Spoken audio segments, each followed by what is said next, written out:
In a world ravaged by catastrophe, the apocalypse has arrived. Lin Qin, before the end of days, acquires an infinite duplication system at the outset with just a single resource. He can continuously replicate countless items. A piece of beef replicates into more beef. A bullet replicates into more bullets. A Gatling gun replicates into another Gatling gun. From the most precious treasures to the simplest necessities, with just a gentle touch, Lin Qin can possess an abundance of them. Is it not reasonable for me to support a few goddesses with my ample supplies? Chapter 1. Rebirth. Recently, influenza has been rampant. Studies indicate that the initial symptoms of this virus resemble those of a cold or fever, accompanied by diarrhea, among other signs. In severe cases, individuals may experience sluggish movements, stiff limbs, and loss of smell. Experts have declared this influenza virus as an unknown strain, naming it the T virus. When Lin Qin awakens groggily, the whispers in his ears gradually become clearer. Influenza? Isn't that the virus that marked the beginning of the apocalypse? With the continuous high temperatures and declining air quality, various viruses emerge, the most severe being this influenza virus. Initially, everyone believed it to be just a common flu, easily remedied with medication and a visit to the doctor. However, this was no ordinary influenza virus, but a genuine zombie virus. As time passed, the number of patients surged and the virus's incubation period came to an end. On the streets, in the subways, and on buses, zombies began to erupt en masse. The aftermath of the apocalypse caught everyone off guard. The stockpiled food quickly ran out, leading to incidents of robbery and murder in the struggle to survive. Yet, even so, this news was merely a report from before the onset of the apocalypse. What was happening? Hadn't he died? How could he possibly have survived such a massive explosion? Before Lin Qin could regain his composure, the system chimed. Ding, system rebooted, Infinite Duplication System is binding to the host. Ding, binding successful, scanning host. Host, Lin Qin, age, 25, combat power, 0. Countdown to the apocalypse restart, 168 hours, currently at 167 hours, 59 minutes and 30 seconds. Note, the Infinite system allows for unlimited duplication of any item without quantity restrictions.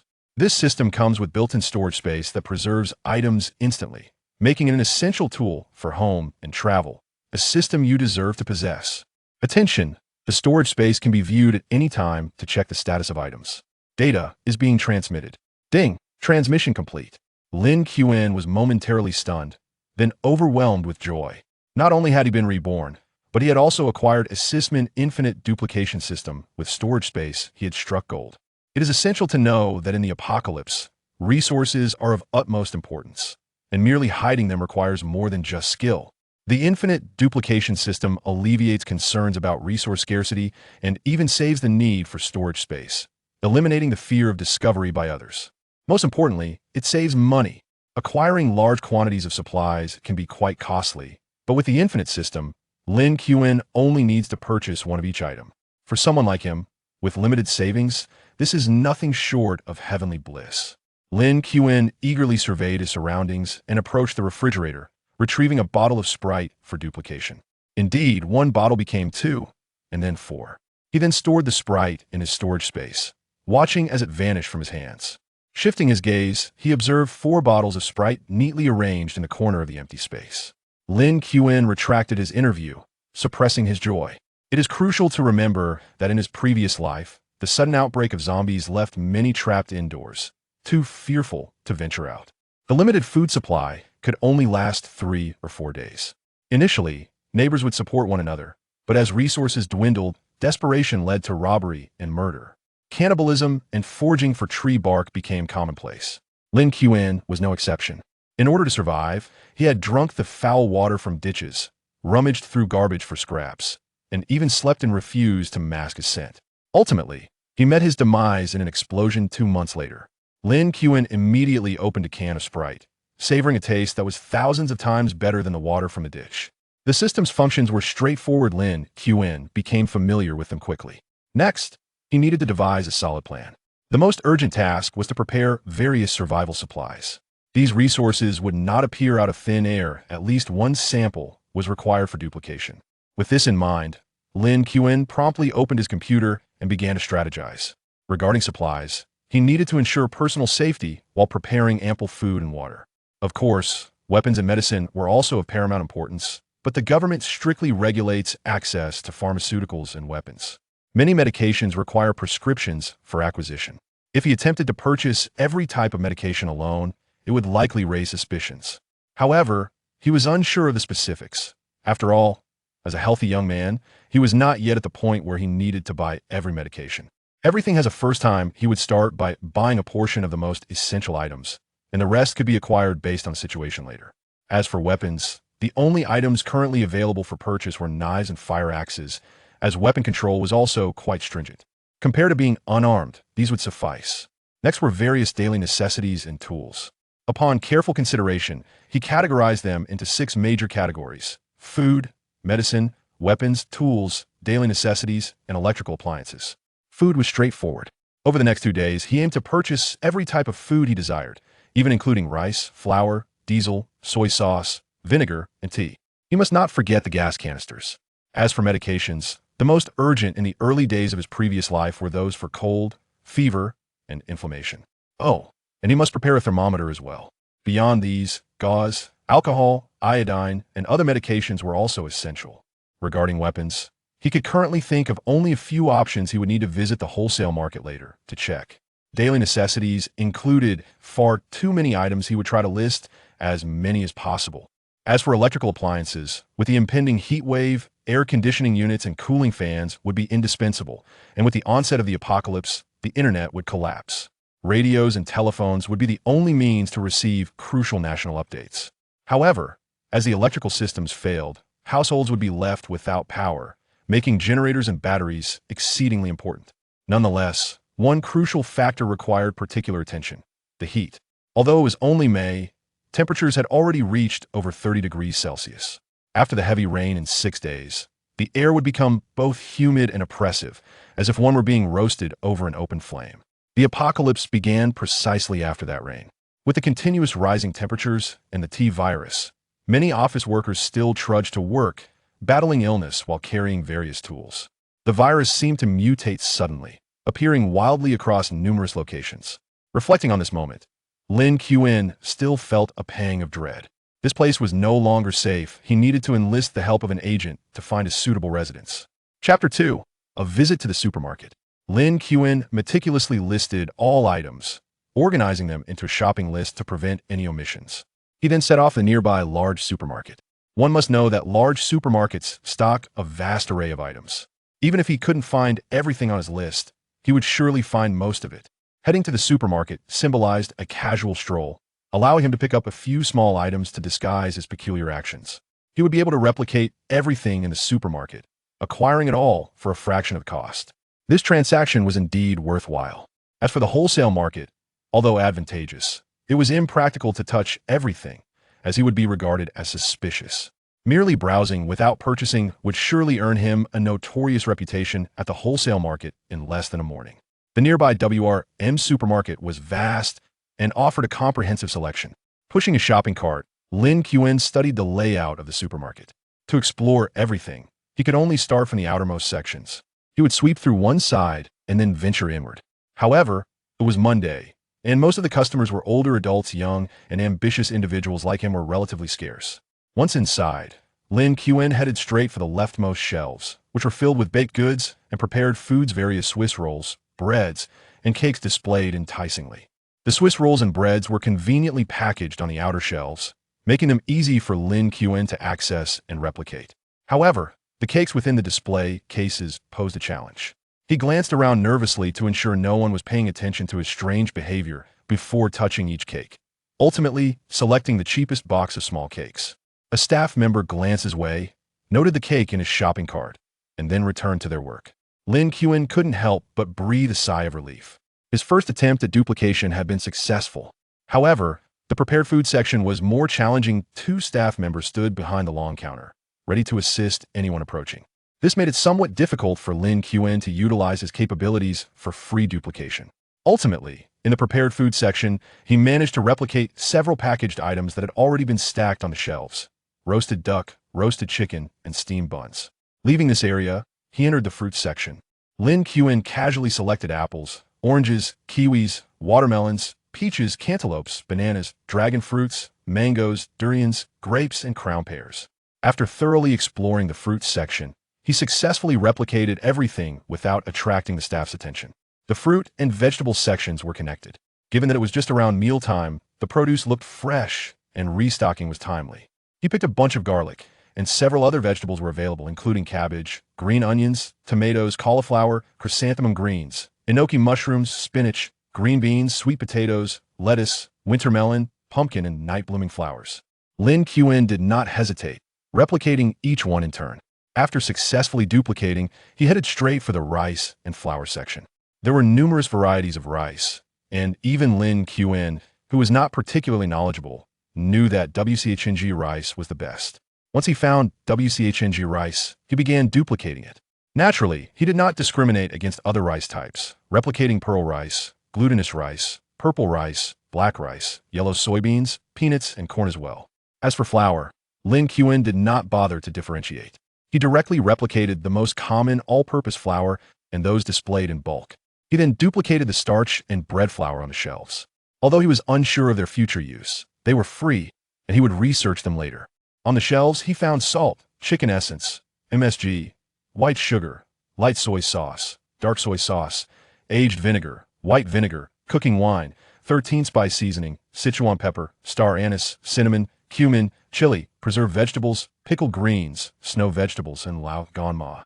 There were also shiitake mushrooms, beef, broad bean paste, and various hot pot bases including spicy, non-spicy, clear soup, beef oil, and tomato. Oh, and oil. The oils filled 2 entire shelves, showcasing various brands of types. The rear shelf displayed various small bottles of cooking oils: sunflower oil, olive oil, corn oil, blended oil, and sesame oil. However, to save time, he chose only a few common types of oil and moved on to other sections. The seafood and meat sections posed a challenge for duplication. Given that there were staff members present, the seafood was in water, and a person was stationed by the meat.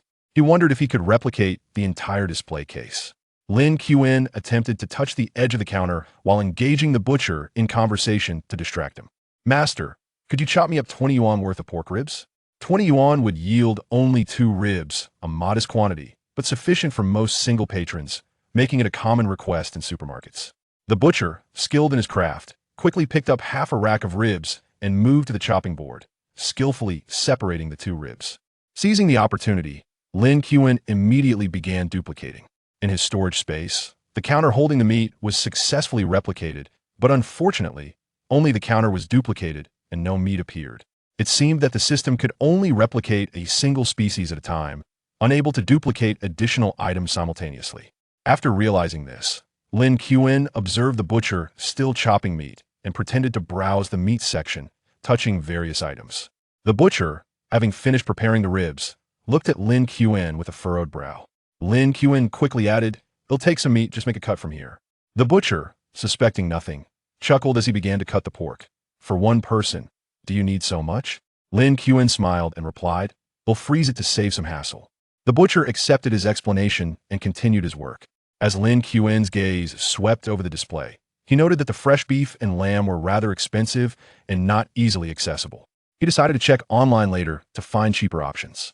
The seafood section was also manned by staff, with various fish and shellfish displayed in water tanks filled with oxygen.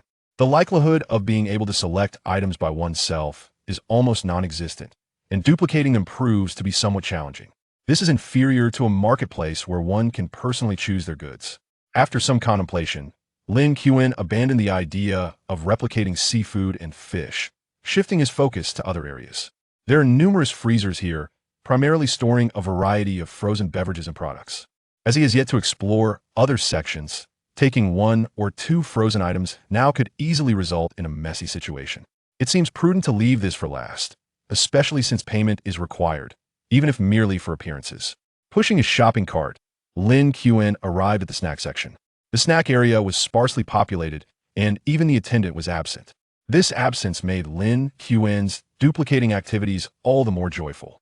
He set the shopping cart down and began his performance. First, he retrieved a bag of potato chips, then glanced at several other bags. He touched every item on this shelf, including potato chips, biscuits, instant noodles, jelly, sunflower seeds, spicy strips, snow cakes, small breads, self-heating hot pots, and Lu SFN. Furthermore, there were candies, dried fruits, nuts, bean curd, beef cubes, canned peaches, and canned luncheon meat. Coffee, honey, green tea bags. Chapter 3. Frantic Replication. The snack section was extensive, stretching in a long row that required at least half an hour to traverse. Occasionally, other shoppers would meander through the aisles. To rationalize his actions, he placed a few of the cheapest bags of chips in his shopping cart. After a bustling half hour, he finally completed his tour of the snack area. Next came the beverage section, teeming with an array of alcoholic drinks, all unattended. Lin Qin seized the opportunity, managing to replicate all he could within 10 minutes. The shelves were lined with various drinks: red wine, white wine, glutinous rice wine, cola, Sprite, coconut juice, Red Bull, orange juice, sparkling water, lime, black tea, green tea, and mineral water. He touched and replicated each item in a mere 10 minutes. Continuing onward, Lin Qin arrived at the daily necessities section, filled with items essential for everyday life. These included tissues, toothbrushes, toothpaste, shampoo, shower gel, soap, laundry powder, laundry liquid, dishwashing liquid, towels, bath towels, slippers, and cotton slippers, among others. When it came to feminine sanitary products, Lin Qin hesitated, although he had no personal need for them. He had heard they were excellent for odor and sweat prevention. Just as he pondered, a saleswoman approached, promptly placing several packs of sanitary pads into his cart. "Young man, picking out some for your girlfriend? These are quite popular. You can't go wrong with them," she said with an encouraging smile. Lin Qin felt a wave of embarrassment wash over him. "No, that's not. What's there to be shy about? Many guys help their girlfriends with these purchases," she reassured him. Slightly flustered, he noticed the curious glances from two young women nearby, who whispered among themselves. He swiftly removed all the sanitary pads from his cart, returning them to their rightful place while discreetly replicating them. "Thank you, but I really don't need these," he insisted as he pushed his cart to another row of shelves. In the section for bathing essentials, he found numerous brands and types of products. He didn't need to replicate them all. Selecting just one or two would suffice. Therefore, he replicated a variety of toothbrushes, toothpaste, shampoo, shower gel, and soap. He copied 3 types of toothbrushes: bamboo charcoal, nano, and standard. For toothpaste, he chose 3 different brands and flavors. The shampoo selection included refreshing, anti-dandruff, and moisturizing variants, each from different brands. The choice of shower gel was simpler. Any refreshing type would do, and he selected 3 brands accordingly. After completing the selection, he moved on to replicate the best quality of tissue and toilet paper. After touching everything, Lin Qin felt a slight strain in his hand. Yet he had only completed half of his task. Items like cutting boards, rolling pins, knives, batteries, ladles, spatulas, cookware, and induction cookers still awaited his attention. Plastic wrap, disposable cups, garbage bags, sponge scrubs, chopsticks, aluminum foil, steaming cloths, towels, bath towels, comforters, bedding sets, slippers, tablecloths, hangers, basins, socks, storage boxes, and so forth. Naturally, the cutting board was replicated in a slightly larger size, and regarding the knives, those in the supermarket were secured within cabinets, leaving Lin Qin only able to replicate the one displayed outside. As for batteries, there were numerous models to choose from, all of which he replicated. The cookware, including frying pans, woks, ceramic pots, rice cookers, and induction stoves, were all duplicated as well. Bed sheets and comforters were a simple task. By the time Lin Qin had replicated all other items, he had already spent 2 to 3 hours at Walmart. In his shopping cart, only a few scattered items remained. It was only then that he returned to the frozen goods section to begin replication. This area housed various types of milk, fresh milk, yogurt, ice cream, glutinous rice balls, dumplings, soup buns, fatty beef, fatty lamb, shrimp paste, hot pot meatballs, steak, wontons, buns, steamed bread, and an assortment of meats meticulously packaged in the refrigerated section, such as crucian carp, bream, pork, ribs, chicken, chicken thighs, chicken wings, chicken breasts, shrimp, beef, beef brisket, and lamb chops. Upon a cursory glance at the packaging dates, it was clear that they were at least 2 days old, not particularly fresh, but that did not pose a problem. It was a pity, however, that he had foolishly spent 30 yuan on ribs and pork. The entire section was replicated swiftly, considering there were 2 rows of refrigerators and freezers. Lin Qin sifted through the items and selected a 70 yuan ice cream cup before finally departing the frozen goods area. After roughly 5 hours, he pushed his cart through the checkout at Walmart. The total for the 20 yuan ribs, 10 yuan meat, 2 bags of chips, and ice cream amounted to 50 yuan. If not for his desire to remain inconspicuous, he could have spent not a single penny. Upon exiting the supermarket, Lin Qin casually tossed his bag into his spatial storage. This commercial street was quite extensive, bustling with many small milk tea shops along the way. Such delicacies were beyond imagination in a post-apocalyptic world. He envisioned returning home to purchase 100 or so items to savor slowly. Lin Qin then entered a Suning store, which boasted a wide array of home appliances to cater to future needs. Appliances like air conditioners, known for their loud noise, were not included in Lin Qin's replication plans. Instead, he sought items absent from his home, such as floor-standing air conditioners, heaters, small solar heating devices, and sterilization cabinets. While feigning interest in various home appliances, he discreetly completed the replication of his desired items. Lin Qin then shifted his focus to digital products. Here, the latest models of phones and computers were available. Yet for Lin Qin, these were luxuries he had never dared to purchase in the past, as even a single high-end phone could cost several thousand yuan.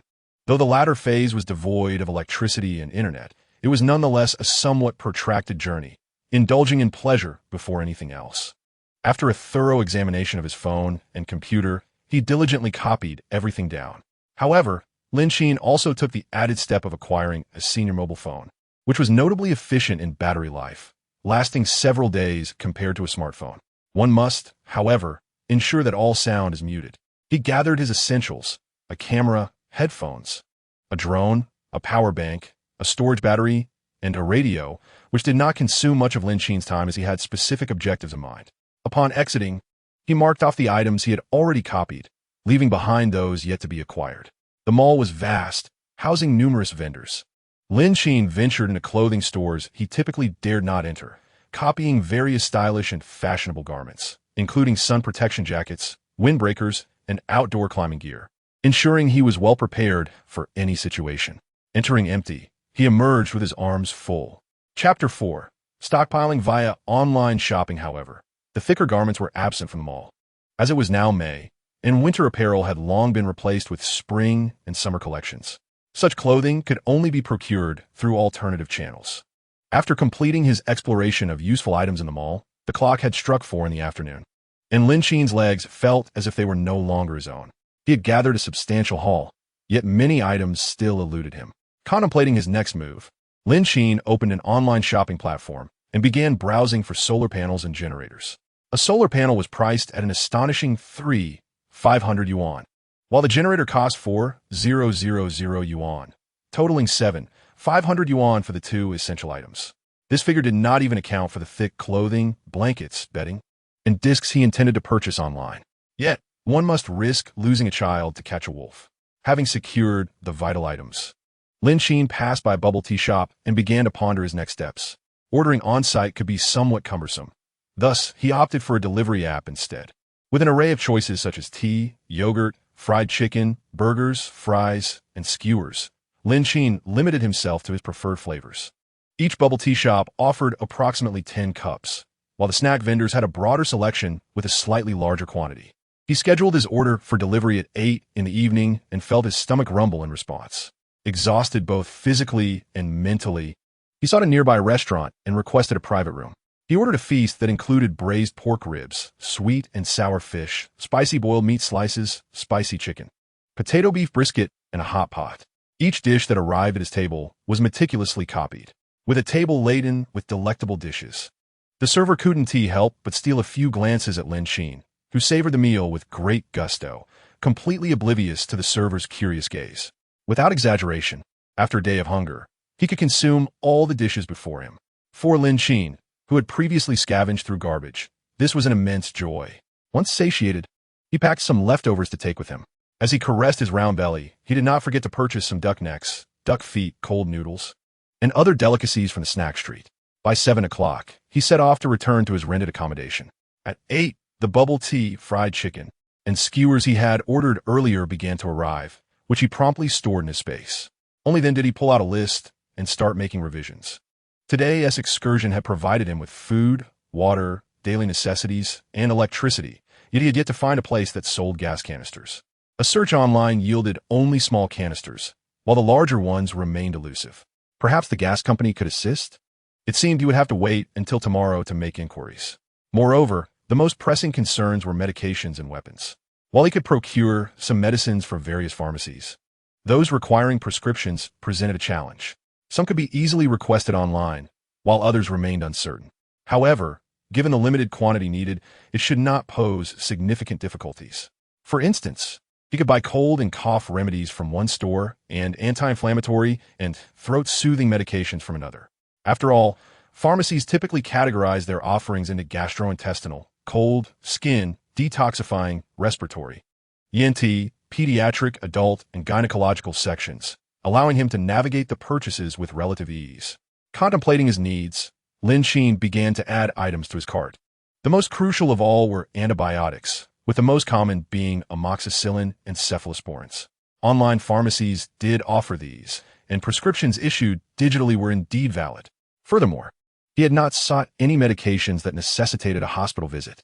Naturally, Lin Qin began searching for individuals willing to place orders on his behalf. By submitting his list or recycling existing medicines to his address, he could receive a full refund plus a commission ranging from 1,050 yuan. Of course, the address was his current shared accommodation, and he ensured that the medicines would not be duplicated in his order. Although this approach was somewhat risky, it was the only method he could conceive for obtaining a comprehensive range of medications at present. As for weapons, the truth was that aside from various kitchen knives and fire axes, there were scarcely any legitimate means to acquire weapons. For example, a search for machetes or sabers would redirect one to legal information about the Green Network Initiative. Thus, aside from standard knives, fire axes, and collapsible batons, other items would need to be procured through unconventional channels. After extensive research, Lin Qin discovered online vendors selling unsharpened tang swords and xiuquan knives. Though they lacked sharp edges, it would not be impossible to sharpen them privately once in his possession. Having spent 1,000, I acquired 2 blades and subsequently sought a skilled craftsman capable of sharpening them. In due course, should opportunities arise, I would address them then. It is certainly preferable to having nothing at all. Naturally, it would be even more advantageous if I could obtain a replica of a police-issued firearm. Yet Lin Qin was reluctant to take such risks. The timing was already precarious enough, and the prospect of being apprehended and spending days in custody would render the effort futile. As the situation progressed, one must exercise increasing caution and deliberation. The procurement list was duly completed. Tomorrow, in addition to addressing the gas issue, a visit to the 4th store was necessary to secure a few vehicles as a precaution. Before heading out, a visit to the rental agency downstairs was imperative to communicate my ideal housing requirements, allowing them to assist in the search concurrently, thus saving considerable time. At the agency, Lin Qin intended to linger no longer than half an hour, articulating his needs before departing.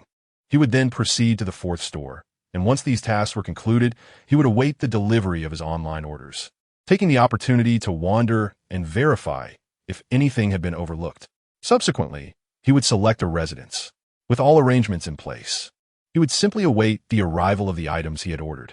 The following morning, Lin Qin commenced the execution of his plan from the previous day.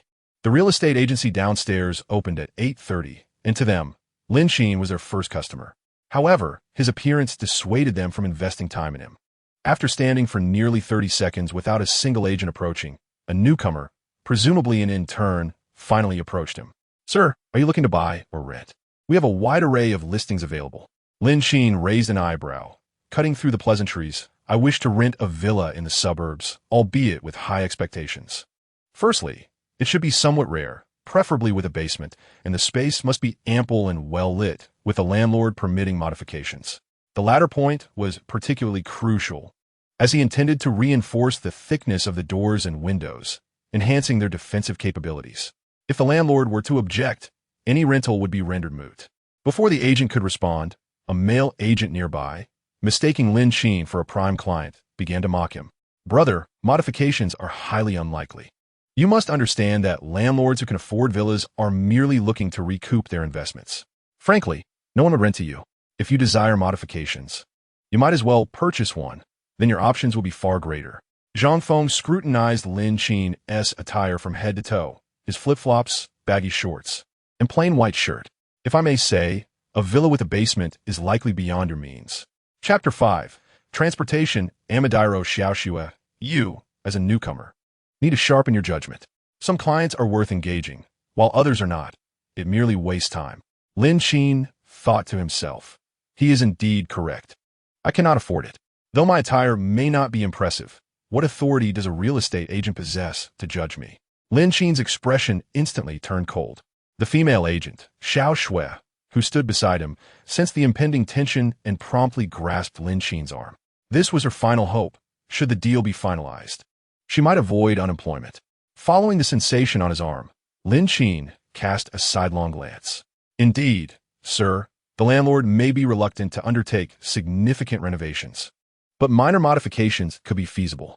Typically, villa owners provide relatively good furnishings and are often unwilling to alter the original layout. Moreover, villas with basements generally command a higher rental price. May I inquire about your budget? Regaining his composure, Lin Qin touched his nose and replied, around 240,000. At that price point, we can certainly find properties that meet your criteria. How about we connect on WeChat? I can send you listings that align with your requirements. Nodding slightly, Lin Qin vacantly departed from the agency. This female agent was indeed quite assertive, yet her touch was pleasant. Next, he intended to visit Store 4. However, before doing so, Lin Qin decided to change his attire. The designer clothes he had replicated the previous day were plentiful, and wearing them would ensure he did not appear out of place. It might even prove to be more convenient. Just as Lin Qin had anticipated, the staff at Store 4 did not look down upon him. When he expressed a desire to browse alone, they immediately ceased to hover around him, which afforded him considerable ease. Throughout the showroom, Lin Qin replicated a Mercedes-Benz off-road vehicle and a Unimog. These two vehicles would not be easily overturned by zombies and also boasted commendable speed, making them his primary choices. As for other ordinary compact cars, Lin Qin was not inclined to replicate them at this time. Firstly, supercars were the least useful types. Their low chassis and lightweight bodies offered no defense against zombies. Furthermore, these vehicles could only navigate well-maintained roads. Ordinary sedans, business cars, and trucks were even less worthy of mention. Contemplating further, he realized he needed a vehicle suitable for potential nights spent outdoors, such as a camper van. However, camper vans came in various types, some being cumbersome and lacking in speed compared to smaller vehicles. Lin Qin recalled having seen a particularly impressive camper van on Douyin. It was called the Amadiro. If he remembered correctly, since the onset of the apocalypse, he had fantasized about owning such a vehicle. After pondering, Lin Qin took out his phone and began searching for this camper van at Store 4. To his dismay, it seemed he could only purchase it directly from the manufacturer. With a sense of resignation, Lin Qin decided against it. Not only did he lack the financial means, but time was also of the essence. With numerous automotive showrooms in the vicinity, he had hoped to encounter a display model of such a vehicle. Since he could only go to the manufacturer, Lin Qin had no choice but to abandon the idea. As for the remainder, Lin Qin found little time to squander on inspecting every vehicle. Departing from the fourth store, he ambled towards the nearby subway station, all the while reluctantly engrossed in Amadiro's videos. The more he watched, the more his heart fluttered. However, with only 5 days at his disposal, he could not afford to waste a single day on a solitary car. Along the way, a sense of regret mingled with helplessness, until he unexpectedly spotted a striking RV parked by the roadside. Its body gleamed in a metallic black, and most remarkably, the roof could be raised, reminiscent of a tent set up for camping. He glanced down at the video, still playing on his phone, a smile breaking across his face. Fortune seemed to favor the earnest. Was this not Amadiro himself? Without a moment's hesitation, Lin Qin navigated through the traffic and approached the vehicle. The owner had exited and entered a nearby convenience store, leaving the engine running. As he passed the passenger seat, Lin Qin caught sight of a beautiful woman stepping out of the vehicle. Fortunately, the engine remained on, a stroke of luck for Lin Qin. He resolved to replicate the vehicle before the owner returned. Successfully crossing the street, Lin Qin swiftly initiated the replication process. It did not take long. By the time the owner emerged, Lin Qin had completed the task. Maintaining an air of nonchalance, he strolled to a nearby public bicycle, scanned the code, and rode off. It is worth noting that the vicinity of the subway station was bustling with people and abundant in various modes of transport, such as bicycles and electric scooters. After a moment's hesitation, Lin Qin replicated both the electric scooter and the bicycle. In essence, it is always better to be prepared. Having an extra is preferable to lacking one. Moreover, there was no cost involved, with the vehicle secured. His next objective was to visit a nearby gas station to replicate gasoline and diesel. Typically, gas stations offer small containers of gasoline for sale outside. Lin Qin merely needed to enter, feign interest in purchasing something, and browse around to complete the replication before exiting. To ensure he did not make a fruitless trip regarding the gas, Lin Qin made a phone call beforehand.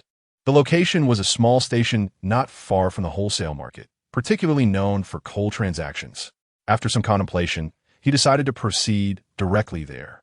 After successfully replicating a 15-kilogram gas canister, along with coal and a stove, Lin Qin headed to the wholesale market. The offerings at the wholesale market were considerably more comprehensive than those at a supermarket. Lin Qin made his way to the seafood wholesale section, beginning the replication process. The area was crowded, and the proprietor had little time to attend to Lin Qin, allowing him to take advantage of the situation. Yellow croaker, mackerel, sardines, summer clams, conch, flower snails, octopus, lobster, shrimp, prawn, green shrimp, large shrimp, snake crab, blue crab, hairy crab, red crab, scallops, squid, clams, oysters, abalone, crucian carp, bream, blackfish, bass, and silver carp are among the common fish and seafood, all meticulously noted. As Lin Qin passed by various cooked food stalls, he found himself unable to resist the allure of these dishes, which could be consumed without preparation, quick and convenient, yet delightful to the palate. The only drawback was that he could only purchase them. The queues at the stalls were relatively sparse, making it difficult for him to seize any opportunities. Each dish was not particularly inexpensive, yet still far more affordable than those at supermarkets. However, in the context of a post-apocalyptic world, the money he saved offered little benefit. In such dire times, wealth was regarded as mere refuse.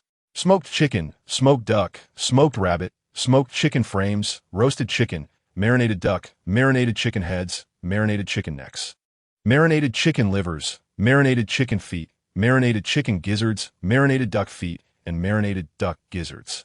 There were also marinated pork head, marinated pig ears, marinated pork tongue, marinated pig trotters, marinated pig hearts, marinated pig livers, marinated pig lungs, marinated pig stomach, marinated intestines, boiled pig lungs, boiled pig stomach, and boiled intestines. Spicy duck heads, spicy duck necks, spicy duck feet, spicy duck gizzards, spicy duck intestines, and spicy duck stomachs were also present, along with sauce beef, white-cut beef, deep-fried fish, five-spice crispy fish, five-spice spicy crispy fish, smoked meat, and cured meat.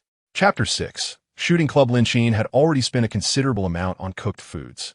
Following the crowd, he continued onward, stopping at shops he had not previously explored, blending in with the throngs to gather more, particularly at the stalls with live chickens and ducks. He found himself amidst a substantial gathering of people. He seamlessly mingled with them, obtaining a free copy of the offerings. After 3 hours of navigating the wholesale market, he had amassed a diverse array of items. He had also managed to acquire walkie-talkies and headphones, which proved to be of great utility. The remaining concerns revolved around housing. Naturally, if he could replicate a speedboat and perhaps a helicopter, it would be nothing short of perfection. While he might not know how to operate a yacht or an aircraft, having them would still be advantageous.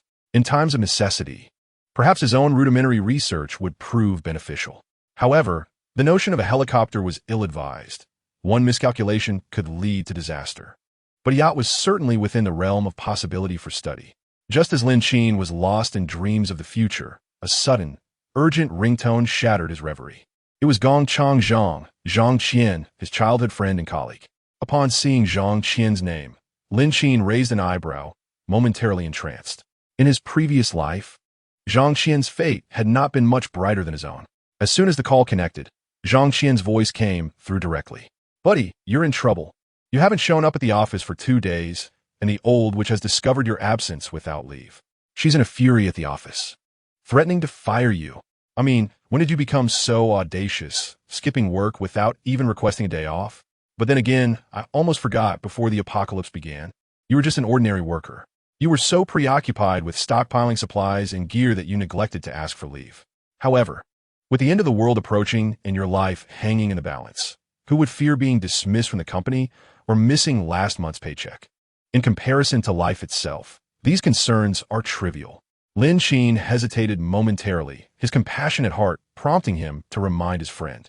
He still couldn't bear to see his childhood friend depart without any preparations. I've opened a business. What? When did you gain such audacity? Why didn't you tell me about this? Before Zhang Qian could finish his sentence, Lin Qin interrupted him. Lend me some money and help me stockpile instant noodles, bread, and other ready-to-eat products. Just keep them at your place. I'll come by to collect them once I'm done with this busy period. Zhang Qian was taken aback. Why do you need so many instant noodles and bread? To start a shop. Ah, I see. You're becoming your own boss. All right, how much do you need? I'll buy it. Lin Qin replied. You can choose the brands of bread, instant noodles, and drinks. Just make sure to stockpile at least 50 boxes for the snack shop. There was a brief silence on the other end of the line. 50 boxes? I'm not trying to discourage you, but since you're just starting out, how do you know what the customer flow will be like? If you stockpile so much, what if you end up losing money? Maybe you should. One word. Will you help or not? I will help. After giving his instructions, Lin Qin hung up the phone. Zhang Qian didn't catch the rest of what he said.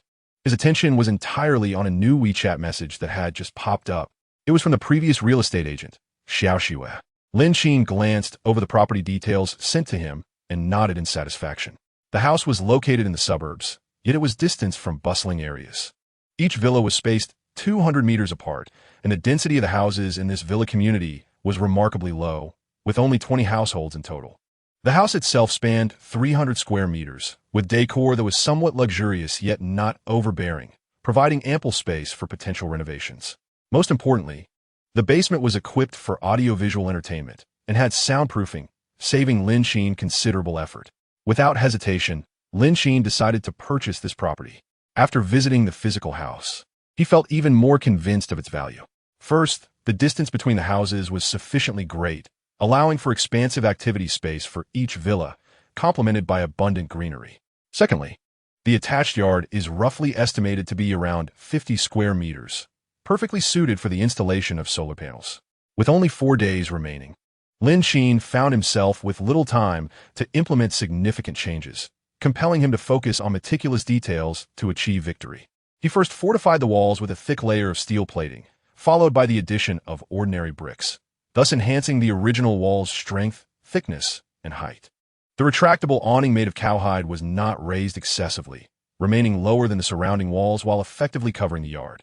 All the floor-to-ceiling windows were removed, and after reconstructing the walls to accommodate a normal-sized window, steel reinforcement was embedded within the structure, integrating seamlessly with the steel door frame. For the windows, Lin Qin opted for tempered glass, given its superior hardness, stability, and broader temperature tolerance compared to standard glass.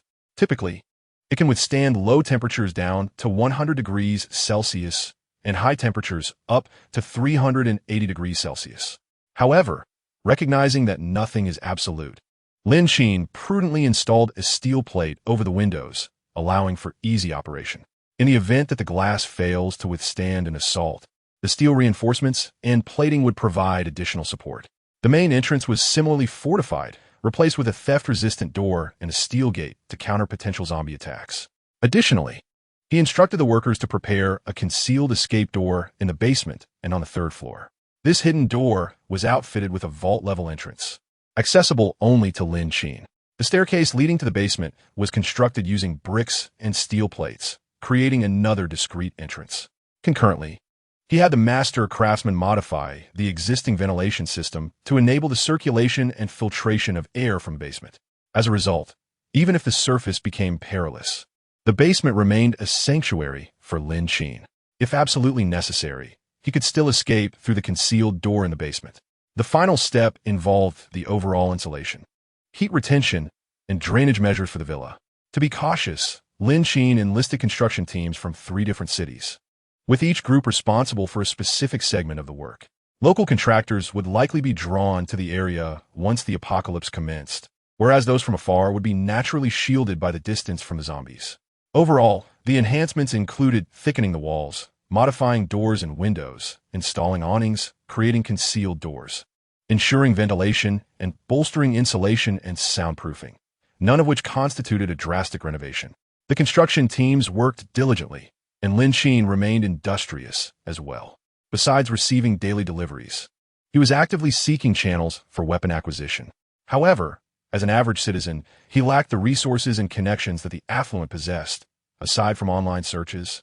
He hesitated to inquire broadly. Nevertheless, Lin Qin did discover one promising avenue: a shooting club. Chapter 7. Replicating Firearms. The apocalypse begins within a certain online platform. There existed a shooting sports club, equipped with genuine firearms and ammunition. The single-person package includes 10 bullets and a Beretta 87 pistol.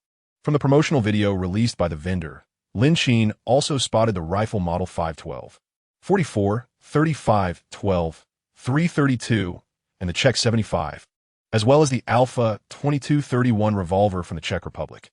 Eagerly, Lin Qin checked the route. After a 50-minute subway journey, transferring through 3 lines, he finally arrived. Assigned a coach, Lin Qin was guided to the shooting range. The pistol was secured with a chain, while Lin Qin, donning protective gear, stood by, visibly excited. The coach, meticulously assembling the bullets, chambering them, and disengaging the safety, demonstrated each step with precision. With legs apart, arms extended, and body leaning forward, he instructed Lin Qin to close his left eye and aim with his right. "Now give it a try." The coach returned the pistol to Lin Qin, who took it and adjusted his goggles. The coach continued to guide him, instructing him to brace his right hand, align his sight, and aim at the center of the bullseye. "Good, just like that. Now put on your ear protection and prepare to shoot." The experience time for each firearm in the shooting range was brief. After firing the Beretta, Lin Qin felt a lingering desire for more. According to the coach, this particular gun had a relatively mild recoil and was lightweight, although the sound was quite pronounced. Even with ear protection, the echo of the gunfire resonated in his ears.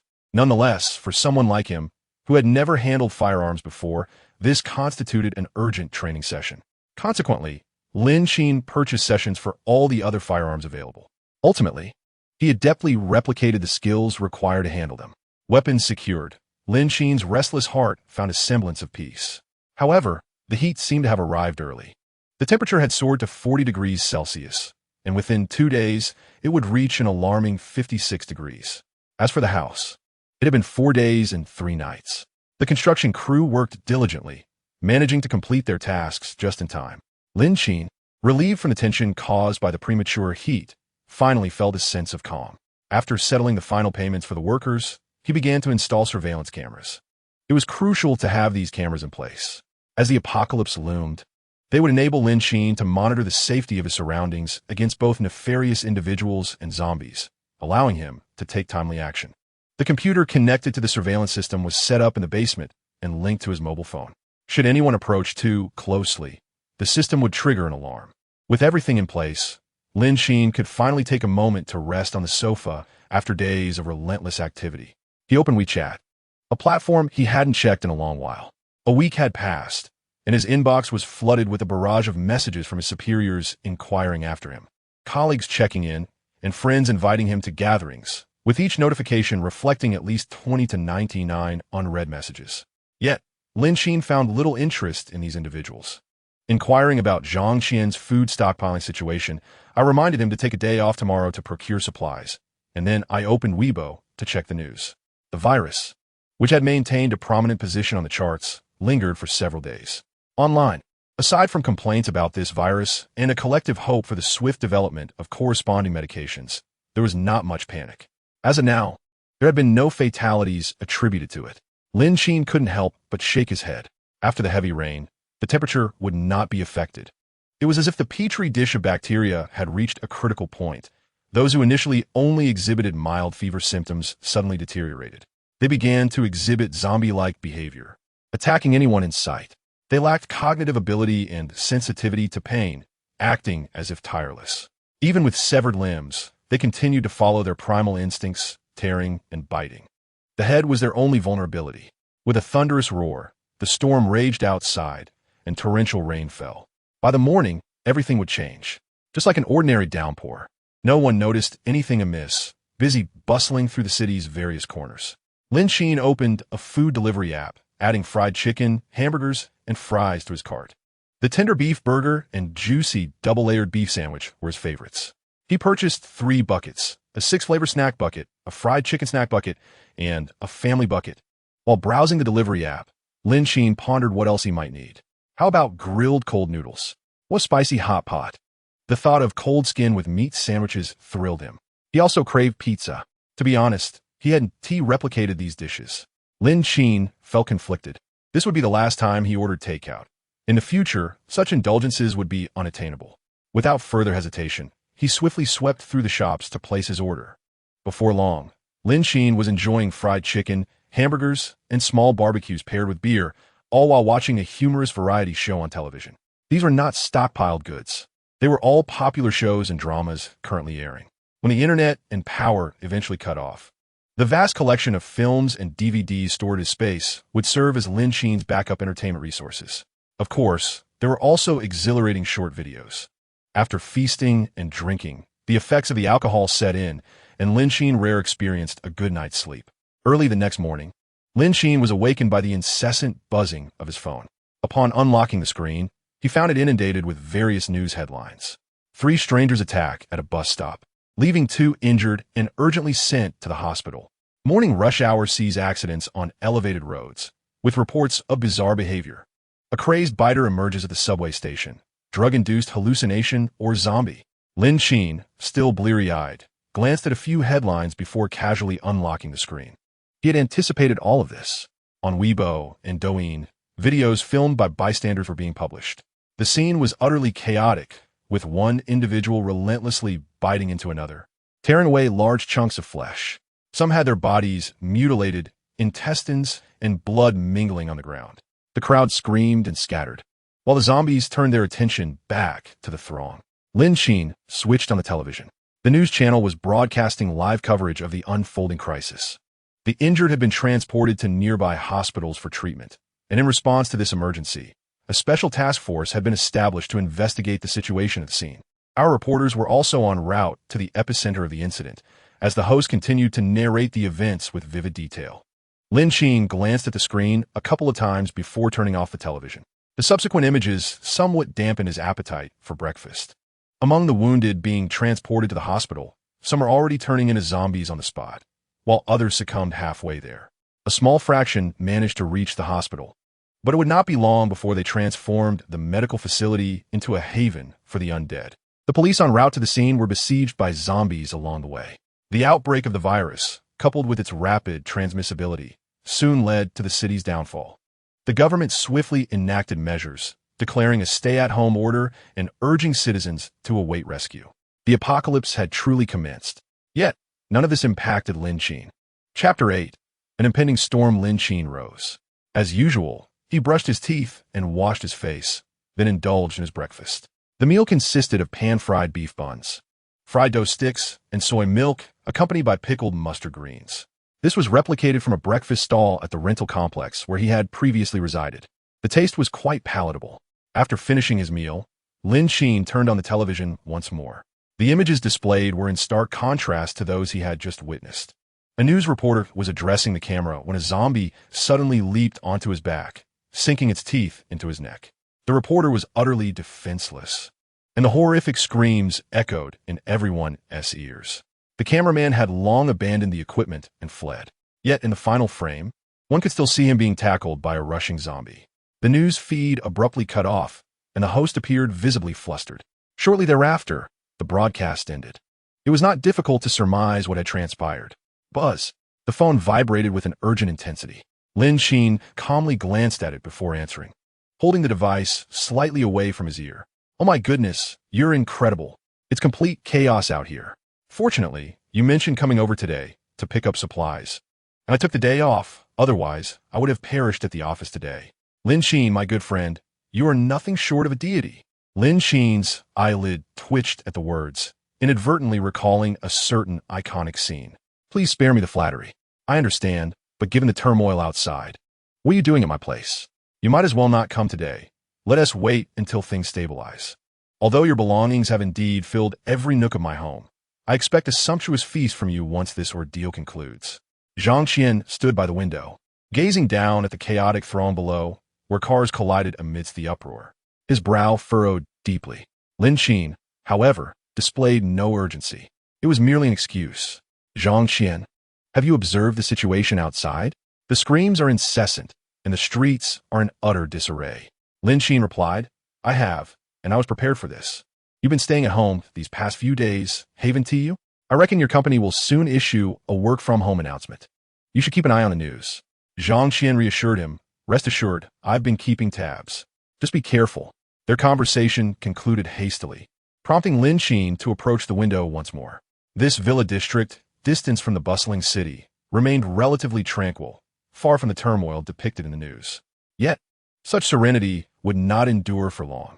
Lin Qin returned to his room and powered on his computer. On the first day, the internet and power supply remained functional. Some online games were still playable. He launched a game and swiftly matched into a ranked match, achieving 3 consecutive 5-star victories. Suddenly, a loud crash drew Lin Qin's gaze outside.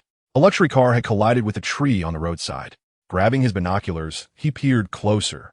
The luxury vehicle lay quietly on the community road, its front end emitting wisps of smoke. Hearing the commotion, a security guard approached to investigate, only to inexplicably open the car door. In an instant, a zombie within lunged and sank its teeth into the guard's neck, eliciting a blood-curdling scream. Lin Qin raised an eyebrow and set down the binoculars, returning to his game. Such occurrences would only proliferate, a commonplace reality in this apocalyptic world. Ultimately, even encountering a living person would become a monumental challenge. Night fell swiftly. After a full day of gaming, Lin Qin's eyes grew weary. The zombies had now infiltrated this cluster of 20 villas. Yet, this was of little concern to him. He secured the thick iron gate of his yard to prevent any unforeseen incidents, all the while monitoring online discussions. Sky and Earth, it's over, it's over. Zombies have truly appeared. Will it be like those apocalyptic novels? Legless squid. The community is overrun with zombies. I can't dare to step outside. It's terrifying. This is my first encounter with such a situation. The more I strive, the later I sleep. Staying home is safest, but we must trust the government in this crisis. Today, I am full.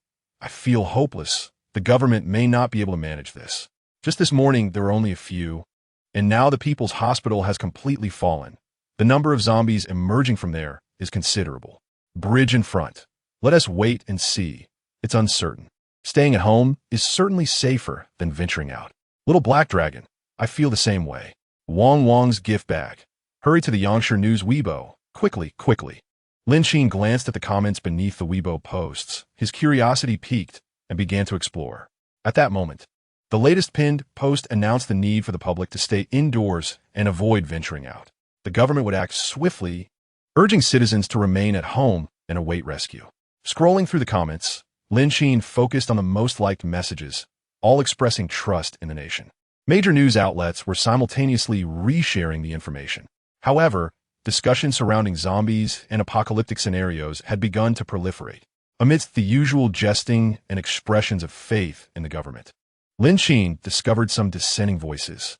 For instance, inquiries arose regarding food sources and essential daily supplies, along with questions about when normalcy could be restored. After all, everything had transpired so rapidly, leaving no time for contingency measures. Lin Qin casually perused the posts.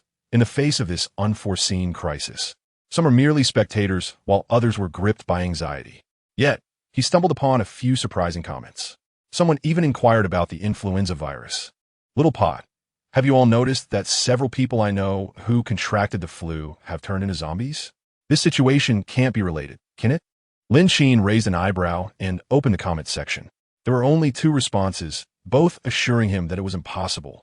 After a moment's contemplation, Lin Qin replied, Thunderous Squid, it's not impossible, but the government should soon trace the source. Perhaps it is indeed related to the influenza virus. After sending his message, Lin Qin continued to browse leisurely. Within just a day, various companies seemed to have received directives, promptly issuing stay-at-home notifications. Relevant authorities were also intervening with urgency. The streets were eerily deserted, save for the wandering zombies. It resembled a ghost town. The usual hustle and bustle of crowds, the roar of vehicles, and the cacophony of sounds had vanished. Lin Qin dined, as usual, simultaneously turning on Mango TV to watch the latest variety show. The first day appeared relatively normal. Regardless of whether families cooked or not, they had some provisions on hand. By the 4th day, however, new developments began to surface. The chat within various groups gradually shifted toward the desperate search for food.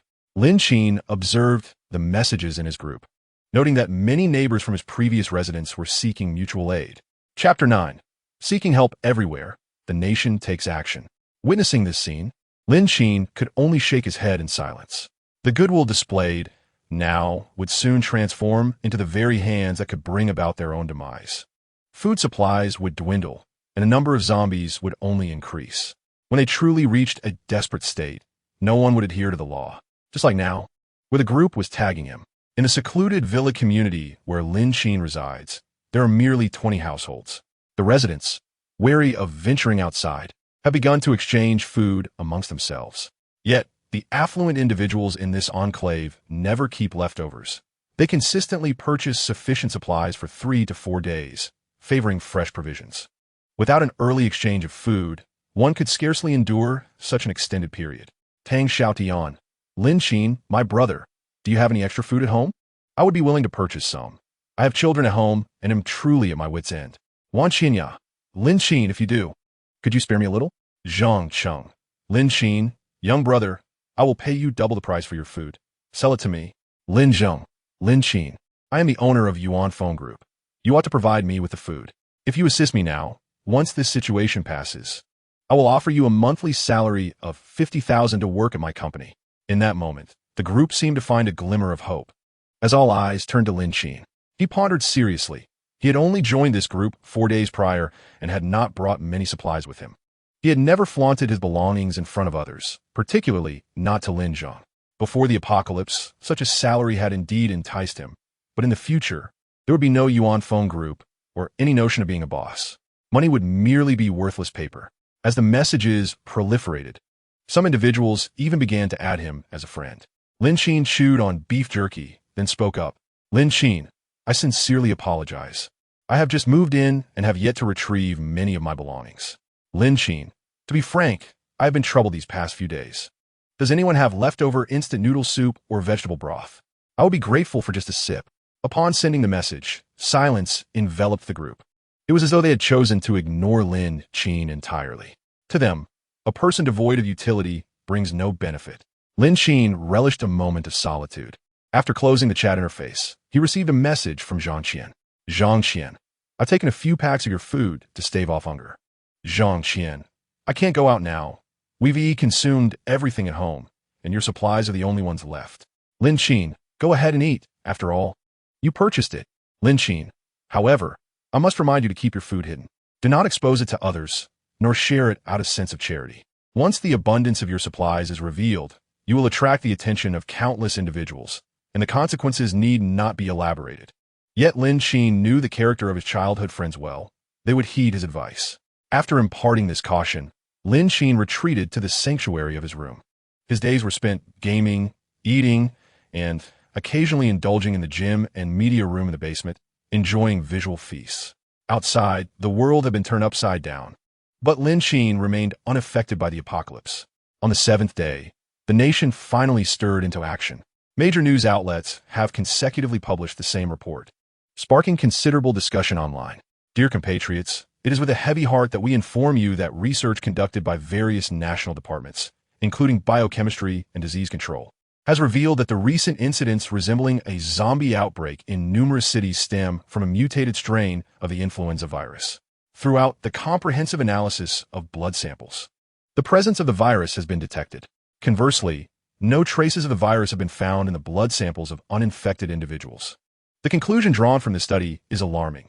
All individuals displaying zombie-like characteristics possess the virus, whereas those who remain uninfected do not. With a somber disposition, we have decided to disseminate this information. The virus in question is the so-called zombie virus. We urge the populace to remain vigilant. Zombies may have diminished vision, but exhibit an acute sense of smell, reacting intensely to fresh blood. Should you sustain an injury resulting in bleeding, it is imperative to dress the wound carefully and avoid exposing any blood to the open air, lest you attract the attention of these creatures. If escape is unavoidable, it is known that confined spaces can diminish the sensitivity of a zombie's sense of smell. We implore everyone to adopt appropriate protective measures. Furthermore, it has been established that zombies possess exceptionally sensitive hearing, although the precise extent of this sensitivity remains unclear.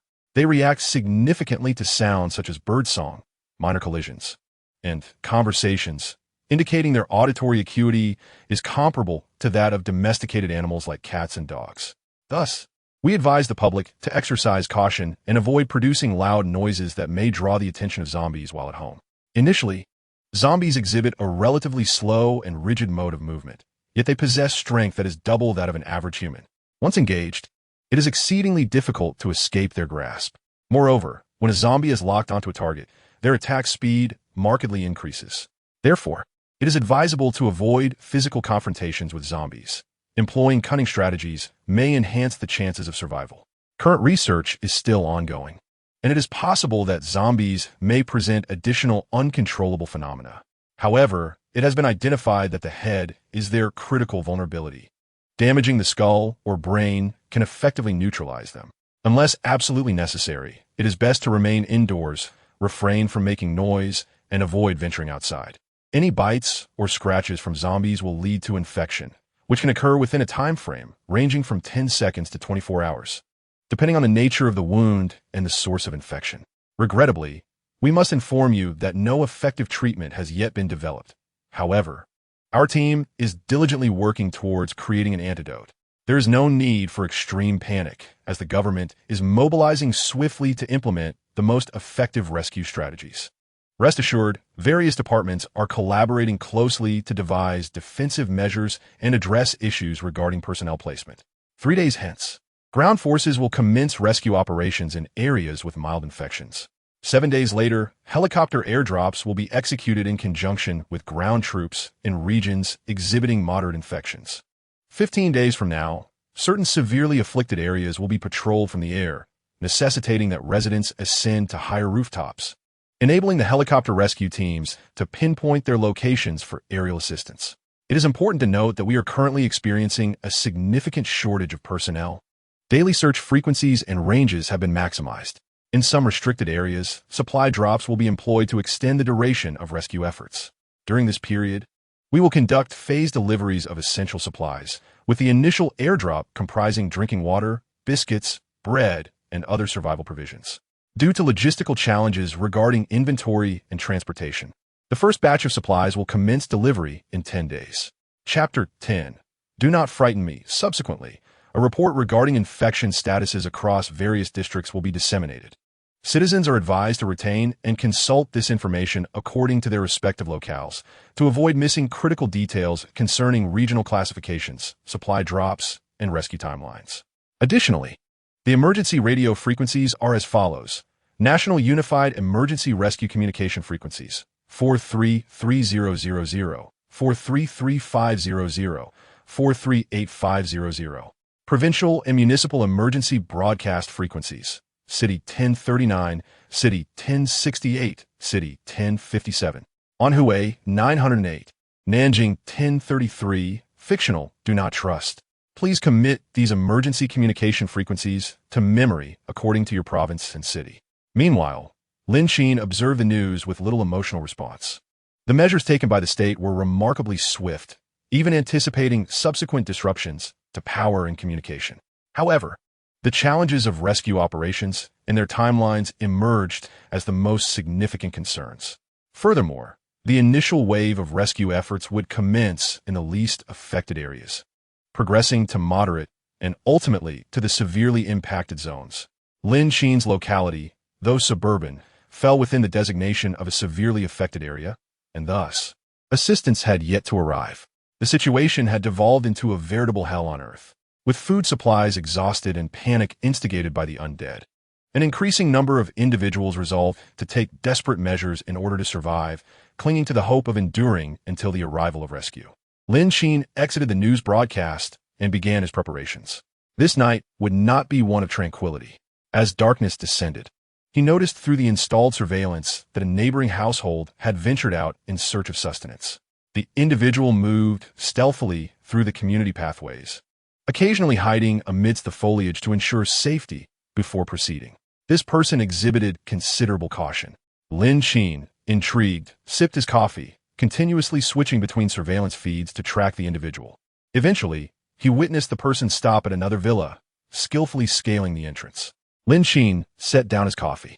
Within a mere 10 minutes, the individual emerged from the villa, burdened with a bag of provisions.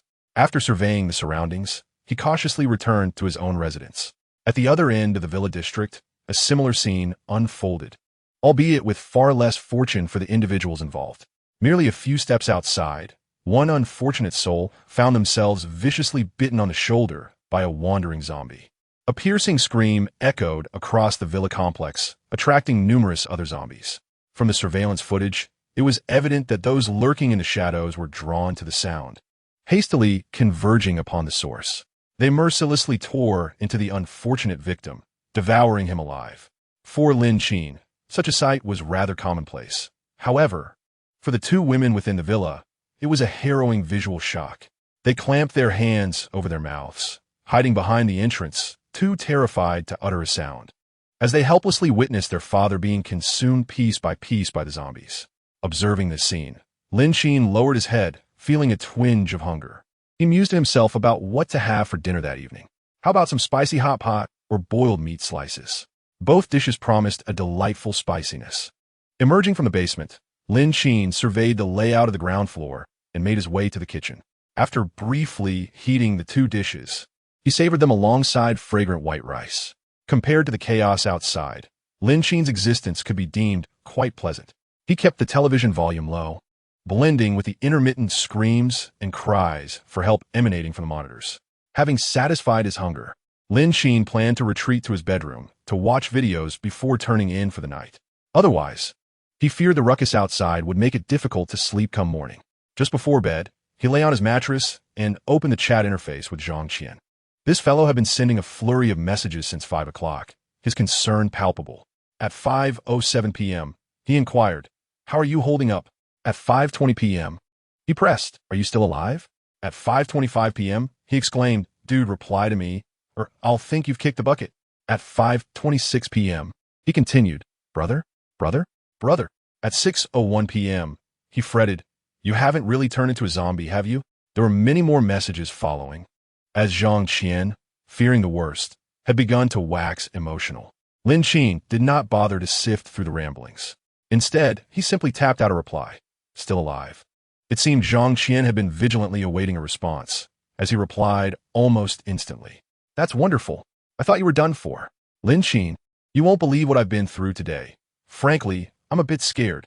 I witnessed my neighbor being murdered today at the hands of other residents in the building. He had previously shared food with him in the group, but today I saw his entire family slaughtered before my eyes." Zhang Qian, do you realize what just transpired before my very eyes? A family of 4 was hurled from their window down to the ground below. Fortunately, I managed to evade detection, but the impact of this event has left me utterly shaken. Zhang Qian, outside, ravenous zombies roam freely, and the neighbors within our community are shrouded in unpredictability. Do you truly believe I can survive until rescue arrives? Lin Qin could distinctly sense the trepidation in Zhang Qian's words. The dual pressures of the terror brought forth by the zombies and the anxiety instigated by the neighbors weighed heavily on him. In such dire circumstances, fear is a universal sentiment. Lin Qin could only offer words of solace. As long as the security door remains locked and one refrains from venturing outside, safety can be assured. You will be able to await rescue. In his previous life, Zhang Qian had indeed received help, and the trajectory of this existence should not deviate significantly. Zhang Qian. Yet, the kind-hearted family next door is already deceased. He did not continue his statement, but Lin Qin grasped his implication. Indeed, such occurrences are profoundly shocking in the present moment. However, as time progresses, such incidents will only proliferate, and ultimately, the very zombies themselves will pose the greatest threat. Lin Qin paused thoughtfully before inquiring, "Is your air conditioning still operational?" Zhang Qian nodded, then realized that Lin Qin could not see him and added, "Yes, the sweltering heat outside is unbearable. Without the air conditioning, my home would become akin to a sauna." But why bring this up? Is there a clever solution? Or, before Zhang Qian could finish, Lin Qin's expression turned grave as he interrupted, "Zhang Qian, I believe the murderer has taken notice of you." An eerie silence enveloped the two. Slowly, Zhang Qian spoke, "Lin Qin, please do not frighten me." "Lin Qin, I am not attempting to instill fear. After a moment of contemplation, he continued, in that case, do you have any handy weapons at home? Knives, clubs, axes, or the like? Zhang Qian, I do possess some, but you cannot possibly be suggesting that I take a life. No, no, no. I have always been a law-abiding citizen. To ask me to commit murder is simply too much.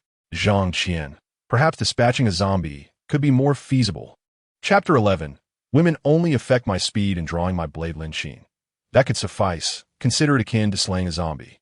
Zhang Qian. No, no, no. Let's not go there. Despite my bravado and conversation, I am merely posturing. I fear I might meet my demise before even encountering a zombie, let alone facing a human adversary. Lin Qin, Zhang Qian, if you wish to survive, you must take this step. I am not urging you to act immediately. Rather, you must begin to acclimatize. This era is utterly different from what has come before. Do you comprehend? Lin Qin, if that murderer comes seeking you, do you intend to simply await your fate? Zhang Qian, Lin Qin, this evening, do not sleep too soundly. Secure the doors and windows, and find a suitable weapon. The two conversed for a while longer, eventually calming the anxiety that resided within Zhang Qian's heart. Simultaneously, Lin Qin advised him to fill all the water containers in the house to capacity and ensure that all devices in need of charging were fully powered. Tomorrow morning, the water plant is destined to explode, resulting in a complete cessation of the water supply. The day after, a total power outage is anticipated. As for the internet and base station issues, while the signal persists, it fluctuates in strength, falling short of its former reliability. The regions that will experience a complete disconnection are predominantly those that were already lacking in connectivity. Inevitably, the internet will eventually vanish entirely. Zhang Qian did not protest, but obediently complied with the arrangements. Lin Qin, citing a surplus of food in the store sufficient for Zhang Qian until help arrives, concluded matters concerning Zhang Qian and subsequently turned off his phone to sleep. At 5 a.m., a deafening explosion jolted everyone awake. The distant flames soared skyward, and thick black smoke enveloped the sky. Many gazed into the distance, bewildered. Only Lin Qin, upon awakening, merely rolled over and promptly fell back asleep. Meanwhile, individuals gradually began to realize that their homes had lost water supply. Messages proliferated within various groups, growing increasingly absurd, until news of the water plant explosion emerged, causing the outlandish rumors to gradually dissipate. Nevertheless, a persistent sense of panic loomed over everyone. Lin Qin arose to brush his teeth and wash his face. Strangely, it seemed as if the number of zombies in the community had miraculously increased overnight. For instance, 3 zombies were now staggering about beneath his building. Scanning the area, he observed a scattering of around 56 zombies wandering in the distance. Upon closer inspection, he recognized 2 of them. The nearest zombie to him was the security guard who had been infected at the entrance, still clad in his uniform. The other, in tatters, appeared to be the homeowner who had bitten him that day. To his astonishment, these 2 had wandered into his vicinity. After scrutinizing the grotesque visages of the zombies, Lin Qin remained unfazed. Having brushed his teeth and washed his face, he made his way to the kitchen on the first floor. He placed eggs into a pot to boil, while simultaneously setting 2 large meat buns, a pickled vegetable bun, and a cup of soy milk to steam. Dressed in slippers, Lin Qin then settled at the dining table in the living room, awaiting the water to boil for approximately 10 minutes. The wait was not excessively long, and feeling somewhat bored, he began scrolling through videos on his phone. In the few days he had been absent, the videos circulating across major social media platforms revolved entirely around the theme of a zombie apocalypse. Various clips depicting zombies attacking humans fueled an even more heightened sense of anxiety. In the past, such incendiary content would have been swiftly removed from public view. But now, there was no time to attend to such matters. Lin Qin continued to scroll through several videos. Unexpectedly, I encountered an acquaintance, my insufferable superior, Wan Qinya. The woman in the video wore an expression of sheer panic, illuminated only by the dim light of the room, revealing merely a vague outline.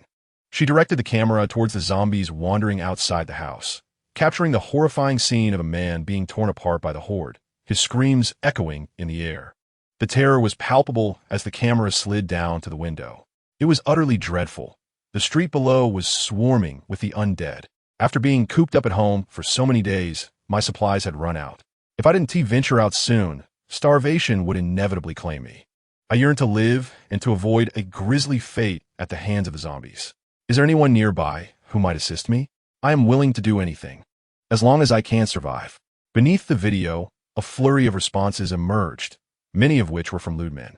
For instance, Farmer and Snake, don't be afraid. Come to brother, I will protect you.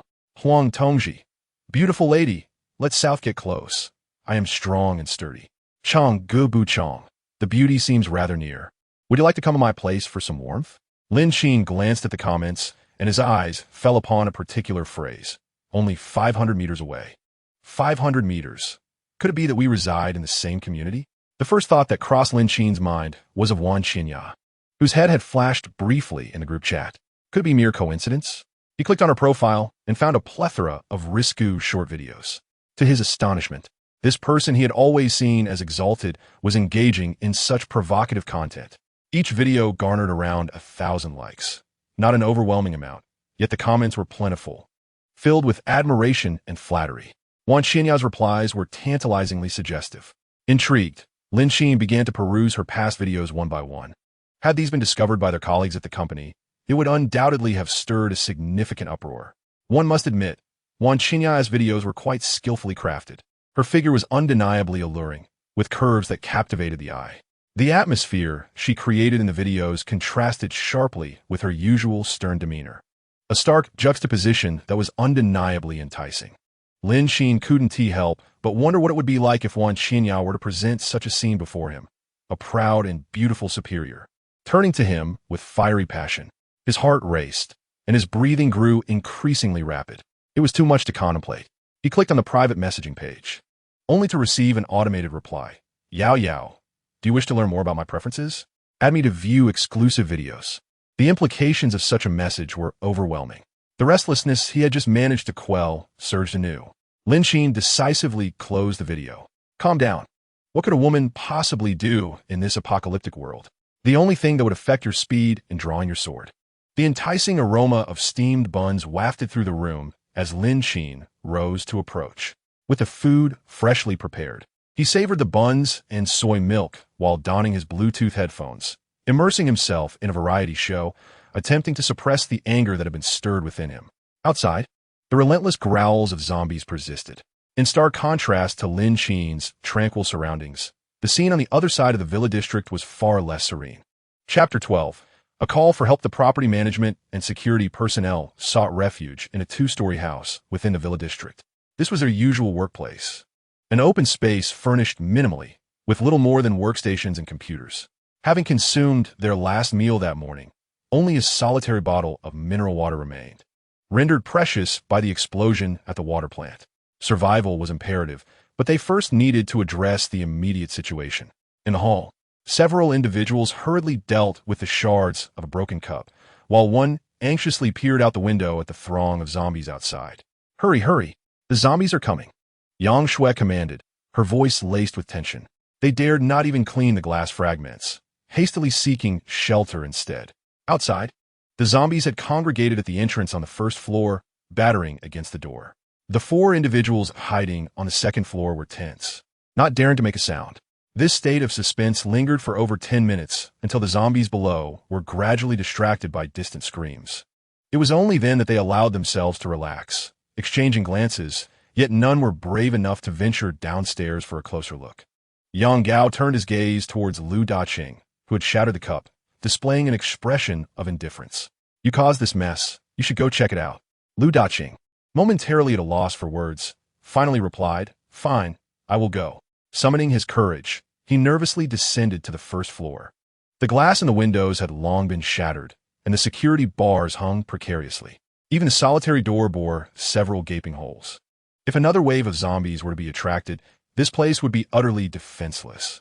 Fortunately, the zombies had been drawn away by the sounds from outside and were not currently attacking. However, there was no guarantee they would not return. Cautiously, Lu Daqing ascended back to the second floor, where several pairs of eyes awaited him. The security bars and door on the first floor won't hold for much longer. We need to find a safer place quickly. It's all your fault. You couldn't even hold on to a cup of water, and if you had attracted the zombies, we would all be doomed. Yang Gao, clad in property management attire, glared angrily at Lu Daqing, who wore a security uniform. Lu Daqing, his face filled with remorse, stammered. "Em soda, em soda. It was a slip of the hand. I didn't mean it, and besides, the zombies haven't come in, have they?" Yang Gao's frustration escalated, his voice rising significantly. "Is that not enough? Did you have to bring the zombies here to ensure we all get bitten?" Lu Daqing, unwilling to concede, retorted, "How do you speak?" Zhang Chongming, who had been silent for a long time, interrupted. "Enough. Are you still not satisfied with the volume of your voice? If you wish to quarrel, do so outside and do not drag others into it." Though both harbored deep-seated anger, they fell silent, refraining from further words. Yang Shui interjected, "All right, let us consider our next course of action. We are all aware of the situation with the zombies outside, and we have no food here. Perhaps we could seek shelter in another homeowner's residence for a time and wait for rescue."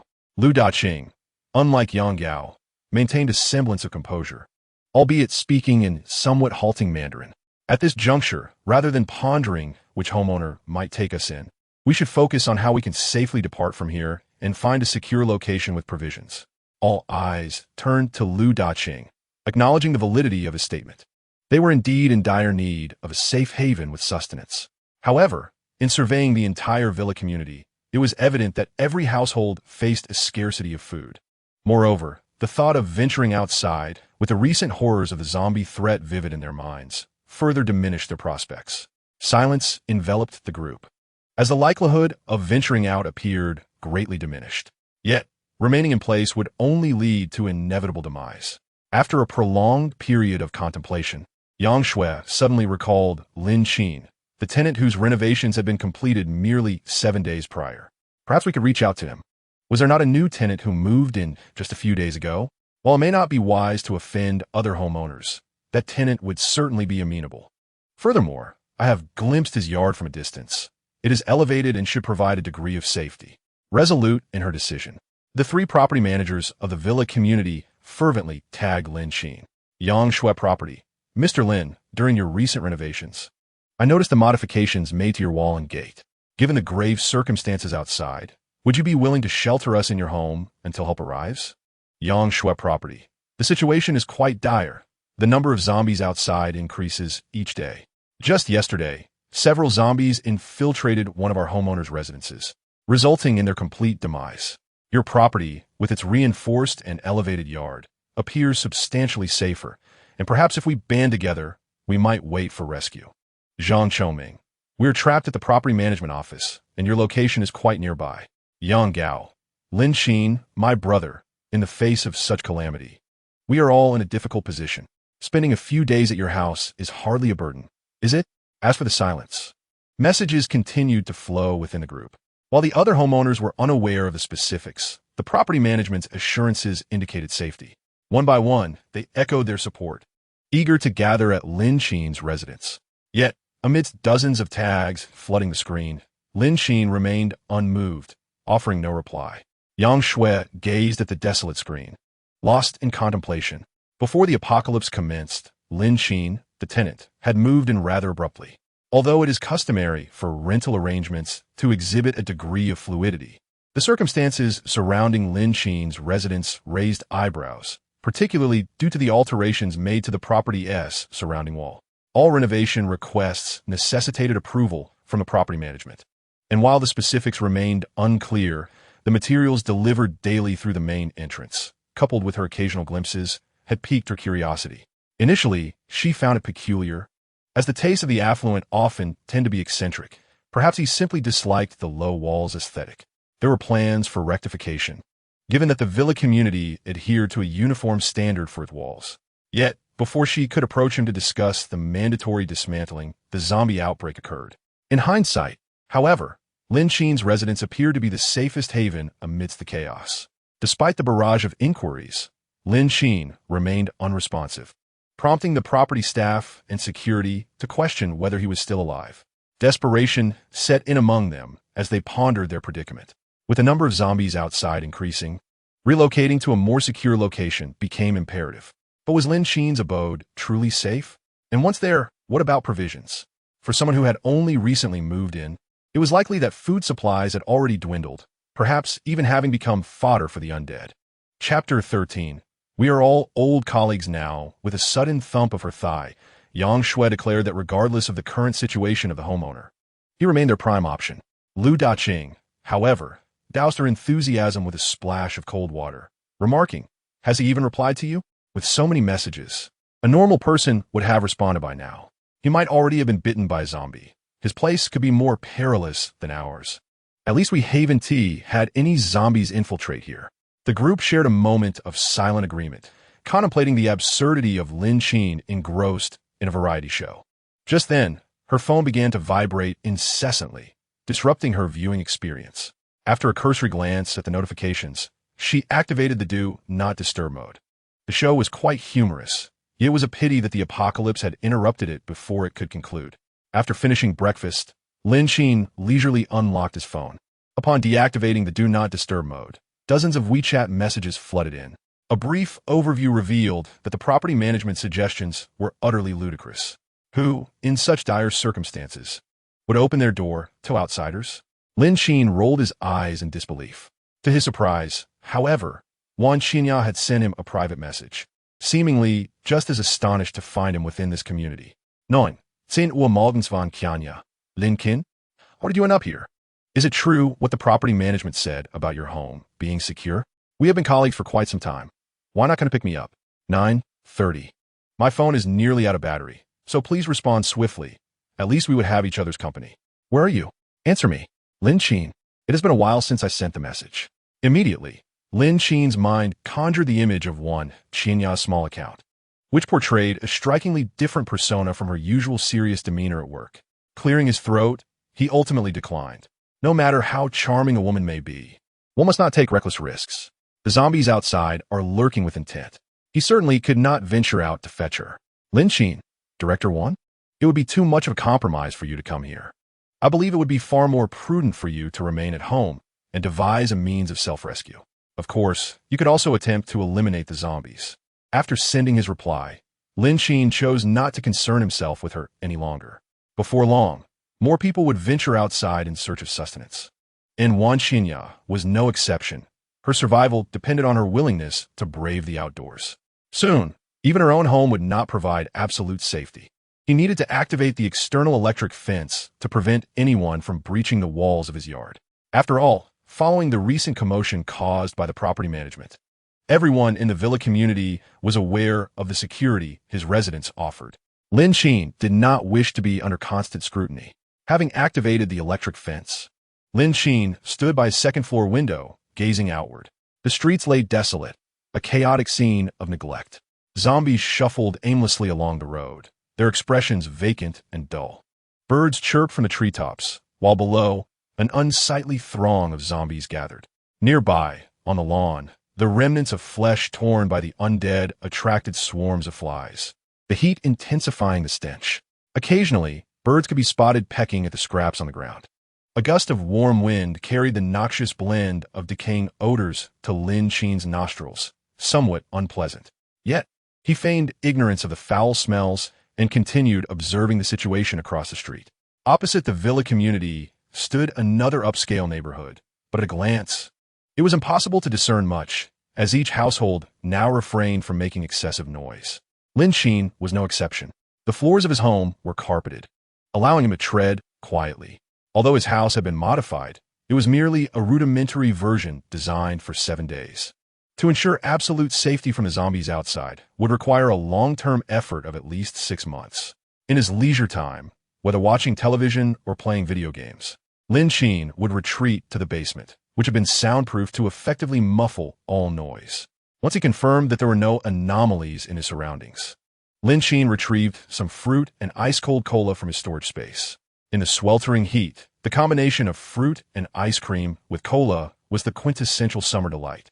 Lin Qin turned off the air conditioning and descended to the basement, where he activated the large LCD television. The home theater had been a personal project of his. The grand television that once adorned the living room had been relocated to this space, with a movie screen on one wall and the LCD screen on the other, allowing for dual functionality. He retrieved some fruits from his storage area, washed them thoroughly, and just as he settled down to watch television, a sudden vibration interrupted him. Wan Xinya had sent a video request. Taking a leisurely bite of an apple, Lin Qin accepted the video call. The screen flickered to life with a beep, revealing Wan Qinya before him. Ignoring the dimly lit ambience on Lin Qin's end, she launched into a rapid-fire monologue. Lin Qin, you finally answered. Which building do you live in? The woman on the screen, devoid of any elaborate makeup, wore an expression of panic. Frequently glancing towards the closed door behind her, Lin Qin tilted his head slightly. Are you planning to come find me? Why not? It's quite unsafe outside. I notice your place isn't too far from mine. If that's the case, I might as well move in with you. It's better to have company in these times. I'll just assume you were worried about me before. Honestly, I'm not picky anymore. Having you nearby gives me a sense of security. By the way, do you have any food left? I've eaten everything in my place, and I've been hungry all day. I'm getting ready to come over now. Lin Qin smirked inwardly at her audacity. He thought to himself, even if he were to save someone, it certainly wouldn't be her. Why don't you first draw back your curtains and take a look at the zombies outside? Do you genuinely think you could traverse here unscathed? And even if you could make it, why would I take you in? Our previous relationship was far from cordial. You must remember, Wan Qinya's reputation as the old, which was not earned without cause. I've been on the receiving end of her harsh words before. Moreover, even if he were interested in a woman, she would not be his choice. After all, who would want to pursue someone older? In the past, wealthy older women might have been sought after for companionship, but times had changed. As for food, he had plenty and was currently enjoying an apple. Taking another bite, Lin Qin swallowed it down under Wan Qinya's astonished gaze. Oh, you still have apples? I'll prepare to come find you right away, she exclaimed. But before she could finish, Lin Qin abruptly ended the video call.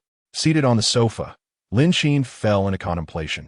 He had felt rather despondent in recent days, devoid of the apocalyptic urgency and neglecting his training. It was as if he were being compensated for his past life. However, after indulging for so long, it was time to resume his physical regimen. He realized that this sense of safety would not last forever, and this body bore significant differences from his previous one. He needed to swiftly regain the skills he once possessed. Chapter 14.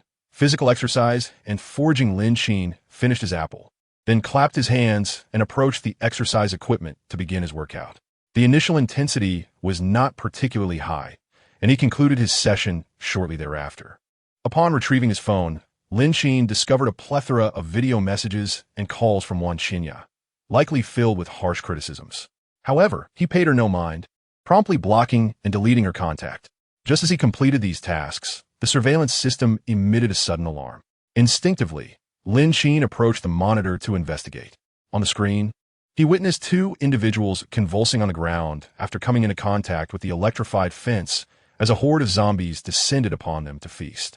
Amid the sporadic footage, he discerned the uniforms of the property management. Frowning, Lin Qin switched through various camera feeds to ascertain the specific circumstances. A little over 10 minutes prior, Yang Shui and her companions had departed from the property office. Taking advantage of the distraction caused by the zombies outside, they had climbed out of the rear window, proceeding with caution. Initially, they encountered no zombies, but halfway through their escape, they found themselves hiding in the greenery, too frightened to proceed. At the flower bed's entrance ahead, 3 zombies were engrossed in devouring a corpse. The stench of blood in the air and the horrifying scene rendered the 4 of them mute with terror. Nevertheless, Yang Shui's physiological reaction betrayed her, and despite her efforts to suppress her nausea, a faint sound escaped her lips, drawing the zombies' attention. The 4 were soon fleeing through the villa district, pursued by the zombies, which in turn attracted others from different areas, encircling them swiftly. In a state of desperation, they gripped their weapons tightly, prepared to fight to the death against the undead. Yang Shui was shoved towards a horde by Yang Gao and was quickly surrounded and torn apart by the zombies. Meanwhile, Zhang Chongming attempted to push Lu Daqing into the mass, but fortune did not favor him. Instead, he was the one thrust into the throng by Lu Daqing. The remaining 2 managed to escape amidst the chaos, reaching the outer wall of Lin Qin's courtyard. Just when they thought they had found hope, they discovered that the electrified fence had been activated. The moment they attempted to scale it, they were immediately stunned by the electric shock, leaving them vulnerable to the approaching zombies. The surveillance footage revealed dozens of zombies shrieking as they feasted, blood splattering ominously against the corners of Lin Qin's wall. Turning off the monitor, Lin Qin scratched his head. Thankfully, the electrified fence had been activated in advance. Otherwise, it might have allowed intruders to slip in. Given his current physical state, taking on 2 individuals would indeed be a challenge. Yet, He recognized the necessity of enhancing his physical conditioning to adapt to the threats of the outside world. As twilight descended, Lin Qin returned to his quarters and retrieved provisions from his storage space. The food consisted of an array of stir-fried dishes from the past week, ready to be warmed and consumed. However, Lin Qin preferred to keep the aromas subdued to avoid attracting the attention of those nearby, opting to eat them at a moderately warm temperature. Paired with rice, he found himself quite satiated. Nightfall arrived as anticipated. Standing by the window on the third floor, Lin Qin opened the iron grill and gazed into the distance. The streets appeared desolate, illuminated by a few dim yellow street lamps, with faint glimmers from behind the curtains suggesting that some households still remained alive. Beyond that, there was naught else. Lin Qin shut the iron grill, thoroughly severing his connection with the outside world, and subsequently turned on the television. In the dead of night, he fell asleep on the sofa, undisturbed even by the persistent vibrations of his phone. Meanwhile, Wan Qinya remained in her villa room, having dialed numerous times to no avail. With her WeChat account blocked, she was uncertain whether Lin Qin had done so intentionally or had simply forgotten. Strangely, her phone number was still reachable. The bedroom lay in disarray, devoid of any food, and she fell on the brink of madness from hunger. Staring out into the pitch-black night, she caught sight of the occasional silhouette of a zombie in the distance, which ignited a bold notion within her. Slipping on her sneakers, Wan Qinya quietly approached the door. Pressing her ear against it to listen for any sounds, she stealthily opened the door and stepped outside. The courtyard was shrouded in darkness, although the street lamps outside the villa area still glimmered, preventing it from being overly dim. She glanced around before opening the main gate of the courtyard and cautiously made her way out. A gust of hot wind swept past, carrying a foul odor. Beneath the yellowed light, she saw no signs of zombies at the entrance. Wan Qinya began to move forward, though unsure of Lin Qin's whereabouts. She recalled that the property management had mentioned new renovations. This villa area was limited in size. One could easily deduce which homes were undergoing renovations. She remembered a house near the eastern gate that had been close to the edge, moving carefully along the landscape borders. She turned the corner and was about to proceed when a pair of hands suddenly covered her mouth and pulled her into the nearby bushes. A scream caught in her throat. Before her stood another girl, and Wan Qinya stifled her instinctive cry. She whispered, her voice trembling. The other girl immediately pressed a finger to her lips, signaling for silence. At the other end of the street, 3 zombies staggered towards them, their movements mechanical, their decaying flesh oozing repulsive fluids. Wan Qinya's breath quickened, her eyes wide with fear. Liang Tian, who had restrained her, dared not release her grip, striving to remain utterly silent. Once the zombies passed by, Liang Tian finally loosened her hold. Without uttering a word, she proceeded in the opposite direction. Wan Qinya, feeling anxious, carefully followed her, navigating through the surroundings. Observing the other's adeptness in vaulting over the courtyard wall, Wan Qinya gritted her teeth and, after considerable effort, managed to climb over as well. Do not overthink it.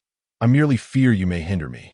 Liang Tan skillfully rummaged through the villa's rooms and ultimately unearthed 2 unopened packets of biscuits, which she devoured hungrily. Nearby, Wan Qinya swallowed hard, fixating her gaze on Liang Tian. Continuing her search, Liang Tian discovered a carton of yogurt and 2 packets of sandwiches in the refrigerator. She tossed 1 packet of sandwiches to Wan Qinya, her tone rather brusque. If you wish to survive, you must rely on yourself. This packet of sandwiches is for you. But do not follow me tomorrow. With food in hand, Wan Qinya began to eat voraciously. She hadn't eaten in 2 days and was ravenous.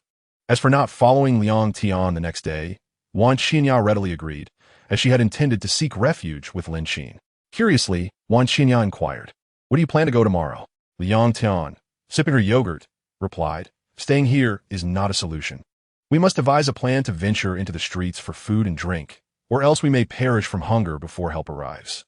As a fellow woman, I advise you to seek an escape route sooner rather than later." Chapter 15. Fear. Wan Qinya remained silent. That night, the 2 women experienced a tranquil calm. The following morning, they parted ways. The community was not devoid of zombies, but most roamed the periphery. Wan Qinya found it challenging to navigate. After taking just a few steps outside, she encountered a zombie. In a panic, she attempted to evade it, only to spot 2 men ahead, wielding machetes, surrounded by the remains of 2 defeated zombies. Disregarding the unpredictable nature of the men, Wan Xinya rushed towards them in desperation for assistance. This time, fortune did not favor her. No one came to her aid. As she started to speak, one man plunged his knife into Wan Xinya's abdomen and swiftly slashed her throat. Do not show mercy. This is not the time for compassion. Search her for anything of value. Outside, the sun shone brightly as Lin Qin lay on the rooftop balcony, cradling a Beretta 87 pistol. In the distance, at the forefront of the agitated zombies, a striking woman was sprinting barefoot. Her disheveled hair obscured her features, making it difficult for Lin Qin to discern her appearance. However, her sultry figure clearly indicated her beauty. Her fair skin, slender thighs, curvaceous form, and alluring yet hidden eyes captured attention. A gentle breeze swept through, tousling her hair, framing her face. Lin Qin thought to himself, ugh, as he retracted his earlier musings. Is this truly a beauty? The dark hollows of the eyes were streaked with fresh crimson blood trickling down the cheeks. A chunk of flesh was missing from the left cheek, and most notably, the bluish-black veins were starkly visible from the face down to the neck. It was uncertain whether this was due to the recent death, but the corpse of the zombie bore few marks, appearing relatively fresh. However, the visage was somewhat repugnant, obscured by long hair that made it difficult to discern. Initially, he assumed the creature limped due to an injury to its leg. Little did he know, it was indeed a zombie. Such a pity for such a fine physique to be wasted. As Lin Qin pondered this, the horde of corpses became agitated, altering their original course and moving farther away. He had not intended to fire his weapon, merely observing the zombies as they drew closer, prepared for any unforeseen circumstances. Unexpectedly, a commotion diverted the zombies, rendering his firearm useless in an instant. After lingering for a while and confirming no anomalies, Lin Qin returned indoors to endure another monotonous day. Meanwhile, Zhang Qian sent a message at 10:06.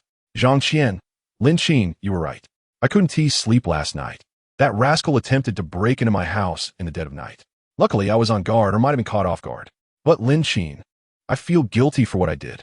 Lin Qin furrowed his brow. Lin Qin, what do you mean? Zhang Qian.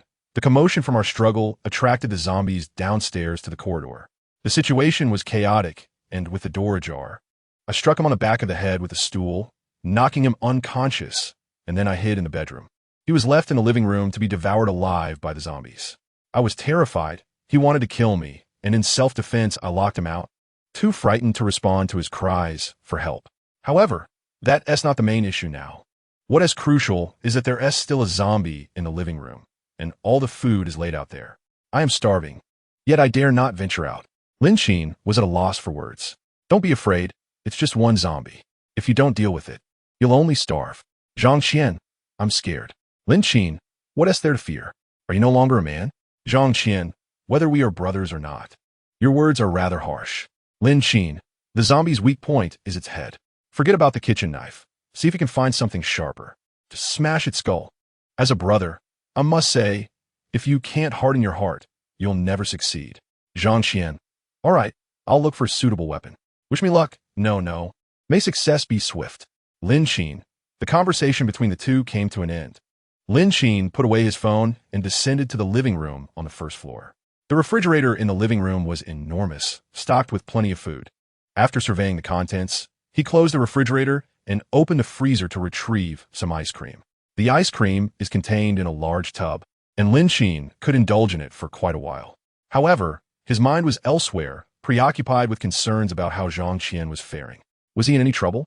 Meanwhile, Zhang Qian rummaged through his bedroom, searching for a suitable weapon. The kitchen knife was out of reach, leaving only the lamp's base and a stool as potential implements of defense. Was he truly expected to wield such cumbersome objects against a zombie? Heavy and unwieldy, he could hardly lift them before the undead would charge at him. No, he needed something more suitable, perhaps a hammer, a mallet, or a baseball bat, anything capable of effectively dispatching a zombie. However, tools of that nature were certainly not located in his bedroom.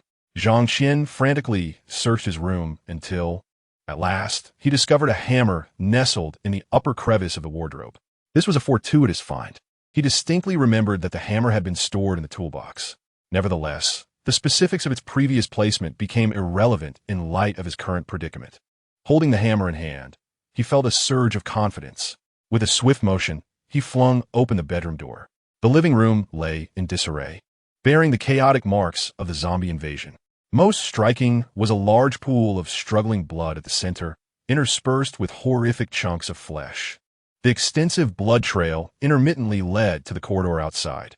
He could not ascertain whether more zombies awaited him there. He needed to dispatch the zombie in the living room quickly and secure the door. If the corridor were teeming with the undead, his life would hang in the balance.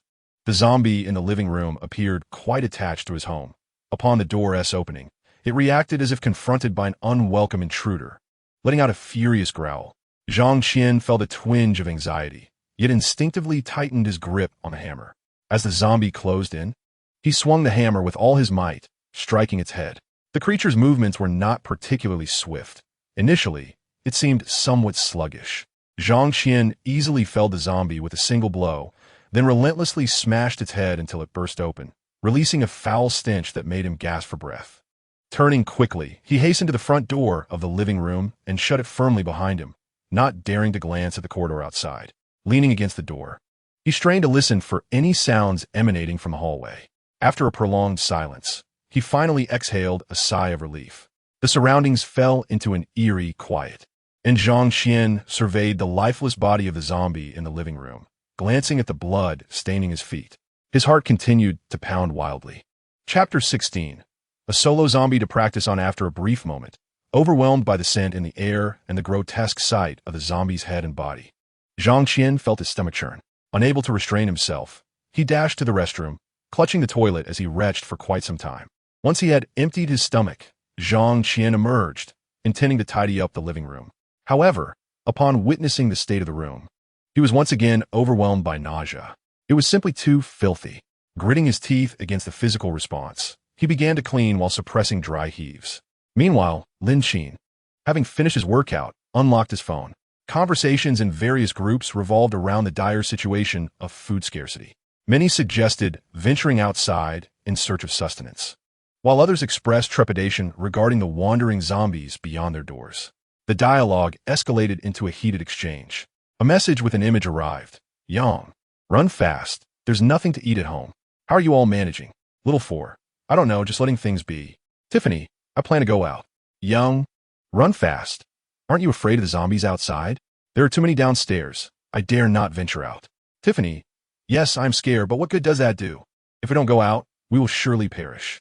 Tiffany, do you truly intend to wait for rescue? Yang, run fast. Rescue is certainly not on the way. But with so many zombies downstairs, how do you plan to face them? Wanbo, it's manageable so far. The zombies are still sluggish. And as long as you don't get chased, it shouldn't be a major issue. The real challenge lies in their overwhelming numbers. Little White Shark, why are you still debating whether to go out? I'm already outside. Little White Shark, let me show you my achievements. I'm no longer worried about food and can wait for rescue in peace. Little White Shark, image Tiffany, impressive. You've gathered quite a bit. It looks like you're in a supermarket. Yang, run fast, strong. I want to go too. Little White Shark, yes, most shops along the street are deserted. You can take whatever you want. However, there are indeed many zombies, so one must avoid encounters. Little White Shark, also I spotted other people. In the captured photo, 2 individuals are hiding at the edge of a wall, cautiously crawling along its perimeter. The image doesn't reveal much information. Yet the desolate street and the blurred figures of zombies alongside the hidden individuals can still be discerned. It appears that some have already succumbed to impatience and ventured out. From the photo, the zombies outside seem manageable, and it's likely that more people will soon emerge in search of supplies. Lost in thought, Lin Qin suddenly heard several loud shouts from outside. Holding an ice cream, he turned to the surveillance screen. On the shaded pathway of the villa district, 3 men stood their ground, armed with knives, clubs, and axes, fiercely battling 2 approaching zombies. Despite the zombies' considerable strength, the men's weapons provided a significant advantage, allowing them to be more agile. Nevertheless, they were still drenched in sweat. One of the zombies incessantly gaped its mouth, lunging toward the slightly portly middle-aged man among them. The man wielding a baseball bat charged forward, delivering a decisive blow that redirected the zombie's head. Another zombie, closely trailing their steps, stretched out its hands in an attempt to seize one of the men's arms. Yet, It was met with a swift kick to the abdomen from another man brandishing a kitchen knife, who then flailed the knife wildly. "Brother, hurry. The zombies are hot on our heels. Damn it, these zombies are incredibly strong. Come on, third. Don't worry, brother, I'm on it." A blow to the body would prove futile. Only a strike to the head would suffice. In the scene, the trio effortlessly dispatched one of the zombies, while another was left with a severed leg, oozing repugnant fluids. They hurriedly moved on, paying no mind to the dismembered zombie's fate. However, their commotion drew the attention of numerous other zombies, resulting in several trailing them out from the guard station. In an instant, the villa was considerably less populated, indicating that the inhabitants could no longer remain and were compelled to venture out in search of sustenance. Yet, Lin Qin did not anticipate that this villa district could yield such brave souls. The zombies' noise arrived swiftly but dissipated just as quickly. Before long, silence enveloped the area. Lin Qin meticulously scanned the various installed cameras, finding no anomalies. However, in the vicinity of the garbage room within the villa, one zombie was still aimlessly swaying. After carefully discerning the situation, Lin Qin diverted his gaze from the monitor and ascended to the third floor. From this vantage point, Lin Qin could see farther and, crucially, observe the conditions on the distant street. The zombies, like moths to a flame, followed the trio who had just exited, eventually fading from Lin Qin's sight. The street gradually returned to tranquility, and within the villa's narrow paths, not a single zombie remained. It was eerily quiet. Yet, despite the absence of zombies on the monitors, one could not guarantee the safety of the pathways. Lin Qin remained vigilant. For now, it appeared that the overwhelming majority of zombies had congregated on the outside roads, rendering the interior significantly safer. He casually procured a baseball bat and stepped outside. Though the bat was merely for practice, should his life be endangered, he would ultimately resort to his handgun. He was not foolish. The heavy gate of the courtyard creaked open smoothly, emitting little noise. Guided by his memory, Lin Qin approached the garbage room step by step. Its location was rather secluded, with few residents nearby. Ordinarily, the stench emanating from the garbage was not particularly strong. Lin Qin wound his way along the path and finally arrived at the front of the garbage room. Lin Qin glanced around and approached the verdant shrubbery bordering the path. The exposed skin of the zombie was hardly appealing, yet its attire remained surprisingly clean and intact. Towering and robust, the creature's physique exuded a formidable presence. Standing before a trash can, the zombie swayed unsteadily, its mouth occasionally gaping open as its teeth clashed in a futile attempt to bite at the air. It appeared to be quite a formidable opponent. Lin Qin surveyed the hockey stick he had brought from home and silently opted for the fire axe instead. Given the zombie's imposing stature, a single strike with the baseball bat would likely result in its splintering. The fire axe, however, seemed a more prudent choice. Weighing the axe in his hands, Lin Qin made up his mind. This would do, as it was all part of honing his skills. Clearing his throat softly, Lin Qin startled the previously dazed zombie, which turned its attention towards him. Gripping the fire axe tightly, he braced himself for the impending confrontation. As the zombie lunged forward, Lin Qin was prepared. He deftly sidestepped, causing the creature to tumble to the ground in a disheveled heap. Chapter 17. The Law of the Jungle. The zombie felt no pain and quickly reacted, propping itself up in an exceedingly grotesque manner to face Lin Qin. Its neck twisted with an audible crack, repositioning to fixate on him. With its limbs contorted, the zombie charged once more. Lin Qin, now accustomed to such bizarre behavior, akin to a peculiar skill possessed by the undead, raised his fire axe and swung it at the advancing creature. Fortunately, the fire axe proved remarkably effective. With 2 swift strikes, Lin Qin severed one of the zombie's arms. Remarkably, this did not hinder the creature's relentless advance. Lin Qin furrowed his brow and swiftly retreated to gain distance. As the zombie drew closer, he raised the axe once more and struck with all his might. With a resounding crack, Lin Qin believed he heard the sound of bone shattering. He did not relent, swinging the axe again, twice more. Brain matter splattered forth, and the zombie's struggles gradually subsided. A foul, viscous substance oozed from the cracks in its bones, permeating the air with an unbearable stench. Lin Qin, unflinching, withdrew the fire axe. As the first zombie he had encountered, he felt that his reflexes were far from what they once were. Even his strength seemed insufficient. It took 2 strikes to subdue a single, simple zombie. If another were to appear, he would be hard-pressed to manage. It was clear that he needed to enhance his training to swiftly regain his former agility and strength. Had it not been for this serendipitous opportunity today, I would have remained in a state of uncertainty regarding my own capabilities. Glancing at my hands and the fire axe, I realized that there would be no shortage of encounters with the undead in the days to come. As someone who has traversed this treacherous path, it is imperative to cultivate a well-rounded skill set. Lin Qin surveyed his surroundings. His movements had not attracted any zombies. The silence was palpable, yet it would be prudent to return swiftly after dealing with the undead. He had no desire to confront a horde of zombies before regaining his strength. Even with a firearm at his disposal, he remained cautious. The use of such a weapon would undoubtedly draw the attention of others nearby, turning his worries from merely the undead to fellow survivors. A vexing dilemma indeed. Lin Qin wiped the liquid staining his fire axe against the refuse partition, and it appeared significantly cleaner than before, though remnants of the repulsive substance still lingered. Casting his gaze around, he made his way towards a verdant thicket beside a narrow path, recalling the existence of an artificial river nearby, a perfect spot to cleanse himself.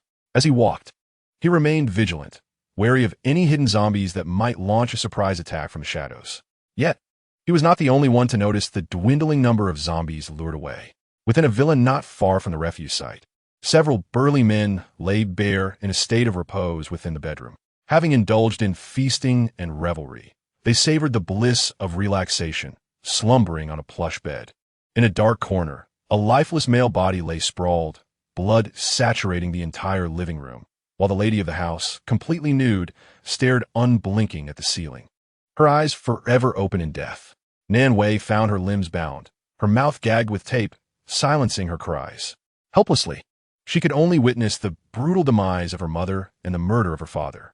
She stifled her sobs, fearful of making too much noise. Once the intruders awakened, she would surely be next. She could not resign herself to despair.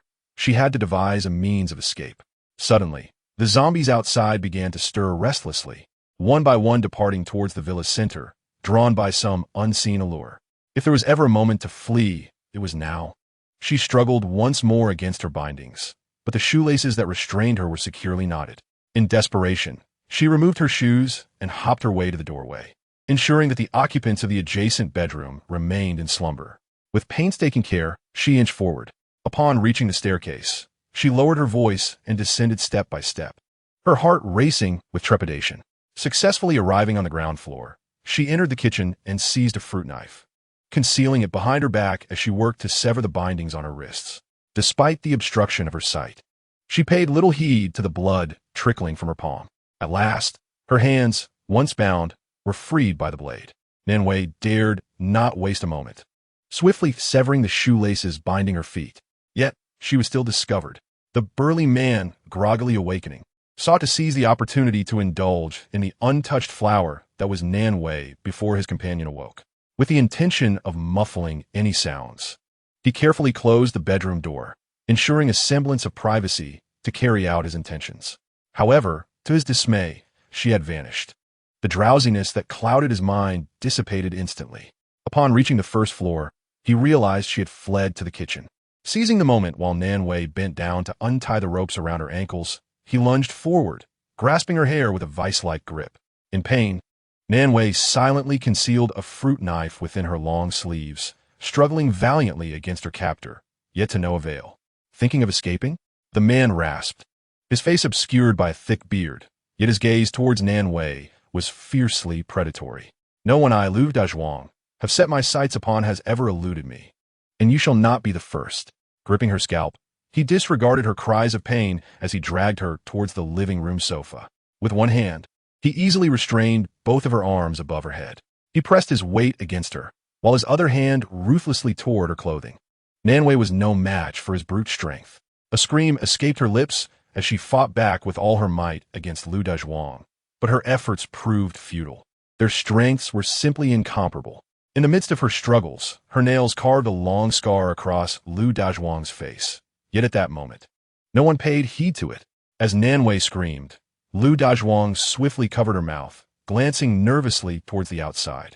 Fortunately, the zombies had not been alerted, prompting a sigh of relief from him. A sharp slap resounded, swelling Nan Wei's cheek. She curled up, clutching her bruised face, glaring defiantly at him. Lu Dazhuang, observing her, touched his wound with a sneer, declaring, "I offered you the chance to serve me out of kindness, and yet you dare to defy me." Thankfully, the zombies have not been drawn in. Another slap followed, drawing blood from the corner of her mouth, yet she remained silent, her eyes burning with fury. As if that were not enough, Lu Dazhuang seized her hair once more, forcefully slamming her head against the coffee table before the sofa. "Damn it! What kind of look is that? I command you to look." The commotion had already attracted the attention of those upstairs.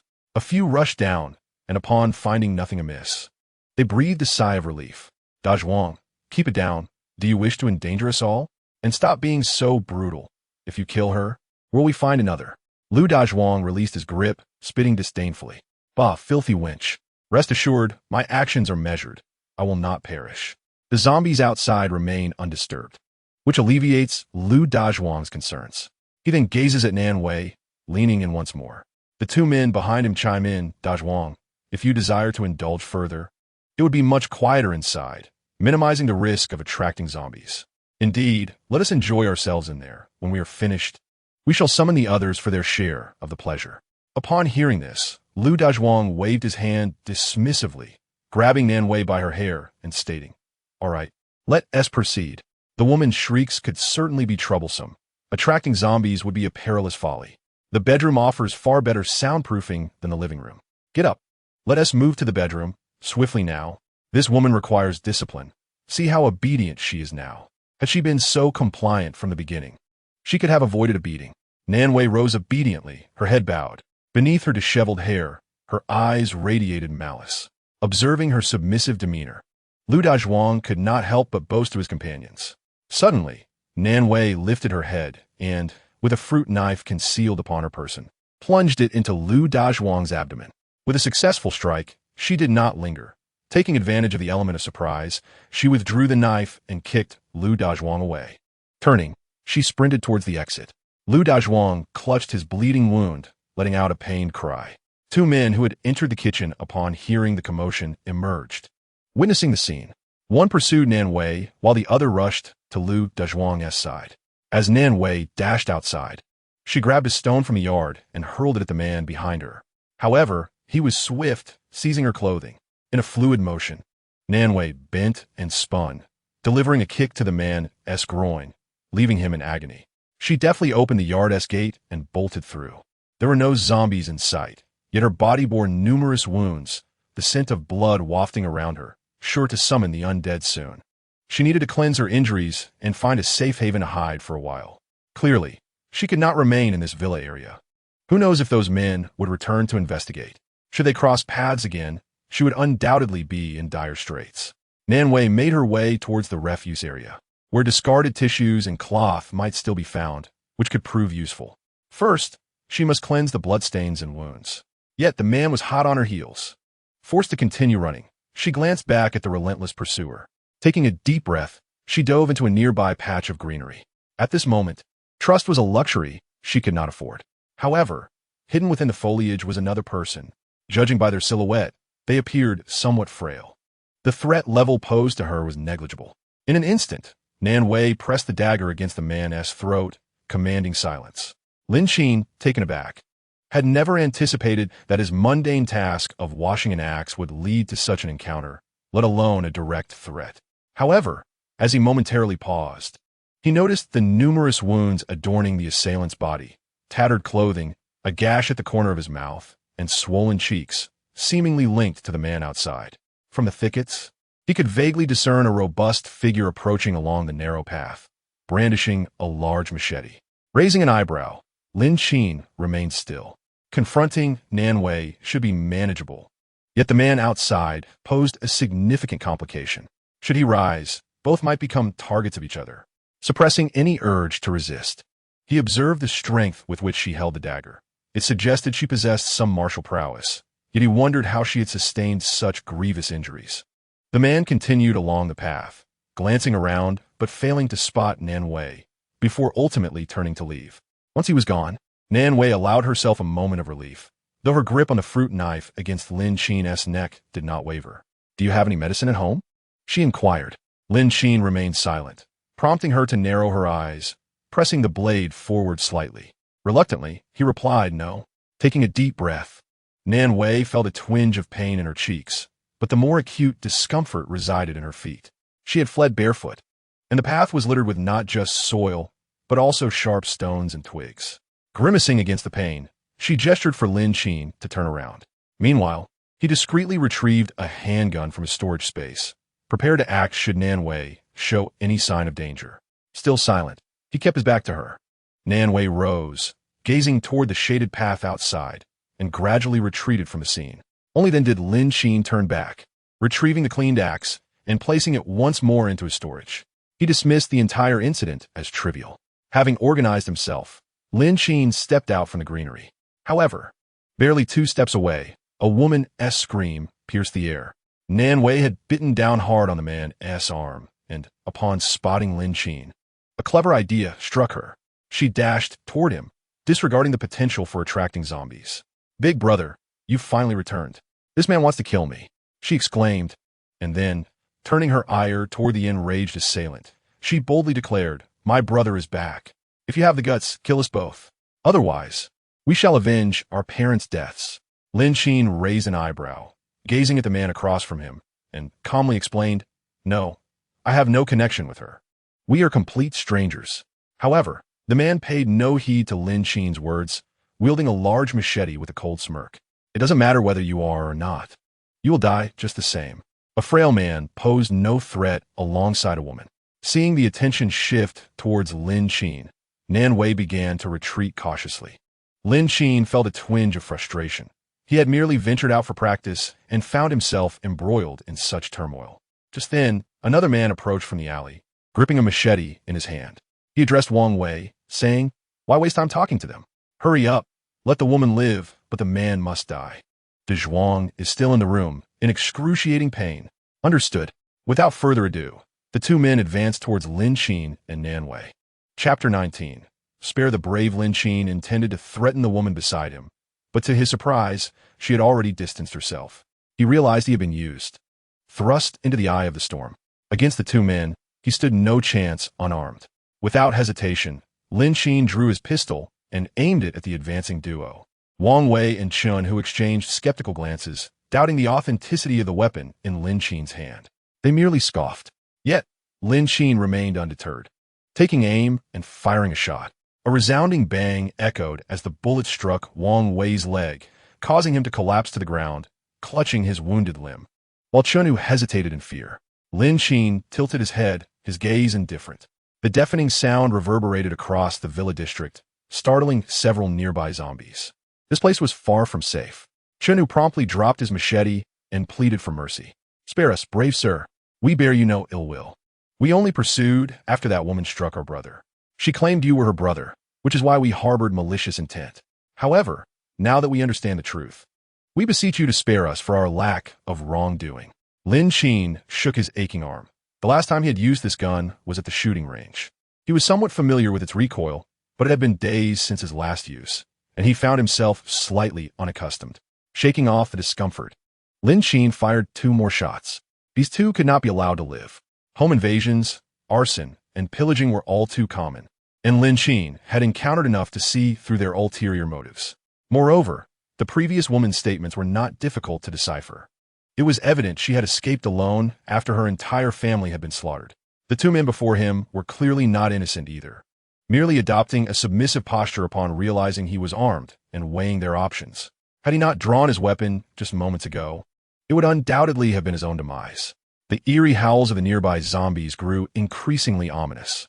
Lin Qin, having resolved his immediate threat, turned and began to walk down the narrow path, intending to return home. However, the commotion caused by the zombies was too pronounced.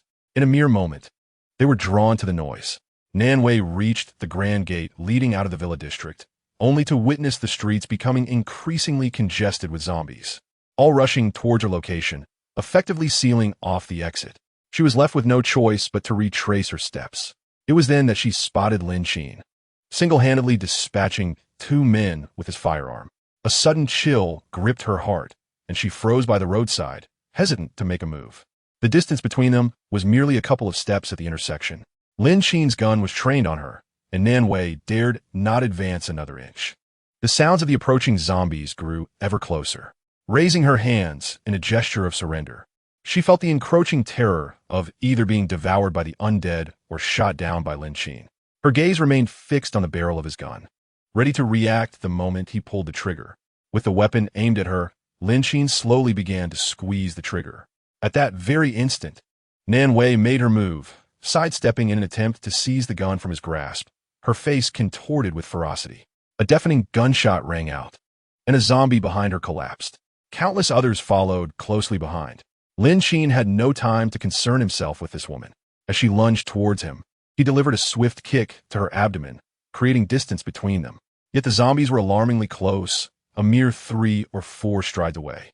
Lin Qin fired several more rounds, each finding its mark in the heads of the zombies that had been leading the charge. With the horde swelling and his ammunition dwindling, Lin Qin swiftly turned to flee, reloading as he did. The refuse area near the western gate of the villa district was one of the earliest points of entry for the zombies. He surmised that the eastern gate would be no different. His return would inevitably attract the gathering of the undead. However, if he moved quickly enough, he could at least avoid a confrontation with the main throng. Lesser numbers of zombies could be dealt with easily enough by gunfire. In the blink of an eye, Lin Qin vanished from Nanwei's sight. This man had chosen not to kill her. Regaining her composure amidst her panic, she followed after him. For the moment, this was the only direction devoid of zombies. With wounds upon her body, the scent of blood would surely incite the zombies to target her. It seemed there was no truly safe haven. The man had possessed a gun. He must have been some sort of law enforcement, for in such a lawful society, acquiring a firearm would be beyond the grasp of an ordinary individual. With determination ignited, Nanwei broke into a frantic sprint. In her eyes, Lin Qin possessed absolute strength. If survival were possible, what harm would a small sacrifice entail? Moreover, he could be regarded as an indirect benefactor, having avenged her parents while sparing her life. At that moment, a horde of zombies surged forth, obstructing the path ahead. To retreat, one must traverse through the swarm of corpses. Lin Qin crouched by the wall, feeling a twinge of regret. Perhaps he should have simply leapt into the dumpster. Suddenly, a stone fell from above, striking his head. He looked up to see the woman from earlier squatting atop the wall, observing him. "Are you planning to wait here to feed the zombies?" Lin Qin furrowed his brow. "Can you climb? Hurry." The number of zombies was overwhelming, and there was no other refuge. After speaking, Nanwei leapt down into the courtyard. She needed to quickly enter and secure the door, cleaning the bloodstains from her body. Lin Qin hesitated for a moment.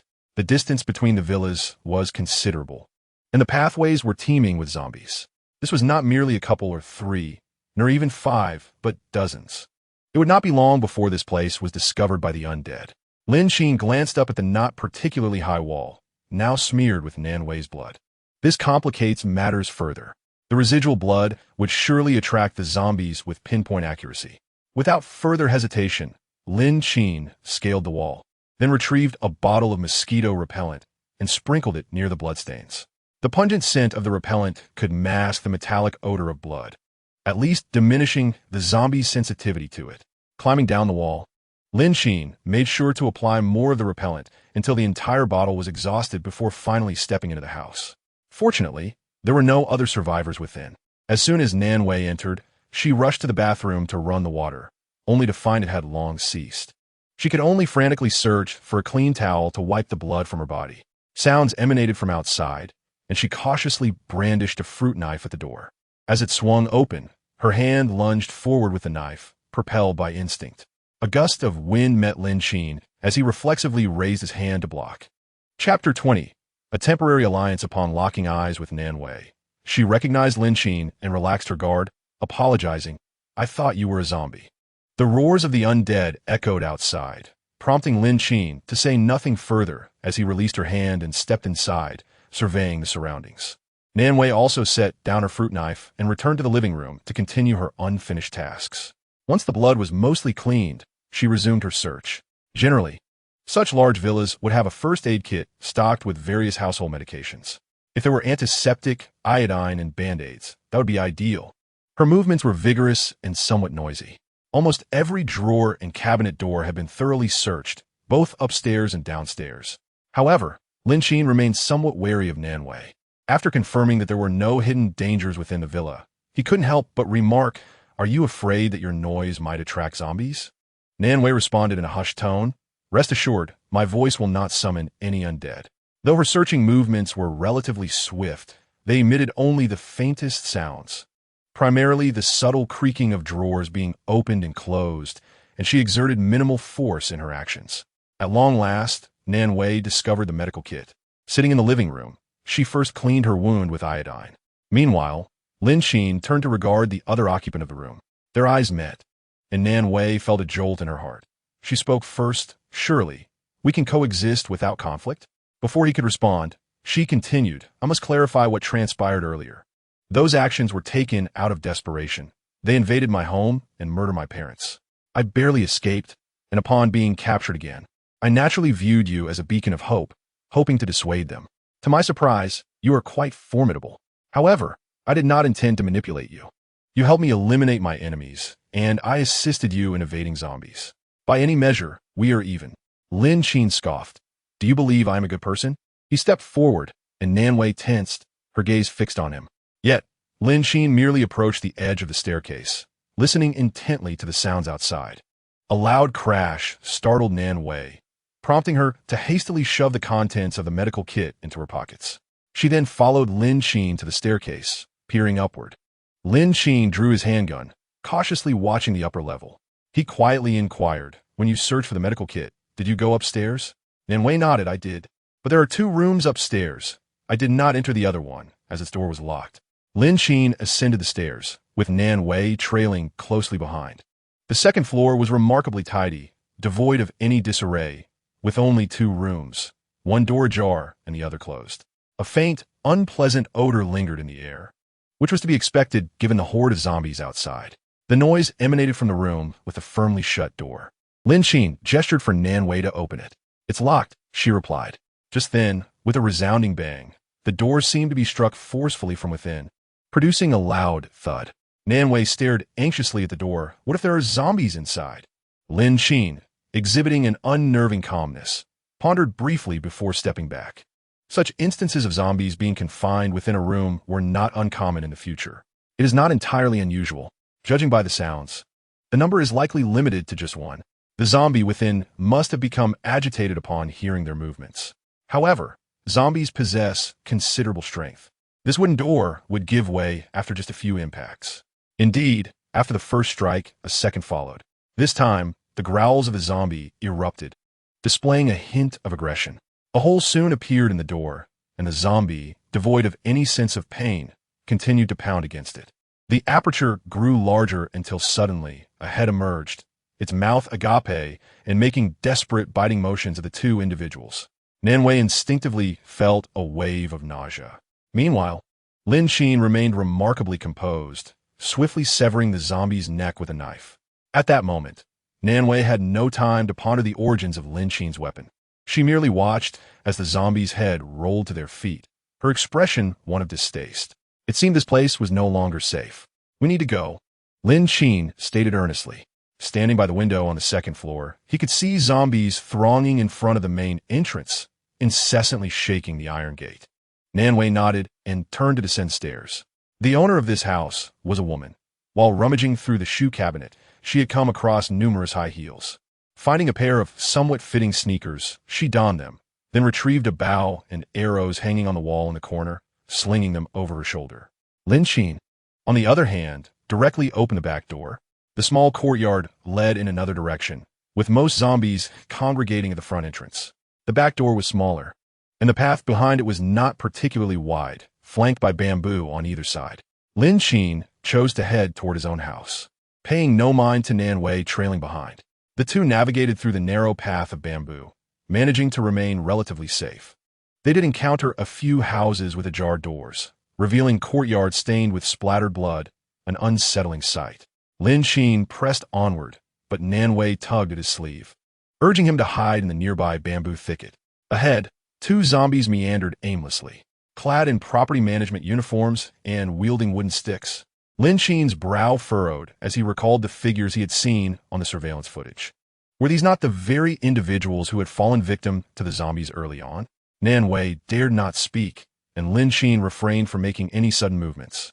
A sound could easily attract the attention of the zombies nearby, necessitating an escape that would prove futile. After crouching for a moment, Nanwei quietly sought a vantage point. She then aimed the bow she had retrieved from the villa at the approaching zombies. With a swift whoosh, the arrow struck the zombie's head, delivering a fatal blow. Nanwei quickly nocked a second arrow, targeting the other zombie with the same precision and ferocity. Lin Qin raised an eyebrow, feeling a twinge of surprise. That archery stance she had just demonstrated seemed somewhat familiar, reminiscent of a champion archer she had previously evaded. Nanwei gestured for Lin Qin to follow her, urging her to leave the area promptly. As they approached the corpse of a zombie, Nanwei retrieved the 2 arrows embedded in its skull. With only 5 arrows left to her name, she needed to conserve them wisely. Nevertheless, Nanwei utilized the arrows to pry open the zombie's clothing, knowing that these once human beings might still possess something of value. Chapter 21, which full regrettably, the corpse was devoid of any useful items. The surroundings were eerily quiet, the distant roars of zombies gradually diminishing. At the end of the narrow path lay a junction with the main road. The likelihood of encountering zombies on the main road was significantly higher than on the path. Consequently, their pace quickened. At that moment, a blood trail dragged across the flagstones, snaked around a corner. The earth between the stone slabs bore evidence of scratching. Judging by the blood, it still appeared relatively fresh. However, no screams had been heard in the villa area today. This bamboo grove was rather secluded, and the soil on both sides of the path was damp, possibly due to a lack of sunlight, making the scratch marks particularly conspicuous. Lin Qin furrowed her brow, suspecting that zombies were involved. The absence of screams, however, was difficult to ascertain. This uncertainty heightened their vigilance. At the end of the blood trail, Lin Qin noted no anomalies. The trail seemed to end abruptly, disappearing without a trace. Although perplexed, neither of them spoke further and successfully reached the main road.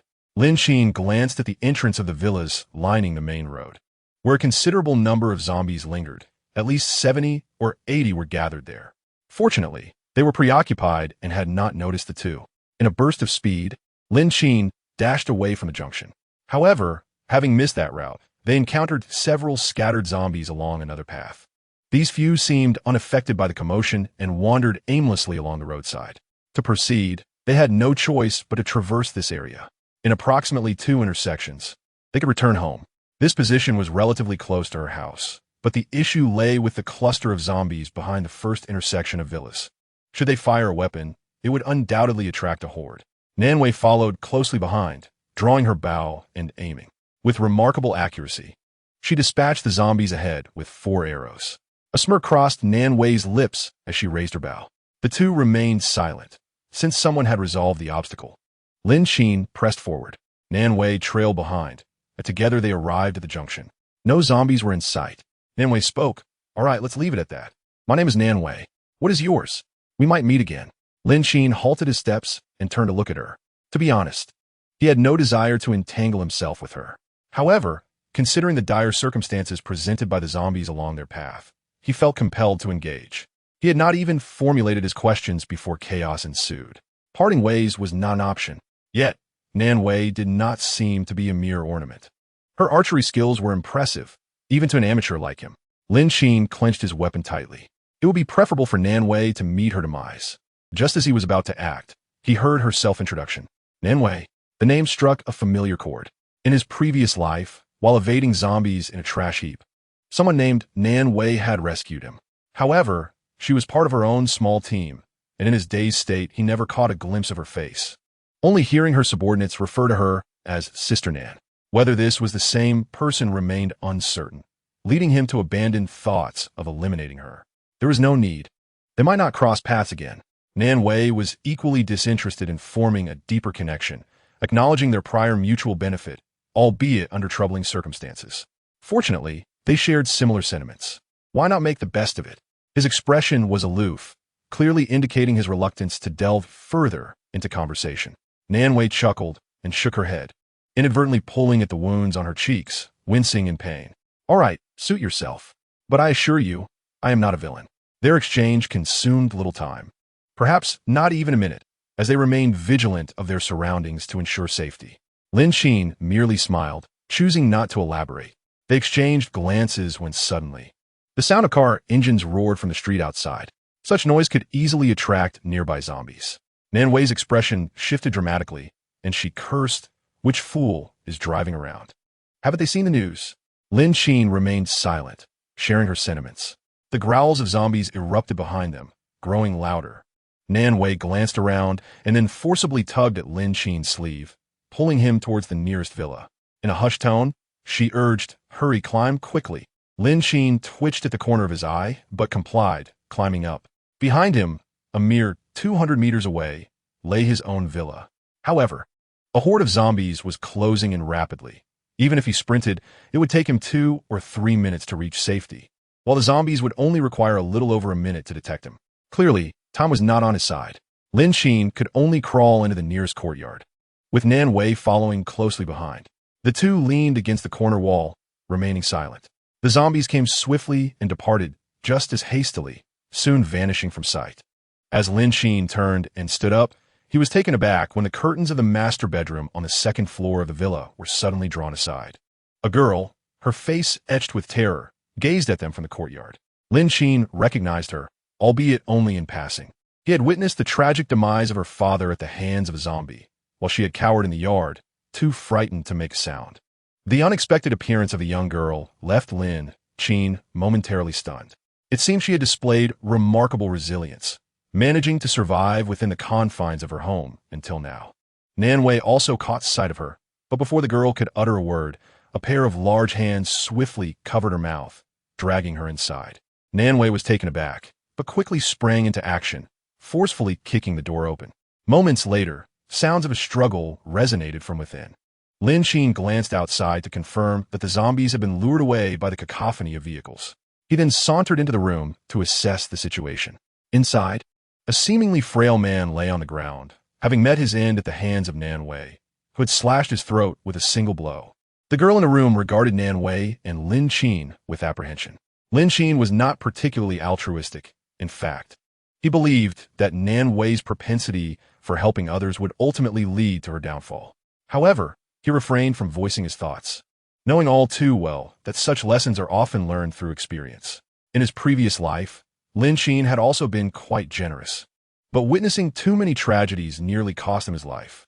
He had long since abandoned such goodwill. Seeing that the situation was under control, Lin Qin slowly retreated. With the zombies distracted by the vehicles outside, it was an opportune moment to return home. Just as this thought crossed his mind, the sudden sound of vehicles colliding pierced the air. Lin Qin furrowed his brow, instinctively quickening his pace. The distance of 200 meters was not far, and he jogged back. Within approximately 2 minutes, he reached his front door, locking it securely from the inside. Suddenly, a deafening explosion erupted, shaking the very ground beneath him. Lin Qin instinctively crouched, shielding his head with his arms. No matter how secure his home felt, it could not withstand artillery fire. The explosion had come with alarming abruptness, prompting a primal response to protect himself. Chapter 22. Complete power outage. As the echoes of the explosion faded, Lin Qin ascended to the 3rd floor, standing by the window to survey the situation outside. Not far down the street, a vehicle lay in ruins, having succumbed to the blast. The earlier sounds of collision must have originated from that very car. Not far from the 2 exploded vehicles, 2 compact cars remained. The tire marks on the street indicated a desperate attempt to break free from the encirclement and drive away. Unfortunately, a throng of zombies had amassed, easily intercepting and overturning the small cars. The condition of the other 2 vehicles appeared dire. One had collided with a roadside shop, its front half crumpled inward, while the other lay on its roof, having been toppled by the undead. Lin Qin could see the occupants inside desperately scrambling to the back seat, seeking refuge from the zombies above. Yet, their efforts were in vain. The windshield was shattered, and the zombies swarmed in like a hive, leaving no avenue for escape. Conversely, the occupants of another car were considerably luckier. When their vehicle was intercepted and crashed against the roadside, they had already flung open the doors and rolled out. They tumbled and crawled frantically toward the distant street, pursued by a horde of zombies. Eventually, they vanished from Lin Qin's sight. The overturned vehicles emitted wisps of smoke, seemingly on the verge of exploding once more. The number of zombies continued to swell, shattering the windows of the sedan and breaking in. Gasoline began to flow, smoke rising, mingled with the anguished cries of a man trapped inside. Lin Qin's keen eyes caught the pooling gasoline from both cars, which ignited and quickly spread to the adjacent overturned vehicle. He swiftly lowered his binoculars and closed the iron shutters of the window, anticipating a second explosion that could very well involve the neighboring car. Indeed, it was not long before an explosion resonated outside, a deafening roar accompanied by the rush of air. After a moment, Lin Qin opened the shutters to gaze outside. The blast had sent many zombies flying, creating a significant crater in the roadside. Every object along the street lay in ruins, as flames shot skyward and thick black smoke billowed above. Lin Qin paused, observing the dismembered corpses of zombies scattered across the street, remnants of flesh splattered against his security window by the force of the blast. Residing at the street's edge afforded him the advantage of observing his surroundings, but it also came with the peril of such grim scenes. The explosion had certainly drawn the attention of other survivors in the area, many of whom gazed towards the rising smoke, speculating about the circumstances. Positioned along the street, Lin Qin had an unobstructed view, yet he was not the only one residing in the neighborhood. Others stood atop their own rooftops, peering outward. At that moment, Lin Qin noticed Nin Wei next door. She paused momentarily, then nodded in acknowledgement, refraining from further conversation. This was not a time for pleasantries. Even amidst the explosions of automobiles on the street, a relentless horde of zombies continued to surge forward. The detonations of two vehicles claimed numerous lives, but inadvertently attracted an even greater number of the undead. Lin Qin could scarcely fathom that this ostensibly secluded area, intended as a refuge from the concentrated zombie masses, had transformed into a veritable camp for the undead, all due to the foolish attempts of two individuals attempting to flee by car. Having observed the scene for a while, Lin Qin retreated to his room and reclined on the sofa to rest. Earlier that day, he had anticipated encountering only a single zombie, intending to hone his skills. However, he had not foreseen such an unexpected turn of events. Fortunately, the outcome was not entirely grim. Yet, with the resurgence of zombies outside, venturing out in the near future seemed perilous. His aspirations for physical training would have to be relegated to the gym in the basement. He resolved to focus on conditioning his body.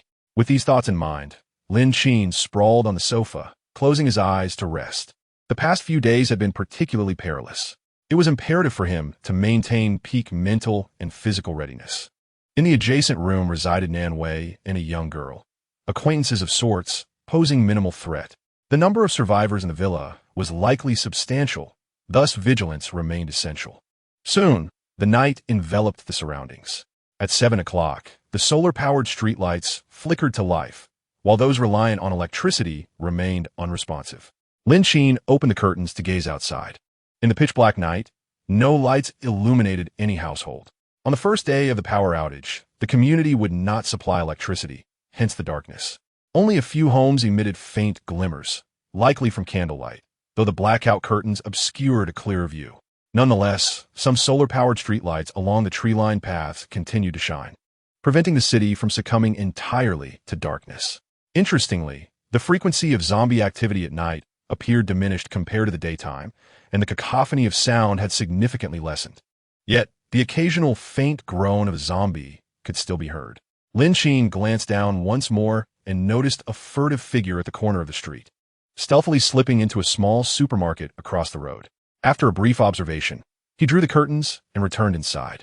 He refrained from turning on the lights in the villa, relying instead on the beam from his mobile phone's flashlight as he made his way from the third floor to the basement.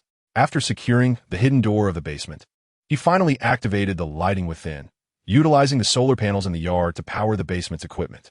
Apart from the utilization of these devices, daily life was sufficient for Lin Qin alone. After turning off the flashlight function on his phone, he made his way to the sofa and sat down. Here lay the bed and household items he had previously arranged for his comfort, resembling a self-sufficient studio apartment. Early in the morning, Lin Qin had foreseen that once the power and water supply ceased entirely, the lights on the villa's floor would be rendered inoperative. The only place left for slumber would be the basement. He retrieved a bucket of fried chicken from the storage space, thoughtfully setting aside a duplicate for later. Seated on the sofa, Lin Qin activated his phone. A message from Zhang Qian had just arrived. He took a bite of chicken leg before opening it. "Zhang Qian, are you there? It's truly astonishing. You said the power would go out, and it indeed has. Thankfully, everything at home that could be charged has been. Lin Qin continued. By the way, I noticed that most people in the building have fled, and the area seems manageable, but I am uncertain about the outside world. Over these past few days, I've diligently followed your advice and refrained from venturing out. Chapter 23. Overestimating oneself. Lin Qin.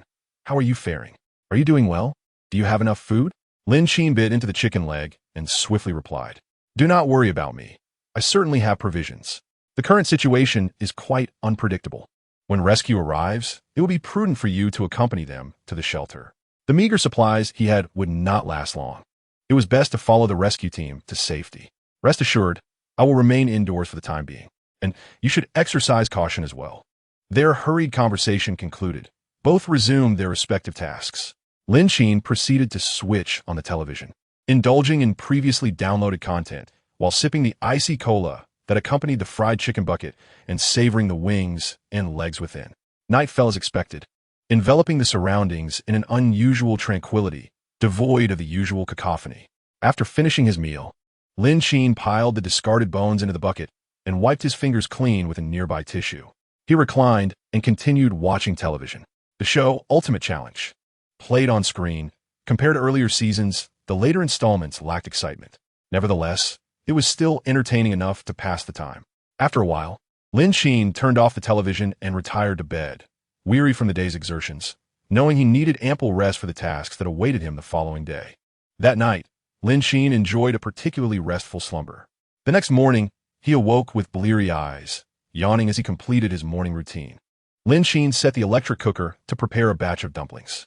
After satisfying his hunger and thirst, he accessed the system to inspect the supplies within his storage space. He had amassed a considerable quantity of copied goods, which had previously been haphazardly tossed into the space. At present, with ample time at his disposal, Lin Qin took a glance at his belongings. Each item was singular. Due to the recent meals, whenever he retrieved one item, he would replicate it. However, such a method was fraught with the risk of occasional oversights, as even his memory had its lapses. After some contemplation, Lin Qin resolved to organize his inventory. The contents of his storage space numbered in the hundreds. Replicating each item individually would consume considerable time. He began by extracting some essential foodstuffs and water. 1 becomes 2, 2 becomes 4, 4 becomes 8, and so forth. This replication process was relatively swift. After 7 iterations, he would possess 128 portions. The challenge lay in the diversity of items. The replication of food and water alone consumed nearly an hour. He then proceeded to replicate some daily necessities, which similarly consumed about an hour. As for the seeds of grains, Lin Qin had no intention of duplicating them at the moment. The current quantity sufficed for his immediate needs. By the time he had finished most of his replication, it was already midday. Lin Qin patted his stomach. Realizing he was not particularly hungry, having had a hearty breakfast, he casually walked to the refrigerator and retrieved the watermelon he had previously chilled, slicing it in half. Sitting in the basement's distinctly separated living area, as he enjoyed his watermelon, a sudden alarm jolted him. Instinctively, Lin Qin turned his gaze toward the surveillance monitor. Outside, near the perimeter wall, 2 men were lurking, peering around the edges of Lin Qin's villa's wall. Occasionally, they glanced up at the towering fence and the gate ahead. From the monitor's perspective, their appearance was far from pristine. They were clad in tattered clothing stained with blood and wielded lethal weapons. They undeniably exuded an aura of malintent. Cautiously, they crept along the modified wall, eventually settling into a crouch. The distance between the flower bed and the wall was minimal, providing sufficient cover for their figures, making them somewhat inconspicuous. The man in front shifted forward a couple of steps, then tentatively tugged at Lin Qin's grand entrance. The door remained immovable, clearly secured. He continued to probe, leaning down to peer through a small opening in the metal gate. The front yard was modest in size, with most of the estate situated towards the rear. Yet, even so, the courtyard felt desolate, devoid of any presence. However, the house itself was fortified, with security bars affixed to the windows from the first to the third floors. Notably, it appeared that iron shutters were also installed behind the security bars, indicating considerable forethought. Regardless of the circumstances, this household indeed lived up to the property manager's description of being peculiar. Slowly crouching down, He turned to his companion and remarked, "This household is indeed strange. Who would have thought it would inadvertently benefit us?" Before the zombie apocalypse had even begun. The peculiar decor of Lin Qin's residence is indeed odd. One might mistakenly believe it was designed solely for the purpose of housing boxes. After expressing this thought, Wang Yang lifted his gaze once more to the towering walls. The barriers had been heightened, constructed of ordinary bricks, yet topped with an additional layer of wire mesh, intricately twisted into circles and adorned with sharp barbs. An electric fence. This installation appeared far from haphazard. Rather, it seemed specifically designed to deter any unauthorized climbing. Given the considerable height, scaling it would prove challenging for an individual, though they were fortunate to be two in number. As Wang Yang assessed the elevation, the man behind him urged his companion, "What are you doing? This wall is climbable. Stop dawdling and hurry up." Wang Yang turned back, acknowledging, "I know. I recalled what was mentioned in the property group earlier. I didn't anticipate it would be true. Do you think this person possesses foresight, constructing the entrance to the wall in such a manner?" However, it was daytime, which felt quite unsafe. "Should we not wait until nightfall?" Lin Qin scoffed. "Do you think the night guarantees safety? Besides, now that we are here, we cannot waste our effort. And why concern yourself with the house? It is quite fortuitous. It must be secure inside, given that Lin Qin is the sole occupant. When the time comes, you will hold him down while I deal with him. The property will be ours." Wang Yang nodded, conceding, "Your reasoning is sound. Let's proceed inside. The electric fence should be harmless, right?" The presence of the electric mesh on the wall left him uncertain. Lin Qin, with a laugh tinged with mockery, remarked, "It's been a day since the power outage.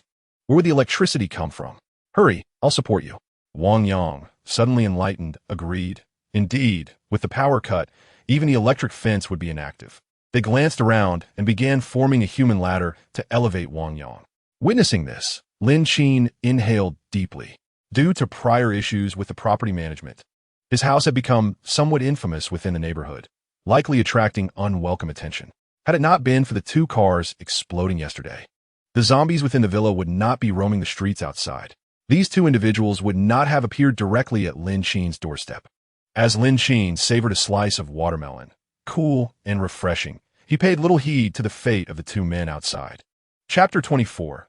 Chaos and supermarket heist. A loud crash echoed as a heavy object fell from the wall, landing at the corner. Lin Qin swallowed a mouthful of watermelon and glanced at the surveillance monitor.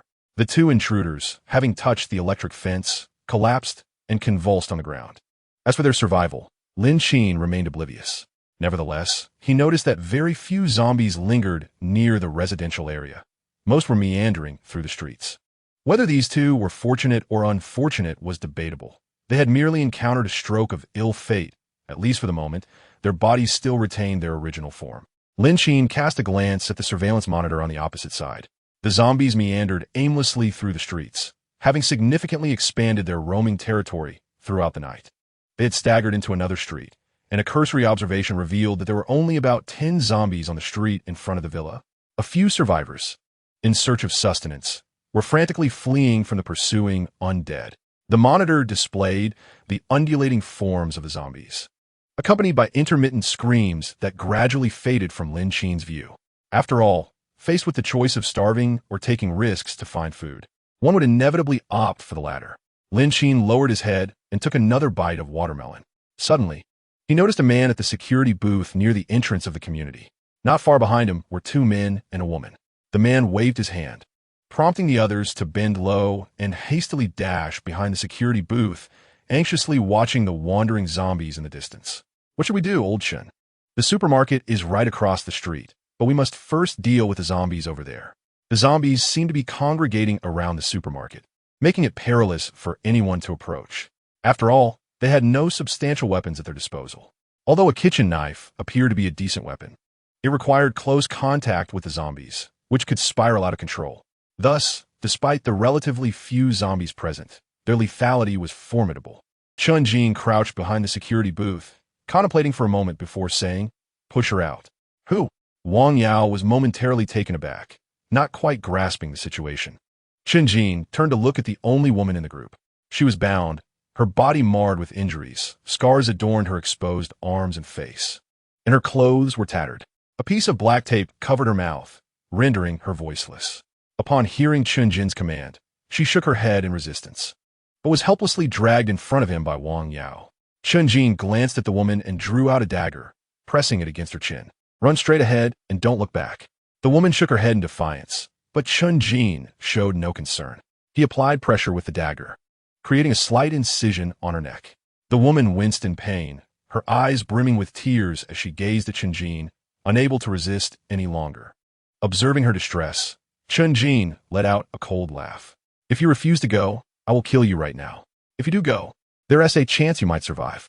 This is your only opportunity." Indeed, if she could muster enough speed and cleverness to evade the pursuing zombies, there might be a genuine chance for her to escape both the undead and her current predicament, and to live on. She nodded, resigned to comply. The ropes around her wrists were loosened, and Chun Jin fixed his gaze upon her. With no other choice, the woman trembled as she rose. Under their watchful eyes, she dashed forth. The zombies loitering at the supermarket entrance instantly became agitated. One by one, they raced after her. In a fleeting moment, all the zombies were drawn away by the girl. The zombies on the street vanished as well. After waiting a while to ensure there were no remaining threats, a few individuals surged forth, making their way to the supermarket. The entrance was made of transparent tempered glass and was locked. However, the urgency of the moment rendered such concerns irrelevant, and they crashed through the glass, looting the supermarket with abandon. Having gone days without a proper meal, their faces lit up with delight at the sight of the abundant food within. The commotion attracted numerous onlookers from nearby streets. In no time, many emerged, resembling robbers, stripping the supermarket of its food and water. Some wielded knives, while others brandished benches, shattering doors and windows to gain entry, stuffing bag after bag to the brim. Chaos erupted on the streets. The previously absent zombies began to return, drawn back by the overwhelming noise. Before long, some individuals spotted the zombies reappearing.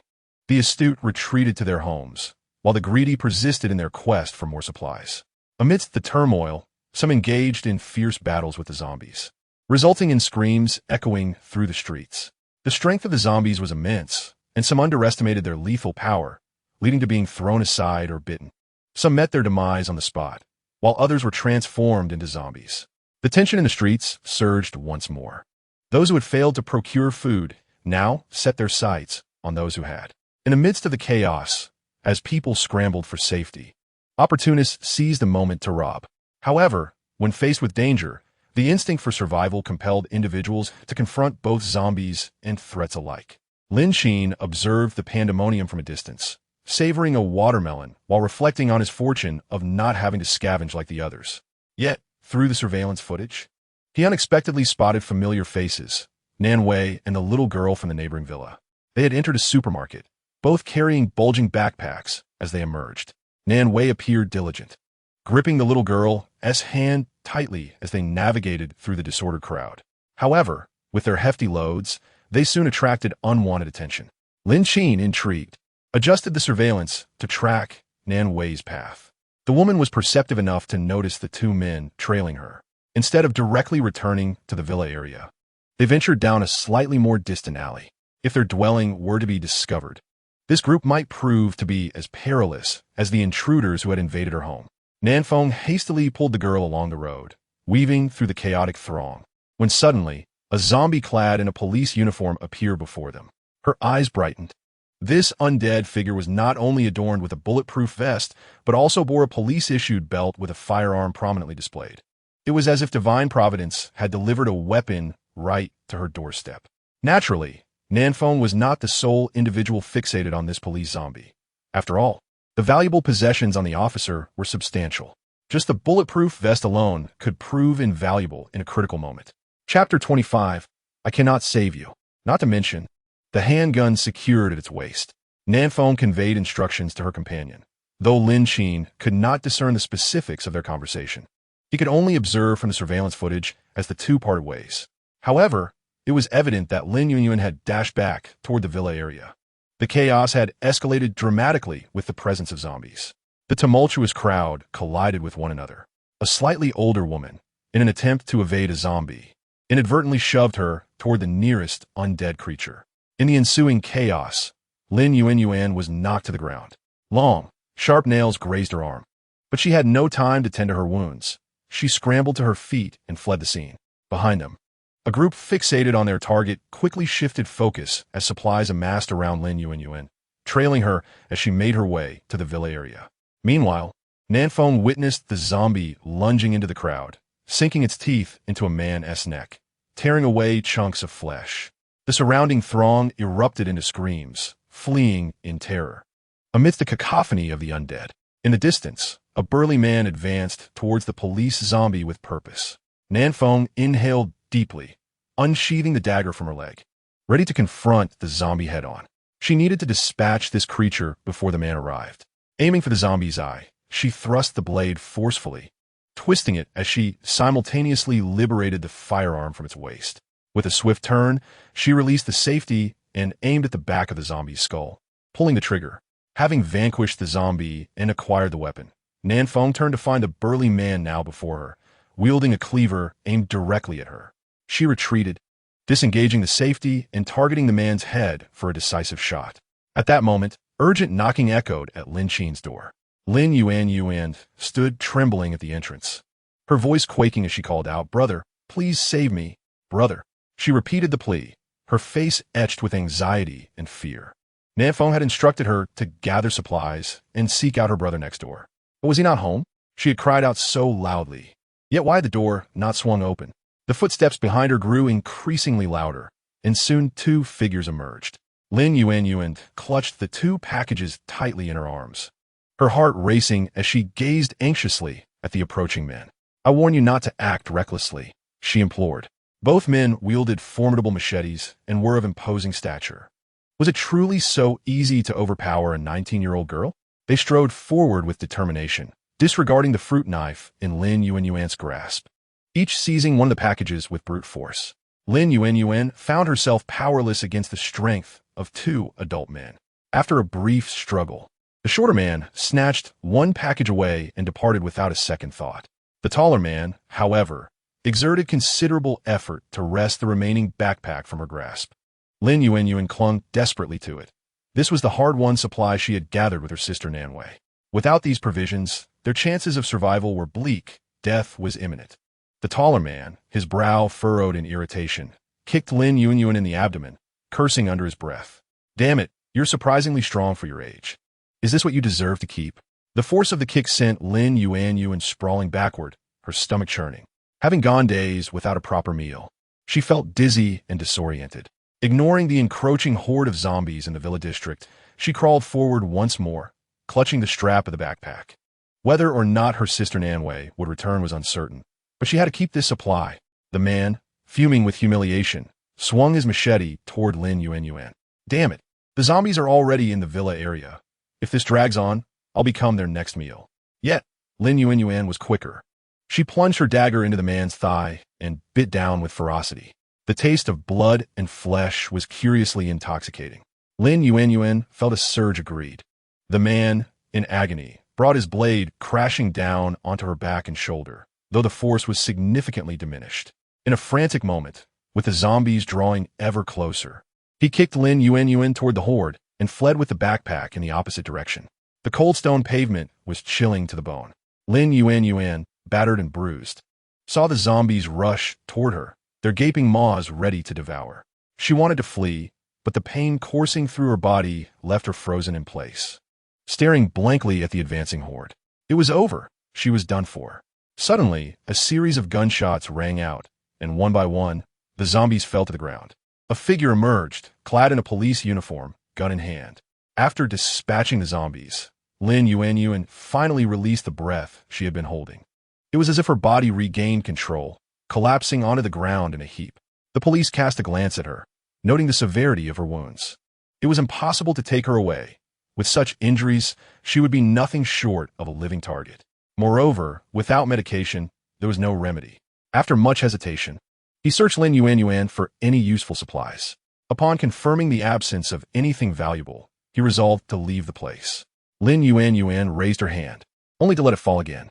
The pain was unbearable. She turned and crawled towards the entrance of Lin Qin's residence, collapsing onto the ground.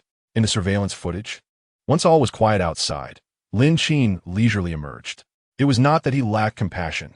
Rather, in this apocalyptic world, he was powerless to assist with her wounds. The severity of her injuries was of a different order. Perhaps she herself had not even noticed. Besides, they were not familiar with each other and had never received help from others. Up to that point, two corpses lay in a corner. As the large iron gate swung open, Lin Yuan appeared before Lin Qin. Her wounds, untreated, would easily attract zombies and lead to infection. Lin Qin did not spare her a glance and proceeded outside. The villa had few zombies. Most were still wandering the chaotic streets. However, after the recent turmoil, the number of living souls on the streets had significantly dwindled, leaving only the undead to roam. Lin Qin surveyed his surroundings and then dragged out the two bodies hidden between the flower bed and the wall's crevice. Even zombies would struggle to locate a meal in such a secluded corner, especially in the current sweltering weather, where the stench would become unbearable in a matter of days. Lin Qin had previously experienced the foul odor of decay mingled with that of zombies. Even though he was accustomed to it, he did not wish for such a repugnant smell to permeate around his home. After dragging the bodies to the entrance, he returned inside. Just before stepping through the door, Lin Yuan grasped his pant leg. He attempted to free himself, but her grip was too strong to break. He paused, gazing down at Lin Yuan. In your condition, I cannot save you. Chapter 26. The jealousy of humanity. He possessed medicine, but none for treating cuts or the zombie virus. The wound on her shoulder had exposed bone. Even if she had not been scratched by a zombie, such an injury was beyond his capacity to heal. Most lethal of all was the wound on her ankle, which was a scratch from a zombie.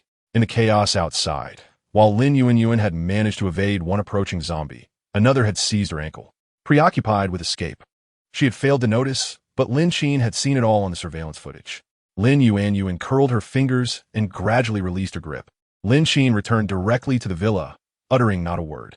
He had encountered situations akin to Lin Yuan's far too often in the past, yet for reasons unknown. An unsettling feeling lingered within him.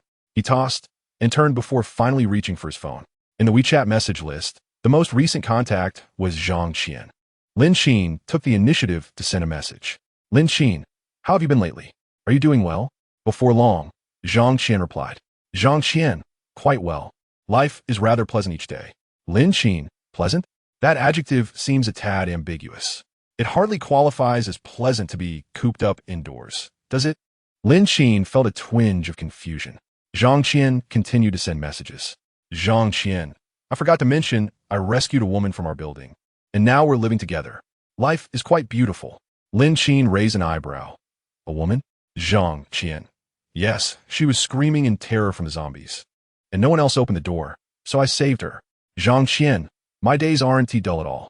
Lin Qin smirked, easily deciphering the implication. Lin Qin, what does she look like? Is she beautiful? Lin Qin, I suppose someone like you wouldn't settle for less than attractive, right? Zhang Qian, that is not the point. You'll see for yourself. What matters is our compatibility. Zhang Qian, by the way, you should do the same. If you come across a pretty girl, be proactive. We tech folks rarely have time to connect with women, and now that we finally do, why not seize the opportunity? Zhang Qian, don't be so unromantic. There are plenty of lovely girls outside, all in need of your warm embrace for comfort. Zhang Qian, expression Lin Qin. Zhang Qian, all right, take a look at my girl. She is not bad, right? Soon, Lin Qin received a photo from Zhang Qian. The girl was quite beautiful, with an alluring figure. Most significantly, compared to a few days prior, Zhang Qian's demeanor appeared vastly improved. Lin Qin chuckled softly, hastily concluding the conversation and shutting off his phone. Lying at home, he stared at the ceiling, lost in contemplation. Perhaps he could also try to save her life? After all, he possessed ample resources, weapons, and a safe house. A few women might not be excessive, would it? Was he destined to repeat the past? A life fraught with tension, loneliness, and despair? Did he truly wish to endure such an existence once more? Just the thought left Lin Qin feeling somewhat suffocated.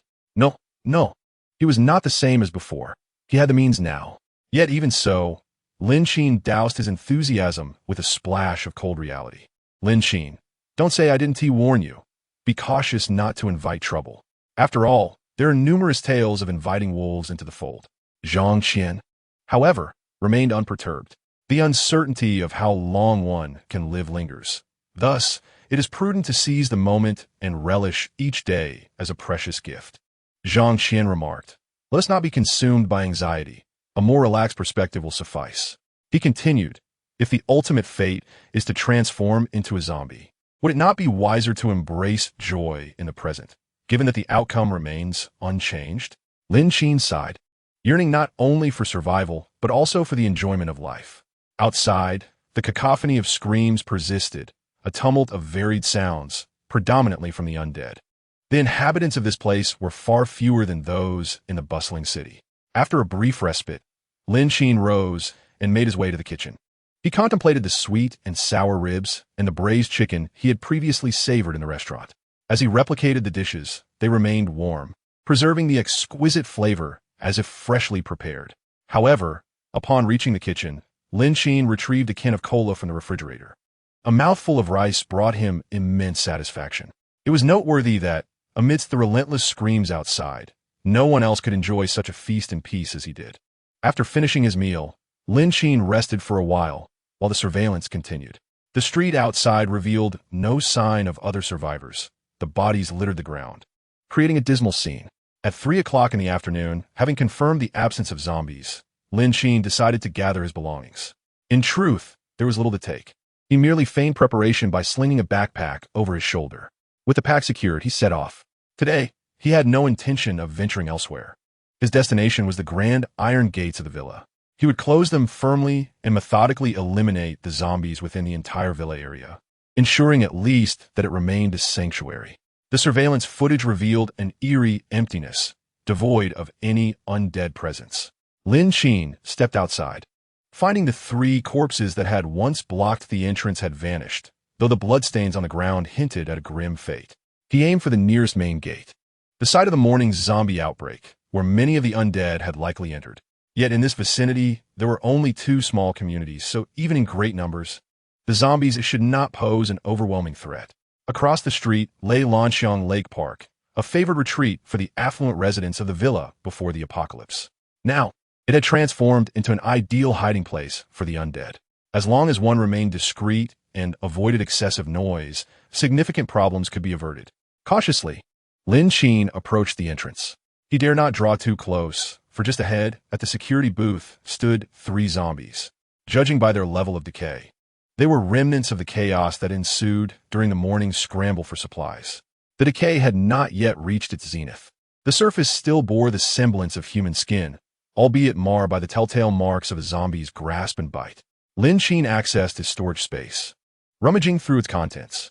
He was acutely aware that using the firearms replicated in the shooting range would be imprudent, as the cacophony of gunfire would surely attract unwanted attention. His intent was merely to secure the door without inciting a commotion.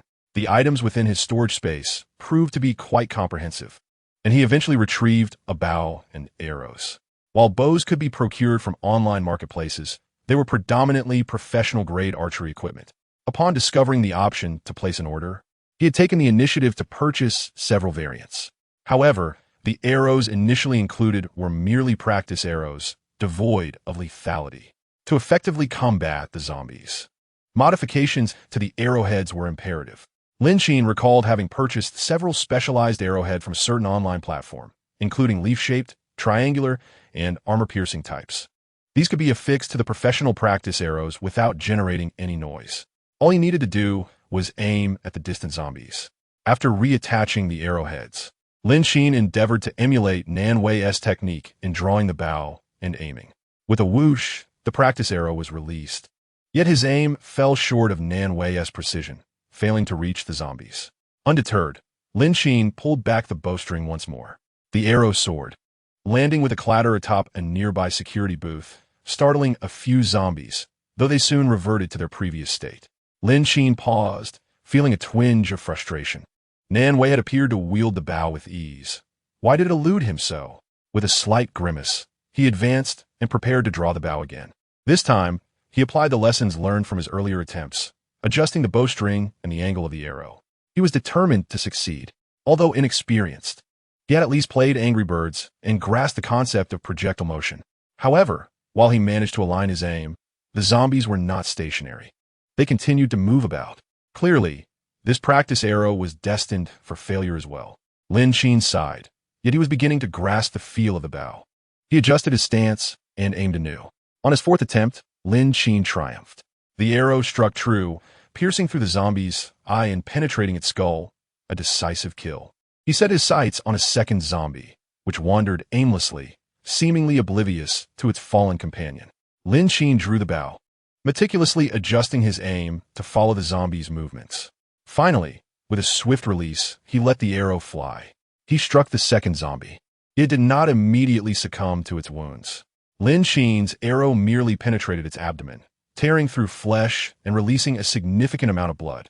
Pausing for a moment, he quietly retrieved another arrow and resumed his aim, treating this as a practice session. However, it was evident that the frequency of using the bow and arrow would surpass that of the pistol in the future. After all, this weapon is silent and serves as an excellent tool for assassination. Lin Qin expended 10 practice arrows in total to eliminate the 3 zombies. Fortunately, the outcome was favorable. These 3 zombies lingering near the security booth were dispatched by him. After crouching for a brief moment, Lin Qin stood up and approached the booth. Positioned centrally at the entrance of the villa district, the barriers on both sides had long ceased to function. As he drew closer, he realized that the zombie's immobility stemmed from the presence of a corpse lying at the booth's edge. The body was in a state of decay, and the gnaw marks indicated that the recently wandering zombies had greedily lingered to feast upon it. Blood and remnants of flesh still clung to their mouths, suggesting they had just gorged themselves and were now aimlessly wandering. Lin Qin glanced out towards the deserted street, which lay in utter desolation, remaining undisturbed by his actions and drawing no other zombies. Observing the oddly positioned zombies, he proceeded to the outermost large gate, which had been in a state of disuse for years. He forcefully pulled it open. The imposing iron gate, tall and sturdy, emitted a jarring sound as he moved. Yet, undeterred, Lin Qin quickened his pace. The zombies in Lanhua Lake Park stirred at the noise, and just in time, Lin Qin managed to secure the gate shut. He fastened the iron chain, watching as the zombies outside thrashed against the gate in a frenzy. Casting a glance outside, he noted that the zombies were adorned in various garments, many of which were accompanied by peculiar accessories. Some sported backpacks, leather food satchels, and hats. A few of them even donned high-end brands, with car keys dangling from their waists, along with delivery boxes that likely contained food. However, such provisions would surely be long expired and inedible. The sharp claws scratching against the iron gate produced an unsettling sound. One could say that, should food become scarce, eliminating these zombies could yield a substantial amount of supplies. At a cursory glance, those zombies that had only recently transformed likely possessed useful items within their backpacks, items that had been looted from the 2 nearby supermarkets. Nevertheless, his primary objective at present was not to seize the belongings of these zombies. After ensuring that the horde of zombies would not breach the formidable iron gate, Lin Qin turned and re-entered the villa. He needed to swiftly make his way to another exit to secure the main entrance, preventing any undead from infiltrating the entire villa area. This would enable him to methodically eliminate the zombies within, carving out a relatively safe zone.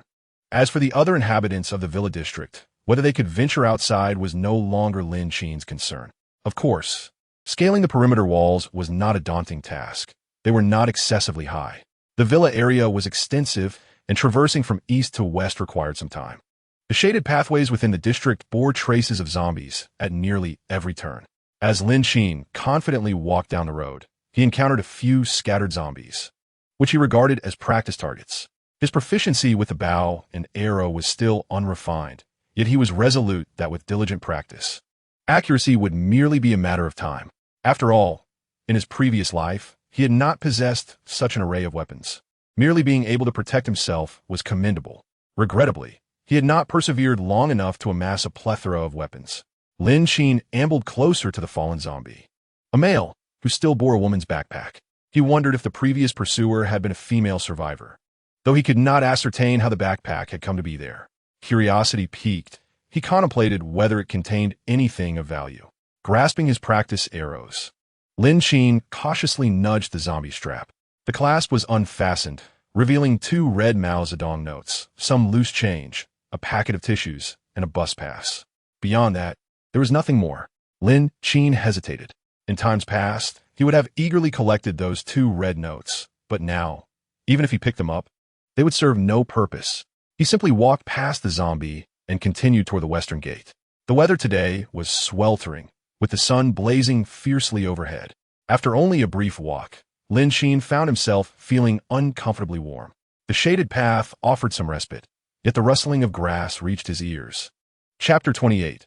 Direct confrontation. Lin Qin paused, straining to discern the source of the sound. Ultimately, he pinpointed it to the greenery beside the concrete path. His brow furrowed as the hidden figure finally revealed itself. It was a person shivering and crouched behind the foliage. The greenery resembled the rounded shrubs that workers often sculpt along roadways, a sizable mass. Fortunately, this girl, concealed within, had her form perfectly shielded. Had it not been for her conspicuous tremors, Lin Qin might not have noticed her.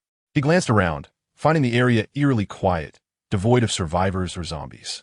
It seems that the young girl was frightened by the recent presence of a few wandering zombies, prompting her to seek refuge in such a desolate spot. Just look at how terrified she has become, trembling uncontrollably. Even in a crouched position, her petite figure is unmistakable. The air is occasionally filled with a hint of her perfume, and with Zhang Qian holding a woman close, the atmosphere is imbued with warmth and softness. Lin Qin's hormones surged in response, eliciting a sense of tenderness within him. "My dear lady, there are no more zombies. You should hasten home," he urged. Yet, the girl paid him no heed, continuing to shiver in fear. Lin Qin felt a twinge of embarrassment at being ignored. He stepped closer, placing a reassuring hand on her shoulder, only to find that she did not resist. A flicker of joy surged within him at the contact. Just as he was about to crouch down to offer further comfort, the girl suddenly turned her head. Her mouth was smeared with blood and flesh, and she clutched a piece of meat, torn from an unknown source, devouring it with gusto. Lin Qin held his breath, overwhelmed by the stench that assailed him. Upon seeing him, her eyes gleamed with an unsettling hunger, and she lunged towards him. In a reflexive motion, Lin Qin struck her face with a clenched fist. Surprisingly, aside from her mouth, the rest of her features remained intact. He couldn't help but think that if she were cleaned up, she would still be a strikingly beautiful zombie, albeit a rather unconventional companion. As he circled around, the zombie remained motionless, akin to a ravenous wolf preparing to pounce. And before Lin Qin could react, she had pinned him to the ground. "I was careless," he thought, realizing that the strength of the undead was formidable, even in the form of a mere girl. For a moment, he found himself unable to move beneath her weight. Her mouth gaped open. The sound of her jaws snapping echoed ominously. Lin Qin, now in close proximity, could see bits of flesh lodge between her teeth, with a repugnant, viscous liquid threatening to drip from her lips. He noted that next time, he ought to bring protective goggles, for one could only imagine the consequences of such filth entering his mouth or splattering into his eyes. Summoning his strength, Lin Qin kicked against the zombie's abdomen, propelling her away from him. After all, while zombies may possess great strength, their weight remains unchanged. His ability to send her flying was aided by her small stature and lightness. Finally, Lin Qin managed to rise to his feet. His first instinct was to retrieve the bow and arrows that had fallen beside him during the struggle. As the zombie lunged at him once more, he swiftly drew a fire axe and swung it forcefully at her. It was not until the zombie collapsed, lifeless, that he let out a long, relieved breath. Her eyes remained wide open in death, and the still red blood oozed from the wound on her head, mingling with other substances. Lin Qin found himself gazing upon a face that, despite the circumstances, still retained a semblance of beauty. The surface was merely adorned with dark patterns. It was not that he lacked an appreciation for romance. Rather, one could only ponder the nature of the individuals he encountered. Lin Qin sighed. After dispatching this particular zombie, he resolved to ignore any seemingly normal humans lurking in the brush. Was he bewitched or merely deluded to think he could emulate Zhang Qian's actions? The subsequent journey unfolded with remarkable ease, as the zombies encountered were sparse, typically just 2 or 3 at a time, an effortless task that also provided an opportunity for practice. In total, he had eliminated approximately 10 zombies. While he had expended a considerable number of arrows, it was of little consequence, for he possessed the ability to replicate them infinitely, with ample supplies stored in his inventory. Before long, Lin Qin arrived at the refuse station, the very site where he had vanquished his first zombie and met Nan Wei, the first woman he had encountered. However, with the passage of time, the remains of the zombies lay decayed into a putrid puddle exuding a foul odor. Flies buzzed incessantly around the area. Lin Qin deliberately took a wider route to avoid being tainted by them. Notably, the bodies of the two men he had previously shot were no longer in sight. But he was not surprised by this. After skirting the garbage house for a short distance, Lin Qin observed that the gate of a nearby villa was ajar. At the base of the door lay the corpse of a man, his abdomen stained with blood, already beyond salvation. He appeared to have died in a state of tranquility. Strangely, there were no signs of struggle or evidence of a zombie's presence. Perhaps he had succumbed to starvation? Lin Qin cast a glance before continuing on his way. The western gate differed from the eastern one, as it was closer to other neighborhoods. In fact, there were more people here than near the entrance to Lanxiang Lake, which featured a small park and 2 supermarkets. Given the commotion earlier in the morning, it was reasonable to assume that the western gate would be even more chaotic. However, the villa area, with its standalone houses and larger plots, could not compare to the neighborhoods nearby, where numerous shops thrived. If one truly sought to compete for food, that area would be the prime location. Lin Qin ambled along, growing increasingly cautious as he approached the western gate, aware that it faced more residential complexes. Yet, the surroundings were eerily quiet, with various items strewn across the road and newspapers fluttering in the breeze. Standing at the edge of the gate, Lin Qin gazed outward. The entrances to the surrounding shops had been ravaged, and the sole remaining gate was littered with plastic bags, trampled down thoroughly. There was no need to venture closer. The interior had long been stripped bare. However, the desolate street presented a prime opportunity for closure. Far easier than he had anticipated. The east gate still had a few lingering zombies, yet this side was utterly deserted. Lin Qin could not help but shake his head, then began to survey the large door. The entrance here differed from that of the east gate. It was a grand double door in a regal style, crafted from iron and exuding a sense of quality. Lin Qin glanced around and then approached the edge of the door, intending to close the heavy iron gate. Such doors typically remained ajar, and any movement would inevitably create some noise. Creak! As Lin Qin shifted it even slightly, a surprising sound echoed forth, far louder than he had imagined. He turned his gaze to the door's hinges, noticing a hint of rust that had begun to form. Chapter 29.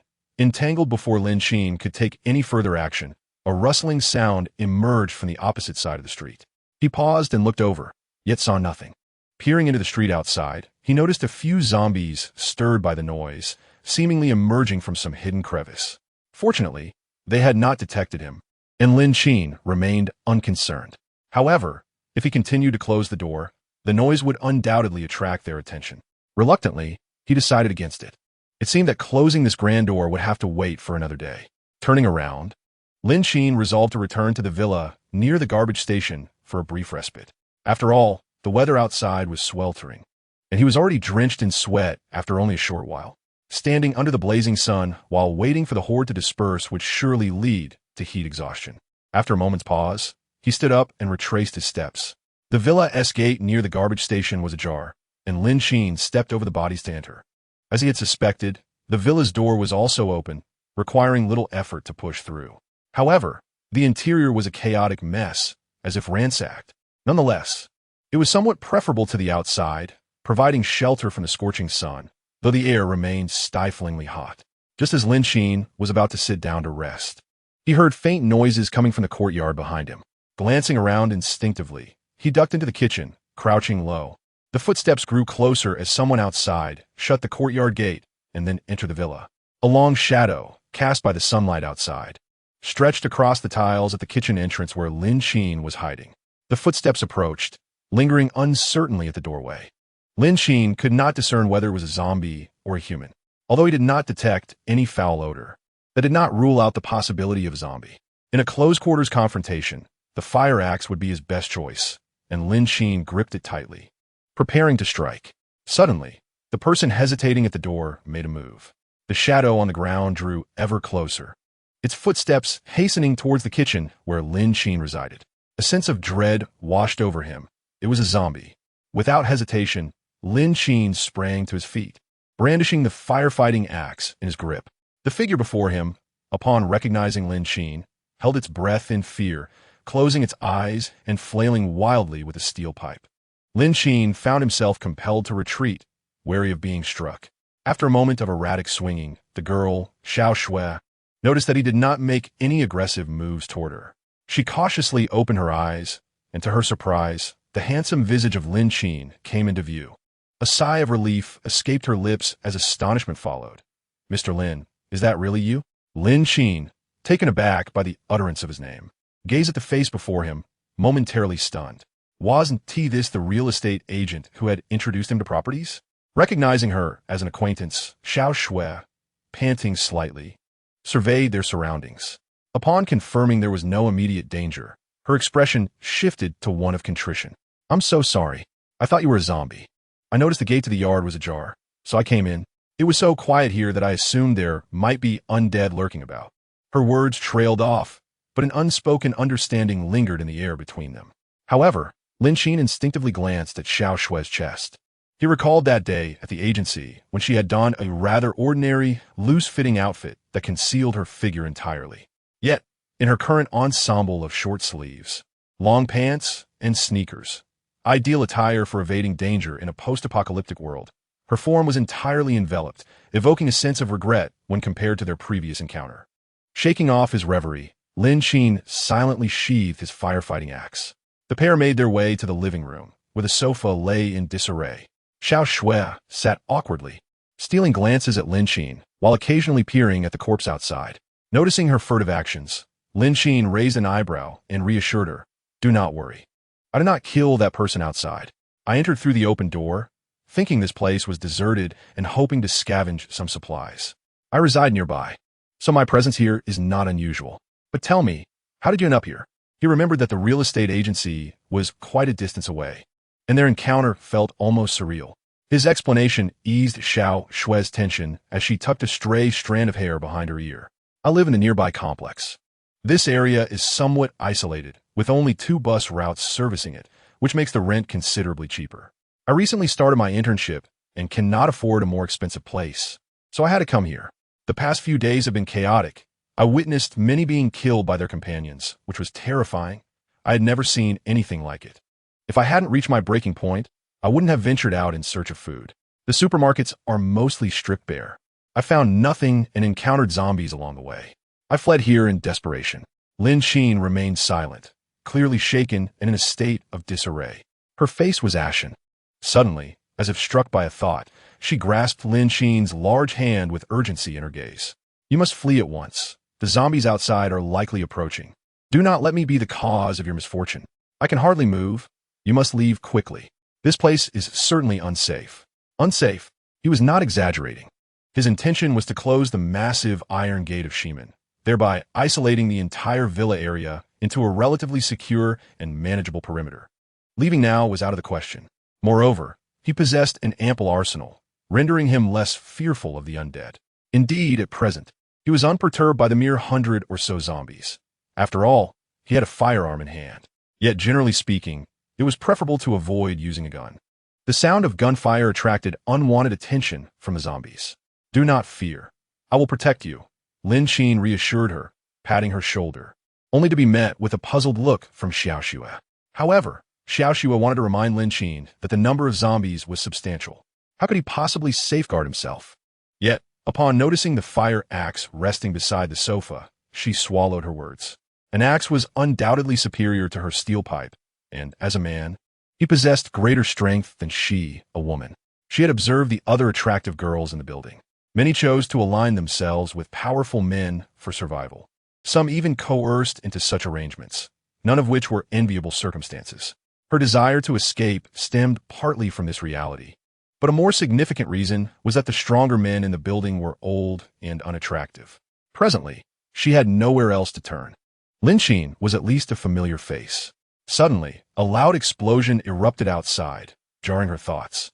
Xiao Shui instinctively threw herself into Lin Qin's embrace. "Ah, this is terrifying." Her voice, naturally melodious with a hint of a youthful lilt, now trembled with panic as she buried herself against him. Lin Qin felt an instinctive surge of protectiveness and swiftly assured her, "Do not fear. I will protect you." The echoes of the explosion quickly subsided, and Xiao Shui shyly withdrew from his embrace. Lin Qin swallowed hard, feeling somewhat uncomfortable. He rose and made his way upstairs. The view from the third floor was expansive, allowing a clearer sight of the chaos below. The explosion was distinctly visible, emanating from a nearby barbecue shop, which was billowing thick black smoke. It remained uncertain what had detonated within.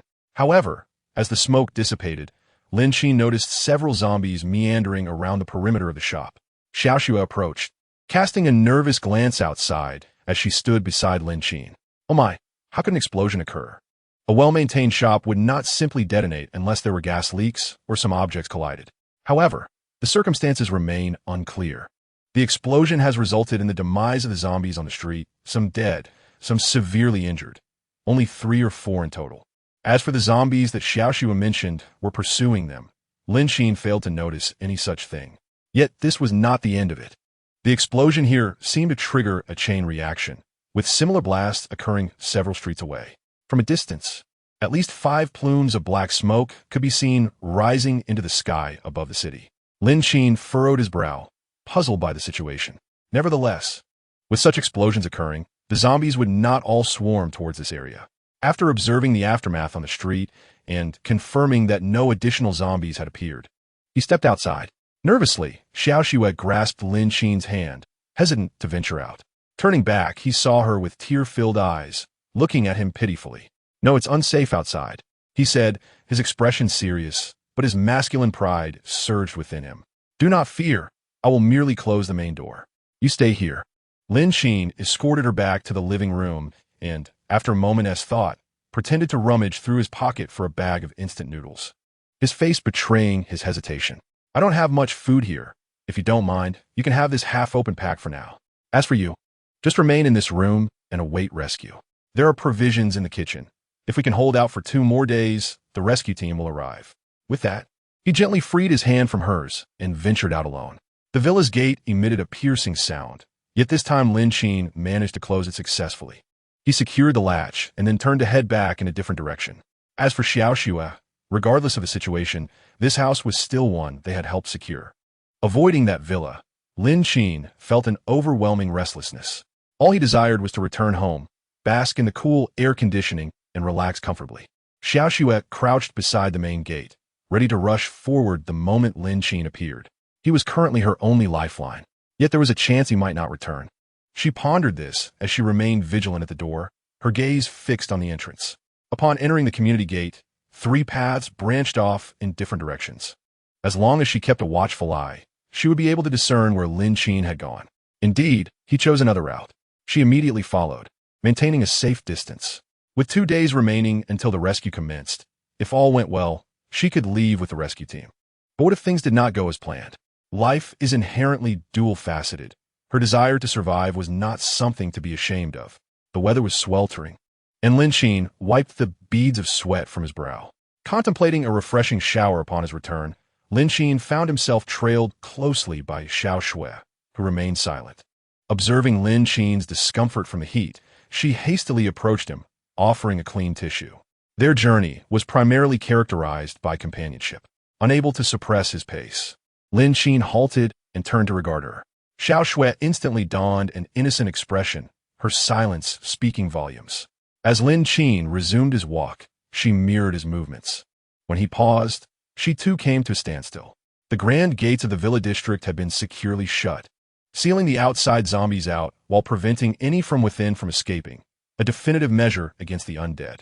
Originally, Lin Qin had intended to rest before gradually clearing the zombies. However, he found himself reconsidering, redirecting his course toward the uncharted northern territory.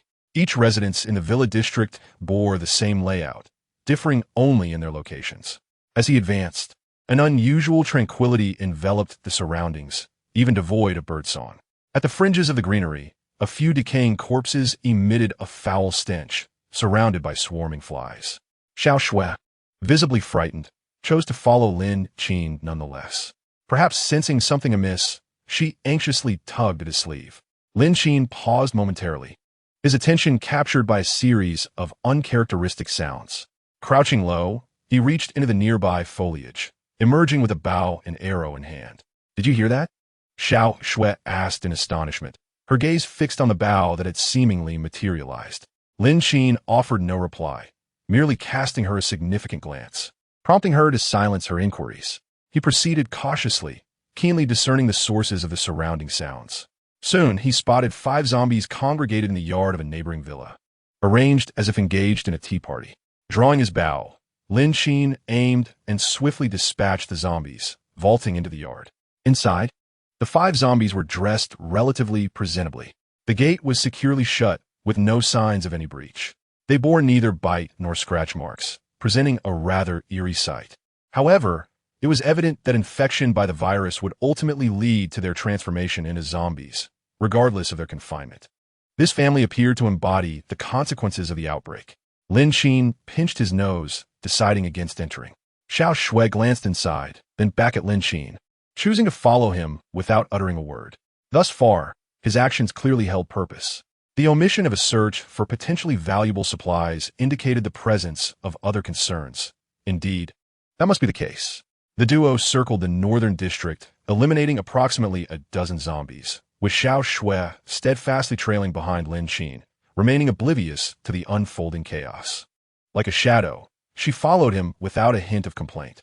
In such sweltering weather, Lin Qin couldn't help but admire her perseverance. As he walked back to the villa, he glanced back at the woman trailing behind him. "You need not accompany me constantly. The rescue will only last for 2 days, and you could have managed to endure in the room for just a little while longer." Chapter 31. Cleanup. Xiao Shui lowered her head, offering no reply. She was acutely aware that the rescue would only last 2 days. Yet the uncertainty of surviving those 2 days loomed large. Otherwise, so many people would not have resorted to braving the dangers outside in search of supplies. In other words, the rescue represented merely a chance to survive. But not everyone would live to see it. Particularly now, with the water and electricity cut off, the battery life of her phone became a significant concern. The various rescue announcements from the government were also inaccessible in a timely and accurate manner. She had no radio, and her only phone had died that morning. It could be said that she had completely severed ties with the outside world, awaiting the previously announced rescue date in a state of desolation. After Lin Qin took a few steps forward, Xiao Shui once again fell in line beside him. "I will stay for 2 days. Once help arrives, we can leave together. Will you not accompany me to the rescue base?" Lin Qin halted, speechless.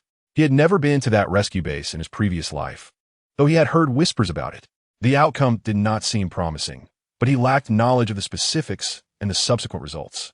He was among the few left behind by the main group, having discovered that hiding in a way station effectively masked his scent from the zombies. However, there was indeed a relatively decent base further along, though he was uncertain of the conditions required for joining.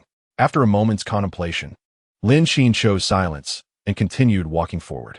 2 days would pass swiftly. Moreover, aside from solar panels in the yard, everything else in his room was perfectly normal. The solar panels were located in the backyard, and as long as he avoided that area, they would remain unseen. As for the windows of the backyard, Lin Qin paused briefly. Perhaps he could carry those items to the rooftop. Nevertheless, it mattered little. With just 2 days to go, the subsequent circumstances bore little significance to him. Seeing a glimmer of hope, Xiao Shui immediately clung to Lin Qin's arm. "Mr. Lin, I am but a weak woman, posing no threat to you. If you would shelter me, you may treat me as you wish for these 2 days. I can offer you whatever I have to give." The other party wielded a bow and arrow with impressive accuracy. Following him would undoubtedly ensure her safety. If previously she had merely seen a somewhat familiar face and sought refuge in his presence for these 2 days until rescue arrived, the situation had now evolved beyond that. He is undoubtedly a capable individual. Even if they accompany the rescuers to the temporary base, they can remain by his side for an extended period. Xiao Shui hurriedly followed, playfully charming him. Lin Qin could no longer resist and relented. "Fine, you can come with me." Xiao Shui was ecstatic. Following Lin Qin, they arrived at his villa. Upon seeing the towering walls, the heavy iron gate, and the prison-like security bars enveloping the entire residence, Xiao Shui gasped in astonishment. Lin Qin opened the grand entrance and regarded Xiao Shui in silence. Hesitantly, she chose to enter. Outside, death awaited, and so did it inside. Given the circumstances of this customer, it should not be too dire. Taking a deep breath, she stepped inside, watching as Lin Qin shut the imposing door behind her. As he opened the doors within the villa, she followed suit. Despite the unusual exterior, the interior layout mirrored that of neighboring villas, and it was surprisingly spacious. Xiao Shui felt a bit uneasy But the moment she crossed the threshold, a refreshing coolness enveloped her, dispelling the heat that had clung to her from the outside. Her eyes sparkled as she quickly ventured further inside, scanning the surroundings. It was air-conditioned. Hadn't there been a power outage? How could there still be electricity and air conditioning? Once Lin Qin secured the door, he promptly shed his shirt. After his excursion outside, his clothes were drenched in sweat, uncomfortably clinging to his skin. Xiaoxiu's heart raced as she observed this scene, feeling a tinge of shyness, avoiding eye contact with Lin Qin. Was it happening so soon? Although she had indeed mentioned that she was open to anything, including certain aspects, was this not a bit too hasty? She felt unprepared. While Xiaoxiu was caught in her thoughts, Lin Qin strode towards the bathroom, closing the door behind him. He retrieved a bucket filled with hot water from the storage space and poured it into the bathtub. The hot water had been drawn from the bathroom showerhead, with the temperature set at 50 degrees. The cold water was simply ordinary cold water. Given the current situation, the shower was certainly out of commission, as the water supply had been entirely cut off. Thus, he resorted to the most primitive method of bathing. Fortunately, he had previously purchased 2 large water storage buckets filled with ample water. Lin Qin only needed to take out half of each bucket to fill the entire bathtub, mindful that overfilling would lead to spillage. Stripped of his clothing, he reclined in the bathtub, experiencing unparalleled comfort. He even took a moment to wash his hair. Before long, he emerged, refreshed, draped in a towel. Hearing a sound behind him, Xiaoxiu turned her head. There stood Lin Qin, his upper body exposed. Droplets of water cascading down his collarbone, trickling into the towel that modestly covered his lower half. Xiaoxiu could not help but swallow hard, her gaze transfixed. Although Lin Qin claimed his physique was not particularly impressive and slightly lean, he possessed abs. Strangely, there was an undeniable allure about Lin Qin, especially after a shower. Xiaoxiu instinctively lowered her head. Lin Qin, perplexed, merely dried his damp hair with a soft towel. Observing Xiaoxiu's actions, he assumed she wished to take a shower as well. While toweling off, he remarked, "If you want to wash up, just wait a moment. Once I'm done, come find me upstairs. The water in the bathtub needs a little more time to drain. I've only used half of the hot water." He was fond of scalding hot water. After speaking, Lin Qin ascended to the bedroom on the upper floor. Apart from the basement, the villa held little of value, especially when it came to food, which was securely stored in Lin Qin's personal space. He would never carelessly leave such essential items lying around. Xiaoxiu nodded, feeling considerably more at ease once Lin Qin's figure faded from view. Back in the bedroom, Lin Qin activated the surveillance on his phone. Through the screen, he could observe Xiaoxiu's every movement. Initially, she seemed a bit hesitant, but once she confirmed Lin Qin was inactive, she rose and made her way to the bathroom. The bathroom, too, was under surveillance, allowing Lin Qin to see her every action. He watched as she turned on the shower to ensure no water was running, then reached out to test the nearby bucket, confirming it contained hot water. Chapter 32. A coincidence? The water in the bathtub was nearly full. Xiaoxiu glanced at the hot water in the bucket before surveying the bathroom as contents. Everything appeared to be in order on the towel rack. There was a neatly folded bath towel wrapped in plastic, presumably new. Xiaoxiu looked around and then unwrapped the towel. Afterward, she began to remove her clothing. Lin Qin, having absent-mindedly forgotten to turn off the surveillance, was suddenly jolted back to reality as he watched her, clad only in her undergarments, bend down to remove her panties. He quickly shut off the monitoring system, realizing that her actions were, for now, within the bounds of normalcy. Perhaps he had indeed been overly suspicious? Lin Qin tucked his phone under his pillow, feeling somewhat bored. He decided to close his eyes and rest for a while, though his mind replayed the earlier scene, leaving him restless. Turning onto his side in irritation, he forced himself to shut his eyes, yet sleep eluded him. Suddenly, the buzz of his phone vibrated. Lin Qin opened his eyes abruptly and retrieved his phone from beneath the pillow, revealing a message from Zhang Qian. "Zhang Qian, oh no. My sister has been unreachable since this morning. What should I do? Could something have happened to her? Such matters are inherently uncontrollable." Lin Qin sighed in an attempt to offer comfort. "Lin Qin, do not fret. Perhaps her phone simply ran out of battery. Moreover, when did you acquire a sister? I was unaware of this." "Zhang Qian, you never inquired, so I never mentioned it. She has always studied in our hometown and just graduated this year." "Zhang Qian, I must tell you, my sister is extraordinarily beautiful, and I worry about potential issues back home." "Lin Qin, Well, your concerns are futile. You are miles apart. Zhang Qian, it is different. You previously reminded me to charge my phone and power bank, and I relayed that to my sister. It is unlikely that her phone would drain so quickly. The sudden lack of contact surely indicates something is amiss. Zhang Qian, furthermore, she informed me last night that there was no food at home and expressed a desire to venture out in search of supplies. Zhang Qian, however, we're not very familiar with the neighbors, and there are no supermarkets nearby. Life in the countryside is not like that in the city, especially for a girl alone. Lin Qin, worrying from afar is of no use. With hundreds of kilometers between you, there is little you can do. Even if something were to happen, you would not be able to fly there. Zhang Qian, I understand, but I cannot help but worry. You are the only one I can talk to right now. The technical department at our company has been overrun, and several have turned into zombies. Lin Qin, do not let your imagination run wild. She may simply be out searching for food and unable to check her messages. Zhang Qian, that does make some sense. I shall wait a bit longer. Perhaps she is merely gathering supplies, and my frequent attempts to contact her might inadvertently put her in danger. Lin Qin, exactly, no need to rush. Lin Qin, besides you, my friend, have a sister you kept hidden from me. Are you afraid I might bring misfortune to her? Zhang Qian, do not mention it. She is my only sister, and I must protect her with utmost caution. Zhang Qian, I have a photo of her to show you. Before long, Lin Qin received the picture Zhang Qian had sent. The girl in the photo seemed somewhat familiar, though he could not immediately recall who she was. Nevertheless, she was indeed quite lovely. Lin Qin nodded and replied, quite impressive. Indeed beautiful. She looks like a good girl. No wonder you kept her secret. Zhang Qian, alas, had I known earlier, I would have brought her here to avoid this anxiety. Lin Qin, no need to worry. Try contacting her again later. You might just reach her. Zhang Qian, that is reasonable. I shall do so. Zhang Qian, how have you been lately? My power bank is nearly depleted. I doubt it will last much longer before it completely runs out of juice. Afterwards, we may be unable to communicate. However, the rescue will arrive in a couple of days, so do not forget. Perhaps we will meet at the rescue base. Lin Qin, understood. We shall discuss it later. Zhang Qian, no more talk. I need to conserve my battery. Let us chat when we have time next. The two concluded their conversation in haste. Lin Qin placed his phone beside him and gazed at the ceiling, reminiscing about that photograph. The more he looked, the more familiar it appeared. Strangely enough, it bore a slight resemblance to his real estate agent, Xiao Yu. However, one was back home while the other was here. It was likely just a coincidence. Shaking his head, Lin Qin dismissed the thoughts in his mind and closed his eyes.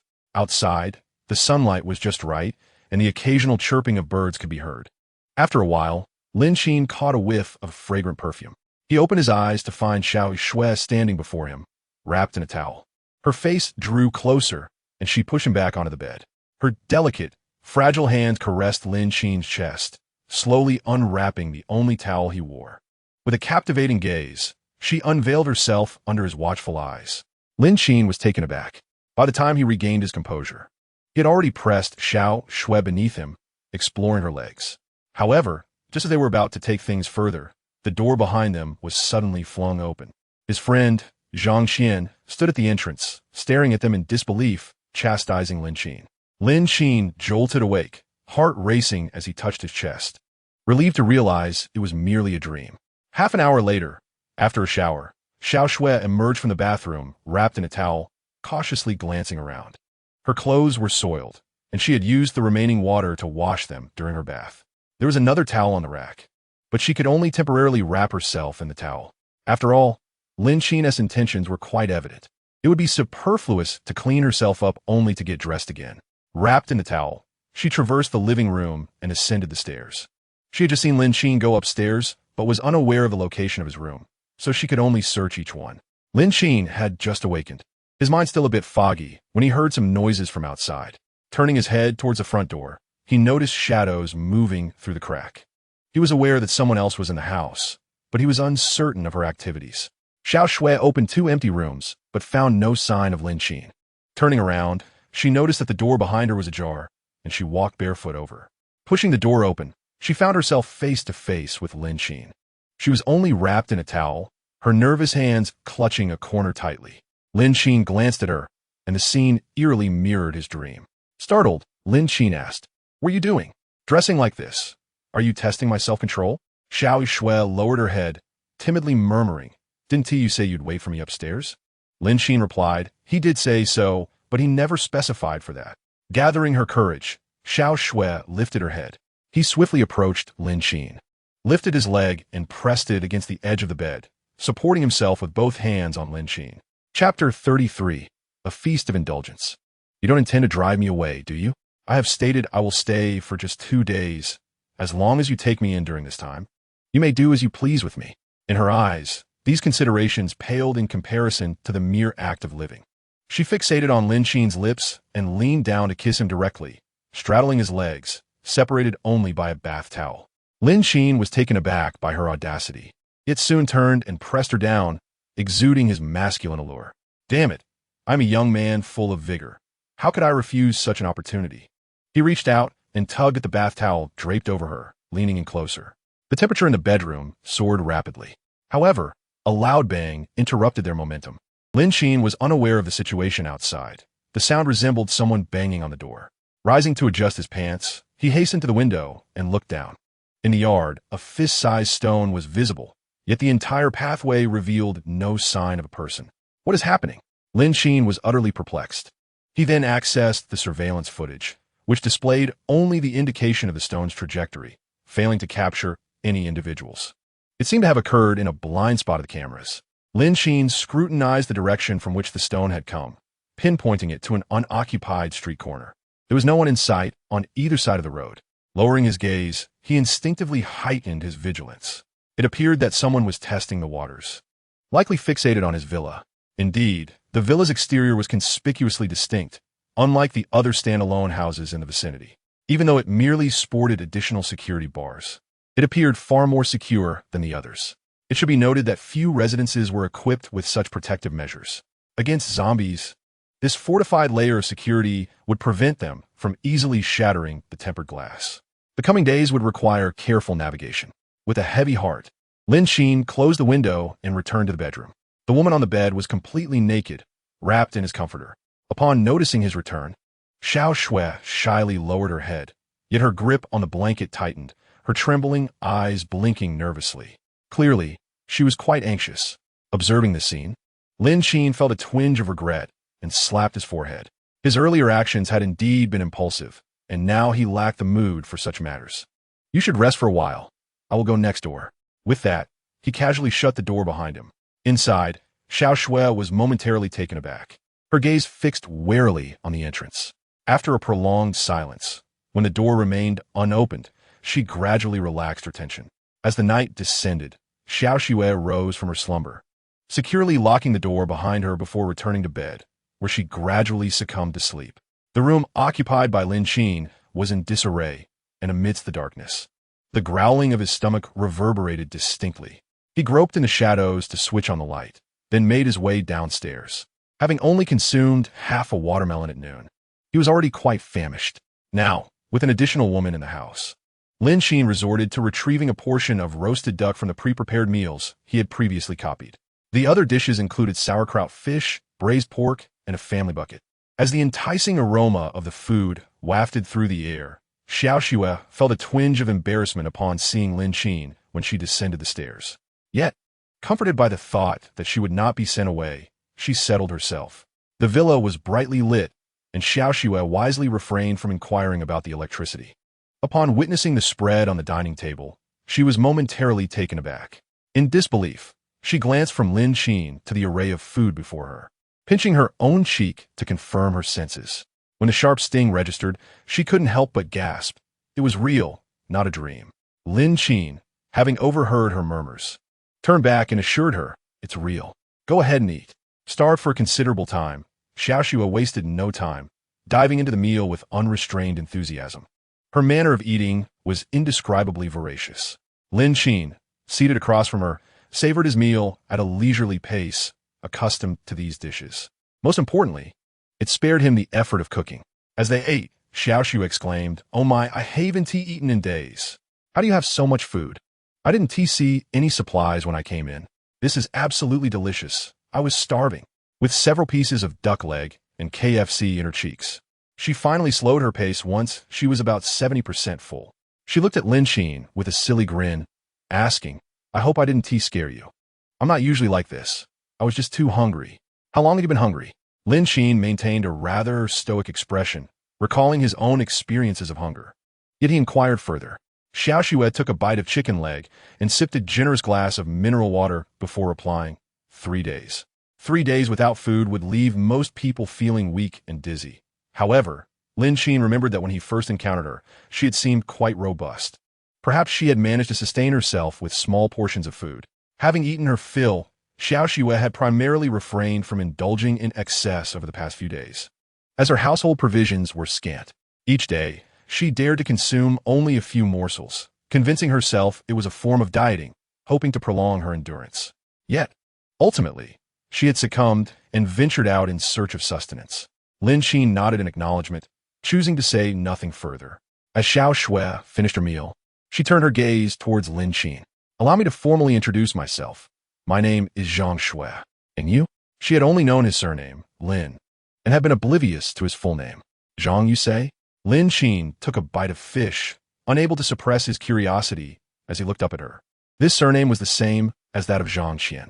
Yet, upon reflection, he dismissed the notion. Absolutely impossible. If Zhang Qian's sister were present, how could he remain unaware? After all, he had spoken of his hometown incessantly. Surely, he was overthinking it. Lin Qin continued to eat, not lifting his head as he responded, "Lin." Zhang Xue nodded and continued, "I see you have electricity here. May I charge my phone? It ran out of power last night, and I haven't been able to reach my family. I wish to charge it briefly to assure them of my safety." Lin Qin was indifferent to such matters. At present, the solar panels provided more than enough power, and charging a phone wouldn't consume much energy. Dinner hardly took long, and once they finished, Lin Qin offered her the choice of any room to stay in. Zhang Xue accepted without hesitation. Once her phone was charged and powered on, she immediately initiated a video call. In the unfamiliar surroundings, a man's voice resonated through the device. "What is your situation? Why have you been unreachable? Do you know how worried I am? Have those in the neighboring area troubled you? What is the situation at home? Have they mentioned when rescue operations will commence?" Chapter 34. The brother's sister? Misfortune. The moment the video connected, the other party began to speak rapidly. Zhang Xue smiled at him, adopting a playful tone. "No, I was out gathering supplies and turned off my phone to avoid drawing zombies with unexpected sounds. Don't worry, brother, I'm perfectly fine." The voice from the video resumed. "That is good to hear. You really must stop making me worry. Had I known the current circumstances, I would have agreed to your internship here sooner. Otherwise, we wouldn't be separated now, and I wouldn't be unable to look after you. Stay vigilant. The outside world is perilous." At this point, Zhang Xue felt a twinge of guilt and refrained from responding. Meanwhile, the person on the other end remained unaware of her unease. As Lin Qin ascended the stairs, he noticed the light in the adjacent bedroom was on, with a door ajar. The voices inside were distinctly audible. The tone from the video sounded familiar to him. Furrowing his brow, Lin Qin approached. He gently pushed the door open and found Zhang Xue sitting on the edge of the bed in a camisole, one leg crossed beneath her. She held her phone aloft. Hearing the noise behind her, Zhang Xue turned her head to see Lin Qin approaching. Instinctively, she shielded the phone screen and muted the microphone to prevent her conversation from being transmitted. "Is something the matter?" Lin Qin shook his head, merely observing her. "Who are you speaking with?" The voice was unmistakably familiar. Could it truly be mere coincidence? "Ah, brother, what's wrong?" Zhang Xue asked, her voice tinged with uncertainty as she pondered whether she had misspoken. Lin Qin took a deep breath, and just then, a voice emanated from the phone that Zhang Xue had covered. "Who are you? How did you end up in my sister's room?" Zhang Xue muted the microphone but left the volume on. While their conversation could not reach the other end, the voice from the other side was crystal clear. The moment she had concealed the phone, the other party had caught a glimpse of Lin Qin, though they remained silent. After a brief pause, sensing that her sister's voice had ceased, anxiety welled up within her. As the inquiry rang out, Zhang Xue hurriedly lowered her head to turn off the video. Yet, Lin Qin hesitated. "Wait a moment, could your brother be Zhang Qian?" Zhang Xue's eyes widened in shock. "How do you know him? Do you know my brother?" Lin Qin sighed in exasperation. "Oh, what a misfortune." He then retrieved his own phone and initiated a video call. Zhang Qian, still puzzled as to how a man had suddenly appeared in his sister's room, felt a surge of worry. What she was in danger. In a state of increasing anxiety, he answered Lin Qin's call. despite his lack of enthusiasm. Lin Qin scratched his head, gazing at Zhang Qian on the screen with a hint of resignation. What's going on? Why are you calling me on video? Your sister is here with me. What? Zhang Qian's voice escalated, disbelief etched across his face. Lin Qin sighed again, saying, You'd better let your sister explain the details to you. I stumbled upon this situation today. He glanced at the visibly distressed Zhang Shui beside him and handed over the phone. Zhang Shui looked at Lin Qin, then back at the screen, hesitating to take the call. However, Zhang Qian, quick to react, had regained his composure and began to mutter under his breath. I knew it. You insisted on interning here despite my objections, and then you went silent as if nothing had happened. Turns out, you secretly came here behind my back. Zhang Shui, why are you acting dumb? If you dare to do it, you should own up. Answer the phone. Hearing this, Zhang Shui sighed deeply and ultimately accepted the phone. She never anticipated that her very first client would turn out to be a friend of her brother. What a stroke of bad luck. Brother, she said, her expression a mix of discomfort and fear. Zhang Qian's frustration was palpable as he looked at her, but he restrained himself. Speak up. How long have you been here? Zhang Shui, feeling guilty, replied, Almost a month. Zhang Qian took a deep breath and asked, What are you doing? I'm working as a real estate agent. Zhang Qian. He is infuriated beyond measure. In the subsequent scene, Lin Qin retreated, though faintly. The cacophony of scathing insults echoed from within the room. Lin Qin had left ample space for the siblings. Upon returning to his own chamber, Lin Qin sat upon his bed, lost in contemplation. He was grappling with the disheartening reality of having entangled himself with his good friend's sister. What a vexing predicament. Had he known, either one Qinya or Nan Wei would have sufficed. After all, we are adults, we all comprehend. What a pity. While Lin Qin wallowed in regret, a knock resounded from outside the door. Zhang Shui delivered Lin Qin's phone, saying nothing as she exited. Lin Qin took the phone, attributing her silence to the anger from being scolded. Before long, he received a lengthy text from Zhang Qian. Zhang Qian, my sister informed me that you saved her today. Thankfully, I encountered you. It provided me with some peace of mind. If it had been anyone else, the thought of what might have happened is too dreadful to entertain. Zhang Qian, she has long desired to come here, but I had previously disallowed it. Back then, we were still co-renting, and I thought it inconvenient. So I didn't give it much thought as I came here for an internship. She has a stubborn character, but fortunately, she met you. Zhang Qian, during this time, I must trouble you to look after her. If she misbehaves or anything arises, feel free to give her a good thrashing. After all, you are somewhat like her older brother. Lin Qin, please don't. This so-called older brother is already in trouble. Do not place your trust in me so readily. Listening to Zhang Qian's words, imbued with an inexplicable confidence in him, Lin Qin rubbed his nose, utterly at a loss for how to respond. Zhang Qian continued to send a flurry of instructions, including the fact that after his phone had died, he entrusted his sister entirely to Lin Qin's care. Lin Qin could only sigh, hesitating and carefully weighing his words before replying. Lin Qin, I will take good care of her, rest assured. The two exchanged messages for approximately 10 minutes before the conversation came to a close. Lin Qin then lay back on a large bed, staring blankly at the chandelier above for a while, before letting out a deep sigh. The night was tranquil, with both individuals tossing and turning in their separate rooms, unable to find sleep until the early hours of dawn. The following morning, Lin Qin's alarm clock buzzed punctually. Groggily, he opened his bleary eyes and reached out to silence the alarm, turning over to sleep once more. He had stayed up too late the previous night, and the alarm rang too early. After an undetermined duration of slumber, Lin Qin was roused by the enticing aroma of rice wafting through the air. He slowly opened his eyes. Chapter 35. Cooking in the apocalypse is a dangerous endeavor. Who is cooking so early in the morning, making such a delightful scent? He rose, rubbed his drowsy head, and opened the door to step outside.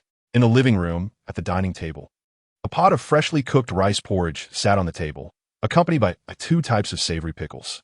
The chaos left over from yesterday had been meticulously cleaned up by Zhang Shui, all tidily disposed of in the trash bin. The clinking of dishes echoed from the kitchen as Zhang Shui, holding a bowl, glanced somewhat unexpectedly at Lin Qin's figure. Awake? Just in time, I made some rice porridge. I didn't find much to eat in your kitchen. I only noticed half a bag of rice down below and a few jars of pickles in the upper cabinet. So I just made do with what I had. Eat up while it's hot, she said, ladling the porridge into a bowl. The aroma of the rice wafted through the air as Lin Qin blew gently on a spoonful. Although he had indeed placed half a bag of rice in the kitchen as a facade, he had not actually cooked anything for quite some time. The past days had been fraught with scarcity, the most chaotic period of his life. If he cooked, the enticing fragrance of the food might attract the attention of those with ill intentions, leading to unnecessary troubles. He never expected Zhang Shui would take the initiative to cook. Preparing a meal at such a time seemed a reckless endeavor. Since it was already made, he decided to eat. The porridge was bland, lacking in distinctive flavor. Yet the pickles beside it were surprisingly delightful. Those had been procured from the supermarket, merely a few random varieties taken out to create an illusion. Nonetheless, breakfast was breakfast. In contrast to Lin Qin's nonchalance, Zhang Shui felt somewhat awkward, stealing glances at him amidst the quiet of their meal. Lin Qin feigned ignorance. Once satiated, he set down his bowl and utensils, retreating to the sofa in the living room. Leaning back, he opened his phone. The device was linked to the surveillance system, allowing him to switch between different cameras to monitor various areas. He had closed the front door yesterday, and the other survivors in the villa district should have noticed by now. Furthermore, with Zhang Shui having cooked, the aroma of rice would surely draw attention. He needed to remain vigilant to ensure that no anomalies arose. The surveillance footage showed everything was normal. There was no sign of movement around the house, and the streets were deserted. Lin Qin furrowed his brow in confusion. These people should not be absent. Surely, others remained in the villa area. The scent of the rice must have drifted out. After a moment of contemplation, he shut off his phone and ascended the stairs. Zhang Shui, seated at the dining table, watched him hurry upstairs, bewildered. The atmosphere felt somewhat awkward, perhaps due to the complexities of their relationship. Yet, Zhang Shui found herself feeling a bit more at ease. Reassured by the knowledge that anyone Lin Qin knew would not pose a threat to her, ensuring her personal safety was absolute. Zhang Shui shrugged her shoulders, then contentedly gathered the bowl and chopsticks. Meanwhile, across from the west gate of the villa area, a group of individuals anxiously scanned their surroundings. Wang Yu crouched beside a man, appearing somewhat obsequious. "Brother, I personally witnessed that woman running over there yesterday, exchanging flirtatious glances with a man. It seems they have had a relationship for quite some time," he reported. The man he referred to was Hu Shang, his co-tenant. Despite his imposing stature, Wang Yu, being rather timid, dared not provoke him. Hu Shang glanced at the deserted street devoid of zombies and snorted derisively. "Perfect. Let us head over there and search for anything useful.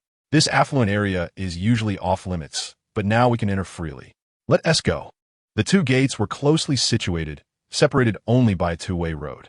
They effortlessly made their way across, only to find the entrance to the villa area unexpectedly closed. Hu Shang reached out to touch the gate and then said, "Let us move forward and climb over." The walls of the villa area were not particularly high, making it easy to scale. The two of them did not expend much effort and swiftly vaulted inside. The villa area was eerily quiet, and the dreary weather added to the ominous atmosphere. Hu Shang and Wang Yu dared not make loud noises, for no one knew where the zombies might be lurking. The foul stench of decay permeated the air, prompting them to quicken their pace. As they passed a garbage station, they noticed a household-esque gate wide open. This sight heightened their vigilance, evoking a sense of lament. The body in the yard remained, exuding a repugnant odor, while flies buzzed incessantly around it. Hu Shang waved his hand in front of his nose, seemingly attempting to ward off the stench. Exchanging glances, he pointed at Wang Yu and commanded, "You go in. If there are zombies in the yard, someone has to scout ahead." Wang Yu's face reflected his reluctance, but under Hu Shang's piercing gaze, he felt his resolve weaken. This man was formidable. He had killed others in the building without a flicker of emotion. Covering his mouth and nose with a piece of cloth hanging around his neck, Wang Yu cautiously crossed over the body and stepped inside. A gust of warm air rushed from the slightly ajar door, heightening his anxiety. Fortunately, the interior was relatively quiet and no zombies were in sight. As he sighed in relief, he managed a servile smile. "Brother, there are no zombies." Hu Shang's wary expression finally relaxed. Casting a glance at the corpse on the ground, he strode forward. The room was far from pristine. It looked as though it had been ransacked. Even the body at the door suggested that it had likely fallen victim to other survivors. On the coffee table in the living room lay an unopened pack of instant noodles. Hu Shang approached, blew on the bitten portion, and stuffed the remainder into his mouth. It was uncertain whether the noodles had been left uneaten by the corpse outside or forgotten by an intruder. Regardless, with resources scarce, there was little room for discernment. The two of them surveyed the living room, and Hu Shang suddenly spoke. Let us move on to the next house. Given the state of disarray, I suspect there's nothing left. They exited the house and continued along the cement path leading from the villa. The villas were spaced apart, requiring a brief walk to reach the next one. As Hu Shang munched on the instant noodles, he surveyed his surroundings and couldn't help but reflect on the spaciousness of affluent neighborhoods. Even the roadside greenery was impressive.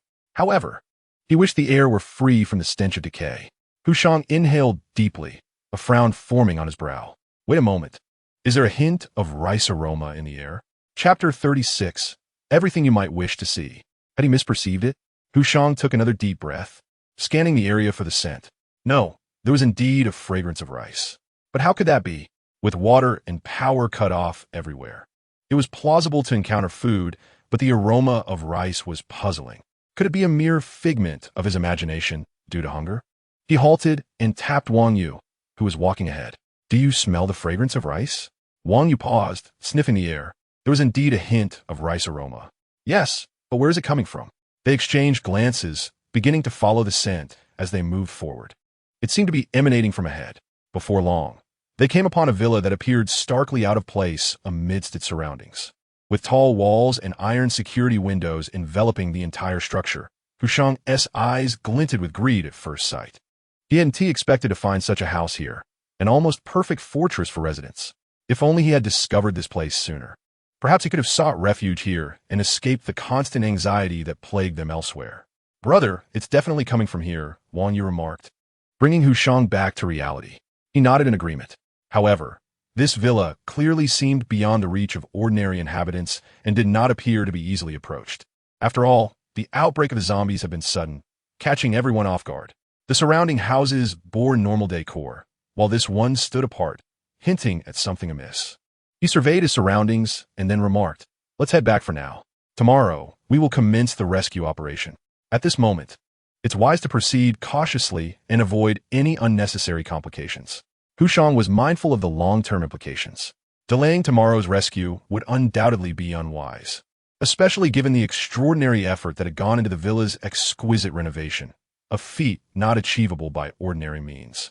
After some contemplation, Hu Shang resolved to return and wait in safety. Wang Yu, though perplexed, chose not to question him further, having prepared himself to follow Hu Shang's lead. After all, it was only by adhering to his directives that he had managed to survive thus far. The two of them inhaled the fragrant aroma of rice in the air, feeling a sense of lingering satisfaction, yet they departed nonetheless. Meanwhile, Lin Qin, monitoring via surveillance, had already noticed their presence. However, they merely observed from a distance for a while before leaving, which took him by surprise. Yet, upon reflection, it seemed reasonable. In such times, it was prudent to await rescue. Lin Qin instinctively switched pages and opened Weibo for updates. Due to power outages, most posts were outdated, lingering on information from several days prior. Only a few individuals had shared updates, but none had garnered any responses. After scanning the page, Lin Qin exited, reasoning that if the government were to release pertinent information, it would likely not appear here, given the limited number of individuals who could receive such messages. Having found no useful information, he closed the page. The air conditioning inside was refreshingly cool, contrasting with the gloomy exterior, which hinted at an impending downpour. He wondered if the weather would affect the rescue efforts the following day. Lost in thought, Lin Qin recalled Zhang Qin's words, to protect his sister. She had been entrusted to him. The weight of such responsibility pressed heavily upon him. He pondered whether it would be wise to allow her to join the rescue effort or not. With a sigh, he considered the matter. Her intentions were to participate, yet the rescue base was not as accommodating as one might imagine. Rising to his feet, Lin Qin ascended to the third floor. There was but one room on this level, while another had been opened up, offering a spacious view. He hung the woven frame he had purchased from Taobao on the wall in the expansive living room, and then stood back to draw his bow and take aim. He needed to practice his archery skills, as there was no suitable space at home for training. Thus, he fashioned rudimentary equipment to hone his abilities. After breakfast, the two of them shared no interaction. This was partly due to their identities, which had been complicated by recent events, and partly because Lin Qin was preoccupied. Zhang Shui, hearing the commotion from upstairs, cautiously followed the sound. She found Lin Qin practicing with his bow, hitting the arrows one by one into the woven frame on the wall.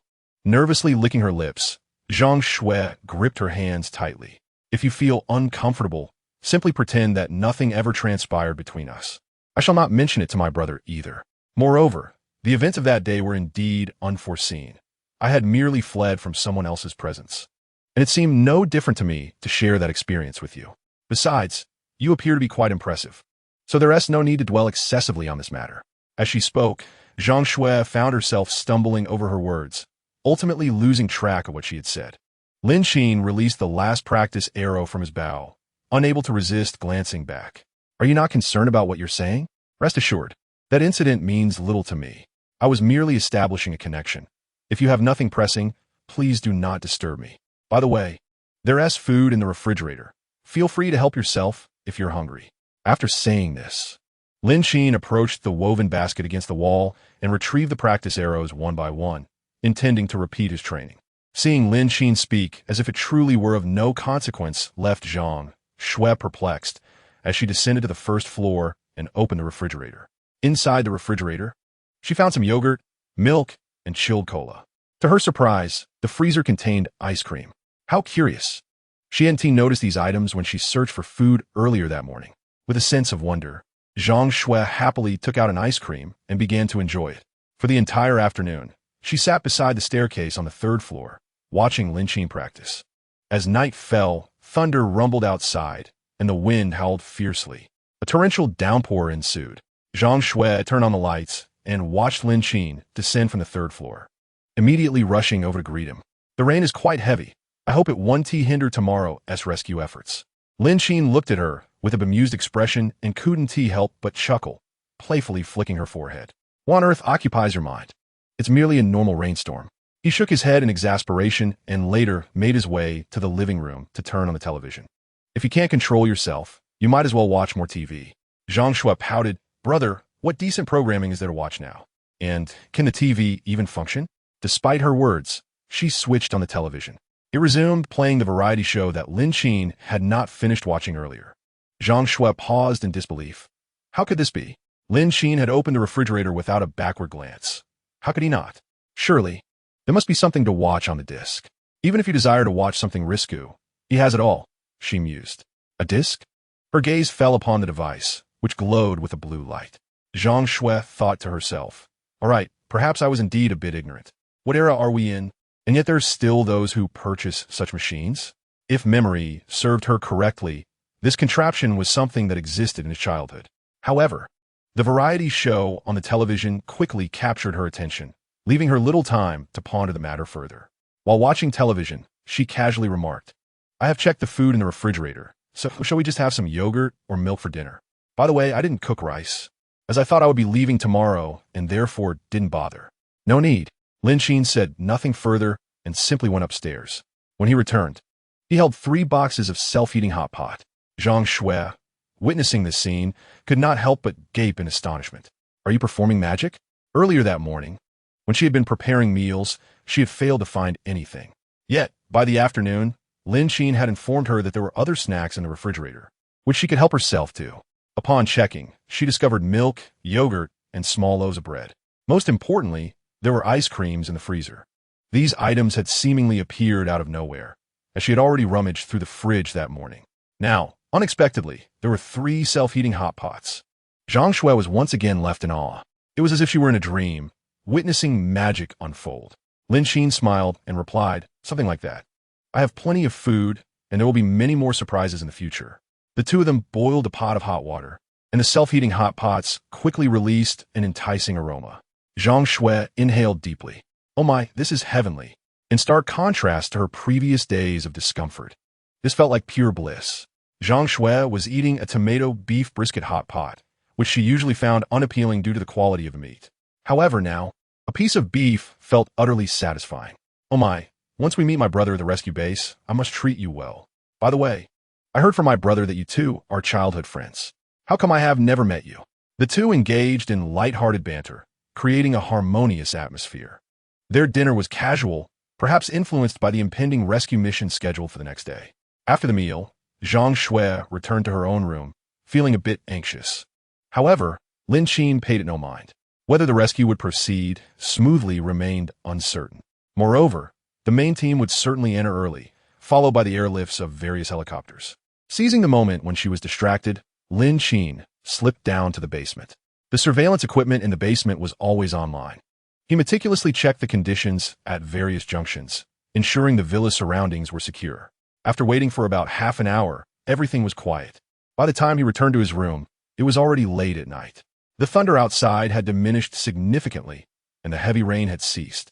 However, at 5 in the morning, a loud rumble erupted outside. Lin Qin awoke with a start and immediately climbed to the rooftop on the 3rd floor to look up. Helicopters were approaching from the distance, soaring past Lin Qin toward the center, yet scattering in different directions.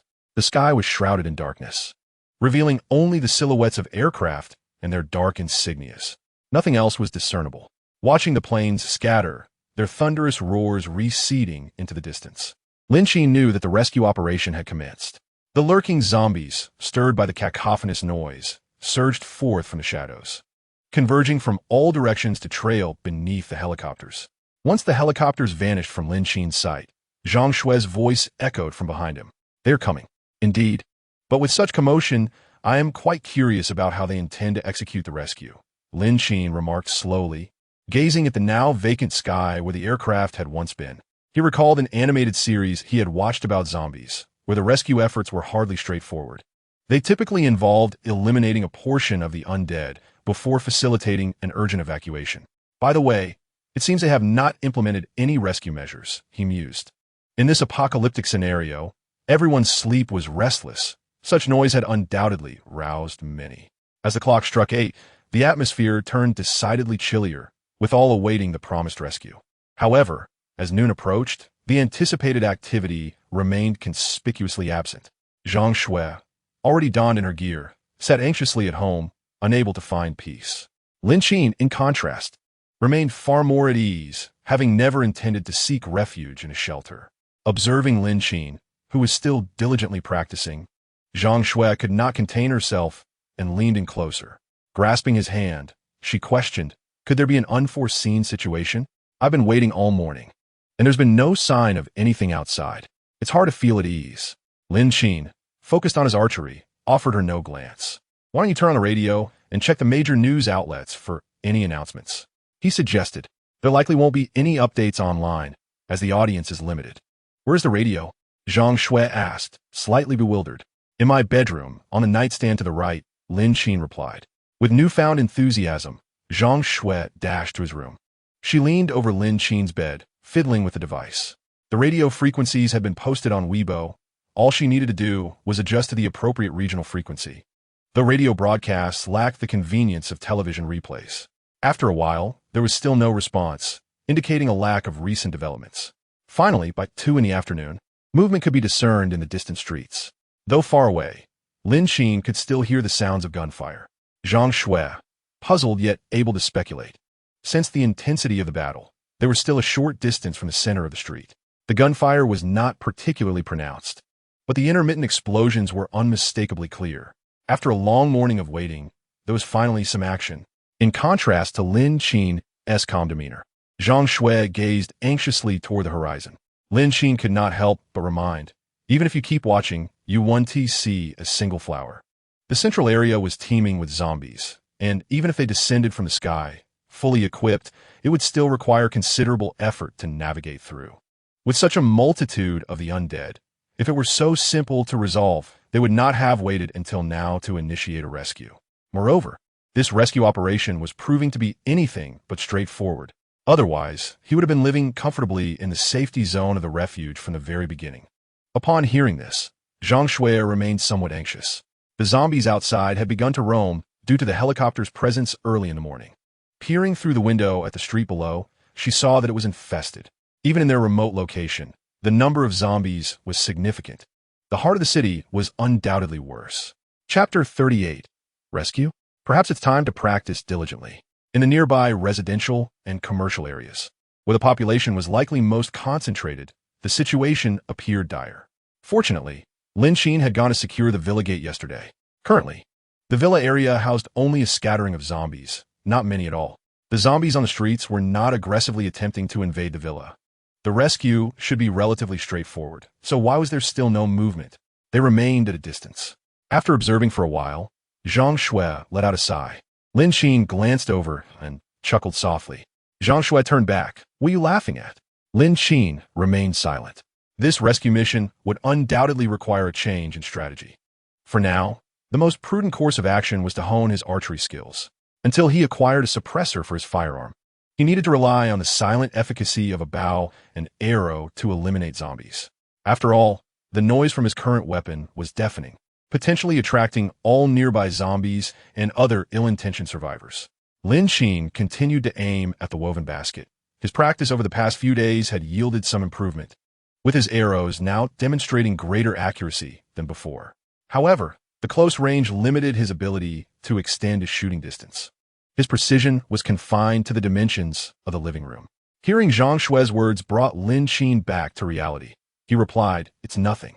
He needed to broaden his shooting range, as practicing solely in the living room was evidently insufficient. With bow in hand, Lin Qin opened the sliding door to the balcony. Standing there, he could observe the road at the villa's entrance, where several zombies wandered aimlessly. To practice his accuracy, the most reliable method was to eliminate zombies. The restless undead outside, stirred by the helicopter, provided a perfect opportunity for practical training. Retrieving his modified practice arrows, he drew back his bow and aimed. With a swift whoosh, the arrow pierced through a zombie's abdomen. Lin Qin turned his head to assess the zombie-esque condition. He realized he could indeed aim accurately now. However, the challenge lay in targeting the right area. The head was too small and constantly in motion. The difficulty has certainly escalated significantly. Zhang Shui followed closely behind Lin Qin, watching in awe as he drew his bow and struck the wandering zombies below. She couldn't help but applaud in admiration. Remarkable. The zombies were in motion, not completely stationary, which made this feat all the more impressive compared to the previous day. Lin Qin had managed to hit his target. Zhang Shui's eyes widened in astonishment. However, her praise inadvertently excited the zombies below. The creatures lurking in the nearby street, alerted by her voice, instantly targeted the 3 individuals on the 3rd floor. Yet, the outer walls of the villa community kept them at bay. Even so, the zombies continued to gather densely in this area, including those that had been aimlessly wandering within the villa grounds. At the entrance of the courtyard, the zombies banged against the iron gate with a resounding thud. From the 3rd floor, one could even see more zombies converging along the distant path leading to the entrance. Trouble.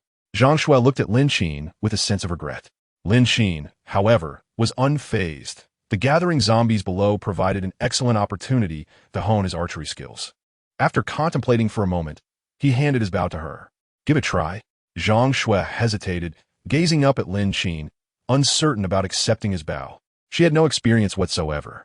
During their excursion, she had only carried a steel pipe.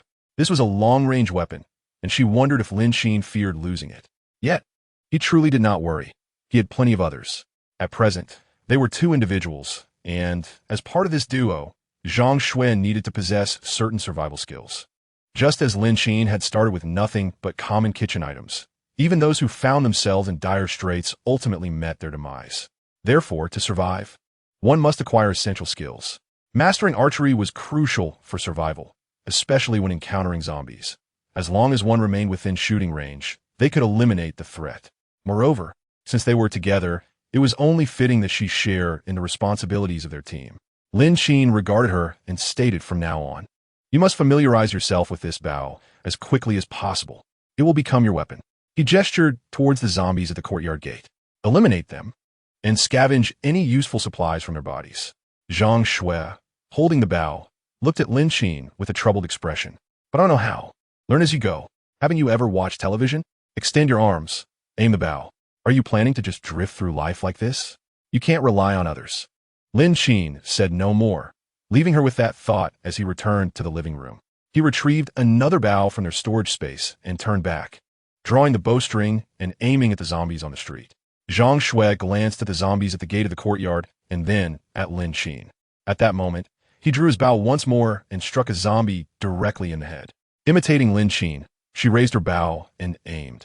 However, the bow felt somewhat heavy, and she struggled slightly to pull it back. On her first attempt, the arrow fell short, landing in the courtyard without any flight. Undeterred, Zhang Shui persisted in her efforts, yet most were in vain. Nevertheless, she continued to emulate Lin Qin, adjusting her angle and strength, and finally succeeded in taking down a zombie. Lin Qin had managed to dispatch nearly half of the zombies by the wall of the street, while Zhang Shui had only eliminated one at the gate. Lin Qin showed no urgency in urging her on. After all, inaccuracy was acceptable, and practice would yield improvement. The zombies were densely clustered, and the silent arrows would quickly resolve the initial ones drawn in by their conversation. The total time spent practicing was merely 50 minutes. Meanwhile, quite a few still gathered below Zhang Shui, prompting Lin Qin to feel somewhat exasperated. Extend your arm fully, pull the bow back a bit more. With that guidance, Zhang Shui successfully eliminated another zombie. Feeling fatigued, Lin Qin retreated to the living room on the 3rd floor. He retrieved a bottle of mineral water, relaxed in the cool air conditioning, and crossed his legs, watching Zhang Shui continue to aim. After the heavy rain yesterday, the air felt slightly cooler than in previous days. It remained muggy. After standing for a while, beads of sweat appeared on Zhang Shui's face, but she persevered in her practice. Lin Qin did not disturb her enthusiasm. Another half-hour passed, and all the zombies downstairs were dealt with. Zhang Shui stood on the balcony with her bow, motionless for an extended period. Sensing something amiss, Lin Qin inquired, "What are you doing?" "No, there is someone at the gate." Lin Qin stood up and looked down from the balcony. The large iron gate of the courtyard had seen all the zombies dispatched. One zombie, slightly farther away, bore an arrow that was clearly not from Lin Qin's bow. Above the pile of zombies, a woman, battered and bruised, was pounding on the gate. Chapter 39. Gunshots. Not far behind her, several zombies lingered. Zhang Shui observed this scene and exclaimed, "That woman at the gate!" Before she could finish her sentence, Lin Qin dashed downstairs. Confused, Zhang Shui followed closely behind him. Upon opening the heavy metal door, the woman collapsed to the ground. Lin Qin swiftly shut the door, his expression tense as he regarded the woman on the floor. If she had been bitten by a zombie, it would be prudent to dispose of her quickly. "Were you bitten by a zombie?" Nanwei looked up, intending to retort, but the loss of blood had sapped her strength. "No, they are not zombies. I encountered 2 men who chased me upon seeing the bow, an arrow on my back." Hearing this, Lin Qin finally exhaled in relief. It was not the best of situations. He rose and, noticing the bloodstains on Nanwei, grasped the gravity of the situation. Nanwei picked herself up from the ground and, surveying her surroundings, spotted a strange girl standing by the door behind Lin Qin. "Where shall you?" she inquired. "Who?" Lin Qin frowned. "The girl across from me. I sent her to find you last time. She is dead, bitten by a zombie, and has turned into one herself." Lin Qin replied with indifference. Nanwei was taken aback, followed by a wave of despondency. "I see. Well, let me in quickly. I need to tend to my wounds." With that, she strode inside. Upon reaching the living room, Nanwei deftly removed her backpack and retrieved a bottle of alcohol and some gauze. She began to wipe away the blood from her wounds. After sanitizing them with alcohol, she bore the pain and gently applied iodine with a cotton ball before wrapping it with gauze. Zhang Shui stood silently in the corner, observing the familiarity between the two, as she was not acquainted with either of them. Outside, zombies relentlessly battered against the heavy iron door. Once Nanwei had tended to her injuries, she turned to Lin Qin and said, "May I stay here for a while until rescue arrives? There are too many zombies outside, all because of that helicopter this morning. The streets are quite chaotic, and I suspect we may have to wait 1 or 2 days." Upon hearing this, Zhang Shui stepped forward, her anxiety palpable. "Why do you say that? Is the situation inside really that dire?" Nanwei glanced at her before addressing Lin Qin. "It's not just dire. There are hordes of zombies over there. I witnessed an entire team being overwhelmed by the zombie onslaught, completely wiped out. However, let's not lose hope. There are bound to be multiple rescue teams. We just need to wait patiently." Zhang Shui, however, was increasingly restless. She stood up, intending to head upstairs. But Lin Qin called out to her, "What are you planning to do?" "I'm going to call my brother and get in touch with him. If the situation is this grim, it must be worse for him. He never cooks, so he must be out of food by now, just waiting for rescue. With the delay, I'm worried something might happen to him." Zhangqian was located in a thriving part of the city center. They were merely on the outskirts, where the situation was already precarious. If the suburbs were like this, how much worse would the central danger zone be? If they couldn't receive rescue, it would be impossible for the two of them to reunite at a temporary shelter. Zhang Shui couldn't help but grow anxious. Noticing her distress, Nin Wei spoke up. Little sister, don't worry too much. As long as your brother doesn't recklessly venture out, he should be fine. Lin Qin rubbed his temples, feeling a slight headache. Well, let it be. Your brother's phone should still have a little battery left. Upon hearing this, Zhang Shui turned and headed upstairs. Nan Wei sat on the bench at the dining table, gazing at Lin Qin. The living room was left with just the two of them. Lin Qin, seated on the sofa, looked at her and asked, "Have you been inside these past few days?" "Don't mention it. It's just unfortunate," Nan Wei replied, her frustration palpable. How could she possibly have gone inside, if not for the relentless pursuers who disrupted her plans a few days ago, compounded by an unavoidable encounter with zombies? Lin Qin pondered for a moment. What is the situation like inside? Please elaborate. As if the topic was pertinent, Nan Wei straightened up and said earnestly, "To be honest, the situation may not be very optimistic. We have underestimated the zombie crisis. The virus lies dormant within the body, and anyone could potentially be infected. Moreover, even if the government does come to rescue us, the challenges they face are not trivial. In truth, all carbon-based life forms fear firearms and grenades. However, their sheer numbers and strength are overwhelming. Recently, I have sensed that the zombies are moving much faster than before. Have you noticed this?" Nan Wei looked at Lin Qin, her expression grave. For instance, today, she felt that the speed at which the zombies were charging was alarmingly swift compared to the past. She sprinted desperately, but the zombies behind her were hot on her heels, failing to create any significant distance. Yet, for Lin Qin, this was information he had already anticipated. It seemed the mutation of the zombies had occurred earlier than expected. He recalled that the news about the zombies mutating had surfaced only after the rescue operations concluded and supplies were airdropped. Yet now, the rescue efforts had only just begun. Returning to his thoughts, Lin Qin asked, "Do you wish to go to the base?" Nan Wei chuckled softly. Who among the living doesn't yearn to go there? After all, there are large troops, fellow compatriots, and protection. In times of crisis, there are those who will stand by you. Most importantly, there is food. You must understand, humans are social creatures. In an apocalypse, if one truly desires to survive alone, they must possess both weapons and strength. You may be solitary, but those wandering outside are banded together. A single individual cannot contend with dozens. Otherwise, those other survivors roaming about would likely skin you alive and devour you. Just a thought sent a shiver down her spine. As for me, I possess no exceptional skills. If the opportunity arises, I will go. As the two conversed, they found themselves deep in discussion. Lin Qin, seated on the sofa, also fell into contemplation. Initially, he had envisioned residing in a secluded villa, enjoying a bit of comfort. Food was not a concern for him, and he felt no need to enter a shelter. However, in light of recent reflections, such notions began to waver. As Nan Wei had pointed out, he was but one person. A sudden gunshot echoed in the distance, reverberating through the street. Lin Qin speculated that the sounds emanating from outside were likely the rescue personnel engaging in combat with the zombies. Occasionally, the distant echoes of explosions could be heard. Nan Wei had long since grown accustomed to this and reassured herself that it was merely the rescuers at work. Albeit their task was daunting given the multitude of buildings in the area. Lin Qin withdrew his gaze, opting not to respond. Chapter 40. The injured special police officer. The three individuals remained in the room until nightfall, with the gunfire in the center persisting, albeit diminished compared to the daytime. It still sporadically erupted, however. During dinner time, hunger had set in among them. Nan Wei promptly rummaged through her backpack and produced the meager provisions she had scavenged. "All I have are instant noodles. I hope that's acceptable," she remarked, distributing 3 packets with ease. With practiced efficiency, she tore open her own and began to eat. Noticing this, Lin Qin interjected, "Wait a moment, let us have something else." Nan Wei was perplexed by his interruption. Moments later, Lin Qin returned, carrying 4 boxes of self-heating hot pot.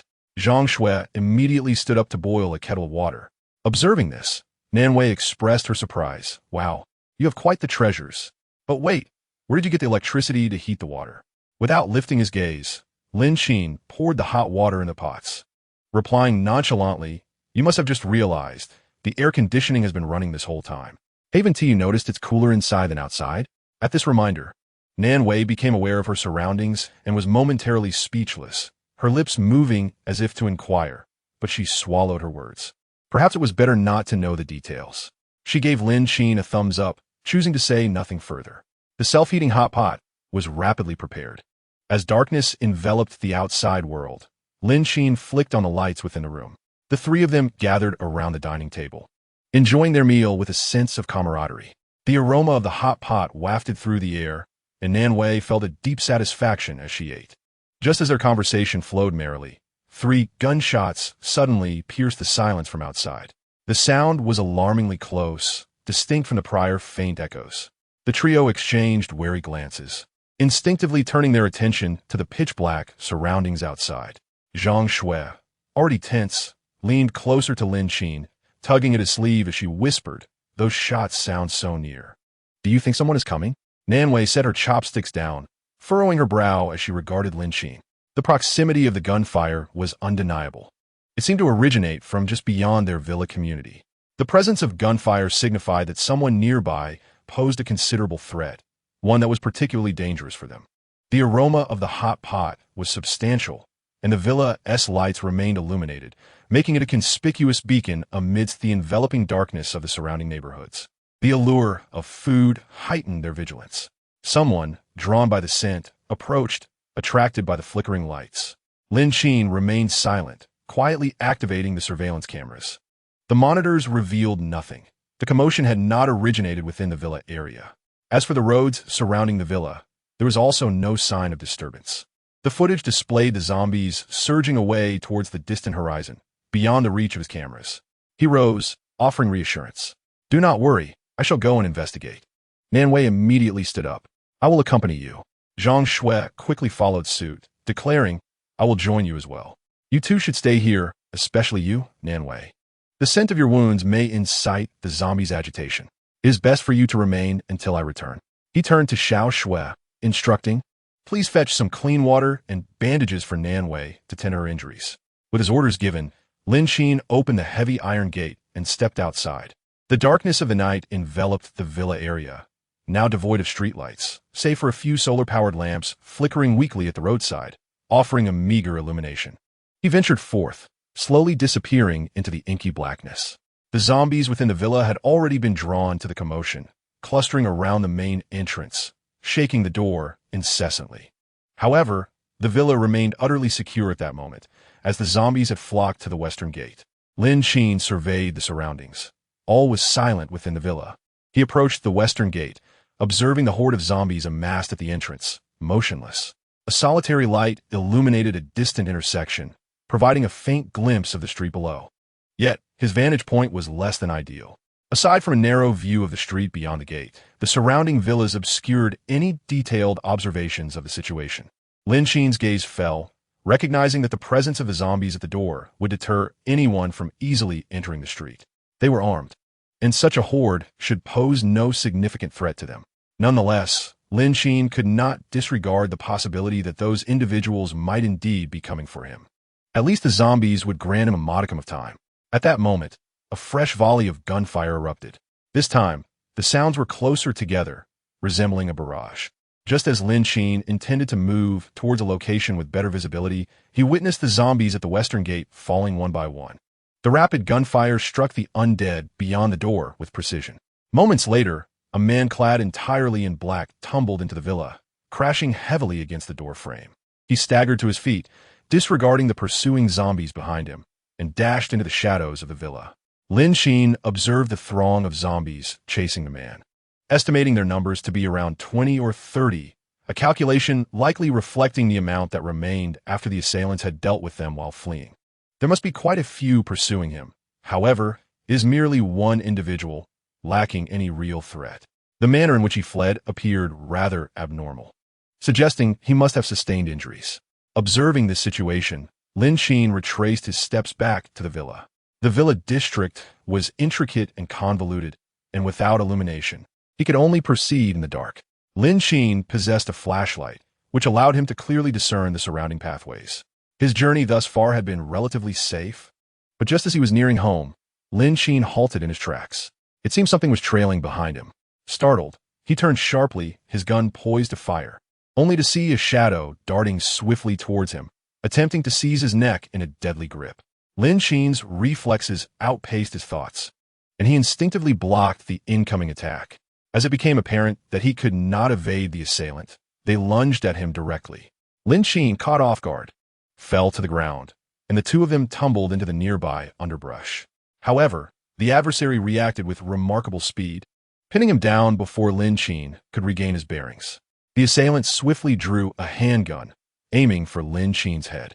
At that moment, the flashlight that had rolled into the grass illuminated their forms, casting a faint glow. It was a person alive. The tension in Lin Qin's chest eased instantly as he lifted the man's head, confirming he was indeed a fellow human being. Only then did he relax, collapsing to the side, utterly exhausted, and whispered urgently, "You must leave."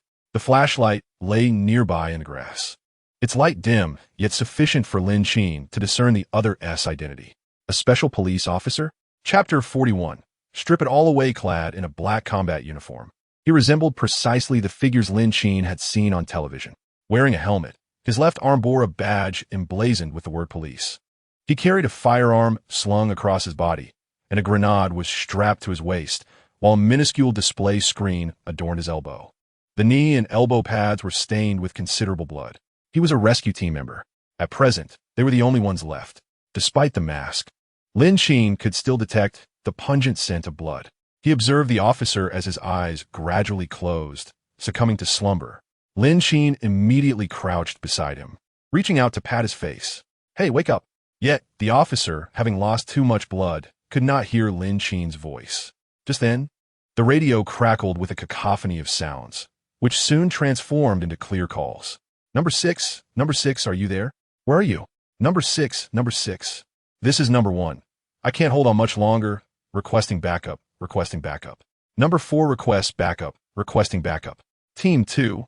Number 7 requests backup. The calls for assistance echoed from various regions, indicating that the radio was connected to the command center behind them.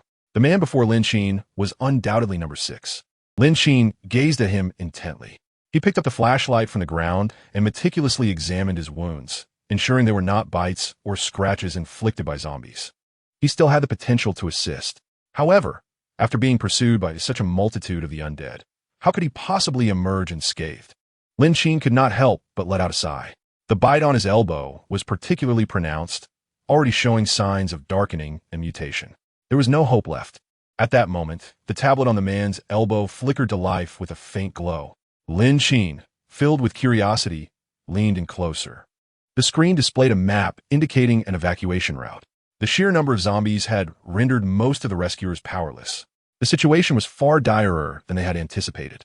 The team had been scattered in all directions by the relentless hordes. Regardless of their survival status, the evacuation route on the tablet was the last lifeline for these special police officers. Lin Qin glanced at the firearm on the man's body. The Type 95 assault rifle needed no further elaboration. The police weaponry was undoubtedly superior to the ones he had handled at the shooting range. Moreover, it was imperative not to let this opportunity slip away. Everything useful had to be salvaged. "My apologies, brother, but your gear cannot go to waste," Lin Qin solemnly expressed before advancing. He first relieved the man of his rifle, checking the magazine for remaining ammunition. 5 rounds, better than having no gun at all. He reloaded the magazine and promptly stored it in his inventory. Continuing his search, he retrieved the lone grenade from the man's belt, a device he dared not tamper with, and secured it in his storage as well. He detached the tablet from the elbow, removed the helmet along with the night vision goggles, and stripped the body of the ballistic vest concealed beneath the tactical uniform. Should he take the combat boots? Lin Qin hesitated momentarily, glancing at the footwear. Ultimately, he decided against it. He had plenty of shoes. These were merely ordinary ones that likely held no significant advantage. Besides, the shoe size might differ. As for the clothing, it was enough to have taken the ballistic vest.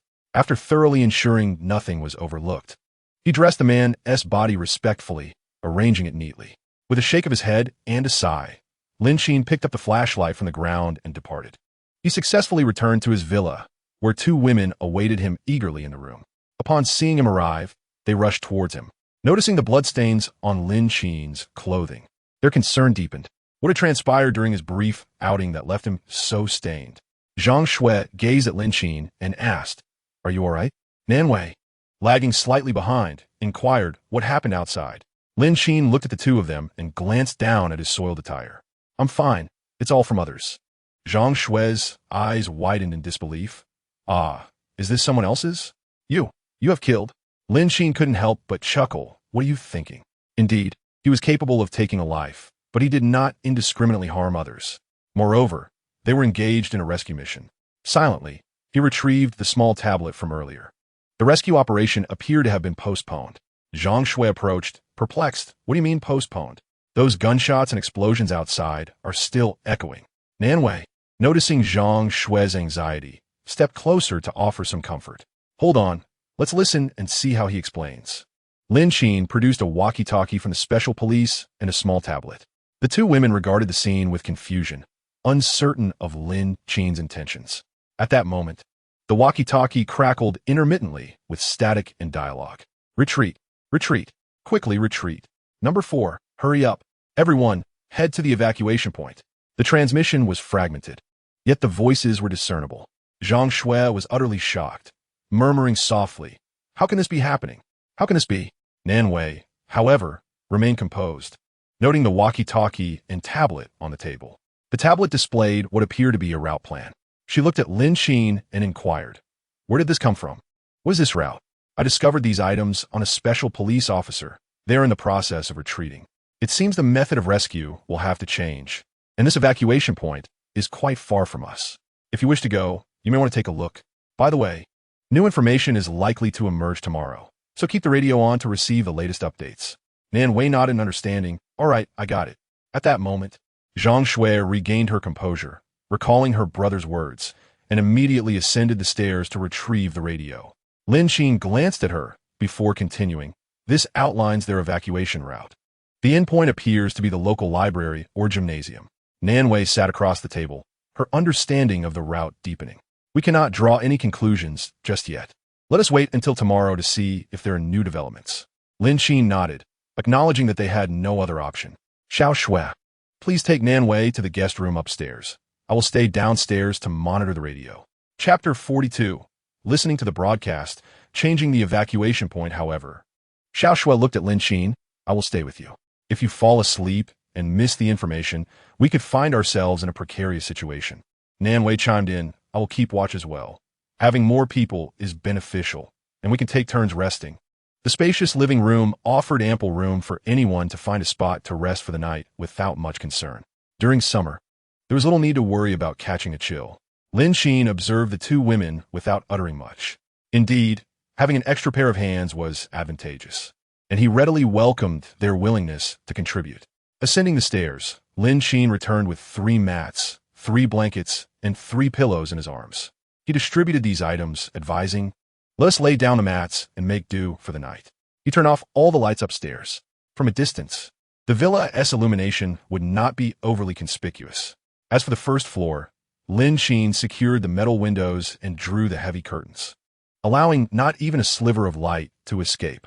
With the main light extinguished, he placed a floor lamp in the corner, ensuring the ambience remained dim enough for sleep. Lin Qin took the first watch, followed by Xiao Shui and then Nan Wei. However, he did not intend for Nan Wei to keep the final vigil, pairing her instead with Xiao Shui. Time passed swiftly, and by 8 in the morning, the radio emitted sporadic sounds. Lin Qin awoke from his slumber, noting that the two women were still deep in sleep. Although he had kept watch through the latter part of the night, fatigue eventually overtook him, prompting a brief moment of rest. Frowning, he reached up to pat his face. Just then, the radio crackled to life once more. Instantly alert, he approached it. The static was pronounced, but after a few moments, it ceased. Then a voice emerged. "This is the National Emergency Communication Channel for Disaster Relief. We will now provide an update on the progress of the ongoing rescue efforts." Again, this is the National Emergency Communication Channel for Disaster Relief, and we will announce the progress of the current rescue operations. Dear citizens, it is with great regret that we inform you of the considerable difficulties encountered during this rescue operation, resulting in the loss of numerous personnel. After careful deliberation, we have decided to designate evacuation points in various districts. We urge all citizens to listen closely. The following are the evacuation points for each district. Again, we will announce the evacuation points, and we ask all citizens to attentively confirm the location of their designated evacuation point. This announcement will repeat daily at 8 in the evening over the next 7 days. East District, number 2 Jia, Sports Gymnasium Road.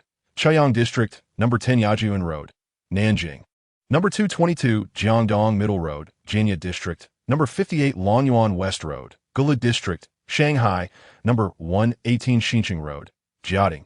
Number 1 Stadium Road, Qingpu. Anhui, Sports Gymnasium of 4 cities. Note, the locations mentioned are fictitious and should not be associated with reality. They should be regarded as new regions. The radio broadcast continued, seemingly intent on covering every city. Lin Qin listened for an extended period, realizing that the evacuation points mirrored those listed on the tablet from the previous day. It appears that the area over there is relatively secure, serving as a simple temporary isolation zone. Presumably, there are armed forces stationed in that vicinity. For civilians to venture, there would be considerably easier than conducting extensive searches through numerous neighborhoods and shops. This would allow the majority of police personnel and their weaponry to be preserved. Lin Qin gently nudged the 2 individuals still in slumber, and upon seeing them awaken, he ceased his efforts. The 3 of them listened intently to the broadcast. This announcement is now concluded, and we shall proceed to report on the current situation regarding the zombies. Following a new round of research by experts and feedback from various rescue teams, we present the following updates. Firstly, the zombies' other senses remain largely unchanged, with the sole alteration being an increase in their speed and responsiveness. They no longer exhibit the sluggishness of the past. Secondly, it has recently been observed that zombies are capable of climbing, and with their enhanced speed and strength, ordinary glass, wooden doors, and standard barriers no longer serve as effective deterrents. Thirdly, research indicates that during thunderstorms, the zombies' sensory capabilities are significantly diminished. Their sense of smell is impaired, and their hearing is affected by the torrential rain and thunder, thus rendering travel considerably safer during such conditions. Nonetheless, caution is still advised. Tomorrow, there will be airdrops in various regions. All are urged to remain vigilant regarding the airdrop situation. This airdrop will include weapons, knives, axes, compasses, maps, and other items designed to enhance personal defense against zombies and facilitate safe passage to designated evacuation points. Food and weaponry will be airdropped simultaneously, distinctly marked as red for food supplies and yellow for weaponry. Upon hearing this news, Zhang Shui and Nan Wei appeared notably more cheerful. The prospect of an airdrop signifies the availability of food and drink, and moreover, weapons. Although these may consist of knives, they are certainly not ordinary kitchen knives. It is important to note that many individuals remain unarmed, and airdrops will not provide firearms or ammunition, as they themselves are in short supply, especially given the potential for a protracted conflict, rendering ammunition exceedingly precious. The introduction of additional weaponry implies that more individuals will be equipped for defense. Zhang Shui himself had departed with nothing more than a fruit knife, which is hardly effective against zombies, as it could scarcely penetrate their skulls, let alone sever their throats. It merely served as a token of courage. As for Nan Wei, her initial weapon was indeed a kitchen knife, which speaks volumes. In contrast, Lin Qin, in his previous life, had not been adequately prepared. After the disruption of water and electricity, he lost all means of communication, making it impossible to receive such announcements. Consequently, he reacted with relative calmness to the news of the airdrops. For Lin Qin, the forthcoming distribution of food and weapons did not evoke significant emotion, as he was already well equipped with provisions and arms. The only drawback appears to be the issue of housing. However, his residence is undoubtedly free of any problems in the early stages before the Cataclysm. A gentle reminder, within the next 7 days, a daily report will be issued punctually at 8 in the evening. Citizens are urged to ensure their safety while proceeding to the designated evacuation points. As the broadcast concluded, Zhang Shui and Nan Wei appeared remarkably elated. The two had already dashed to the tablet on the table to examine the evacuation locations. They scrutinized the routes for a while, with Zhang Shui daydreaming about successfully acquiring supplies and reaching the evacuation point to reunite with her brother. Chapter 43. The altered rescue plan. Turning to Lin Qin, she remarked, Lin Qin, I am aware of the location of this evacuation point. Our company operates several branches nearby, and I am quite familiar with the surrounding area. Previously, I had shown 2 individuals around this vicinity. Once we secure the supplies, shall I plan our route? Zhang Shui was wholeheartedly focused on joining the main group, and this information undoubtedly thrilled her. Nanwei also felt a flicker of joy and glanced back at Lin Qin, only to notice that, in contrast to their excitement, Lin Qin appeared less enthusiastic. Was there an issue? Nanwei thoughtfully recalled the information from the recent broadcast. The zombies had become faster. Upon further reflection, the journey ahead would not be smooth. She turned to the side and addressed Xiao Shui, unable to restrain herself. Xiao Shui, we must contemplate our strategy carefully this time. What do you mean? Xiao Shui looked up, puzzled. There was another piece of information in the broadcast. The zombies have mutated. Their speed has increased. If we intend to head to the gymnasium, the route is quite lengthy, and with the zombies moving faster, evading them will be significantly more challenging. This is a serious issue. We currently lack weapons, and there are numerous zombies outside. Even if we had firearms, without sufficient ammunition, we would be unable to break through the encirclement. Just like last night, when Lin Qin encountered that special police officer. Aside from that individual, the other officers were well equipped. Look, the government has altered the rescue plan, which indicates that the situation outside is far more dire than we had anticipated. The risk of venturing out blindly could very well lead to peril for all 3 of us. Nanwei did not articulate her subsequent thoughts explicitly, yet her message was sufficiently clear. Zhang Shui's fervor felt doused by a bucket of cold water, leaving her thoroughly soaked. She glanced at Lin Qin and noticed his serious demeanor, which abruptly reminded her of the content from the broadcast. Indeed, they were devoid of formidable weapons. The only bow and arrow Lin Qin had provided would inevitably run out of ammunition, and they could not rely on it to extricate themselves completely. With so many rescue teams outside, were they not also vulnerable to injury? Instances of urgent recalls are not uncommon. This indicates that the 3 seemingly powerless individuals are unable to successfully reach the extraction point. Zhang Shui felt disheartened. What should we do? We cannot possibly remain here indefinitely. That would be impractical. Regardless, we can affirm one thing. We must secure the airdropped weapons and supplies. Otherwise, we will inevitably perish from hunger or entrapment here. Taking a deep breath, Zhang Shui slowly articulated their predicament. Nanwei paused, contemplating, and added, setting aside the question of whether we should head to the extraction point. Xiao Shui is indeed correct. Even if we choose not to go, we still need to acquire those supplies. Furthermore, the 3 of us must certainly continue to face the future together. Thus, we must give careful consideration to our resources. Observing the 2 women as they exchanged thoughts, Lin Qin reflected on his abilities and the contents of his storage space. He would not venture out for an airdrop if there were no firearms involved. The abundance of items in his space rendered it unnecessary to seek out chaos. Moreover, it was certain that any airdrop location would attract numerous eyes. It would inevitably lead to a scene of bloodshed. Furthermore, those 2 women might not withstand the scrutiny of so many gazes. One never knows when they might be resolved by others. The combined strength of the 3 of them was, frankly, quite lacking. Lin Qin sighed. The crux of the matter lies here. Nanwei and Zhang Shui exchanged puzzled glances as they noticed Lin Qin's sudden sigh. When he regained his composure, the 2 women looked at him with curiosity. Startled, Lin Qin furrowed his brows and asked, "Why are you both staring at me like that? Why the sigh?" Zhang Shui inquired.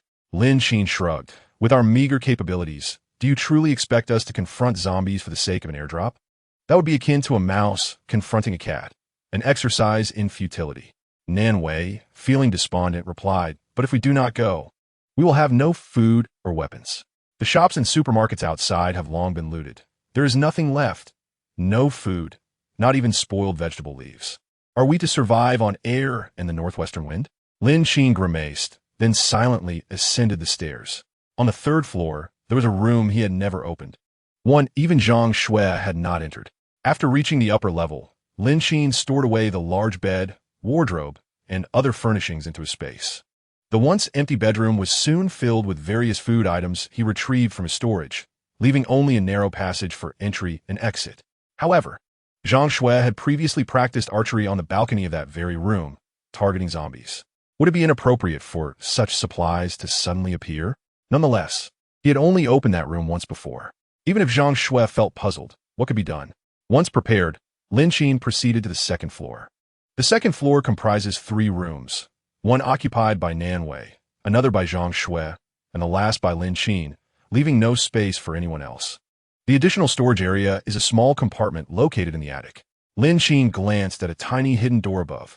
The attic was modest and only half a room in size. It was cold in winter and hot in summer, and, occasionally, it might even leak during rain. Thus, it was impractical for storing perishable food items, though it could serve as a place for toiletries and similar items. If an air conditioner were installed on the 3rd floor, circulating cool air, or if a new standing air conditioner were placed there, managing supplies in such sweltering weather would not pose much difficulty. Resolute, Lin Qin ascended to the attic. The attic was low, and Lin Qin, a tall man, found himself nearly brushing against the ceiling just by standing. However, it was quite tidy. Prior to Lin Qin's arrival, the space had been thoroughly cleaned by the agency, which was a fortunate stroke of luck for him. He continued to transport items, filling the room to capacity. After half an hour, he descended, beads of sweat dotting his forehead. Nan Wei and Zhang Shui sat anxiously on the living room sofa, occasionally glancing toward the staircase, fidgeting restlessly. They hadn't said much earlier, had they? As sounds emanated from above, Lin Qin's figure slowly came into view, prompting both women to turn their gazes toward him. Standing on the staircase, Lin Qin beckoned. "You both come up with me." Exchanging glances, Nan Wei and Zhang Shui rose to follow him up the stairs. "Are you calling us up for something specific?" Zhang Shui inquired as they ascended. Lin Qin walked ahead, confident that once they arrived, they would understand the situation. After all, they were quite worried. Chapter 44. A room full of food. Upon reaching the 3rd floor, Lin Qin led them to the doorway of a room. He pushed open the door to the secondary bedroom, revealing the supplies within. Nan Wei and Zhang Shui's eyes widened in astonishment. "What is all this? It can't possibly be food, can it? What do you think it is?" "Step inside and see," Lin Qin countered with a question. Without hesitation, Nan Wei and Zhang Shui entered, prying open the boxes to unveil their contents. "Heavens, this can't all be food," Zhang Shui gasped, taking a deep breath. Nan Wei, equally shocked, managed to contain her astonishment better than Zhang Shui. "You just revealed all this to us? Aren't you worried we might take some secretly?" she asked, suppressing her inner shock and sounding somewhat dazed. Lin Qin glanced at them, a light chuckle escaping him. "We are all in this together, like crickets on the same string.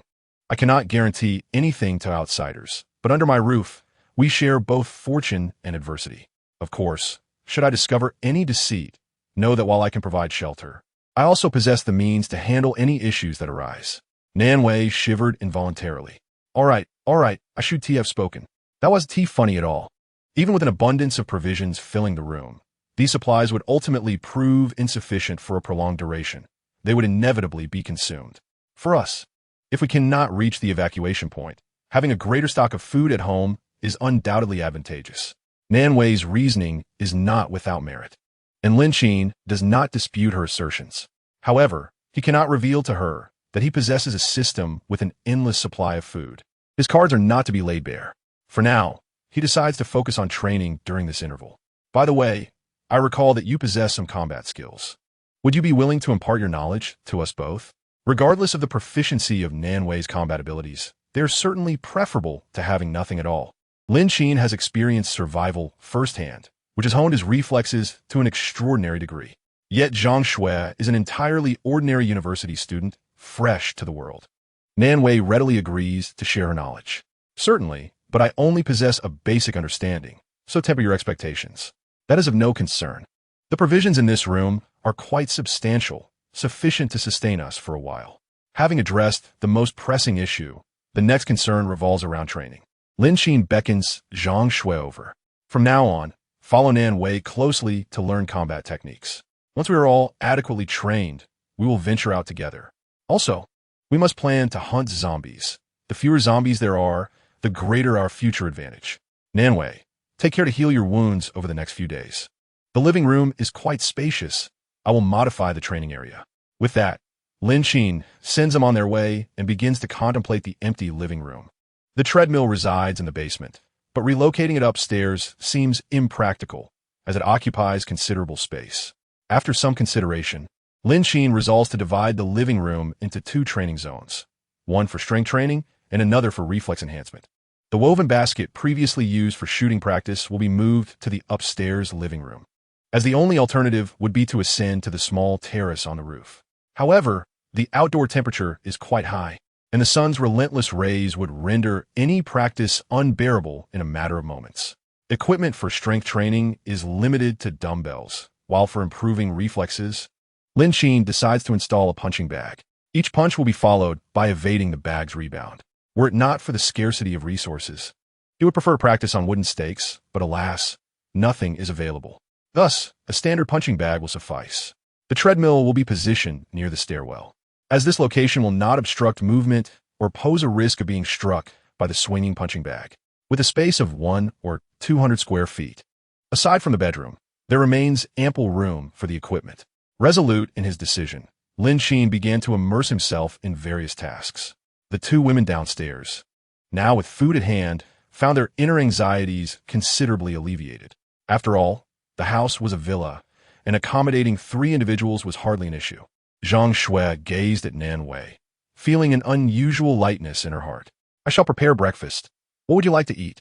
Nan Wei chuckled lightly. "What is there?" The two engaged in cheerful banter as they walked. Zhang Shui shook her head. "I'm not quite sure. Let us check the refrigerator. I recall it being quite full." Their laughter echoed as they moved away. Meanwhile, Lin Qin was engrossed in his renovations. To create a sandbag, he needed to install a ceiling fixture, yet he lacked a drill. Thus, he had to settle for a simpler modification. The entire process was primarily one of transportation. Aside from the sandbag, there were no significant challenges. Once Lin Qin had made considerable progress, the delightful aroma of steamed buns wafted up from downstairs. He clapped his hands together and descended the stairs. In the living room, the dining table was adorned with 2 plates of buns, 3 cups of soybean milk, and a dish of youtiao, roughly estimating at 5 or 6 pieces. These items had been stashed in the refrigerator during his insomnia-fueled night. Nonetheless, it was fortuitous otherwise. They might have been faced with plain rice porridge today. The fragrance of the meal was enticing, and fortunately, reheating the soybean milk, youtiao, and buns would not produce an overpowering aroma. He washed his hands promptly, eager to partake in the meal. Nan Wei took up the bowls and chopsticks, while Zhang Shui looked up at Lin Qin, who had intended to pull out a chair and sit, but instead excused himself to wash his hands first. Breakfast was consumed swiftly and left them feeling satiated. After the meal, the 3 of them returned to their own activities. Once digestion had progressed sufficiently, they ascended the stairs to engage in their workouts. However, where had the treadmill come from? Nan Wei and Zhang Shui exchanged a knowing glance. Yet both chose to remain silent. Time passed quickly during their exercises. They worked out in mutual silence, soon drenched in sweat. Due to her injuries, Nan Wei opted not to partake in the physical activities. Lunchtime arrived, and once again, it was the 2 women, Nan Wei and Zhang Shui, who took to the kitchen. The upstairs bedroom boasted a generous supply of food and drink. Most importantly, Lin Qin's refrigerator was vast, capable of accommodating 2 dishes for the 3 of them for an entire day, with ample provisions to spare. Even if they were to consume 5 dishes in a day, Lin Qin could still supply their needs. However, discretion was paramount. To avoid drawing attention, the trio refrained from indulging in excessive quantities of food. After all, their supplies were finite. Eventually, they would exhaust their provisions. Thus, they chose to be frugal. After lunch, Lin Qin routinely checked the surveillance cameras to ensure that all was well in their surroundings before indulging in a brief afternoon nap. After all, last night's sleep was rather unsatisfactory. Chapter 45, Celebrating the Team Assembly with a Hot Pot Feast. After finishing lunch, Zhang Shui and Nan Wei returned to rest. When they awoke, Lin Qin was already exercising upstairs. By evening, Lin Qin was the first to descend, ready to shower and prepare the ingredients. Tonight, he intended to indulge in a sumptuous meal, setting the stage for their small team's inaugural gathering. He meticulously arranged various ingredients, broth base, beef balls, and slices of fatty beef and lamb, before placing the electric stove at the center of the dining table, connecting it to a power source. The delightful aroma of the hot pot wafted through the air, causing Zhang Shui to break a sweat under Nan Wei's guidance. She paused, exclaiming, "Sister Nan Wei, do you smell that enticing hot pot scent?" Nan Wei took a deep breath, her eyes glimmering, and replied, "It does indeed seem so." The two followed the tantalizing fragrance down from the third floor and found Lin Qin already seated at the dining table, surrounded by an array of hot pot ingredients. At the center of the table lay a spicy Sichuan hot pot broth, while nearby, an assortment of condiments such as cilantro, beef sauce, and more awaited their use. This hot pot, without a doubt, possessed the authentic taste found in a restaurant. Lin Qin had made a special trip to a hot pot establishment to replicate those flavorful dipping sauces, garnishes, fruits, and ice cream. It was his favorite hot pot place, and it was a pity that since the onset of the apocalypse, he had yet to redeem a discount voucher for 158 yuan worth of meat from his membership card. What a loss it was. At least he had paid 99 yuan for the card, aiming to break even with just one meal. Nevertheless, what he had prepared was more than sufficient. Zhang Shui gazed at the bountiful spread, incredulous. Heavens, Lin Qin, where did all this food come from? You're like a treasure chest from a dream. Nanwei, equally delighted, marveled at the prospect of enjoying a hot pot feast. All right, you two, hurry and wash up so we can dig in. They nodded in agreement, and Zhang Shui dashed off to freshen up. The washing was swift, taking no more than 10 minutes. Upon her return, Lin Qin had already placed 2 platters of fatty beef into the pot, which were now thoroughly cooked.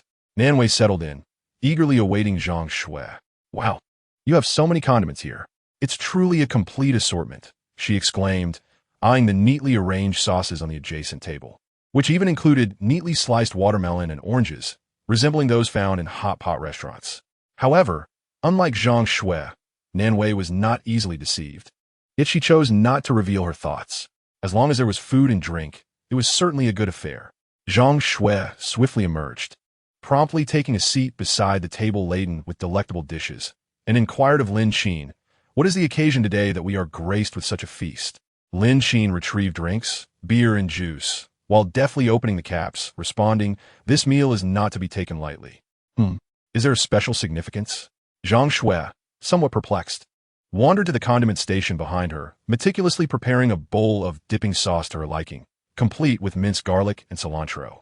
Returning to the table, she found Lin Qin had already poured the beverages. "Are you two opting for juice or beer?" "Nanwei beer, right? And what about you, Xiao Shui? What would you like?" Zhang Shui replied, "Since you are all drinking beer, I shall partake as well."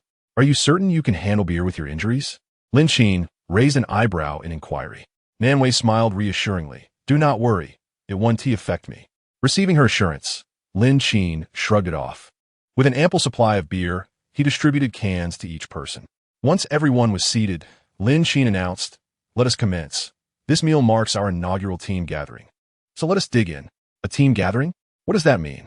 Nanwei queried, as she lifted a hefty portion of fatty beef with her chopsticks, dipping it into the sauce. "Is it to celebrate the birth of our little team?" Lin Qin nodded in agreement, turning to Zhang Shui. "Indeed. It is a celebration of our team's inception. We three are now a cohesive unit. After all, unity will lead us further along our journey." As Lin Qin spoke his words of camaraderie, Nanwei and Zhang Shui nodded in affirmation, offering no rebuttal. The atmosphere among the trio was harmonious as they raised their glasses in a toast. The broth had a slight spiciness, but fortunately, all three relished the heat. They indulged in a variety of ingredients: beef, lamb, fish slices, shrimp paste, boneless duck feet, and beef balls, thoroughly enjoying their hot pot experience. However, in their merriment, Zhang Shui and Nanwei inadvertently overindulged in their drinks. Before the meal concluded, the two women had already succumbed to inebriation, swaying and mumbling incoherently. Lin Qin, remaining sober, had no choice but to assist each of them back to their rooms. Zhang Shui, feeling languid, gazed at Nanwei, alternating between laughter and tears. "Sister Nanwei, I shall never see my brother again," wailing softly. Nanwei appeared slightly better, though still not in fine form. Her eyes squinted into mere slits, cheeks flushed, and a look of nausea evident. With one hand clutching a beer can and the other pointing reassuringly at Zhang Shui, she consoled, "Oh, fret not. We're still here for you. Even if you cannot reach your brother, you still have Lin Qin and me. Rest assured, we will ensure you are not left homeless. Just wait a little longer, and Lin Qin and I will escort you to the evacuation point, all right?" Even in her drunken state, Zhang Shui's face lit up with joy, her smile radiant. Leaning forward and nestling close to Nanwei, she exclaimed, "Really, Sister Nanwei?" However, Ling Gu and Lin Qin may not necessarily take me there. What should I do? Am I unable to go? Zhang Shui continued to weep, oblivious to the nonsense spilling from her lips due to her intoxication. Lin Qin wore an expression of disdain. With such poor drinking habits, it would be best for her to refrain from embarrassing herself in public in the future. Nan Wei gently patted her shoulder in an attempt to console her. Yet Zhang Shui persisted in her sobbing, which made Lin Qin's head throb. The noise was so disruptive that even with soundproof foam padding, he feared it might attract the attention of the zombies outside. He rose to his feet and lifted Zhang Shui from her chair, but her weight was considerable, especially as she was utterly inebriated and entirely reliant on Lin Qin's strength. He turned to Nan Wei and said, "I will take her back to sleep." Nan Wei rested her elbows on the table, massaging her temples. Without lifting her head, she waved her hand dismissively in response to Lin Qin's voice. Zhang Shui was not the most compliant of individuals. Initially, Lin Qin tried to support her, but she flailed her legs uncontrollably. As they walked, she stumbled and fell. With no other option, Lin Qin had to carry her sideways up the stairs and into her room. The weather was sweltering, and the room, devoid of any furnishings, felt stark and empty, save for a thin blanket on the bed. Chapter 46. A chance encounter. Lin Qin unceremoniously deposited her onto the bed, watching as Zhang Shui, still tipsy, fumbled around until she found a comfortable position and fell asleep. Out of the corner of his eye, Lin Qin noticed some commotion outside. Nan Wei, appearing somewhat sober, had managed to climb up on her own. He closed the door to the room and stepped outside, only to see Nan Wei stumble forward. Instinctively, he reached out to assist her, catching her in his arms. Once she regained her balance, she pushed him away, saying, "Thank you, but I can manage on my own. I've had too much to drink. I need to sleep." With that, Nan Wei retreated to her room and closed the door behind her. Lin Qin shook his head in resignation before returning downstairs to continue enjoying the hot pot. There remained a considerable amount of food simmering in the pot, which he ladled into a large bowl once cooked, setting aside the other unfinished dishes for later. After turning off the induction cooker, Lin Qin made his way to the basement. He had not visited the basement in some time, but fortunately, the entrance was cleverly concealed, and no one had discovered it during this period. Checking the time on his phone, he opened the hidden door and stepped inside. The basement was shrouded in darkness, and it took him a moment to locate the switch. When the lights flickered on, he descended the stairs. The computer screen still glowed faintly, illuminating the various corners of the villa through its surveillance feeds. With the computer's magnified display, he could clearly see every nook and cranny. Lin Qin placed a bowl brimming with meat on the coffee table in front of him, indulging in his meal while observing the surveillance footage surrounding him. The hot pot they were enjoying that evening was quite pungent. After nearly 2 hours of feasting, the aroma would surely travel far. The question of whether anyone else resided in this villa area hinged entirely on tonight's events. To ensure complete safety and eradicate the zombies from the vicinity, Lin Qin needed to ascertain the situation here. In one corner of the surveillance feed, 2 households were illuminated by candlelight. Upon closer inspection, these were the only 2 homes that appeared to be inhabited. The threat they posed seemed minimal, should they refrain from causing trouble. Lin Qin had no intention of provoking them.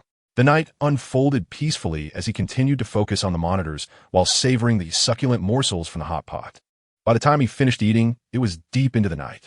Lin Qin ascended to the upper floor, putting away the leftover meatballs from the dining table into the freezer, knowing they would serve him well the following day.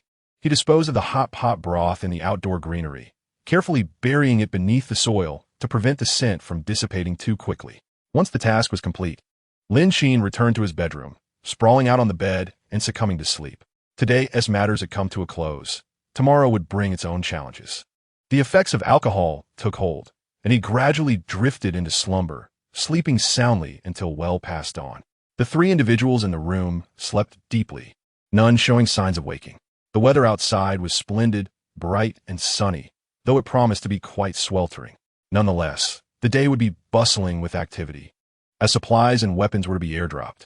Survival meant they could not afford to miss this opportunity. Despite this, the trio remained oblivious to the significance of the day. Lost in their slumber, the distant hum of helicopters and the occasional roar of planes overhead eventually stirred Lin Qin from his dreams.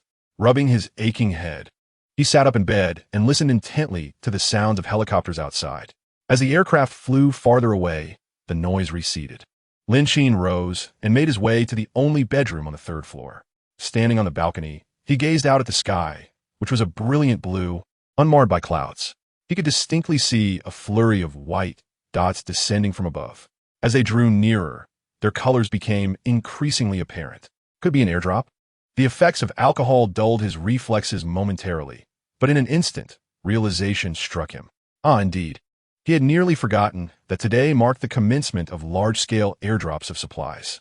The commotion outside was quite significant, gradually rousing the two women within the room.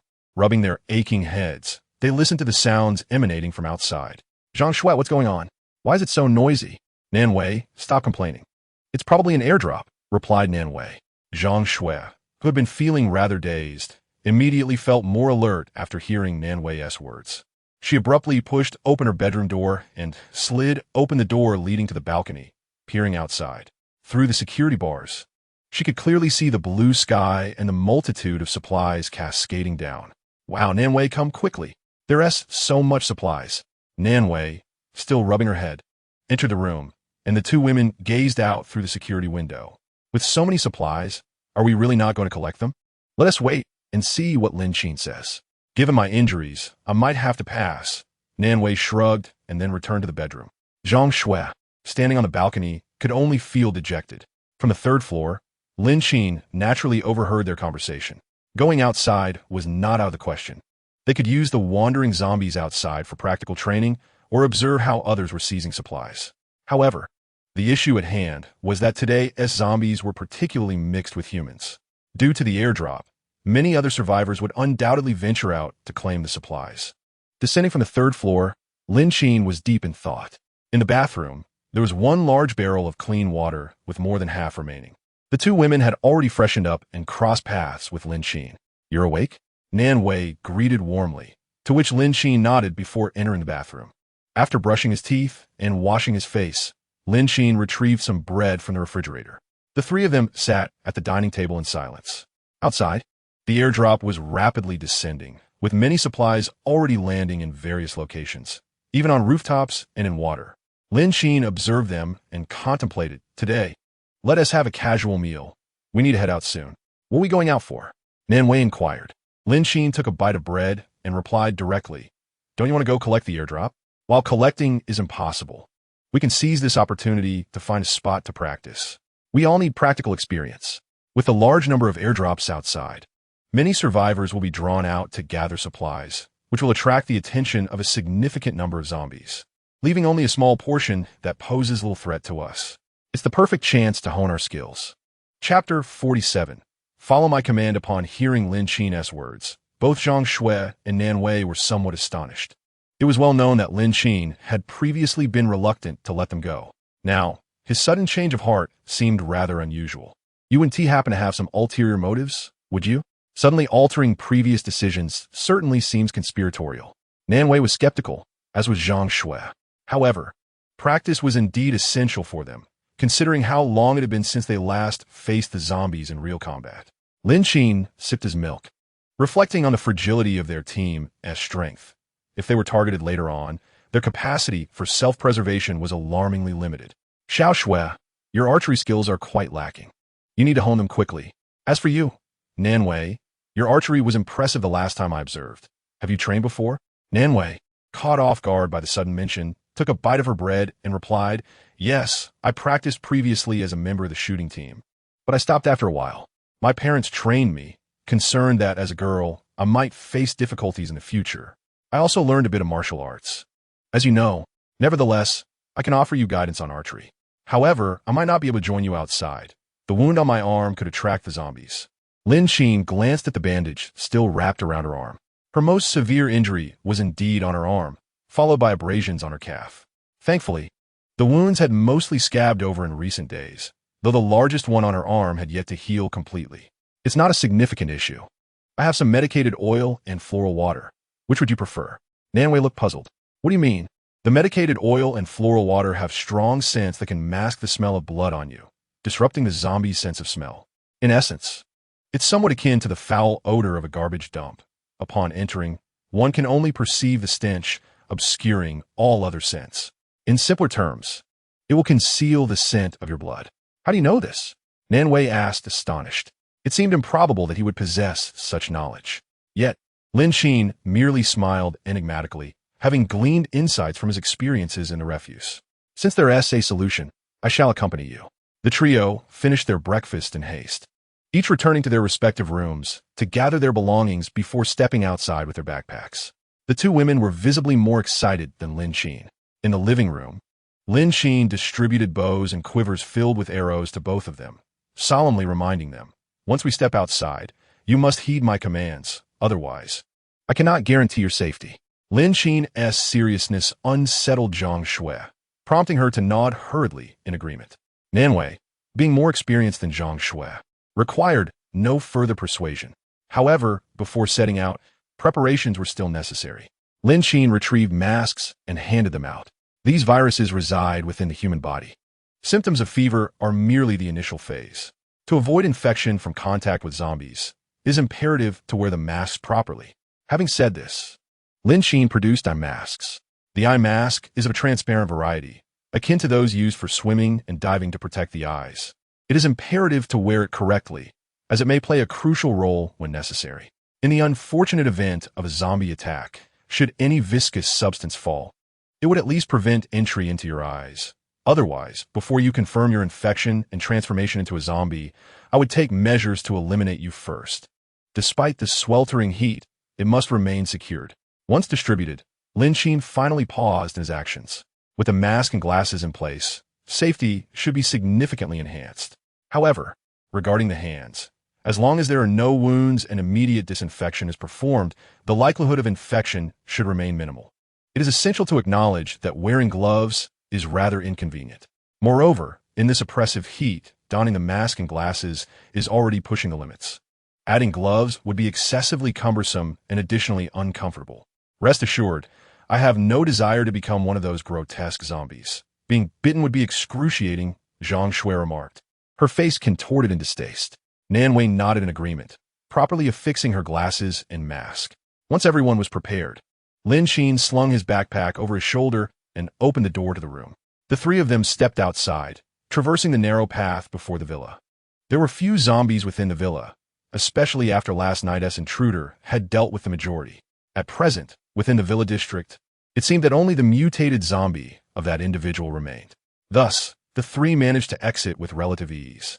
As they approached the entrance to the villa area by Lanqiang Lake, the ground was strewn with fallen leaves, yet thankfully devoid of any zombie presence. Lin Qin led the way, turning onto another road.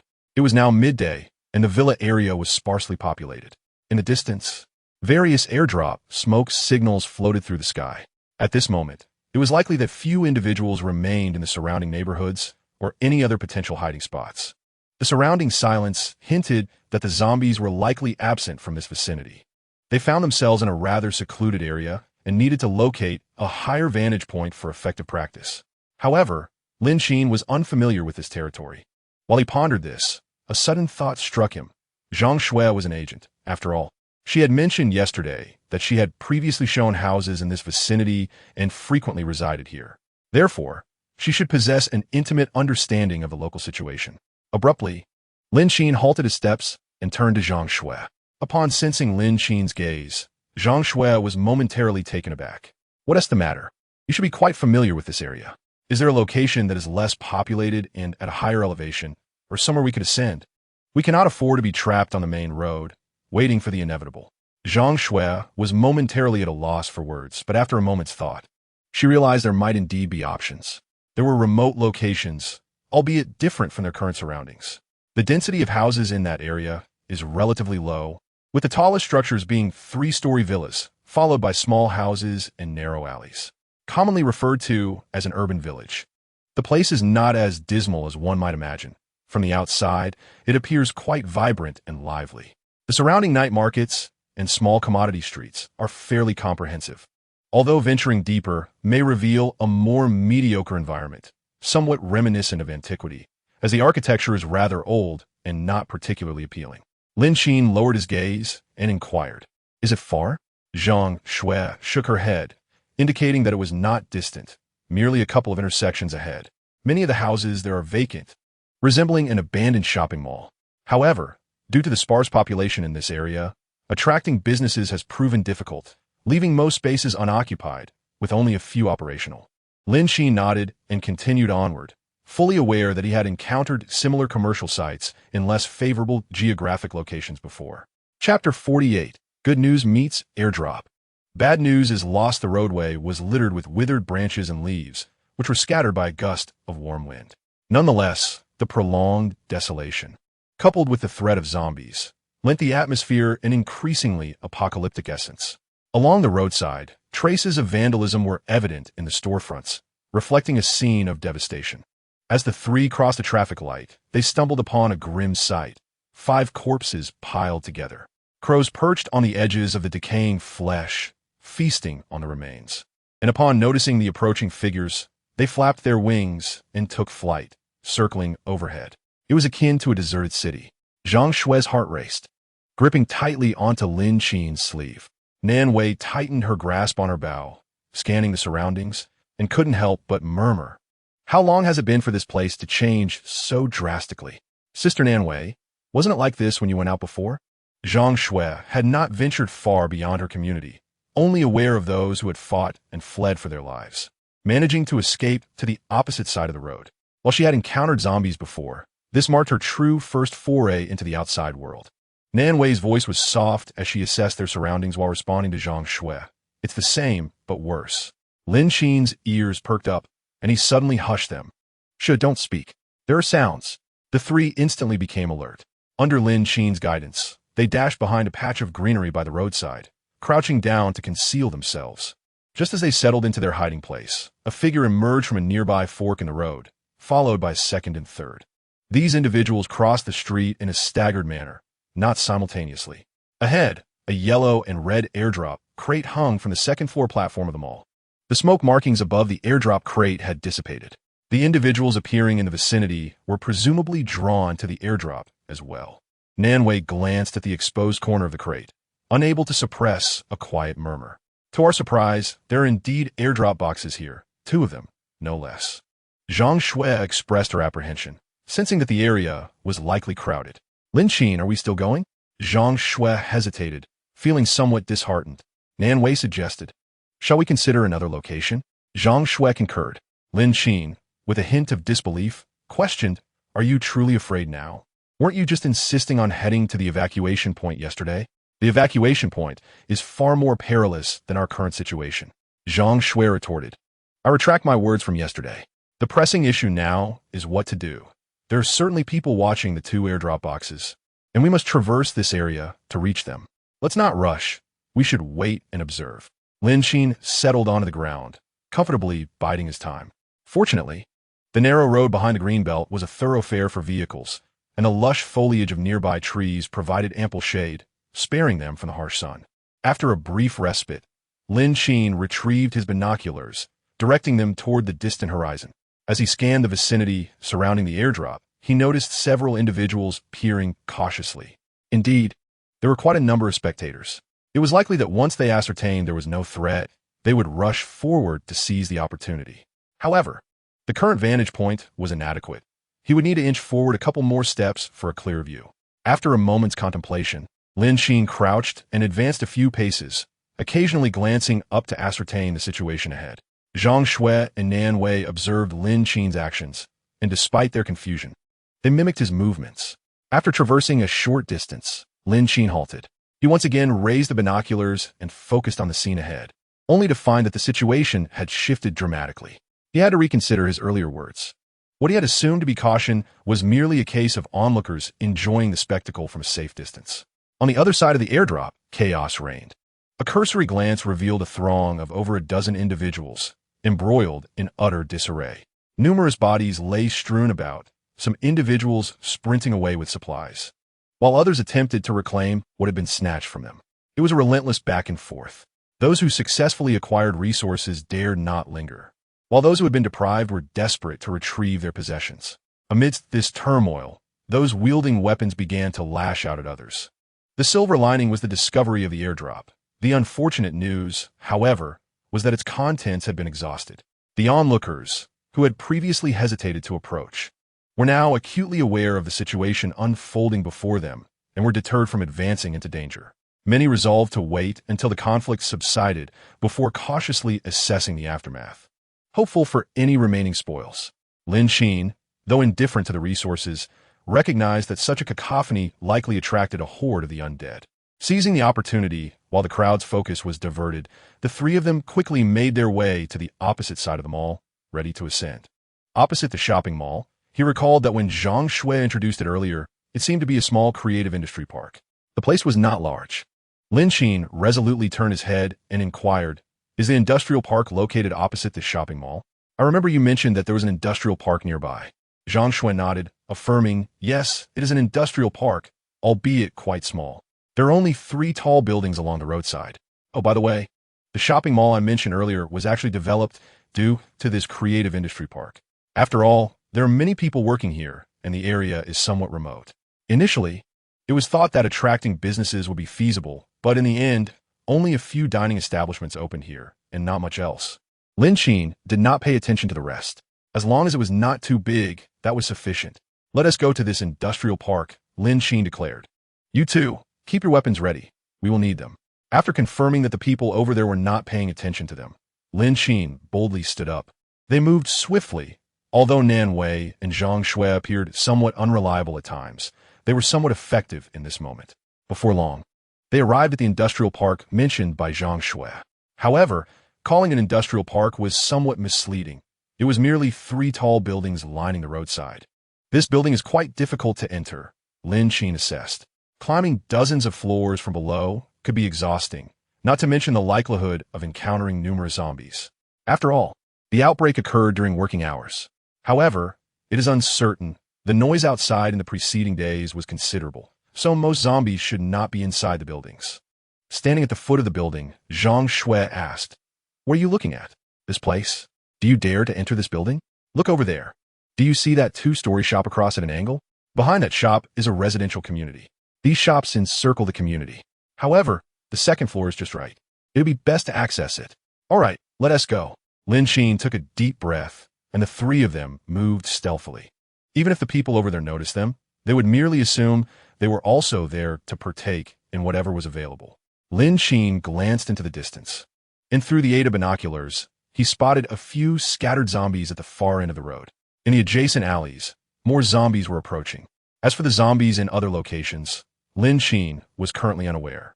Before this horde of zombies arrived, the 3 of them needed to ascend quickly to the rooftop of the 2-story shop. Their ascent went relatively smoothly, with no one obstructing their path. However, as they entered the community and prepared to climb the stairs, they were blocked by a zombie bursting forth from a ground floor room. Lin Qin reacted swiftly, seizing Zhang Shui's shoulder and pulling her back. Startled, Zhang Shui managed to suppress a loud sound. Nan Wei stood in the narrow stairwell, raising her bow and arrow in defense.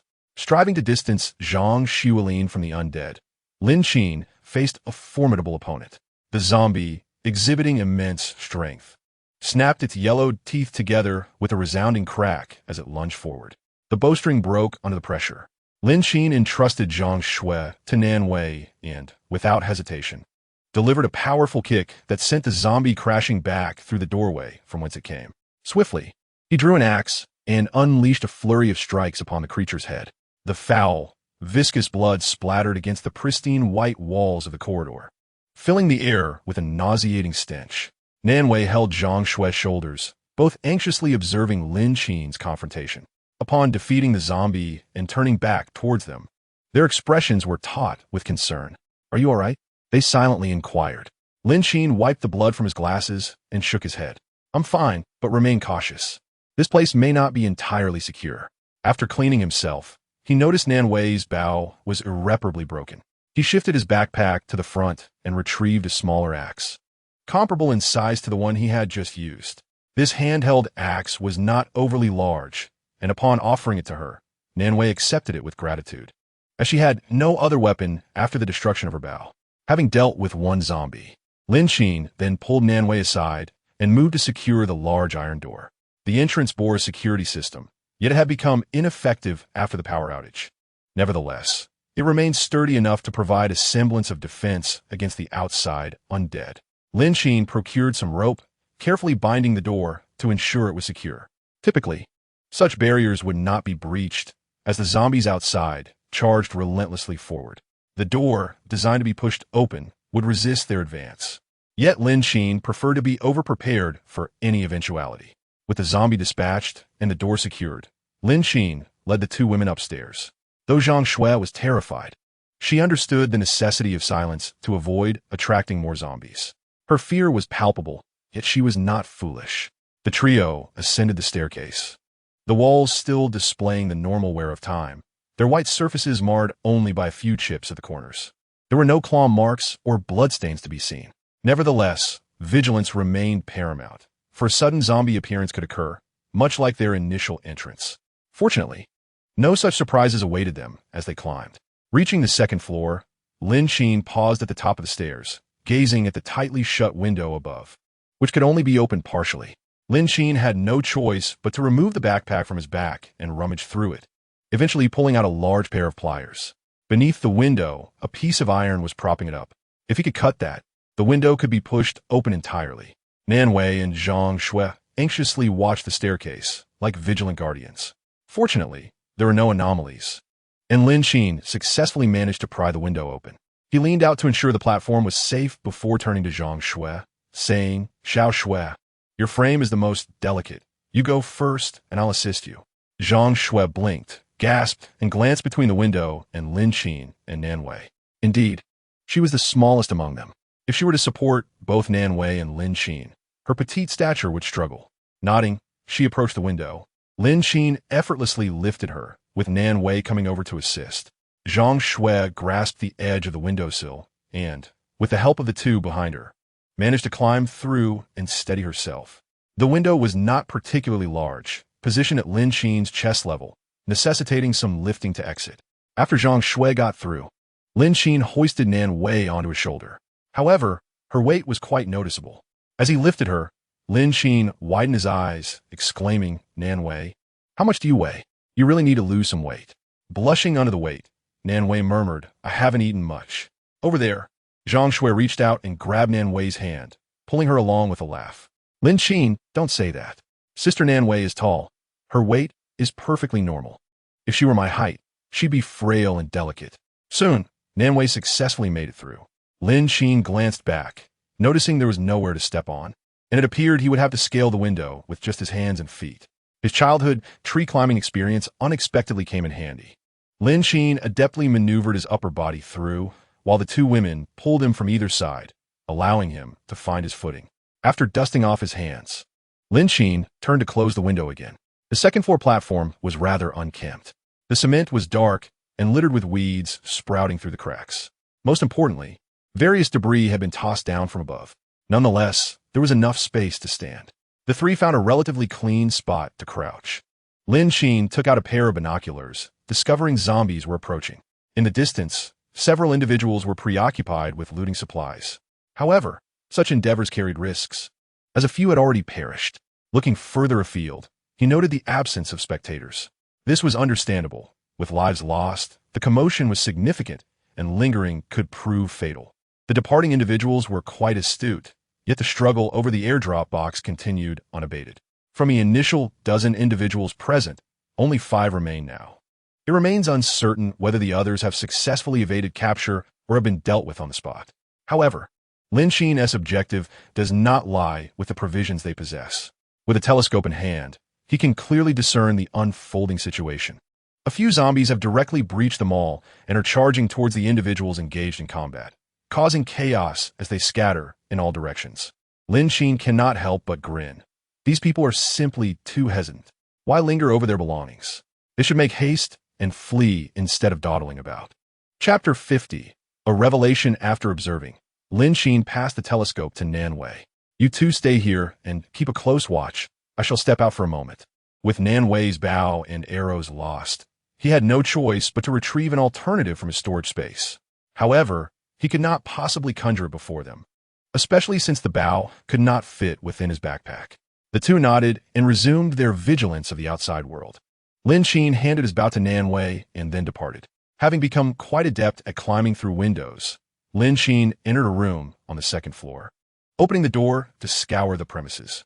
The two women residing there had little in the way of fresh clothing. So Lin Qin casually examined the layout of the house and rummaged through the wardrobe, stuffing various garments into his backpack.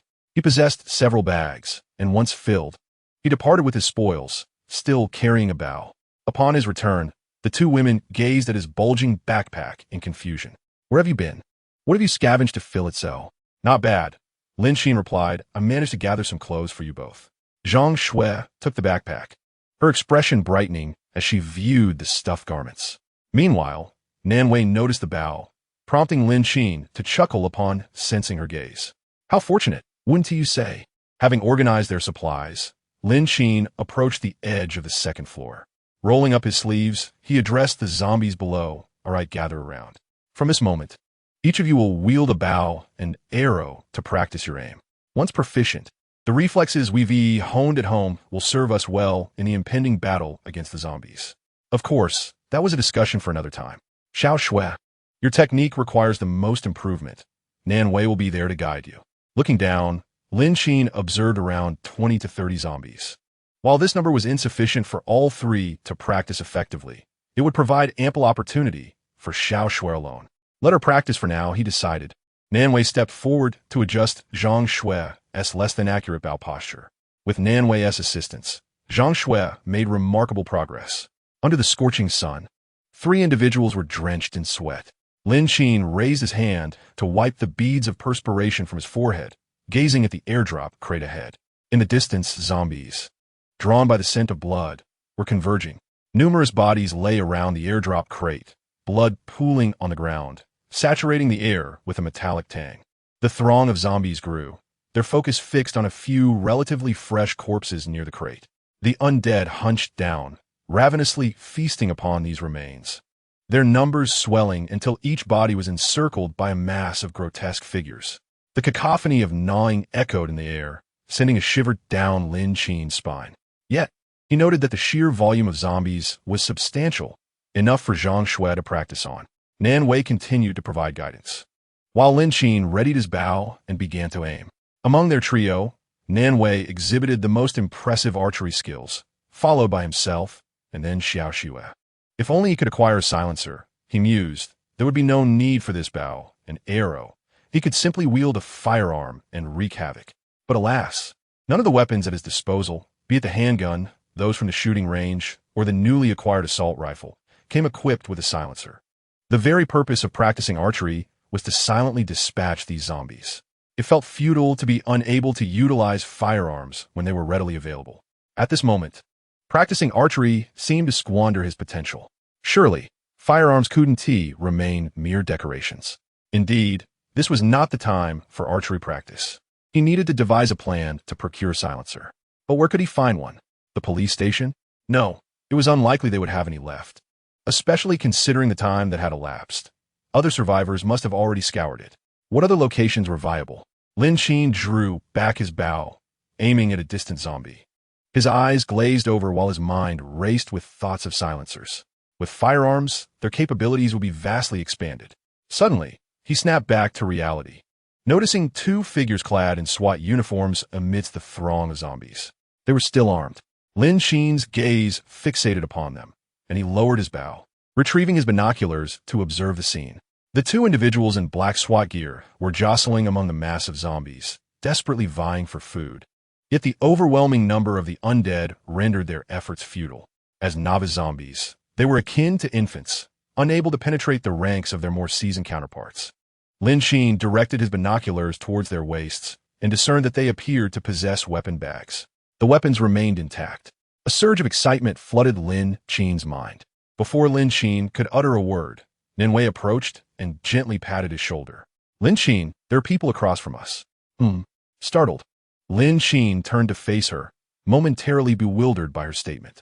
He followed her gaze to the second floor of the shopping mall ahead. Peering closely, he noticed a few figures standing there, looking in their direction, yet the reflection on the glass, coupled with the murky atmosphere, rendered them mere indistinct silhouettes, impossible to discern clearly. After a brief glance, Lin Qin shifted his gaze away, reassuring Nan Wei, "There's no need to fear. They will mind their own business while we attend to ours." Even if they have their sights set on us, we need not worry. Having calmed her, Lin Qin resumed his focus on the area nearby. His primary concern lay with the two special police officers among the horde of zombies. No one could deter him from acquiring the equipment strapped to those officers, not even those across the way. Xiao Shui, you two stay here to support me. I need to venture over there. Why do you want to go over there? Zhang Shui asked anxiously, her eyes fixed on Lin Qin. Haven't you already seen that other survivors are gathering over there? Her apprehension was understandable, especially given the considerable number of zombies below, who were currently preoccupied with their meal. Yet, the few corpses they were feasting upon would not sustain them for long. The zombies would soon finish and disperse. Approaching at this moment could likely draw Lin Qin's attention, making him a target. Nanwei shared her concerns. The intentions of the survivors inside the mall on the second floor remained uncertain. Whether they were benevolent or malevolent was unclear. One thing was certain. Lin Qin's decision to approach the horde of zombies was perilous enough. With a resigned sigh, Lin Qin explained, "Did you see those two zombies in black attire within the horde? We need to ascertain what they possess." Nanwei and Zhang Shui exchanged puzzled glances. They accepted the binoculars Lin Qin offered, peering through them one by one. The black zombies are armed, they noted in unison. Chapter 51. Unexpected delight, the two women exchanged a knowing look before turning their attention back to Lin Qin. They understood the significance of a firearm. However, Lin Qin's focus diverged from theirs. He already possessed weapons. His concern lay in whether the zombie bore a silencer. Regardless of its presence, he needed to obtain it to find out. He was certain that both military and police units equipped their firearms with silencers. The absence of one on the previous zombie was likely due to it having escaped, as such equipment could easily be lost in a scuffle or collision. There remained the possibility that silencers were limited in number, with some individuals not receiving one. Regardless of the scenario, he was convinced that at least one would be present. Securing just one would mean solving all his problems. Nanwei and Zhang Shui understood the significance of firearms. However, they were uncertain whether the individuals across the way were equally fixated on the equipment possessed by the zombies. Should their objectives align, it would be imperative to prepare in advance. Yet if not, Lin Qin's reckless approach could potentially incite a sense of threat in the opposing party, prompting them to be vigilant and possibly issue warnings. Alternatively, it was conceivable that the other party bore no ill intentions and was merely ensnared by the zombies. Regardless of the scenario, it presented a dilemma, confronting both the undead and fellow survivors. Nanwei furrowed her brow, voicing her dissent. While it appeared that the zombies posed little danger during their feeding, one could not afford to be complacent. We should wait until they have gorged themselves and dispersed before we proceed. These two have yet to penetrate the horde. Once the other zombies are satiated and depart, they will undoubtedly remain behind. We can take action then. Zhang Shui concurred, recognizing the wisdom in her words, noting that the greatest threat to them lay with the individuals on the second floor. Lin Qin glanced over at the other zombies still engrossed in their meal. These two indeed formed the perimeter, and it remained uncertain whether the inner zombies would still be present after the others had feasted. Nevertheless, Nanwei's reasoning held merit, which he acknowledged. His primary concern was that the longer they delayed, the greater the risk of unforeseen events. After observing the situation, Lin Qin ultimately nodded in agreement. Understanding that haste often leads to missteps, the trio thus ceased their practice, seeking refuge in a shaded area to await the dispersal of the zombie horde. Meanwhile, on the second floor of the mall, a few survivors frantically waved their arms in desperation towards Lin Qin, yet received no response. As the silhouettes of the individuals grew faint, one woman felt a surge of despair. What should we do? It seems they want to come to our rescue. This woman, named Yang Nicole, served as the mall's manager. Alongside her were an elderly gentleman, a robust man, a couple, and a pair of siblings. They had all been rescued by the special police the previous day and were using this location as a temporary refuge. Initially, the sparse population, coupled with the protection of the special police, rendered the area relatively safe. However, since the special police had ventured out to search for other survivors and had yet to return, the supplies from the recent airdrop had inadvertently transformed the mall into a gathering spot for numerous survivors, attracting zombies in the process. We should conserve our strength, dear. The outside is swarming with zombies. No one dares to venture out recklessly. Let us remain here and patiently await the return of those brave young officers. The speaker was the only elderly man present, seated on a long sofa in the clothing store, leaning on a cane. The only single man present, Lin Qin, responded with a confrontational tone upon witnessing the situation. He cast a disapproving glance at young Nico, admonishing her not to squander their efforts, which could ultimately jeopardize everyone's safety. Do you even know if those on the other side are friends or foes? You are not the only one here, he continued. Moreover, the special police have been absent for quite some time. They may very well be lost to us now. In my view, the only reliable ally we possess is ourselves. Are you leaving or not? If not, I shall take my leave. With that, he moved to claim the machete left behind by the special police. Outside, the undead were primarily congregated near the entrance of the square below, relying on two individuals, who might be alive or dead, to navigate this perilous situation seemed exceedingly unwise. Young Nico, confronted by Lin Qin, felt both anger and helplessness, recognizing the formidable strength he projected. In the absence of the special police, engaging in fruitless arguments was unnecessary, as it was likely to lead to her own detriment. The elderly man, taken aback by Lin Qin's words, raised his gaze and said, "Young man, your actions are profoundly unethical. If you wish to leave alone, so be it. But taking this weapon, which serves as our sole means of defense, is unacceptable." His words resonated with the other young individuals present, for it was indeed his strength that had warranted the weapon's initial allocation. The revelation that he intended to leave while seizing their only means of protection was unexpected. Lin Qin had no desire to engage in further dialogue with this ineffectual group. They held no valuables. It was prudent to escape while the attention of the undead was diverted. Clenching his weapon, he pressed the blade against the old man's throat with a menacing growl. "Silence. Old man, mind your own business." In that moment, no one dared to approach. Even a pair of siblings and a couple, who had initially considered intervening, retreated to a corner, choosing to feign ignorance. In these dire circumstances, self-preservation was paramount. With the room now silent, Lin Qin dashed out. Had these individuals possessed anything of worth, he would not have departed with such resolve. Young Nico hurriedly rushed to close the door, casting anxious glances around. The dim light outside obscured all but Lin Qin's unwavering silhouette as he departed. She felt a wave of anxiety wash over her after securing the door. The remaining occupants of the room remained silent, though the elderly man could not suppress a sigh of despair. "What a misfortune. Young Nico, please check if our young special police friend has returned." Nodding, young Nico approached the window to peer down at the row below. The throngs of zombies continued their grotesque feast, with several appearing to be satiated and staggering away. Their numbers had diminished significantly compared to before. However, two figures clad in special police uniforms among the undead sent a jolt of terror through young Nico, heightening her anxiety. She steadied her nerves, attempting to maintain composure amidst the chaos. "No, I did not see anything." Young Nico's actions seemed somewhat amiss, which did not go unnoticed by a young couple seated in the corner. They approached her step by step, also peering outward, yet observed nothing unusual. Just as they were about to depart, a fleeting glance revealed that the zombies in the distance appeared to be somewhat problematic. Chapter 52. Mistaken for ordinary citizens dressed in black tactical gear, the two exchanged thoughtful glances, their eyes colliding with Wang Nico's. Subsequently, they returned to their seats, sitting quietly without uttering a word. The girl, puzzled, glanced up, but upon seeing her boyfriend's knowing expression, refrained from speaking. At that moment, had they informed everyone that the special police officer had perished, the hastily assembled group would undoubtedly disband in chaos. Amidst this pervasive anxiety, one could hardly predict what actions might be taken. All that mattered now was the instinct to safeguard their own safety, observing the few oblivious individuals around them. Each lost in their own thoughts, they realized they needed to devise a means of escape.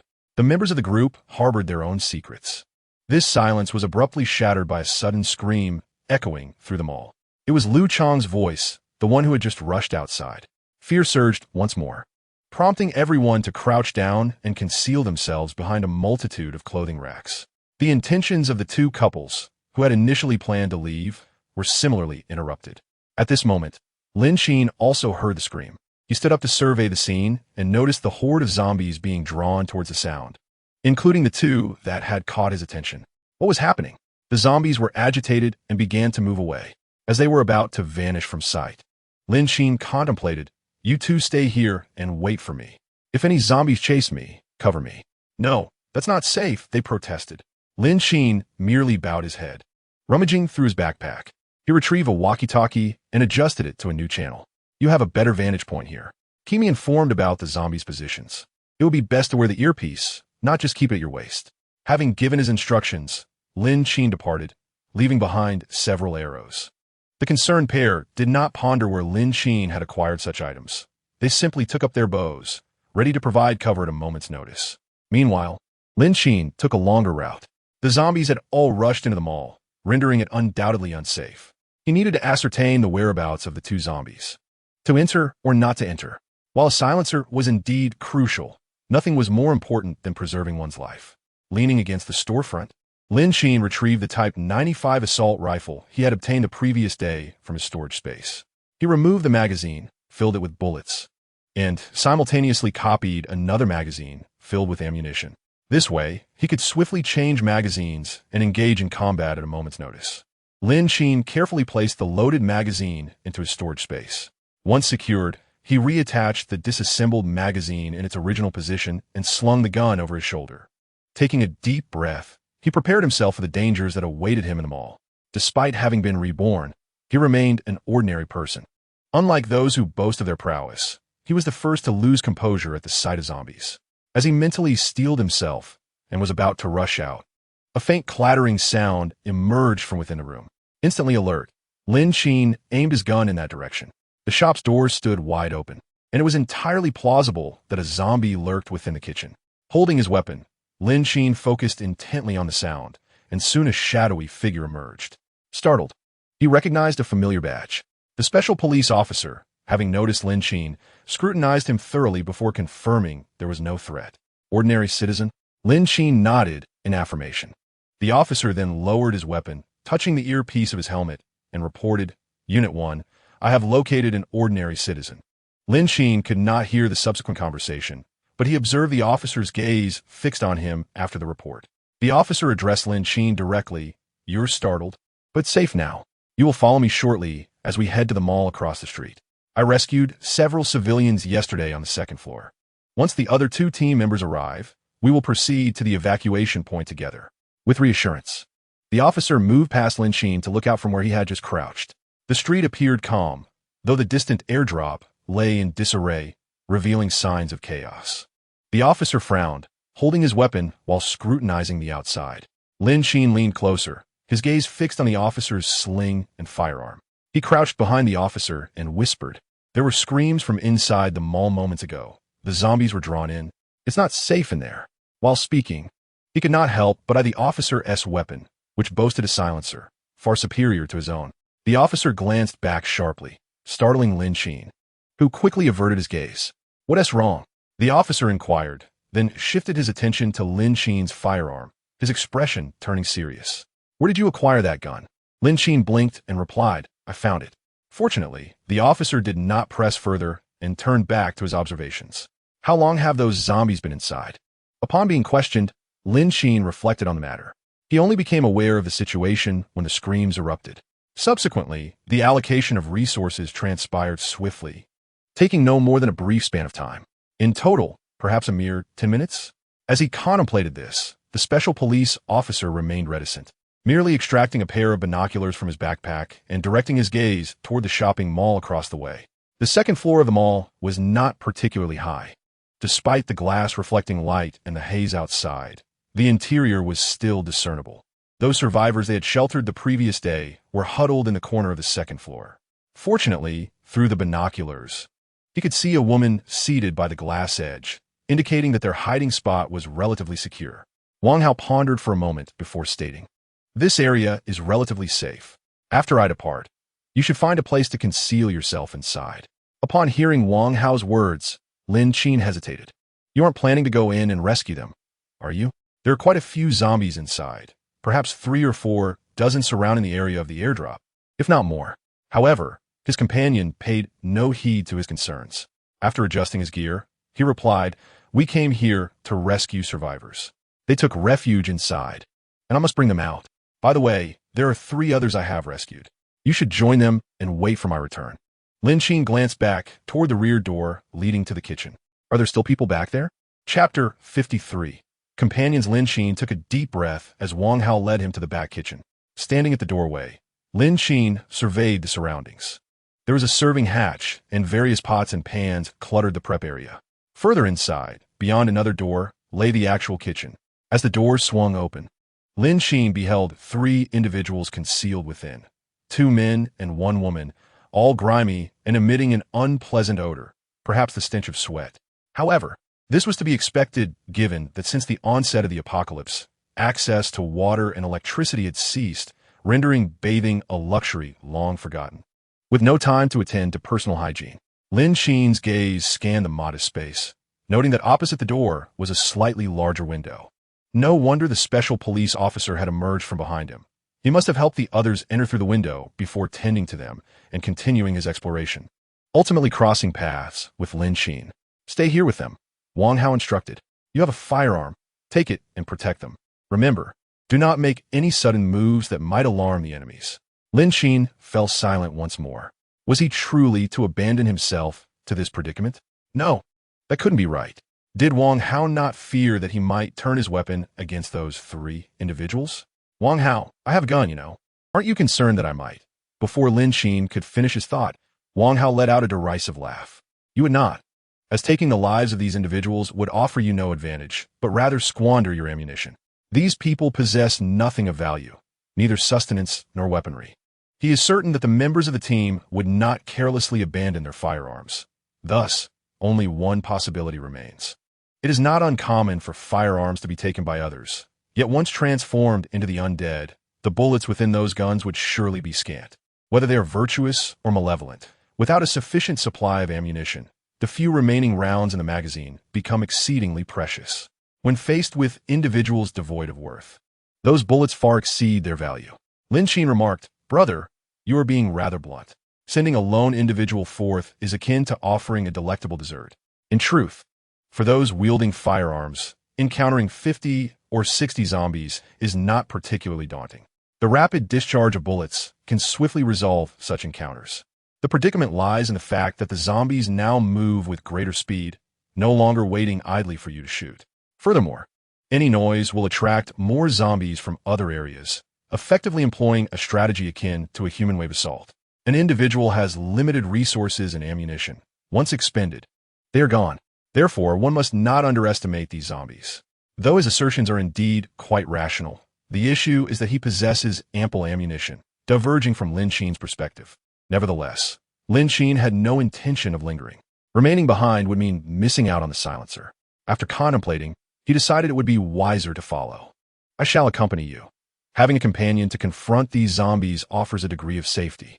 Moreover, they seem rather fearful of me, so staying would not be ideal. Wang Hao followed the direction indicated by Lin Qin's finger and observed 3 individuals huddled in a corner, too afraid to even glance their way. Seeing this, he conceded, Very well, come along. Lin Qin happily trailed behind Wang Hao. Wang Hao checked his firearm and ammunition as they walked, keenly observing their surroundings. Stay close to me. Heed my commands, and do not act recklessly, he instructed. Lin Qin nodded earnestly, his gaze occasionally fixated on the gun in Wang Hao's possession. The two crossed the street without obstruction and arrived at the plaza of the mall.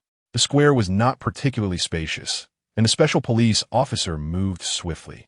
Lin Qin followed closely, adhering to his directives. The mall was unusually quiet. After a few screams, silence had descended. It seemed that either death had claimed them or they remained alive, though their fate was undoubtedly grim. Wang Hao led the way, and they reached the platform on the first floor of the mall. As they drew nearer, Lin Qin realized that this mall was unlike the typical ones he had encountered. It was composed of several distinct buildings, interconnected by sky bridges and escalators that traversed the gaps between the structures. Lin Qin surveyed his surroundings before directing his attention ahead. Surrounded by numerous stone pillars, dozens of zombies wandered directly ahead of them. The pillar to their right was sufficiently large to conceal the figures of both individuals. However, the challenge lay not only in the ability to hide, but also in the necessity to dash inside, while the zombies were oblivious to their presence. Caution was paramount as they advanced. These zombies must not be provoked. Upon successfully infiltrating the area to locate the missing individuals, they could afford to create a commotion during their retreat. Lin Qin surveyed the mass of corpses, searching for his target. The possibility of the special police officer's firearm being accessible was slim, thus the majority of their hope rested upon the two zombies. With this thought, Lin Qin cast his gaze around. Yet among the horde of zombies ahead, he did not spot the two he was aiming for. Wang Hao observed for a moment before turning back to Lin Qin, gesturing with his hands. Lin Qin stared blankly, unable to comprehend. Noticing Lin Qin's confusion, Wang Hao sighed in resignation. He continued to scrutinize the zombies and then, seizing a moment of distraction among them, dashed out and concealed himself behind a stone pillar. Fortunately, the zombies did not detect their presence. Wang Hao remained vigilant, once again signaling Lin Qin with gestures. This time, Lin Qin understood.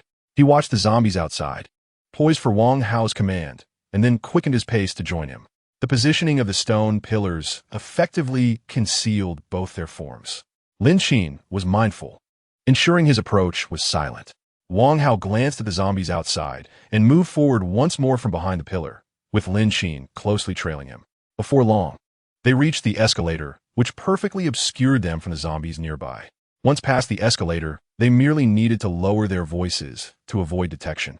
Wang Hao led the way, while Lin Qin followed closely behind. Upon reaching the staircase, they pressed against the wall, cautiously observing the upper entrance. The walls bore numerous scratch marks stained with blood, and most alarmingly, there were large dragging traces on the staircase leading upwards. Wang Hao's expression turned grave as he tightened his grip on his gun. Lin Qin, however, noticed a piece of torn fabric among the pools of blood, black, resembling that of the two special police zombies. Given that the bloodstains trailed upward, it was likely that the victims had ascended. Lin Qin pondered this, glancing at the man before him, and then followed him up the stairs. The two ascended slowly, uncertain of what awaited them above. The bloodstains on the stairs were plentiful, gruesome in their extent. Even as they climbed, the dragging marks on the floor of the second level became increasingly pronounced. Chapter 54. Survivor Squad? The sounds of zombie growls echoed nearby. The two exchanged glances, cautiously peering out. In the corridor, dozens of zombies were incessantly gnawing on a corpse, surrounding it in layers. Their feasting was accompanied by sounds of satisfaction, reminiscent of the contented murmurs of insects. Lin Qin scrutinized the undead, searching for familiar figures amidst the writhing mass. Amidst the throng, he discerned two specific zombies, eliciting a sense of quiet joy within him. After all, these two were far more attainable than the one before him. Wang Hao, however, failed to spot his two comrades within the zombie horde. He merely observed as the multitude of zombies feasted and then withdrew their heads. They were positioned in the opposite direction of the corridor where the zombies congregated, thus minimizing the likelihood of an encounter. Yet, it remained a precarious dilemma, as there was no guarantee that the zombies would overlook their presence. Wang Hao regarded Lin Qin, whose furtive demeanor was somewhat disconcerting. He pondered the situation. Venturing forward was undoubtedly feasible, taking advantage of the zombies' distraction during their meal. However, he was unsure if a civilian friend could keep pace without faltering. At this juncture, though, he could afford no further hesitation. Seizing the moment, Wang Hao took a cautious step forward, moving with deliberate slowness and lightness. Lin Qin mimicked his actions, though he longed to dash ahead and unleash a torrent of gunfire. Nevertheless, he refrained. Behind them, the grunting of the zombies persisted. The two men stealthily traversed in the opposite direction of the undead, occasionally glancing back to monitor their surroundings. Regrettably, the corridor was lengthy, and their progress seemed painfully slow, preventing them from reaching their objective.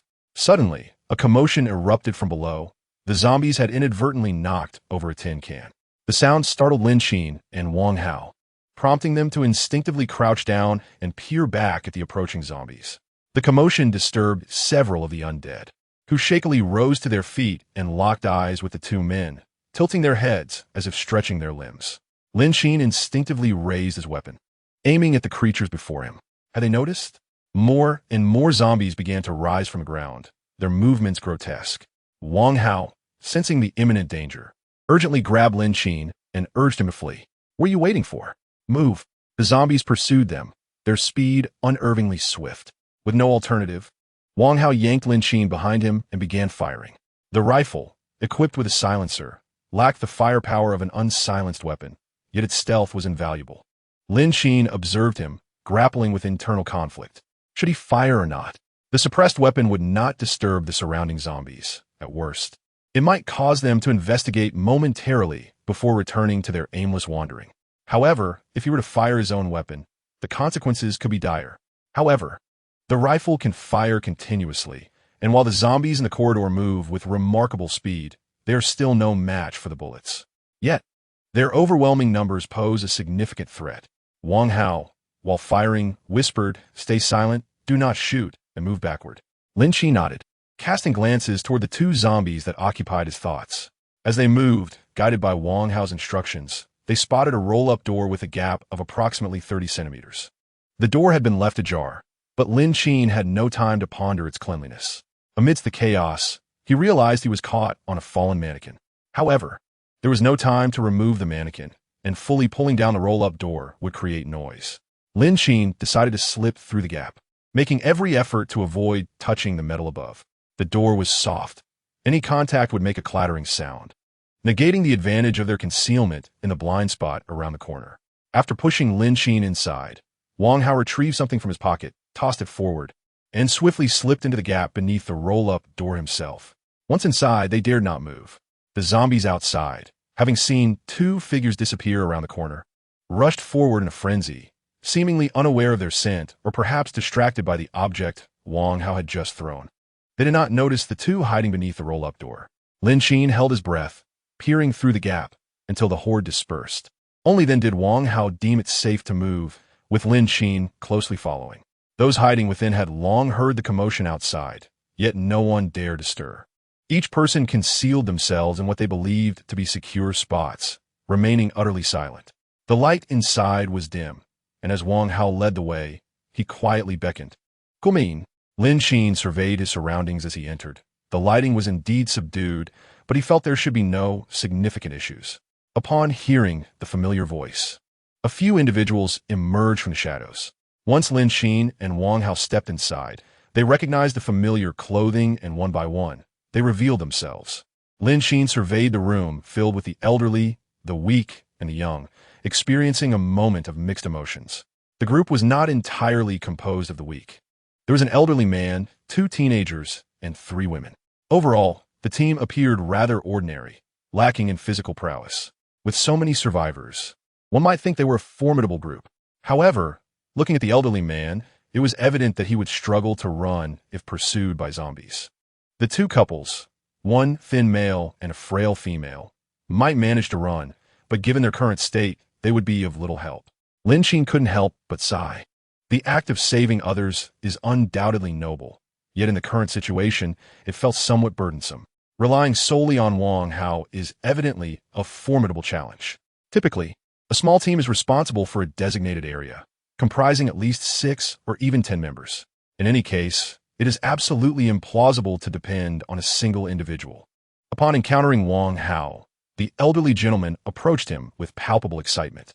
"Ah, Special Police Brother, you have finally returned. We were terribly worried, fearing something might have happened to you." Lin Qin surveyed the surroundings and noticed that among the group, only a pair of men and women seemed to welcome him back with the same enthusiasm as the old man. Conversely, another couple appeared to share incredulous expressions, seemingly perplexed by his return. Wasn't it quite normal for the special police to come back? Why the look of disbelief? It seemed that the trio became somewhat uneasy under Lin Qin's scrutinizing gaze, subtly averting their eyes. As Lin Qin observed, they drew closer and spoke, "Indeed, you have finally returned, alleviating our concerns. Your return signifies our safety, regardless of the circumstances below. Yes, we were beginning to fear that your prolonged absence meant something had gone awry," they added, echoing their relief. Yang Inai, who lingered at the rear of the group, her enthusiasm tempered. However, she still contributed to the conversation in agreement with the others, her expression softening upon seeing the special police. Wang Hao gestured for silence, and the chatter diminished significantly. He approached the floor-to-ceiling window, gazing downwards, where several zombies were restlessly meandering below. Noticing this, Wang Hao grabbed the walkie-talkie and called out, "Number 4, what is your current location?" While Wang Hao continued to communicate with the team, Lin Qin stepped inside. The occupants of the room were not surprised by Lin Qin's presence, nor did they exhibit any wariness, as he was brought in by Wang Hao. Lin Qin took stock of his surroundings, a women's clothing store brimming with new garments, the air thick with the scent of fresh fabric. There were long pants, skirts, and shoes, though the brands were familiar to Lin Qin, who could count on one hand the number of times he had visited a mall, opting instead for online shopping. As Lin Qin surveyed the scene, the others were equally appraising him. The elderly gentleman, ever warm-hearted, assumed Lin Qin was frightened and approached him with reassurances. "Don't be afraid, young man. This officer is here to rescue us. Now that you are with us, there is no need for concern." Lin Qin responded somewhat dismissively. "All right, I understand." Before long, Wang Hao returned, vigilantly guarding the entrance. Lin Qin joined him on the other side and, after scrutinizing the special police officer from head to toe, inquired, "Didn't you retreat?" The walkie-talkie was quite clear yesterday, and this morning's radio broadcast reiterated the same. The method of carpet rescue has been abandoned, and the focus has shifted to the evacuation point. Wang Hao glanced at Lin Qin and whispered, "We've retreated, but the groups have scattered. The initial teams must make their own way to the evacuation site. During this time, encountering civilians makes it impossible to refrain from offering assistance." Wang Hao's gaze scrutinized Lin Qin, ultimately resting upon the firearm at his chest. This weapon belonged to a fallen comrade. "Your gun lacks a silencer. Firing it could incite a zombie frenzy, and the situation would soon spiral out of control. Even with a silencer, it doesn't render the weapon completely silent. There remains a modicum of sound. Thus, exercise caution and refrain from firing unless absolutely necessary." Lin Qin lowered his head, examining his weapon, nodding in sudden realization. He had not anticipated such implications regarding silencers. His prior experiences were limited to video games, where he perceived the sound produced by a silencer as minimal, assuming it was merely for enhancing player experience. After all, when others shot at him, he often remained oblivious to their location without system prompts. He was surprised to discover that reality mirrored this aspect. Fortunately, he had encountered a genuine special police officer. Otherwise, he might have erroneously believed that the installation of silencer eliminated noise entirely. Nevertheless, even so, the enhancement provided by a silencer was considerably significant. Wang Hao regarded the firearm in Lin Qin's hands with mixed emotions. Their weapons were standardized, although he could not discern ownership by appearance alone. Possessing this particular model implied a connection to his fellow teammates. When he encountered them, were they in good condition? The topic had shifted too abruptly, leaving Lin Qin momentarily stunned. However, he quickly regained his composure. The individual Wang Hao referred to was the person Lin Qin had met the previous night. Reflecting on the encounter, Lin Qin spoke slowly. He was injured. The wound on his arm had become infected and was festering. He likely lost too much blood and fainted, so I assume he was not subjected to much torment during the transformation. Lin Qin's tone remained relatively calm. His villa community could not be considered particularly upscale. It was merely a marginally improved version of an ordinary residential area, as many houses here were available for rent. Naturally, those who could afford a villa in such a city were hardly typical individuals. The surrounding walls were constructed in a European style of wrought iron, neither particularly high nor low. While aesthetically pleasing, they served little practical purpose. In fact, such walls facilitated easier access for others to climb over. In the past, the surrounding greenery and security measures might have provided some deterrence, but now, Lin Qin could only shake his head. At most, they could hinder those zombies that were yet to master climbing. Although the walls were quite ordinary, the special police officer from yesterday exhibited remarkable agility. With a wounded body, one could still bring oneself down. Lin Qin held immense admiration, realizing that in comparison, he was still far too weak. Yet, what could he do but accept that he was an ordinary person? There were no shortcuts to take, only the slow path of self-improvement. Lin Qin was about to express his thoughts when he caught Wang Hao staring intently at him. A pang of unease struck Lin Qin's heart, prompting him to add a few more words. When I first encountered him, he was already teetering on the edge of mutation, and there was no saving him. Moreover, the equipment I possess was scavenged. Given the circumstances, I couldn't simply ignore a weapon lying around. Wang Hao nodded, refraining from further inquiries. The two remained silent, as did the other survivors behind them, though they seemed more resolute compared to before Wang Hao's return. Suddenly, a noise erupted outside, and both men instantly became alert. A faint rustling echoed in the corridor, not overly loud, but the unmistakable growls of zombies grew increasingly distant. Voices crackled through Wang Hao's walkie-talkie. Number 2, along with a few survivors, are surrounded by zombies beneath the mall where we settled the others. There are too many. I fear I cannot escape. I've sent the survivors from my side over to you. Quickly, take the remaining ones in the mall and leave this place. The transmission was intermittent, and Lin Qin could not hear clearly from his position. However, the shift in Wang Hao's demeanor suggested that it was not a good sign. Wait for me. I will come to your aid, Wang Hao declared. Hardly had he finished speaking when an explosion resounded from below. In an instant, the people in the room exchanged confused glances, caught in a web of fear, dread, and panic. Wang Hao dashed to the floor-to-ceiling window to look down. Zombies swarmed below, at least 3 or 4, and even more were approaching from the adjacent office building. Upon witnessing this, Wang Hao swiftly pulled open the rolling shutter and stepped outside. Instructing those inside, "Everyone follow me. We will descend via the other staircase." He turned to Lin Qin, saying, "You escort them down and find a way to lead them to the hiding place of the 3 survivors we just mentioned." After issuing his orders, Lin Qin furrowed his brow, barely managing to say, "You're throwing your life away, knowing that path leads to certain death." Chapter 56, Silencer Acquired. Reinforcements. Wang Hao loaded his gun, his tone resolutely firm. "I cannot stand by and watch my comrades perish before my eyes. Our mission is to rescue survivors. You've lost your mind. What will happen to them if you die?" Lin Qin was utterly speechless. This was nothing short of a suicidal act. However, Wang Hao countered, "Other special police will come looking for you. We have another teammate trapped elsewhere and cannot break free at the moment." Lin Qin pressed his lips tightly together, choosing silence. This was madness. He had taken in a few women merely out of a desire to follow Zhang Qian's advice, to amuse himself and alleviate the boredom.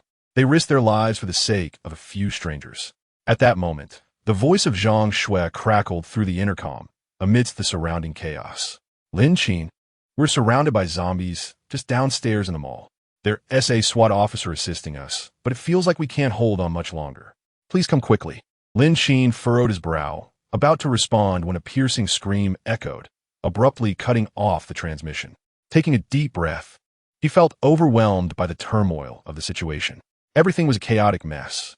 The platform outside the second floor was actually quite safe. As long as they concealed themselves and remained silent, the zombies would not detect them. Yet these two had taken it upon themselves to enter the mall. Accompanied by a SWAT officer, Lin Qin couldn't help but recall the voice from the intercom earlier from Wang Hao. Could be his teammate. One was the sister of a good friend. The other was someone who had saved his life in a previous existence. It was all too much to bear. Wang Hao moved swiftly, with all the survivors lined up neatly behind him. He led the way, scouting ahead, while Lin Qin brought up the rear, with the survivors sandwiched in between. However, the group included elderly individuals who naturally could not run very fast. Yet the robust old man was surprisingly quick, not as slow as Lin Qin had imagined. Still, they lagged significantly compared to the zombies. Fortunately, the group did not need a sprint. The hiding place in the back kitchen was merely a street away, a journey that would take only a few minutes. The descent followed the same staircase the two had taken earlier, passing by numerous fallen zombies. The majority of the group were young women, frightened and hesitant to step down. They anxiously trailed behind Wang Hao, but they managed to reach the staircase without incident. Meanwhile, Lin Qin found himself momentarily lost in thought, gazing at the 2 zombies in SWAT uniforms that had gathered around their meal. Although the suppressor could not completely eliminate noise, it significantly reduced it. The principle was akin to the difference between fireworks and a small fish's explosive sound. Originally, the attraction extended over several kilometers, yet now was limited to mere dozens of meters. It was indeed effective. The group followed closely in Wang Hao's wake, matching his pace. Lin Qin, positioned at the back, went unnoticed by the others. Even if someone did notice him, no one would speak up. They would simply stay with the group. Casting a glance at the crowd, Lin Qin stealthily approached the 2 zombies in the corridor. He flipped them over, revealing the firearms strapped to their waists. After removing the suppressor, he was indifferent to whether there were any bullets left in the guns. Securing the suppressor onto his own weapon, Lin Qin promptly returned to the rear of the group. After all, they still had to go and save those in need. A group of individuals anxiously scanned their surroundings.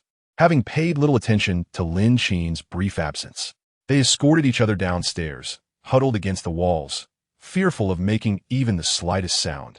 The zombies congregated nearby, rendering this area seemingly safe. Wang Hao instructed the others to pause and remain hidden, while he cautiously peered outside to confirm that all the zombies had indeed moved towards his teammates, allowing him to usher the ordinary citizens to safety.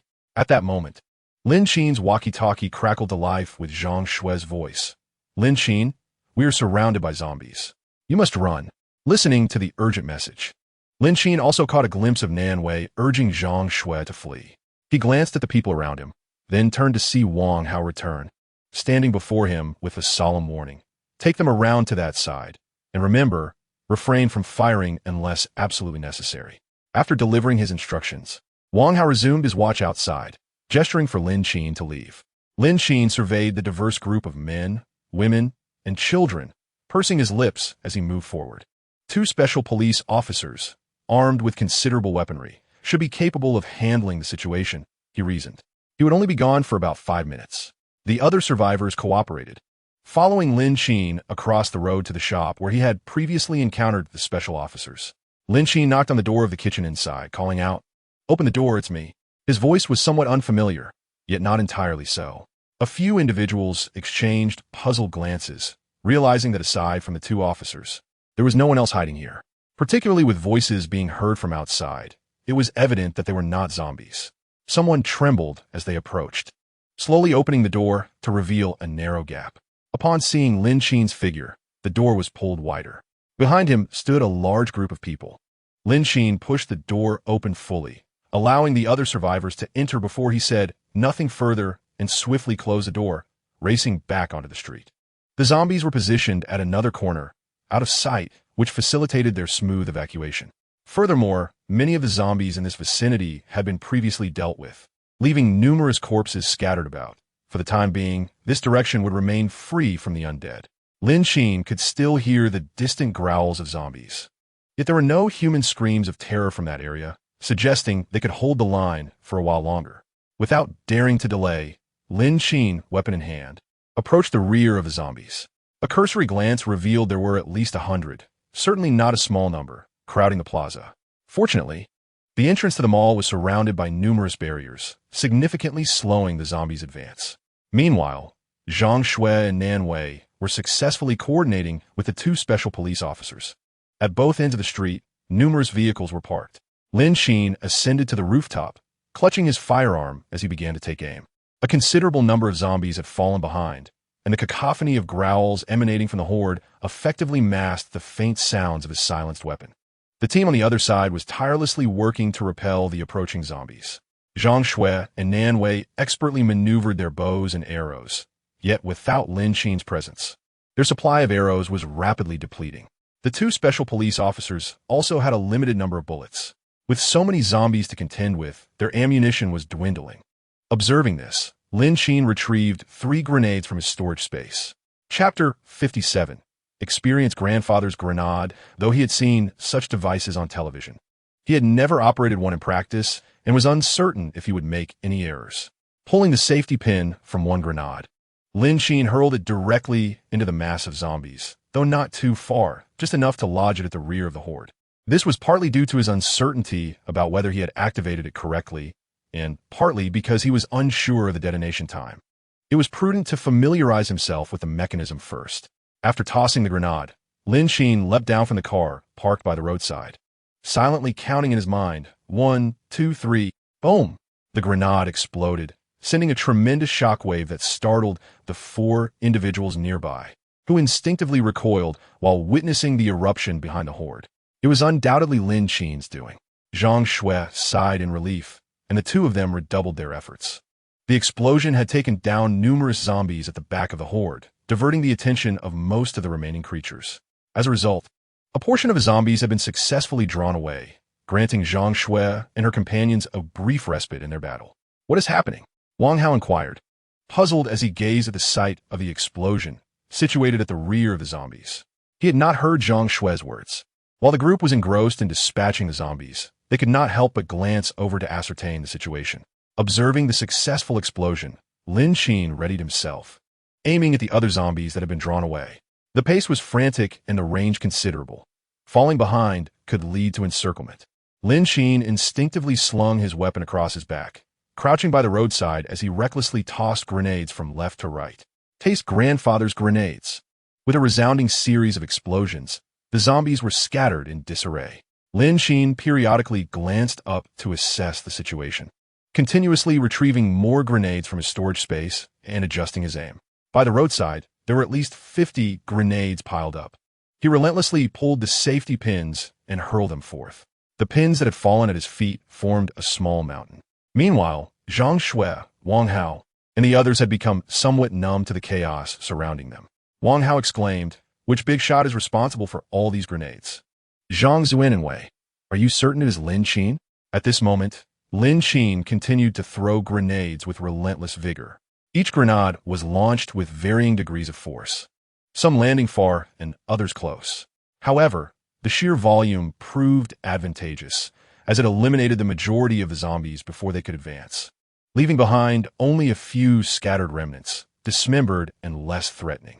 Lin Qin lifted his gaze once more towards the Hoard, noticing that only a handful of minor threats remained, prompting him to cease his bombardment.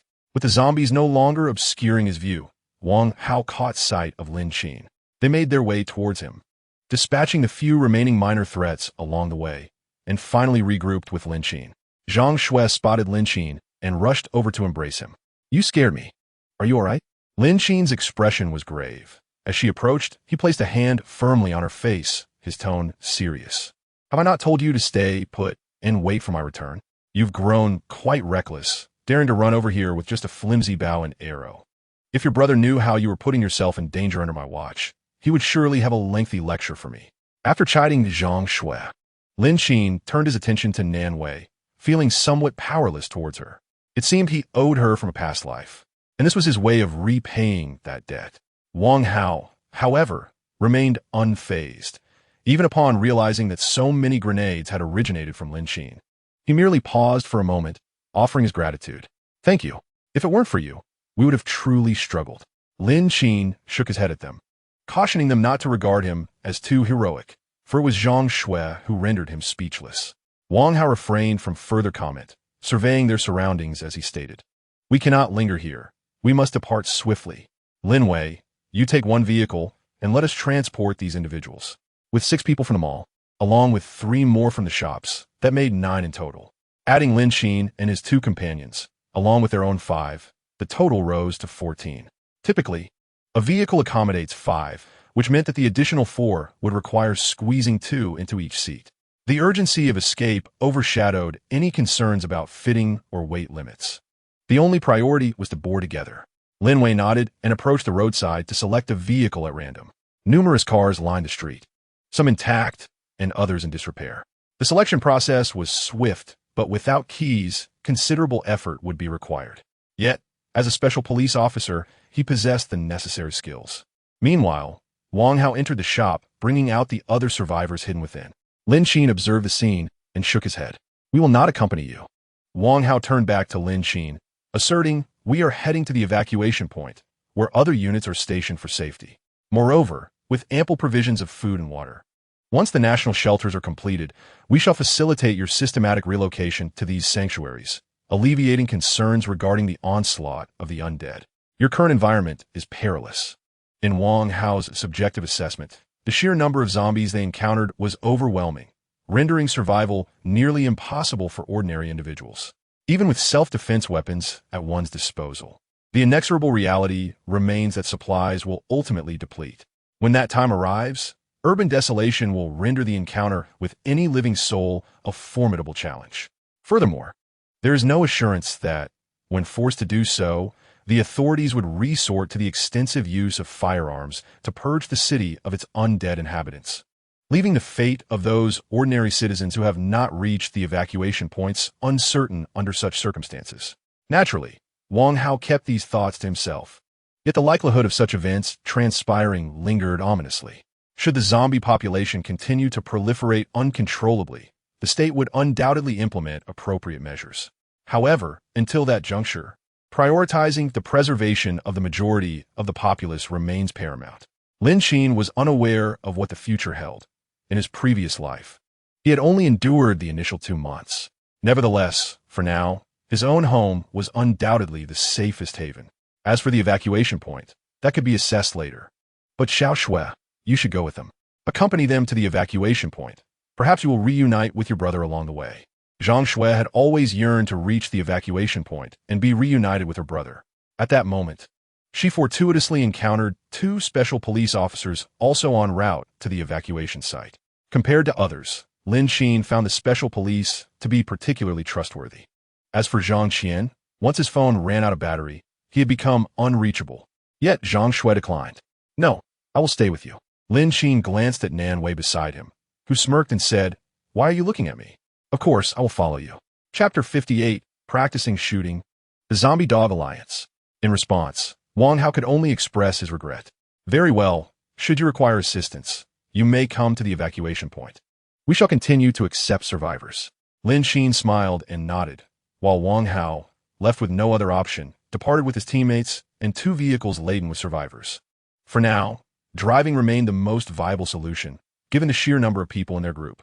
However, the vehicles they chose were rather ordinary, and should they encounter zombies, the consequences would mirror those of the last overturned vehicle.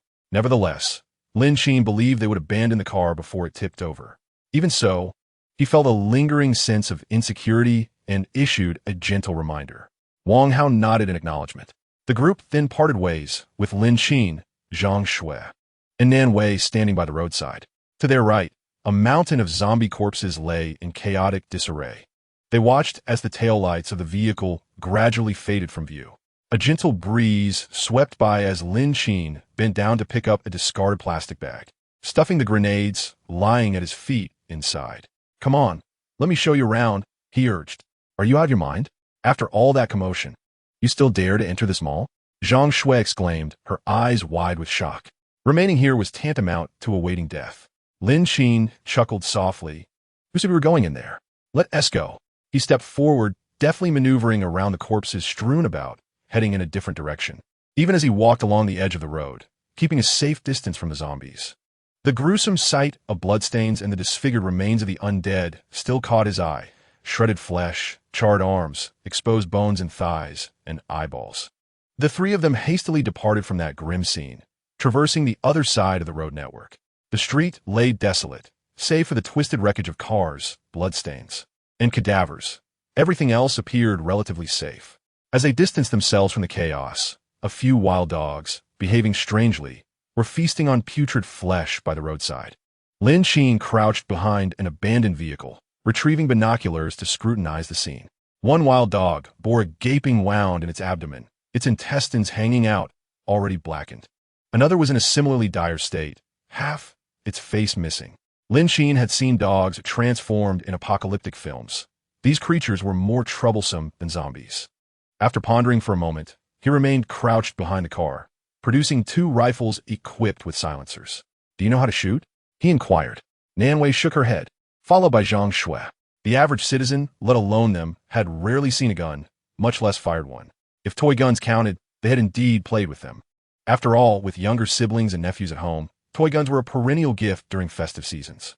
Lin Qin began an urgent lesson, explaining the intricacies of the weapons. Observing their bewildered expressions, he couldn't help but add, It's not too different from a toy gun, right? After all, some toy guns are quite realistic, albeit with rubber or plastic pellets. The recoil is manageable. Just be cautious when firing, and you should be fine. Also, avoid aiming at your teammates. With first-time users, the recoil can easily cause accidental harm to allies. Seeing them nod in understanding, he refrained from elaborating further.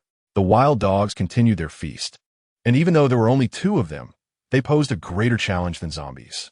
With their 3 rifles, they were more than equipped to handle the threat. Lin Qin took aim at one of the wild dogs, seizing the opportunity while their guard was down. The bullet flew, striking true to its target, and the dog collapsed. The remaining mutated wild dog, now alert, bared its teeth and assumed a menacing stance. Upon witnessing the scene, Lin Qin did not hesitate to take aim. Surprisingly, the wild dog evaded the bullet and suddenly howled at the sky. Subsequently, from all directions behind him, a considerable number of wild dogs converged. Was this the Wild Dog Alliance? Without delay, Lin Qin opened fire, shouting, "Shoot! Aim!" The two women, both inexperienced with rifles, struggled initially with the recoil. The mutated wild dogs were exceedingly agile, making accurate shots considerably more challenging. Even Lin Qin, a seasoned warrior, found it somewhat difficult. The wild dogs were far more nimble than zombies, dodging numerous shots. Realizing the precariousness of the situation, Lin Qin swiftly retrieved his unique weapon, grenades. If the bullets could not find their mark, surely the explosions would. One after another, he hurled grenades while the three retreated step by step. Lin Qin was responsible for tossing the explosives while the two women, under his guidance, ran frantically. With numerous grenades thrown, the rhythm of the mutated wild dogs was disrupted.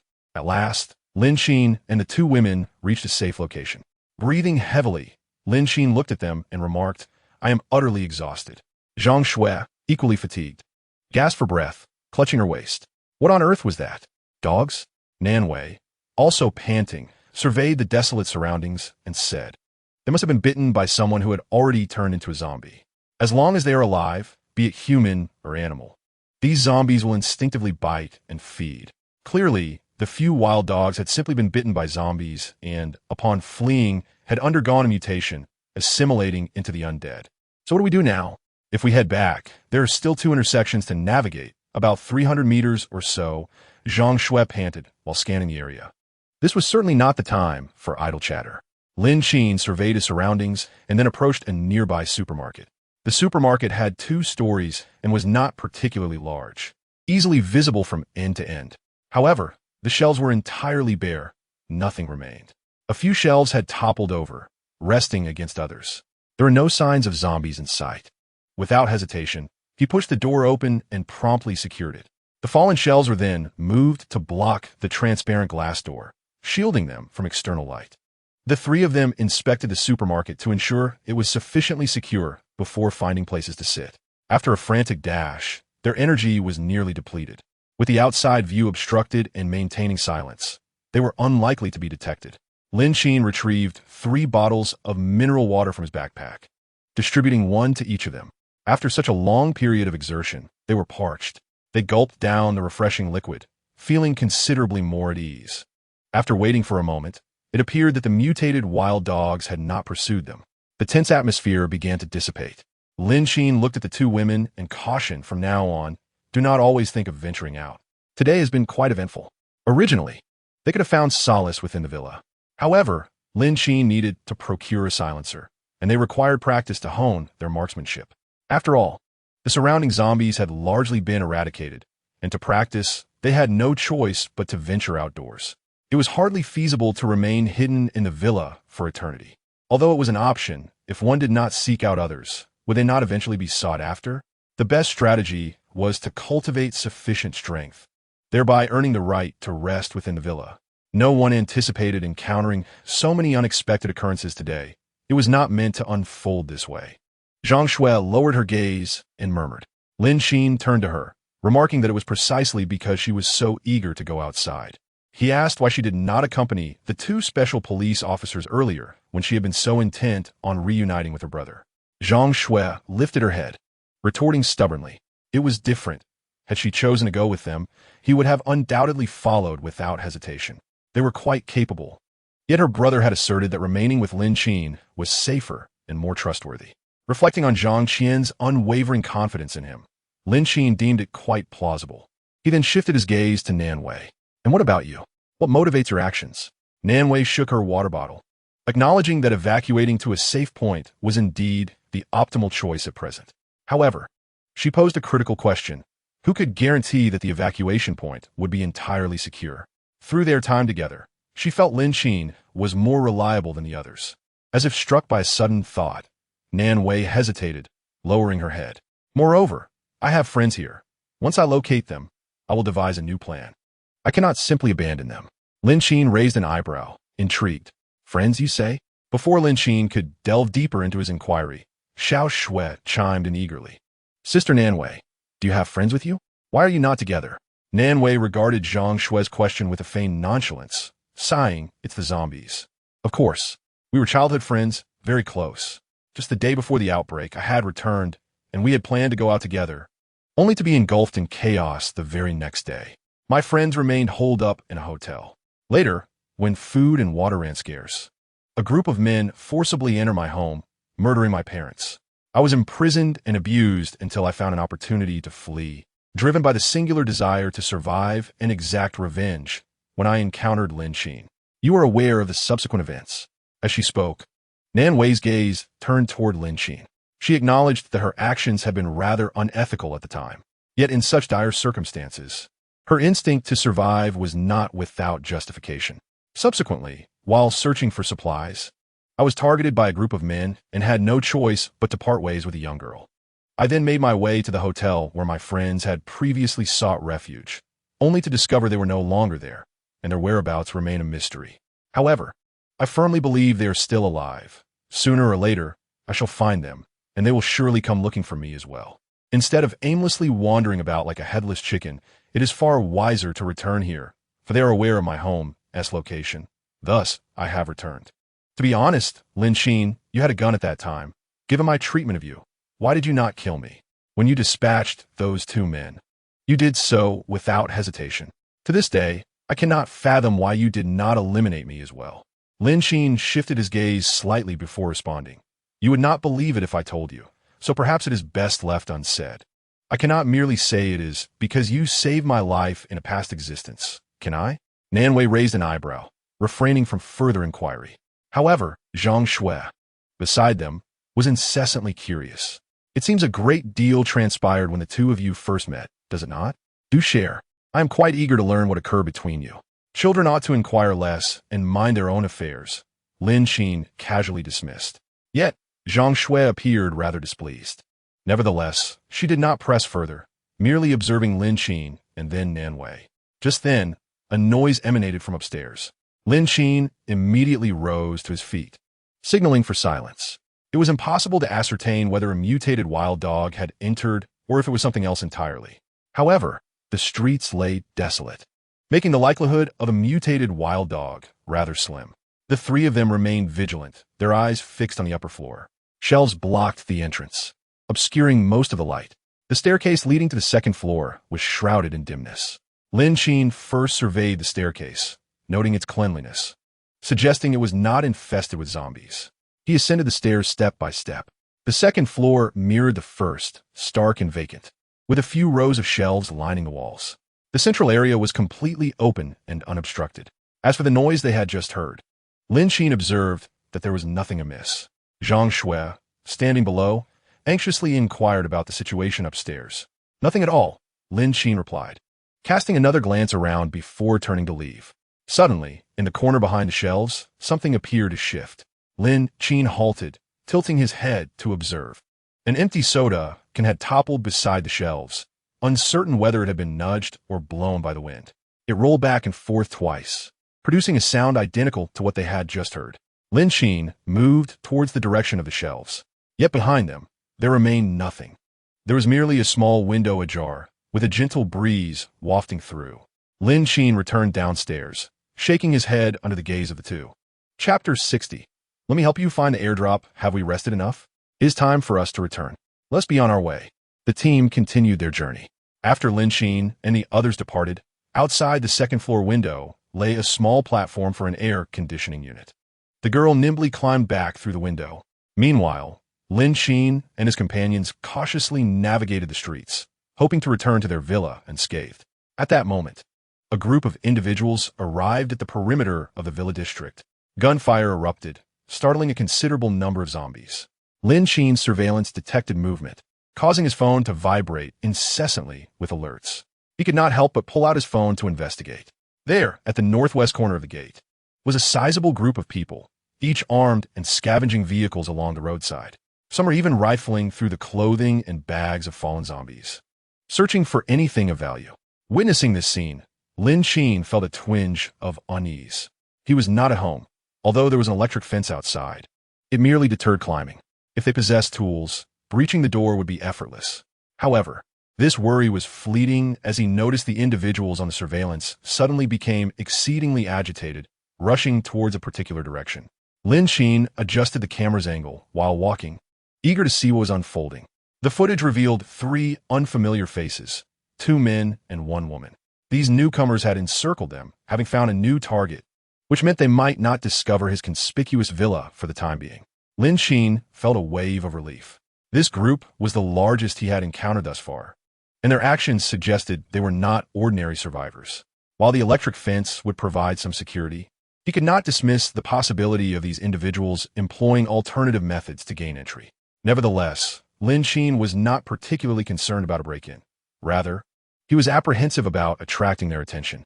It is said that one need not fear a thief, but rather the thief's interest. There was ample time for him to return. Lin Qin quickened his pace, tucking his phone into his pocket. The streets outside were eerily quiet, devoid of zombies in sight. Nanwei and Zhang Shui remained oblivious to the situation at hand. As Lin Qin hastened, they too quickened their steps, eager to distance themselves from this perilous locale. At that moment, the scavenging group encountered a band of young individuals, encircling them with a flurry of movement. The only girl in the group, frightened, hid behind the two boys, glancing around at the unfamiliar men closing in. "Hey, Huago, there's a beauty," exclaimed a man known as Huago, who approached with his shirtless torso. Upon spotting the young girl hiding behind the two men, he broke into a grin. Indeed, just look at that delicate, fair face. It's so enchanting that one might mistake her for a celebrity. Zhang Huapeng strode forward, forcefully pushing aside the two young men blocking the girl, revealing the woman behind them. The woman's delicate face, though slightly dusty at that moment, retained its beauty, yet she continued to gaze at him with palpable fear. Zhang Huapeng reached out, gently grasping the girl's chin, scrutinizing her features. Her face was refreshingly radiant. In a world ravaged by despair for so long, it was truly rare to encounter such a visage. Observing this, the two men beside her reacted. One pulled the woman behind him, shielding her, while the other stood in front of Zhang Huapeng, attempting to negotiate. "Brother, we are merely ordinary people, just passing through in search of supplies, and we possess nothing of value. Please, show mercy." Before he could finish, Zhang Huapeng smiled at him, just as the man believed there was room for negotiation. Zhang Huapeng abruptly kicked him. The two men standing behind him immediately rushed over to help their fallen companion to his feet. "Brother Hua, this woman seems to be a celebrity. She resembles that rising star, Wang Yuan, doesn't she?" "Yes, Wang Yuan. Brother Hua, what do you think of her? We're all bachelors here. Wouldn't it be enjoyable to have some fun?" The speaker's eyes glinted with greed as he looked at Wang Yuan, who was a star he had only seen on television, never in person, with no one to restrain them. The thought of indulging in the company of a celebrity was tempting. Zhang Huapeng raised an eyebrow, stepping forward to pull the concerned Wang Yuan back, studying her intently. Su Chang, who had been kicked, and Wang Zihao, who was worried about her, immediately got up, intending to retrieve Wang Yuan. However, they were quickly surrounded by others. Zhang Huapeng, still holding Wang Yuan's chin, turned to his subordinates, intrigued by their suggestion. To be honest, he had never had the opportunity to engage with a celebrity before, having only seen them on screen with their alluring figures and fair complexions. This idea was indeed intriguing. He had never enjoyed the company of Star, and it seemed like a splendid notion. Once he had his fill, his brothers could also partake in the experience. As Zhang Huapeng's words echoed, they resonated with his companions, all of them envisioning the sensations of having a woman beneath them. The atmosphere grew charged with an unsettling excitement, their gazes upon her becoming increasingly brazen. Wang Yuan, hearing their open discussion about her fate, began to thrash about in terror. The two men beside her attempted to break through the encircling crowd to rescue her from Zhang Huapeng's grip, but his companions swiftly subdued them, leaving them unable to escape. Zhang Huapeng forcefully dragged Wang Yuan away, despite her desperate struggles and cries for help. Upon witnessing the scene, Zhang Huapeng furrowed his brow, instructing, "Gag her. Attracting zombies would be troublesome." With a firm grip on her jaw, Wang Yuan found her mouth stuffed with strips of cloth. But that was not the end of it. To prevent the fabric from slipping, they secured it at the back of her head, ensuring she could not spit it out. Wang Yuan's eyes reddened with fear, tears perpetually brimming, yet she was helplessly restrained by hands on either side. Unable to articulate her distress, she could only whimper softly. Zhang Huapeng surveyed his surroundings before selecting a nearby street-side shop. He seized Wang Yuan and dragged her along, unperturbed by the daylight, yet wary of a sudden zombie emergence that could disrupt his plans. Sensing the precariousness of the situation, the restrained Wang Zihua suddenly spoke up, "Brother, please, let us not resort to this. We are all in dire straits, evading the undead." My sister is not Wang Yuran. She is still in university, while Wang Yuran is nearing 30. It's implausible, wouldn't you agree? Moreover, your actions serve no substantial purpose. If you release her, we shall guide you to an airdrop. Chapter 61. Ah, Beauty, we have already gathered supplies from an airdrop hidden in our residence. As long as you do not harm her, we will lead you to it. Surely, you two are in need of sustenance. Wang Zihua glanced around, noting the group comprised around 10 individuals, indicating a sizable collective. It seemed they were acquaintances, rather than a hastily assembled team. Yet in such a large group, the urgency for food undoubtedly outweighed that for weapons. For the moment, he resolved to bide his time. Zhang Huapeng halted his actions, turning to regard Wang Zihua. Su Jiang, nearby, hastily chimed in. Indeed, all our supplies are hidden at our dwelling. Zhang Huapeng scoffed. Do you expect me to believe your claims? Did the airdrop miraculously land at your doorstep? Know this. When an airdrop occurs, everyone nearby scrambles for the bounty. It wouldn't fall to you. Clearly, Zhang Huapeng harbored skepticism. Wang Zihua, left with no alternative, replied, So, Brother Hua believes I am deceiving you? We are entirely in your grasp. How could we possibly lie? If discovered, our lives would be forfeit. Besides, with your numbers, we wouldn't dare to mislead you. Zhang Huapeng considered this, finding some merit in the argument. With so many individuals present, the trio posed little threat. They were indeed in need of food, for with such a crowd, survival was paramount. Otherwise, they would not be out scavenging for supplies, even sifting through the corpses of zombies that had long since perished. Very well, we have a deal. If you fail to deliver, do not blame me for my ruthlessness. Now, where's this place? Lin Qin had been walking for about 10 minutes when the trio arrived at the crossroads between the west gate and the east gate. To the left lay the path towards the east gate, a distance that would take a bit longer, while to the right was a shorter route leading to the west gate, merely a few steps away. The group was situated near the northern side of the west gate, and encountering them was uncertain, though it could prove troublesome if they did. Contemplating this, Lin Qin decided to head towards the east gate when suddenly, a stone was propelled from behind, striking his shoe with precision. The stone was small, yet Lin Qin halted, turning to glance back. The trio's gaze shifted towards the other side, where a group of individuals was approaching. The three at the front were being shoved and kicked forward by others, their voices raised in protest. However, the latter part of their conversation was unintelligible due to the deliberate lowering of their voices. Lin Qin managed to catch a few words. Huagu, there are people ahead. Wow, and 2 beauties. What luck today, 3 beauties. It seems Huagu is quite fortunate. The words drifted over. Lin Qin glanced around. He had 2 women with him, while one of the 3 ahead was indeed a beauty. A trio of beauties, it seemed. Nanwei squinted, feeling a sense of familiarity with the individuals ahead. Zhang Shui glanced over and remarked, This group doesn't look friendly. We should leave quickly. The 3 at the front appear to be captured by this group. Zhang Shui was unaware of the reason behind their capture, but she felt they ought to distance themselves. Lin Qin nodded in agreement, sensing the trouble emanating from this group, reminiscent of thugs who would do anything to survive. He had not anticipated that these individuals would still be around after such a long time. Let's go, Zhang Shui said, turning to leave, but Nanwei remained rooted to the spot. After a few steps, Lin Qin sensed something amiss and turned back to see Nanwei still standing there, furrowing his brow. These 2 were indeed a constant source of worry. He wondered what stage of life they had reached in their past lives. What are you doing? Hurry up and leave, he urged. However, it seemed Nanwei did not hear him. As she stepped forward, Zhang Shui also turned back, seeing Nanwei advancing towards a group. She rushed forward to grab her. Nanwei, what are you doing? Continuing forward is like walking into a tiger's den. This group looks quite menacing. We should leave swiftly. They're numerous. Nanwei was well aware that the group appeared unfriendly, but as they drew closer, she recognized the figure at the front of the line. It was her friends. It's Ziheo and the others. Huh? The name that Nanwei suddenly mentioned left Zhang Shui baffled. Nanwei continued, stating that it was about the friend she had mentioned earlier, who had been captured, the 3 bound figures at the front of the group. This made things clearer. Zhang Shui and Lin Qin turned their gazes towards the front. Indeed, 3 individuals were tied up there.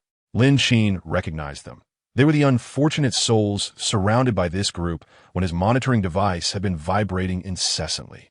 The 3 individuals at the forefront were restrained with ropes, and one of the women was in a far worse state than the 2 men. Her mouth stuffed with an unknown object, even bound with a strip of cloth to prevent her from spitting it out.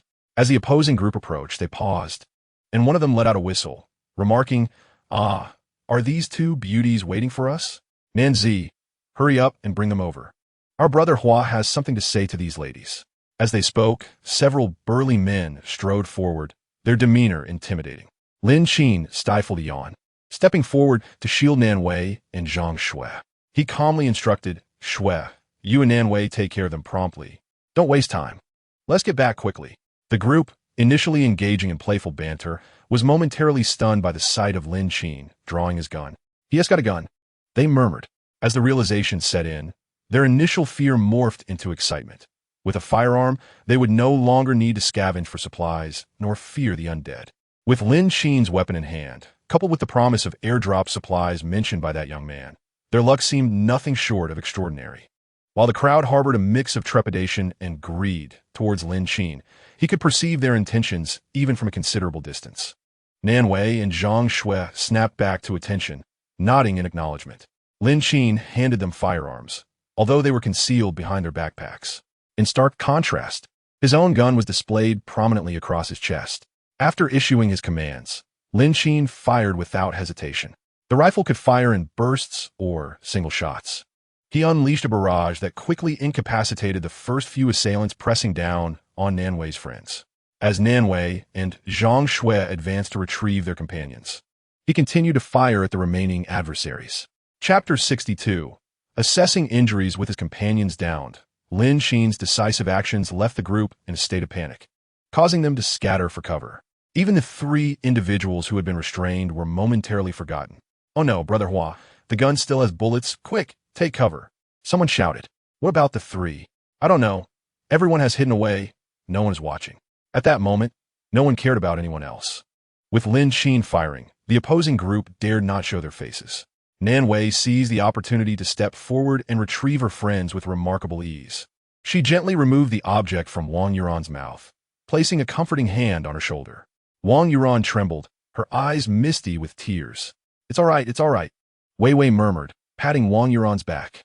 Nan Wei turned her head to glance at the other two friends, who had been freed from their restraints by Xiao Xue. "Gulme, follow me." The group nodded in unison, and Nan Wei, along with Xiao Xue, led them back to the villa. Lin Qin, however, remained at the rear, keeping his weapon steady. The 6 individuals hidden behind various obstacles dared not show their faces. Even Lin Qin was uncertain about who was in charge of the group.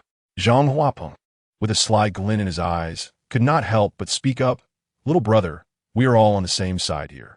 We had no idea those individuals were your friends. You know, it's like the flood washing away the Dragon King temple. I cannot compensate for that. Here, take all my possessions, just spare me the bullets."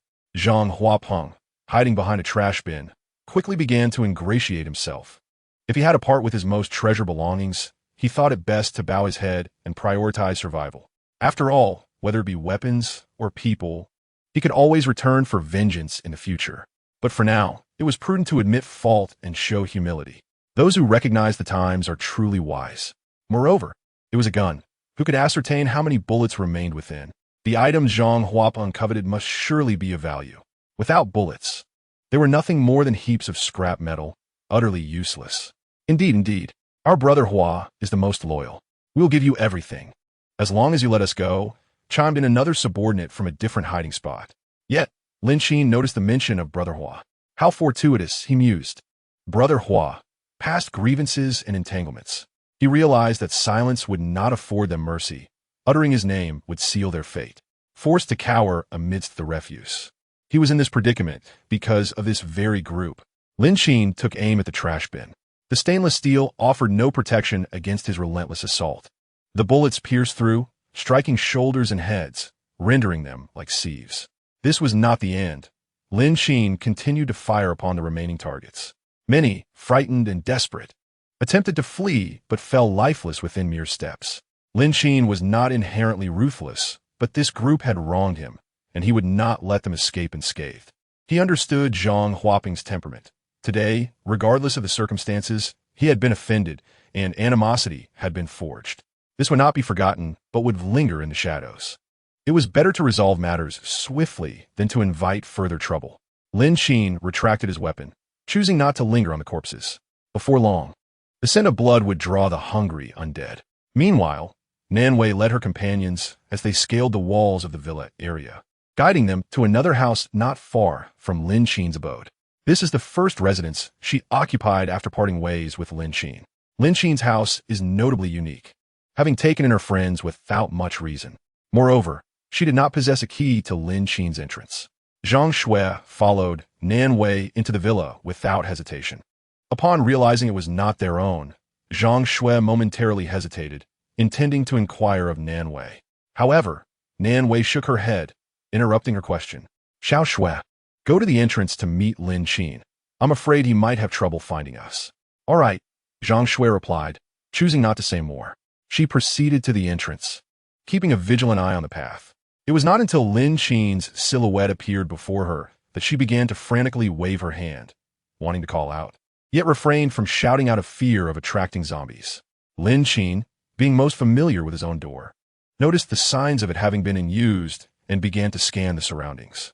He simultaneously activated the intercom. Xiao Shui, where are you? It dawned on Zhang Shui that they had an intercom and hurriedly pressed the button, saying, we're in the villa next door. Nanwei said it would be more convenient here.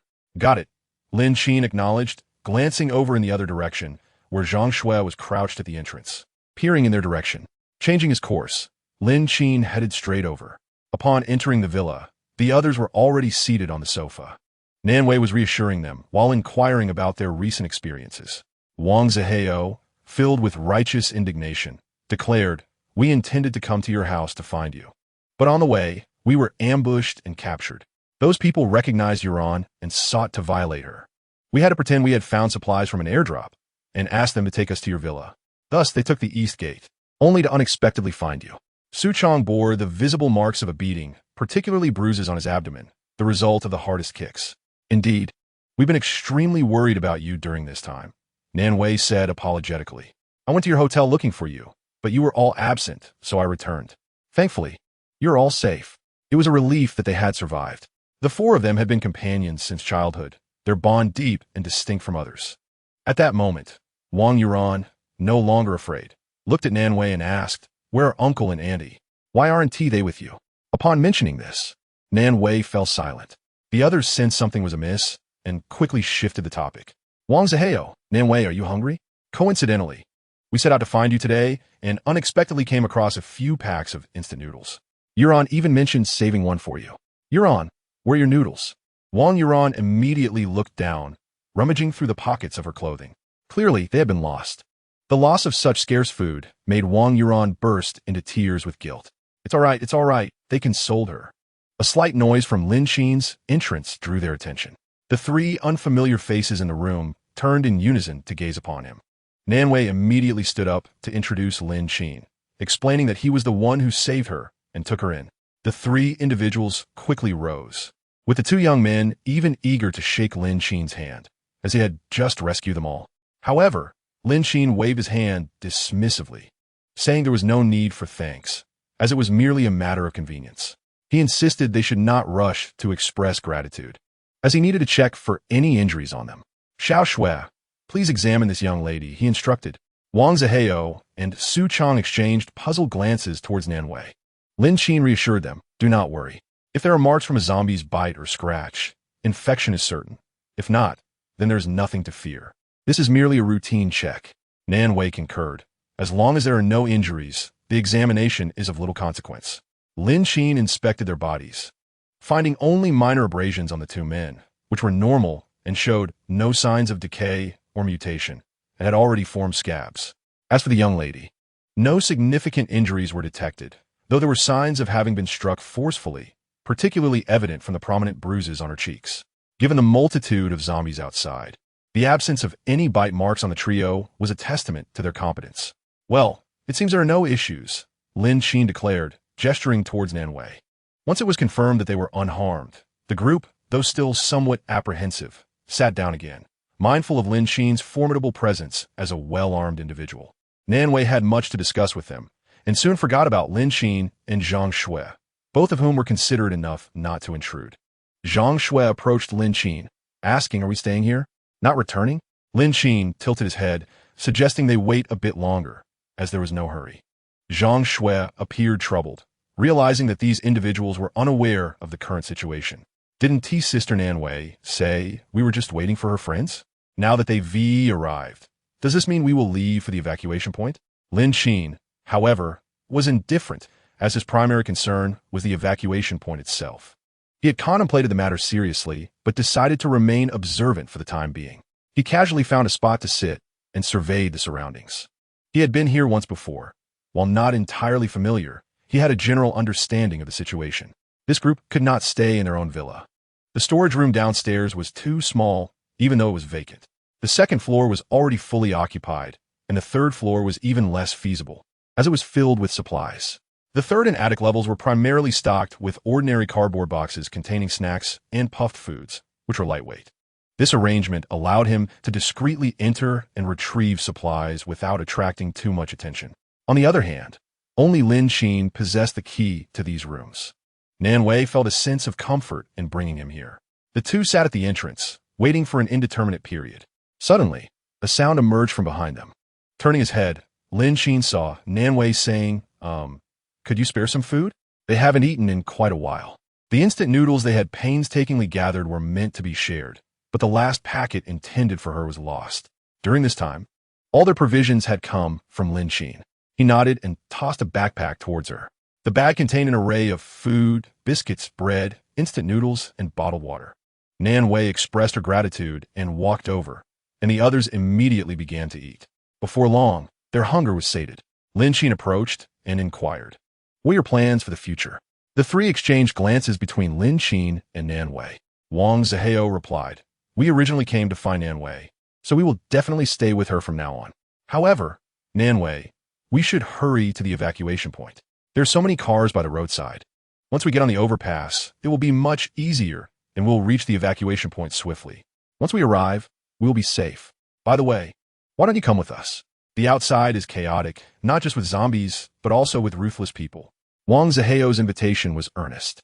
Although it was likely that Lin Qin's gun would be quite beneficial along the way, the primary reason was that heading to the evacuation point was undoubtedly the safest option.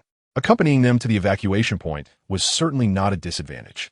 Lin Qin remained silent. Yet, Wang Zihao continued to speak. "The situation outside is quite tumultuous. Suchong, you ran, and I have discussed it. Taking the overpass is the fastest route to the stadium. There are fewer zombies on the overpass compared to the streets below, making it relatively safe. Moreover, there are many intact vehicles outside, sufficient for us to smoothly access the overpass and reach the evacuation point. With 6 of us, we can fit snugly into one car." Lin Qin said nothing, internally shaking his head. Given the ordinary vehicles, they would be unable to escape if they encounter zombies. With a significant number of them, it would be a matter of moments before they were overturned. Otherwise, he would not have exerted so much effort searching for a vehicle at the car show and various dealerships. Wang Zihao's perspective was naive. Additionally, while there were indeed fewer zombies on the overpass, they were by no means absent. There would certainly be dozens present. Speaking of which, he wondered if the special police had managed to drive through successfully. Nanwei's thoughts stirred as she glanced at Lin Qin. She had remained here to wait for her friends, who had now found her. She looked at Lin Qin, feeling somewhat conflicted. Noticing her gaze, Lin Qin chuckled lightly and said, "Make your own decision. We will all respect it. However, let's take a rest today. Xiao Xue and I shall return first." Nanwei stood up, nodded, and said all right. She gestured for her friends to remain seated as she followed Lin Qin outside. Upon reaching the entrance of the villa, Nanwei handed her backpack to Lin Qin, assuring him that the rifle concealed within was unknown to them. However, the bow was large and had already caught their attention. Thus, she stated, "Lin Qin, take the gun, but the bow is a gift for you." He possessed many firearms, yet offering one depended on the circumstances. If it were a SWAT team, he would be more than willing. Nevertheless, for Nanwei, it was best to keep the gun. Together with Zhang Shui, Lin Qin returned to his villa. The air conditioning had been turned off when they departed, rendering the room uncomfortably warm. Lin Qin promptly switched the air conditioning back on and sprawled out on the sofa, relishing the comfort. Zhang Shui similarly reclined on another sofa, adopting a position not unlike Lin Qin's. Gazing at the ceiling, she mused aloud, "Is Sister Nanwei planning to leave with her friends?" Lin Qin remained silent. merely closing his eyes. Whether she left or stayed held little significance for him. However, today's acquisition was rather satisfying. The thought of obtaining a silencer brought him great delight. Meanwhile, the three individuals in the villa relaxed considerably after Lin Qin's departure. They lounged in various poses on the sofas, observing Nanwei's returning figure. Who were those two? One wondered. They had been present earlier, but they dared not inquire further. Chapter 64. Magic? Su Chong appeared curious. Wang Zihao interjected eagerly. Didn't T. Nanwei say they rescued her? Wang Yuan chuckled softly. Where do so many kind-hearted people come from? That man must have taken a liking to Nanwei. Otherwise, why would he save her? Wang Zihao retorted stubbornly. Not necessarily.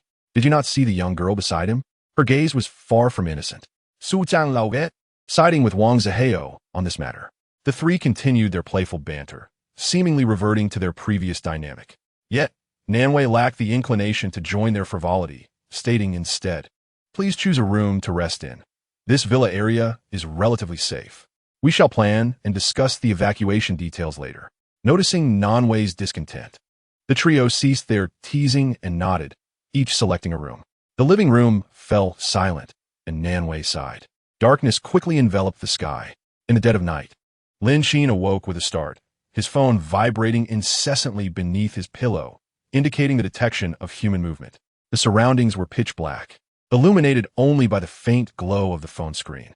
Lin Qin, bleary-eyed, opened the video to investigate. Surrounding the villa district, a considerable number of mutated wild dogs have gathered. Could it be that they were drawn here by the scents from the daylight? This is indeed quite terrifying.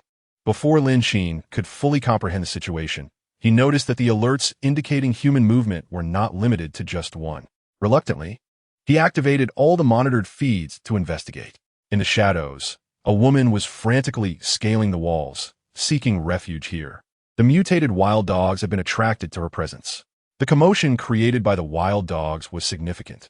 As the woman climbed over the fence, she tumbled to the ground, fearfully gazing at them from behind the villa's protective barrier. Inching backward, she watched in horror as the mutated wild dogs began to leap, attempting to scale the high walls. A few of them got their heads stuck, unable to gain entry. The woman appeared to be paralyzed by fear. Time and again, she attempted to rise from the ground, yet whether due to weak legs or slippery feet, she failed to stand.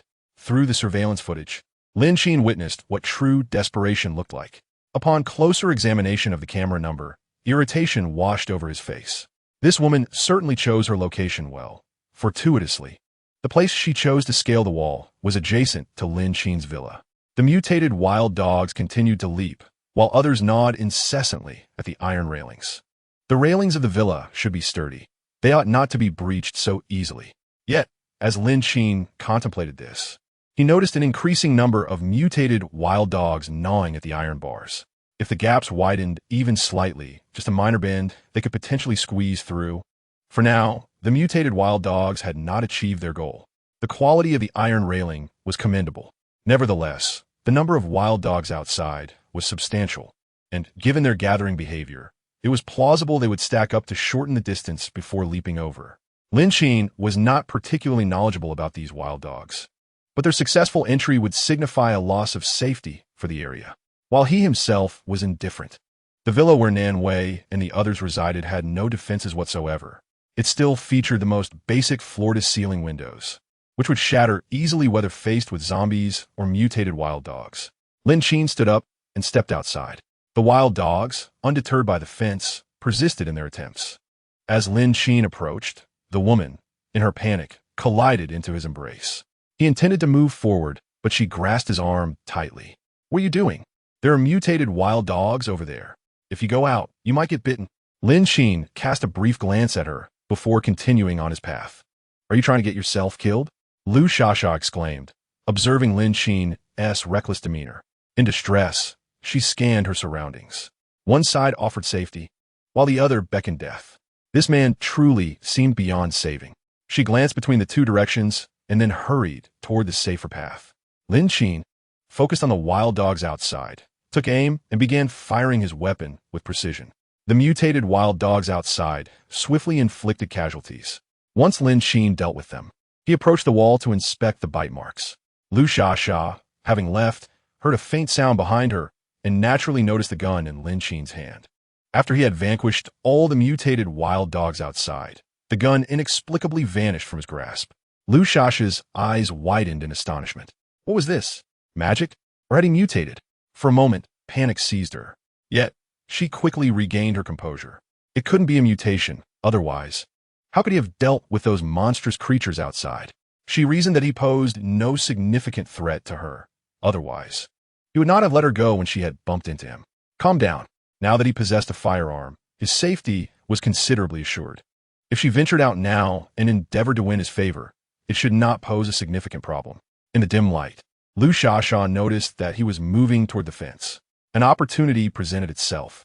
She dashed forward, grasping Lin Qin's hand and pulling him in the opposite direction. While running, she exclaimed, "It's unsafe over there. We should hurry along." Lin Qin furrowed his brow. The woman was surprisingly strong in her grip. She dashed through the villa, and with the faint light by the roadside, she managed to avoid stumbling into a ditch. Soon, they found a villa with an open gate and hurried inside. She collapsed onto the ground in the courtyard and said to Lin Qin, "I thought this area was usually secluded with fewer people, and hence fewer zombies. Who knew there would be so many dogs here? Zombie dogs, no less. I'm exhausted." Lin Qin pondered, is this person a chatterbox? In the gloom, he could not discern her appearance, only hearing her incessant murmuring. He stood silently beside her, bemused. After a lengthy monologue, she seemed to realize there were others present. Looking at Lin Qin, she added, sorry about that. I just, acted on impulse." She was at a loss, feeling rather foolish. Lin Qin ignored her, and seeing her regain some clarity, he turned to leave. The narrow path was dim, but there was a glimmer of light in the distance, preventing total darkness. It was just enough to see clearly. The man before her appeared to be clad in pajamas. When she had grasped his hand earlier, he exuded a clean scent, reminiscent of freshly laundered clothes dried in the sun. She blinked and discreetly followed him. This man must be trustworthy. Lin Qin navigated the villa with ease, and with each step, Lu Shasha felt an eerie sense of familiarity. Chapter 65. Targeted. She realized that she had departed from this very spot when she had encountered those mutated wild dogs outside.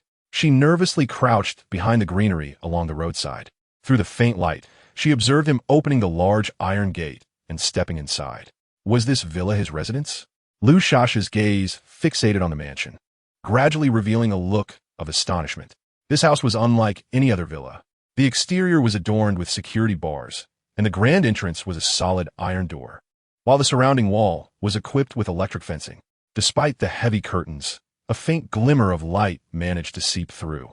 Recalling the gun she had seen earlier and the inexplicable ability to vanish, Lu Shasha pondered thoughtfully. She then returned to the villa where she had just concealed herself, shutting the courtyard gate behind her. From her backpack, she retrieved her keychain, a charming astronaut design, with a light emanating from its belly. Pressing the button on the astronaut's back, a soft purple light tinged with a hint of yellow glowed. This illumination was quite noticeable in the darkness, preventing her from being engulfed in complete obscurity, serving as a small flashlight. She had stumbled upon this keychain in a trendy toy store, intrigued by the unexpected little lamp, and had decided to purchase it, never imagining it would prove useful at this moment. With her backpack slung over her shoulder, she swept her hair aside, tucking it behind her ears, and prepared to enter the entirely unfamiliar villa with her keychain in hand. The main door was closed. She did not recklessly enter, but rather knocked on the door. Pressing her ear against it, she listened intently for a while, ensuring there were no sounds or movements from within. Only after confirming the silence did she open the door and step inside. However, the instant the door swung open, a corpse tumbled forward, landing at Lu Shasha's feet. Startled, she stifled a gasp, her mouth clamped shut as she instinctively leaped back in a panic. The body was swiftly kicked aside to the other side of the doorway. Hearing no further movement and confirming the corpse was lifeless, she gradually calmed herself. Lu Shasha pressed a hand to her chest, taking several deep breaths, and cautiously approached with her astronaut flashlight. The corpse appeared to have been dead for some time, its body decaying and festering, attracting a swarm of flies. The room was filled with a foul stench. In her startled dance, bits of rotten flesh had fallen away, gritting her teeth against her rising nausea. She reluctantly stepped back outside, glancing at the dirt on her shoes. With great effort, she re-entered to find a clean tablecloth to wipe them off before exiting the courtyard. The villa area was not lacking in houses. After a moment of contemplation, she dashed to the row of villas behind the one where the man had been, attempting to pry open each door. Though the noise was minimal, it was sufficient to alert anyone inside. Lu Shasha arrived at her new villa, which was exceptionally clean, though all the furniture was draped in a layer of dust covers. It appeared that the villa had been uninhabited for quite some time, prompting the owner to cover everything. However, the location was fortuitously safe. The long-abandoned residence had accumulated a considerable amount of dust, and the living room floor bore witness to numerous footprints, creating a scene of disarray. Yet, as one ventured deeper inside, the footprints gradually faded away. It seemed that those who had come to scavenge for supplies had noticed the dust covers, realizing that an uninhabited space lacked anything of value. Observing this scene, Lu Shasha felt quite pleased. After closing the main door, she waved her hand to disperse the drifting dust and made her way to the second floor. Standing on the balcony of the second floor, she could see the villa adorned with security bars. She pondered how one might gain entry. In the stillness of the night, Nanwei tossed and turned, unable to find sleep. The villa offered ample rooms, enough for each person, with even some vacant spaces. Yet, having not spent the night at Lin Qin's place, she felt oddly unsettled. It was not due to safety concerns. The security of the villa area was far superior to that outside. Her insomnia stemmed from the fact that the forthcoming circumstances were beyond her control. All decisions rested in Lin Qin's hands. Wang Zihao and the others had located her and aimed to reach the extraction point. However, the journey to the extraction point was fraught with uncertainties. Even Lin Qin might not be able to arrive safely. She wished for her friends to stay, as following Lin Qin would enhance their chances of survival. Yet, the dilemma of how to persuade Lin Qin weighed heavily on her mind. The following day, Lin Qin rose early. The sky was overcast, imbued with a hint of coolness. He casually stretched his limbs before entering his room. After brushing his teeth, washing his face, and having breakfast, everything felt as mundane as usual, albeit somewhat tedious. However, with Nanwei absent, Lin Qin surprisingly found himself at ease. Zhang Shui was one of his own, requiring no special precautions, but Nanwei was different. He was uncertain how long she intended to stay, so it was best not to reveal his trump cards too soon. Breakfast was a simple affair, consisting of soy milk, fried dough sticks, vegetable buns, and tea eggs. By the time Zhang Shui lazily emerged, Lin Qin had already prepared the meal. "Wow, what is the occasion today? Such a splendid spread, and tea eggs too," exclaimed Zhang Shui, having just finished rinsing her mouth and washing her face upon seeing the table laden with breakfast. The breakfast was, in fact, quite ordinary, yet the presence of tea eggs rendered it somewhat extraordinary. Lin Qin, unfazed, peeled a boiled egg. "Hurry and eat. You'll have plenty more in the future." Zhang Shui, with a carefree spirit, happily dug into the meal. Breakfast was consumed in haste. Nanwei arrived alone at the entrance of Lin Qin's villa and knocked on the door. Contemplating the pile of mutated wild dog corpses outside the fence, she appeared thoughtful. Zhang Shui, sipping her soybean milk, raised her head. "Who could it be? Could it be Nanwei? Let me check." Zhang Shui eagerly stood up and dashed outside, discovering it was indeed Nanwei. She opened the gate and welcomed her in. However, seeing that Nanwei was alone stirred a sense of curiosity within Zhang Shui. "Sister Nanwei, where are your friends? I've come to discuss matters with Lin Qin today. They're waiting for me over there," Nanwei replied. Zhang Shui nodded, refraining from further inquiries. The meal in the room was far superior to what they had elsewhere. Early in the morning, the few of them nibbled on bread, hesitant to consume more. It seemed Lin Qin had been waiting for her for quite some time, standing at the top of the stairs. "Come, follow me," he said. Nanwei nodded and ascended the stairs. Once in the bedroom, Lin Qin settled onto a small sofa, gazing at her. "Have you thought it through?" he inquired. Nanwei nodded, affirming her decision. "My friends will find their way to the evacuation point on their own, but they intend to linger here for a while first. Furthermore, they have a request." Chapter 66. No idle hands. Could you assist them in safely reaching the evacuation point? As she spoke, a hint of anxiety crept into Nanwei's voice. The current situation was exceedingly complicated. No one would recklessly risk their life to escort others to safety. Such a request was one only a fool would entertain. Lin Qin raised an eyebrow, clearly deeming the request absurd. "Why should I be the one to take them?" Nanwei nervously fidgeted with her fingers and replied, "I understand this request seems unreasonable, They primarily believe your possession of a firearm would enhance their safety. With each word, her confidence waned, her voice growing softer. Never mind. I will clarify this matter with them. My intention in seeking you out was not to impose such a burden. However, I do have a request. I wish to inquire if there is a safer method to ensure their arrival at the evacuation point. Could you devise a plan that offers a greater chance of survival for them? In Nanwei's eyes, Lin Qin had transformed the house into such a secure haven. Even his weapons and provisions were unparalleled. The journey to a place of safety should, in theory, be more manageable. Even devising a safer travel plan should not pose an insurmountable challenge. Yet, Nanwei had overestimated Lin Qin's capabilities. He did not possess such vast resources, nor was there any guaranteed plan for absolute safety. I'm afraid I cannot assist you with that. The gymnasium is a half-hour drive from here. It may sound quick, but the execution is far more complex than it appears. Firstly, one remains oblivious to the myriad uncertainties that lie ahead on the road, including the unpredictable distribution of zombies and the potential for being encircled by them while driving. Nanwei, you have previously witnessed instances where vehicles were besieged by zombies, ultimately leading to their overturning. This matter, I believe, requires no further elaboration. Nanwei inhaled deeply, overwhelmed by a profound sense of helplessness. The previous night had been spent pondering these very dilemmas. She conceived 3 possible strategies. The first, to have Lin Qin accompany them, was promptly discarded. The second, to request Lin Qin to devise a relatively safe plan, was likewise dismissed. The third proposition was to persuade Lin Qin to permit their inclusion in the group. This seemed the most viable option. Joining the group would alleviate concerns about sustenance. Yet the likelihood of Lin Qin acquiescing appeared slim. They needed to demonstrate their value to remain within the group. However, as long as Lin Qin refrained from outright rejection, a glimmer of hope remained.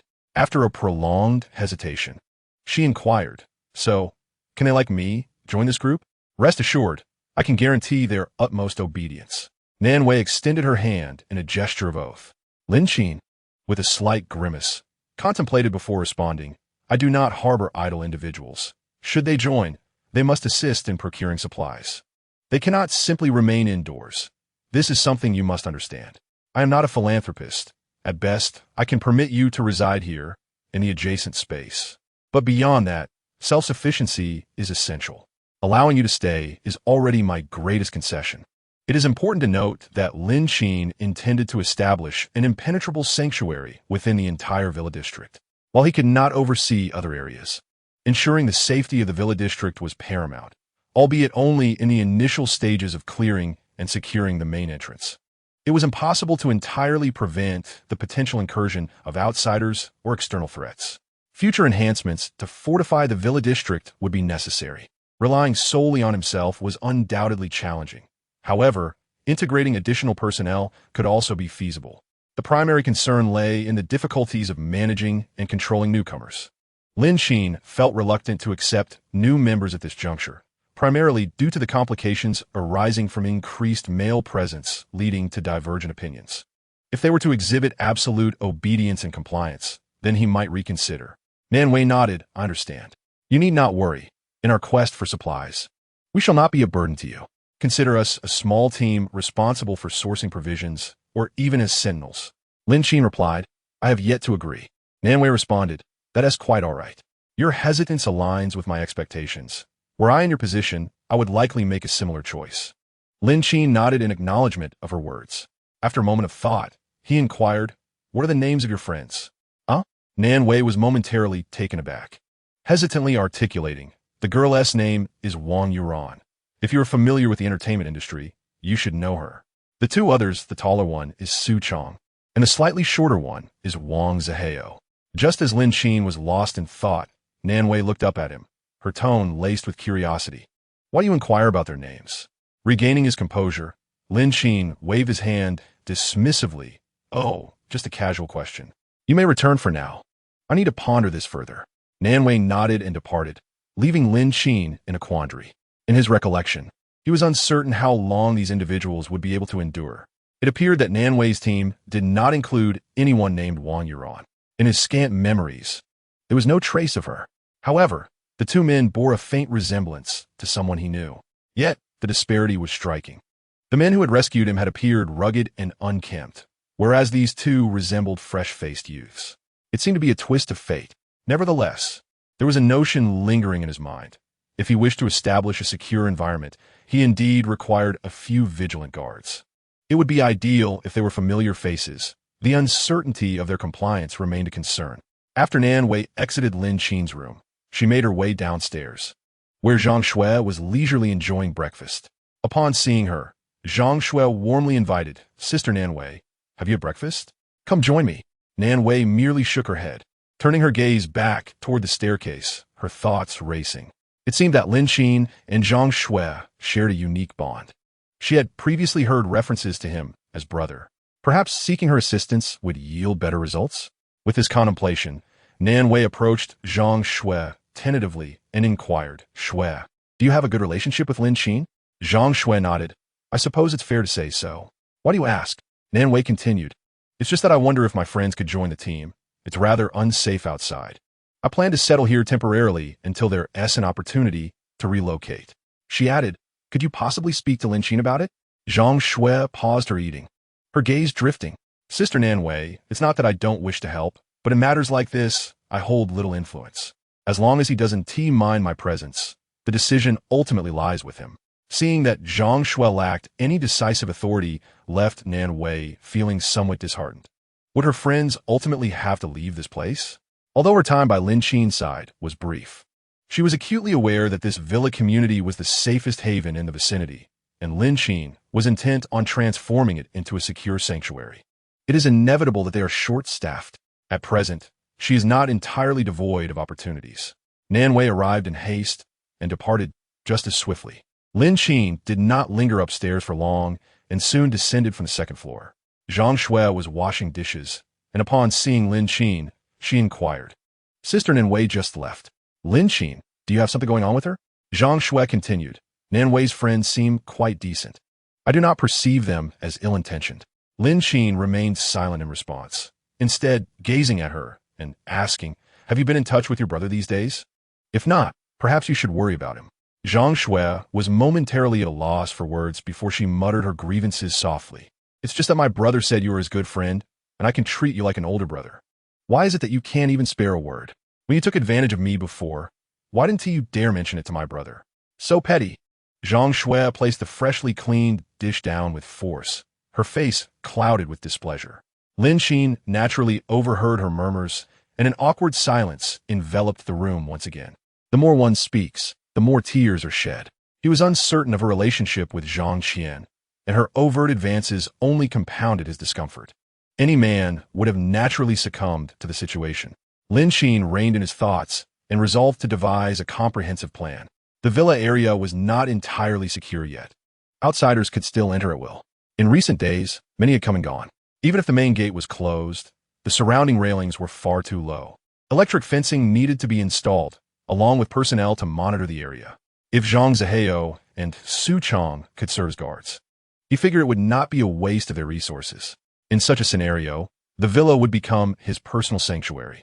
With this thought in mind, he called out to Zhang Shui, "Xiao Shui, tidy up, we are heading next door." Zhang Shui hurriedly dried her hands and followed suit. At that moment, the atmosphere in the villa was somber. The news brought by Nan Wei was not promising.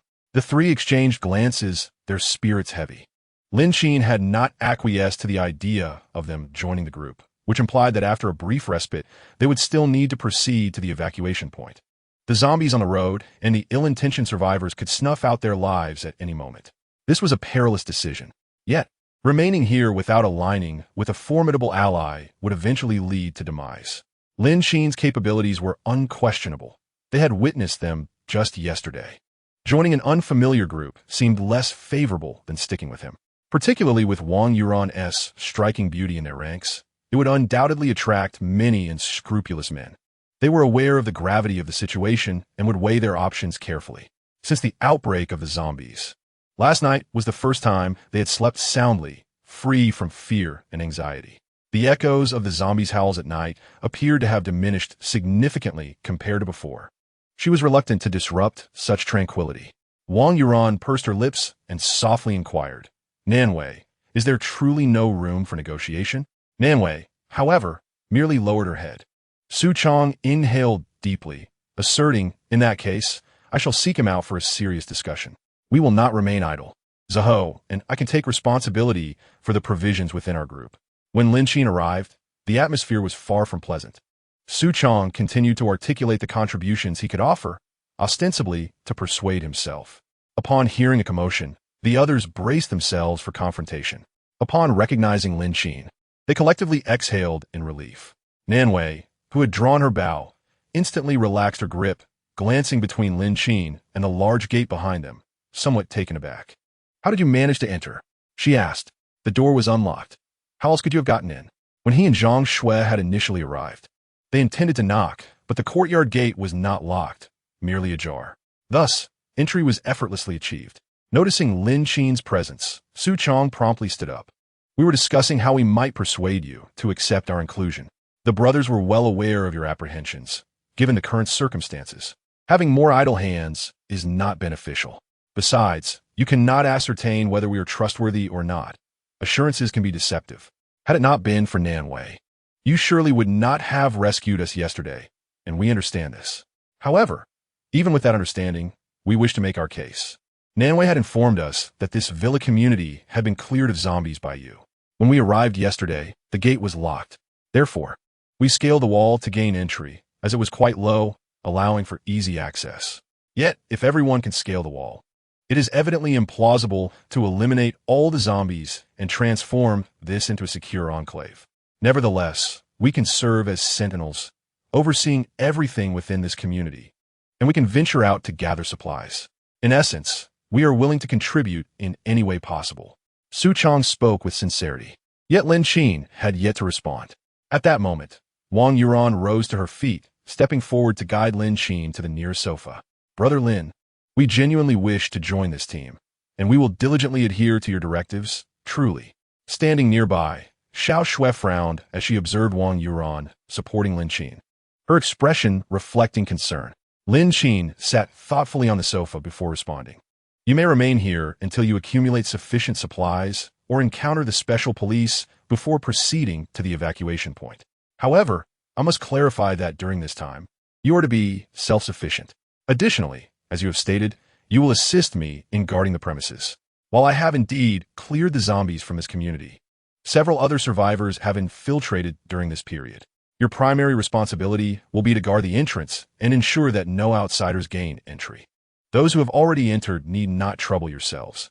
I will find a way to address each one individually. However, if you wish to venture out together in search of supplies, that is certainly an option. Once I have completely secured the villa area, these matters will no longer pose a problem. Wang Ziheo and Su Chong exchanged glances, clearly relieved. I cannot express my gratitude enough. However, rest assured, we shall diligently fulfill our responsibilities. Yet, let's not be hasty in our thanks. Chapter 68. Intentional Difficulties. Do not allow yourselves to feel overly optimistic. I have more to convey. Should you be willing to accept my terms, then we could deliberate further. Lin Qin considered the broader implications. Currently, there should only be 2 households remaining in the villa area, and with the addition of the woman from last night, that makes 3. However, the other 2 households are situated at a considerable distance from mine, closer to the west gate. Dividing the villa area into eastern and western sections would require an immense undertaking, one for which I do not possess the necessary manpower or resources to erect a wall in the middle. Undoubtedly, fortifying the perimeter with an electric fence would greatly enhance security. The existing fence already has some electrical components, but several sections are damaged and unusable, necessitating a complete replacement with a fully functional electric fence. Acquiring such materials is not particularly challenging, but the issue lies in their procurement. Where might I find them? Lin Qin's gaze drifted towards the electric fences atop the walls of other nearby communities. Such labor, of course, requires capable hands. Without hesitation, he assigned the task to them. I require an electric fence installed around the villa's perimeter, along with 2 generators.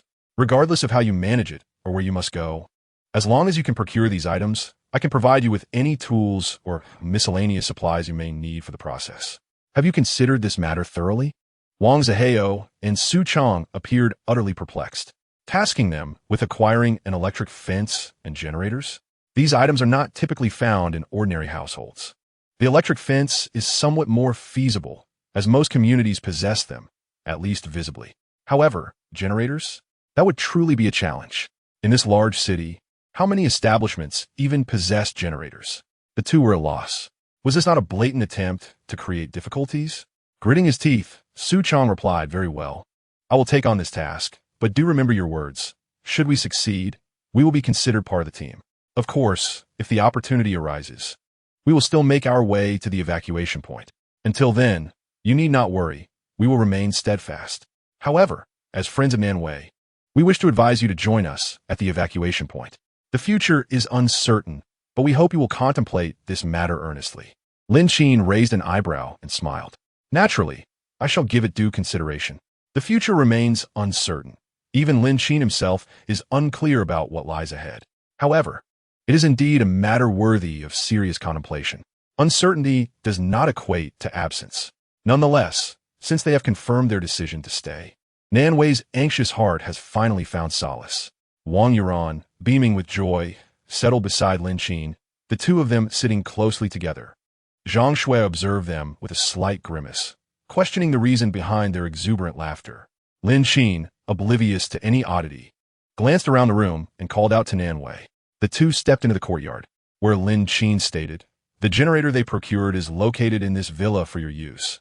As for the other one, I will devise a way to connect it to the power grid. However, you might want to remind them to seek a silent generator, as placing it in the basement would minimize noise." Nanwei nodded in agreement. This afternoon, the two of them would set out, while Yuan and I would venture forth to gather supplies. "I am grateful that you are willing to accommodate them." Nanwei gazed at Lin Qin, her eyes brimming with gratitude. Individuals of his caliber need not take in their friends, and she felt a deep sense of appreciation. Lin Qin smirked and leaned closer. Nanwei, feeling a surge of nervousness, clenched her fingers tightly, her gaze fixated on Lin Qin's increasingly prominent features. They were so close that they could detect each other's scent, a subtle fragrance wafting between them. Nanwei's heart raced, and she found herself unexpectedly anticipating Lin Qin's next move, unable to meet his eyes. Her mind wandered back to yesterday, when her friends had playfully teased her about Lin Qin's affections. Her ears began to flush with warmth. Yet, Lin Qin merely leaned in closer to her ear and whispered, "You need not thank me. It is merely for your sake." As he withdrew, he noticed the rosy hue of her ears, a touch of surprise evident in his voice. "Why are your ears so red?" Nanwei, now even more flustered, glanced up at Lin Qin before looking down again, her words stumbling forth. You already know, yet you ask me." Her thoughts swirled in confusion, and she struggled to formulate a retort. Once she finished speaking, it dawned on her the absurdity of her own words. "I shall not speak with you any longer." Her cheeks ablaze, she turned and fled. When Zhang Shui emerged, she witnessed Nanwei, somewhat dazed, rushing into the room without even a greeting. She glanced between Nanwei and Lin Qin, bewildered. What on earth just transpired? Lin Qin chuckled softly, finding it amusing. He had never witnessed such an innocent side of Nanwei before. In response to Zhang Shui's inquiry, Lin Qin merely shook his head. Nothing, just returning. His spirits were high. Today, Lin Qin had no intention of venturing outside, for the zombie dogs they encountered last night might still be lurking nearby. As he and Zhang Shui made their way back to the villa, a woman suddenly burst forth from the shadows. Lin Qin focused his gaze, recognizing the woman as the one from last night. "Goodness, I've waited for you an eternity. You finally emerged." Lu Shasha looked at Lin Qin, her face radiating joy. Before Lin Qin could utter a word, she unleashed a torrent of words like bullets from a machine gun. "Little brother, is this house yours? This place looks splendid. May I stay here for a few days? Rest assured, I won't stay for free. Just provide me with a place to reside. And I guarantee you'll find yourself reluctant to leave your room every day." As she spoke, Lu Shasha reached out to caress Lin Qin's chest, her alluring posture and feigned gaze unmistakably provocative. Zhang Shui swiftly stepped forward, seizing Lu Shasha's hand that sought to caress Lin Qin. "Who do you think you are? I almost mistook you for someone emerging from a nightclub. You old hag, desperately craving attention, parading around in public. I'm sure many would eagerly follow you. Can't you see he already has a partner?" Zhang Shui forcefully yanked Lu Shasha's hand away, scrubbing her own as if to rid herself of contamination. Lu Shasha, unperturbed, regarded Zhang Shui with a derisive smile. "Little sister, you clearly lack experience. I possess far more than you can fathom. Serving men is something I excel at, and I have no other demands, just a place to stay. Last night truly terrified me. A horde of zombie dogs. If it weren't for this young man, I might have perished beneath their jaws. Chapter 69. The Mutation. I merely wished to express my gratitude for saving my life. To Lu Shasha, men were merely creatures of desire. Sacrificing a little was a small price to pay to survive alongside this man.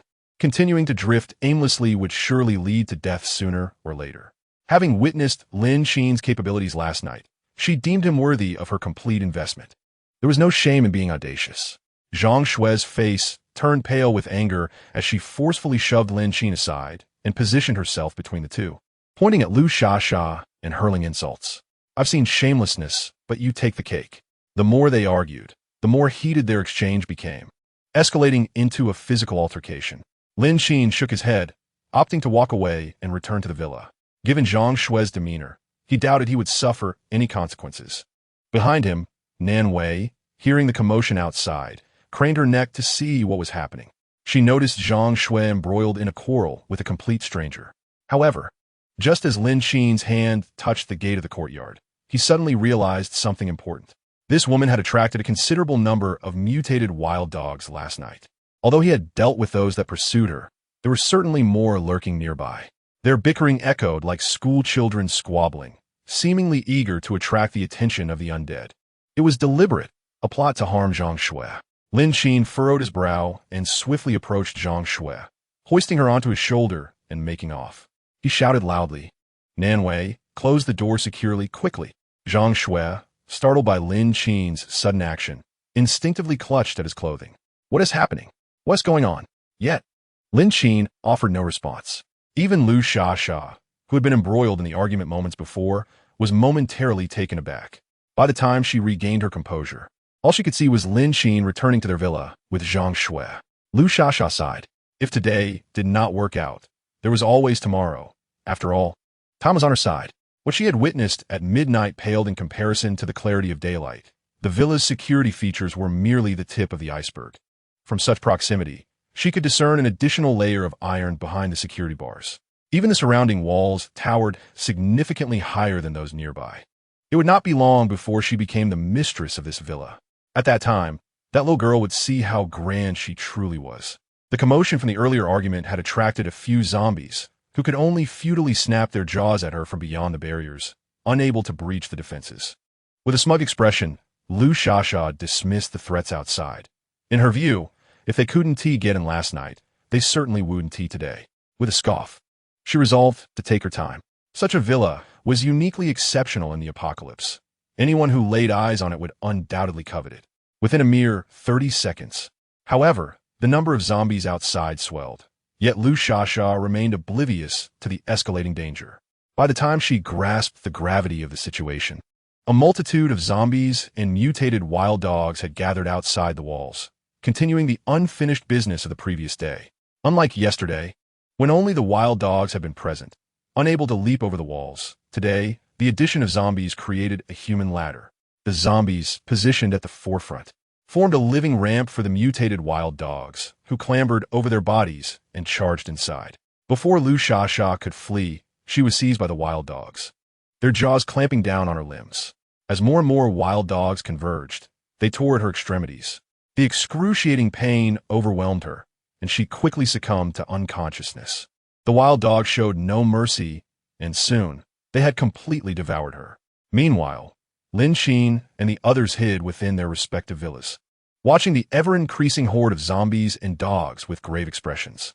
Zhang Shui, terrified by the unexpected turn of events, dared not make a sound. Lin Qin stood at the second-floor window, cautiously peering out. He observed that the well-fed mutated wild dogs appeared to have grown in size. Instead of dispersing after consuming the corpses on the ground, they began to patrol their newly claimed territory within the villa area. Outside, an increasing number of mutated wild dogs trampled over the zombies, infiltrating the villa district. Nan Wei had closed the main gate to the courtyard the moment Lin Qin shouted, and the villa's door was similarly secured. Unlike Lin Qin, they dared not make a sound. The defensive capabilities of this villa were far inferior to Lin Qin's residence. A moment's carelessness could result in these mutated wild dogs tearing them apart and breaking in. Particularly alarming was the fact that the zombies had evolved. The outer wall could scarcely withstand the sheer volume of zombies for long. Wang Zihao cautiously turned his head and reached out to pat Nanwei, who was intently focused on the outside, wishing to inquire. However, Nanwei immediately placed her index finger to her lips, shaking her head to signal him to remain silent. But it was too late. The mutated wild dogs had heard the noise and surged towards them. The courtyard wall was constructed of half brick and half iron bars. The gate was an iron European-style double door with narrow gaps. Fortunately, the openings were quite small. Nevertheless, the mutated wild dogs relentlessly battered against the door, creating a thunderous clamor, their fangs gnashing as they attempted to tear through. Nanwei observed in horror as the iron bars at the bottom of the door were bent by their ferocious bites. It was over. At that moment, Lin Qin had also noticed this dire situation. Although the mutated zombie dogs had bitten before, they had not appeared nearly as formidable as they did now. The wild dogs that had feasted on flesh seemed to have grown in size. Before he could speak, Zhang Shui suddenly leaned in close to his ear and whispered, "Why do I feel like those dogs have grown larger?" The stark difference between what she had witnessed firsthand left her astounded. Did zombies indeed grow stronger from consuming flesh? Lin Qin paused, and Zhang Shui recognized the same truth. This confirmed that he wasn't merely imagining things. In light of the earlier reports, it was evident that zombies were indeed in a state of enhancement, indicating mutation. Was this evolution derived from consuming survivors or from their own kind? While Lin Qin pondered this, the gate was soon breached by the mutated wild dogs, which squeezed through the gap. The floor-to-ceiling windows offered little resistance. The assault from the mutated wild dogs was as formidable as that of zombies, shattering the glass in mere moments. As the mutated wild dogs flooded into the courtyard, Zhang Shui watched in despair. It was over for Nanwei and the others. What should they do? Should they help them? Turning back, she saw Lin Qin already poised with a gun, a bag filled with grenades slung over his arm. Upon noticing her gaze, he tossed her a firearm. Zhang Shui hurriedly caught it, her heart racing in panic. Chapter 70. The zombies have evolved?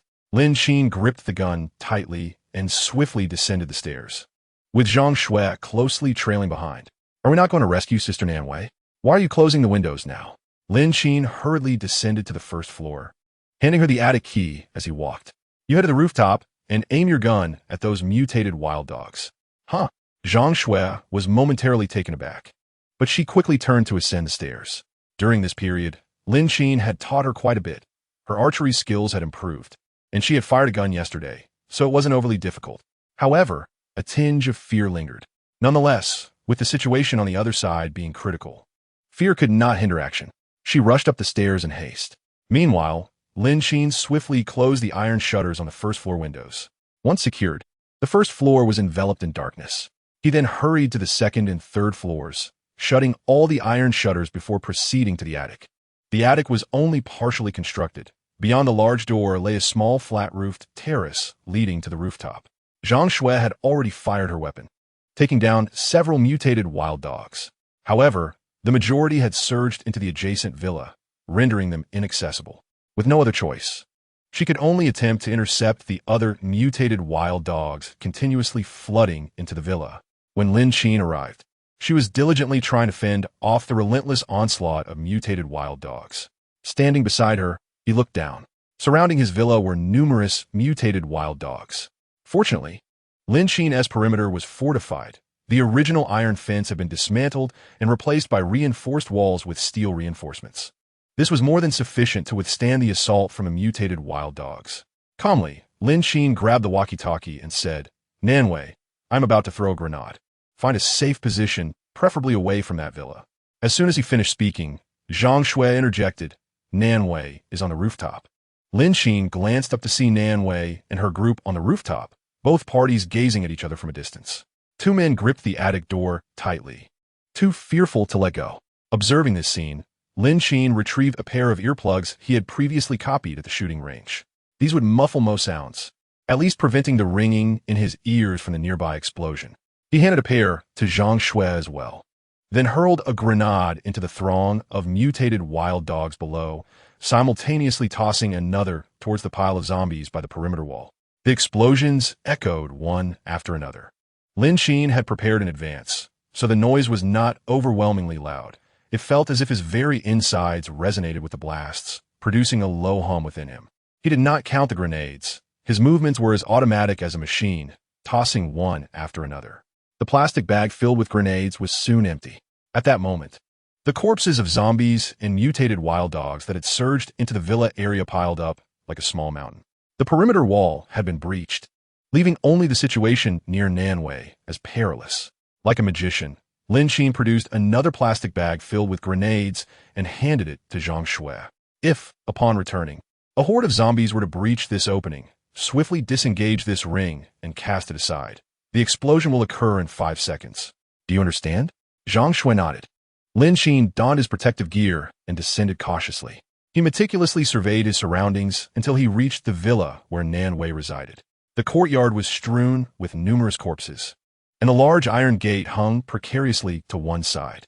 Adopting a combat stance, Lin Qin kicked open the gate, skillfully avoiding the dead bodies as he entered the courtyard. The floor-to-ceiling windows of the building before him lay shattered, while the main door remained intact. The living room was in utter disarray. Holding his firearm, Lin Qin stepped carefully on the shards of glass, which crunched beneath his feet, producing a faint sound. Suddenly, a mutated wild dog sprang forth from the kitchen. Without hesitation, Lin Qin fired, turning the creature into a sieve as it lunged at him. With a resounding thud, it collapsed onto the ground. The commotion attracted the mutated wild dogs trapped in the attic, who rushed down, creating a cacophony on the floor. The noise alone was considerable. Enduring the oppressive heat, Lin Qin felt cold sweat trickling down his forehead, but dared not wipe it away. He listened intently to the sounds above, counting the seconds, and tossed a grenade up the staircase. Taking cover behind the wall at the staircase's corner, he heard a deafening explosion.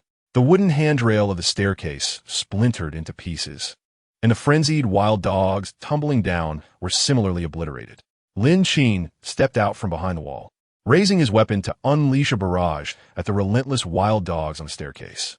As he emptied one magazine, a fresh one appeared in his hand, allowing him to swiftly replace the spent one in a mere second. He continued to fire upon the mutated creatures. The grenade's explosive force was substantial, causing the staircase to collapse halfway, exposing the steel and concrete within.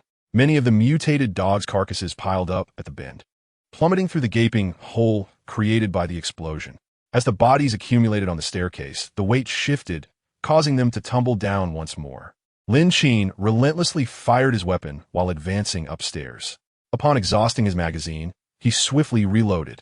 Suddenly, at the staircase's second floor, a formidable mutated wild dog, comparable in stature to an Alaskan Malamute, glared menacingly at Lin Qin. Without hesitation, Lin Qin fired, but the agile creature lunged towards him, attempting to pin him down. However, as they were on the stairs, Lin Qin rolled down, tumbling uncontrollably. The mutated dog followed suit, and they both landed in the living room. Lin Qin struck his head and sustained numerous scrapes from the tumble down the stairs. Fortunately, he wore protective gear, which prevented the blood of the mutated dog from entering his eyes or mouth, although his clothes were undoubtedly soiled. Every bone in his body now ached. Being bitten by such a large mutated wild dog was indeed excruciating. However, Lin Qin had no time to assess his injuries. The mutated wild dog swiftly turned over and leaped down from the building, seemingly unfazed by the fall. Shaking its head, it lunged at Lin Qin. All of this transpired in the blink of an eye. Lin Qin raised his rifle defensively, bracing against the creature's powerful forepaws. Yet, the wild dog continued to struggle, attempting to sink its teeth into him. Its strength was formidable, bordering on overwhelming. Just as Lin Qin felt he might falter, more mutated wild dogs came rushing down the stairs from above. As they approached, poised to attack, Lin Qin kicked forcefully at the creature's abdomen, using all his might to send it sprawling away. There was scarcely time to regain his footing. He lay sideways on the ground and fired, eliminating several of the foremost wild dogs. Seizing the moment, he sat up and then rose to his feet, limping after a fierce battle as he ascended the stairs. Outside, the sound of explosions echoed ominously. Chapter 71. They have finally arrived. It appeared that the zombies were gathering once more. He needed to hasten his pace. Limping upstairs, he dealt with a few mutated wild dogs that had just descended from the third floor. Lin Qin finally reached the rooftop. The attic door was riddled with holes, Had he not arrived in time, it would have been only a matter of time before the wild dogs breached the entrance. After dispatching several nearby, mutated wild dogs, he caught sight of Nan Wei through one of the openings. "Nan Wei, it's me." A familiar voice resonated as Nan Wei hurriedly patted Wang Zihao and Su Chang's shoulders, urging them to open the door. Seeing Lin Qin brought immense relief to her heart. "You finally made it." Lin Qin immediately checked on the others inside. He then positioned himself at the edge of the rooftop to survey below. Zhang Shui was still throwing grenades, but a few had managed to slip inside. Such a number of zombies and mutated wild dogs posed little threat to Lin Qin. "Follow me." He tossed a gun to Nan Wei. Armed, they descended the stairs together, finding their path relatively clear. Lin Qin focused on dealing with the more agile mutated wild dogs, while Nan Wei took on the zombies. Zhang Shui, still on the rooftop, was called back by Lin Qin via the walkie-talkie. She ceased throwing grenades and concentrated her fire to provide cover. The group successfully reached Lin Qin's door and took refuge in the courtyard, collapsing onto the ground. "I can't go on. I'm too exhausted," Wang Zihao panted. Looking at his friends in the courtyard, Nan Wei glanced at Lin Qin, who reassured them, "It's all right. The courtyard is quite safe." Upon hearing this, everyone breathed a collective sigh of relief. As long as they were safe, they settled down on the ground. Beyond the imposing walls, the haunting cries of the undead and the scratching sounds of mutated wild dogs could still be heard. The tension gradually dissipated, leaving the three individuals weak in the knees. Nan Wei, breathless, stood to one side with her gun in hand, observing Lin Qin as he meticulously assessed himself for injuries. "Thank you for earlier. Are you all right? Did you sustain any injuries?" Although she had not been with Lin Qin during the ordeal, the sight of the piled corpses of mutated wild dogs on the staircase clearly indicated that he had faced many foes alone. The severely damaged staircase further illustrated the gravity of the situation. Lin Qin's clothing bore traces of dirt and deep scratches. Nan Wei, almost collapsing against him, anxiously parted his shirt to inspect the wounds. If not for the scratches caused by the mutated wild dogs, the injuries would have been inconsequential. However, if Lin Qin's wounds were indeed from the wild dogs and had broken the skin, the implications would be dire. Yet, as she cleared away the fabric, her heart sank in relief. There were no open wounds. Besides that, there were a few other injuries. After all, it was improbable to roll down the stairs without sustaining some harm. Likely, his knees were bruised. Thankfully, there seemed to be no serious issues. Lin Qin grasped Nan Wei's hand, gently moving it away from his injuries. "You have a scrape on your hand. Let Zhang Shui bring the first aid kit for you to tend to it." Nan Wei nodded in acknowledgement. Lin Qin then approached the trio, whose legs had turned to jelly. "Inspect yourselves thoroughly. Is anyone injured?" Wang Yuran examined herself and shook her head, while Su Chang similarly checked his body and followed suit. Thanks to Nan Wei's leadership, they had retreated from the upper floors with considerable speed. Zihua, however, seemed to have taken a tumble, though it appeared to be of little consequence. Carefully examining himself, Wang Zihua also shook his head. Lin Qin said nothing further and called out to Zhang Shui on the top floor, "Shui, come down. Don't worry about the zombies and the mutated wild dogs outside. Oh, and bring the first aid kit with you." After issuing his orders, Lin Qin entered the house, with Nan Wei and the others close behind. Wang Yuran gazed in astonishment at the fortified iron shutters surrounding the villa. Despite her shock, she refrained from speaking recklessly. The recent events had been far more thrilling than their previous days spent wandering outside. Overwhelmed, her mind struggled to process anything beyond the sheer astonishment. The other two were similarly affected, mechanically following Lin Qin's lead into the living room. Lin Qin glanced at the reinforced walls before shutting the villa's heavy door behind them. The entire house had been soundproofed by Lin Qin. Once the front door was closed, the outside sounds of the zombies were nearly inaudible. Before long, the mutated wild dogs, along with the zombies, would disperse on their own, rendering the villa significantly safer. The three individuals sat in the living room, somewhat dazed. Lin Qin shut the metal windows and turned on the lights, illuminating the room considerably. Zhang Shui hurried downstairs with a medical kit in hand. Upon seeing the disheveled appearance of the others in the living room, her anxiety for Lin Qin intensified. She rushed down, placing the medical kit carelessly on the coffee table, and then dashed to Lin Qin, seizing his hand. She scrutinized him closely, anxiously checking for injuries. "Are you all right? Are you hurt? How did you get this bruise on your arm? Let me see if there are any other injuries." Lin Qin took a deep breath, assuring her, "I'm fine. Don't worry. I'm not going to die." However, Zhang Shui was on the verge of tears. It was crucial for her to know that apart from Zhang Qian, Lin Qin was her only remaining kin. "What do you mean you're fine? Just look at yourself. Sit down, and let me tend to your wounds," Zhang Shui insisted, pulling Lin Qin to sit on the sofa in the living room. Nan Wei stood by, wanted to intervene, but finding it impossible to do so. Instead, she picked up items from the medical kit and handed them to her other 3 friends to tend to their scrapes incurred while hastily avoiding danger. Most of Lin Qin's injuries were impact-related. A simple application of iodine for disinfection would suffice.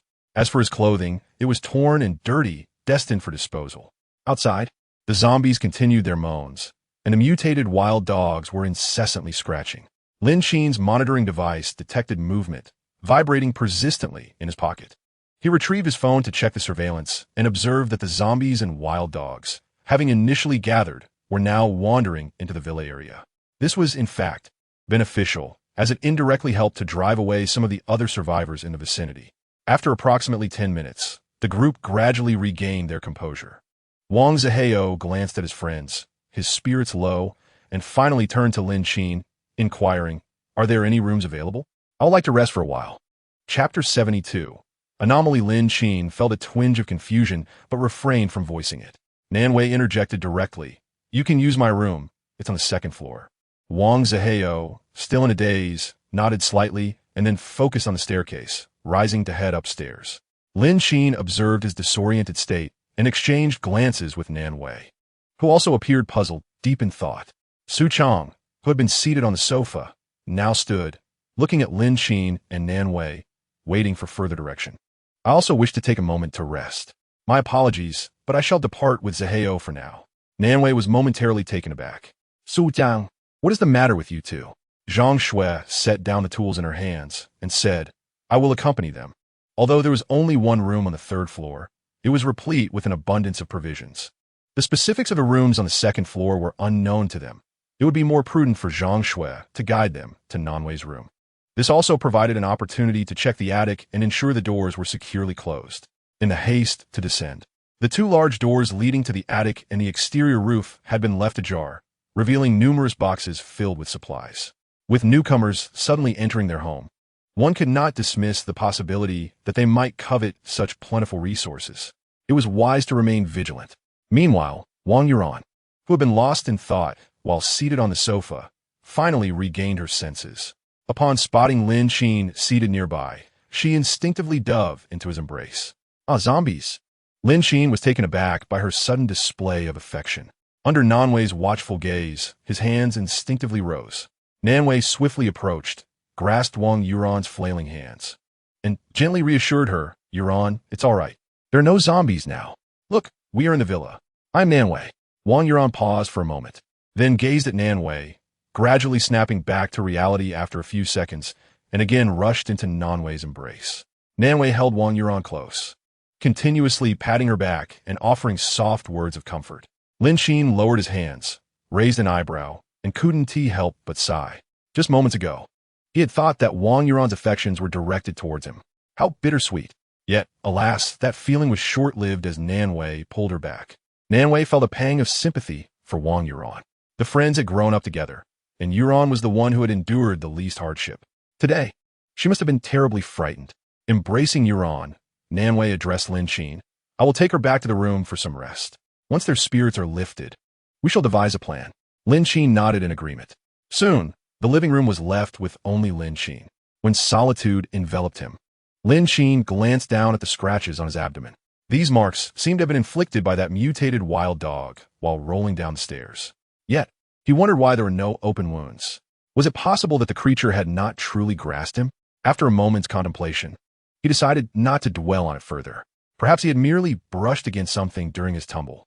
He sighed and stood up, walking to the refrigerator to retrieve a can of chilled cola. He guzzled it down, feeling much of the heat dissipate.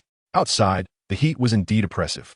June had arrived, and with it, the weather would only grow warmer. Judging by the current temperature, this heat was likely to persist for quite some time. Lin Qin activated the air conditioning in his room, adjusting it to a comfortable setting. He subsequently reclined on the sofa, deep in contemplation. His current abilities were rather limited, merely affording him the power of replication, which he had already utilized to duplicate most of the food supplies during the earlier stages. In recent times, he had managed to replicate a firearm, a silencer, grenades, and a bulletproof vest. However, the other aspects of his replication capabilities had yet to yield practical benefits. He possessed a sufficient stock of common resources, yet he lacked access to rare items such as aircraft and artillery, primarily due to their inaccessibility. In this dire situation, would he truly consider driving tens of kilometers to an airport merely to replicate an airplane? Even if he succeeded, he would be incapable of piloting a commercial aircraft. As for military helicopters, he remained without access. Moreover, the locations of tanks and artillery were still unknown. How splendid it would be if his replication abilities extended to living beings. However, the most crucial enhancement would be a fortification of his own physique, ideally to a level where he could contend against 10 foes single-handedly. Lin Qin had not encountered the force of zombies for the first time, faced with their might. An ordinary person could only await their demise. Were it not for his firearm, it seemed improbable that he would have survived. He was no deity. How could he attain greater strength? It felt so arduous. Lin Qin lay on the sofa, gazing at the ceiling above, his expression one of despair. Even with his inadequate capabilities, possessing a plethora of weapons, aircraft, artillery, and armor vehicles would alleviate his fears of the undead. The only places where such equipment might be accessed now appeared to be the evacuation points. Could he possibly pilfer supplies from there? It seemed a feasible endeavor. He could steal the necessary equipment and return. That, too, appeared achievable. Suddenly, Lin Qin bolted upright from the sofa, earnestly contemplating this possibility. The vehicle equipped with storage space had been specifically designed for navigating the post-apocalyptic seas, ensuring it would not be easily overturned by pursuing zombies. The drive from here to the evacuation point would take approximately 30 minutes, not exceedingly far. However, if he opted to walk, the journey would take at least 3 hours under normal circumstances. Yet, considering the various challenges he would undoubtedly face, the actual time required would likely double. If he were to be pursued by zombies, evading them could extend the journey to 1 or 2 days, which was not out of the question. Lin Qin calculated roughly and, feeling disheartened, reclined back onto the sofa. The feasibility of this plan seemed to stand at a mere 50%. In the room, Su Chong observed the silent Prince Hao, who had entered and immediately collapsed onto Nan Wei's bed, facing inward as he drifted into slumber. Unable to restrain himself, Su Chong prodded his shoulder and remarked, "Stop pretending. Haven't we witnessed the ferocity of zombies on our way to find Nan Wei? Your fear seems excessive." In his view, they had adapted to the sights and sounds of this period quite well. While it was natural to experience a degree of fear upon encountering them, Prince Hao's reaction appeared exaggerated and insincere. He initially believed that Wang Zihao merely sought a casual excuse to retreat to his room, attempting to quell the shock that resided within him. After all, this villa, both inside and out, resembled a fortress impervious to intrusion. Most notably, there was the matter of electricity. Who was this individual possessing such formidable prowess? How did Nan Wei come to know him? And could he truly be trusted? A cascade of questions surged within Su Chong, who felt an irresistible urge to confide in someone regarding his mounting uncertainties. However, the figure lying in bed, Wang Zihao, seemed utterly disinclined to listen. He clasped his abdomen tightly, trembling and reluctant to speak. Su Chong, after a lengthy monologue, received no response. Turning to glance back, he discovered that Wang Zihao had succumbed to sleep. Chapter 73. An odd harmony with a silent grimace. Su Chong settled at the edge of the bed, refraining from further words. Nan Wei turned the doorknob and entered, supporting Wang Yuran as she stepped inside. She observed Wang Zihao already ensconced in bed, seemingly asleep. Su Chong promptly moved to assist Wang Yuran. Watching them, Nan Wei gently closed the door and inquired, "What is the situation?" Su Chong, equally perplexed, shook his head. Perhaps he was simply frightened, he ventured. Nan Wei sighed and declared, "This villa has only a few rooms. You two shall have to squeeze into mine for now. I will come to summon you for lunch." Yet Su Chong interjected, "Nan Wei, who exactly is that person downstairs? Are we truly safe here? He has electricity. The outer walls are reinforced, and there's even an electric fence atop them. He hardly appears to be an ordinary individual. Just look at this villa. It resembles a fortress. Could it be that he foresaw the zombie outbreak and prepared in advance. The general layout of villas is quite similar. If this one had been refurbished so extensively beforehand, the property management would have certainly noticed and mandated alterations. Moreover, have you noticed that he has completely bricked up the original floor-to-ceiling windows, leaving only small openings? Even so, these windows are fortified with security measures and thick iron sheets. The more Su Chong pondered, the more he felt that Lin Qin was decidedly suspicious. Such extensive alterations to the exterior walls surely could not have been sanctioned by property management, unless either he executed the changes in a rush, preventing timely intervention, or he had the ability to persuade them to overlook the issue. Furthermore, this individual possesses firearms, which is already quite astonishing. If his own villa is equipped with electricity and an electric fence, why would he require us to venture out in search of these necessities? At a time when power is utterly cut off, Lin Qin clearly has a generator. Why would he insist on sending us out to retrieve items that are already within his grasp? Not only does he possess firearms, but he also appears to have an abundance of grenades, carelessly tossing them into the horde of the undead. One must question how an ordinary citizen could acquire not just firearms, but also a considerable stockpile of grenades. Is it not plausible that dangerous terrorists are concealed within this abode? Nong Wei furrowed her brow, reluctant to speculate on Lin Qin's true motives for establishing such a fortress-like villa. It is worth noting that he not only saved her, but also rescued her friends. Taking a deep breath, Nong Wei attempted to elucidate her thoughts. Su Chong, I understand that your concerns stem from a natural suspicion. Yet the pressing matter at hand is that he has saved us. Even the food you consumed yesterday was provided by him. Are you now suggesting that you doubt his intentions? That there is something amiss with the villa's modifications? What relevance does this have for you? What value could he possibly seek from you? Do you possess weapons? Food? I believe it would be prudent for you to set aside your biases, for he has aided us, while we find ourselves questioning the purity of his motives. Su Chong attempted to offer further explanations, but Nong Wei was unwilling to listen any longer. She raised her hand to halt his ongoing discourse. He instructed you to locate the electric grid and generator with the intention of having us install them around the villa, thereby preventing outsiders from intruding. Do you truly believe he wishes to claim it for himself? This villa has only 3 rooms, hardly sufficient to accommodate so many people. The original plan was to install these 2 items for defensive purposes. At this point, it seems unnecessary to elaborate further. Let us set this aside for now. You should focus on getting some rest. With that, Nong Wei slammed the door to the room shut. As for Lin Qin's true intentions, Nong Wei remained unaware. But her words were intended to dispel Su Chang's apprehensions. Su Chong had always been the most vigilant and suspicious among them, and Nong Wei held no resentment towards him. Su Chong found himself at a loss for words, caught in a moment of indecision. Wang Yuan, witnessing Nong Wei's departure, straightened her posture and walked past him. I believe you are overthinking this. His actions today alone demonstrate that he is not a malicious person. You should rest.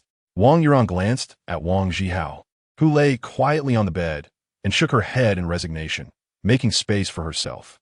I will take the floor. She retrieved a new blanket and bamboo mat from the wardrobe, choosing to rest on the ground for a while. As for Wang Zhihao, he remained silent, leaving it unclear whether he was genuinely frightened. Su Chong observed both individuals aligning with Lin Qin and couldn't help but feel a wave of self-doubt. Could it be that he was indeed overthinking the situation? Meanwhile, Lin Qin lay downstairs, lost in thought. The air conditioning in the room was perfectly calibrated, neither too cold nor too warm. The hour had reached 11 o'clock, signaling lunchtime. Nong Wei and Zhang Shui were busily washing vegetables and preparing a meal in the kitchen. Feeding 6 people was no small task. They were cooking scrambled eggs with tomatoes, stir-fried vegetables, potatoes, and braised eggplant. Most of the vegetables in the refrigerator were being consumed today. Su Chong, harboring doubts about Lin Qin, felt increasingly uneasy. The atmosphere at the dining table was rather subdued. Noticing this, Nan Wei took the initiative to retrieve some beers from the refrigerator, distributing 1 to each person. The ambience improved significantly as a result. Su Jiang, with a beer in hand, approached Lin Qin. Although he had some grievances, Nan Wei's words held truth. Holding the bottle, Su Chong earnestly expressed, "We are immensely grateful for your presence today." Lin Qin, receiving a bottle of beer, merely shook his head in refusal. Observing Lin Qin's straightforwardness, Su Chong felt a twinge of guilt intensify within him. I shall drink this bottle as an apology. You are free to do as you wish." With that, he raised the bottle to his lips. Lin Qin, not one to harbor grudges, found Su Chang's unprompted apology somewhat perplexing. However, since he had already begun drinking, he decided to spare Su Chang's feelings. He picked up the beer and remarked, "There are still numerous zombies outside, so I won't indulge excessively." After speaking, Lin Qin poured a glass, finishing it in one go. Su Chang smiled faintly in response. The lunch consisted of hot dishes which, though not comparable to their usual fare before the zombie outbreak, felt like a feast after such a prolonged period of hunger. As they ate, the group refrained from making too much noise, wary of attracting the zombies lurking outside. Wang Yuran, in a gesture of goodwill, placed a piece of potato into Lin Qin's bowl. In contrast, Wang Zihao remained unusually silent, focused intently on his meal. After finishing, he retreated to the bathroom, locking the door behind him. The lights flickered on, and the others, assuming he was merely dealing with a stomach upset, diverted their attention. Chapter 74. Injury. Wang Zihao stood in front of the bathroom mirror, rolling up his shirt to examine the purulent wound on his abdomen. The surrounding area had begun to darken ominously. The situation was deteriorating rapidly. He glanced at the bucket in the bathroom, then hurriedly clogged the sink's drain and poured water into it, preparing to cleanse his injury. As he got closer, an unpleasant odor, reminiscent of decay, became apparent, identical to that of the zombies. After scrubbing away the repulsive slime, he retrieved a hidden dagger, gritting his teeth as he forcefully excised the necrotic flesh. The pain was not from the dead tissue itself, but rather from the connection to the healthy flesh. Beads of sweat formed on his forehead as he resolutely removed the decayed portion, flushing it down the toilet. Though the wound was small, the pain was considerable, and blood dripped steadily. Gasping for breath, he liberally sprinkled the anti-inflammatory powder, which he had pilfered from the medical kit, onto the wound, allowing the blood to saturate it. He swiftly wrapped it in bandages, ensuring it was secure and would not leak. After completing these tasks, he washed his hands and the knife used for butchering in the pool, ensuring that all traces of blood were cleansed. He then ascended the stairs, feigning nonchalance, determined to keep his actions concealed. Su Chang spotted Wang Zihao's retreating figure and called out enthusiastically, "Zihao, where are you going? You haven't finished your meal." However, Wang Zihao hurried upstairs, locking himself inside. Lin Qin instinctively leaned against the backrest, casting a glance towards the bathroom. Su Chang, perplexed, looked at Nan Wei. Unable to comprehend Wang Zihao's situation, Lin Qin pondered for a moment before speaking solemnly. "Xiao Xua, check the bathroom." The words hung in the air, leaving everyone momentarily stunned. What could this imply? Zhang Shui, without suspicion, promptly rose and headed towards the bathroom. Inside, traces of a mop were evident, and water stains lingered in the sink. It was quite ordinary to wash one's hands after using the restroom. However, an unpleasant odor wafted from the bathroom. Could it be a sewer backup? Zhang Shui scrutinized her surroundings and inadvertently glanced at the sink, where she noticed a faint pinkish hue in the water. Bending down for a closer look, she followed the sink's drainage pipe, discovering traces on the mop as well. Lifting the mop revealed stains of blood on the rag. Had Wang Zihao been injured? Alarmed, she rushed back to Lin Qin's side and whispered near his ear, "There's blood in the bathroom." Her voice was barely audible, yet in the stillness of the room, others caught the hushed revelation. Nan Wei froze for a moment, reflecting. How could this be? Wasn't he unscathed? When had he sustained such an injury? Lin Qin stood up and ascended the stairs without hesitation. Nan Wei and the others abandoned their meal, immediately following him. The bedroom door was locked from the inside, unyielding to their attempts. Nan Wei knocked on the door, calling out, "Zihao, open the door." Inside, Wang Zihao was startled. Had they discovered his injury? Lin Qin pulled Nan Wei aside and knocked on the door himself. "Zihao, you haven't finished your meal. I just wanted to ask if you'd like me to save some for you. It's still early in the evening." Hearing the inquiry about his meal, Wang Zihao breathed a sigh of relief, responding, "It's fine, no need to save me any." Lin Qin nodded in understanding, then raised an eyebrow at Su Chang, signaling him. Sometimes the unspoken understanding between men is profound. Su Chang began to kick the door. His height and strength allowed him to force the door open with just a few powerful strikes, startling Wang Zihao within. Witnessing the bewilderment and palpable anxiety of the crowd, they clutched their garments tightly. It was Zhang Shui who, parting the throng, strode purposefully forward, surveying Wang Zhihao from head to toe. Without hesitation, she reached out to grasp his clothing. Startled, Wang Zhihao instinctively clutched his attire, but Zhang Shui, with her characteristic tenacity, attempted to pull it away. The exchange escalated, and in a moment of force, Wang Zhihao pushed Zhang Shui aside, only for Lin Qin to step forward and catch her. With a rip, Zhang Shui tore Wang Zhihao's shirt away, revealing his abdomen wrapped in heavy bandages, stained with a considerable amount of blood. NNV, Ixticha and Ge. And WY gasped in shock. Observing the scene, Lin Qin steadied Zhang Shui and remarked, "Your friend is injured. How you handle this is up to you." He then instructed, "Xiao Shui, come with me to dispose of the trash." Together, Lin Qin and Zhang Shui descended to the lower floor, where the meal remained largely untouched. Zhang Shui, in her dazed state, began to clear the dishes, only to be halted by Lin Qin. "What are you doing?" he asked. "Cleaning up. Aren't we supposed to throw this away?" She replied, bewildered. "Are you foolish? This is their friend. Can we really leave them to handle alone? Why not? Do you wish to perish alongside him? This is merely the first step. Far more brutal events await. If they cannot manage this small matter, we certainly do not need such unclear-minded allies." Despite the harshness of his words, Zhang Shui pondered how they could possibly abandon someone they cared for so deeply. "All right, take this and clean the bathroom," Lin Qin said, producing a bottle of disinfectant and thrusting it into Zhang Shui's arms. With a resigned expression, she accepted the disinfectant and trudged off to the restroom. Lin Qin settled on the couch for nearly half an hour on the first floor, while the commotion upstairs continued. Just as his patience began to wane, a series of piercing screams erupted from above, followed by a cacophony of chaos, which eventually subsided into silence. When I finally descended, her face bore the marks of lingering shock. Glancing briefly at Lin Qin, she seemed momentarily lost in thought, but uttered not a word. Lin Qin, respecting her silence, refrained from questioning her further.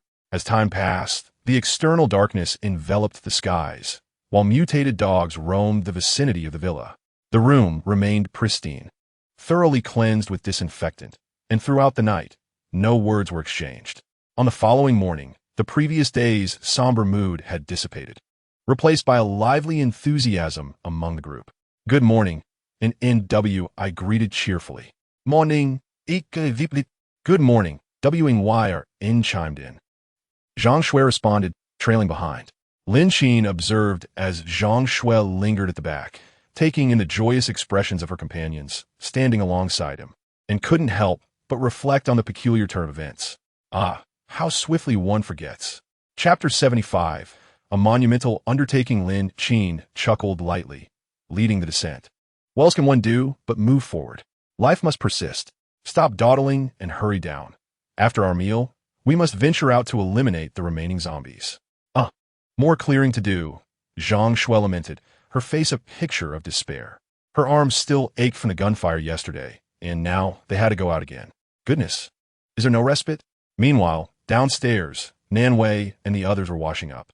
Upon seeing Lin Qin descend, Nanwei inquired, "What would you like for breakfast today? The buns in the fridge are dwindling. After this meal, I might need to fetch some more supplies from upstairs. Let's finish what we have in the fridge first, and I shall bring down some rice and flour later. If we run low, just come to me for replenishment," Lin Qin replied. Nanwei nodded and approached the refrigerator, retrieving the buns from the freezer. After boiling water, she prepared to steam the buns, not wasting the water for steaming. She tossed a handful of rice into it to prepare a pot of rice soup. By the time the buns were steamed, the rice soup would be nearly ready, needing just a little more time. Lin Qin finished brushing his teeth and washing his face, bringing all the buns to the table. The rice soup followed, one bowl for each person, perfectly portioned. "Let's eat," he urged. The buns were filled with vegetables and were quite tasty, yet with only 2 for each person. It wasn't quite enough for Lin Qin and Su Chang, both sturdy men. Observing this, Lin Qin chose not to comment. Nanwei felt the current scarcity of resources keenly. Even with Lin Qin's ample supplies, there would come a time when they would be exhausted. Thus, it was prudent to be frugal. Breakfast was consumed swiftly, and Lin Qin addressed everyone at the table. "Let's not dwell on yesterday's events. Today marks a new beginning. Soon, we shall all venture out to exterminate the zombies and clear the villa once more. Su Chang and Wang Yuan, as you lack training and experience with firearms, I shall equip you with bows and arrows to accompany Nanwei. Shui, you will remain here with me to patch the breach in the wall, preventing any further incursions by zombies. Upon concluding his orders, no one voiced dissent, which surprised Lin Qin. The others accepted his seemingly unequal distribution of tasks with grace. Breakfast concluded rapidly, and Lin Qin provided them with bows, arrows, and walkie-talkies for safety. Nanwei then led the group away from the villa, while Lin Qin and Zhang Shui stayed behind.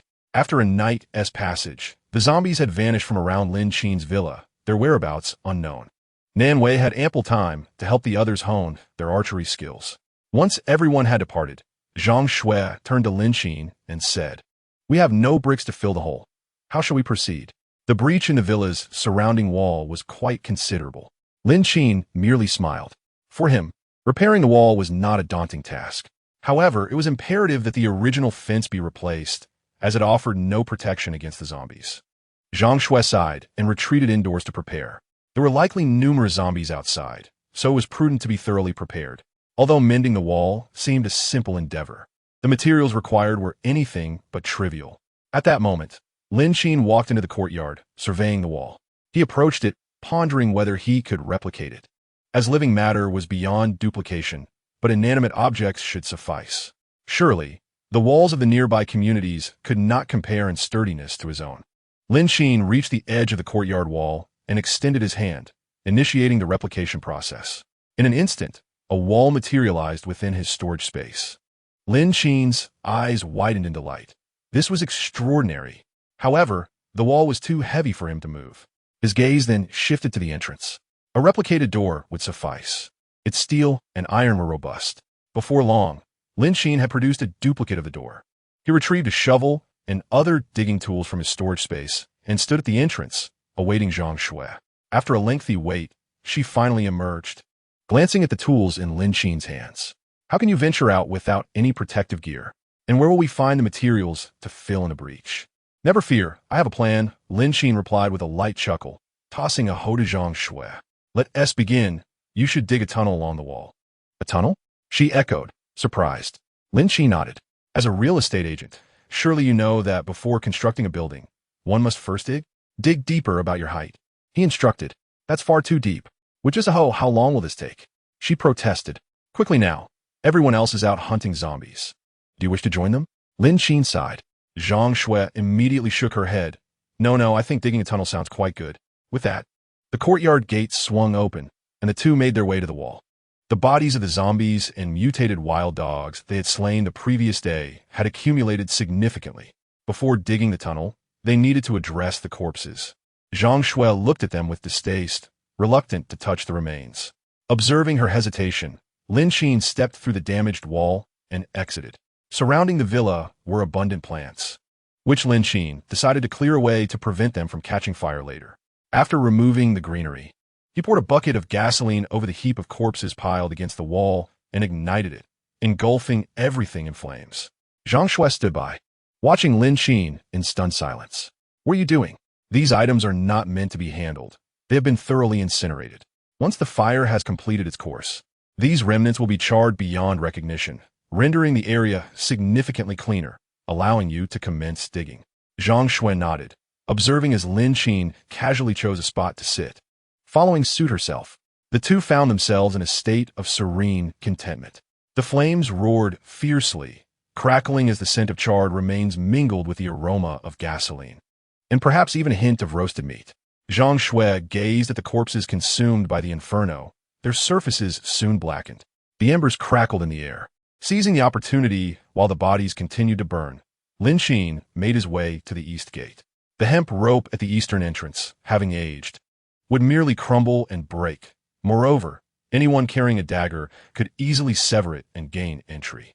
Lin Qin planned to erect a new inner wall 4 meters from these surrounding walls, significantly enhancing security. However, this undertaking was monumental, and it was unlikely that the entire villa could be encircled. Instead, he could opt to fortify 2 or 3 nearby houses, thus conserving valuable time. Lin Qin nodded, his mind beginning to strategize. Chapter 76. An enormous nuisance, a matter of effort. Meanwhile, on the other side, Nan Wei and her companions meandered through the villa. Wang Yuan, holding a bow and arrow, practiced the drawing stance, finding this weapon far less reassuring than a firearm. Observing the gun in Nan Wei's possession, she stepped forward to voice her grievances. Nan Wei, there are only 3 of us, and we possess but a single gun. Su Chang and I are unable to wield a bow. This is of no use to us. Why not provide an additional firearm for such perilous excursions to slay zombies? With just your gun, we are entirely reliant upon you. Nan Wei, ever vigilant, glanced around, unable to suppress her retort to Wang Yuan's complaints. Listen here, my dear Wang Yuan, times have changed. Your entitled demeanor must be set aside. It serves no purpose now. Learning is always an option. Who could have foreseen our current predicament? Everyone starts somewhere, transitioning from ignorance to proficiency. Furthermore, Su Chang has not claimed he is incapable. You both have participated in archery alongside me before, and it is no different now. Su Chang, standing nearby, could not help but chuckle. Yuan, you know how it is. You are simply being unreasonable. Wang Yuan pouted, rolling her eyes in exasperation. And what of my temperament? I speak as I do, my words often racing ahead of my thoughts. Have you not noticed my attempts to remain silent these past few days, out of fear of offending anyone? Su Chang's gulp. Is that truly fear of offending? It seems to me you are practically glued to their side.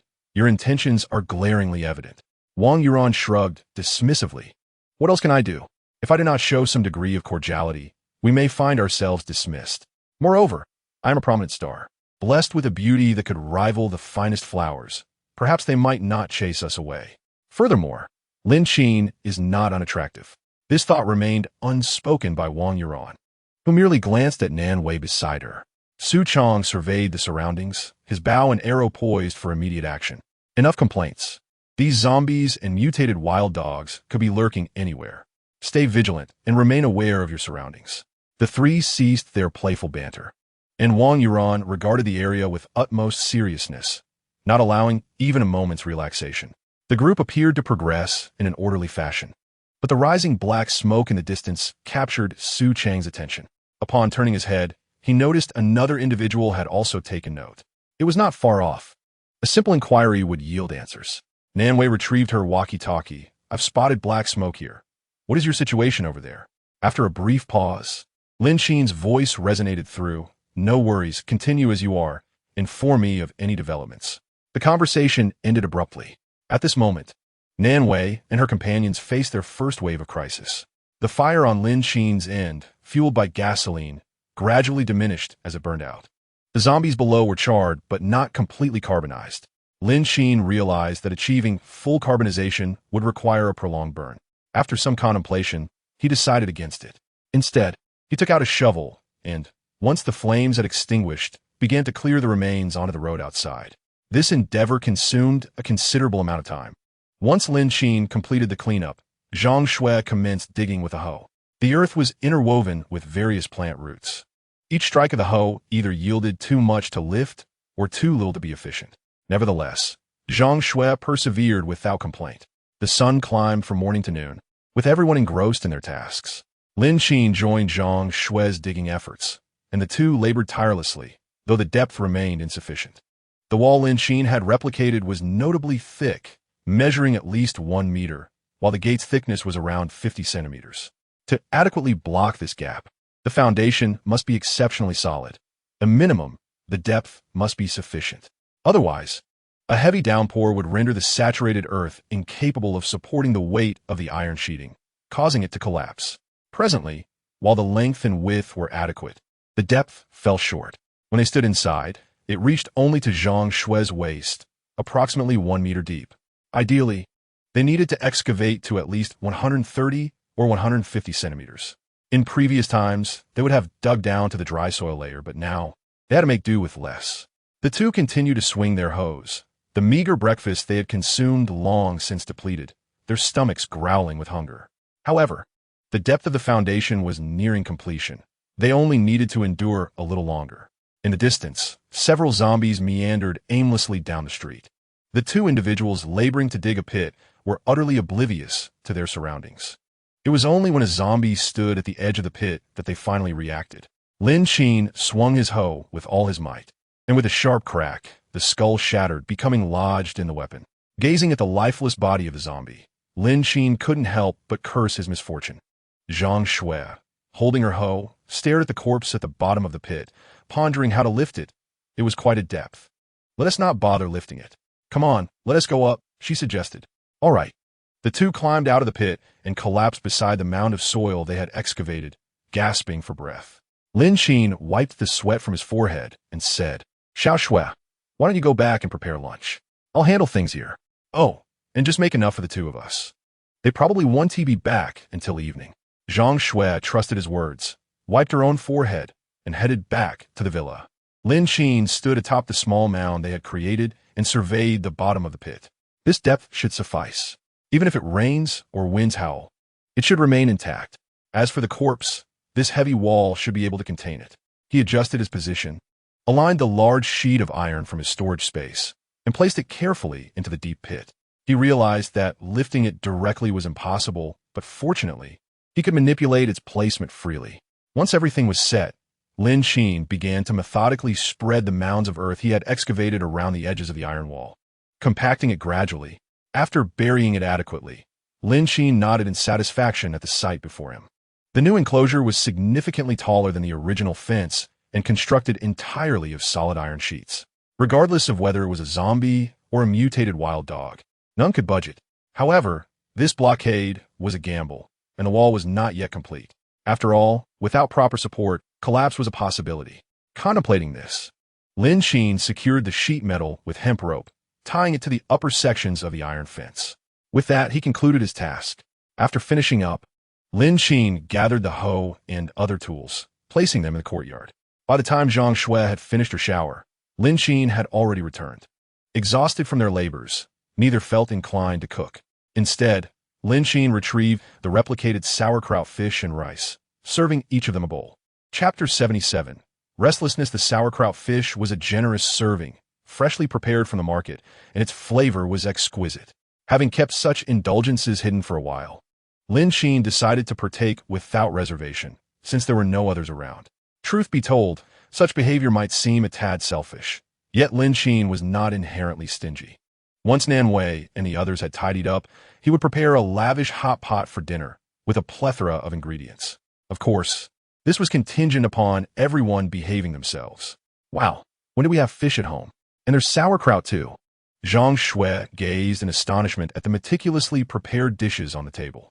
At times, she truly wondered if Lin Qin possessed the ability to conjure magic. The fare was exquisite, comprised primarily of items that were now difficult to procure. Lin Qin said little, merely nudging the rice toward her. As they both partook of the meal, it was especially delightful. After dining, they needed to resume their excavation. Seizing a moment while eating, Zhang Shui turned to Lin Qin and inquired, "Where shall we find materials to repair this wall? It's quite a challenge now. Even if we manage to locate the necessary items, they are far from light. In the past, we had carts and specialized moving companies and could assemble things on site. If we have to transport them ourselves, can we manage?"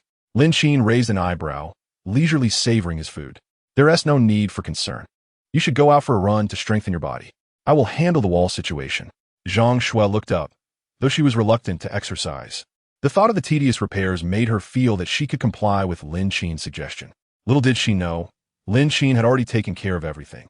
In the afternoon, Lin Qin found himself with little else to attend to, save for matters concerning Nan Wei. At that very moment, Nan Wei and her companions were systematically dispatching the zombies in the villa. Their current position stood in stark contrast to Lin Qin's. The number of zombies and mutated wild dogs was not insignificant. Perhaps due to the presence of residents, most of the zombies and mutated dogs lingered nearby. Fortunately, they were merely ordinary mutations. If they encountered the enhanced variants from the previous day, it would pose a considerable challenge. The zombies they encountered along the way made little noise, yet waves of them continued to swarm from the vicinity. Wang Yuan and Su Chong were practically exhausted from shooting. Nan Wei glanced towards the adjacent villa courtyard and led her companions in eliminating the few zombies obstructing their path before entering the yard. The long-abandoned courtyard was littered with fallen leaves. However, the villa's garden boasted a variety of flowers and plants. Although the weather had been warm, recent rains had prevented total desiccation. A thick layer of dust covered the outdoor wooden coffee table. After surveying the surroundings and confirming the absence of any other individuals or zombie activity, Nan Wei signaled to the other two.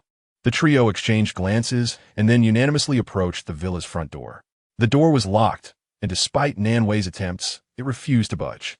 Since it was unlikely that anyone or any zombies remained inside, given the dust coating the table in the courtyard, she abandoned the idea of forcing the door open and made her way to the coffee table in the corner.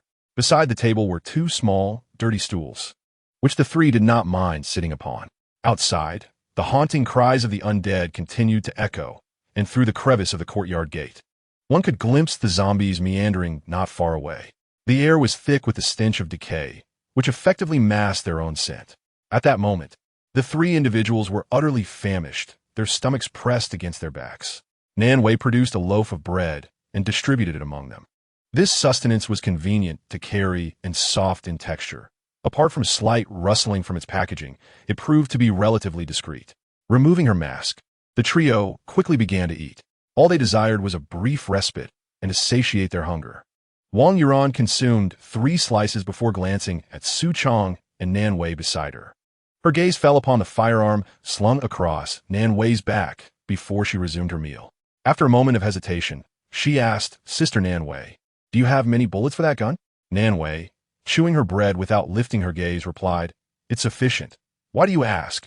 Before their departure, Lin Qin had provided her with a backpack filled with ample ammunition, along with 2 grenades. More crucially, their food supply was quite generous, comprising around 6 loaves of bread, 5 packets of instant noodles, and 3 bottles of water. Su Chong and Wang Yuan also possessed a considerable number of arrows for their bows, having been given a substantial supply by Lin Qin, who had carried 2 bags filled with them. This was enough for their needs, and Nan Wei saw no issue with it. Wang Yuan continued, "Now that the 3 of us have firearms, why not leave at once?" She and Su Chong had arrows in abundance, and with Lin Qin's provision, they should have enough to reach the evacuation point. Coupled with Nan Wei's firearm, there should be no obstacle in their way to safety. Upon hearing this, a heavy silence enveloped the trio. Su Chong glanced at Wang Yuan, surprised by her sudden assertiveness. Wang Yuan raised an eyebrow and smirked. "Thank you for the compliment. I merely expressed a reasonable suggestion. With Zihao gone, I do not wish to lose either of you." She spoke with sincerity. Su Chong, however, burst into laughter, recalling how she had voiced doubts just the day before. "Wang Yuan, times have changed. We are armed now." Nan Wei listened to their exchange, letting out a soft sigh. "Yuan, I hope you refrain from such remarks in the future. Moreover, if you choose to stay, focus on the task at hand. Otherwise, I cannot guarantee your safety." With a light chuckle, she cast her gaze toward the courtyard wall, where surveillance was concealed among the branches. Though she was uncertain of Lin Qin's capabilities, it was clear that the situation was not as straightforward as it seemed. The provision of such resources might be a test for them, and this opportunity was pivotal. Wang Yuan appeared somewhat stiff, her eyes hesitantly darting towards Su Chong beside her. Nan Wei's words sounded like a reminder, yet they bore the weight of a warning. Who was Lin Qin, after all? However, after Nan Wei's remark, she fell silent, dutifully consuming the toast in her hand. Yet, fate had other plans. Outside on the path, a few grotesque zombies appeared. In an instant, Nan Wei clutched her toast between her teeth and grasped the gun at her back. The gazes of the other 2 followed suit, revealing 2 mutated zombies on the road outside, each possessing 2 heads and 4 arms. What kind of bizarre creatures were these? Chapter 78. The zombies have evolved. Su Chong and Wang Yuan naturally noticed as well. The allure of the injured bread had faded, prompting the 2 to gently shift their positions, seeking refuge behind the coffee table to conceal themselves from the peculiar zombies lurking outside. Meanwhile, Nan Wei cautiously leaned against the wall, mere feet away from the strange undead, yet dared not make a sound. What were these entities? And why did they exist in such a form? At that moment, Lin Qin and Zhang Shui had finished their meal. Under the pressure of Lin Qin's words, Zhang Shui ascended the stairs to practice archery. Having just satisfied her hunger, physical exertion had to wait a while. Thus, she could only focus on strengthening her arm. However, after firing the gun the previous day, her arm and shoulder ached from the recoil. Continuing to train now would be excruciating. Yet, archery was not as jarring as firearms. The recoil was far less pronounced. Nevertheless, prolonged aiming would indeed work her muscles. Zhang Shui intended to take it slow, as her shoulder was still quite sore. The iron sheets surrounding the villa remained sealing the windows, rendering it impossible for Zhang Shui to discern the situation below for the time being. Lin Qin sat in the living room, engrossed in monitoring the surveillance on his phone. With numerous cameras to scan, he could only switch between them one by one. Locating Nan Wei and the others proved to be a daunting task. The system's movement detection notifications included the presence of zombies. Even a bird flying by, if captured by the cameras, would trigger a similar alert.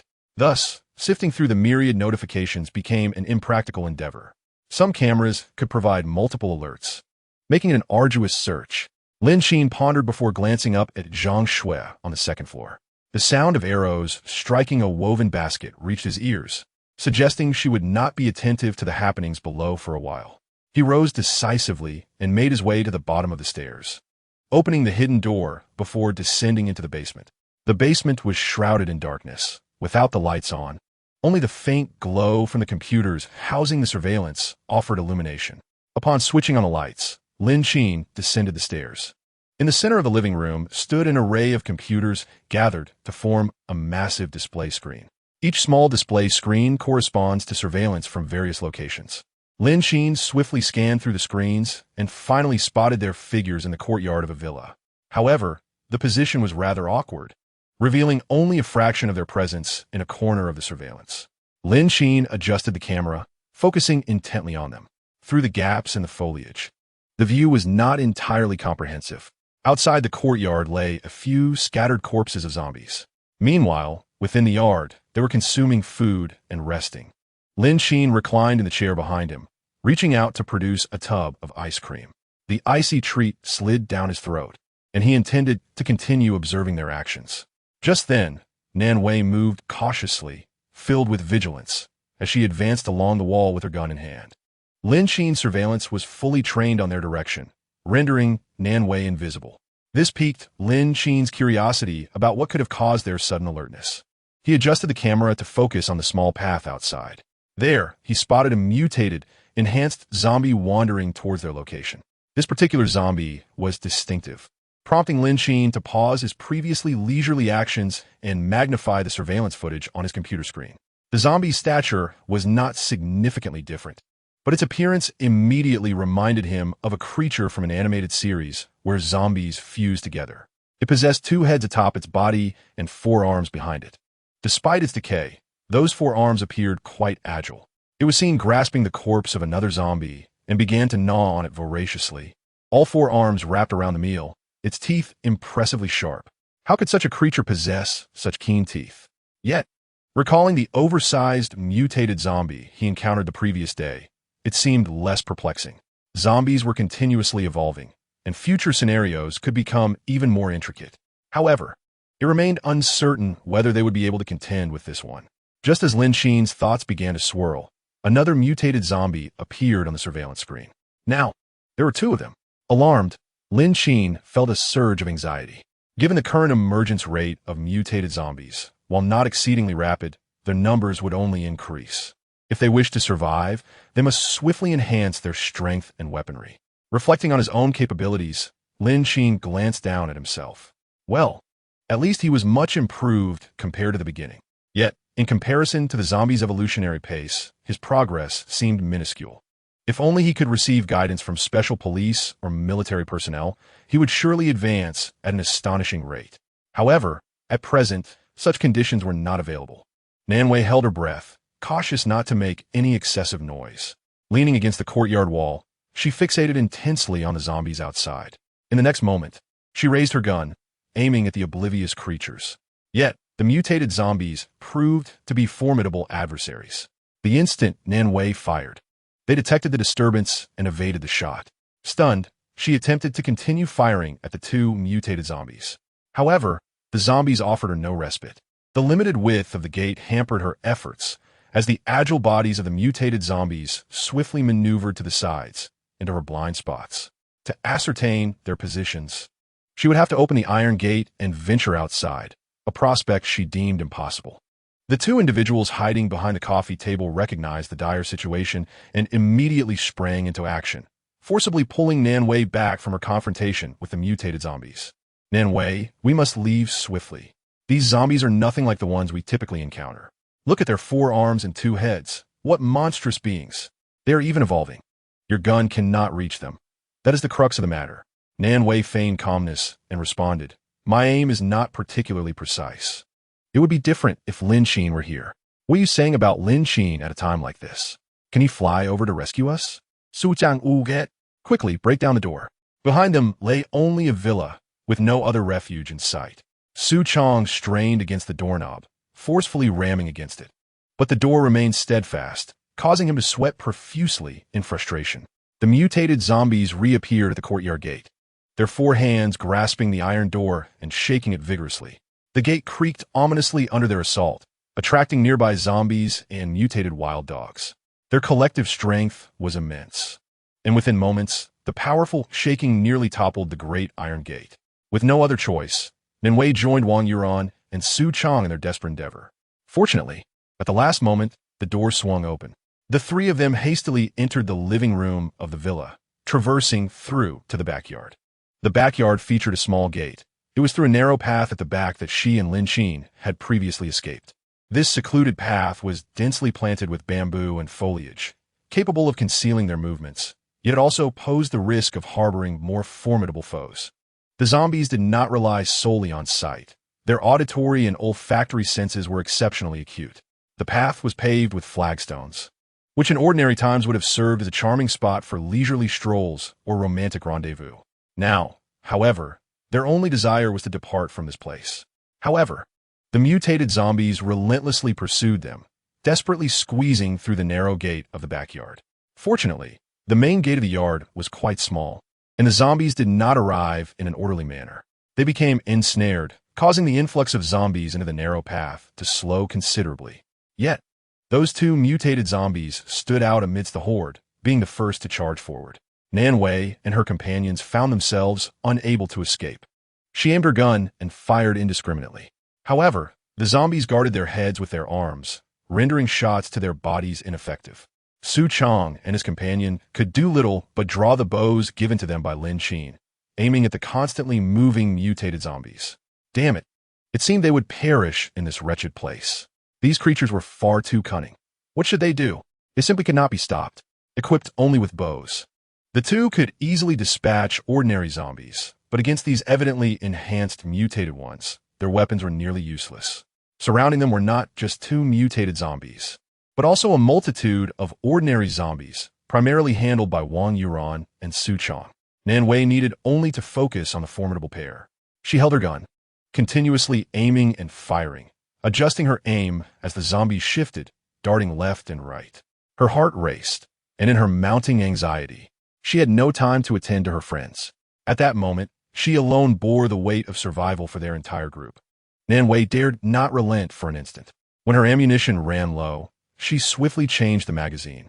If the zombies vanished from sight, she remained vigilant, scanning her surroundings to protect her friends. It was clear that if they continued down this path, they would meet a grim fate. Overwhelmed by pressure, Nanwei concentrated her fire on one of the mutated zombies. Bullets shattered the arms, shielding its head, penetrating its skull. Even so, fearing that it would not die swiftly, she continued to aim.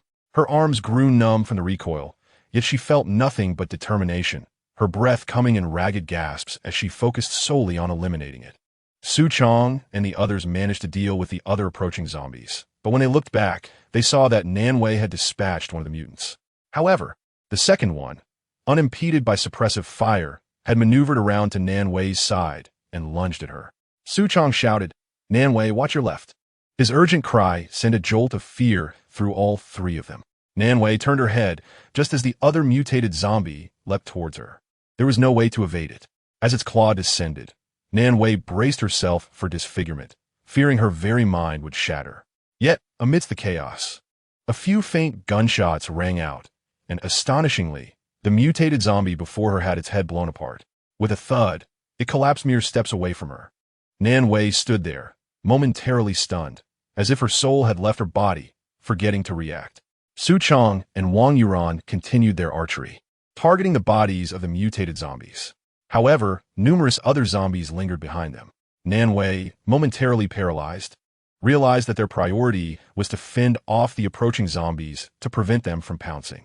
With only 2 arrows left in her backpack and many more zombies in pursuit, they had to leave this place swiftly. Nan Wei hesitated for a moment, then turned to look behind them. Lin Qin stood his ground, his gun trained on the nearest zombies. Seeing this, Su Chong couldn't help but breathe a sigh of relief. The two hurried forward, grasping Nan Wei's arm to steer her toward Lin Qin. "We should head back. Xiao Xue will be waiting for you at home." Lin Qin glanced at them before returning his focus to the advancing zombies. "What about you?" Wang Yuan asked, pulling Nan Wei back. Su Chong looked at Lin Qin. "Can you handle all these zombies alone? Don't be reckless. We are a team, and I can assist you." However, before Su Chong could finish, Lin Qin interrupted. "Stop dawdling. Move quickly. Don't slow me down." Su Chong was momentarily at a loss for words. Indeed, compared to Lin Qin, they were significantly weaker. After observing Lin Qin fiercely battling the zombies, Su Chong ultimately chose to leave and follow Nan Wei and the others. Zombies fell in droves. Initially, Lin Qin merely intended to check the surveillance to see if they had departed or remained in the vicinity. He did not expect to encounter mutated zombies. The situation with these zombies exceeded his expectations. Soon, he could no longer see Nan Wei and the others on the monitors, leading Lin Qin to realize the gravity of the situation. Furthermore, all the zombies in the villa area surged in one direction, and Lin Qin had followed closely behind them. Fortunately, he recognized that there was only one route for Nan Wei to take upon entering the villa, allowing him to circumvent the area. While the mutated zombies were indeed terrifying, their weakness remained constant: their heads. As long as he could aim accurately, no matter how formidable their mutations, they were not an insurmountable challenge. However, the number of mutated zombies was not limited to just 1 or 2. Their ranks would only swell in the future, making them increasingly troublesome to deal with. Nevertheless, addressing the current predicament was paramount before preparing for what lay ahead. Lin Qin aimed for the head of a zombie and fired. In the narrow path of the backyard, a gruesome collection of zombie corpses quickly accumulated. Only after dispatching the last 2 did Lin Qin finally have a moment to examine the mutated zombie. There were 2 mutated zombies, one nestled among the pile of corpses and the other right beside Lin Qin. This one lay on the ground, its head riddled with bullet holes. As for its arms, Lin Qin glanced at the bamboo nearby, broke a piece off, and used it to pry open the tattered clothing of the zombie. He discovered that the arms appeared to have grown unnaturally. As for how to describe it, have you ever seen the thousand-handed guanyin? No. It should be referred to as the four-armed guanyin. In any case, its appearance is quite unique and extraordinary, something I have never encountered before. Chapter 80, Intoxicated. It resembles that image exactly. The evolution of zombies, where they consume one another, was something Lin Qin had not anticipated.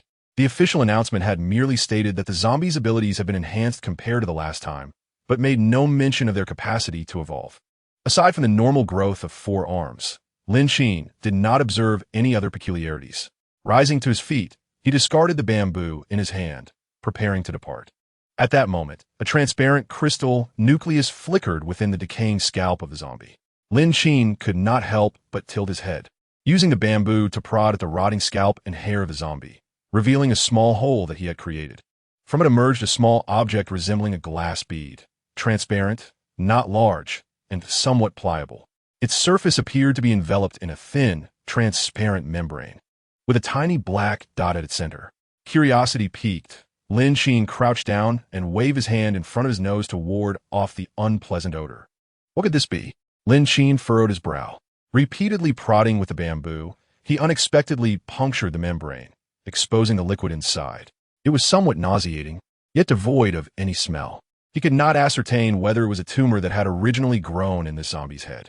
However, what kind of tumor is this color?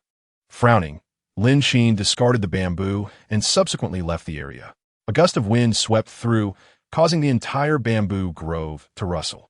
Lin Qin shivered involuntarily, quickening his pace to depart. This atmosphere was truly suffocating. On his way back, Lin Qin naturally encountered some zombies, though they were nothing more than ordinary ones. He found it exceedingly easy to deal with them. Upon returning to the villa, Nan Wei and the others had long been anxiously seated on the benches in the living room, eagerly awaiting his return. When he arrived safely, they all rushed forward. Zhang Shui, the most worried among them, breathed a sigh of relief upon seeing that Lin Qin was unharmed. As long as you are fine, that's all that matters. But I heard them say that the zombies have mutated. What does that mean? In their descriptions, the zombies had 4 arms, which was utterly beyond her comprehension. Lin Qin entered the house, sitting down beside them. He was unsure, but it appeared that they had evolved on their own. This topic also left Su Chong and Wang Yuran feeling tense. What are we going to do about this? There must be more than just these two, and we may frequently encounter such situations in the future. We cannot simply sit here and await our demise, can we? Food is limited, and we have exhausted our weapons. In the future, we will venture out without any means of defense against these zombies. Just the thought of it made Wang Yuran feel overwhelmed. Su Chong maintained a semblance of composure, urging others not to fret excessively. Our provisions should be sufficient to sustain us for a while longer. One could consider it fortunate that we detected the mutated zombies in advance. Had we encountered them while scavenging for supplies, it could have proven fatal. As long as we could discern their weaknesses, we should be fine. However, based on our recent encounters, we can generally categorize the zombies into several tiers. Lin Qin regarded Su Chong with a hint of reassurance, relieved that he had not sunk to utter foolishness. Indeed, despite the evolution of zombies, their vulnerabilities remain concentrated in their heads. Targeting this area mitigates the threat significantly. Nevertheless, it is evident that zombies tend to cluster together, a fact that we have all experienced firsthand. They have evolved from initially sluggish and rigid beings to swifter entities, culminating in their grotesque physical transformations, which can be broadly classified into 3 levels: Tier 1, Tier 2, and Tier 3. Whether they will continue to ascend beyond this remains uncertain. We need not succumb to fear. For the time being, we should rest and recuperate in the villa, avoiding unnecessary excursions. Observing the somber nods from a group, Lin Qin refrained from elaborating further. To him, the mutated zombies were still a source of unfamiliarity, though the others in the team said little. The despondency in their demeanor suggested they felt hopeless, even bereft of aspirations. If the zombies could evolve, why could they not? The disparity in strength and the lack of weaponry were their most critical vulnerabilities. A few of them, in a daze, ascended the stairs and surprisingly began to exercise. Strengthening themselves was their only glimmer of hope. Of course, Lin Qin could not fathom their thoughts, but he felt a flicker of solace watching them suddenly commit to their training. They had finally recognized that the path to survival lay in becoming stronger. Yet, even as they commenced their workouts, the somber atmosphere lingered until nightfall. Lin Qin prepared a lavish dinner, even going so far as to create a bullfrog bone soup hot pot. The aroma of the heated hot pot wafted through the villa, enveloping it in a delightful scent. The individuals who had been exercising, drenched in sweat, descended the stairs. Drawn by the enticing fragrance, they beheld a table laden with a variety of ingredients: succulent beef rolls, lamb slices, tender pork, spicy beef slices, and tripe, among others. Is this real, or am I dreaming? This is too extravagant, one exclaimed, incredulous that they could still indulge in hot pot. Zhang Shui and Nan Wei reacted with relative calm, recalling that Lin Qin had previously treated the team to hot pot to celebrate their formation.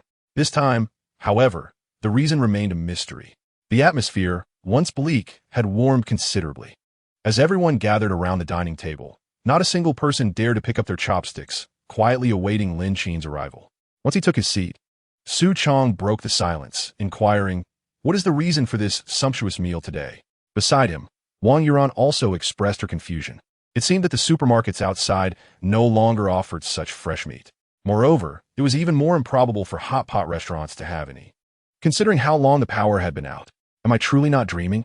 Nan Wei, seated to the side, felt a twinge of discomfort in her shoulder, making it arduous to lift her arm. You underestimate Lin Qin far too much. All of this is indeed real. Zhang Shui chuckled softly as well, affirming, "Of course it is real, but this food is not without its cost." Su Chong and Wang Yuran exchanged glances before turning their attention to Lin Qin. Su Chong spoke first, declaring, "From this day forth, you shall be my elder brother." Wang Yuran echoed, "Indeed, I feel the same." The atmosphere of the hot pot rejuvenated their previously somber spirits.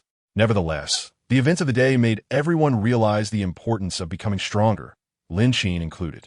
As they indulged in the hot pot until midnight, the group had already become quite inebriated. Su Chong sprawled on the living room sofa, fast asleep, utterly unresponsive to calls. Being a large man, no one could muster the strength to carry him upstairs.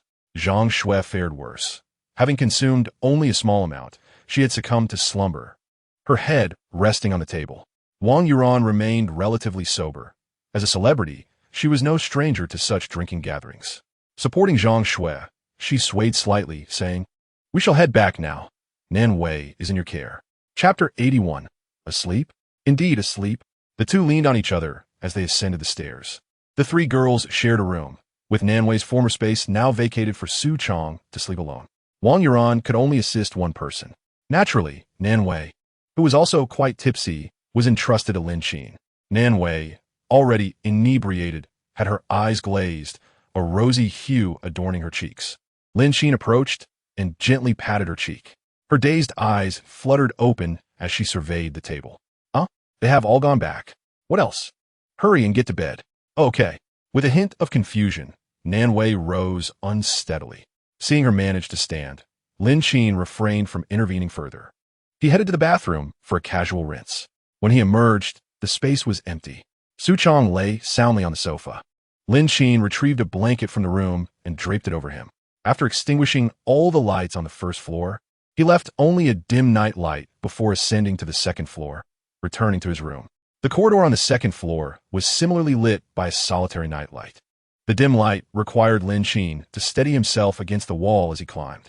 Upon opening the door to his bedroom, Lin Qin stepped inside and flopped onto the bed. In the darkness, he felt a soft curve in the middle of the bed and, startled by the sensation of supple skin, he abruptly stood up. As the switch for the bedroom chandelier flicked on, Lin Qin gazed upon the inebriated Nan Wei sprawled across his large bed, a sense of relief washing over him. He had suspected that nothing amiss could possibly occupy his bed. She must have drunkenly wandered into the wrong room. Approaching her, he gently tapped her cheek. Nan Wei awakened. "You've mistaken your sleeping quarters." Nan Wei blinked her bleary eyes open, forcing herself upright from the bed. Surveying her surroundings, she promptly slapped her forehead and stood up. "My apologies, I seem to have taken a wrong turn." However, the effects of the alcohol rendered her weak, and her unsteady steps led her tumbling towards the floor. Lin Qin instinctively reached out to catch her, only to be pulled down with her onto the cold tiles. His hands braced against the porcelain surface while his face found itself in an awkward position. In that moment of impact, Nan Wei's drunken stupor evaporated, and she found herself staring at Lin Qin, who was buried against her bosom, a silence lingering between them. She wore a shirt, the top button casually left undone. At the moment of their fall, Lin Qin's hand inadvertently tugged at her garment, causing two buttons to pop open, revealing one of her shoulders. Lin Qin, his fingers stiffening, cleared his throat and stood up. Yet, Nan Wei, perhaps influenced by the alcohol or the comfort derived from Lin Qin's care during this tumultuous time, felt a sense of reliance amidst the chaos. As Lin Qin withdrew his hand, she grasped the collar of his shirt, drawing him closer once more. Her crimson lips approached him. Lin Qin, momentarily taken aback, found himself caught in her fervent advance. With the intoxicating influence of alcohol, the two women in the adjacent room remained blissfully unaware, lost in their slumber, while Su Chong downstairs was equally oblivious, resembling a lifeless creature. As dawn broke, the two finally succumbed to sleep. By 10:30, the effects of the alcohol began to fade for Zhang Shui and Wang Yuan, who gradually awoke. After freshening up, they busied themselves clearing the remnants of their previous meal. Meanwhile, Su Chong, who had spent the night on the sofa, groaned as he stirred, rubbing his sore back. Wang Yuan, noticing, chuckled teasingly, "What were you up to last night? Your back seems to have taken quite the beating." Su Chong, massaging his aching head, lacked the spirit for banter. "Oh please, did you take the opportunity to give me a beating while I was drunk? I shouldn't feel this wrecked after just a night's rest." Zhang Shui couldn't help but laugh. "Perhaps you were overexerting yourself? It's quite normal. You'll get used to it. By the way, what would you like for breakfast?" As Su Chong rose to head to the bathroom, he suddenly realized that there were only 3 people in the living room downstairs. Nan Wei was conspicuously absent. "I'm open to anything, not picky. How about you inquire what Lin Qin wishes to eat? And what of Nan Wei? Is she still not awake?" "Huh? Nan Wei?" The two women stood momentarily in shock, exchanging glances. In the morning, they had not noticed whether Nan Wei was present in the room. The bed in the room was a large assembly of 2 1.5-meter beds, ample enough for 3 to sleep comfortably without disturbing one another throughout the night.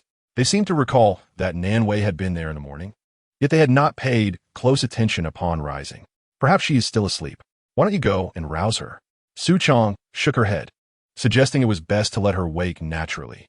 After last night's drinking, it would be wiser not to disturb her. Zhang Shui and Wang Yuran nodded in agreement, choosing not to elaborate further. There remained a substantial amount of vegetables and meat from yesterday, which they planned to combine into a hearty stew. As the hour approached noon, they decided to prepare some rice. The group busied themselves with their tasks. Meanwhile, a peculiar muffled sound emanated from upstairs. In the room, the 2 occupants were entirely bare, covered only by a blanket.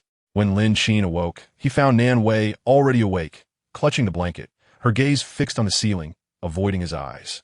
Lin Qin wondered if he truly appeared that fearsome.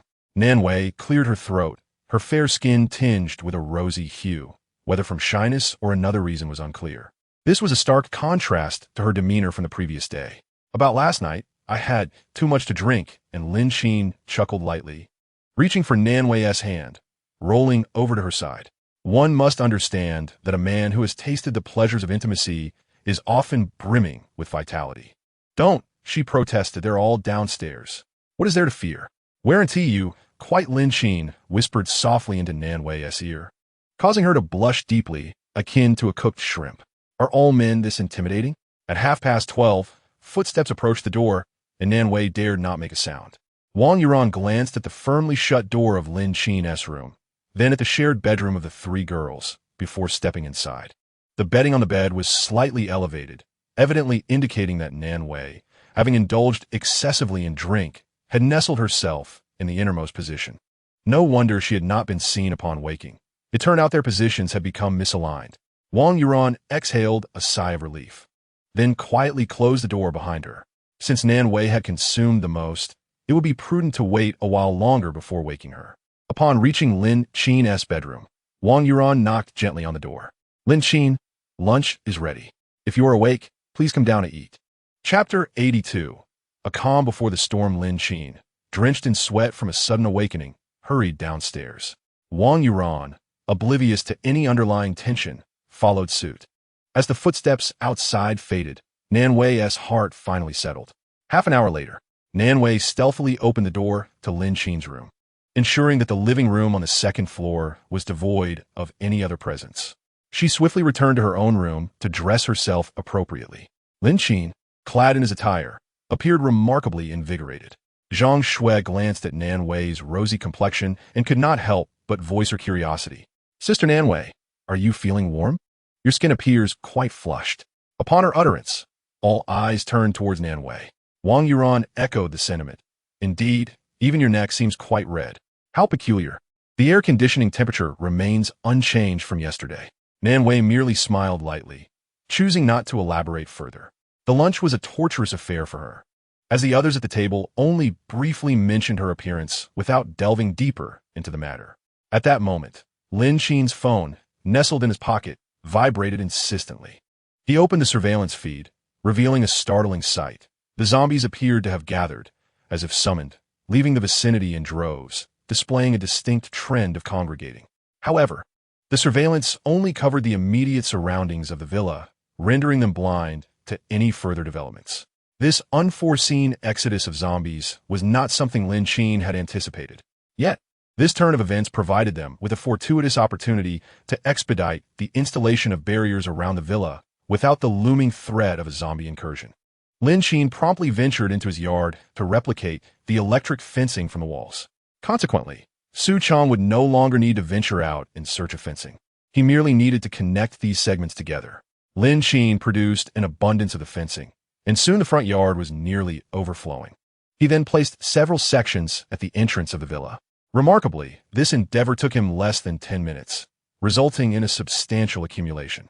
For the nearby survivors, these electric fences held little value, and placing them along the pathway outside the yard would deter anyone from claiming them. However, Lin Qin noticed a plume of yellow smoke rising in the distance. An airdrop? He raised an eyebrow in surprise. Yellow airdrops signified weaponry. Nevertheless, The weapons dispatched by the state were not worth the risk of pursuing. What use were obsolete arms? They ought to be dropping firearms and ammunition instead. Yet, Lin Qin understood that the military likely faced shortages in this regard, making such airdrops improbable. They would have to rely on serendipity. It had been 2 days since the last airdrop, and there was an unusual absence of smoke in the vicinity. The sky bore no signs of abundant airdrops. Curiosity piqued. Lin Qin gazed into the distance. With the zombies now gone, he wondered if their departure had been prompted by the commotion of the airdrop. If that were indeed the case, it seemed likely that other survivors were congregating in that area. Contemplating this, Lin Qin gathered the items and returned to his room. The individuals in the room diligently cleared the remnants of the dining table and had begun to engage in physical exercise of their own accord. Lin Qin was exceedingly pleased with this development, though the matter of exercising could be set aside for the time being. Su Chong, come down and help me lay out this electric fence, he called out. Su Chong poked his head down from the second floor, looking at Lin Qin with a puzzled expression. What electric fence? I haven't even gone out to look for it yet. Despite his words, he made his way down the stairs. Wang Yuran, Zhang Shui, and others naturally followed suit. They gazed in astonishment at the piles of electric fencing in the courtyard. Where on earth did he obtain this? It seems like he just stepped out for a moment. Let's install these around the villa. The tools for installation are already prepared. Su Chong surveyed the entire courtyard, noting how the electric fencing was tangled together, extending to the pathway outside. He glanced at the installation tools Lin Qin had prepared in the corner, his expression one of bewilderment. Even though the sudden appearance of these items seemed somewhat implausible, Lin Qin, no matter how capable, could not have procured them from thin air. Moreover, with such a large quantity, how had he transported them without assistance? Despite his profound confusion, Su Chong refrained from asking any inappropriate questions. Instead, he obediently approached, shouldering the installation tools alongside the electric fence. The electric fencing resembled thin wire, with a metal plate that needed to be erected and connected to electricity after being pulled taut in 3 layers. The installation itself was not overly complex. The challenge lay in securing the metal plates. However, their walls were made of wrought iron, rendering the need for nails to secure the plates unnecessary. They could simply wrap the fencing around a couple of additional times to secure it at the pointed top. The group began to fix the electric fencing along the entire perimeter of the villa. However, Su Chong noticed a plume of yellow smoke rising in the distance. Surely Lin Qin had noticed it as well? Why was he not responding? At present, their weapons were clearly mismatched. The 3 guns were entirely in the hands of the 2 women, while he and Yuran were unarmed. To him, the 2 shabby bows and arrows felt somewhat inadequate, particularly against mutated zombies, serving little purpose. He turned a glance at Lin Qin, who seemed oblivious, and then returned his focus to the task at hand. Once the wires were properly arranged, the final connection to the electricity would require Lin Qin's expertise, though would not necessitate leaving too much wire exposed. They could connect the electric fence on their own wall with the surrounding fencing to achieve the same electrification, which would save considerable effort. The installation was not intricate, but was indeed time-consuming. The group busied themselves throughout the morning. Finally, after the electricity was activated, Su Chong and the others wiped the sweat from their brows. Observing that no one was paying attention, they quietly slipped away. Lin Qin shut off the electric fence on his villa's walls, then rewound the newly laid wire to reactivate it. The electricity coursing through the power grid is ordinarily not lethal. However, Lin Qin had long since made modifications. With the installation of the electric fence, there was no longer any concern about other survivors breaching their sanctuary. As for the zombies, as long as they remained outside, they posed no issue. Yet, as everyone completed their tasks and gathered, Su Chang's absence became increasingly conspicuous. Lin Qin scanned the surroundings. Where could Su Chong be? It was already 3 or 4 in the afternoon.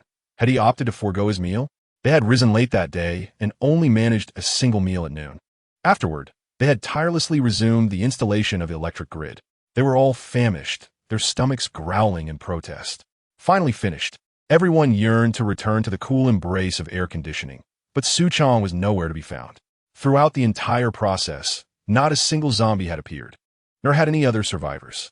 Lin Qin's gaze inevitably drifted to Nan Wei, who in turn looked towards Wang Yuran. Where was Su Chong? Typically, Yuran conversed most frequently with Su Chong. She should have some insight into his whereabouts. Wang Yuran lowered her head, remaining silent. Chapter 83. Memory Overlap Enhancement. Agent Nan Wei took a step forward, asserting concealing his whereabouts is doing him a disservice. Have you forgotten yesterday's events? The outside world is perilous. Wang Yuran clenched her fists, hesitant. I saw the airdrop and mentioned I would search for weapons. How long has it been? Perhaps half an hour. Nan Wei frowned. Could it be over by the yellow smoke? Wang Yuran nodded. Firstly, the military's armament was rather mediocre. Secondly, he was certainly not the only one who had spotted the yellow smoke. The commotion caused by the zombies would have attracted more than one set of eyes. This young man, who typically displayed cleverness, often resorted to risky shortcuts. Wang Yuran raised her gaze to Lin Qin, suggesting, should we not venture out to find him? He has been gone for quite some time, without a walkie-talkie. We cannot reach him. I fear a repeat of yesterday's situation. What if he encounters zombies? Nan Wei was exasperated. Now you're frightened? Why didn't you voice your concerns when he left? It has been half an hour. No one knows where he has gone. ISNT it near the airdrop box? The smoke from the airdrop has dissipated. Knowing the direction is irrelevant, Wang Yuran replied. What shall we do then? We cannot simply abandon the search. Lin Qin sighed from the sidelines. Going back is the best option. Fate dictates life and death, and wealth is determined by the heavens. None can assist him now. Venturing out would only lead them to the horde of zombies gathered there. They would not have the fortune to encounter a few special police officers and return safely as they did last time. Lin Qin retreated to his room, with Zhang Shui following closely behind.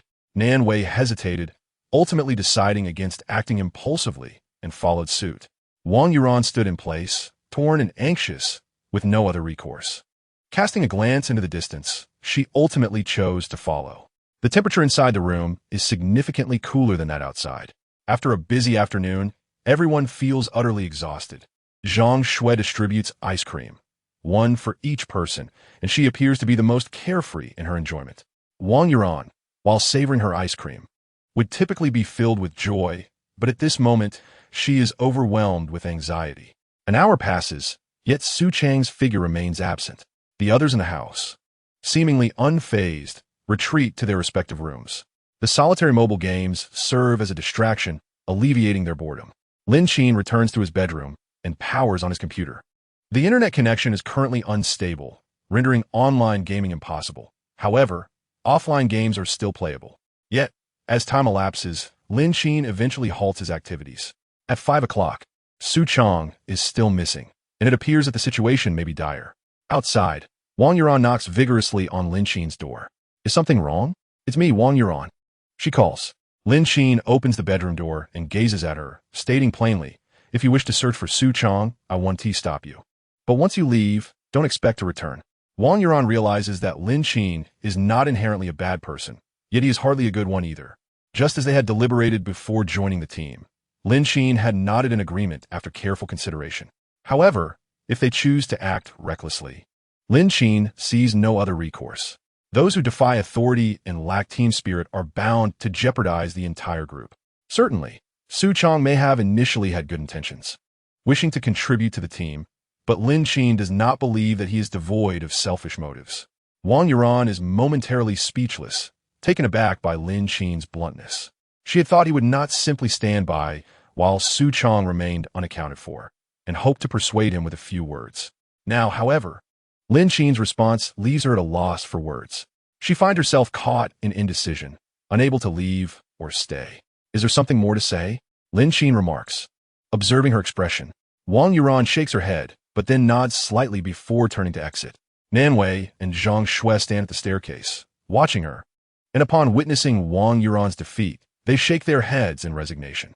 Zhang Shui states directly, you all are friends with Su Chang, and your concern is understandable. However, Yuran, you must recognize that Lin Qin is the one we ought to obey. Without him, our current situation would not exist. After speaking, Zhang Shui returns to her room, cradling her ice cream, casting a glance at the makeshift large bed formed by two smaller ones, shaking her head. Once Zhang Shui's figure vanishes from view, Nan Wei suggests, let us wait a little longer. Meanwhile, Lin Qin rises and approaches the floor-to-ceiling window. Soon, darkness will envelop the outside world. In the surveillance, there were no signs of the undead returning. Suddenly, thick smoke billowed from a distant street. Lin Qin stood by the window, gazing intently. He was uncertain about the circumstances over there, but it appeared that someone had set a fire. Within the depths of the smoke, something seemed to be rolling and slowly expanding outward. Lin Qin scrutinized closely, but could not discern the object within the smoke. It resembled a helicopter, yet quickly vanished from view due to the distance. Moreover, that direction seemed reminiscent of a hospital. Lin Qin found himself lost in thought, as long-buried memories began to resurface. He recalled hearing tales of an individual who had obtained a potion from a hospital in a certain community. The nature of this concoction was unknown, yet it purportedly enhanced the user's abilities for a brief period. However, no one had ever seen what it looked like. Had it not been for a great fire that consumed a significant portion of the hospital's emergency room, the hidden object would not have been discovered. Nevertheless, Lin Qin could not ascertain whether this fire was indeed the same one, nor could he confirm if this locale was the correct place, much less the means of acquiring the potion from a hospital. After all, these were merely rumors circulated by others, and the specifics of its acquisition were undoubtedly embellished. The individual who had acquired the potion was referred to as Weixin, although no one knew the exact circumstances of his acquisition better than him. The external rumors did indeed point to the hospital. The sight of the distant blaze had suddenly triggered this memory in Lin Qin's mind. If it were true, it would undoubtedly present an opportunity for him. Lin Qin pushed open the door to his room and spotted two individuals at the stairwell, seemingly engaged in conversation. However, he had no time to concern himself with such matters. He stepped outside, and the two women followed closely behind. The western exit led to the liveliest street nearby. The street was eerily quiet, devoid of even a single zombie. Yet, the billowing smoke in the distance was strikingly prominent. Nan Wei and Wang Yuran found themselves momentarily dumbfounded by the scene. What was happening? It appeared to be in the direction of the hospital. They had no idea why Lin Qin had suddenly rushed out, but such urgency surely indicated a serious matter. Su Chang's involvement remained uncertain. Chapter 84. The hospital is on fire, however. Lin Qin did not immediately leave the villa area. He remained lost in thought, gazing at the direction of the blazing smoke. Nan Wei approached and looked in the direction of Lin Qin's focus. What was the name of the hospital over there? After a moment of contemplation, Nan Wei replied, Inxiang Community Hospital. Inxiang? That seemed to align with his recollections. Lin Qin hastened his pace, simultaneously notifying Zhang Shui to remain vigilant at home. The street was eerily silent, littered with piles of rotting corpses of zombies, which was quite repulsive. Yet aside from that, it felt like a ghost town with not a single soul in sight. The streets of today are starkly different from those of yesteryears. Even when individuals venture out in search of sustenance, they do so with utmost caution to conceal their whereabouts. Lin Qin navigated through the thoroughfare undeterred, pausing after approximately 10 minutes of brisk movement. The time wasted in this pursuit was yet to be determined. Lin Qin surveyed her surroundings and swiftly made her way to the front of a line of parked vehicles. By the time Nan Wei and Wang Yuran arrived, a luxurious off-road vehicle had come to a halt before them. Lin Qin had already ignited the engine, eagerly awaiting their entry. Without a moment to spare, they hastily boarded the vehicle and settled in. After a brief journey of around 10 minutes, they neared the vicinity of the flames. Here, the undead and survivors congregated in alarming numbers. It was uncertain whether the fire at the hospital had prompted the multitude of survivors hiding in the vicinity to flee for their lives. Many were clad in hospital gowns, white coats, and nursing uniforms. Meanwhile, the zombies relentlessly devoured the fleeing humans. Wang Yuran remained silent within the confines of the vehicle, observing the grim scene outside. Nan Wei, taking in the chaos, remarked, "How could there suddenly be so many people? Since the outbreak of the zombie apocalypse, there have been two notable surges of human unrest. The first occurred when resources dwindled, compelling many to abandon their hiding places to scavenge for supplies. The second arose during rescue efforts. However, once those missions were suspended, a flurry of airdrops ensued. Survivors were thus divided into two factions, one that ventured forth or was escorted to evacuation points by the initial rescue teams, and another that remained behind, believing their current locations to be relatively safe while awaiting the next drop of supplies. It seemed unlikely that many survivors had yet to reach the evacuation points.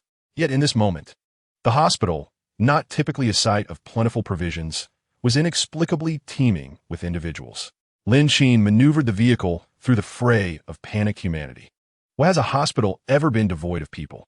This was a community hospital predominantly occupied by the elderly, and the number of individuals trapped here was considerable. In previous visits to the hospital, regardless of the time or day, the premises had always been bustling with life. Queues for registration were invariably lengthy, and even hospital admissions often required waiting for available beds. Clearly, both community and major hospitals alike were overwhelmed with patients. One can only imagine that. Had it not been for this catastrophic fire, these individuals would not have abandoned the safety of the hospital, particularly with the undead lurking outside. In stark contrast, another hospital had not fared as well. At the onset of the outbreak, some of the infected had been transported to the city hospital, transforming into zombies and attacking others. That facility was likely overrun with all manner of the undead. The community hospital, being relatively small with limited medical resources, had seen ambulances directed to the larger, better-equipped central hospitals. Suddenly, a ghastly zombie collided forcefully with the windshield before Lin Qin, its clawing hands desperately attempting to breach the glass and devour the 3 individuals inside. Moments later, a bloodied palm struck the rear window. Wang Yuan turned her head to look, only to be confronted by a decaying corpse pressing against the glass, incessantly clawing in a futile effort to gain entry. This sight struck Wang Yuan like a thunderbolt. Yet, Lin Qin's vehicle continued to speed forward, the zombie clinging tenaciously to the rear window, while another persisted relentlessly against the windshield. With a sudden jerk of the steering wheel, Lin Qin managed to dislodge both zombies, subsequently running over one of the creatures. However, the conspicuousness of Lin Qin's car attracted the attention of numerous survivors, who frantically pounded on the windows in desperate pleas for help, only to be swiftly overtaken by the advancing zombies, their necks seized in a deadly grip. Lin Qin pressed the accelerator hard, veering away from that perilous place in an instant. The flames from the hospital blazed high into the sky, and many fled from its confines. Surrounding them was a veritable paradise for the undead. Once they had distanced themselves from that chaotic scene, Lin Qin turned off the engine. Behind him, Wang Yuan was visibly shaken. After parking the car, Lin Qin stepped out. The situation over there was far too complex. Driving closer would only draw more zombies. You two should head back on your own. It appeared that the circumstances were even more intricate than he had anticipated. Nan Wei, observing Lin Qin, anxiously exited the vehicle. I will accompany you. It is wise to have someone to rely on should any unforeseen events arise along the way. Wang Yuan, seated in the back, nodded in agreement. Indeed, the number of zombies at the hospital was overwhelming, making the situation far more complicated than they had imagined. Alone, Nan Wei also felt uneasy. Lin Qin said nothing further and departed.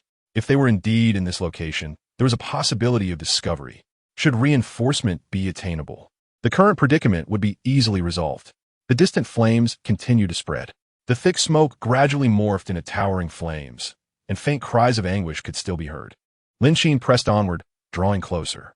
Suddenly, an individual sprinted from the center of the street, stumbling yet scrambling back to their feet in a panic to escape. As he advanced, the silhouettes of zombies began to emerge, though they were still some distance from the earlier tumult.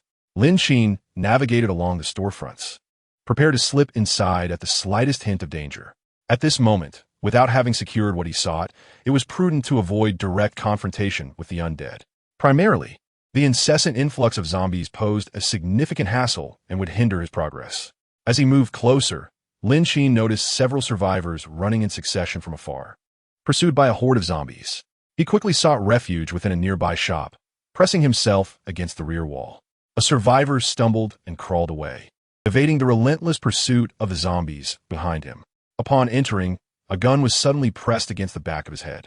The surroundings were eerily silent, with only the distant growls of the undead echoing outside. He dared not move. Once the outside commotion subsided, Lin Qin finally spoke. What transpired out there? The man trembled as he replied, There's a fire, and there are also mutated zombies. Good sir, I possess nothing of value. Spare my life. Chapter 85. I am not a zombie. I am a doctor. Wang Yuan stepped forward anxiously, inquiring, Have you seen a tall man wearing a white Mickey Mouse t-shirt? He is not hefty, but rather slender. No, I haven't seen him. That mutated zombie over there is formidable. I was fleeing and did not notice if anyone fitting your description was around. Please, spare me. I am just an ordinary person trying to survive. And what about the fire? Lin Qin pressed on. I do not know. It must have been set by someone. It has incinerated many zombies, a considerable number. If you're searching for someone, you might find them inside. Many are trapped there. You could search around. Perhaps the person you seek is among them. Lin Qin paused. The street outside was filled with the sounds of zombies growling, but there were no human voices. It made sense, with zombies around. How could there be any human sounds? Lin Qin nodded. He had not specifically come to find Su Chong, yet seeing Wang Yuran's earnestness in searching for him stirred something within him. Let's split into two groups. You two go look for Su Chong. Nan Wei was taken aback, while Wang Yuran quietly protested. Did he not come out to find Su Chong? They had ventured out and made their way here. The direction of the yellow smoke also pointed this way. She had assumed they were seeking Su Chong. Was this not the case? Nan Wei did not share Wang Yuran's naivety. Having spent considerable time with Lin Qin, she had experienced much and considered matters more thoroughly. It seemed Lin Qin was intentionally trying to divert them. No, it is unsafe for you to go alone. Lin Qin raised his gaze towards them. What is unsafe about it? Your friend's thoughts are likely already with Su Chong. Enough, do not delay me here. You two go find him and return directly after. Contact me on your phones. Nan Wei wanted to say more, but Lin Qin interjected. Let us go. Don't hinder me from important matters. I do not wish to be distracted by taking care of you two. With a wave of his hand, Nan Wei hesitated for a moment before reluctantly leading Yuran away. At that moment, only Lin Qin and the unfamiliar man remained in the room. With the gun pressed against his head, the man dared not move. As he watched the two women disappear, fear gripped him. Good sir, could you let me go? Lin Qin glanced at him and then lowered the gun in his hand. As long as there was no malice directed towards him, Lin Qin did not wish to become a machine of death. However, the man took 2 steps forward and, seizing the moment when Lin Qin was unguarded, lunged at him with a knife. The allure of Lin Qin's firearm was simply too tempting. Without hesitation, Lin Qin fired, and the man collapsed lifelessly to the ground. Lin Qin did not even spare him a glance, instead gazing through the transparent glass towards the street outside. The situation beyond appeared considerably improved. The once scattered crowd had diminished significantly, while the number of zombies had notably increased. The evening sky was gradually darkening, and the fire raging in the hospital showed no signs of abating. After observing for a while, and once the street was devoid of zombies, he decided to step outside. Regardless of the hospital's condition, it was prudent to investigate firsthand rather than wait for it to be completely consumed by flames before entering. Thus, Lin Qin stealthily made his way along the wall bordering the street. Fortunately, there were several parked cars along the roadside that provided ample cover for his approach. Avoiding the throngs of people, Lin Qin managed to navigate with relative ease. Upon reaching the outer wall of the hospital, he climbed over it without hesitation. The fire in the emergency room continued to spread. Fortunately, the emergency building stood alone, with a long corridor running through its center. Lin Qin surveyed the desolate surroundings, feeling somewhat lost, primarily due to the lack of actionable options. The inferno in the emergency room was fierce, making entry a perilous endeavor. The damage evident on the other buildings was stark, yet there were no zombies or other survivors within the hospital. The undead had long since been drawn out onto the streets by those inside the hospital. Occasionally, a stray zombie would appear, but Lin Qin dispatched them with ease. At that moment, none of the zombies were aware of his presence. He had only heard of them. He had yet to witness them firsthand. Where was he to go next? While Lin Qin was lost in thought, a man in a white coat was sprinting towards him from a distance. Instinctively, Lin Qin raised his gun to aim. The running man abruptly halted, raising his hands and shouting, "Brother, I'm not a zombie. I'm a doctor from his hospital." Lin Qin did not lower his weapon. Instead, he pulled the trigger. The man was startled, but the bullet whizzed past him, striking a zombie that had been trailing behind. The man hurried over, panting heavily, his face glistening with sweat from his recent exertion. "Thank you, brother." Lin Qin remained silent, noticing the leather case the man was carrying. However, the man did not linger. After expressing his gratitude, he glanced around and dashed out. Lin Qin keenly observed the walkie-talkie on the man's person. A doctor with a walkie-talkie? At that moment, a small contingent from the hospital was fervently pursuing a man. Upon witnessing Lin Qin's encounter with the target, the onlookers instinctively concealed themselves behind the building, cautiously peering out and refraining from any rash actions. "Captain, could this be the contact person?" one inquired. "Regardless of who he is, Tiger, find a way to subdue him. Do not let the one who fled escape either." "Understood." The team split into two factions. One group scaled the wall to continue the chase after the man carrying the suitcase, while the other group carefully observed Lin Qin. After a mere moment of hesitation, Lin Qin promptly followed suit. The man glanced around to ensure no one was watching before hastily shedding his white coat, discarding it carelessly by the roadside, and sprinting down a narrow alley. Lin Qin, quick on his feet, pursued him. The deep alley was eerily silent, compelling Lin Qin to halt. He felt an unsettling sensation that he was being followed. Deciding not to chase further, he resolved to confront the trouble behind him. The alley remained quiet as Lin Qin ambled along, scanning his surroundings. The few individuals trailing him were equally unhurried. They stealthily approached. Lin Qin refrained from turning around, yet his gaze discreetly darted back. Nothing seemed amiss. As he neared an intersection, the pursuers remained steadfast behind him, leaving Lin Qin uncertain of their intentions. He concluded that escaping was his immediate priority. The intersection loomed closer. Suddenly, Lin Qin halted and whipped around.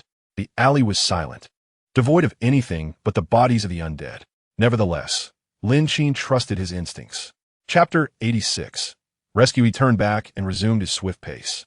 The few individuals trailing him immediately followed suit. However, as they rounded the corner of the intersection, Lin Qin's figure had vanished from sight. "Brother Lin, that kid has slipped away. The group has only managed to develop this one," exclaimed one man. "No wonder Wicks dared to steal. He must have a gang." The three men halted at the street corner, their movements coming to a standstill. One man spoke in broken Chinese. "What are we panicking for? Let's check in on the progress over there and see if the enhancer has been transferred." The man referred to as Brother Lin wore military green attire, with a black vest emblazoned with the words biopharmaceutical. Their faces were obscured by black masks, and their feet were clad in specialized leather boots. This appearance bore a striking resemblance to the terrorists once depicted on television. Brother Lin, could Wicks have already injected himself? Impossible. The side effects of the enhancer are too severe. Without medication to mitigate those effects, he wouldn't dare to inject it recklessly. Otherwise, how could he risk entering the hospital? Let's contact the others and assess the situation. Move. The speaker, Captain Lin Sheng, serves as the vice captain of this team.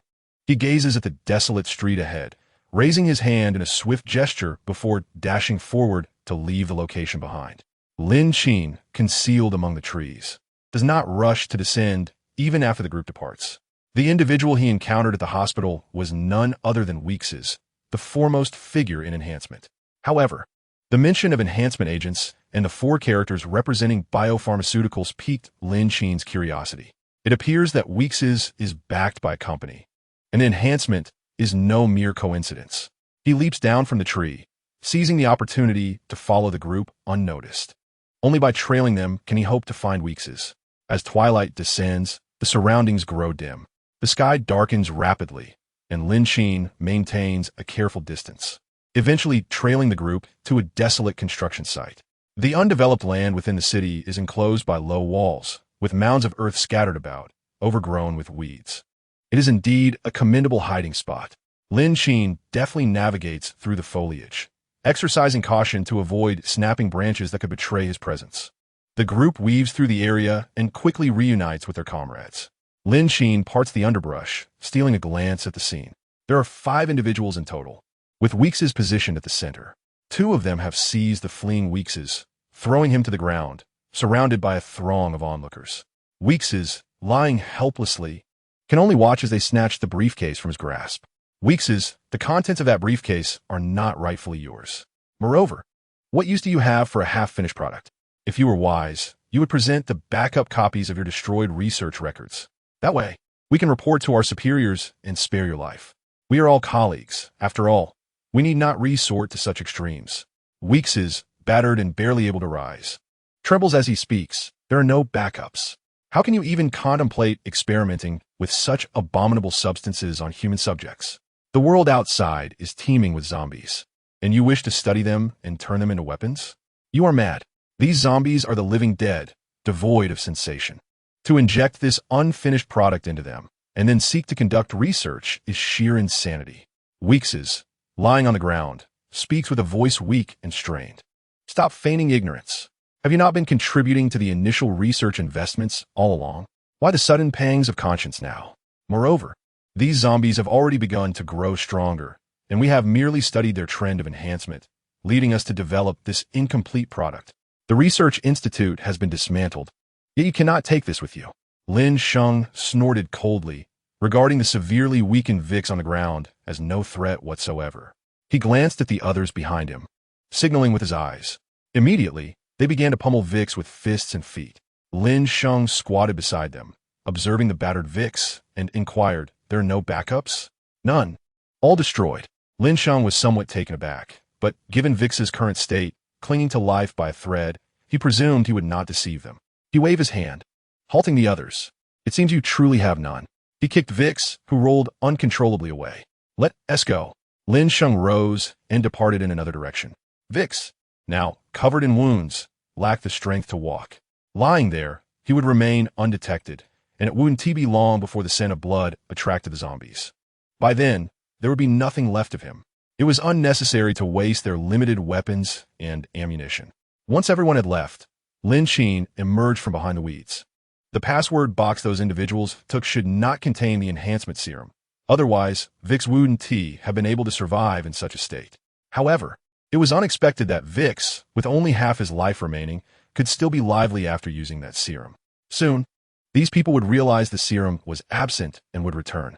To obtain the enhancement serum, Lin Qin needed to secure it before their return. The surroundings were dim, and Lin Qin could hardly see Vix before him. He crouched down and activated the flashlight function on his phone. Before him lay Vix's face, smeared with thick, congealed blood. He had certainly endured a severe beating. "Where did you stash that enhancement serum?" The bright light pierced Vix's eyes, causing him to crack them open briefly before shutting them again. "What are you saying?" Lin Qin chuckled lightly and continued, "Don't pretend. Wasn't it me you encountered in the hospital today? I heard everything those people said just now. But how could you possibly carry such an item with you? Let me guess, it must still be in the hospital?" Vix coughed lightly, the blood rising in his throat from the brutal beating he had received. Every bone in his body ached. "Little brother, this serum is not something good for you." "I know, but I recall that the enhancement serum must be combined with something else to work. What could a regular hospital possibly have to mitigate the side effects?" He pondered, unable to come up with an answer unless there were some conflicting medications involved.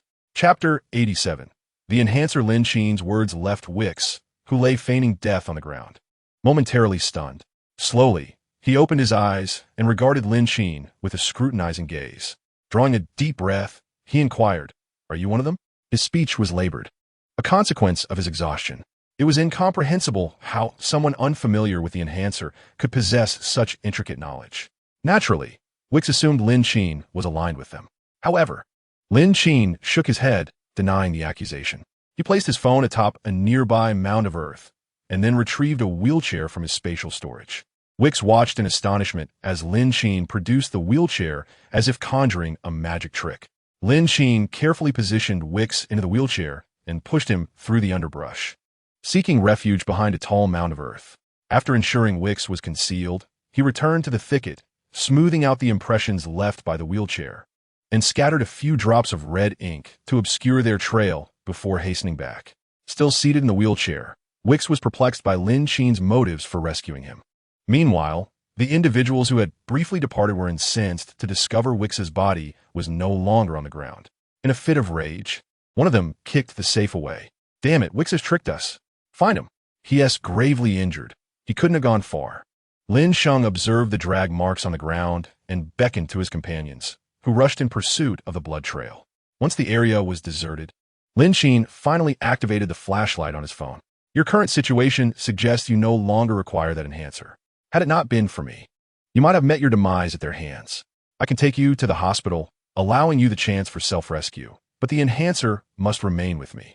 Vix attempted to gaze at Lin Qin, but the intensity of the light forced him to shut his eyes once more. "Young man, this substance has yet to be tested on human subjects, and its side effects could be severe. It will be prudent for you to refrain from using it. I am not deliberately withholding information. The reality is that no one knows the potential consequences of its use or the state of one's health thereafter. Furthermore, your sudden acquisition of that wheelchair suggests you may not need this enhancer after all. Consider this. Had you not been incapacitated, witnessing that wheelchair materialize out of thin air would have likely sent you fleeing in terror. Such feats defied logic, bordering on the fantastical. Lin Qin remained silent. His good fortune had merely granted him the ability to replicate objects, along with a spatial storage capacity. While this ability proved immensely practical in the early stages, its utility had diminished over time. Most of what he possessed had been replicated earlier. Now, aside from duplicating sustenance, he primarily had bullets and grenades at his disposal. Ultimately, he was just an ordinary person. His desire for strength was, after all, quite understandable. All of these are mere illusions. It is the strength of one's own character that serves as the foundation for survival. I yearn to live, and the notion of becoming stronger should not be difficult to comprehend. Wicks suddenly coughed, blood spilling from his lips. He gazed at Lin Qin and slowly said, "The item does have side effects, as I have already informed you. However, if you still desire it, come closer." Lin Qin scrutinized Wicks, ensuring he posed no threat before approaching. Upon securing his position, Lin Qin could not help but chuckle softly. The location bore a striking resemblance to the rumors of his previous life. He pushed the wheelchair, guiding Wicks in another direction. As they drew nearer to the emergency room, the flames blazed brightly, rendering the surroundings distinctly visible. A wave of heat enveloped them, accompanied by the acrid scent of charred materials. Fortunately, the personnel had evacuated the hospital during the day, drawing away most of the surrounding zombies, leaving the area eerily deserted and remarkably safe. Lin Qin brought him to the outpatient department of the hospital. The fire in the adjacent emergency room had diminished significantly, yet numerous embers still flickered. Wicks pointed in a direction and said, "The item is hidden behind the air conditioning unit on the first floor. I need gauze, iodine, scissors, anti-inflammatory medication for both internal and external use, saline solution, and hemostatic agents from the pharmacy." Following Wicks' indication, Lin Qin proceeded. There were several air conditioning units on the first floor, all concealed behind flower beds. Typically, no one would meddle with the air conditioning units. Guided by Wicks, Lin Qin located the second unit and began his search. The medication was encased in an inner packaging, nestled in the gap between the air conditioning unit and the wall. This area remained shaded, untouched by sunlight during the day. Upon opening the outer package, a vial of blue liquid appeared before him. With the item in hand, Lin Qin returned and retrieved the requested supplies for Wicks. However, he did not present them immediately. He needed to ascertain which medications would mitigate the side effects. Wicks, aware of Lin Qin's intentions, paused before responding. This enhancer was originally intended for research on animals to augment their various capabilities. It has never been tested on humans, so the specific side effects are uncertain. It will be best for you to find a warmer place to stay. By the way, there is an instruction manual within the vial. You can examine it yourself, as I have no reason to deceive you. A warmer place? Lin Qin raised an eyebrow. He rummaged through the box and indeed found a document resembling a manuscript. Wicks referred to this as an instruction manual. Lin Qin examined it and confirmed it contained feedback regarding the experimental use of the medication. Sensitivity to cold indeed, it would be prudent to seek a warmer environment. Yet, why did it feel so different from what he had previously heard? Moreover, did he not come to this hospital in search of remedies? Simply seeking a warmer refuge? Lin Qin remained somewhat skeptical.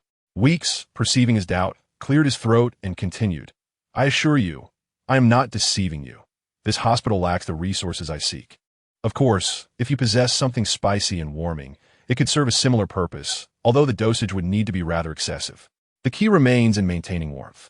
Wicks managed a wry smile, aware that his injuries were perilous in these chaotic times. Whether that remedy would even be of use to him was uncertain. Yet it was paramount that it did not fall into the hands of that group. Should they direct their ire towards the undead, this world would undoubtedly descend into further madness. Having secured the item, Lin Qin was not one to breach trust, and he handed Wicks the medication. "These drugs can treat your external wounds, but I lack the means to heal your internal injuries or broken bones." Wicks tugged at his lip, "I understand, and thus I do not wish to impose upon you. It would be prudent for you to leave swiftly. They may return at any moment." Wicks sat in his wheelchair, casting a sidelong glance at Lin Qin. The emergency building nearby continued to blaze, waves of heat intermittently washing over them. Lin Qin stowed the enhancements away without further courtesy and departed. Yet, scarcely had he left when those individuals reappeared on the street, prompting him to seek immediate concealment.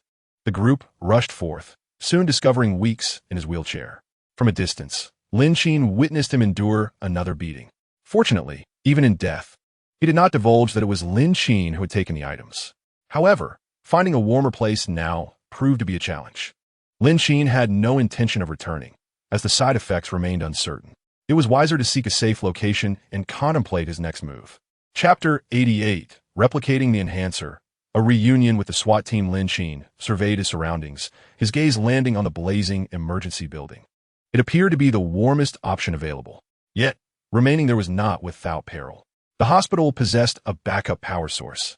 Activating it would enable the use of the heating systems. The chaos had erupted due to a sudden fire in the emergency department, scattering the occupants. Inside, it should be relatively secure, though Lin Qin could not guarantee this. After a moment of hesitation, he glanced around before deciding to enter the hospital. Donning the night vision goggles he had procured from the SWAT team, Lin Qin circumvented the outpatient area and swiftly made his way to the inpatient department. He tentatively switched on the lights in the inpatient lobby, relieved to find them functioning adequately. The backup power was operational and had activated normally. Lin Qin turned off the lights once more and cautiously proceeded forward.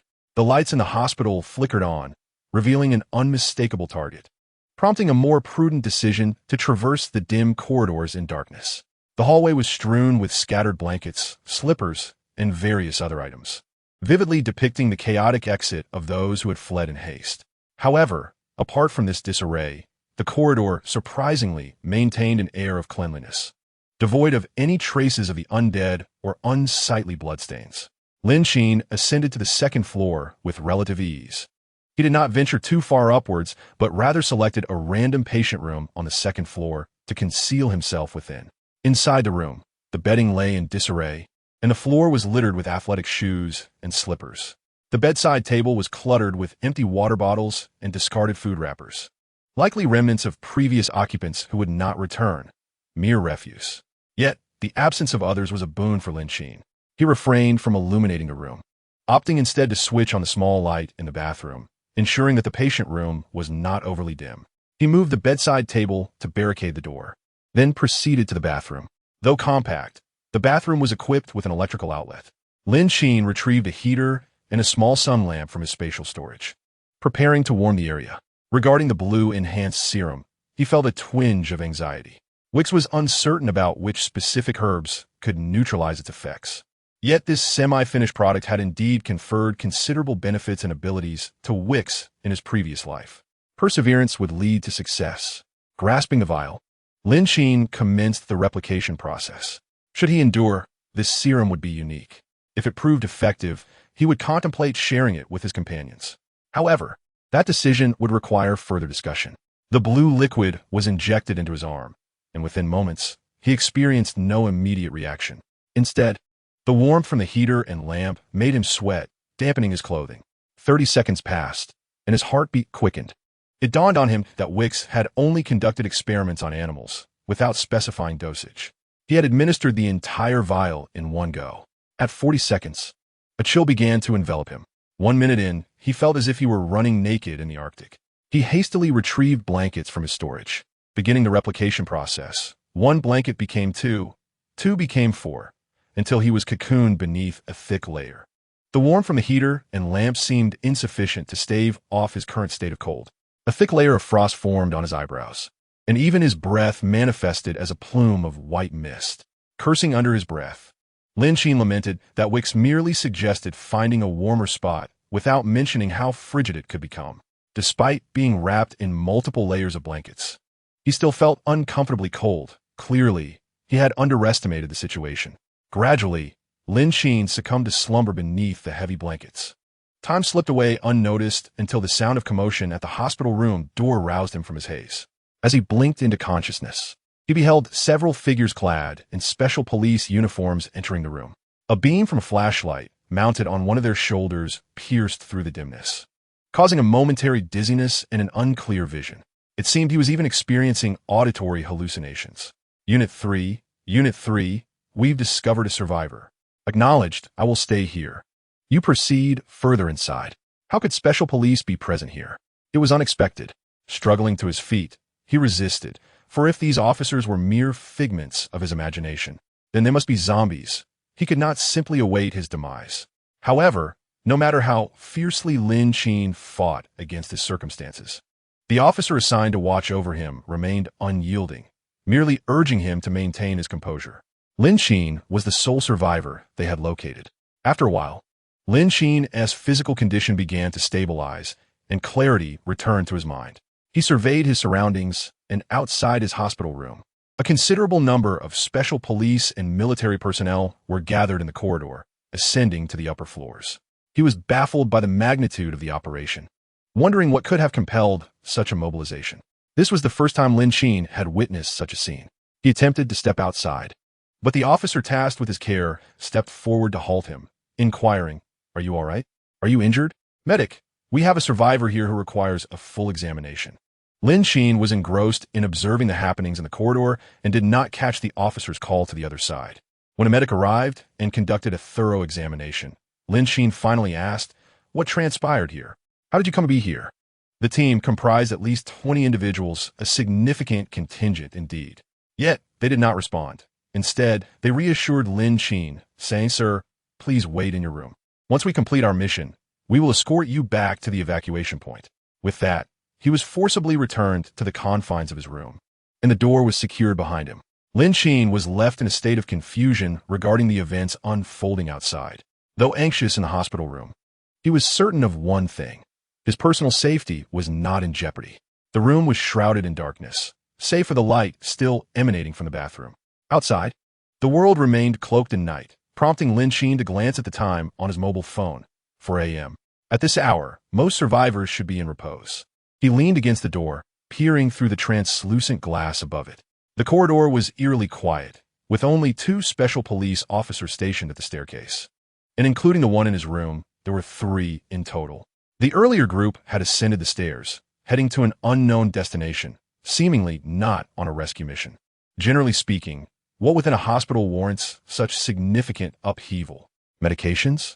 Every hospital boasts a comprehensive array of pharmaceuticals, not to mention an extensive collection of medical apparatus. If one were to stealthily enter the hospital at midnight to procure medication, would it not be more logical to visit the outpatient pharmacy? What could possibly be found in the inpatient department? Lin Qin found himself engulfed in confusion. Outside, the sudden whirring of a helicopter shattered the silence. Chapter 89. Cold through the transparent windows of the second floor, Lin Qin discerned that they were in the process of transporting some equipment. Meanwhile, the helicopter outside had been waiting for quite some time. Once the items were removed, those outside began to withdraw in an orderly fashion. Lin Qin, still within the confines of the room, was escorted away by a vigilant SWAT officer. As he sought to escape, he impulsively shoved the officer, who was taken aback by Lin Qin's unexpected strength, and fell to the ground. By the time the officer attempted to call out to him, Lin Qin had already vanished from sight. The others in the group helped the fallen officer to his feet, and it seemed the captain of the team remarked, "Since he does not wish to leave, let us not concern ourselves with him. Remember our mission. It is not to save anyone." Aboard the helicopter, Lin Qin could not hear their words, but he understood that after pushing the officer, he had managed to escape with surprising ease. No one pursued him. After running for a stretch, Lin Qin paused. Turning back, he was astonished to see the helicopter departing. To his disbelief, they truly did not care about him. The ease of his escape felt absurd. It became apparent that Lin Qin was merely a secondary concern to them. They had no intention of intervening, as saving lives was not part of their assignment. Thus, he had fled with such unexpected ease. However, the surroundings were eerily quiet, prompting Lin Qin to retrieve his phone and activate its flashlight. A beam of light illuminated the darkened street, revealing an ominous atmosphere devoid of any signs of life. Occasionally, he caught glimpses of zombies wandering the streets. As fatigue began to set in, Lin Qin felt increasingly weary. Uncertain whether it was the side effects of the medication, he decided to seek refuge and rest. His heart raced uncontrollably, and he felt as though he might succumb at any moment. The pain in his head was intense, and his limbs gradually grew stiff. Nonetheless, this sensation was far more tolerable than during the initial injection. He felt warmth throughout his body, albeit a sense of exhaustion lingered. Lin Qin entered a barbecue restaurant, securely closing the door behind him and hiding in the kitchen. After enduring 2 arduous hours, the dawn light began to break, and the discomfort he had felt dissipated. In its place, he experienced a remarkable sense of lightness. his hearing seemed sharper, and his vision appeared to extend further. However, he could not ascertain whether this was merely a psychological effect. In such times, it would be prudent to seek out a zombie. The street lay in an extraordinary silence, devoid of any zombies, rendering yesterday's chaos akin to a dream. Lin Qin traversed the deserted thoroughfare, stepping over the putrid remnants of flesh scattered on the ground. After only a few strides, a gentle breeze stirred, causing an empty mineral water bottle to roll along the roadside, clattering as it went. Lin Qin instinctively turned his head to observe. Continuing his forward journey, he surveyed his surroundings. Having departed in the early morning of the previous day, he had hastily found a place to rest, and upon awakening, the area felt somewhat unfamiliar. It appeared he had wandered into another locale. Casting a glance, he could not help but retrieve his phone from his storage space. The screen displayed a flurry of missed calls and messages, some from Nanwei, others from Zhang Shui. After a night away, they must be quite anxious. Yet, Lin Qin felt no urgency to respond. Instead, he first opened the map to check his route and direction. Unbeknownst to him, a mutated wild dog had appeared in a nearby shop, fixating on him with an intense gaze as it stealthily approached. This aberrant creature was notably larger, twice the size of the ordinary wild dogs he had previously encountered. With the route confirmed, Lin Qin pressed on, unaware that the mutated wild dog had gone into a frenzied charge, crashing through the glass and lunging towards him. As the glass shattered, Lin Qin swiftly turned to see the creature poised to pounce from his rear flank, startling him with its sudden emergence and alarming proximity. Instinctively, he drew his gun, aiming for the beast's head. The mutated wild dog, swift and agile, evaded his shots, preventing it from closing in. This gave Lin Qin a moment of respite as he glanced back down the empty street, relieved that it was merely one beast. Exhaling a sigh of relief, he felt a surge of unease as the wild dog seized its opportunity to attack once more. Sensing its approach from the corner of his eye, Lin Qin fired, pursuing the creature. Eventually, the wild dog dashed in front of him, prompting Lin Qin to swallow hard. His body reacted instinctively, and he delivered a powerful kick, whether it was due to an increase in his own strength or a decrease in the wild dog's. He was astonished to find that his kick sent the creature flying effortlessly, crashing into the opposite shop with a resounding thud. Lin Qin glanced at his hands and feet in astonishment. Was this the effect of the enhancer? It had amplified his strength. Although the original intent of the serum was to enhance animal attributes, it had proven to be a boon for Lin Qin. Nevertheless, he resolved to observe its effects further. Given that Wix was still alive, he assumed there should be no significant issues. However, it was unlikely that the mutated wild dog was acting alone. It either had companions nearby or had become separated due to its greed. Lin Qin's gaze turned towards the shop from which it had emerged, and the scene within was indeed horrifying. It appeared that this creature had indulged in solitary feasting. However, Lin Qin felt it more apt to describe it as a zombie dog rather than a mere mutant. After all, any animal that consumes decaying flesh ultimately faces the same fate, zombification. As for its level, he surmised it should align closely with the classification of zombies. Just as mentioned previously, the higher the zombie's level, the greater its capabilities, irrespective of species. The zombie crashed heavily into the shop, struggled momentarily, and then barreled out with even greater fervor than before. Lin Qin, now unperturbed, reasoned that if it could evade bullets so adeptly, it would still fear Cleaver. He swiftly transformed his firearm into a fire axe. As the zombie approached, he swung it directly at its head, delivering a decisive blow. The impact was devastating, splattering thick blood and entrails across the ground, a truly grotesque sight. Upon dispatching the creature, Lin Qin contemplated discarding the fire axe. However, after rinsing it off by the river, it could still serve its purpose.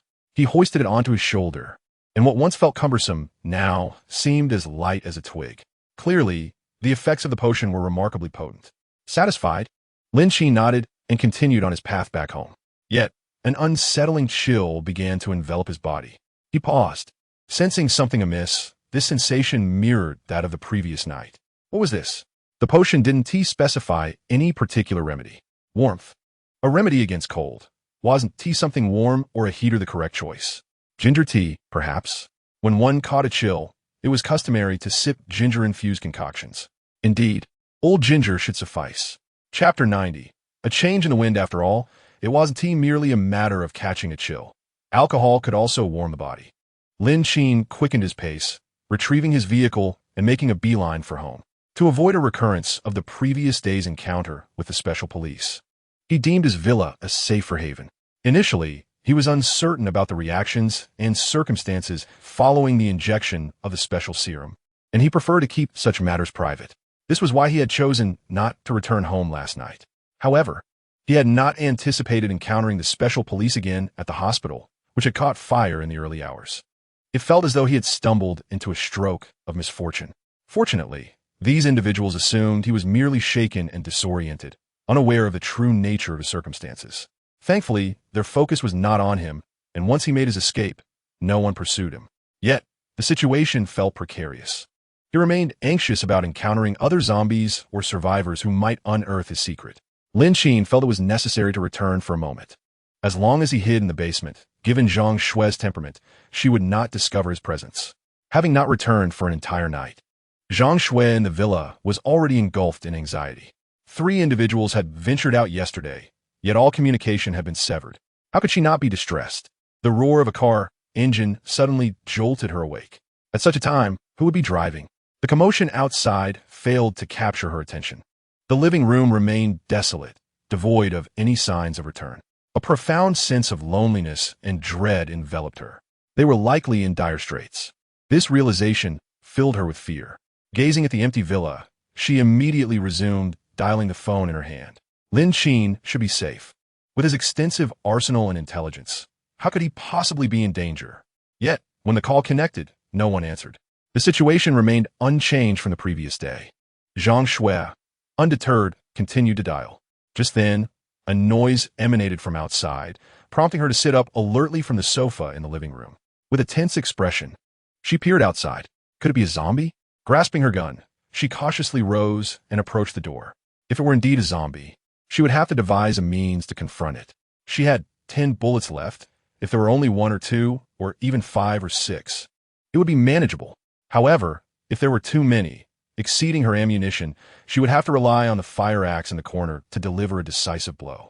The front door, made of metal, obscured her view of the outside, rendering everything indistinguishable. All she could do was wait patiently. Lin Qin returned, yet an even greater chill emanated from him than before. The sweltering heat outside held no sway over him. As the door swung open, Zhang Shui concealed behind it, aimed her gun and fired. Fortunately, Lin Qin reacted swiftly, sidestepping the shot. To him, the bullet's speed seemed to slow, allowing him to discern its trajectory clearly. Zhang Shui, upon seeing Lin Qin, froze in place. Having fired 2 rounds, she was now filled with regret. Thankfully, her aim had been off, and Lin Qin had evaded the bullets. With her heart racing, she rushed toward him. "Are you all right? I thought you were a zombie. I didn't hit you, did I?" Zhang Shui's voice trembled as she anxiously fumbled over Lin Qin. However, he felt cold to the touch, not resembling the warmth of a living person. In her frantic state, Zhang Shui failed to notice this anomaly. At this moment, her sole concern was whether she had harmed Lin Qin. Observing her flustered demeanor, Lin Qin grasped her hand as it roamed over him. Simultaneously, his gaze swept behind her, assessing the living room. "It's fine, you didn't hit me. Has Nan Wei not returned?" Reassured by his confirmation, Zhang Shui finally exhaled in relief. "No, you haven't been together?" she inquired. "Yesterday, the 3 of them were out together. Shouldn't Nan Wei be with him?" Lin Qin pressed his lips together, remaining silent. He merely gestured for Zhang Shui to leave, saying, "Xiao Shui, you didn't rest well yesterday, did you? Why not take a nap in your room?" No, it's fine that you're back. I just want to wait for Sister Nan Wei," she replied. It seemed the intercom had exceeded its range, making it impossible to reach them. As Lin Qin walked further inside, he reassured her, "It's all right, don't worry about it. Just go back to sleep. I didn't get any rest last night and need to recuperate. You should rest as well. Everything is fine with Nan Wei, so there's no need for concern." "Huh?" Zhang Shui observed Lin Qin's somewhat fatigued appearance, nodding absent-mindedly. She indeed felt quite tired, having had a restless night. Nevertheless, her worries for them seemed inconsequential now that Lin Qin had returned and said so. Her heart felt lighter, for she had unwavering trust in Lin Qin. As for Nan Wei, if Lin Qin asserted that all was well, then it must be so. Perhaps she was occupied with other tasks yet to be completed. Zhang Shui watched as Lin Qin ascended to the second floor and closed the bedroom door behind him. The tight tension that had gripped her throughout the night began to ease. She stifled a yawn and returned to her own room. After a brief wait in his room, Lin Qin quietly ventured out once he heard the sound of the bedroom door next door closing. He made his way to the basement. At that moment, Lin Qin was shivering from the cold. He switched on the air conditioning in the basement, setting it to warm air. Simultaneously, he retrieved a small heater from the storage space, making a copy of it to ensure he could access it again in the future. He then quickly boiled a kettle of water, adding some old ginger. At this point, Lin Qin was too preoccupied to ponder whether ginger tea and liquor could be consumed together. While the ginger tea simmered, he downed 2 large bottles of white liquor in one go. The liquor burned as it entered his stomach, and Lin Qin felt as though the fiery sensation in his throat had become numb. He turned the small heater to its highest setting. When the ginger tea reached a boil, Lin Qin hesitated for a moment, contemplating whether to let it cool slightly before drinking. However, upon pouring the hot tea, he touched the edge of the stainless steel basin and found it surprisingly not hot to the touch, despite the chill in his hands. Wrapping himself tightly in a blanket, he nestled in the media room. As the indoor temperature rose, Lin Qin felt no warmth. Instead, he shivered as he extended his hand to gulp down the freshly brewed ginger tea, consuming an entire bowlful. Simultaneously, he added 4 small heaters, directing their warmth towards himself. Lin Qin felt as though he were being roasted over charcoal. A wave of warmth enveloped him, and he soon felt a slight dizziness creeping in. Having indulged a bit too much in the spirits, Lin Qin found himself succumbing to the effects of alcohol, wrapped snugly in a blanket. Under the influence, he drifted into slumber, muttering curses just before sleep overtook him. Chapter 91. The sweltering summer still shivers with cold. How can this thing still have aftershocks? It's gone back and forth several times now. It won't persist like this, will it? I never heard of such symptoms in my previous life. Outside, daylight poured in, while Lin Qin lay in the room, deep in restful slumber. The 5 small heating devices, accompanied by a heating air conditioner, caused the basement temperature to soar. The blanket nearest to the small heater seemed to be on the verge of smoldering. When Lin Qin finally roused from his sleep, a corner of the blanket had turned yellow and black. If left any longer, it would surely ignite. He wiped the sweat from his forehead and promptly turned off the small heater, followed by the air conditioner, as the room became stiflingly hot. Lin Qin peeled off the layers of his blanket and crawled down from the sofa bed in the media room. The innermost layer of the blanket was completely soaked with sweat, and his body was covered in sticky beads of perspiration. Rising to his feet, Lin Qin activated the ventilation system in the basement and turned on the standing air conditioner outside, adjusting the temperature to a brisk 6 degrees. Once everything was set, he shed his sweat-drenched clothes and stepped into the shower room. After retrieving a bucket of hot water and a bucket of cold water, he mixed them together and began to cleanse his body with a towel soaked in water. When he emerged feeling refreshed, the stifling heat in the room had dissipated entirely. The 26-degree cool air from the air conditioner didn't feel overly cold. In the relatively spacious basement, it hadn't fully taken effect yet. Having sweated profusely, the alcohol within his system had likely been expelled. As for ginger tea, wasn't it supposed to alleviate drunkenness? However, such thoughts were far from Lin Qin's mind. At that moment, he felt utterly comfortable. This sensation was distinct from the clarity he experienced upon waking in the morning. The morning brought merely a sense of refreshment. While now he felt completely at ease, his senses sharp, his body light, and his mind clearer than before. Most importantly, he had developed muscles. Lin Qin couldn't help but showcase his physique in the mirror beside the treadmill. The lines were smooth, and his abs were well-defined. When he clenched his fist, the muscular contours tightened beautifully. Even his appearance seemed to have ascended to a new level. Did this thing enhance one's looks as well? However, Lin Qin's current state was that of a normal individual, not one of those overly extreme muscle-bound men. In comparison, he was refined and toned. Of course, the most crucial aspect was that Lin Qin's physical condition was already commendable. No matter how much he trained, he would remain within this realm. Lin Qin admired his physique for a moment before carefully selecting clothes from his storage space. After taking a shower, he wrapped a towel around his lower body. Fortunately, the storage space contained a plethora of garments, most of which he had whimsically copied during previous shopping excursions. At home, Lin Qin felt no need to dress excessively, especially in the sweltering summer heat. As for the soiled clothes he had worn yesterday, he intended to discard them without a second thought.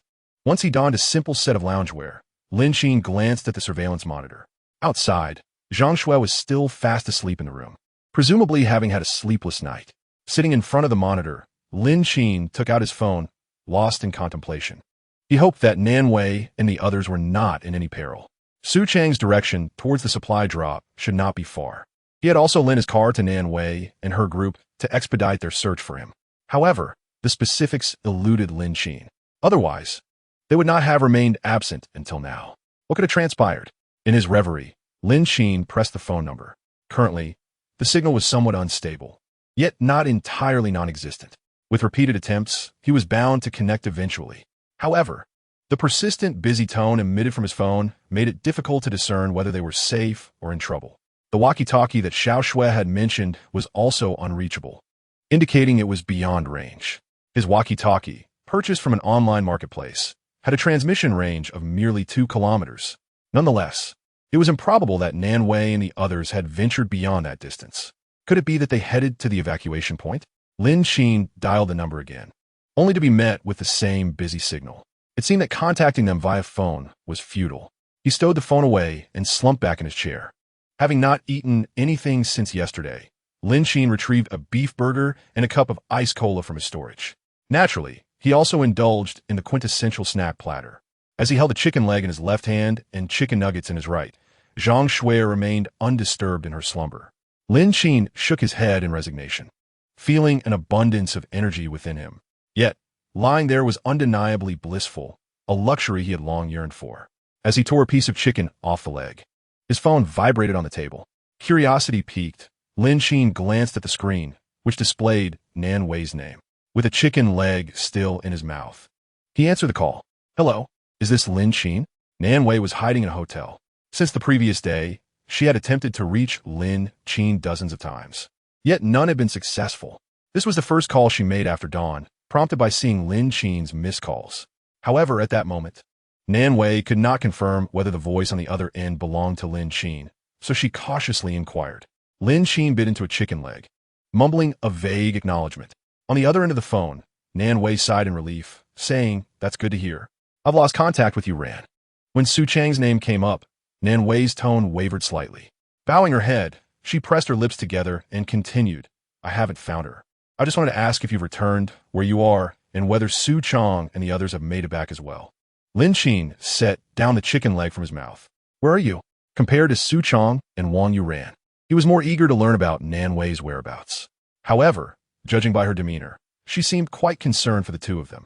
Fortunately, she was the first to inquire about him. Regrettably, neither of them was nearby. At that moment, Nan Wei was safely hidden within a hotel. The room was spacious, and the bedding was clean, ensuring she had a comfortable place to sleep. However, there were numerous zombies wandering outside the hotel. She had exhausted the ammunition in her gun and was unable to leave the premises. As for Wang Yuran, the previous day, while they were busy searching for people, they had ventured close to the airdrop site. The ground was strewn with corpses, a grim testament to the ferocity of the situation when the airdrop's smoke had risen.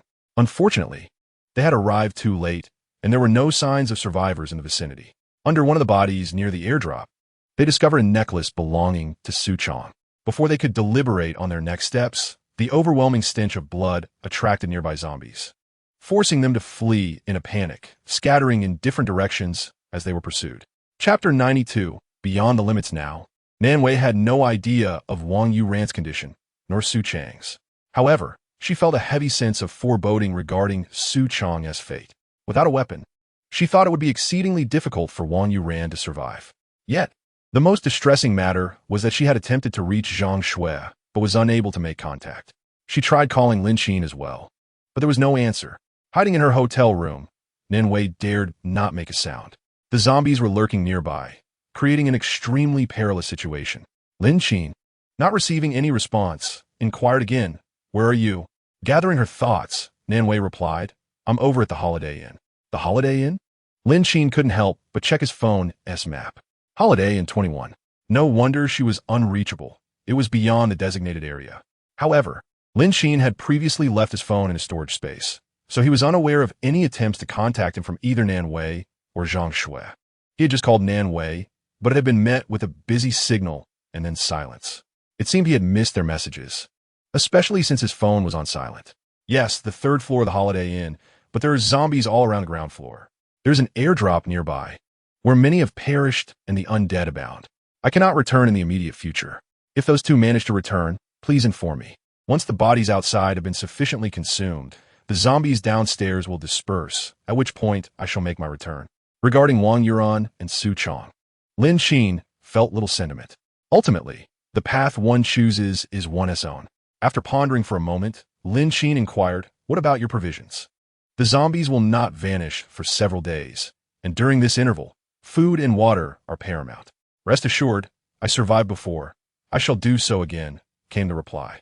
The hotel possesses a significant stock of food, provided no one has entered to pillage it. Lin Qin was not as optimistic as Nan Wei. Indeed, the hotel had an abundance of provisions, primarily because it served breakfast. However, the concern lay in the potential presence of other survivors hiding within the hotel. In such a relatively enclosed space, those who possess food and power wield the greatest authority. The original staff, front desk personnel, managers, and even former guests could pose a threat. Who is to say that the outbreak of zombies has left no one behind? Most individuals instinctively seek refuge in the nearest safe haven. Of course, external factors such as evacuation points and food shortages have compelled some to flee. Nevertheless, given the hotel's ample food supplies, the original residents are unlikely to venture outside in such perilous conditions. After all, the streets are fraught with zombies, making it both unsafe and devoid of sustenance. The provisions within the hotel are surely sufficient for them to remain well fed. Therefore, do not be deceived by the seemingly empty corridors. They may well be hiding in the kitchen, where the bounty is richest. Nan Wei naturally considered this point. For the hotel, the kitchen is indeed the repository of food. However, Lin Qin remarked, there are likely people in the kitchen. Attempting to seize their life-sustaining resources may prove quite challenging. Nan Wei fell silent. Lin Qin's words bore truth. In such a vast hotel, it is improbable that not a single soul remains. Those who banded together first are likely the original employees. The quantity of food is finite. It is limited to a certain amount. The distribution among individuals is certainly regulated. Moreover, the presence of an additional person means that food must be divided further. Whether these individuals are willing to share, or if they possess good intentions, remains uncertain. The intricacies of human nature are inscrutable. Nan Wei sighed. In that case, it appears I must venture out. The vehicle was parked a bit far. Had she known, she would have stopped closer, potentially increasing her chances of escape. Entering the kitchen felt akin to a gamble, fraught with uncertainty. Lin Qin placed the chicken leg back on the table and took a tissue to wipe the grease from his fingers. You mentioned you're on the third floor, correct? The restaurant resides just below your floor. Typically, in most hotels, the majority of dining establishments are located on the second floor. However, Nan Wei is situated on the third floor, necessitating an ascent by stairs through the second floor. It is worth noting that the fire escape on the second floor is likely secured. Otherwise, Nan Wei would undoubtedly have ventured there. Nan Wei nodded, then observed that Lin Qin was unable to see her and remarked, "Indeed, the fire door is closed, and I cannot unlock it, so I haven't made much commotion. However, if one wishes to procure food, it is imperative to find a way inside. Worry not about me. After all, I possess some martial skills, and dealing with ordinary individuals should pose no challenge." She feigned nonchalance. Yet, the signal remained unstable. To Lin Qin's ears, her voice came through intermittently, but he could piece together the gist. Just then, a series of knocks resonated from outside the door. Nan Wei covered the phone, anxiously gazing at the entrance. The hotel's main door operates on a card system, and without power, it cannot be locked. However, she had secured it from the inside. Thus, this door had become the sole barrier. At this moment, who could be knocking? Voices emerged from beyond the door. "Are you certain you saw someone yesterday?" The tone was notably subdued, laced with uncertainty. Shortly thereafter, a different voice chimed in, clearly from another individual. "Absolutely, it was me and Anai keeping watch last night. If it's a person, that's one matter. If it's a zombie, our hotel will be far from safe. Damn it, I've had enough of these zombies. I'm eager to see if she's one of them." This voice bore a rough edge. Nan Wei surmised that there were 3 individuals outside, though this remained mere conjecture. Concealed within her room, She was unable to ascertain the situation outside. In a state of tension, Nanwei hastily shoved her phone beneath the bed, along with her spent firearm, concealing them from view. Should the outsiders catch sight of the gun, it could incite unforeseen complications. Thus, precautions were paramount. Once she completed her preparations, she swiftly approached the door, pressing herself against the wall. If those outside were to enter, they would inevitably discover her presence. Glancing at the phone hidden beneath the bed, she discerned the sound of approaching footsteps, seemingly originating from the adjacent room. If she were to unlock her door, the noise would likely alert them. There appear to be no viable options. After a moment's contemplation, Nanwei reasoned that rather than allowing them to force entry, it would be wiser to take the initiative. Perhaps this course of action could lead to survival. The footsteps soon reached her door, and someone grasped the doorknob, gently pushing it. Yet, the door remained firmly shut, unyielding to the pressure. It was not long before the intruders noted the peculiar state of the room. This door, how can it still be locked without power? Chapter 93. Survivors in the Hotel. I don't know. It can't be, can it? Nanwei listened intently to the voices beyond the door, took a deep breath, and cautiously opened a crack. The individuals outside were startled, their knives instinctively aimed at the entrance. Who goes there? One stammered. Please don't harm me. I am human, not a zombie. Nanwei pleaded. Just open the door. The voice from outside urged again, open the door. Peering through the gap, Nanwei glimpsed 3 figures clad in chef's attire, wielding ordinary kitchen knives. Indeed, they confirmed Lin Qin's suspicions. The original hotel staff were holed up here, stealthily concealing a dagger in the inner thigh of her pants. Nanwei feigned anxiety and gradually opened the door wider. With the sunlight flooding in, coupled with her action of opening the door, the corridor became significantly brighter than moments before. Who are you? Nanwei scrutinized the trio. Their white chef coats indicated they belonged to the hotel, while the 2 individuals behind them, dressed in black business trousers, were likely also original employees. The 3 men assessed Nanwei in return. Clad in a simple short-sleeved top and shorts, she bore no bags or concealed weapons. Most notably, she was merely a woman. Upon confirming she was not a zombie, their vigilance noticeably relaxed. Who are you, and how did you end up here? Questioned the slightly portly man in a rather brusque tone. Nanwei snapped back to the moment, feigning fear once more. I live nearby. I sought refuge here yesterday to escape the zombies. Don't worry. Once the zombies outside are gone, I will leave and make my way to the evacuation point. Evacuation point? What evacuation point? Are you all completely oblivious? Nanwei retorted. The 3 abruptly pushed her into the room, one of them cautiously peering into the corridor before shutting the door. Noticing Nanwei's fearful demeanor, the plump man introduced himself. I am Feng Shi, the chef of this hotel. This one on the left is He Ni Yao, and the one by the door is Wang Xiao. Rest assured, there are still many people gathered in our restaurant, and we will take you there shortly. However, you mentioned an evacuation point. Wasn't he advised to wait at home for rescue? Why is there now talk of an evacuation point? The news about the evacuation point came from the radio, but the vast majority of people don't even have one. During the first announcement, when the internet, water, and electricity were still functioning, all major news outlets reported it. Everyone could see it. After all, at that time, people were either hiding at home from the zombies or glued to their phones, checking for updates and contacting loved ones. Those without food even shared resources within the same building. But since the power outage, phones have run out of battery and become mere relics of metal. Now, no one can communicate with the outside world. Deprived of sustenance, one is compelled to venture outside in search of nourishment. Should one encounter a zombie and find escape impossible, the only option left is to await death. Most crucially, the initial report contained information regarding a rescue plan. For the living, the sole glimmer of hope lies in the anticipation of salvation. Now, however, Nanwei has unexpectedly appeared, even mentioning an evacuation point. What evacuation point? Wasn't the plan to remain hidden and await the nation's assistance? Weren't there quite a few helicopters previously? Surely, rescue should be imminent within these few days. A cascade of thoughts swirled in the man's mind, conflicting with Nanwei's statements. Are you not aware? Nanwei feigned surprise and continued, Chef Fong. The situation is such that the difficulty of rescue is substantial. The national shelters are still under construction. Hence, some large venues have been selected as temporary bases for evacuation. During this period, the airport will be secured, and personnel will be transported in batches to the airport before being transferred to various shelters. Are you all not aware? Nan Wei feigned astonishment, gazing at the three men. The trio appeared bewildered, exchanging glances with one another, uncertain of the veracity of Nan Wei's words. After a moment, Fang Shi suggested, "This place is unsafe. Let us proceed to the restaurant on the second floor, where we can discuss the specifics together." The other two men nodded hurriedly in agreement. Nan Wei scrutinized their expressions and, perceiving no overt signs of hostility, followed behind them. However, her phone lay hidden beneath the bed, making it inconvenient to retrieve at this moment.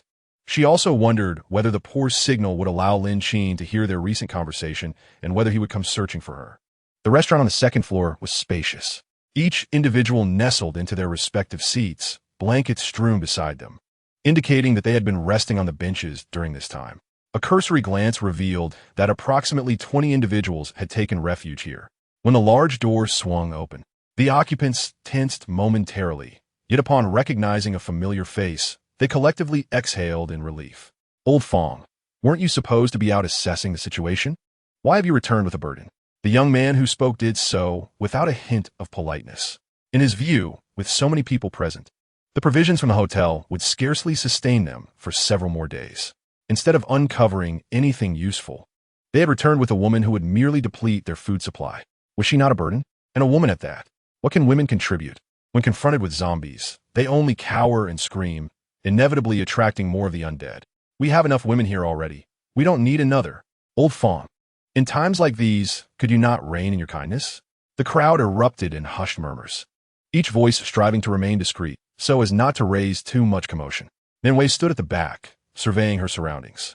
Aside from the personnel issues, there were approximately 8 women, children, and elderly individuals present, making up a significant portion of the group. Everyone expressed their dissatisfaction at the sudden appearance of Nan Wei. Fang Shi raised his hand, silencing the murmurs of discontent. "Please, everyone quiet down. I bring an important message." The noise in the restaurant gradually subsided as all awaited the revelation. Fang Shi continued, "This young lady claims that the method of rescue has changed and that we must make our own way to the evacuation point. You are familiar with the location, I trust." He turned to look at Nan Wei, who nodded in affirmation. He added, "This news is not particularly favorable. I merely wish to gauge everyone's opinion on the matter. The individuals here have been hiding since the onset of the zombie outbreak, with no one daring to venture outside."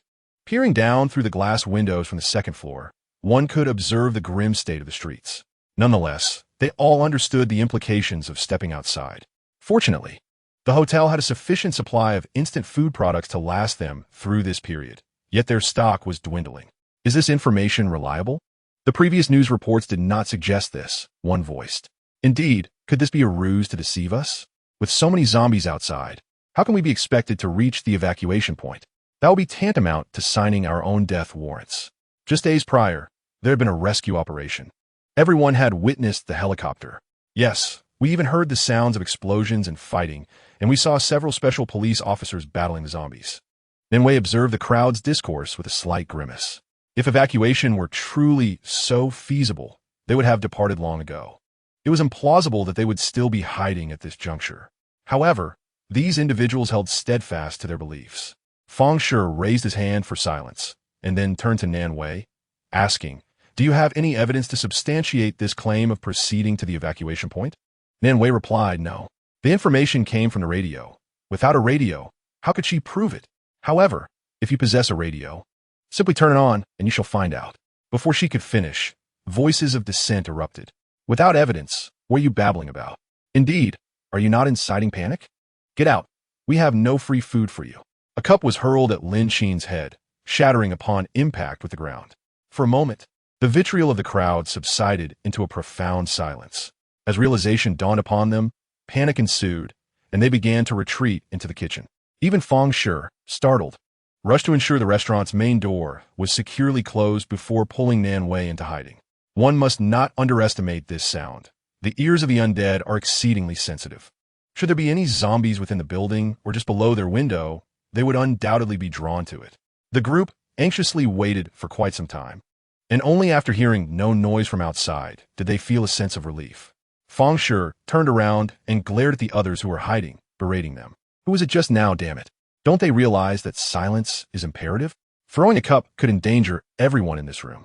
The hidden individuals remained silent. Observing this, Feng Shui let out a heavy sigh. It seemed they could not linger here for long. They needed to devise a means to escape. Moreover, their food supply was dwindling. Being trapped here was untenable. He couldn't help but glance at Nan Wei, noticing the bump on her forehead from being struck. He spoke. Who among you is willing to venture down and assess the situation with the zombies outside? If all is well, we can leave together and head to the evacuation point. However, the room fell into silence, each person exchanging glances, reluctant to speak. Feng Shui's frustration mounted. If no one was willing to go, then they might as well perish here. With only one meal left, they had to venture out regardless. Who would volunteer to scout the surroundings? If it is safe, return with news. Feng Shui surveyed the room, and everyone had their heads bowed. They were on the second floor, able to see the situation below. It was not difficult to surmise that the horrific scene downstairs had instilled considerable fear in their hearts. Yet, someone had to take the initiative to explore. With their food supply nearing depletion, they faced a significant crisis. Once it was gone, even those who were reluctant would have to step outside. And as for Nan Wei, she knew where the evacuation point was, and thus could not be put in jeopardy. Consequently, he had to choose from this group of lazy tenants. In a corner, two men raised their hands. We can go. Feng Shui's expression brightened considerably. With someone willing to go, they could ascertain the current situation outside. Be careful. The two men nodded hurriedly and then made their way to the back kitchen, navigating the twists and turns to the rear of the building. The kitchen boasted a service passage, allowing them to avoid the main staircase near the guest elevator. The two exchanged glances, and under the expectant gaze of the others, they departed through the staff-only corridor. Once the door to the room closed, the two men looked at each other. Only a fool would stay behind. There's no food left. So we should hurry and escape. Indeed, but where do we go from here? Food outside is likely scarce. Oh, will we return a report? Report what? The outside is swarming with zombies. We wouldn't team make it back in time. Don't worry, I've already pilfered a few packs of instant noodles. We'll be fine for today. You're the best, brother. That goes without saying. The two men cautiously navigated through the hotel's back passage. Ultimately, they arrived on the ground floor. However, the door to the staff passage was rather small and locked from the inside. The two individuals did not leave immediately. Instead, they crouched by the door, attentively listening to the sounds outside. The surroundings were eerily quiet, devoid of any noise. After a while, they cautiously opened the door just a crack to peek outside. The exterior was hauntingly silent, and everything seemed to be in order. Even the zombies they had seen the previous day were nowhere to be found. The two widened the gap of the door and then stepped outside. The area was desolate, and the stillness was profound. Aside from some dragging marks on the ground, there were no other signs of unusual activity. This place bore little difference from how it had been before the outbreak of the zombies. Oblivious to the lurking dangers, they continued their journey outward. Meanwhile, the others in the kitchen anxiously awaited news. Unbeknownst to them, the two who had ventured out not only pilfered their food, but also had no intention of returning. The restaurant was enveloped in silence, while the zombies stealthily approached. Nan Wei, with her keen ears, picked up on the slightest disturbance. Instantly, she quieted the murmurs of those around her. She and Feng Shui quietly inched toward the dining area. Outside, faint sounds of impact echoed, as if the zombies were colliding with the main entrance. However, the restaurant's door was thick and windowless, rendering the outside situation invisible. Nan Wei exchanged a glance with Feng Shui before stealthily moving toward the door. She removed her shoes, allowing her bare feet to tread softly on the tiled floor. Upon reaching the door, she pressed herself against it, straining to hear what lay beyond. The outside remained hushed, but a strong stench of decay permeated the air. Nan Wei could not ascertain if zombies were lurking just outside. At that moment, a sudden crash reverberated as a zombie slammed into the door, startling her and causing her to recoil. Feng Shui, hidden in the food preparation area, instinctively tightened his grip on the knife he held. Chapter 95. The food was stolen. Should any signs of a zombie breach emerge, this knife would serve as his best means of defense. Nan Wei covered her mouth, relieved that despite her fright, she had not made a sound. Over time, she had learned to remain silent, even in the face of unexpected horrors. In the past, she would have certainly cried out for her mother. Fortunately, her recent experiences had hardened her, while she might not fully understand the nature of the zombies. Her knowledge surpassed that of the others in the room. After all, she had fought fiercely against them. Taking a moment to steady herself, Wei pondered her situation. The zombies outside were likely drawn by the sound of the shattered bedding. However, the surroundings were eerily quiet, and the thick door made it impossible to ascertain how many lurked beyond. The food in the kitchen was dwindling, indicating that staying here for too long was not an option. They needed to depart swiftly. Clutching her chest, Wei anxiously awaited behind a door. The zombies outside showed no signs of further movement. She returned to Feng Shi's side and put on her discarded shoes. After exchanging a silent gesture with him, they ventured back into the kitchen. The room's occupants watched the pair intently. Some were about to speak, but fell silent at their gesture for quiet. The implication was clear to all. Cautiously, they shifted deeper into the room, and after a while, the sound from outside ceased. Feng Shi remarked, "There's zombies outside. We cannot escape through the front door.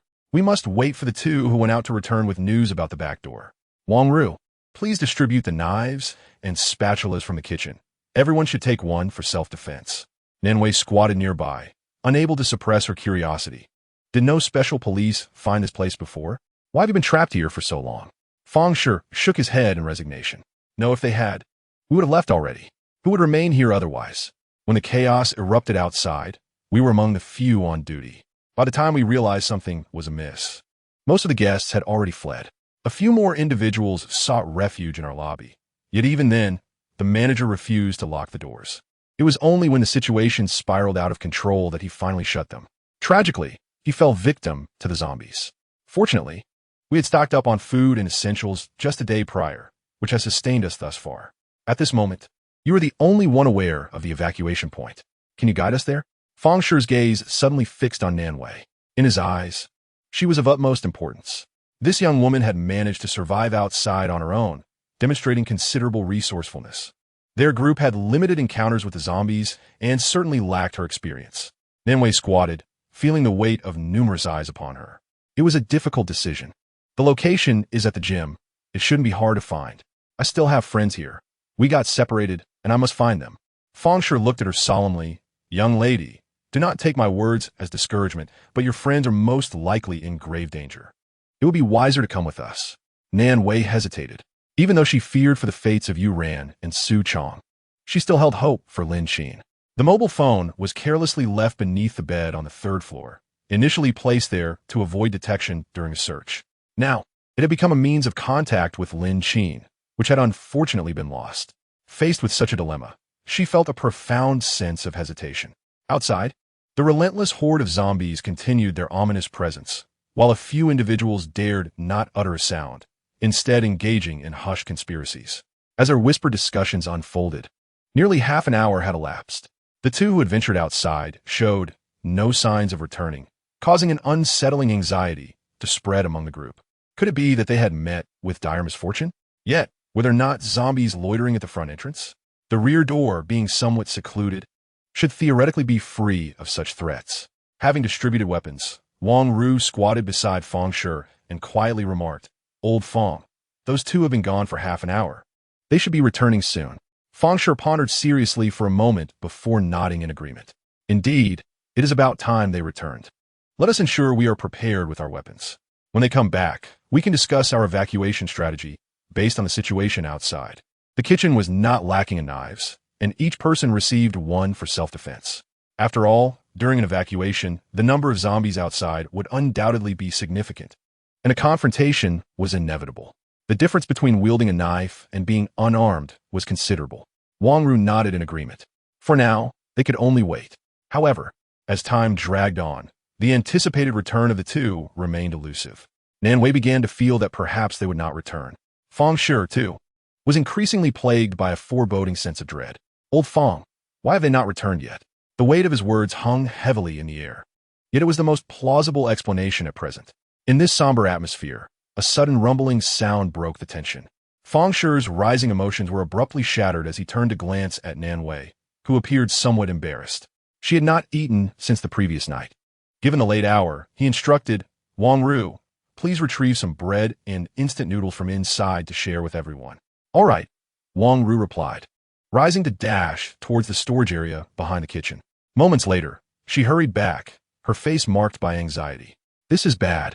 We are missing 6 packets of instant noodles. I clearly counted them this morning." The revelation left everyone in shock.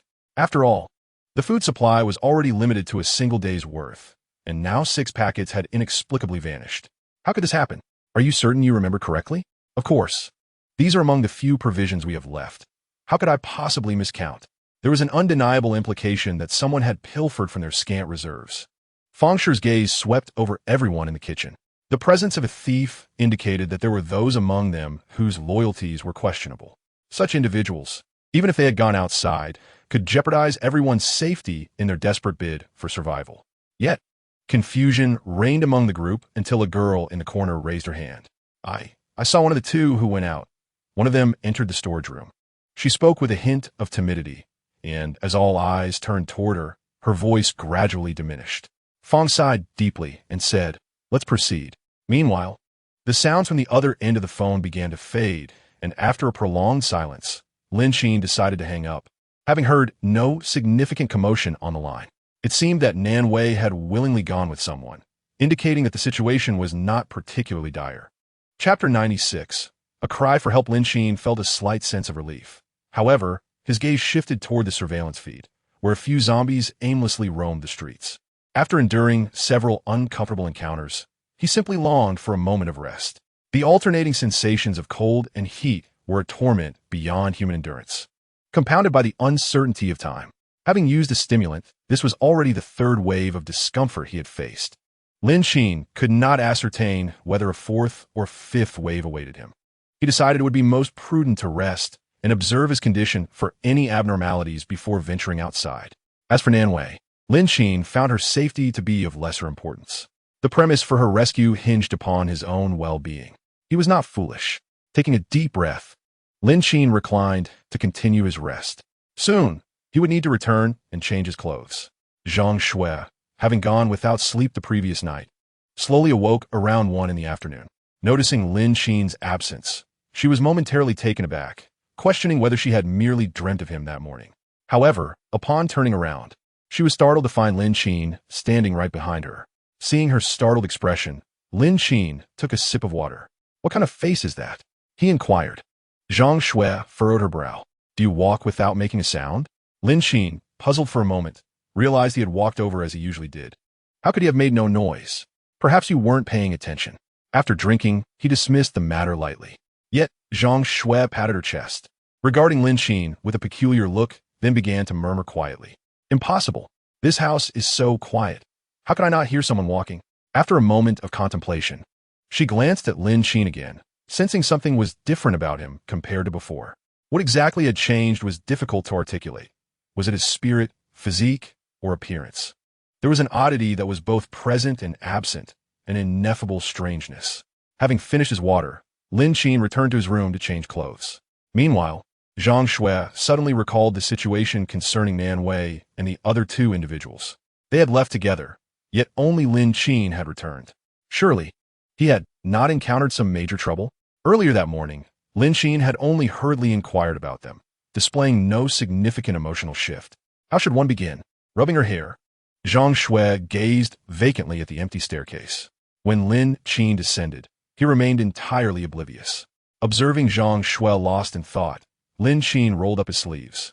"What are you doing? You seem rather peculiar." Zhang Shui snapped back to reality, staring at him blankly before uttering, They haven't all perished, have they?" Lin Qin raised an eyebrow. "Even if they had, what concern is it of yours?" With that morose expression, one might think something has befallen your brother. Zhang Shui shook her head earnestly. No, it's different. After all, they are teammates. It's only natural to show concern." She added, "Besides, you claim my brother is fine, well-fed, and living quite blissfully." Lin Qin chuckled. "I didn't realize you were so concerned about them. You hardly show it in daily life." "No, I only care about Sister Nan Wei. Her friends are not worth my time. They are selfish, especially that Wang Yuan, who acts as if she is still a superstar, flaunting her airs. I have no fondness for her. As for Su Chong, I haven't interacted much, so I cannot gauge his character. Among them, only Sister Nan Wei seems grounded, grateful, and modest." Zhang Shui pondered deeply. From their interactions, it was evident that Nan Wei understood the nuances of social comfort, while Wang Yuan exhibited a distinct lack of boundaries. Lin Qin chuckled lightly. Girls truly are a paradoxical amalgamation. However, he noted that Wang Yuan and Su Chong faced considerable peril. Su Chong had ventured to the airdrop site, where ruthless individuals were plentiful. If he intended to seize anything, the likelihood of an ambush was exceedingly high. As for Wang Yuan, Lin Qin conjectured that she was a rather simple-minded woman, lacking even physical prowess. Without Su Chong and Wang Zihao, she likely would have perished long ago. Conversely, Nan Wei possessed personal capabilities, augmenting her chances of survival, especially since they had communicated earlier that morning. Have you eaten? Are you hungry? What do you wish to eat? Lin Qin refrained from responding, instead feeling his own stomach. He was indeed quite famished, to the point of imagining he could devour an entire pig. Suddenly, Zhang Shui turned around, her stomach growling audibly. She had spent a sleepless night worrying and had not eaten. Lin Qin's mention of food made her acutely aware of her hunger. Anything will do. Let me see what there is to eat, Zhang Shui said, feeling embarrassed. Observing her, Lin Qin replied, no need. We can eat what's already prepared. As he washed his face and approached the dining table, Zhang Shui typically ignored Lin Qin's remarks about food. Whatever there was, she would eat without concern for its origin. Before long, the table was adorned with several home-cooked dishes still steaming. 2 bowls of rice were quickly devoured in silence by the 2 of them.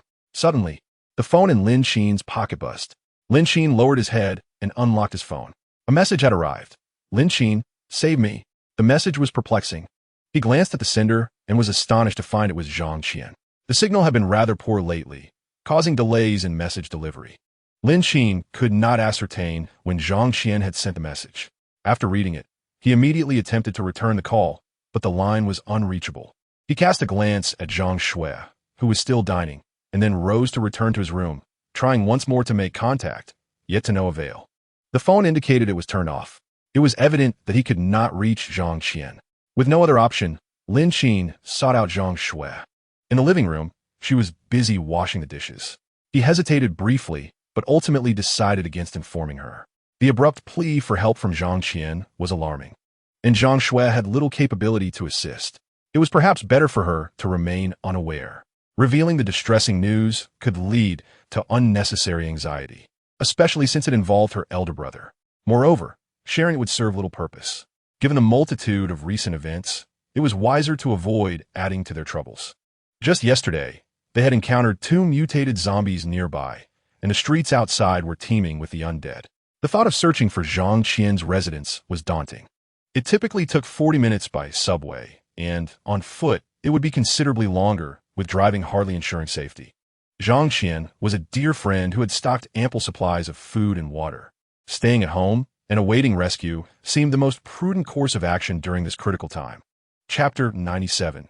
The evacuation point falls. Although it had been changed to self-directed evacuation to the shelter, Zhang Qian's location was still very close to the evacuation point. It was inconceivable that he would be sending out a distress signal.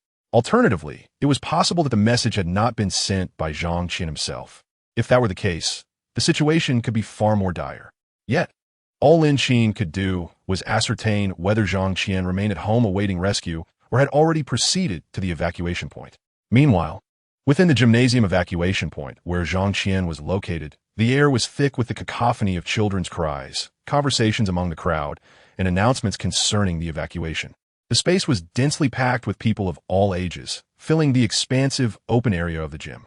Surrounding the venue stood numerous fully armed soldiers, vigilant against any approaching zombies. Should any undead draw near, they would swiftly neutralize the threat. A perimeter of zombie corpses had accumulated around the gymnasium. Within the throng, several special police officers maintained order. Yet despite their efforts, the evacuation process had yet to commence. Many voices were expressing their dissatisfaction, while the overhead announcements continued to broadcast incessantly. The evacuation continues. Everyone is requested to queue orderly, maintain a good atmosphere, and uphold hygiene while patiently awaiting the next scheduled flight for evacuation. Thank you for your cooperation. Yet, despite the announcement, the voice barely penetrates the clamor of the crowd. Discussions abound among the throng. There are far too many survivors within the gymnasium, and each helicopter scarcely transports a handful of individuals. Moreover, the aircraft at the airport are limited in number, with not many awaiting evacuation. The relocation of personnel merely shift from the gymnasium to the airport.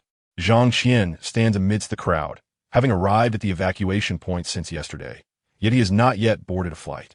Accompanying him, the anxious beauty, Huang Ying, furrows her brow and inquires nervously, "What shall we do? We have waited for 2 days, and it still isn't our turn." The throng outside the walls likely harbors a considerable number of zombies. Should they breach the perimeter, we would all be doomed. Zhang Qian shares her anxiety, yet he feels powerless. After all, once here, one must heed authority. Do not fret. With so many people here, only a few can be transported at a time. The wait may be prolonged, but our turn will inevitably come. Huang Ying gazes at the lengthy queue, realizing they are likely to be here for some time. Have you heard what others are saying? There is currently no shelter, and we are uncertain where these flights are taking us. However, I heard they are relocating us to the airport, waiting for the establishment of a shelter. Whether that is true or not is anyone's guess.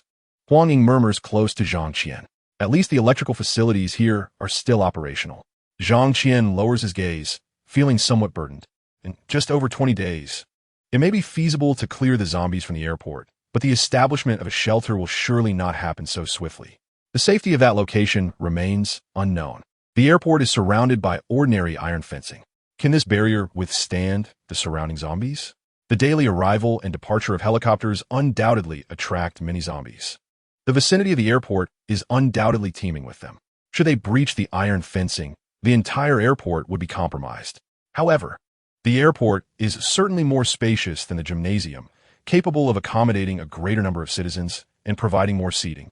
It is indeed the primary choice for the current relocation site, also located in a more secluded area. Zhang Qian glances at his phone. After losing power, his portable charger has long been depleted. His phone is now akin to a useless hunk of metal. If only he could locate a charging station to call Zhang Shui first, then contact Lin Qin to have him join him at the evacuation point. This way, they could all gather and strive to survive together. Yet, surrounded by people, where could a charging station possibly be? Zhang Qian's gaze inevitably drifts towards the interior of the gymnasium. Surely, there must be somewhere to charge within. In the bustling throng of people, the cacophony of voices filled the air as Zhang Qian pushed through the crowd towards the venue. Hey, where are you going? Not going to wait in line? Huang Ying, noticing Zhang Qian's actions, could only shout above the din. However, engulfed by the surrounding noise, Zhang Qian seemed oblivious and quickly vanished into the mass. The multitude queuing up, eagerly anticipating the arrival of the helicopter, showed no inclination to part ways. Crazy. We were almost at the front, and he just walks away. Huang Ying muttered under her breath, continuing to wait in line. She and Zhang Qian were merely companions of circumstance, their sole bond being his enticing provisions and the allure of the evacuation point. Now that they had reached the evacuation site, his presence was inconsequential to her. Unlike him, she would not abandon her place in line without a word, oblivious to his whereabouts. Meanwhile, Zhang Qian navigated through the throng, finally arriving at a sparsely populated area at the edge. He stood in the open, scanning his surroundings, and at last spotted a tent stocked with food and water, complete with an extension cord. Taking a seat on a small stool behind the food distribution point, he anxiously awaited while charging his device. The provisions were stacked in boxes and crates, allowing Zhang Qian's figure to be completely concealed when he lowered his head. There was little risk of being discovered by the personnel in charge, and charging his phone was hardly a significant issue. In no time, his previously dead phone surged to 10 power. The clamor of the crowd became increasingly pronounced as the helicopter gradually approached in the distance, igniting a spark of hope among the masses, who erupted into fervent discussions. The noise crescendoed. The announcement over the loudspeaker droned on. Zhang Qian glanced at the charging progress of his phone, now at 20. Still insufficient. This meager charge would not last long. As the crowd relaxed, their eyes fixed on the nearing helicopter, some indulged in food and drink, their spirits lifting. Suddenly, the crowd surged. A chorus of screams erupted. Zhang Qian abruptly lifted his gaze to witness the once orderly line descending into chaos. Those within the queue screamed, leaving outsiders perplexed, as more individuals pushed outward. Even the armed special police responsible for maintaining order moved forward. It was then that Zhang Qian grasped the gravity of the situation. Someone had transformed into a zombie. The creature was indiscriminately attacking, and the contagion spread rapidly, with many sustaining severe bites. Even those bitten less viciously would inevitably succumb to transformation. The gymnasium, already filled to capacity, became a scene of pandemonium as the infection proliferated swiftly, prompting countless individuals to flee in terror. From his vantage point at the food distribution point, Lin Qin could witness the frantic movement of the crowd within, even spotting the special police firing their weapons in an attempt to restore order. Some individuals, merely scratched, were met with the same fate as the rest, shot without distinction. Chapter 98, Chaos. A few had dashed over to Lin Qin's side, seizing a substantial amount of food and water. Others, like Lin Qin, remained hidden, observing the situation ahead in search of stability. Lin Qin clutched his phone tightly, fearing it might be snatched away. Yet, at this moment, the phone proved utterly useless. No one even considered stealing it. Those huddled nearby exchanged anxious inquiries. What should we do? There are so many zombies over there. How did they get in? Wasn't someone supposed to be guarding? I don't know. It seems they didn't come from outside. They just suddenly froze and began biting. Goodness, does this mean we aren't safe here either? Are you all right? You haven't been bitten, have you? I haven't been bitten. I'm not in the innermost circle, but quite a few from that circle seem to have been bitten. What should we do? Should we leave? Where can we go? There are guards all around here. Listening to the tense exchanges among those sheltering nearby, Lin Qin silently glanced at his phone's battery level, pulling back slightly. There were 4 others hiding here, making a total of 5, including Lin Qin. Suddenly, a scream erupted nearby. One of the 2 who had just spoken was bitten on the shoulder by another who was hiding here. Lin Qin, startled, fell to the ground and quickly yanked his phone away, distancing himself from the chaos. The zombie clung to one person before lunging at another. Lin Qin glanced around, noticing similar scenes unfolding elsewhere. Panic surged through him, and he sprinted into the gymnasium, slamming the door shut. He then nestled into a corner, attempting to compose a text message. However, the signal was poor, rendering his messages undeliverable, each met with a red exclamation mark. Anxiously, he raised his head to see numerous people flooding inside, the heavy door outside echoing with screams mingled with gunfire. Swallowing hard, he dialed Lin Qin's number. But no one picked up. Sweat beaded on his forehead, and he had no time to wipe it away. Outside, the chaos reached a fever pitch. The evacuation point must have fallen. The others who had taken refuge began to converse. Is there another exit? It seems there might be. The door over there. Who knows if it's closed or not? Quickly, find the door, close it. Bang, bang, bang. Help! Open the door. The sound of pounding on the door was accompanied by shouts from other survivors. Yet, no one dared to approach and open it. Those within were gripped by fear. Lin Qin glanced at those searching for alternative exits, then looked back at the red exclamation marks on his phone. The poor signal was a hindrance. We must venture outside after all. Yet he could not guarantee that Lin Qin would come to his rescue. At present, everyone was filled with trepidation, and reliance rested solely upon oneself. Gritting his teeth, he followed suit, his fingers incessantly tapping to refresh the message screen. As soon as a signal became available, the message would be dispatched. However, Lin Qin received the information only by noon the following day. It contained merely 4 words. Location unspecified. Time unknown. Lin Qin. How to save. Throughout the afternoon, Lin Qin felt no unusual sensations, nor did he experience the chills again. Sitting quietly in his room, he found himself lost in thought. His phone lay on the dining table before him as he awaited the arrival of a second message. Lin Qin could not possibly send just one. Without a location, no one could come to his aid. For now, he could only wait. Nevertheless, Lin Qin had already taken the precaution of preparing some firearms and ammunition. Ultimately, one S strength remained insufficient. Zhang Shui needed to accompany him. The supplies within the space were ample, and there was no shortage of resources. Given the current situation, the firearms and ammunition would suffice. As time passed, Lin Qin's phone on the dining table vibrated. To his surprise, the message was from Nanwei. The text was straightforward, indicating that she had been rescued from the hotel and was being taken to an evacuation point before returning. The vehicle that had previously been parked by the roadside had provided her with an opportunity to reach safety. However, Lin Qin was unfazed. After all, they were all adults, and they could bear the consequences of their decisions. Yet, he continued to wait. Unfortunately, he did not receive any news from Lin Qin. Instead, he encountered the prying eyes of other survivors outside. Truly, one wave had not yet settled before another rose. The villa's windows were all sealed with metal sheets. The zombies outside could not enter, and those inside could not see out. Surveillance included humanoid monitoring, which even detected zombies.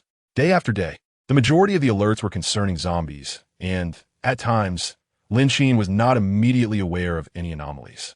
The room was illuminated, and Lin Qin shared a fragrant dinner with Zhang Shui. A few zombies wandered aimlessly in the streets, appearing gaunt and starved. Their cheeks little more than skin stretched over bone. Several arrows struck with precision, piercing the heads of the zombies, clearing those on the street. Lin Wan set down her bow, and then someone swiftly approached from behind to inspect the garments of the fallen zombies for anything of use. A gentle breeze swept through, carrying with it a hint of meat aroma. For those who had long been parched and deprived of meat, this was undeniably the most enticing temptation. "Captain, do you smell the scent of meat?" "Of course, my nose is perfectly functional. How could I possibly miss it?" Lin Wan wore a cap atop her head, instinctively inhaling the scents in the air to discern the direction from which the delectable aroma emanated. In the enveloping silence and scarcity of food, the rich fragrance of meat stood out remarkably. They followed the enticing scent, fixating on Lin Qin's somewhat peculiar villa. The sky was gradually descending into twilight, with the evening glow casting an eerily vivid red hue across the horizon, painting the entire sky in an unsettling shade of pink-orange. Fortunately, the zombies lurking by the roadside had been dealt with. A subordinate pointed excitedly at the oddly shaped villa, exclaiming, "Captain, have you seen how peculiar this villa looks?" Lin Wan raised her gaze, her expression grave. Indeed, this villa was conspicuously different from the others nearby. It had even installed anti-theft windows. However, perhaps it was the reflection of the crimson sky that made the second-floor windows appear as if they were sealed with metal sheets. The enticing aroma seemed to waft from this very villa. What should we do? Should we investigate? Lin Wan pondered briefly, then averted her gaze. Regardless of whether there were occupants, it was prudent to remain cautious.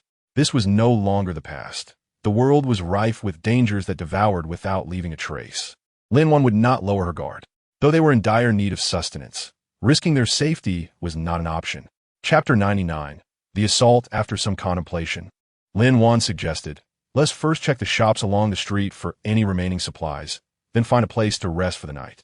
Tomorrow, we shall continue our journey towards the evacuation point. Xiao He, remember to inspect the parked cars by the roadside for any that are still operational. We might need them for our travels tomorrow. Xiao, set up some roadblocks." The so-called roadblocks consisted of empty water bottles and soda cans, arranged systematically around their chosen resting spot. This way, even if zombies appeared unexpectedly in the dead of night, these makeshift barriers would create noise, alerting them to the danger. The group nodded in agreement and began their tasks with diligence. Lin Wan stole another glance at the peculiar villa, contemplating its significance, before returning to the street-side shops to commence their preparations. The glass doors of the shops were largely damaged. Those that were uninhabitable could not offer refuge. They could only find a shop with an intact entrance to shelter for the night. As darkness descended, the night would expand the zombies' range of activity.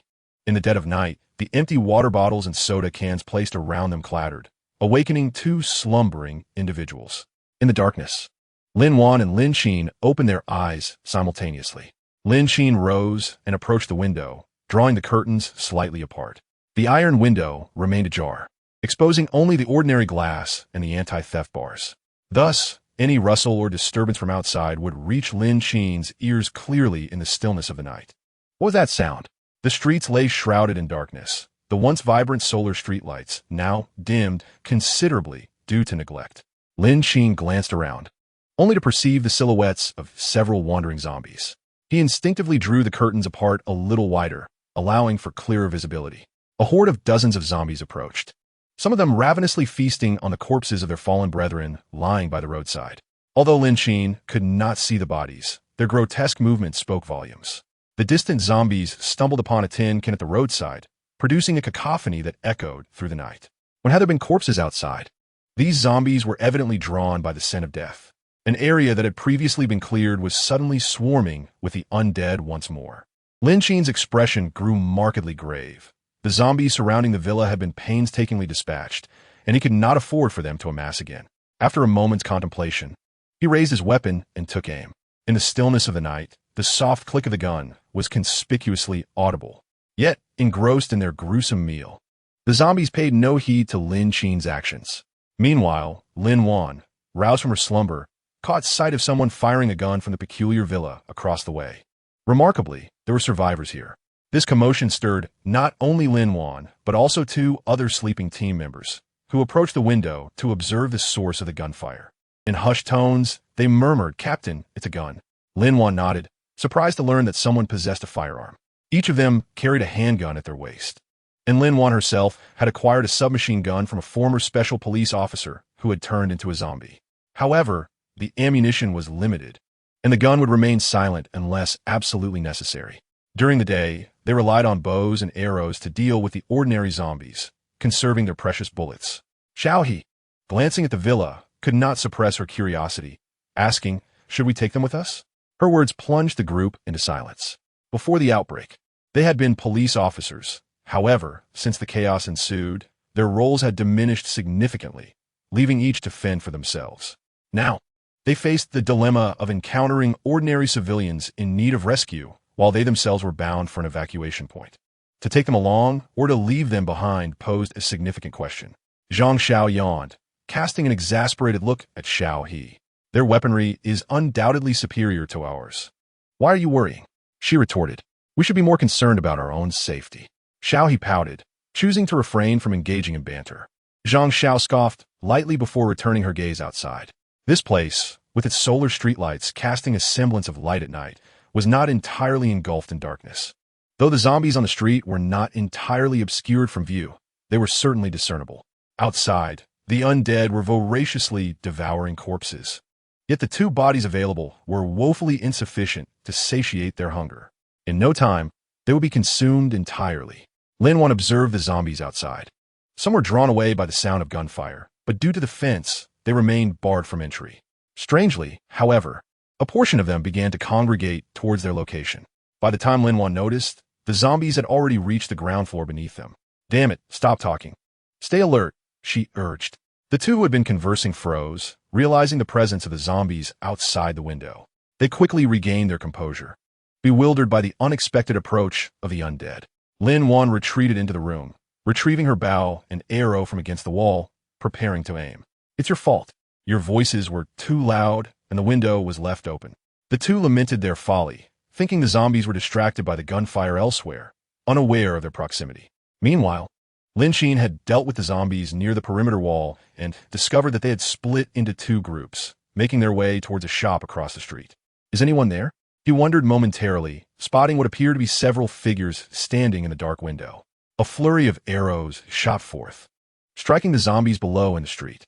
Lin Qin's instincts heightened. These individuals had likely heard his gunfire. Though silenced, the sound was sufficient to attract attention. Encountering other survivors at this moment might not bode well. He stowed his firearm and, after careful consideration, retrieved a grenade. The distance was merely a street apart, not too far. If he tossed it directly, the occupants on the other side would either perish or be severely injured. Such a commotion would inevitably draw more zombies, compelling them to vacate the area. Even if they chose to remain, the grenade's explosive power would serve as a deterrent.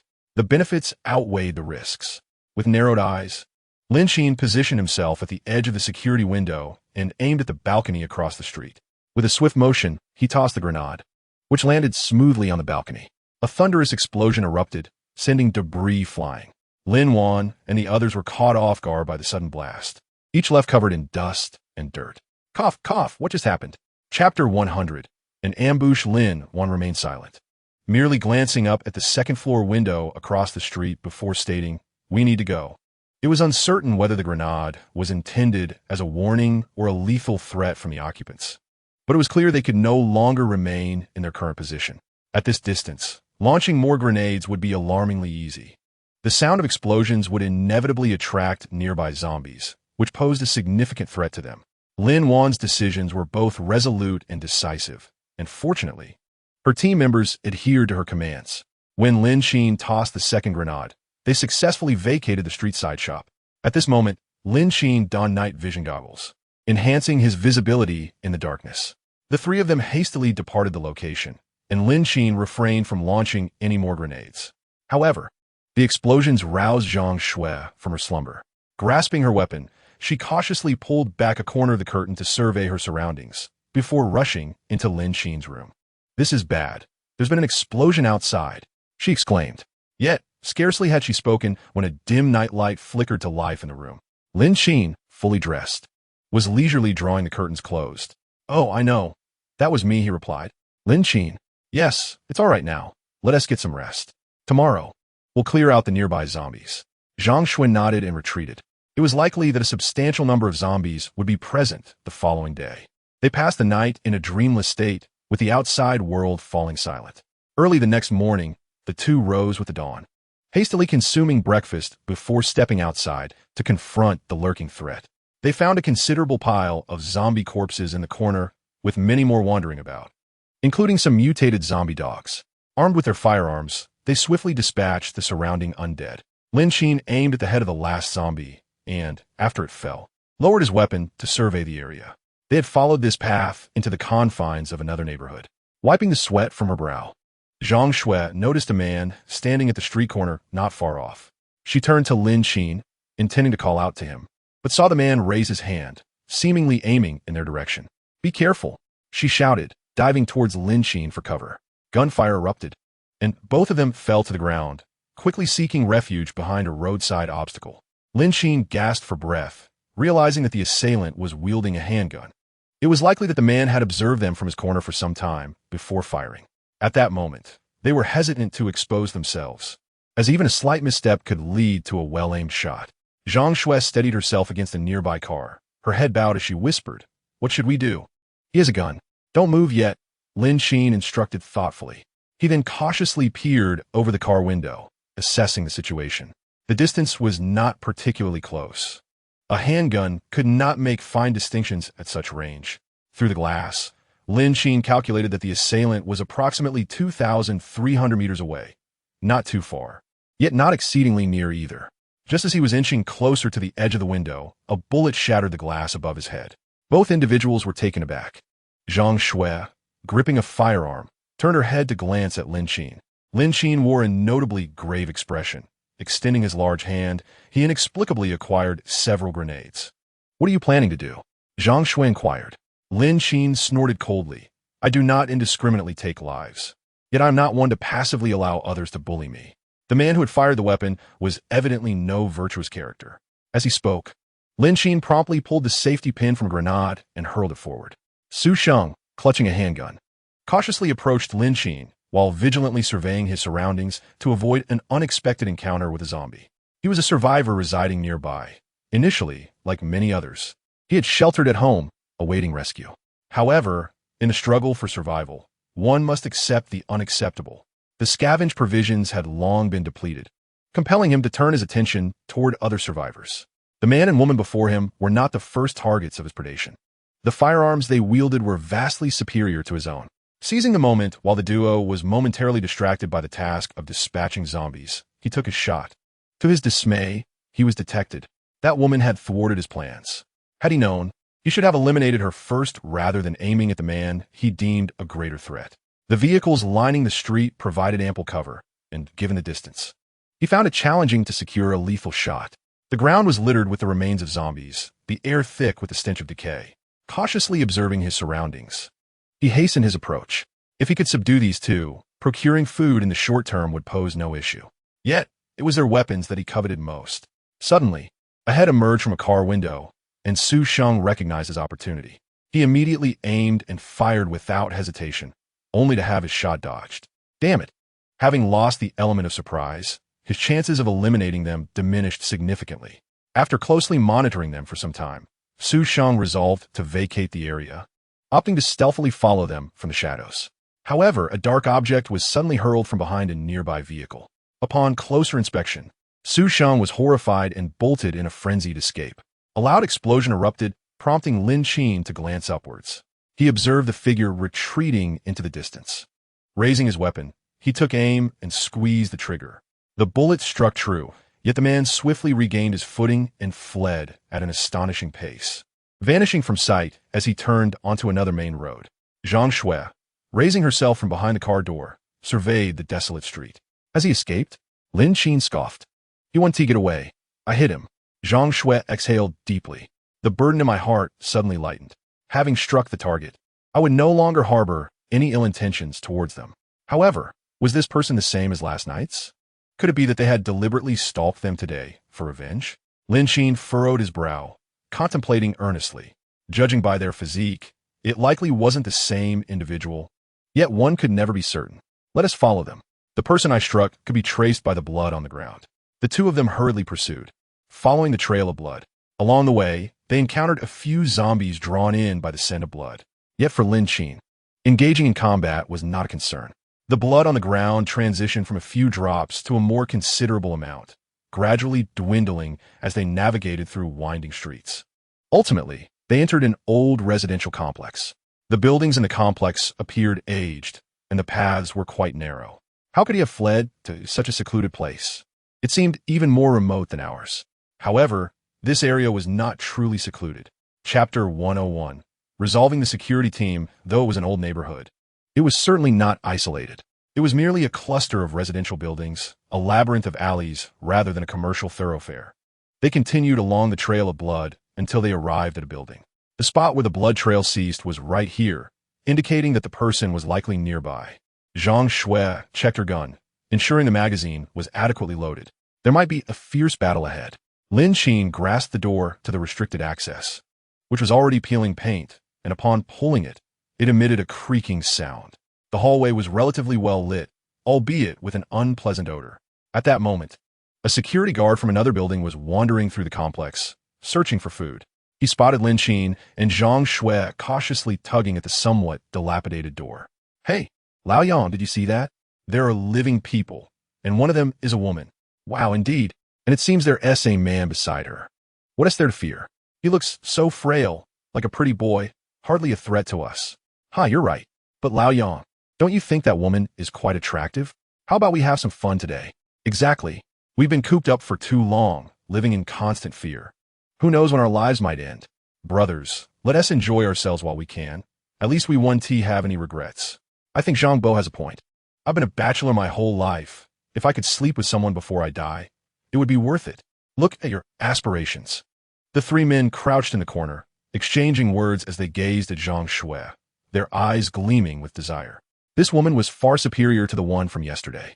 Lao Yang nodded in satisfaction, raising his hand and declaring, "Let us go." Two security guards followed closely behind. Hearing a commotion, Zhang Shui abruptly turned her head. She saw several men approaching, clad in security uniforms. With a furrowed brow and a darkened expression, she demanded, "What do you want?" Zhang Shui aimed her gun at the approaching individuals.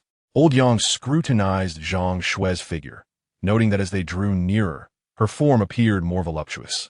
However, the gun in her hand changed his demeanor.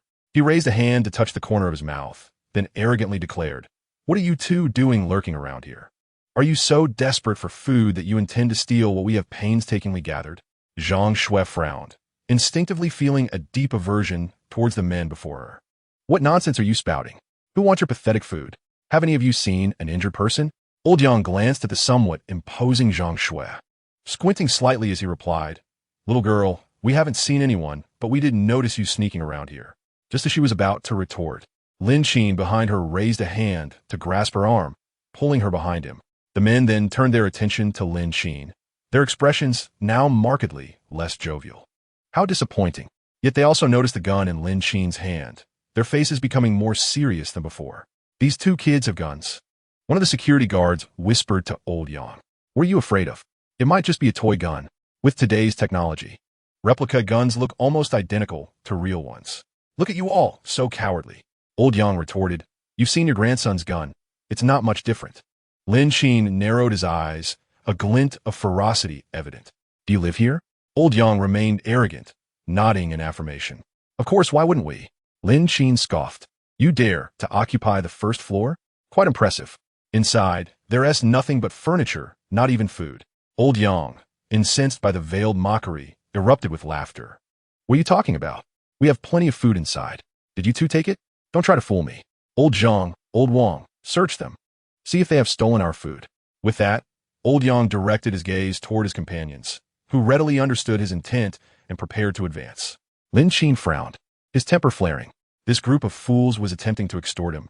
He immediately raised his gun, aiming it at them, his face still adorned with an innocuous smile. "What did you say? Repeat that." Old Yang assumed the child had not heard clearly and began to chuckle. "Do you see? Youth today can hardly comprehend. Keep that worthless toy gun away from me. It's south too close for comfort. I demand you hand over your backpack, so we may ascertain whether you have pilfered our provisions. Do you grasp that? Lin Qin chuckled once more before decisively pulling the trigger. With a single shot, the foremost figure, Old Yang, staggered, blood gushing from the wound in his abdomen. Bowing his head in disbelief, Old Yang lost control and collapsed backward. The abrupt turn of events startled the other two security guards, leaving them no time to react. Old Yang lay on the ground, trembling as he pressed his hands against his abdomen, only to find them drenched in blood. This shocking scene left everyone present in a state of paralysis. No one had anticipated that Lin Qin's weapon was not a toy, but a genuine gun, nor could they have foreseen his readiness to fire. Zhang Shui, though never having taken a life, had witnessed others do so and had mentally acclimatized to such circumstances. Thus, while others were momentarily stunned, she adapted more swiftly, albeit surprised by Lin Qin's sudden aggression. She had never imagined he would act so decisively after uttering a mere phrase. With only 3 security guards present, Old Yang now faced a dire fate. The other two, paralyzed by fear, fled at the first moment they could react. Enduring the agony in his abdomen, Old Yang could not help but curse cowards, spineless wretches. Old Yang, don't blame us. He is wielding a real gun, and we don't wish to meet our demise, came the retreating voices, growing fainter. Lin Qin observed the group, amused by their fear of death, while Old Yang, having uttered his threats, gradually succumbed to the pain and lost consciousness. Seeing this, Zhang Shui raised her gun, aiming at the fleeing pair.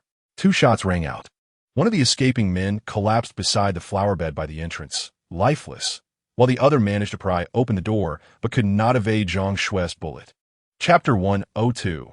Blindly enthusiastic one leg protruded awkwardly, caught in the entrance gate. Lin Qin turned to Zhang Shui, taken aback by her actions. These individuals are a menace. Their existence poses a threat. However, with them dealt with, well, the ones we were pursuing. They likely heard the commotion and fled by now. Lin Qin pondered briefly before addressing the unconscious Old Yang before him, then glanced toward the spot where the two had attempted to escape. Let us set them aside for now. Let us see if they possess anything of value. Dressed in security uniforms, Lin Qin searched their pockets but found nothing. He then strode forward decisively. Zhang Shui nodded and followed suit, realizing that searching now would likely be a futile endeavor. It would be better to examine the 3 men who have foolishly walked into the jaws of danger, to ascertain whether they possess any useful supplies. With this thought in mind, the 2 individuals approached the adjacent building. Upon inspecting the 2 men lying on the ground, they discovered some women's undergarments. One of the men clutched 2 packets of instant noodles, which Zhang Shui promptly accepted, while she disdainfully cast aside the undergarments, finding them utterly repugnant. She stuffed them into the left pocket of her clothing, muttering softly about the lecherous nature of the situation, before trailing behind Lin Qin into the building. Both of them hoped to find a hiding spot within. Surely, the place they sought would be here. They began their search, optimistic that they might stumble upon some unexpected treasures. Zhang Shui nodded and ascended the stairs to the 2nd floor, deeming it unnecessary to rummage through the 1st floor, as anyone with a modicum of sense would not choose such a conspicuous location for concealment. They scoured the 2nd floor before eventually reaching the 3rd. Room 302 was in disarray, with various chairs and benches piled at the entrance, likely used to barricade the door against zombie attacks during the night. The air, stagnant from lack of ventilation, was thick with an unpleasant odor of shoes, unlike the distinct scent of decay associated with corpses. This was a noxious blend of stale sweat and heat. It was indeed the right place, and Zhang Shui could hardly contain her disgust as she stepped inside. The room was chaotic and dimly lit. Lin Qin pulled aside the curtains on the balcony, allowing a modicum of light to filter in. The modest living area was cluttered with numerous plastic wrappers from consumed food, creating a chaotic mess. Dirty clothing, including bras and underwear, lay strewn across the sofa, while the floor was littered with shoes. In some corners, skirts, shorts, and tops belonging to women were discarded. The two searched the disorderly room as best they could for anything of value. The kitchen yielded nothing worthwhile. The sink was piled high with filthy dishes emitting a foul stench. As soon as the door swung open, a swarm of insects erupted. Zhang Shui took one glance at the sink and promptly rushed outside, retching. Lin Qin, intending to inspect the bedroom, turned to see Zhang Shui's distress and frowned. "What is wrong?" he inquired, approaching her. Zhang Shui pointed towards the kitchen, regaining her composure after a moment. It's too filthy. Did these people live in such squalor? Lin Qin, initially perplexed, finally grasped the situation when he reached her side. The sink was filled with rotting leftovers, maggots wriggling amidst the remnants, and flies swarmed around, creating a harrowing visual assault that even he struggled to endure. This is far more repulsive than the zombie scenario. Even those with a fear of clusters would be unsettled. Zhang Shui repeatedly waved her hand, stating as she walked, I think I should head to the bedroom. This place is simply intolerable. Lin Qin nodded in agreement. Let's close the kitchen door swiftly. Lin Qin, come quickly.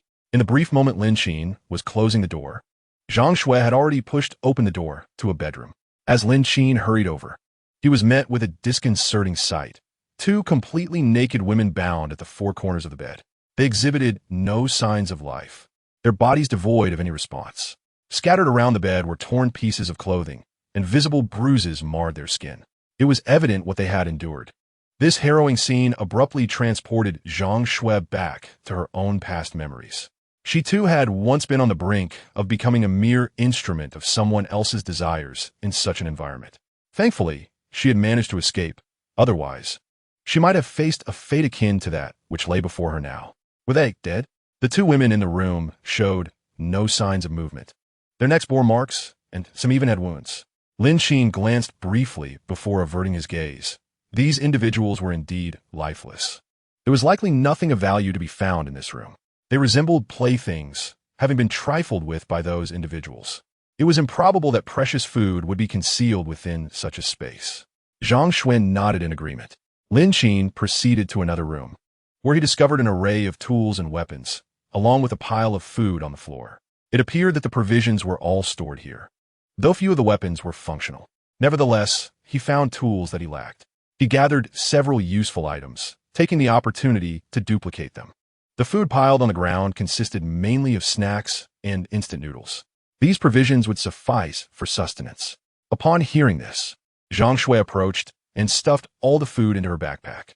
Even so, her bag could not entirely accommodate it. She then stood up and pulled Lin Qin's bag down, filling it with the remaining items from the floor. Observing this, Lin Qin chuckled lightly. These snacks won't fill you up. What do you need them for? Zhang Shui, however, held a different perspective. Snacks are enjoyable. They can be savored for leisure, and such items will become increasingly scarce in the future. Lin Qin furrowed his brow. He had ample snacks at home and had not been deprived of them. Why did it seem that snacks were so scarce now? Pondering this, Lin Qin directly inquired, Isn't there plenty at home? Aren't there mostly fruits and ice cream? I thought there were spicy strips and instant noodles as well. You could bring some back and indulge when you crave them. Isn't that right? Lin Qin found himself momentarily perplexed. Hadn't he made some available? Did they truly not know? The home seemed to be rather abundant. Yet witnessing Zhang Shui's unrestrained joy and tireless enthusiasm, Lin Qin refrained from intervening. She epitomized a rather misguided positivity. Lin Qin extended his hand to replicate any useful items within the room. However, he harbored no expectations for these three individuals to possess any formidable weapons, such as firearms or grenades. Even if he were to acquire a handgun, it would be viewed with disdain in Lin Qin's eyes. Nonetheless, given the recent increase in mutated zombies, caution was warranted. Before long, Zhang Shui had tidied up and stood up. All right, is there anything else? Shall we go? Lin Qin nodded in agreement. Indeed, they were ready to depart. The room was rather small, and they had gathered nearly all the useful items. Yet before leaving, Zhang Shui thoughtfully untied the ropes binding the two girls on the bed and retrieved a blanket to cover their bodies. Standing by the stairwell window, Lin Qin gazed outside. A considerable number of zombies had gathered around the three corpses. To exit, they first needed to deal with these zombies. A cursory glance revealed that they were merely the most ordinary of zombies, posing little threat. In a swift flurry of gunfire, the zombies surrounding the corpses fell lifelessly to the ground. Zhang Shui glanced around, and the two prepared to return along the path through the community. At that moment, Zhang Shui spotted the man from earlier. There, don't run. Lin Qin noticed her excitement as she suddenly dashed forward, exhibiting even greater enthusiasm than himself. It appeared that Zhang Shui had truly grasped her skills, surpassing her mentor. Reluctantly, he followed suit. The man, limping on one leg, could hardly escape. After a brief chase, Zhang Shui aimed her gun at his remaining leg. The man stumbled and fell to the ground. She turned back, as if seeking praise. "Look, I've caught him." Lin Qin had no words to offer. The man harbored murderous intent towards them, so Zhang Shui's actions were justified. As they approached, they observed the man desperately crawling forward. Suddenly, a shoe appeared before him, halting his movements. "Be swift about it if you intend to kill," Zhang Shui scoffed. "Unless you plan to strike first. I want to hesitate to shoot you. Hand over your gun first." His possession of a firearm rendered the situation perilous. However, Su Sheng remained remarkably calm, lying on the ground with his head bowed. Then, taking advantage of their momentary distraction, he swiftly produced a gun from his chest. Lin Qin had long suspected he would not comply so easily and watched closely. The instant Su Sheng made a move, Lin Qin reacted preemptively. His speed outmatched that of his adversary. As Su Sheng fired, Lin Qin kicked the weapon from his grasp. The handgun slid across the ground into a nearby patch of grass.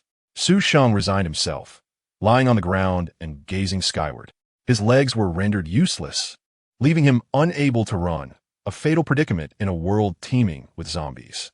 He drew a knife, his gaze fixed on the two individuals attempting to evade him, a glint of malice flashing in his eyes. With a firm grip on the blade, he charged forward. Lin Qin turned just in time to see the oncoming blade. His reflexes outpaced his thoughts. He pushed Zhang Shui aside, swiftly pivoting to position his firearm in front of him, blocking the sharp dagger. Su Sheng, observing Lin Qin, prepared for a second strike after his initial attempt failed. However, Lin Qin afforded him no opportunity, delivering a swift kick that sent Su Sheng sprawling back, and then pulling the trigger, effectively incapacitating him. Zhang Shui, still in shock, gazed at the lifeless body before her and nervously licked her dry lips. Such ambushes would become more frequent. She resolved to remain vigilant in the future. Lin Qin holstered his weapon, casting a brief glance at the corpse before turning his attention away. Zhang Shui nodded, readjusting her heavily laden backpack before trailing behind Lin Qin.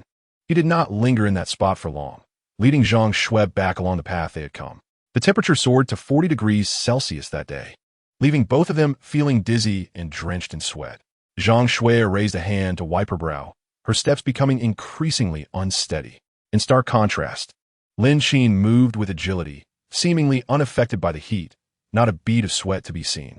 As Zhang Shui gasped for breath, she couldn't resist taking a sip of water to quench her parched throat. Catching up to Lin Qin, she turned to him, her voice strained. "Could you slow down a bit? Aren't you feeling the heat?" As midday approached, the sun grew ever more relentless, with temperatures hovering around 40 degrees. She mused that it felt closer to an unbearable 560 degrees. The ground was scorching beneath their feet. Lin Qin glanced back, noticing Zhang Shui, drenched in perspiration and panting heavily, clearly uncomfortable. In contrast, he felt invigorated. Was it hot? He shrugged it off. For him, the weather was just right, neither cold nor hot. Zhang Shui, however, was evidently suffering. Her shirt was completely soaked through with sweat. It seemed there were few clean clothes at home for her to change into, as most of the garments she had replicated were dresses, which proved inconvenient for their excursions. He had seen her in this short-sleeved shirt many times before, and it was now utterly drenched. "Hand over your backpack. Let me take you to explore a nearby mall," he suggested. Zhang Shui passed it to him, then wiped her face in a futile attempt to alleviate the stickiness. She surveyed their surroundings and added, "Why are you trying to amuse yourself? There's zombies everywhere. And you're thinking about shopping? What benefit is there in that? With a few zombies in the mall, your gun should suffice." Zhang Shui glanced down at the firearm slung over her shoulder. Furrowing his brow, he remarked, "It's different. My ammunition is running low. There's hardly any left. Let us cut to the chase." Lin Qin halted his steps and produced several magazines brimming with bullets. "Would an additional backpack suffice?" Zhang Shui replied, "Sufficient, indeed. More than enough." Despite her familiarity with Lin Qin, she couldn't help but feel a sense of curiosity regarding the sudden appearance of the third backpack resting on his shoulder. She had previously sensed that Lin Qin possessed some peculiar form of magic, but this was rather extraordinary. "It's as if you're conjuring things out of thin air. If this were any other time, I would have thought you a monster," she quipped, unable to suppress her remarks. Nonetheless, she reached out and accepted the backpack he offered. which was filled to the brim with preloaded magazines. The weight was substantial, especially when combined with the firearm strapped to her chest. Lin Qin held the bag with one hand, while Zhang Shui grasped it with both, yet as soon as he released it, it plummeted downwards. Zhang Shui struggled to catch it and gradually maneuvered it onto her back once again. In response, Lin Qin remained silent for a moment. Indeed, he had not concealed his actions, effortlessly retrieving whatever he desired in Zhang Shui's presence over the past few days. After some contemplation, he remarked, "Have you only just now noticed something amiss?" Zhang Shui shook her head as she followed behind him. "That's not the case. I had noticed long ago, but I didn't dare to speak of it. And now you feel emboldened? It's different. You suddenly handed me such a large package, which is somewhat surprising. So, how do you accomplish this?" Zhang Shui inquired, her curiosity piqued. Lin Qin resembled a treasure chest, with bullets, firearms, and grenades seemingly in endless supply. Chapter 104. Do not approach the evacuation point. As an ordinary individual, even after scavenging firearms and supplies from several special police officers, they had long exhausted their resources. Yet he still possessed a considerable amount, far more than he could ever use. Lin Qin smiled effortlessly, then, in front of Zhang Shui, moved the backpack from behind him to the front. In an instant, it vanished from sight. Zhang Shui's eyes widened in astonishment, her words faltering. Did you see that?" Lin Qin inquired. Zhang Shui shook her head and then nodded, her mind reeling. Lin Qin merely smiled, choosing not to demonstrate further. The contrast was stark. Lin Qin bore nothing on him, while Zhang Shui had to endure the blazing sun overhead, burdened with a heavy backpack and weaponry. The only consolation was that Lin Qin was also armed. Nevertheless, the disparity in their strength was substantial. Lin Qin surveyed the surroundings and then said, "As an intermediary, you must be quite familiar with these areas. Which mall has the most clothing?" Zhang Shui found herself momentarily speechless, gazing at the dilapidated surroundings. "Well, I'm not very familiar with the area. Perhaps we should just choose one at random. There should be a shopping mall nearby." Although she claimed to be an agent, her routine merely consisted of commuting along the same few routes. As a real estate agent, she had only one day off a week and often, even that day was consumed by accompanying clients to view properties. There was hardly any time to explore the area. Furthermore, her workplace was not located in this vicinity. If it weren't for the relatively affordable housing here and Lin Qin being her first promising client, she wouldn't have considered bringing him to this neighborhood. This thought puzzled her. How had Lin Qin managed to persuade the landlord to make such significant concessions? Lin Qin continued walking ahead, unaware of Zhang Shui's inner musings. Even if he had known, he would have merely smiled. Persuasion? What a joke. With time running short since the onset of the apocalypse, who still cares about property? Those who could flee have done so, while those who couldn't have succumbed to becoming zombies. The most crucial point is that those who escaped fell into one of two categories. Either they reached an evacuation point, or they were captured or perished. At such a time, those still alive hardly concern themselves with real estate. After a brief walk, they arrived at the entrance of the shopping mall. "Let us go," Lin Qin urged, turning to the panting Zhang Shui. She nodded and followed suit. The mall's doors stood ajar, the metal grill pulled down halfway, leaving an opening. They crouched and slipped inside, proceeding cautiously.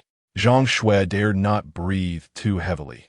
This was an entirely unfamiliar place, and one could never know when a zombie might appear. Lin Qin surveyed the area, noting that the lighting was adequate, allowing for clear visibility. The mall's interior was vast, yet no zombies were in sight. As for the supplies within, their availability remained uncertain. The partially lowered grill allowed anyone to enter. There were directional signs throughout the mall, and Lin Qin spotted an entrance leading to a large supermarket on the basement level. However, their intention was not to empty the supermarket, but rather to select some everyday necessities. Lin Qin tossed various shoes and clothing items into his storage space. His hands now empty. He even collected the items Zhang Shui had chosen, leaving her astonished. This ability was incredibly convenient, and she felt a twinge of envy. The current weather was sweltering, and the clothes they had chosen were merely standard short-sleeved shirts and shorts. Yet, as time passed, a cold front was sure to follow, and items such as jackets, sweaters, socks, and snow boots would undoubtedly prove useful. With a decisive spirit, she opted to take everything at once, simplifying future clothing matters significantly. However, unlike Lin Qin, Zhang Shui was drenched in sweat and eagerly selected an outfit to change into. Additionally, with a hint of bashfulness, she chose some lingerie. She picked a variety of sizes, considering that Sister Nanwei would return and they had differing needs. Yet, she was not present at that moment. So it fell upon Zhang Shui to make the selections. The lingerie store offered an extensive array, from push-up bras to athletic styles, and she gathered them all into her arms before locating Lin Qin. Her cheeks flushed. She implored, "Help me put these in." Lin Qin, bewildered and nearly buried beneath a mound of items, responded, "Huh?" After passing the load to him, Zhang Shui dashed back to continue collecting more. "What is this?" Lin Qin murmured, picking up one item. Upon closer inspection, he realized it was black lace, and his eyes brightened momentarily. Yet, the sheer volume of clothing compelled him to store everything in his spatial pouch for the time being. As Zhang Shui approached once more with another hefty pile, Lin Qin decided to sit nearby, awaiting Zhang Shui's completion of her shopping spree, while he organized the collected garments into his pouch. The wait felt interminable. Women, after all, can never seem to pause while shopping. Lin Qin remained vigilant, scanning the surroundings to guard against any sudden zombie attacks. Fortunately, the mall was relatively quiet, and no zombies were visible on this floor, though he remained uncertain about the situation on the second and third floors. While scanning the area, his phone buzzed in his pocket once again. He crouched down to retrieve it. Zhang Qian. He recognized the name, a jolt of concern coursing through him as he answered. "Hello, Zhang Qian, where are you?" "Lin Qin, I'm at the evacuation point. It's utter chaos here. The evacuation point has been compromised. Is my sister okay? Are you all right?" "Your sister is fine. How about you?" "I'm managing, don't worry about me." Zhang Qian's voice trembled as he continued. "I entrust my sister to you. You must take good care of her." Lin Qin sensed something amiss in his tone. Furrowing his brow, he asked, "No, something's wrong. Why does your voice sound off?" After a moment of silence, Zhang Qian replied, "It's nothing. I just need to keep my voice down. This might be my last time contacting you. I want to say much more. I only have this one sister to rely on you for. So please care for her well." Listening to Zhang Qian's anxious words while observing Zhang Shui's excited rummaging through the shop, Lin Qin reassured him, "You could trust me. As long as I am alive, I will ensure your sister survives too." Zhang Qian sniffled, replying, That's good. I will not elaborate further. But I must convey this. Do not come to the evacuation point. It is utterly overrun." Chapter 105. The Allure of Helicopter Warfare Vehicles. There is no rescue forthcoming. All have fled, leaving only us, the few who came prepared for evacuation, surrounded by the undead. If you and my sister wish to escape, head to the airport, where a temporary sanctuary has been established. It should be somewhat safer than here. However, I suspect it may not be entirely secure. Yet, in comparison to the outside, it may offer some respite, with provisions and water available, alleviating concerns over sustenance. This is primarily what I wish to communicate. Do not approach the evacuation point. Rest assured, I have already made my escape and am en route to another location. There is no need for you to seek me out. Just take care of my sister. I must end this call. Take care." Lin Qin nodded, but the call had already been disconnected. Staring at the darkened screen of his phone, Lin Qin found himself momentarily lost in thought. Fortunately, Zhang Qian seemed to be unharmed. However, if the evacuation point had indeed fallen, what of Nanwei? They had set out towards that direction since yesterday. Zhang Shui approached again, burdened with a considerable load, her expression now one of seriousness and concern. "What's wrong? Was there an issue with that call?" Zhang Shui instinctively sensed something amiss. Just moments ago, she had been quite relaxed. Now, she appeared grave and somber. Lin Qin glanced at her before speaking. "The evacuation point has fallen. Your brother is somewhere unknown but has fled." That call was indeed from him. Upon hearing the first part, Zhang Shui had felt a pang of anxiety, but the latter half brought her a sigh of relief. Thankfully, he was safe. Lin Qin continued, "But Nanwei has taken a group towards the evacuation point." Zhang Shui froze. Sister Nanwei is going to the evacuation point? They had separated. As she and Su Chong had gone to the evacuation point first before returning, it seemed they had likely arrived by now. If the evacuation point had fallen, Nanwei and her group would be in grave danger. Both the outside and inside would surely be perilous, especially given the overwhelming number of zombies. Nanwei had been out for quite some time. Her ammunition would have long been depleted, if not lost altogether. After pondering for a moment, Zhang Shui looked at Lin Qin and said, "I will follow your lead in this matter. What are your thoughts?" "I wish to assess the situation." Zhang Shui squatted beside him, refraining from speaking further. It might be beneficial to go. Perhaps they could bring her brother back together. Yet, the question remained, how to reach the evacuation point. There were plenty of vehicles by the roadside, but without keys, they were of no use. Surely Lin Qin would not have access to vehicles as well.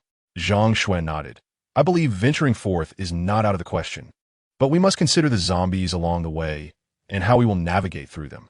The sound of the vehicle may attract the undead, and it is possible they could be caught in a precarious situation midway. Lin Qin had contemplated this matter previously, one reason being the inherent danger, and the other, his reluctance to traverse to the other side. However, now that Nanwei and Zhang Qian were present there, Lin Qin had additional motives to venture forth. He needed to ascertain certain details. Driving was the only option, yet he pondered whether he could reach out to Nanwei for further specifics. All right, please make the call, he instructed. Currently, the network was not in an ideal state, yet it was far from non-existent. As long as Nanwei's phone had battery life, communication was feasible. After several rings, Nanwei finally answered, her voice tinged with urgency, reminiscent of someone who had just sprinted. What's wrong? Where are you? Nanwei. I'm near the evacuation point, but there are numerous zombies surrounding the area, so we did not proceed inside. The situation is quite dire. I plan to find a way to return. By the way, have you Ran and Suchong made it back? Lin Qin sighed with relief, only to find there was still no news from Wang Yuran and Suchong. Not yet, Nanwei replied, exhaling deeply. I have already bid farewell to them and prepared to return. The situation here is more perilous than we anticipated. Lin Qin's eyes glimmered with curiosity. Are you near the evacuation point? Can you see any helicopters or armored vehicles? Hiding in a room, Nanwei cautiously raised her head to glance outside. Not far away, two apparently derelict armored vehicles were parked, but at a distance, several intact armored vehicles were besieged by a horde of zombies. Beyond that, the evacuation point appeared chaotic, yet she could discern several damaged helicopters and one that seemed relatively intact. She quickly ducked back, covering her mouth and the phone's microphone. There are some, but most seem to be damaged. However, there is one helicopter that looks operational, though I cannot ascertain its true condition. As for the armored vehicles, there are a few in good shape, but they are surrounded by numerous zombies, making it quite challenging to approach them. This is our most pressing concern. Initially, she had considered driving an armored vehicle back, but the overwhelming number of zombies and her lack of effective weaponry to deal with them forced her to abandon that thought. Lin Qin's eyes brightened at her words. The vehicles and aircraft at the evacuation point would undoubtedly be of superior quality, especially those armored vehicles. Naturally, he held little hope for tanks, yet having armored vehicles and aircraft was certainly better than having none. Should various calamities arise in the future rendering survival untenable in this area, the helicopter would be their sole means of escape. Regardless of whether it will be useful in the future, it remains the most crucial asset. Who would ever disdain an abundance of weapons and equipment? With this thought in mind, Lin Qin decisively made his way to Nanwei. However, the most significant aspect was that Lin Qin felt it was time to reveal his trump card. Initially, he could not ascertain whether Nanwei shared their sentiments. His decision to save her was born from her momentary kindness in a previous life. As time passed, Lin Qin observed that Nanwei did not overly inquire about the sudden appearance of his weapons or provisions. He had initially intended to disclose his possession of a storage space to her, ensuring that the two women at home would not have to worry about food shortages or venture outside. Yet, with the arrival of Nanwei's friends, the matter of revelation was momentarily shelved, prolonging his period of observation. Fortunately, this conflicted sense of vigilance revealed that those three individuals were not suitable companions for him. Nonetheless, it was evident that only the three of them remained in the end. Lin Qin could not guarantee what the future would hold, but as someone embarking on his first team-building endeavor, he would be more discerning about whom to trust following his experiences with unreliable partnerships. Chapter 106, The Survivors. Both good and bad, the vehicle sped along the road, attracting the attention of passing zombies and some survivors who had not yet reached the evacuation point. As they drew closer to the designated area, the surrounding landscape grew increasingly desolate. The roadside was littered with corpses of the undead, some freshly deceased, others long since perished. Various structures bore the scars of bombardment, with buildings collapsed and debris strewn about. Lin Qin drove over the decaying bodies, colliding with several zombies while maintaining a steady pace. Zhang Shui, seated in the passenger seat, gazed out at the scene, expressing her astonishment. In comparison, their previous location seemed relatively unscathed, still resembling its state before the outbreak. Here, however, the signs of brutal conflict were unmistakable, with certain areas still ablaze, emitting wisps of smoke. Lin Qin remained vigilant, carefully maneuvering the vehicle while reducing its speed. Ahead, a large, fallen tree obstructed their path. Zhang Shui tightened her grip on her firearm as she observed the road ahead. The extent of the tree's breakage did not seem entirely natural. The trunk bore marks of having been chopped down. As Lin Qin prepared to reverse the vehicle, two men and a woman suddenly emerged from the roadside, each puncturing a tire. One of the women approached the passenger side, wielding a steel pipe, shattering the window and preparing to strike Zhang Shui. Reacting swiftly, Zhang Shui fired her weapon, dispatching the woman with no means of defense.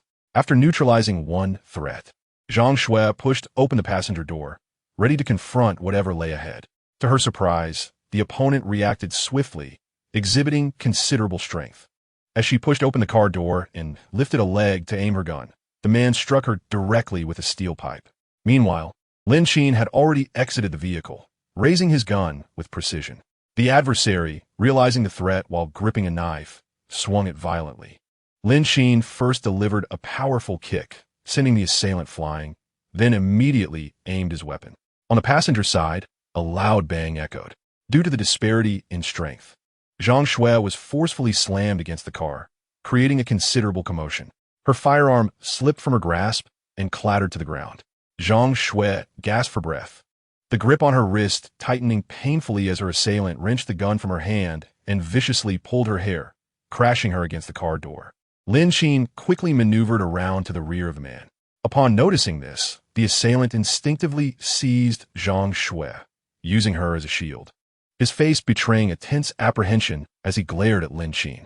"Step back and lay out all your provisions, or I will kill her." The fact that Lin Qin could approach indicated that his comrades were no longer in the fray. They had gravely underestimated the capabilities of these two individuals. Nonetheless, there was no fear. A man on the brink of demise still had the audacity to bring along a young woman. This suggested the woman held significant importance. With death looming, the barefoot had no fear of the shoot. He concealed himself entirely behind Zhang Shui, revealing only one eye. Lin Qin aimed his gun, knowing a single shot would inevitably strike Zhang Shui. His expression was one of impatience as he addressed the man, "Release her first." However, the adversary paid no heed, pressing the blade closer to Zhang Shui's neck, breaking the skin. His voice was hoarse, yet the menace within was palpable. "Put down the gun, step back. I command you to retreat. Quickly, present me with the provisions, or I will indeed end her life." His voice was loud, his long hair obscuring his features. Lin Qin had initially considered advancing, but the man's violent reaction upon his approach deterred him. Zhang Shui, dazed and with several bruises on her forehead, felt a sharp sting on her neck that jolted her back to clarity. She glanced at Lin Qin, realizing that if he retreated and relinquished his weapon, they would find themselves entirely at the mercy of their captor. The noise they made would surely attract the gathering of zombies, and without a gun, their predicament was dire. "No, I cannot." Yet, as she began to speak, the opponent's fist struck with ferocity, swiftly covering her mouth. For a desperate individual, taking a life was a trivial matter. However, this woman was valuable, and he sought to extract the utmost worth from her. The blow occurred in the blink of an eye, too rapid for any response. Lin Qin, gripping his weapon, slowly crouched and set it down on the ground. Under the subtle gesture of the other party, Lin Qin gradually retreated, distancing himself from the gun. He pushed Zhang Shui forward, inching closer, intent on retrieving the weapon on the ground. Lin Qin maintained a steadfast gaze on his opponent, and in the brief moment of distraction while he bent to pick up the gun, another firearm materialized in his hand, aimed and ready. Bang! The other party looked on in shock, resigned to their fate. Freed from the constraints of their companion, Zhang Shui collapsed to the ground, cradling her head. She had been battered against the vehicle's frame, her head covered in wounds, and she was already feeling unwell. Lin Qin, however, displayed little reaction. He possessed more than one gun, merely biding his time for the right moment. Human greed was a certainty, and he doubted that the other party would not covet the entire cache of weapons. Clearly, Lin Qin's gamble paid off. surveying the surroundings. The silhouettes of zombies began to appear at the intersection. Lin Qin approached Zhang Shui and asked, "Can you walk?" "Yes," she replied after a brief pause. Rising to her feet and retrieving the gun that had fallen from her grasp when she was caught in the car door, Lin Qin aimed at several zombies ahead, guiding Zhang Shui to cross the tree that obstructed the road. He dispatched numerous zombies as they traversed the streets and alleys, eventually reaching a relatively safe thoroughfare. Checking his phone for their current location, Lin Qin pointed in a direction and remarked, "We must continue forward, but we should proceed with caution." In the direction they intended to go, a throng of zombies surrounded the perimeter of the police station, blocking their path. However, on the main road where the zombies congregated, 2 combat vehicles lay abandoned, bearing the marks of collisions and damage.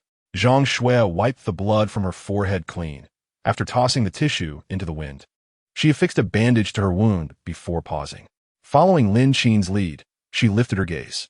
The zombies were densely packed, numbering at least 100, with several larger specimens among them. Fortunately, they were not advanced mutated zombies. Otherwise, the police station's entrance would offer little resistance.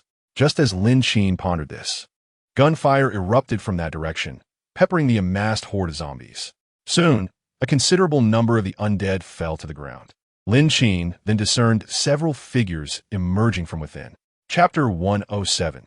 Uniforms do not necessarily indicate authenticity. Clad in police uniforms and wielding submachine guns, they methodically dispatched the surrounding zombies. In less than 15 minutes, they had neutralized all threats outside. The remaining zombies, drawn by the commotion, trudged slowly from a distance, weaving through the bodies of their fallen kin. Observing this, Zhang Shui couldn't help but express her astonishment in a hushed tone. These individuals have firearms, and quite a few at that. Lin Qin, however, regarded the scene with a more subdued reaction. It was entirely normal for them to be armed. It is, after all, a police station filled with law enforcement officers. However, this location is alarmingly close to the evacuation point. Why do they not depart? Lin Qin harbored doubts regarding this matter. The zombies on the road had been dealt with to some extent, while the individuals in the courtyard appeared to be engaged in carefree conversation, punctuated by hearty laughter. Suddenly, someone emerged from within the building, dragging out the corpse of a woman, and with a swift motion, a knife descended.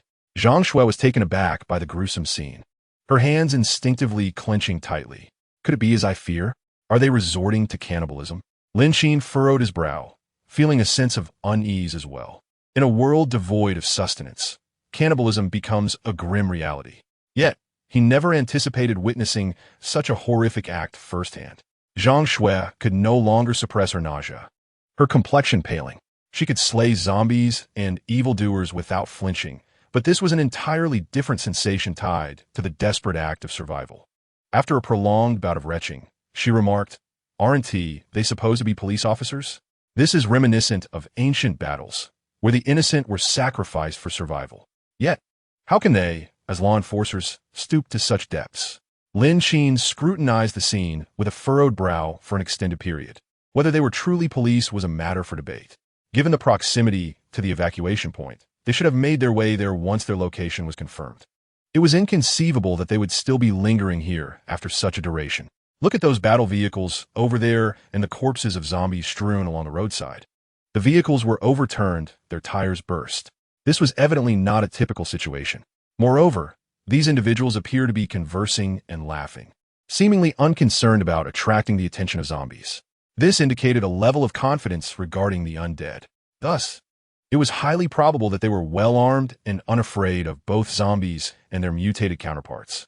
As Lin Qin pondered this, he noticed that a considerable amount of flesh had already been severed and was being placed into an open fire pot of boiling water. More men emerged from the back room, seemingly oblivious to the blood pooling on the ground. Let's take another route, he decided. His purpose for this venture was not to clash with these small factions. He had no need for their provisions or weaponry. He aimed to approach the evacuation point, intending to procure a helicopter and battle vehicle. This would allow them to remain safely in the background, free from any responsibilities. As for venturing outside, that was out of the question. Zhang Shui, trusting Lin Qin implicitly, followed his lead without question. Thus, the two retraced their steps and took another path. The street was eerily quiet. Leaves lay withered and yellow upon the ground, and the sun overhead radiated an oppressive heat, leaving no sounds to break the silence. Lin Qin retrieved their vehicle from the spatial realm, and the two felt significantly safer once inside. Due to the detour, they still had over 10 minutes of walking ahead of them. The longer one walks, the more time is squandered. A vehicle could facilitate swifter progress. However, the deeper one ventures, the more numerous the zombies become. Lin Qin resolved to park a bit closer, for the journey on foot could present unforeseen challenges. Yet, after only a short distance, they encountered a considerable horde of zombies once more. They had no choice but to halt, abandoning the vehicle. Surrounding the car, Lin Qin dealt with the zombies with remarkable efficiency. His firearm unleashed a barrage, and he and Zhang Shui exhibited a commendable synergy. They forged a path to escape. After traversing 2 more traffic lights, Lin Qin spotted a military vehicle parked horizontally at the roadside. He and Zhang Shui took refuge behind an abandoned car, glancing cautiously around. The military vehicle lay at the intersection, its front end crumpled against the rear of another vehicle. Scanning the area, he noted that nothing remained but the corpses of the undead. Wiping his nose, Lin Qin raised his hand and instructed, "Stay put. I'll investigate." The machine gun atop the military vehicle was fully exposed, its camouflage cover long gone. Lin Qin circled the vehicle, discovering that aside from the damaged front, the rest was relatively intact.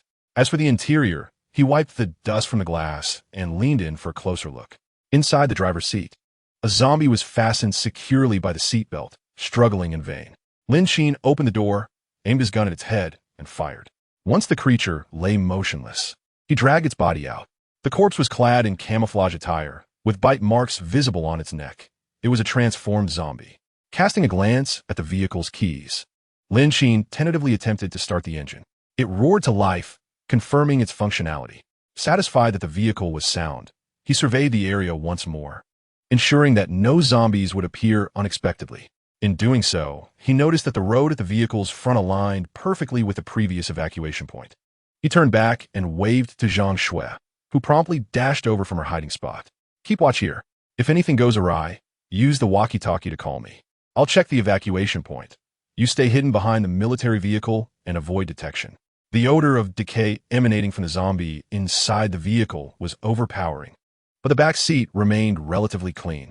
Zhang Shui's minor injury on her forehead could easily be concealed in this setting.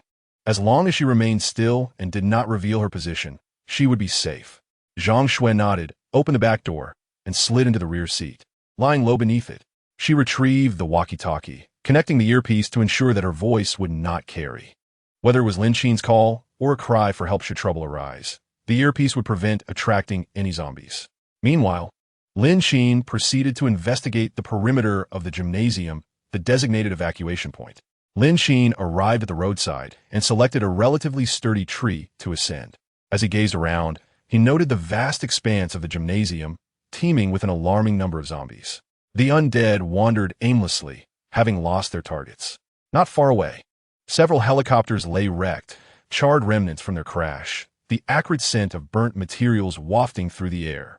Near another intersection, Lin Qin spotted a helicopter that appeared to be in relatively good condition, solitary in the far corner. It seemed salvageable. Chapter 108. The guard Lin Qin retrieved his binoculars and meticulously scrutinized the helicopter's exterior. Confirming its integrity, a sense of elation washed over him. However, the most pressing concern remained the zombies within. To replicate the helicopter, he first needed to approach it safely. Only after the replication was complete could he consider a secure return. Yet, given the current circumstances, he had to address the zombies first. The gymnasium, aside from its expansive venues, housed an enormous plaza. In this plaza, apart from the previously parked helicopters and armored vehicles, there were no other obstructions.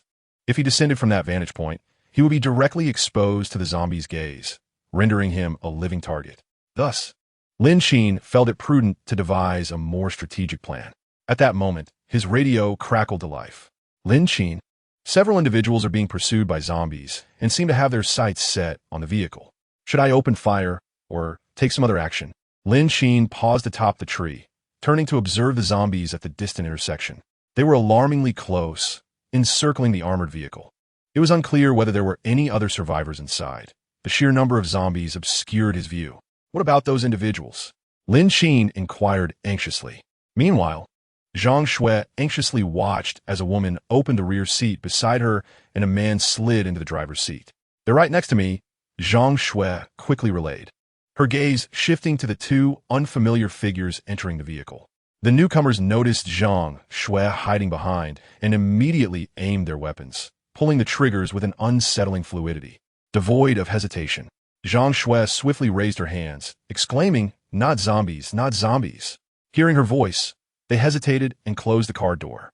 The man in the driver's seat abruptly turned around, fumbling for the keys in preparation to start the vehicle. The zombies were drawing nearer, and they needed to start the engine before the undead arrived to escape this perilous location. The woman in the rear seat did not immediately shut the door. Instead, she nudged Zhang Shui further inside, creating space for the man to board. Meanwhile, Lin Qin approached rapidly. Zhang Shui found herself uncertain of the newcomers' intentions, yet they, too, had their sights set on the same armored vehicle. From the temporal discrepancies in Zhang Shui's reports, it is evident that this group possesses a clear objective. However, as Lin Qin drew nearer, he beheld hundreds of zombies roaming the streets behind him. He attempted to communicate via the walkie-talkie. "Zhang Shui, what is the situation?" "Moments later, a voice emerged from the vehicle. "I'm here. They are not hostile, but rather special police forces scattered during the evacuation." Lin Qin furrowed his brow. "Never mind that now. It is imperative to first deal with the pursuing zombies. If we create a significant disturbance at this close range, the zombies at the evacuation point will swarm out. Then we would face a convergence of two waves of zombies, complicating matters further. The zombies trailing behind were manageable, but the ones in the gymnasium must not be alarmed, at least not before the evacuation." Lin Qin jogged forward, taking aim at the approaching zombies. Gradually, they were drawn towards him, while the few individuals evacuating, shielded by the vehicle and Lin Qin's firepower, became the primary targets for the zombies. The three individuals seated in the vehicle observed Lin Qin firing and exclaimed, "What is happening? Isn't he courting death? With so many zombies even armed, it's a suicidal endeavor." "Forget that. We must leave this place promptly," interjected the woman beside Zhang Shui, her voice firm and resolute. "This is the only relatively intact vehicle. Our departure is non-negotiable. The life of one person outside cannot outweigh the lives of those in this vehicle." Zhang Shui, aware of Lin Qin's predicament outside, urgently exclaimed, "Wait. That's my brother out there. We cannot leave. This vehicle is ours. If anyone is to depart, it should be you." The others in the vehicle exchanged concerned glances at Zhang Shui. Just then, the zombies outside had enveloped the vehicle, seemingly oblivious to the occupants within, as they lunged directly towards Lin Qin. In that tense moment, none of the four dared to make a move, once detected by the zombies. Breaching the vehicle would be a trivial task. However, they soon realized their prior assumptions were misguided. In addition to his firearm, Lin Qin possessed grenades, his most abundant weapon. Naturally, acquiring a Gatling gun or similar armaments would require further engagement with military forces. As Lin Qin approached the vehicle, he hurled all his grenades into the throng of zombies. The ensuing explosions reverberated, alerting the zombies within the gymnasium and those in nearby locales. Not only did Lin Qin neutralize the zombies with the explosive power of the grenades, but he also swiftly dealt with the remaining 10 zombies. He then hurriedly reached the combat vehicle, yanked open the passenger door, and commanded drive. "We must leave this place at once." The man seated in the driver's seat abruptly started the vehicle, crushing the corpses of the undead beneath him as he sped down a more intact road. The cacophony of explosions in the vicinity had drawn a considerable number of zombies. There could be no delay in their evacuation. Had Lin Qin activated the vehicle at the moment she attracted the zombies, they would undoubtedly have become prey. Fortunately, Lin Qin's weaponry was sufficient to dispatch those creatures. The vehicle raced along the road, leaving the pursuing zombies far behind. Glancing back, Lin Qin even spotted several mutated zombies among the horde in pursuit. However, as they receded into the distance, a frown creased Lin Qin's brow. This venture had yielded only a combat vehicle, with the helicopter still unattained, which felt somewhat disappointing. Nevertheless, with the vehicle's power fully engaged, the zombies continued their relentless chase. At this juncture, Lin Qin scrutinized the occupants of the vehicle. Their attire was remarkably uniform, 2 men and a woman. Yet, despite this, Lin Qin felt a twinge of discontent. Firstly, Their clothing might have been scavenged from the deceased, failing to genuinely represent their identities. Secondly, Zhang Shui, who remained behind, exhibited a complete lack of urgency in handling critical situations, marking a second failure. Thirdly, as the rightful owners of the vehicle, their initial reaction upon spotting unfamiliar individuals should have been to start the engine and flee. The fuel tank was nearly empty, and they had not traveled far. Soon enough, they were forced to disembark, scarcely having time for a brief exchange. Swiftly, they sought refuge behind objects to conceal themselves. The five raced into the adjacent main building, remaining vigilant as they ascended the dimly lit staircase. The atmosphere was palpably tense. Occasionally, zombies from other floors emerged, only to be dispatched by the collective effort of the five. Such subtle disturbances seemed to attract more zombies hiding within the building. Standing in the somewhat cramped corridor, the group listened intently to the thunderous noises emanating from above, anxiety creeping in. All heads turned upward toward the staircase. Lin Qin grasped Zhang Shui's arm and urged retreat. Quickly, they found themselves stuck between two floors, needing to descend a step to re-enter the corridor. The woman from the special police team seemed to sense the urgency, suddenly exclaiming, "Zombies, numerous in number, we must move downward." As they retreated, Lin Qin stole a glance at the woman who had spoken. She possessed more discernment than he had anticipated. They had only descended halfway down the staircase when they kicked open the fire door of the corridor. Once everyone had entered, they quickly assessed the situation on either side of the corridor. The last to enter, Lin Qin closed the stairway door and securely bound it with rope. Beyond the corridor door lay the elevator hall. The light here is relatively decent. The corridor is eerily empty, devoid of any zombies. However, the various bloodstains and scratch marks are conspicuously evident. Following the group, they swiftly seek a refuge that offers a semblance of safety. Lin Qin, positioned at the rear of the formation, intends to cover their tracks. The zombies were attracted by the commotion within the building. They surely heard the sound of the door being shut. This floor is not entirely secure, yet ascending or descending is not an option. A considerable number of zombies linger behind their vehicle, presenting a significant dilemma. Soon, they discovered an open room at the end of the corridor. Everyone hurried inside. Meanwhile, Lin Qin, trailing at the back, sprinkled floral water throughout the corridor. At the corridor's end, there was a freight elevator and, similarly, another staircase. To avert complications, Lin Qin secured the staircase door in the same manner. Just as he was spraying the floral water, the door at the opposite end of the corridor began to thud ominously. Zhang Shui was pulled into the room, anxiously scanning for Lin Qin's figure by the door. Noticing him applying the floral water, she urgently whispered, "Lin Qin, come quickly." The door they had just entered was rattling, given the strength of the zombies. It would not withstand the pressure for long. They needed to conceal themselves swiftly to mask their presence. Once Lin Qin completed his task, he quickly ducked into the room. Wei Lan closed the door, while the team members barricaded it with chairs and benches. They piled everything against the door and then retreated to the bathroom of the house. The surroundings fell into a profound silence, with only the sound of their own heartbeats resonating. Lin Qin's keen ears could detect the sound of zombies battering the door, as well as the clamor of zombies colliding with one another as they surged in. The noise was quite pronounced. Zhang Shui nervously pinched her palm. Clearly, everyone heard it. The numbers were overwhelming. Yet, the scent of the floral water permeated the corridor, significantly diminishing the likelihood of the zombies locating them by smell. Indeed, upon entering the corridor, the zombies began to search for Lin Qin and the others. However, the overpowering stench of the floral water masked all traces of their presence. With no clear target, the zombies began to wander aimlessly in search of prey. The few individuals hiding in the bathroom dared not to breathe. After half an hour, the commotion outside gradually subsided. Lin Qin stood up, intending to open the bathroom door to assess the situation outside, but was halted by a male SWAT officer. Neither spoke, yet their exchanged glances conveyed a multitude of unspoken words. The officer contemplated waiting a bit longer, just to be cautious. Lin Qin possessed an acute sense of hearing. He could discern the movements of the zombies outside, noting their shift in focus as they seemed drawn to other stimuli, subsequently rushing out one after another. He felt an overwhelming impatience towards Special Police Unit 1, and to be precise, toward the entire trio of the Special Police. However, amidst their desperate flight, there was no time for idle chatter. It was Special Police Unit 3, a woman, who spoke next. Xiaoyang, the zombies outside should have dispersed. Let us take a look, she suggested in a hushed tone, yet her words resonated clearly within the confines of their cramped space. Observing her, Special Police Unit 1 released his grip and followed Lin Qin outside. The two moved with utmost stealth, peering through the peephole to gaze outside.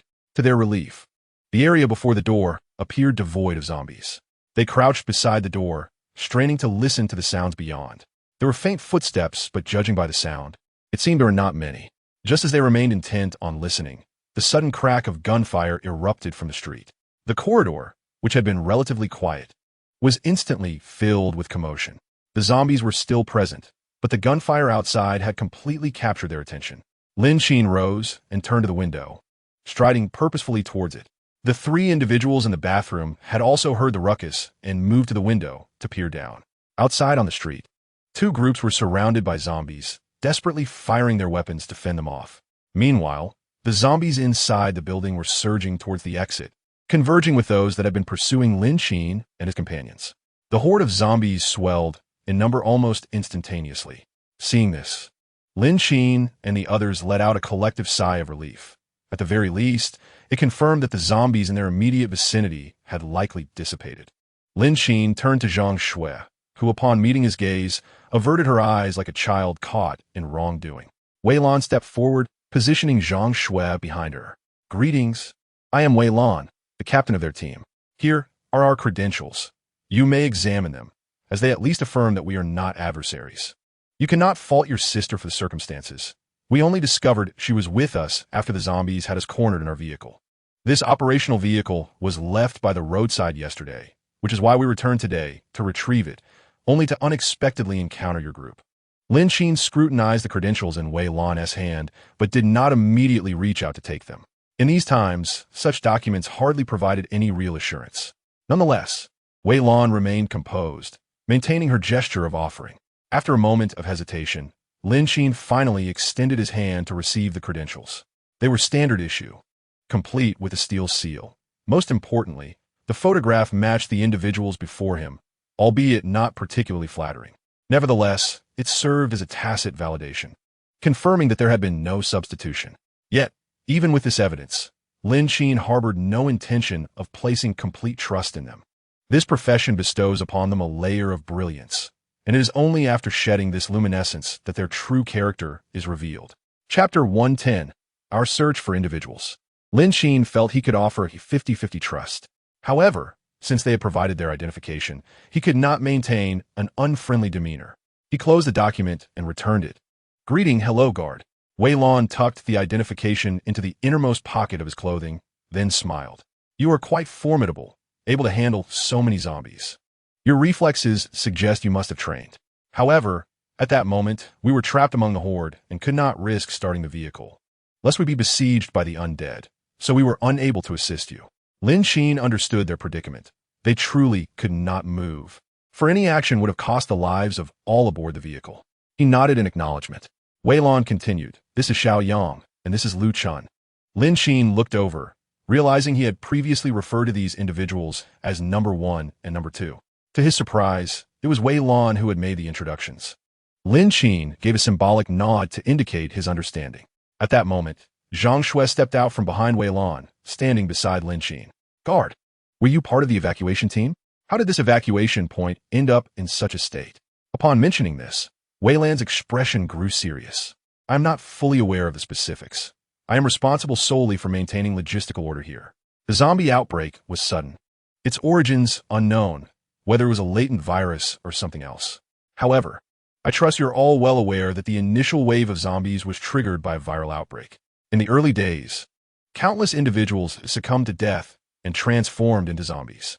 We initially believed that all those who had turned into zombies in the first wave were lost, leading us to assume for a long time that as long as one was not bitten and infected, they would not transform. Yet, this assumption may need reevaluation. The virus has likely remained dormant around us, overlooked due to the overwhelming number of zombies. If the human body carries the virus, its potential for spread is vast. Even a supposedly safe evacuation point may harbor individuals infected with the virus. Once symptoms manifest, it will precipitate a catastrophe. Lin Qin, upon hearing this, nodded in rare appreciation. He had previously been concerned about this very issue, which is why he insisted that everyone wear masks and goggles when venturing outside. The primary reason for the goggles was to prevent the splatter of decaying flesh and blood from entering their eyes while dispatching zombies. As for the masks, their necessity was self-evident. With so many corpses and a relentless exposure to the elements, the foul odors were merely a minor inconvenience. The paramount concern was to provide a protective barrier. However, at present, these three individuals bore no semblance of protection. Lin Qin's gaze inevitably scrutinized the individuals before him. Each person's attire bore varying degrees of dirt and damage. Most importantly, he inquired, "Are any of you injured?" If injuries are not promptly disinfected and treated, the risk of viral infection significantly escalates.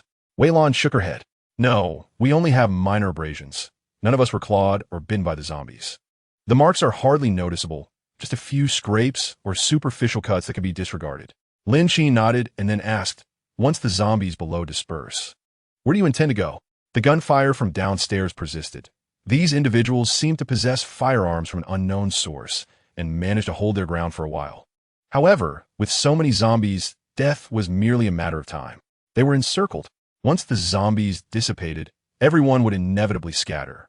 Wei Lan, not one to withhold information, replied, "Our combat vehicle has run out of fuel. We plan to head to the evacuation point and test our luck to see if we can find another vehicle or perhaps a helicopter." When the evacuation point fell, many vehicles and helicopters were left behind. Some were damaged, but a portion remained intact. It all comes down to fortune.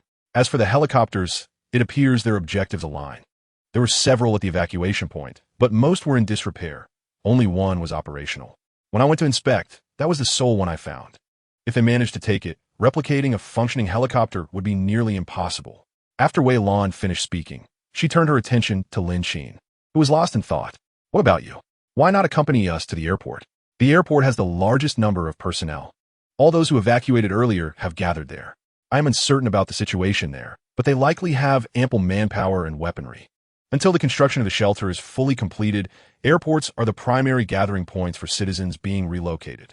Lin Qin scratched his head and replied, "We will also head to the evacuation point, but our purpose is to search for someone, which differs from yours." Wei Lan nodded in understanding. "All right, then let us first proceed to the evacuation point, and when we arrive, we can each attend to our own matters." The zombies on the street soon feasted heartily. The vicinity of the evacuation point was teeming with survivors who had fled. If there was a situation here, there would undoubtedly be one elsewhere. Before long, all the zombies on the street below were drawn away. After a brief discussion among the five, they reopened the large door and stepped outside. The corridor was replete with the grotesque remnants of rotting flesh and blood, remnants of the zombies that had surged in. Several individuals, each clutching their firearms, cautiously entered the hallway, beginning their descent. Despite the commotion echoing from the streets, none could assure that some insatiable zombies had not lingered within the corridor. Each person endeavored to minimize the sound of their footsteps. In the dimly lit stairwell, the group treaded carefully. Suddenly, Wei Lan raised a hand, and the procession halted. A sound seemed to emanate from the fifth-floor stairwell. With his gun in hand, Wei Lan gingerly descended 2 more steps, slowly maneuvering his head to peer around. Lin Qin followed closely beside him, equally intrigued. A woman, covering her mouth and nose, appeared in Wei Lan's line of sight. Her back turned towards them as she cautiously made her way down the stairs. Wei Lan gradually raised his weapon, aiming carefully. However, Lin Qin swiftly pressed down on Wei Lan's gun. The slightest noise startled the woman, causing her to turn abruptly. Beneath disheveled hair, Lin Qin recognized her attire. "Nan Wei?" Lin Qin tentatively called out. Nan Wei regarded him with caution. "Lin Qin?" Upon recognizing a familiar face, Wei Lan lowered his weapon. The others behind them relaxed their vigilance, continuing their descent. The clothing worn by Nan Wei was one that they had replicated during a training session at the mall, prompted by a previous airdrop. Therefore, this was not the sole reason for Lin Qin's recognition. It was also the shoes she wore, which he had given her. "You finally arrived," Nan Wei remarked, relieved. "The earlier commotion was caused by you. I was wondering why the zombies had suddenly become so agitated." However, her demeanor shifted to seriousness. "There are zombies on the 3rd floor. I had locked them previously. The last group of survivors should be on the top floor."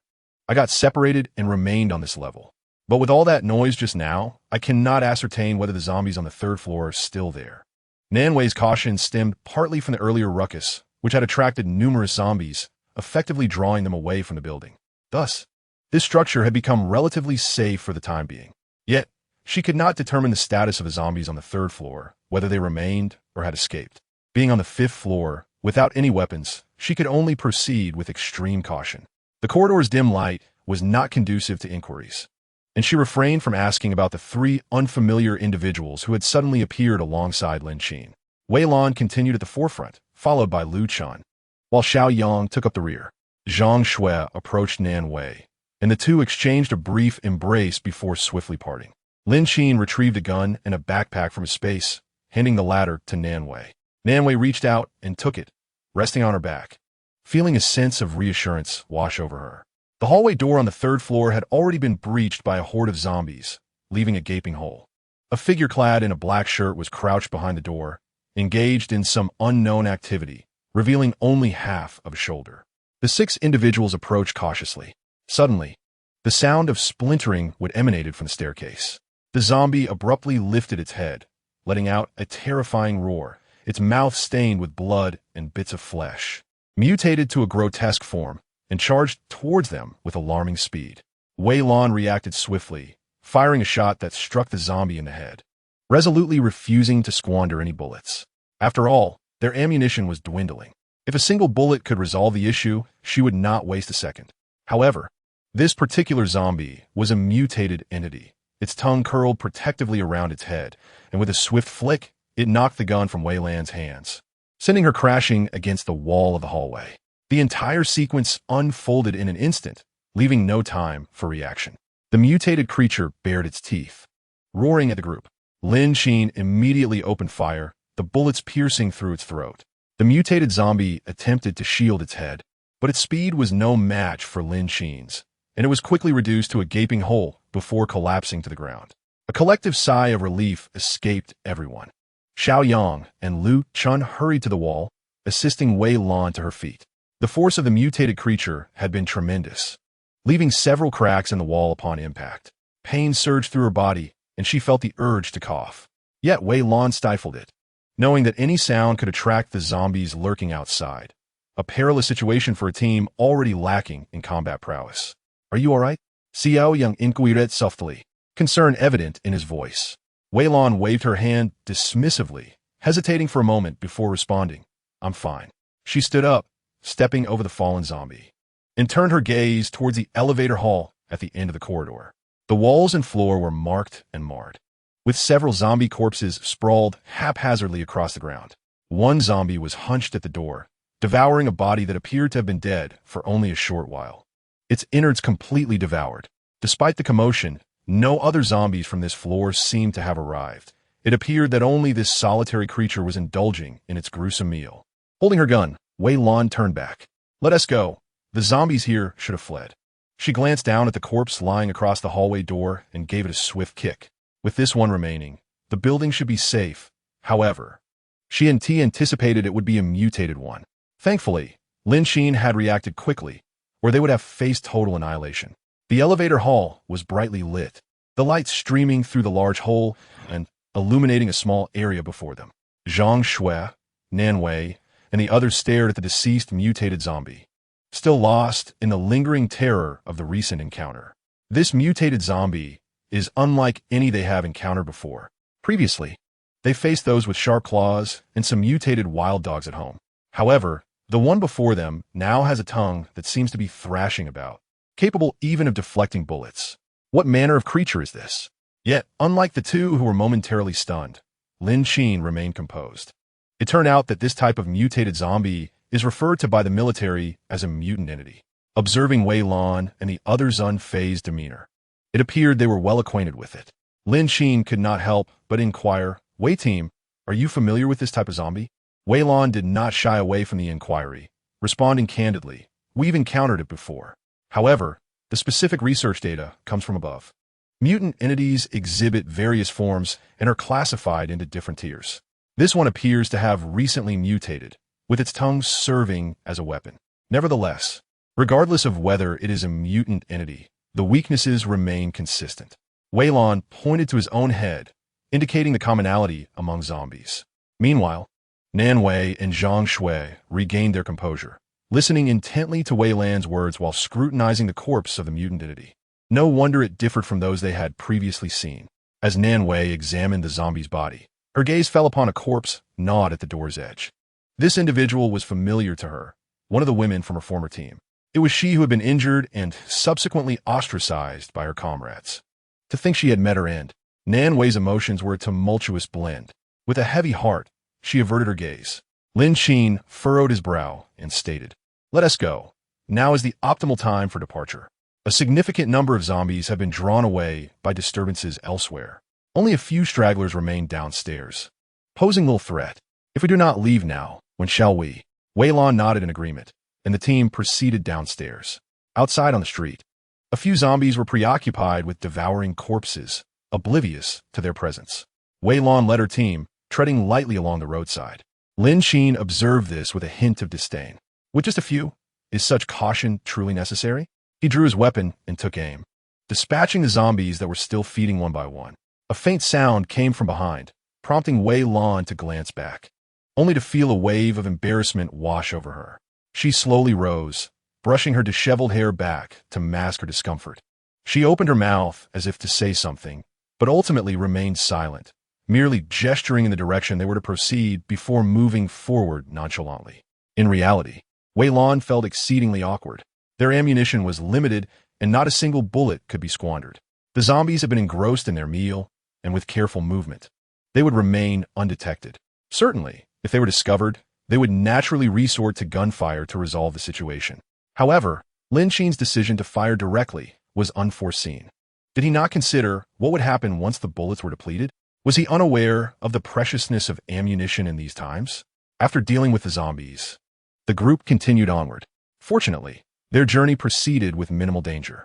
Nevertheless, the distance to the evacuation point at the gymnasium was still considerable, requiring them to traverse 2 more traffic lights. The team moved in silence, with no one daring to speak or pause to gaze around. Soon, they arrived at the final traffic light. Lin Qin's gaze was fixed intently ahead as he raised his hand, signaling Zhang Shui and Nan Wei to maintain their silence.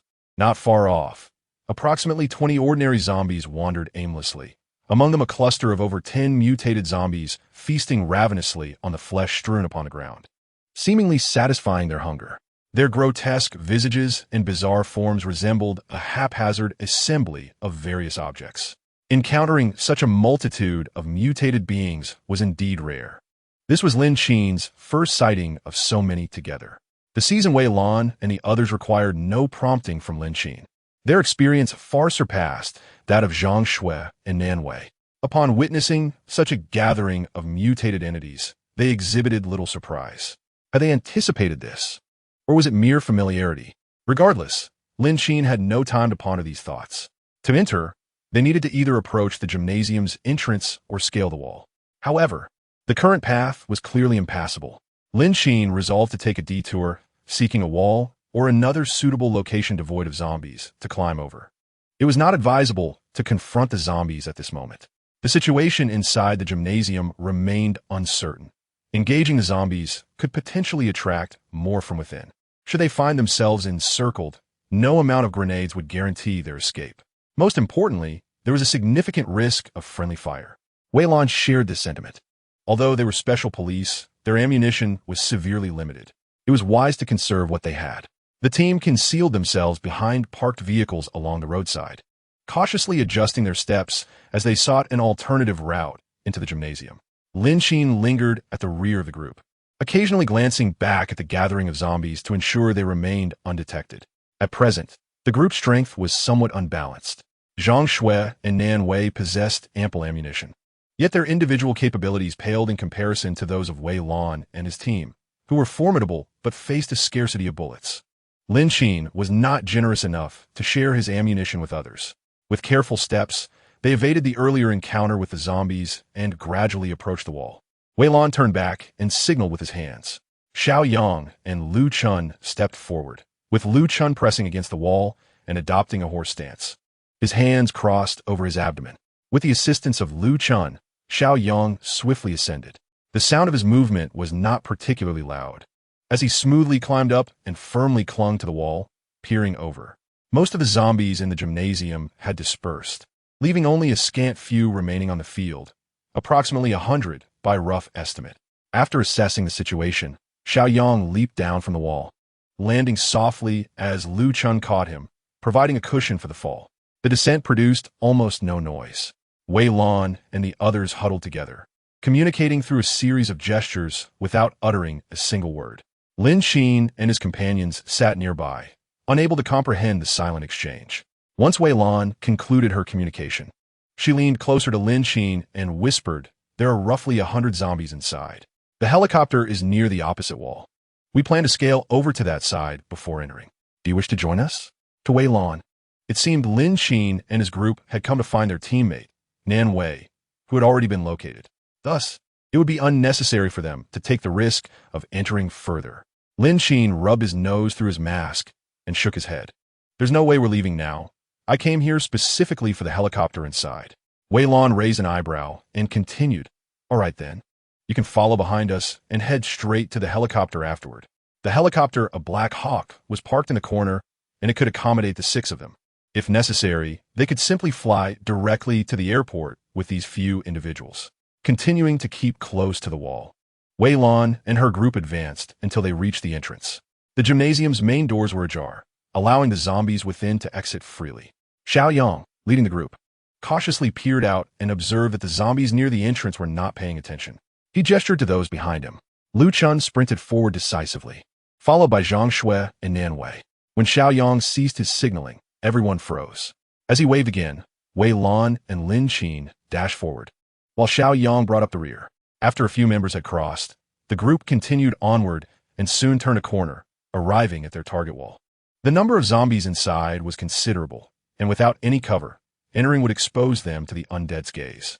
Thus, they needed to devise a plan to lure the zombies away from the square before attempting to enter. Lin Qin furrowed his brow and proposed, "I'll go and attract the zombies away. You all can quickly get inside and locate the helicopter." "No," Wei Lan immediately countered. "You're out of ammunition.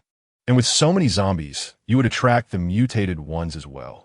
The mutated creatures were still present, and regardless of who attempted to draw attention, the chances of survival were slim. Lin Qin clenched his teeth. If he didn't go, what other options remained? Wei Lan frowned in contemplation. Indeed, if no one were to divert the zombies, they would be utterly incapable of completely evading the creature's line of sight. Is there a method, devoid of human intervention, that could utilize an object to attract the zombies? Lin Qin crouched to one side, silently retrieving a brand new mobile phone. How about an alarm clock? The phone was pristine, devoid of any applications except for the pre-installed, trivial software. However, the sole source of noise it could produce was the alarm clock. Chapter 113. Replicating the helicopter. To rescue, Lin Qin. Wei Lan observed the mobile phone in Lin Qin's hands, nodding in quiet approval. Zombies possess acute hearing, and the sound of the alarm clock should serve to momentarily entice them. Lin Qin set the alarm, then proceeded to the large gate they had recently encountered, discreetly placing the phone in the roadside greenery before hastily retreating. Before long, the alarm began to ring. Xiao Yang crouched by the wall, witnessing the zombies rush away in a frenzy. He quickly vaulted over, pulling one after another to safety. They moved with remarkable speed, leaping down and sprinting toward the helicopter. The alarm's sound persisted as the zombies approached the flower bed, searching for the source of the noise, yet failing to locate it, causing them to grow increasingly agitated. The mutated zombies from the intersection were also drawn toward the commotion. The zombies, in their frenzy, wandered aimlessly, attempting to locate the source of the disturbance. Some even returned, encountering a few individuals, unleashing furious roars. Wei Lan raised her weapon, aiming as she sprinted toward the helicopter. "Hurry, make for the helicopter," she shouted. Having already been detected by the zombies, their only option was to dash forward. Everyone exerted themselves to reach safety, yet the sheer number of zombies and their incredible speed posed a significant challenge. Lin Qin and his companions were not idle either, engaging the oncoming zombies in combat. Among the horde, 10 mutated specimens mingled within. They leapt atop the crates in the venue, unleashing a guttural roar with their elongated tongues before charging forward at an alarming pace. Seeing this, Lin Qin couldn't help but exhale deeply, advising be cautious. The mutated specimens possess varying abilities based on their levels. Zhang Shui, Nan Wei, we shall handle the mutated ones. Team Wei, focus on the regular zombies. Understood. Regular zombies were not as formidable as the mutated ones, resulting in minimal wasted ammunition. The mutated specimens, however, were less susceptible to pain and would evade attacks. Strictly speaking, it was not evasion. Rather, their speed rendered them difficult to hit. Even if struck, a shot to any part other than the head would prove futile. Lin Qin intensified his firepower, beginning to sweep along the trajectory of the mutated specimens, yet their rapid movements through the throng of zombies made them elusive targets. The ability of this particular mutated specimen lay in its tongue. Meanwhile, Zhang Shui and Nan Wei were also on high alert, contending with other mutated entities. Their claws were exceptionally sharp, and their speed was unparalleled, even though they concentrated their firepower to suppress and drive back the oncoming threats. This strategy was not sustainable in the long run. Wei Lan and the others had a limited supply of ammunition, which would soon be depleted. Wei Lan shouted, "We're out of bullets. Let's head to the helicopter quickly." With the loss of firepower from 3 of their members, the horde of zombies advanced closer. Most crucially, these zombies seemed to be multiplying, pouring in from all directions, with some even emerging from various venues within the gymnasium. Even with Lin Qin's ample supply of grenades and firearms, they needed to ascend to a secure altitude, and fatigue was beginning to set in. The 10 mutated creatures posed the greatest challenge, compounded by the overwhelming number of zombies. Nan Wei and Zhang Shui were still valiantly fighting off the zombies. But the mutated ones had consumed the majority of their time and resources. With 3 fewer people to support them against the ordinary zombies, the horde was encroaching rapidly. Lin Qin could not help but take a deep breath as he retreated, the helicopter just behind him. The 3 of them moved in unison, then broke into a sprint. Inside the helicopter, Wei Lan had already taken control in the pilot's seat, while Xiao Yang stood by the door and Lu Chun positioned himself below. One lifted, while the other reached out to pull, successfully bringing Nan Wei and Zhang Shui into the helicopter. Lin Qin covered their retreat, firing at the zombies that were perilously close. Before grasping Xiao Yang's outstretched hand to board, he settled into a seat by the door, firing down at the zombies below until the helicopter finally lifted off the ground. Seizing the opportunity, Lin Qin reached for the helicopter's doorframe to replicate his abilities. As the helicopter began to ascend, Lu Chun placed a foot on the nearby support structure, gripping the outer door handle, preparing to leap up. However, a mutated zombie lunged at him, seizing his foot. One after another, zombies pounced, but the helicopter ascended swiftly, leaving the zombies grasping at the air in a desperate line. Following the mutated zombies, 6 more were in tow. Lu Chun clung tightly to the protruding edge of the cabin door, using his other foot to kick at the zombies below.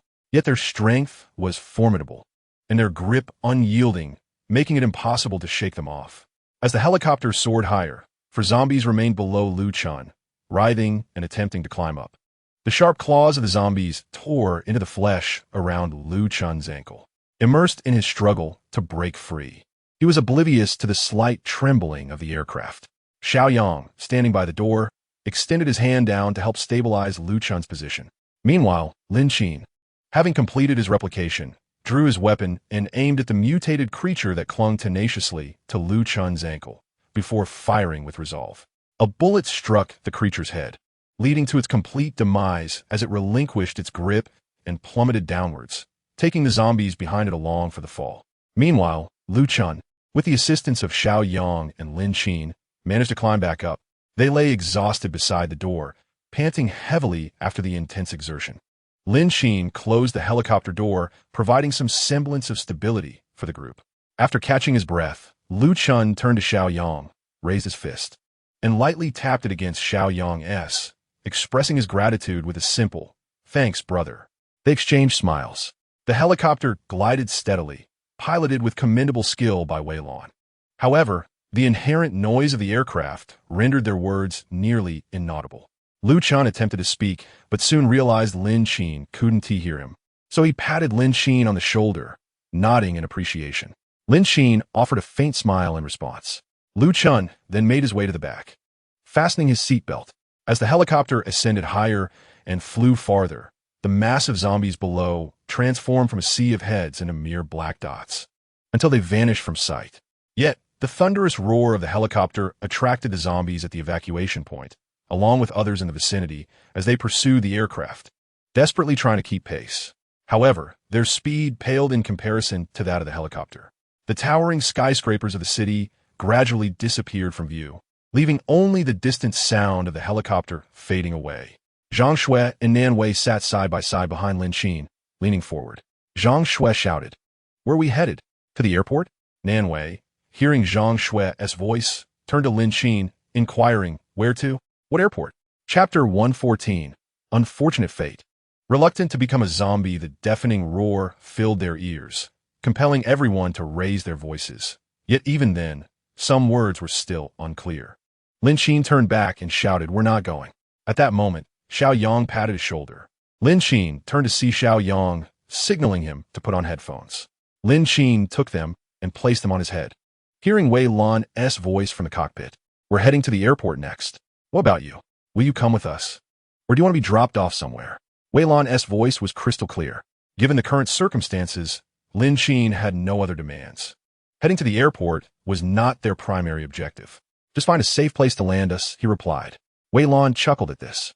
"In these times, there's south no place that can be deemed safe. Your request is rather lofty." Just then, Lin Qin's voice came through again. "Do you know where Lanxiang Lake Park is? Let us go there." Lanxiang Lake? Wei Lan cast his gaze towards the control panel, activating the aviation navigation system to ascertain their direction. Although the expanse of Lanxiang Lake is not particularly vast, with a meticulous search and inputting the necessary data, it is not overly challenging to locate. Furthermore, it lies within the trajectory of the aircraft. Nevertheless, it remains uncertain whether a landing can be executed in that vicinity. Should the need arise, I will fly lower and request Xiao Yang and the others to assist in a rapid descent. Leaning harbor no excessive demands. Reaching the destination sufficed. The helicopter's stable flight is inherently safer than traversing the ground, and its speed is remarkable. However, Lin Qin was still unacquainted with the intricacies of piloting a helicopter. It seemed that he would need to dedicate time to studying this skill in the future. In the rear seat, Lu Chun lowered his head, tending to his footwear. An occasional twinge of pain radiated from his ankle, instilling a sense of confusion. Unlacing his shoes, he removed his socks to reveal a conspicuous circle of bruising above his ankle. In addition to the bruises, there were two elongated lacerations resembling claw marks. The wounds had darkened, with blood transitioning from a vivid red to a deep, murky brown, almost black. The veins above his ankle were now starkly visible, also darkening, with a troubling trend of spreading further upwards. Lu Chun was momentarily taken aback as he recalled how the mutated creature had seized his foot with considerable force, tearing through his skin. He inhaled deeply several times, striving to suppress the rising tide of panic within him. His throat felt parched, and he licked his lips, glancing at the others seated quietly ahead of him, his hands trembling. How could this be happening? He had no desire to transform into such a monster. The dark tendrils spread more rapidly than he had anticipated. Before long, Lu Chun felt a haze enveloping his consciousness, the figures of those in front appearing to flicker as though viewed through a haze. He unfastened his seatbelt, intent on opening the aircraft's door and leaping out. Should he succumb to mutation and become a zombie here, the others aboard would inevitably be affected by his transformation. At that moment, he would cease to be himself. All would perish, either at his hands or from the crash. It would be better to leap voluntarily, sparing everyone else from his burden. His mind clouded. Lu Chun felt an increasing secretion of foul, viscous saliva. As he staggered, he lost his balance and collided with Xiao Yang's seat. Xiao Yang looked up, steadying Lu Chun's form, and couldn't he resist a light-hearted jest. With a smile and an easy tone, he remarked, "It's not your first time on a helicopter. Lu Chun, how can you be so unsteady? The squad's flying skills are top-notch." However, this teasing elicited no response. In the past, Lu Chun would have undoubtedly retorted playfully, engaging in their usual banter. Yet now, he kept his head bowed, trembling uncontrollably. The atmosphere, once tranquil and light-hearted, shifted as Lu Chun's unease became palpable. He rose and approached, calling out, "Lu Chun, what is the matter?" Yet, as Xiao Yang's voice echoed in the air, Lu Qin was engulfed by a cacophony of ringing in his ears, rendering Xiao Yang's words inaudible. His body began to stiffen, as if his very bones were rearranging themselves, emitting a series of unsettling cracks. Simultaneously, his form twisted at an unnatural angle. Suddenly, he opened his mouth wide and let out a primal scream, lunging at Xiao Yang, who was nearest to him. Caught off guard, Xiao Yang was knocked to the ground. His neck caught in Lu Qin's grip.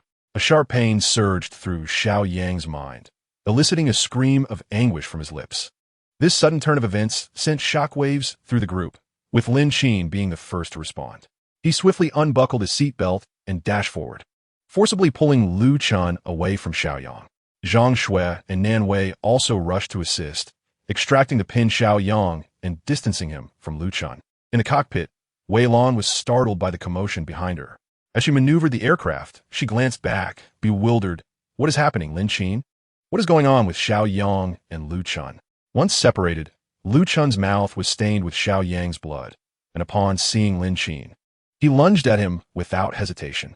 With a mere thought, Lin Qin summoned a pistol from the space around him and fired a shot that struck Lu Qin in the head. After neutralizing the threat, Lin Qin turned his attention to Xiao Yang, who lay on the ground clutching his neck, filled with regret. Once bitten or scratched by a zombie, survival was virtually impossible, an outcome none had anticipated. Xiao Yang pressed his hand against his neck, his gaze resting on Lu Qin, now lifeless. Lin Qin approached Lu Qin's body to examine the wounds, ultimately discovering a mark on his ankle. This injury had undoubtedly been inflicted by the mutant, leading to a rapid transformation. As for Xiao Yang, the speed of his transformation, whether swift or slow, remained uncertain. One thing was clear, there was no hope for salvation. Relying on the support of Zhang Shui and Nan Wei, Xiao Yang leaned against the seat, one hand pressed to his neck, his eyes locking on a Lin Qin, beseeching, "Please, grant me a swift end. Take care of the team.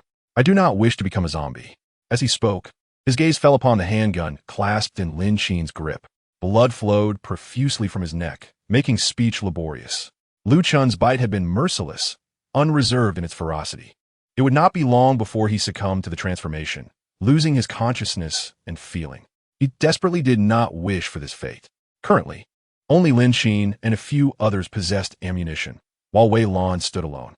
Lin Qin's expression hardened as he aimed the weapon at Xiao Yang. Indeed, he felt a twinge of regret regarding the current state of Xiao Yang and Lu Qin.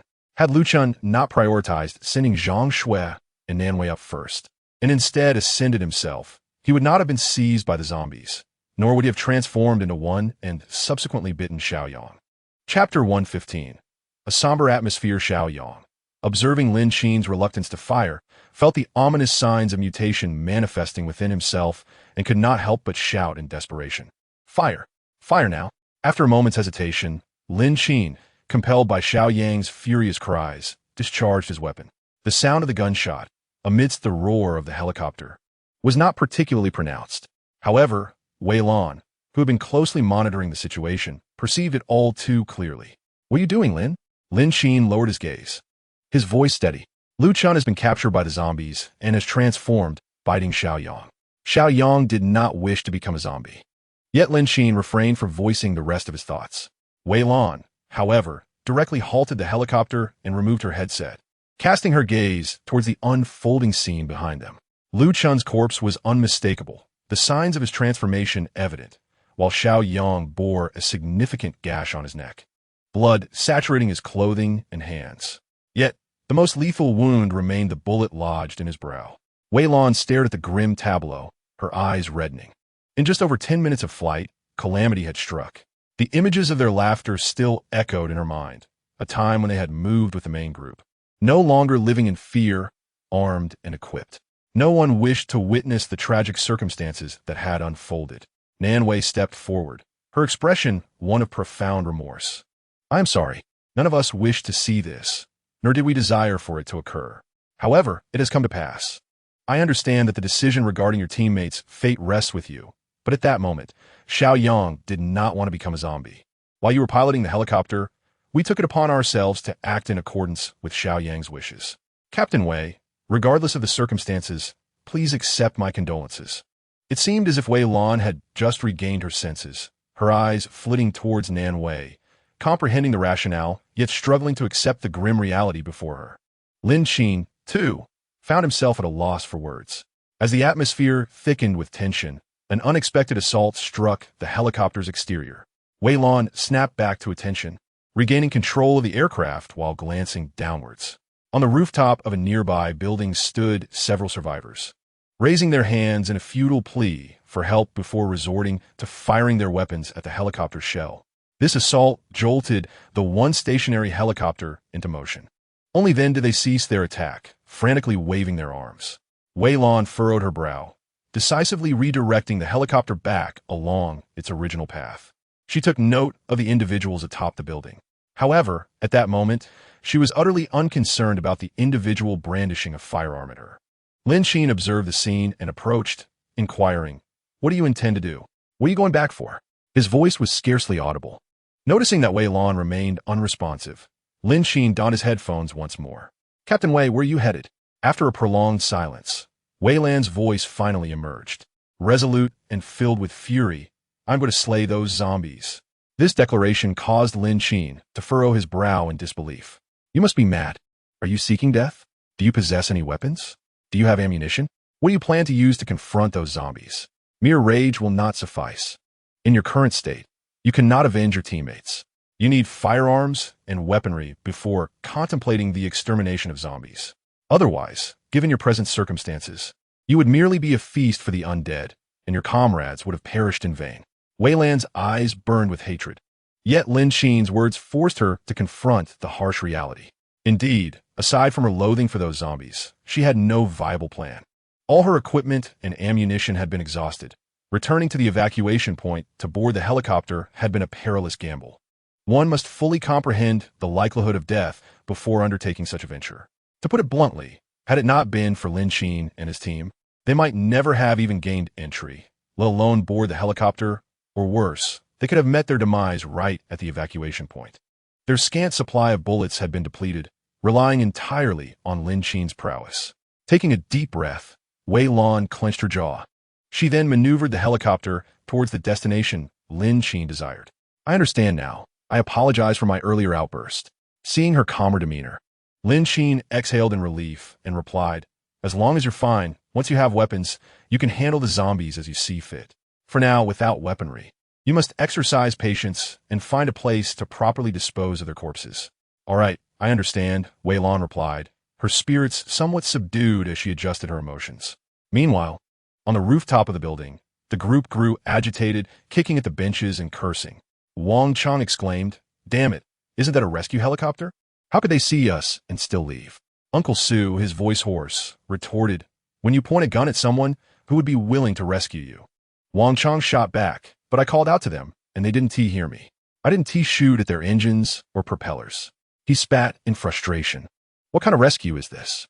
If they come back without saving us, I'll shoot at their engines, and if we're going down, we'll take them with us." Uncle Su narrowed his eyes, choosing silence. The two younger individuals in the corner dared not speak. Observing the commotion, a middle-aged man in a suit raised his hand. "Young Wang." Upon hearing the voice, Wang Chang quickly approached. "Brother-in-law, what's the matter?" Su's words were not without merit. As they awaited the return of the rescue helicopter, he advised them to remain calm and not act too aggressively. Wang Chang nodded, conceding, "All right, I will heed my brother-in-law's counsel. However, if it remains out of sight, I shall not hold back." Just then, the helicopter reappeared on the horizon, igniting excitement among the group. Its return signified that they had likely been spotted. This time, they were certain they could escape from the cursed rooftop. However, the helicopter departed without hesitation, receding further into the distance. The waving individuals abruptly halted, bewildered. Wang Chang, incensed by the sight, began to curse vehemently. "Hey, are you toying with me?" He lifted his firearm and aimed at the helicopter, firing shots.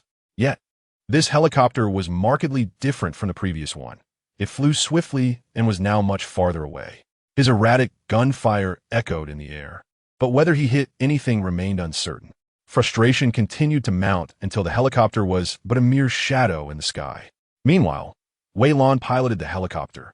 Undeterred by their actions, the distance was indeed significant, but the aircraft's structural integrity was sound. However, fuel reserves were dwindling. This helicopter had only recently returned from transport, poised for refueling before embarking on a second mission. Chapter 116. Regaining composure at that moment, circumstances had turned unexpectedly dire. Refueling had not been completed, and the helicopter was now far from safety, tucked away in a corner, and, surprisingly, had not come under attack. Wei Lan was left with no choice but to choose a landing site based on the remaining fuel. Landing on an open street would attract the undead drawn by the noise waiting below. Thus, it was not a viable option. In the city, however, tall buildings were abundant, but only a select few rooftops could accommodate a helicopter. Carefully surveying the surroundings, Wei Lan ultimately guided the helicopter to the hospital's rooftop. As the aircraft descended lower, Lin Qin could not help but inquire, "Captain Wei, are you preparing to land?" Shortly thereafter, Wei Lan's voice crackled through the headset. "Yes, we're running low on fuel. Continuing like this could easily lead to a crash." Lin Qin glanced downward, then checked his phone for their location.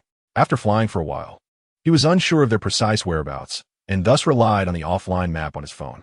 Fortunately, their current position was not far from their intended destination, situated centrally between home and the evacuation point. Not far from there lay the residential complex where he had previously lived. After discerning the direction, he stowed his phone away. Soon enough, the helicopter touched down on the hospital rooftop. Wei Lan prepared to disembark, followed closely by Nan Wei and Zhang Shui, who accompanied Lin Qin as they descended. The rooftop of the hospital is vast and devoid of any furnishings. Despite the considerable commotion, not a single zombie has approached. Wei Lan's expression is grave, while Lin Qin surveys the surroundings. It must be noted that aside from the hospital's signage, the roof is relatively flat and free of zombies. Exercise caution. The hospital harbors the greatest number of zombies, although mutated ones should be absent. It is prudent to remain vigilant, considering the noise we have made, Wei Lan warns, her voice tinged with concern for Lin Qin and the others. Lin Qin nods in agreement, sharing her assessment. The hospital was among the first to succumb in the early days, teeming with zombies. Yet, the current situation is indeed peculiar. Inside the helicopter, 2 of his teammates remain. The dilemma of how to handle this is significant. Wei Lan turns her gaze toward the 2 corpses within the aircraft, her eyes fixated. She steps forward, dragging them out of the cabin and laying them side by side on the hospital rooftop. Their deaths may differ, but they were once close comrades. Wei Lan gently places their hands together. If circumstances permitted, she would wish to set them ablaze, sparing them from the relentless sun and preventing them from becoming fodder for the undead. However, on the rooftop, there is nothing available to her. Nan Wei and Zhang Shui stand to the side, observing this scene, each offering a word of comfort. "Wei, please do not grieve," one says. "Indeed, they would want you to survive. Xiaoyang even said to take good care of you." "Yes, let us first ensure they are settled," the other adds. Wei Lan bows her head, gazing at the 2 lifeless bodies, lost in silence. Presently, she has no means to provide them a proper burial. Searching her pockets, she retrieves a lighter and begins to scour the rooftop for anything flammable. In a corner, she discovers some discarded wooden planks, but they are insufficient.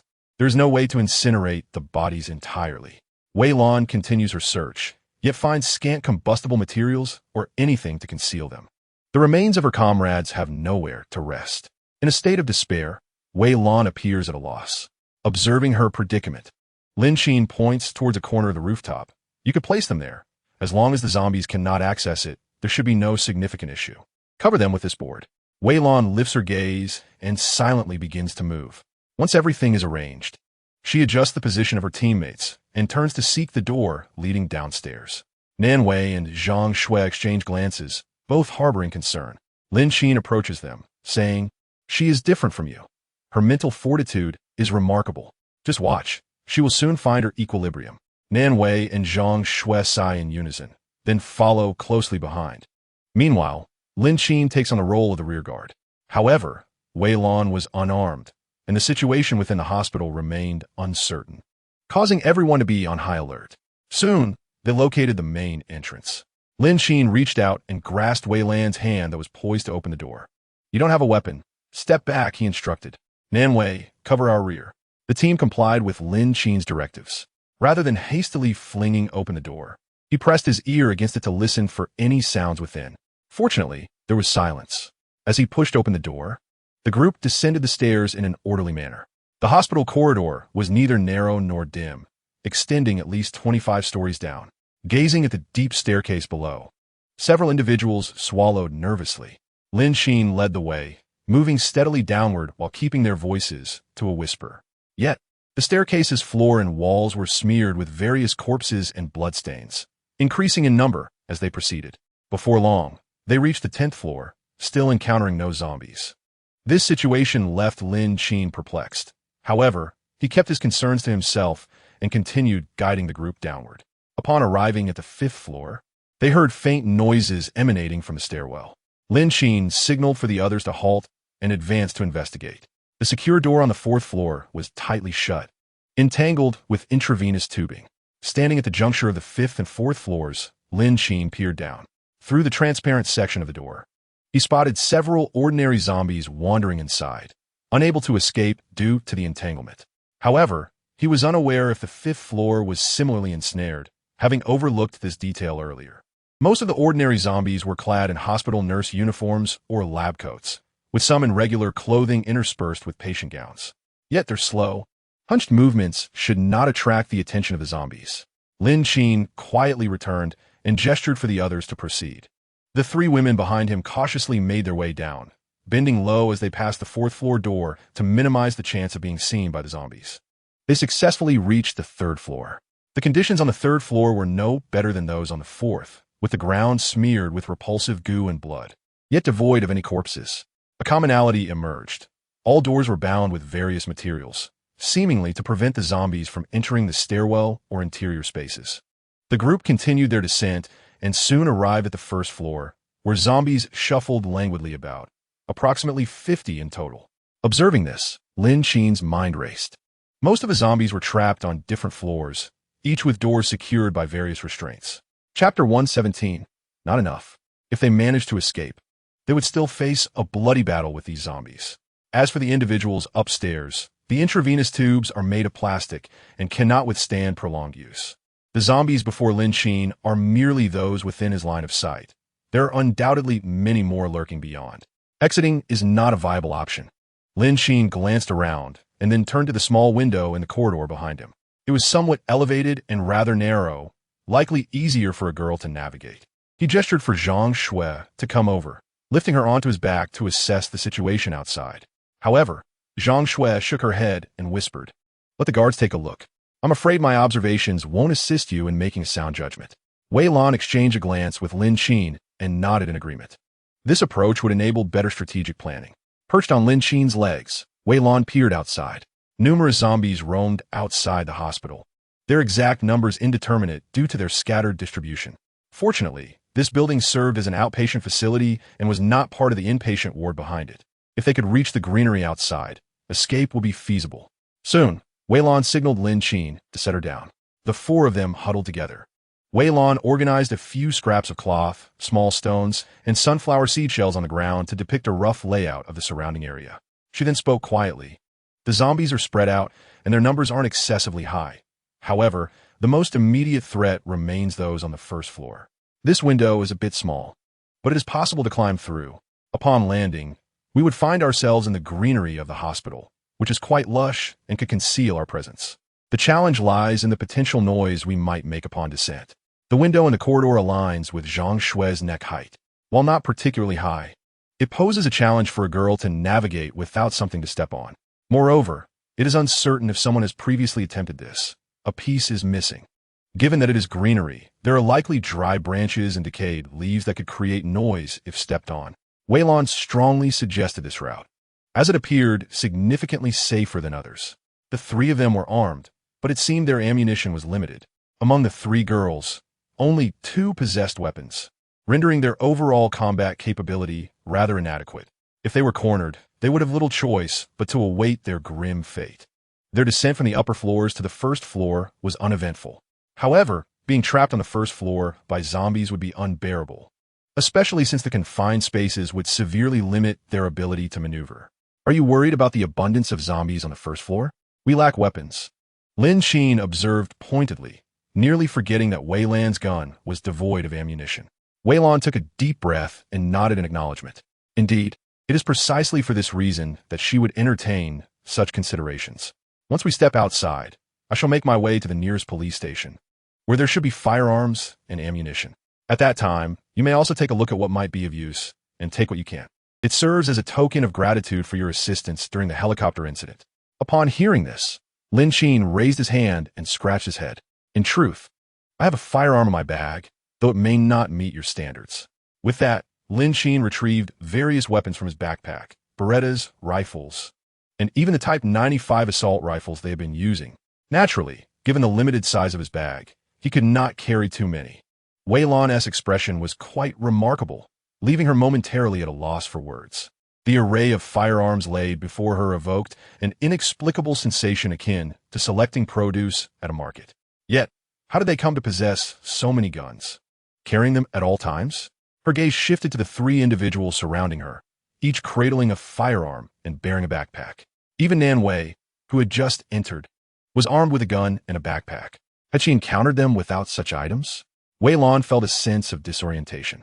Before she could respond, Lin Qin asked, "Which one do you want?" Coming to her senses, Wei Lan scanned the firearms and selected an assault rifle. After inspecting the magazine, she remarked, "Having a gun is certainly better than having none. These firearms are acceptable, but the main concern lies with the ammunition." That was indeed the crux of the matter. A gun without bullets is merely a hollow shell, devoid of purpose. Lin Qin then produced a magazine filled with ammunition from his bag and placed it before Wei Lan. "Is this sufficient?" he inquired earnestly. However, the magazine was not particularly large, and there were not many rounds. Observing Wei Lan's silence, Lin Qin retrieved another magazine. "I believe this should suffice for our escape." Wei Lan replied, "All right, this is indeed adequate, though I do feel a bit of discomfort in my face. Just moments ago, she had mentioned rushing out to the nearest police station to find firearms and ammunition, suggesting they each take some usable weapons. In retrospect, that notion seemed somewhat superfluous. She picked up the magazine from the ground and began to stow it in her various pockets. After returning the original magazine to its place, she softly remarked, "That should be enough, but you all need to check your ammunition count and distribute it evenly, ensuring each person has a sufficient supply of bullets for their firearms. With ample ammunition, our chances of success in the upcoming confrontation will significantly increase. Moreover, we must coordinate seamlessly." After giving her instructions, and under the watchful eyes of the others, Lin Qin untangled the hoses and opened the door. Armed with their weapons, each person charged outside, systematically dispatching the wandering zombies. The sound of gunfire was faint, not overly loud, primarily attracting the zombies within the building. It was only upon spotting the living that the undead became agitated and pursued them.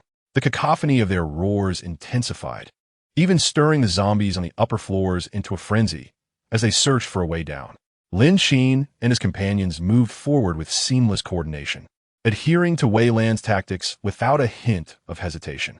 The zombies wandering outside the hospital were drawn in by the commotion, and they were promptly crushed upon entering through the doorway. While dispatching the zombies, the group pressed onward, successfully making their way outside. However, the number of zombies outside was also considerable. Many from the second, third, and even fifth floors eagerly smashed through windows and leapt down. The sound of shattering glass was particularly pronounced, and Lin Qin witnessed the zombies cascading down like dumplings. Those falling from greater heights became mere splatters upon impact, while the lower ones scrambled towards Lin Qin and his team upon hitting the ground. Lin Qin and Wei Lan were tasked with dealing with those pursuing from behind, while Nan Wei and Zhang Shui took charge of the front. The number of zombies chasing from behind far surpassed those ahead. Yet the zombies exhibited remarkable cunning, as they did not simply pile together. Some flanked to the sides, targeting Nan Wei and Zhang Shui. Faced with such an unexpected turn of events, Wei Lan couldn't help but curse under her breath, exclaiming at the relentless nature of these undead creatures. The sudden influx of zombies had dramatically increased their numbers beyond what they had been previously. Seeing the situation unfold, Lin Qin sighed in resignation and urged, "No time to waste. Let's carve a path and push forward." He instructed Nan Wei, Xiao Shui, handle the ones in front. I'll deal with the falling zombies alongside Wei Lan. Maintaining his composure, Lin Qin led them to swiftly alter their formation, firing at the surrounding zombies. One zombie, having identified a gap in their line of sight, charged directly at Nan Wei, who was momentarily distracted while swiftly reloading her weapon. By the time she noticed, the zombie was nearly upon her. Just as she aimed her gun, the zombie lunged, reaching for her in midair. Wei Lan yanked Nanwei aside, just in time, allowing the creature to narrowly miss her. Zhang Shui, in perfect sync, dispatched the zombie and then continued to attack the encroaching horde. Breathless and shaken, Nanwei exhaled deeply and said thanks. Wei Lan wasted no time. After saving her, she quickly refocused alongside Lin Qin to confront the descending zombies from the hospital. Is there a breakthrough? She inquired. After eliminating the zombie, Zhang Shui replied, follow me this way. Lin Qin shouted, stay close to Xiao Shui. She knows this area well. 4 individuals sprinted swiftly, while the zombies above desperately leaped down, scrambling forward upon landing with hands and feet.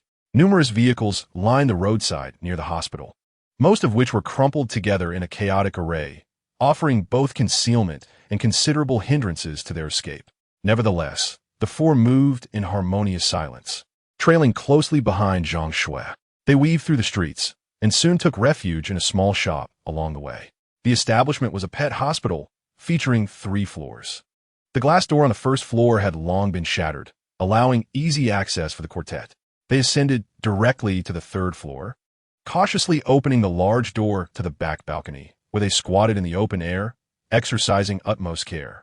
Just as they secured the door, the sound of the zombies reached their ears. Below, the undead continued their relentless pursuit along the street. The pet hospital was predominantly infused with the scent of disinfectant, effectively masking their own odors. At the street corner, the zombies lost their target but continued to roam aimlessly down the road. After approximately 10 minutes, the figures of the zombies receded into the distance, and the commotion outside gradually diminished. Even so, the group refrained from speaking in haste. Wei Lan counted the seconds internally, and after about 5 more minutes, she opened the modest door to the balcony. Inside, the pet hospital was exceptionally quiet and remarkably tidy, seemingly untouched by the undead. The items within were neatly arranged, though a thick layer of dust had settled over them. Casting a cursory glance around, the 4 slumped onto the floor, resting. The prolonged tension and the rapid pace had rendered them utterly fatigued. Were it not for the fear of being discovered by the zombies, they would not have crowded onto this small balcony, securing the sole exit. Seated on the floor, silence enveloped them. Zhang Shui descended the stairs to observe the lower levels, ensuring no zombies had infiltrated their sanctuary. After resting for a while, Nanwei rose and made her way to the 1st floor, positioning herself on the small landing between the 1st and 2nd floors. She could easily peer down to assess the situation below, finding no zombies in sight. It appeared as though the undead had overlooked this spot entirely, failing to linger. Nanwei settled into a comfortable position, keeping watch outside. Meanwhile, on the upper floor, Wei Lan collected her thoughts and stated, we must remain hidden for a while longer. The zombies, having lost their target, will likely return. We cannot venture in that direction. If we are to leave, we must head in the opposite direction along this intersection. Just a moment. Let me check the location of the nearest police station. Generally, they are not far from hospitals, but I am uncertain of the direction. Wei Lan retrieved a panel from her pocket. Lin Qin had previously encountered this item on the special police officer in the villa area. It was likely standard equipment for their missions, with each individual in possession of one. Before long, Wei Lan lifted her head. She found it, approximately 478 meters away. A faint smile graced her lips as she meticulously checked her remaining ammunition. The police station was probably aware of the situation. It could not be that straightforward. At present, she had only 1 magazine left, containing 30 rounds. Against ordinary zombies, these 30 bullets could eliminate 30 of them. However, when confronting a mutated creature, Wei Lan was uncertain of how many rounds would suffice to dispatch a single foe. Nevertheless, each bullet was a precious resource that must be utilized judiciously. The urgency to reach the police station and locate the armory was palpable. Wei Lan inquired, how many bullets do you have left? She needed to assess the remaining ammunition of her team to ensure a well-coordinated combat strategy moving forward. Lin Qin remained silent, pondering over the object in Wei Lan's hands. If she could integrate Wei Lan into their squad, would it not elevate their overall combat capability? Even the intricate operation of a helicopter could be within her skill set. For their team, possessing an additional mode of transportation would significantly enhance their chances of survival, and the ability to pilot a helicopter was paramount. Yet, Wei Lan was singularly focused on acquiring weapons and heading to the airport for rendezvous. How could she be persuaded to join their ranks? Zhang Shui then spoke up. We have expended considerable ammunition along the way. I have only 3 magazines left in my backpack. Nanwei likely had little remaining as well. Zhang Shui chose to conceal the actual quantity of ammunition Nanwei possessed. Meanwhile, Nanwei remained oblivious to the discussions occurring above. Wei Lan nodded, gaining new insight. Lin Qin likely had little left too, as they had previously distributed ammunition, and their consumption rates should be roughly comparable. Conservatively estimating, each person should have at least 12 magazines. Zhang Shui, having consumed less due to leading the way, probably had around 3 magazines left. This meant that the 4 of them collectively had about 8 magazines remaining, 240 rounds in total. This quantity of ammunition was not insignificant, provided it could be allocated effectively, maximizing its utility. Subsequently, they could procure weapons from the armory. Chapter 119. Do not kill me, Nanwei and Zhang Shui were called back by Wei Lan, and the group gathered together. Wei Lan, the total sum of ammunition in our possession is fairly adequate, but to maximize our effectiveness, we cannot afford to engage zombies as recklessly as before. We must avoid redundant shots on the same target. Each person should be responsible for different zombies to prevent overlapping fire. With that in mind, I will assign tasks accordingly. With that, Wei Lan paused, glancing up at Lin Qin. Well, why don't you speak up? Lin Qin shook his head and retrieved 4 bottles of mineral water from his backpack, drinking deeply. Zhang Shui and Nanwei each received a bottle and, without objection, followed Lin Qin's lead. After running for such a long duration, it was indeed a bit parched. Wei Lan observed them quenching their thirst, swallowing hard, feeling a twinge of envy. However, to be honest, it was her first time seeing the true appearances of Lin Qin, Zhang Shui, and Nanwei, as they had previously concealed themselves quite thoroughly. Nevertheless, she averted her gaze and continued. The cooperation at the hospital was commendable. We shall maintain that formation moving forward. If zombies appear ahead, it will be up to Nanwei and Zhang Shui to handle them, while Lin Qin and I will guard the rear. Should we encounter any mutated beings, we will confront them together. This plan is flexible and not rigidly fixed. Once we enter the police station, you are to remain behind me. I cannot predict what the interior conditions will be like, so if the situation becomes dire, you must escape without concern for me. Wei Lan's mind raced as Lin Qin offered her a bottle of mineral water. First, quench your thirst. Your plan, though not flawless, is workable for now. The seal on the bottle was intact, and after a careful inspection, she opened it and drank. It had been a day and a half since she last had water, and her throat was parched. However, the multitude of events that had transpired on their journey left her little time to dwell on such matters. After finishing the water, they rested for another 5 minutes before setting off again. 400 meters is not a great distance, and soon they arrived near the police station. Standing by the perimeter wall, they gazed into the courtyard, which was eerily quiet, leaving them unable to ascertain the precise conditions within. According to their prior agreement, Wei Lan took the lead, delving deeper inside. On the first day of the zombie outbreak, police stations received numerous calls, marking it as the day with the highest number of field operations. The interior of the police station felt somewhat vacant.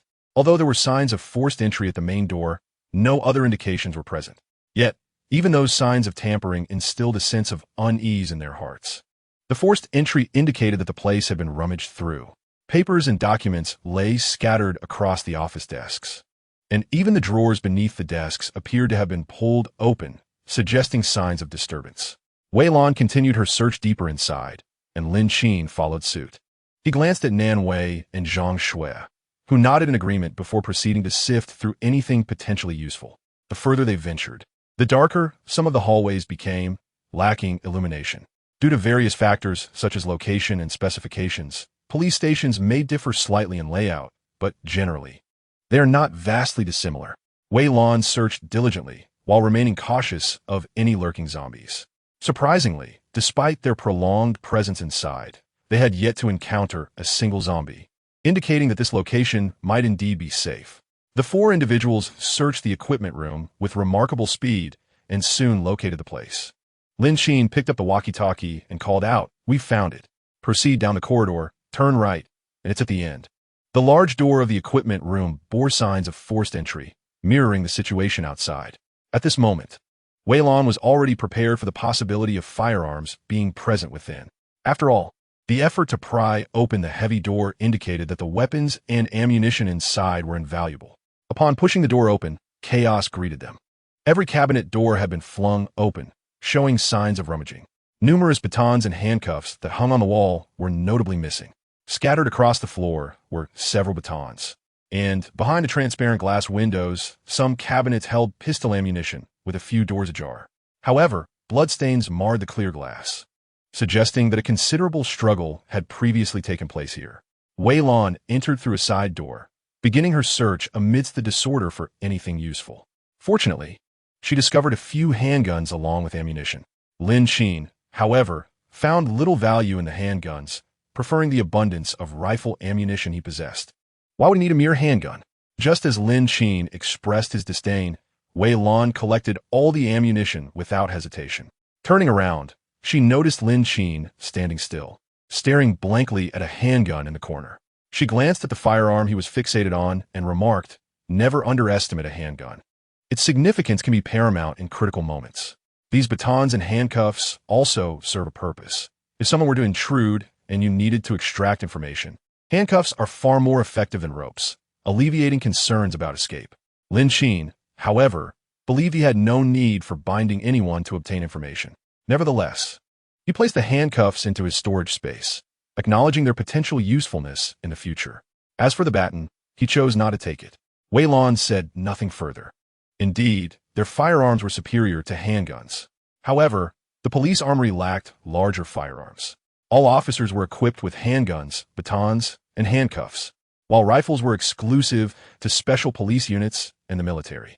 Just then, a faint sound emanated from the quiet surroundings, causing everyone to tense up and advance toward the source of the noise, weapons drawn. The archive room's cabinet doors were closed, and the sound seemed to originate from behind them. Wei Lan held her gun in one hand while attempting to open the cabinet door with the other. Suddenly, a figure burst forth from within, shouting, "Don't kill me! Don't kill me! I'm Officer Li Wei." Wei Lan furrowed her brow, scrutinizing him from head to toe. Li Wei still wore the summer uniform of a police officer, undeniably confirming his identity. Yet, why was he hiding in a cabinet? Moreover, it was evident that the police station had been ransacked. "What are you doing here?" Wei Lan inquired.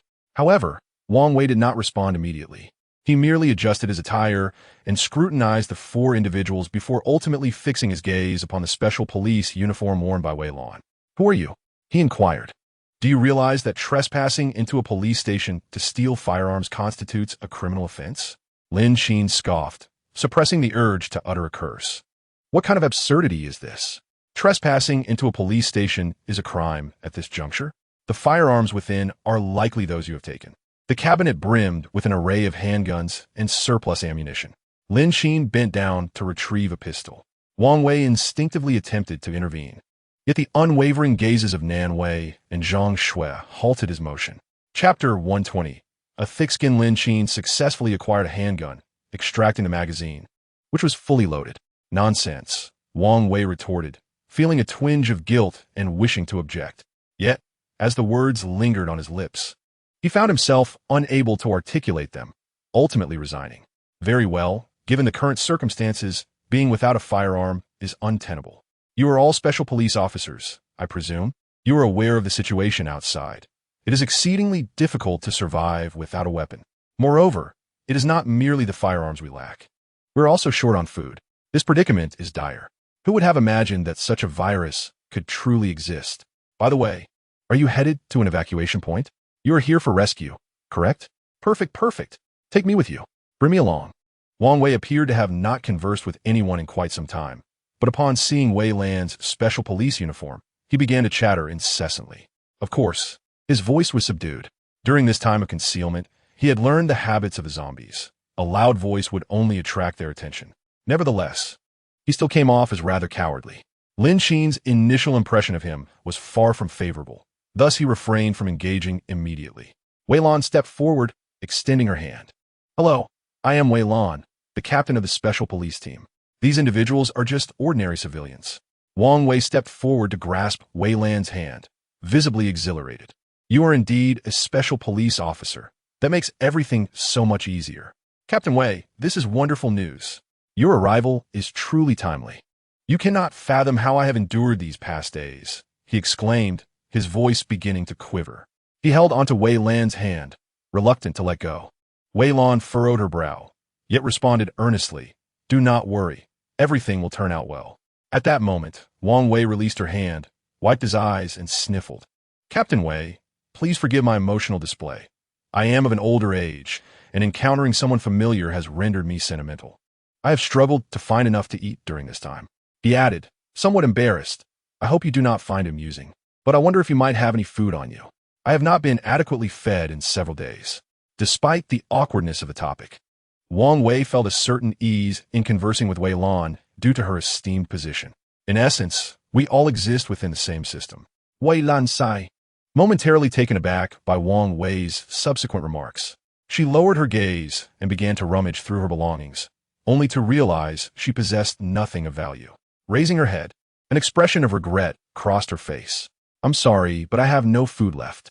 Wang Wei's countenance visibly reflected disdain and alienation. Yet he maintained a semblance of composure. "It's quite all right.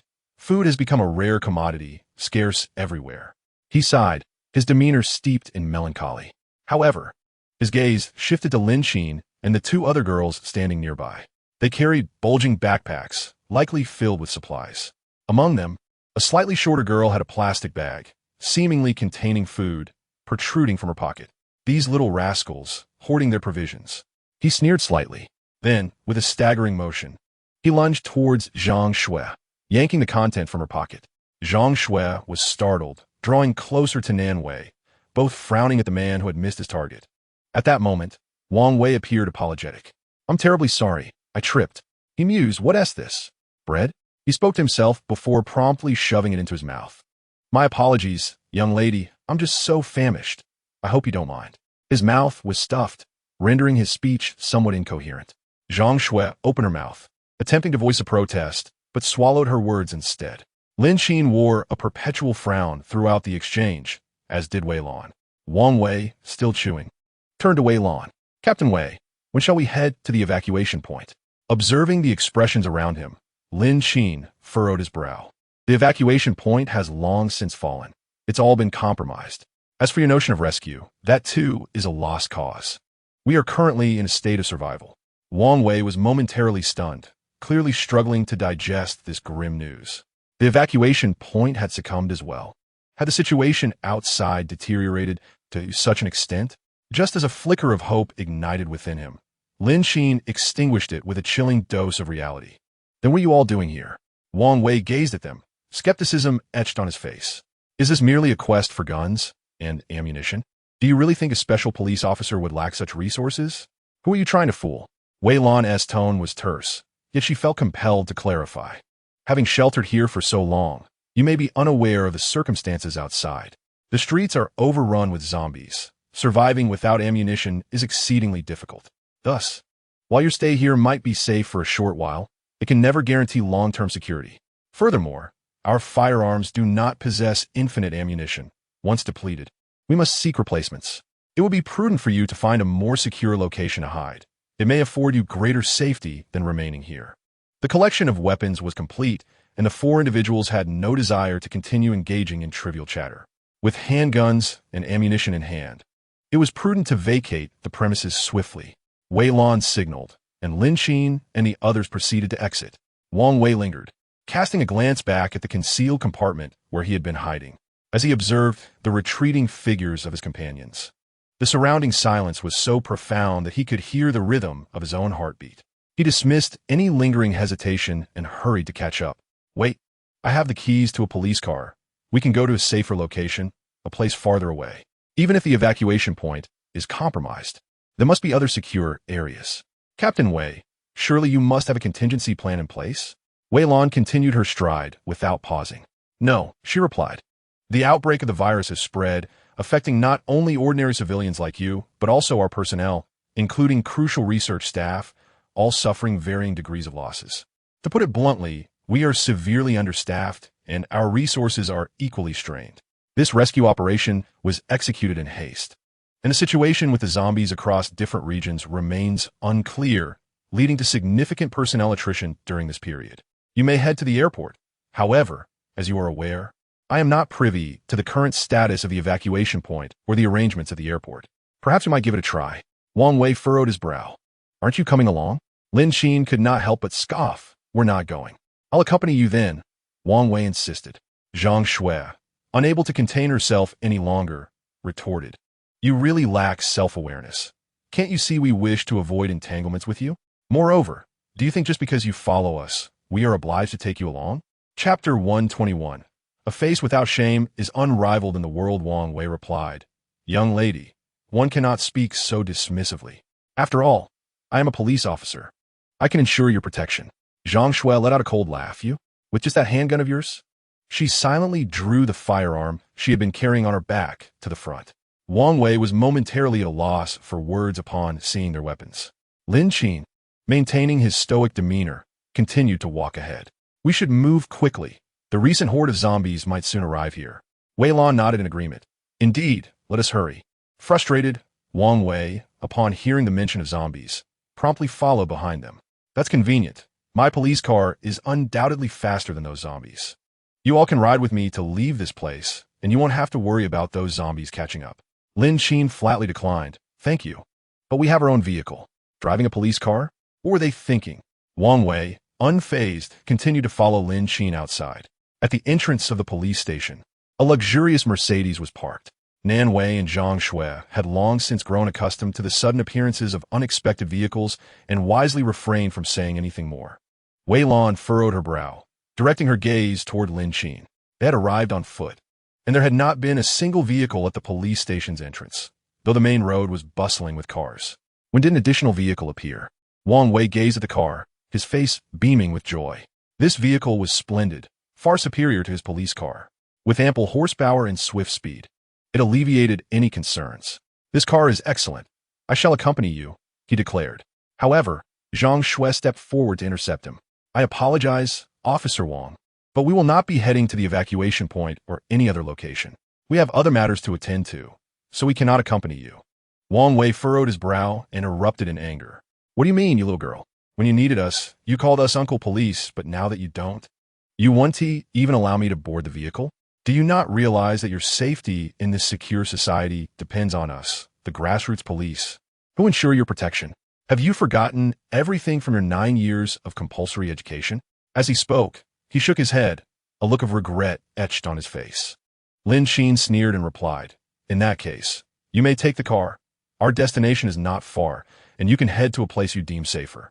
Wang Wei visibly brightened with glee, yet he feigned a cough, saying, Is that appropriate? Are you truly not coming with me? He looked at Lin Qin, secretly elated. It was somewhat commendable that they were relinquishing the vehicle, and not accompanying him would save him from any delays. This car was indeed far superior to his police vehicle. Nevertheless, he felt the need to maintain a faade. He then furrowed his brow, glancing at Wei Lan, the only special police officer present, who undoubtedly possessed more information than these youngsters. Furthermore, having her accompany him would be far more advantageous. Captain Wei, please come with me. Wei Lan frowned. She found his words rather distasteful, and Lin Qin's easy concession was unexpected. He hardly appeared to be an accommodating individual. Just as she pondered this, Wang Wei's voice echoed again. Wei Lan shook her head. I'm sorry, but I have my own mission. The implication was clear. She would not accompany him. Wang Wei felt a twinge of regret. Such a capable aide would perish here. Lin Qin stepped forward, positioning himself in front of Wei Lan. Captain Wei still has unfinished business with us. Wang Wei sighed, about to utter something when Nan Wei's voice suddenly rang out. Danger! Zombies are approaching. Quickly, take cover. The zombies that had escaped from the hospital scattered across various locations. Nan Wei, ever vigilant, immediately noticed the zombies appearing on the road in front of the police station. Lin Qin and the others instantly became alert, for they knew that the number of zombies in the vicinity far exceeded just a handful. Wang Wei, filled with tension, swiftly drew a handgun from his waist and crouched low, scanning his surroundings with vigilance in search of the undead. Not far down the street, for zombies staggered into view, followed by others, indicating a significant presence of the undead. Wang Wei observed the increasing number of zombies on the street, noting 2 men in police uniforms among the horde, which seemed to evoke some unsettling memories. Wei Lan gazed at the distant zombies, currently calm and unperturbed. Yet she sensed that it would not be long before they were drawn closer. She glanced at Lin Qin, who then spoke, urging them to leave immediately, warning that they might not have time to escape once the zombies arrived. "All right, let us be cautious," Lin Qin instructed as they prepared to exit through the main door. Just then, the sound of an engine roared to life, and they saw Wang Wei had already jumped into a vehicle and sped away. Wei Lan took a couple of steps forward, calling out to him, but Wang Wei pressed the accelerator and quickly vanished from sight. Frowning, she felt a sense of despair. What should she do now that he had driven off? Lin Qin, however, remained unfazed, his focus directed towards the approaching zombies. As the car engine echoed, the zombies became agitated and began to pursue. "Don't worry, just crouch down and hide," he commanded. The horde surged forward with incredible speed, oblivious to the 4 individuals concealed within the precinct's courtyard. The vast army of zombies soon faded from view. Wei Lan looked into the distance and remarked, "Did you know the zombies would be lured away? I had no idea. Now that they are gone, let us move," Wei Lan replied, nodding at Lin Qin's words. Meanwhile, the vehicle had long since disappeared, only to be followed by a thunderous explosion that shook the ground. The 4 of them turned toward the sound, and shortly thereafter, black smoke billowed into the sky. "Oh, could it be?" Zhang Shui remarked, a hint of schadenfreude in her voice as she gazed at the distant chaos. Beside her, Nan Wei chuckled lightly. "Who knows? Regardless of who it is, such a commotion will save us a great deal of trouble. Let us go. By the way, Wei Lan, why don't you join us?" Wei Lan had initially planned to take a helicopter to the airport, where a large troop was stationed. However, the fuel constraints prevented her from heading directly there, compounded by the loss of 2 teammates and the lack of ammunition. Thus, she set her sights on the police station, aiming to secure firearms and bullets first. Chapter 122. Encounters ahead of time for farewells had arrived. Wei Lan needed to search for fuel on her own and subsequently pilot the helicopter to reunite with the troops. However, the lack of convergence is not necessarily problematic. Lin Qin naturally wished to recruit Wei Lan, as this would enable a more comprehensive distribution of responsibilities within the team. After all, why else would one follow her? Wei Lan did not respond immediately. The helicopter was out of fuel, and reaching the airport required alternative arrangements. Locating fuel would also consume a considerable amount of time. "I cannot accompany you. I must find fuel for the helicopter and then reunite with the main force." Lin Qin gazed into the distance, not insisting, but feeling a tinge of regret. He had high hopes for Wei Lan's helicopter piloting skills. Very well, but it seems that regular gas stations do not supply helicopter fuel. You may need to seek it at a petrochemical plant. Indeed, it was impossible to purchase helicopter fuel on the market, and the aviation gasoline required by the Black Hawk could only be inquired about at a petrochemical company. However, that company was currently inaccessible. One would have to visit a petrochemical factory instead. Yet, there was no guarantee that it would be available. The group parted ways, with Zhang Shui and Nan Wei following Lin Qin on their journey home, while Wei Lan headed in another direction. As they walked, Zhang Shui lamented, "What a pity. This captain possesses helicopter piloting skills. If only she could join us, even briefly, it would provide a valuable opportunity to learn about helicopter operation." Nan Wei chuckled lightly. "But we do not have a helicopter. What purpose would that knowledge serve?" Zhang Shui smirked. "You never know. It might prove immensely useful in the future." Nan Wei raised an eyebrow and smiled affectionately. "Is that so? It seems our little Shui has some plans in mind." Lin Qin led the way at the front of the group. "Let us not speak of that. She will join us eventually. However, before that, we should make haste to return." Nan Wei nodded, though still harboring some doubts. "How can you be so certain? Moreover, with this separation, we do not know when we will meet again." There was a hint of regret in her tone. The presence of such a person in their team would provide each member with more comprehensive guidance. Lin Qin surveyed their surroundings. "Do not forget, the helicopter fuel she seeks is at the petrochemical company, but it is currently deserted, making it impossible for her to find what she is looking for." This meant that the likelihood of the helicopter returning was virtually non-existent. Yet, he too required this resource. The fuel capacity of the helicopter was uniform, and so was the range of flight. In the future, when they might need to evacuate via helicopter, fuel would be of utmost importance. If Wei Lan could not find it, he might not be able to either. He had little knowledge of the channels for aviation fuel, only understanding that the petrochemical company managed a unified supply. Of course, there might be some flying bases that could assist, and undoubtedly, There were several other, smaller helicopters available as well. However, the specific circumstances undoubtedly require careful deliberation. I believe Wei Lan shares a similar sentiment. Once there are no avenues for acquisition from the petrochemical sector, alternative options must be contemplated. The same applies to Lin Qin. Navigating through the somewhat congested street, Lin Qin glanced around before retrieving a vehicle from within his spatial storage. Under the astonished gaze of Nan Wei, he opened the door to the driver's seat and entered the car. The two swiftly settled inside, leaving Nan Wei still in a state of shock. Her prior suspicions had been confirmed, and witnessing the reality was an entirely different experience. Fortunately, this individual had not become her adversary. Regardless of his motivations, their current relationship was quite amicable. Nan Wei was not a person lacking in discernment. On the contrary, she was quite astute. The vehicle soon departed the area, returning smoothly to their villa. The surveillance around the villa revealed no anomalies. The number of zombies wandering the streets had significantly diminished. It must be said that residing in a somewhat secluded location had its advantages. With fewer people around, the distribution of zombies was less pronounced. Occasionally, a few unwitting ones might intrude, but it was hardly a cause for concern. As the car continued its journey, the sound of the engine attracted some of the zombies lingering by the roadside.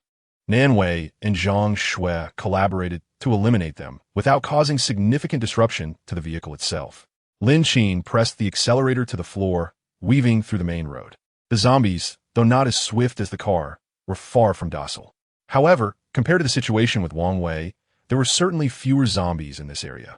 The city's roads were a complex maze, cluttered with numerous wrecked vehicles from collisions. Whenever Lin Qin encountered heavy traffic, he had no choice but to reduce speed. However, this allowed the trapped or wandering zombies on either side of the road to approach rapidly.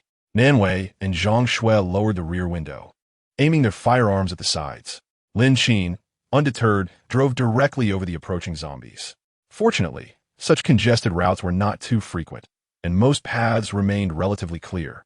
Zhang Shui gazed at the wrecked vehicles, her face a portrait of astonishment. Each abandoned car bore dried bloodstains and shattered glass, with many zombies ensnared in the driver's seats by their seatbelts. Suddenly, Zhang Shui's keen eyes spotted a small child crouching between two cars, trembling. "Wait, Nan Wei. Look, is it a child?" she exclaimed, pointing excitedly in a direction. Nan Wei leaned closer, following Zhang Shui's gaze. Indeed, there appeared to be a child. The car did not stop, but continued forward. The two women peered through the window at the location where the child had been observed. Lin Qin, glancing in the rearview mirror, remarked, "Do you really think a child could survive in such a place? The vehicles on the road have collided, leaving not a single living soul in sight. Those that can be seen have transformed into zombies, and the living cannot possibly remain hidden here indefinitely. The child encountered moments ago has likely succumbed to the same fate." The two individuals exchanged no words as they spotted a few zombies in the distance. They refrained from raising their weapons to aim and eliminate them.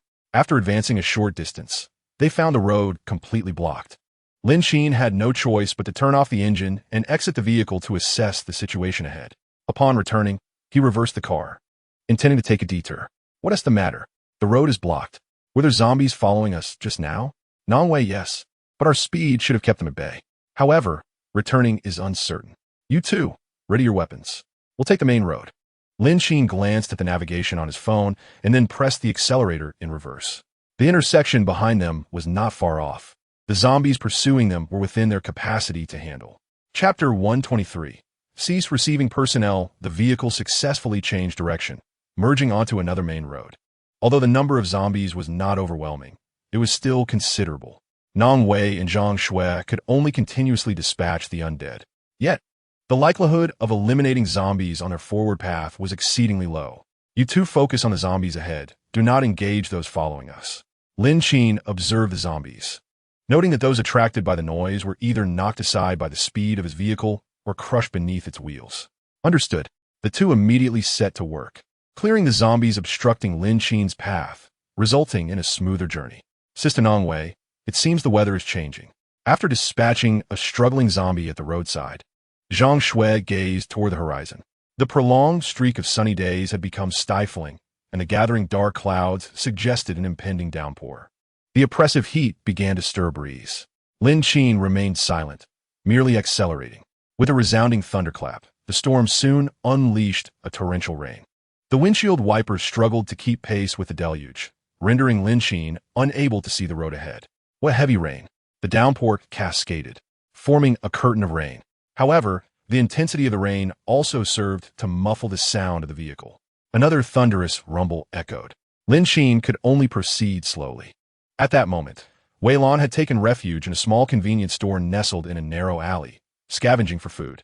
Outside, the sky was overcast, and soon the torrential rain began to fall. Forced to shelter within the store, Wei Lan consumed her meager rations while clutching a compact tablet, attempting to establish contact with headquarters. Yet, her efforts were in vain. It was as if communication had been severed. Just as Wei Lan found herself engulfed in chaotic thoughts, an internal official notification appeared before her eyes. Due to the complexities surrounding the zombie situation, the rapid transmission of the virus, and the prolonged incubation period, the following notice is hereby issued.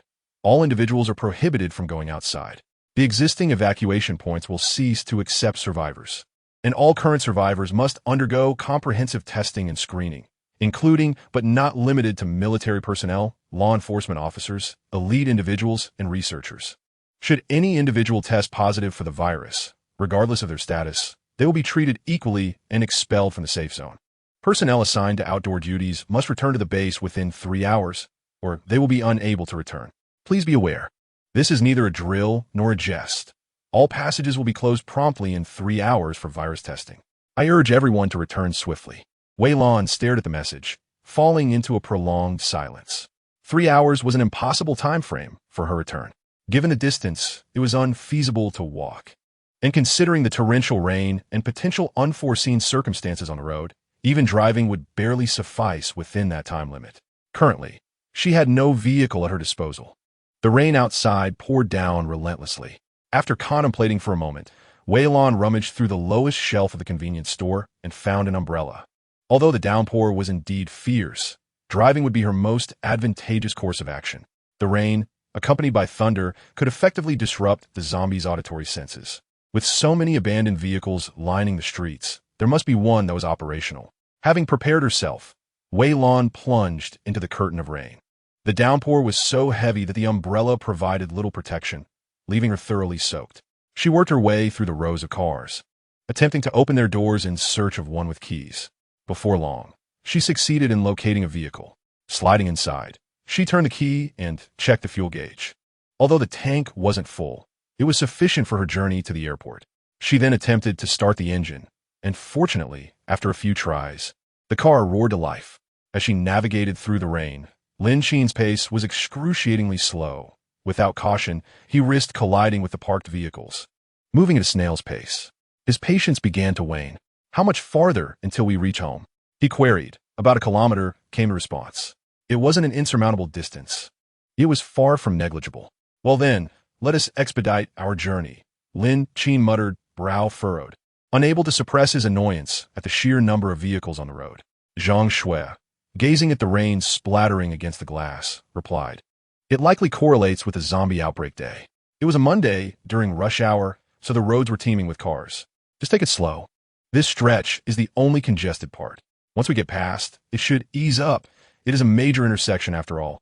Lin Qin found himself powerless to change the situation. After a prolonged period of crawling through traffic, they finally passed the intersection. However, the rainwater had already accumulated around them, reaching the undercarriage of the car. The downpour was indeed relentless. Yet, as Zhang Shui had mentioned, once they cleared the intersection, the traffic congestion diminished significantly. In less than 10 minutes, Lin Qin and his companions arrived near the Villa district, having traversed just 1 kilometer. At that moment, a vehicle in the deep water area had stalled, parked by the roadside. The water accumulated at the edge was quite deep, and Wei Lan's car, with its low chassis, could not match the elevated stance of Lin Qin's luxury vehicle. Water had already seeped into the cabin, extinguishing the engine. Reluctantly, she halted the car, opened the door, and the murky water rushed into the interior. Standing in the deluge, Wei Lan glanced around before making her way to a nearby shop. The rain fell relentlessly, drenching her in mere moments. Although the shop was flooded, it offered shelter from storm. Climbing onto the counter, she wrung out her clothes, sighing as she observed the rising water outside. It seemed that returning was no longer an option. As Wei Lan sighed, a sudden chill ran down her spine. She instinctively turned, drawing her handgun from her waist, and fired without hesitation into the bubbling water. Something had darted beneath the surface. Although she could not discern it clearly, she saw a shadow scuttling away through the depths. Looking up, she realized that it had fled towards 3 figures across the way. Judging by their attire, they appeared to be Lin Qin and his companions. Just then, Lin Qin drove by, bringing the vehicle to a stop at the roadside. Under the torrential rain, each of the 3 held an umbrella. The unexpected gunfire, coupled with the rumble of thunder, startled them. Following the sound, they spotted someone in the shop firing at the puddles. The next moment, Wei Lan's voice rang out. "Warning, there is something in the water, be careful." Given their proximity, her shout reached them all. Instantly, Lin Qin and the others became alert, scanning their surroundings, and soon discovered a dark object writhing in the murky water. Visibility was poor due to the sediment, leaving them no choice but to aim at the shadow beneath the surface. Gradually, the turbid water turned a dark crimson. Moments later, the object surfaced. Chapter 124. Returning home, a legless zombie floated atop the water, its head obliterated, rendering its original appearance unrecognizable. This creature could survive in the water? And with such agility? Lin Qin gazed at the corpse, unable to suppress his curiosity. Was that what we just encountered? Or have we misjudged the situation? Nanwei and Zhang Shui remained vigilant, uncertain, scanning their surroundings. The roadside water was somewhat murky, yet not entirely so. Looking around, no suspicious figures emerged, save for the floating cadaver. Seeing that Lin Qin and the others had dealt with the creature in the water, Wei Lan leapt from the counter and waded through the water towards them. Caught in the torrential rain, Wei Lan found it difficult to open her eyes fully. Nanwei shared her umbrella, providing some shelter from the downpour. Gazing at the murky waters, Wei Lan felt a sense of confusion. The object she had seen moments ago did not appear to be this. Yet, there seemed to be nothing else in sight. She lifted her head, wiped away the rainwater from around her eyes, and looked at the 3 individuals standing before her. Somewhat astonished. "What brings you here?" Lin Qin regarded her with equal perplexity. "What are you doing here? Were you not supposed to be searching for fuel for the helicopter?" At the mention of this matter, Wei Lan could only sigh. It's a long story. The safe zone has halted the reception of survivors and commenced extensive virus testing. Those of us on external assignments were called back, but we must return within 3 hours, or we will be denied entry to the safe zone. Of course, even if we return on time, we must still undergo virus testing. The sudden imposition of such strict measures likely indicates that issues have arisen at the evacuation points as well. The rain makes it difficult to navigate. "I fear you may not make it in time," Zhang Shui remarked, frowning. Wei Lan shook her head in resignation. Indeed, it was perfectly fine until this heavy rain started. "I can't help but wonder if flooding will occur. Given the current rate of precipitation, if it continues, flooding is certainly a possibility. Since you cannot return now, why not accompany us? Our home is quite spacious and secure. You have nowhere else to go, and it would be wise to consider your options for the future," Nanwei proposed, seamlessly continuing her argument. Zhang Shui added, "Yes, we are safe here, and we have journeyed together thus far. While you may not know us well, at least we have proven reliable on this path. Moreover, with the rain falling so heavily and the winds picking up, the roads will become even more treacherous. There may be unknown dangers lurking in the water, making it unlikely you could reach your destination." Wei Lan furrowed her brow, deep in thought. She felt a twinge of hesitation. Lin Qin appeared quite satisfied with Nanwei and Zhang Shui's words. Observing Wei Lan's uncertainty, he added, "Wei Lan, we will be delighted to have you join us. You currently have no plan, so why not accompany us and ponder your next steps together?" Wei Lan pressed her lips together, indeed conflicted. Throughout their journey, Lin Qin had exuded a sense of reliability. Even these 2 young women willingly stayed by his side, showing great deference to his guidance. Furthermore, Lin Qin had ventured out to seek Nanwei for the sake of his team, highlighting his sense of responsibility.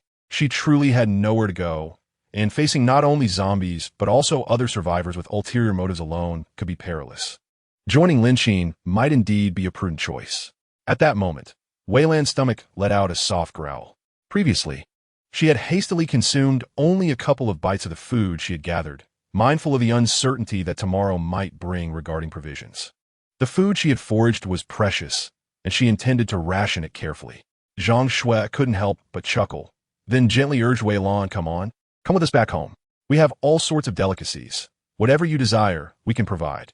Wei Lan offered an awkward smile, half-heartedly allowing herself to be led away by Zhang Shui. The water on the road was quite deep as they waded through it into the villa district. Even in this well-drained area, the water level was still considerable, though it was shallower than outside. They navigated through the villa area and soon arrived at the house.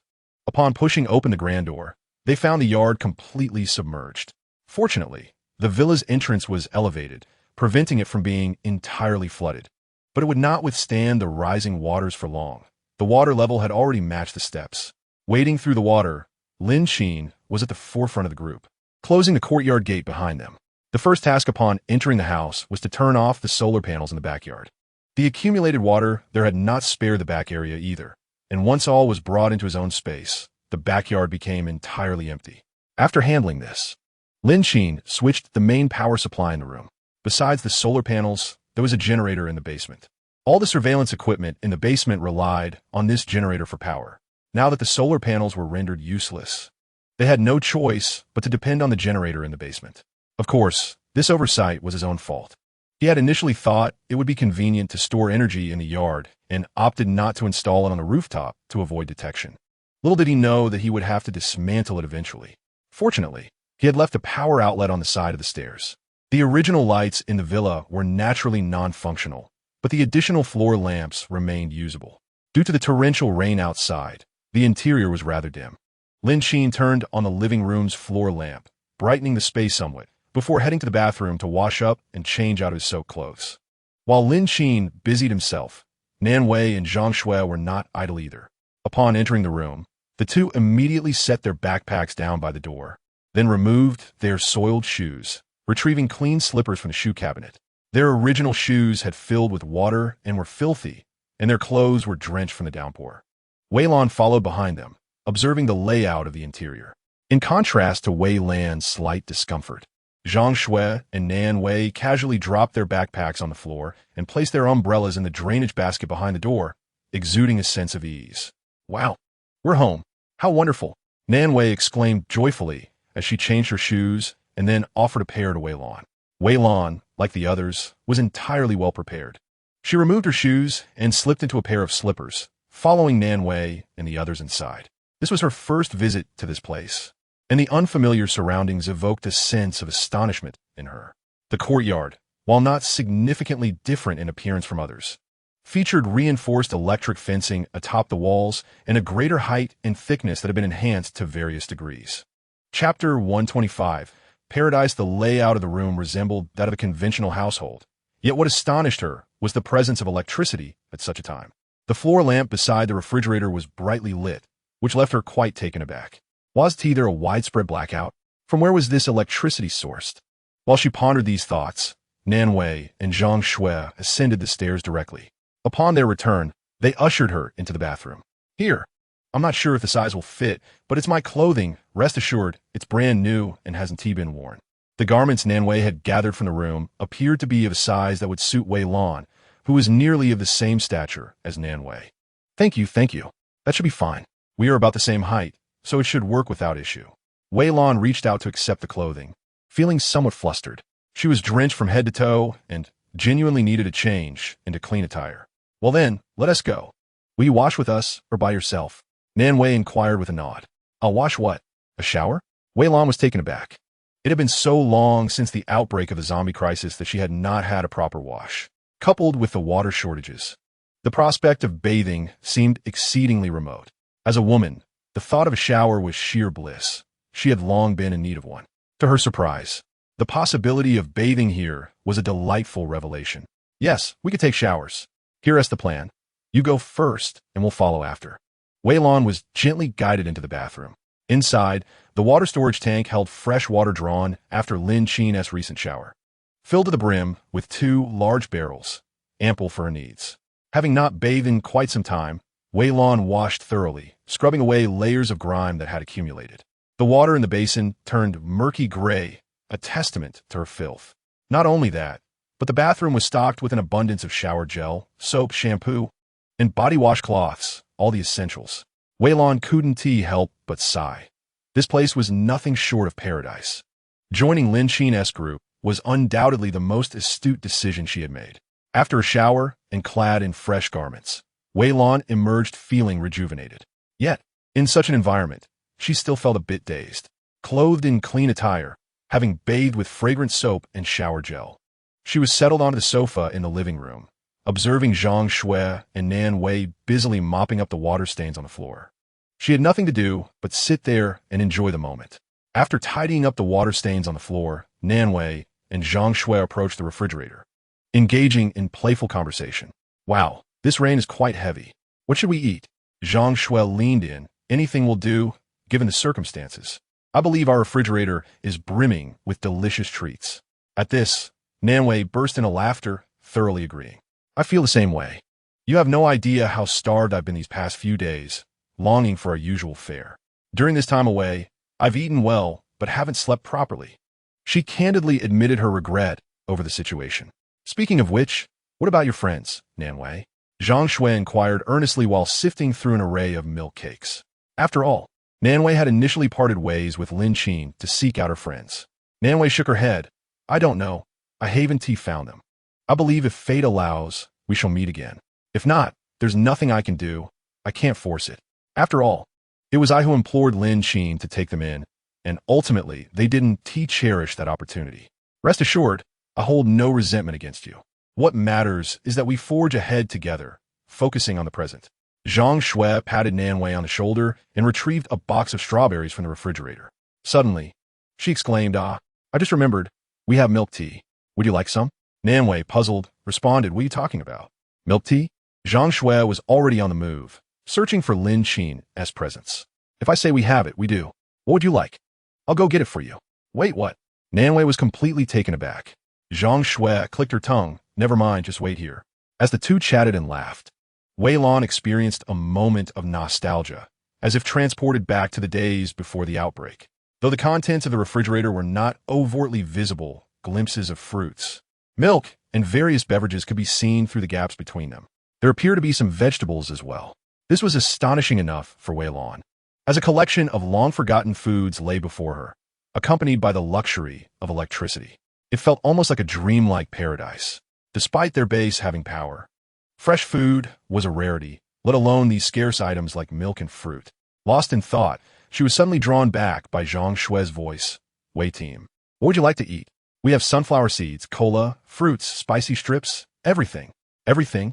Wei Lan found herself momentarily at a loss for choice. Zhang Shui chuckled and then pulled out a large watermelon from a box at the back of the refrigerator. "Nan Wei, please wash the watermelon. I'll go find Lin Qin." Nan Wei nodded, rinsed the watermelon's surface, and then sliced it in half. Meanwhile, Zhang Shui dashed upstairs, finding Lin Qin, who had just changed his clothes. "Brother," she said, leaning against the door with a mischievous grin. Lin Qin furrowed his brow and remarked, "Your laughter and the way you address me surely heralds mischief." Zhang Shui chuckled and replied, "Did you not claim last time that you possess everything, including that?" She continued, "Could you perhaps provide us with a family bucket and some milk tea?" Any flavor of milk tea would suffice. Zhang Shui reminisced about the times she collected snacks, recalling Lin Qin's words, which were accompanied by his expressions. Moreover, it reminded her of the family bucket they had shared long ago. Given that he had that item, procuring these should be a trivial matter. Lin Qin connected his phone to a power bank and subsequently closed the bedroom door. Zhang Shui, her view obstructed, awaited with eager anticipation. Inside the room, Lin Qin retrieved 2 family buckets and 10 cups of assorted milk tea from a space. The specific flavors were unknown, but he simply took what he saw. As he opened the door, Zhang Shui stood at the threshold, witnessing Lin Qin's beseeching expression. "Come in," he urged. Upon hearing his words, Zhang Shui's face brightened with joy. As she entered, her eyes fell upon the 2 family buckets and 10 cups of milk tea laid out on the table. She gasped in astonishment, inhaling deeply. "My goodness, there truly is milk tea," she exclaimed, glancing at Lin Qin, her eyes sparkling. "Is there anything else to eat?" Lin Qin replied, "What else do you wish to eat?" Zhang Shui responded eagerly, "Anything will do. Just some light chatting and perhaps afternoon tea." Although Lin Qin was speechless, he still produced an assortment of additional snacks, seeds, potato chips, and mousse cake. These were likely to be favored by the girls. Chapter 126. Utilizing replication abilities to delight women. Zhang Shui gasped in delight and began to scour the room for more items, attempting to gather them all. However, she soon realized that one person could not accomplish this task alone. She stood at the staircase and called out, "Sister Nanwei, come up and help me with the food. It's too much for me to carry." After her shout, she turned back to the bounty and mused, "With so much here, it seems we might skip dinner, right? Let's have dinner later. We've been out all day and are utterly exhausted. We should rest well and later assess everyone's hunger to decide whether to indulge in hot pot or something else. After all, Captain Wei is joining our team for the first time. We ought to treat him well." Zhang Shui nodded in agreement. Nan Wei ascended the stairs, and shortly after, she returned downstairs with Zhang Shui, both laden with food, which they arranged on the coffee table before the sofa. Wei Lan observed the spectacle, her eyes wide with disbelief. The sight of milk tea, fried chicken from the family bucket, and even watermelon, along with snacks like potato chips, was overwhelming. Nan Wei handed half a watermelon to Wei Lan, advising, "Just hold it and enjoy. We have plenty of watermelon. This is how we typically eat it. You go ahead. We, Xiaoxue and I, need to take a shower." Wei Lan accepted the watermelon, its fragrant aroma wafting towards her, accompanied by a thoughtful metal spoon. "It has been quite some time since I last indulged in watermelon," savoring it directly with a spoon. Moreover, the table is adorned with milk tea and other delectable treats. Wei Lan scoops out a small ball of watermelon. Its juice is abundant and sweet, and with each bite, her mood becomes indescribably elated. Nan Wei and Zhang Shui hasten to the shower, moving with swiftness surpassing that of Wei Lan. In no time, they emerge clad in fresh attire. With towels wrapped around their damp hair, they observe Wei Lan, who has consumed merely a few bites of watermelon. "There's plenty to eat. Don't just feast on watermelon," they chide her. The bucket of fried chicken contains various parts, and Zhang Shui promptly hands a drumstick to Wei Lan, while she and Nan Wei begin to eat heartily. "It seems we've overindulged. We should save some room, as it appears we are to have hot pot for dinner," she remarks. "Is that true? It has been a while since I last had it, and I find myself yearning for it," Wei Lan replies with a chuckle. "Huh, we are fortunate to be enjoying the blessings of Captain Wei." Sitting nearby, Wei Lan smiles and counters, No, I am the one benefiting from your good fortune. Otherwise, I wouldn't be here, freshly bathed, relishing such delightful food, and anticipating a hot pot dinner tonight."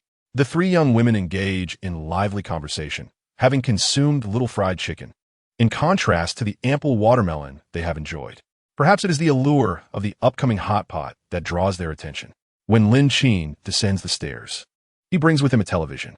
It finds its place opposite the sofa in the living room, and aside from the television itself, Lin Qin connects various devices to its rear ports and retrieves a box of DVDs.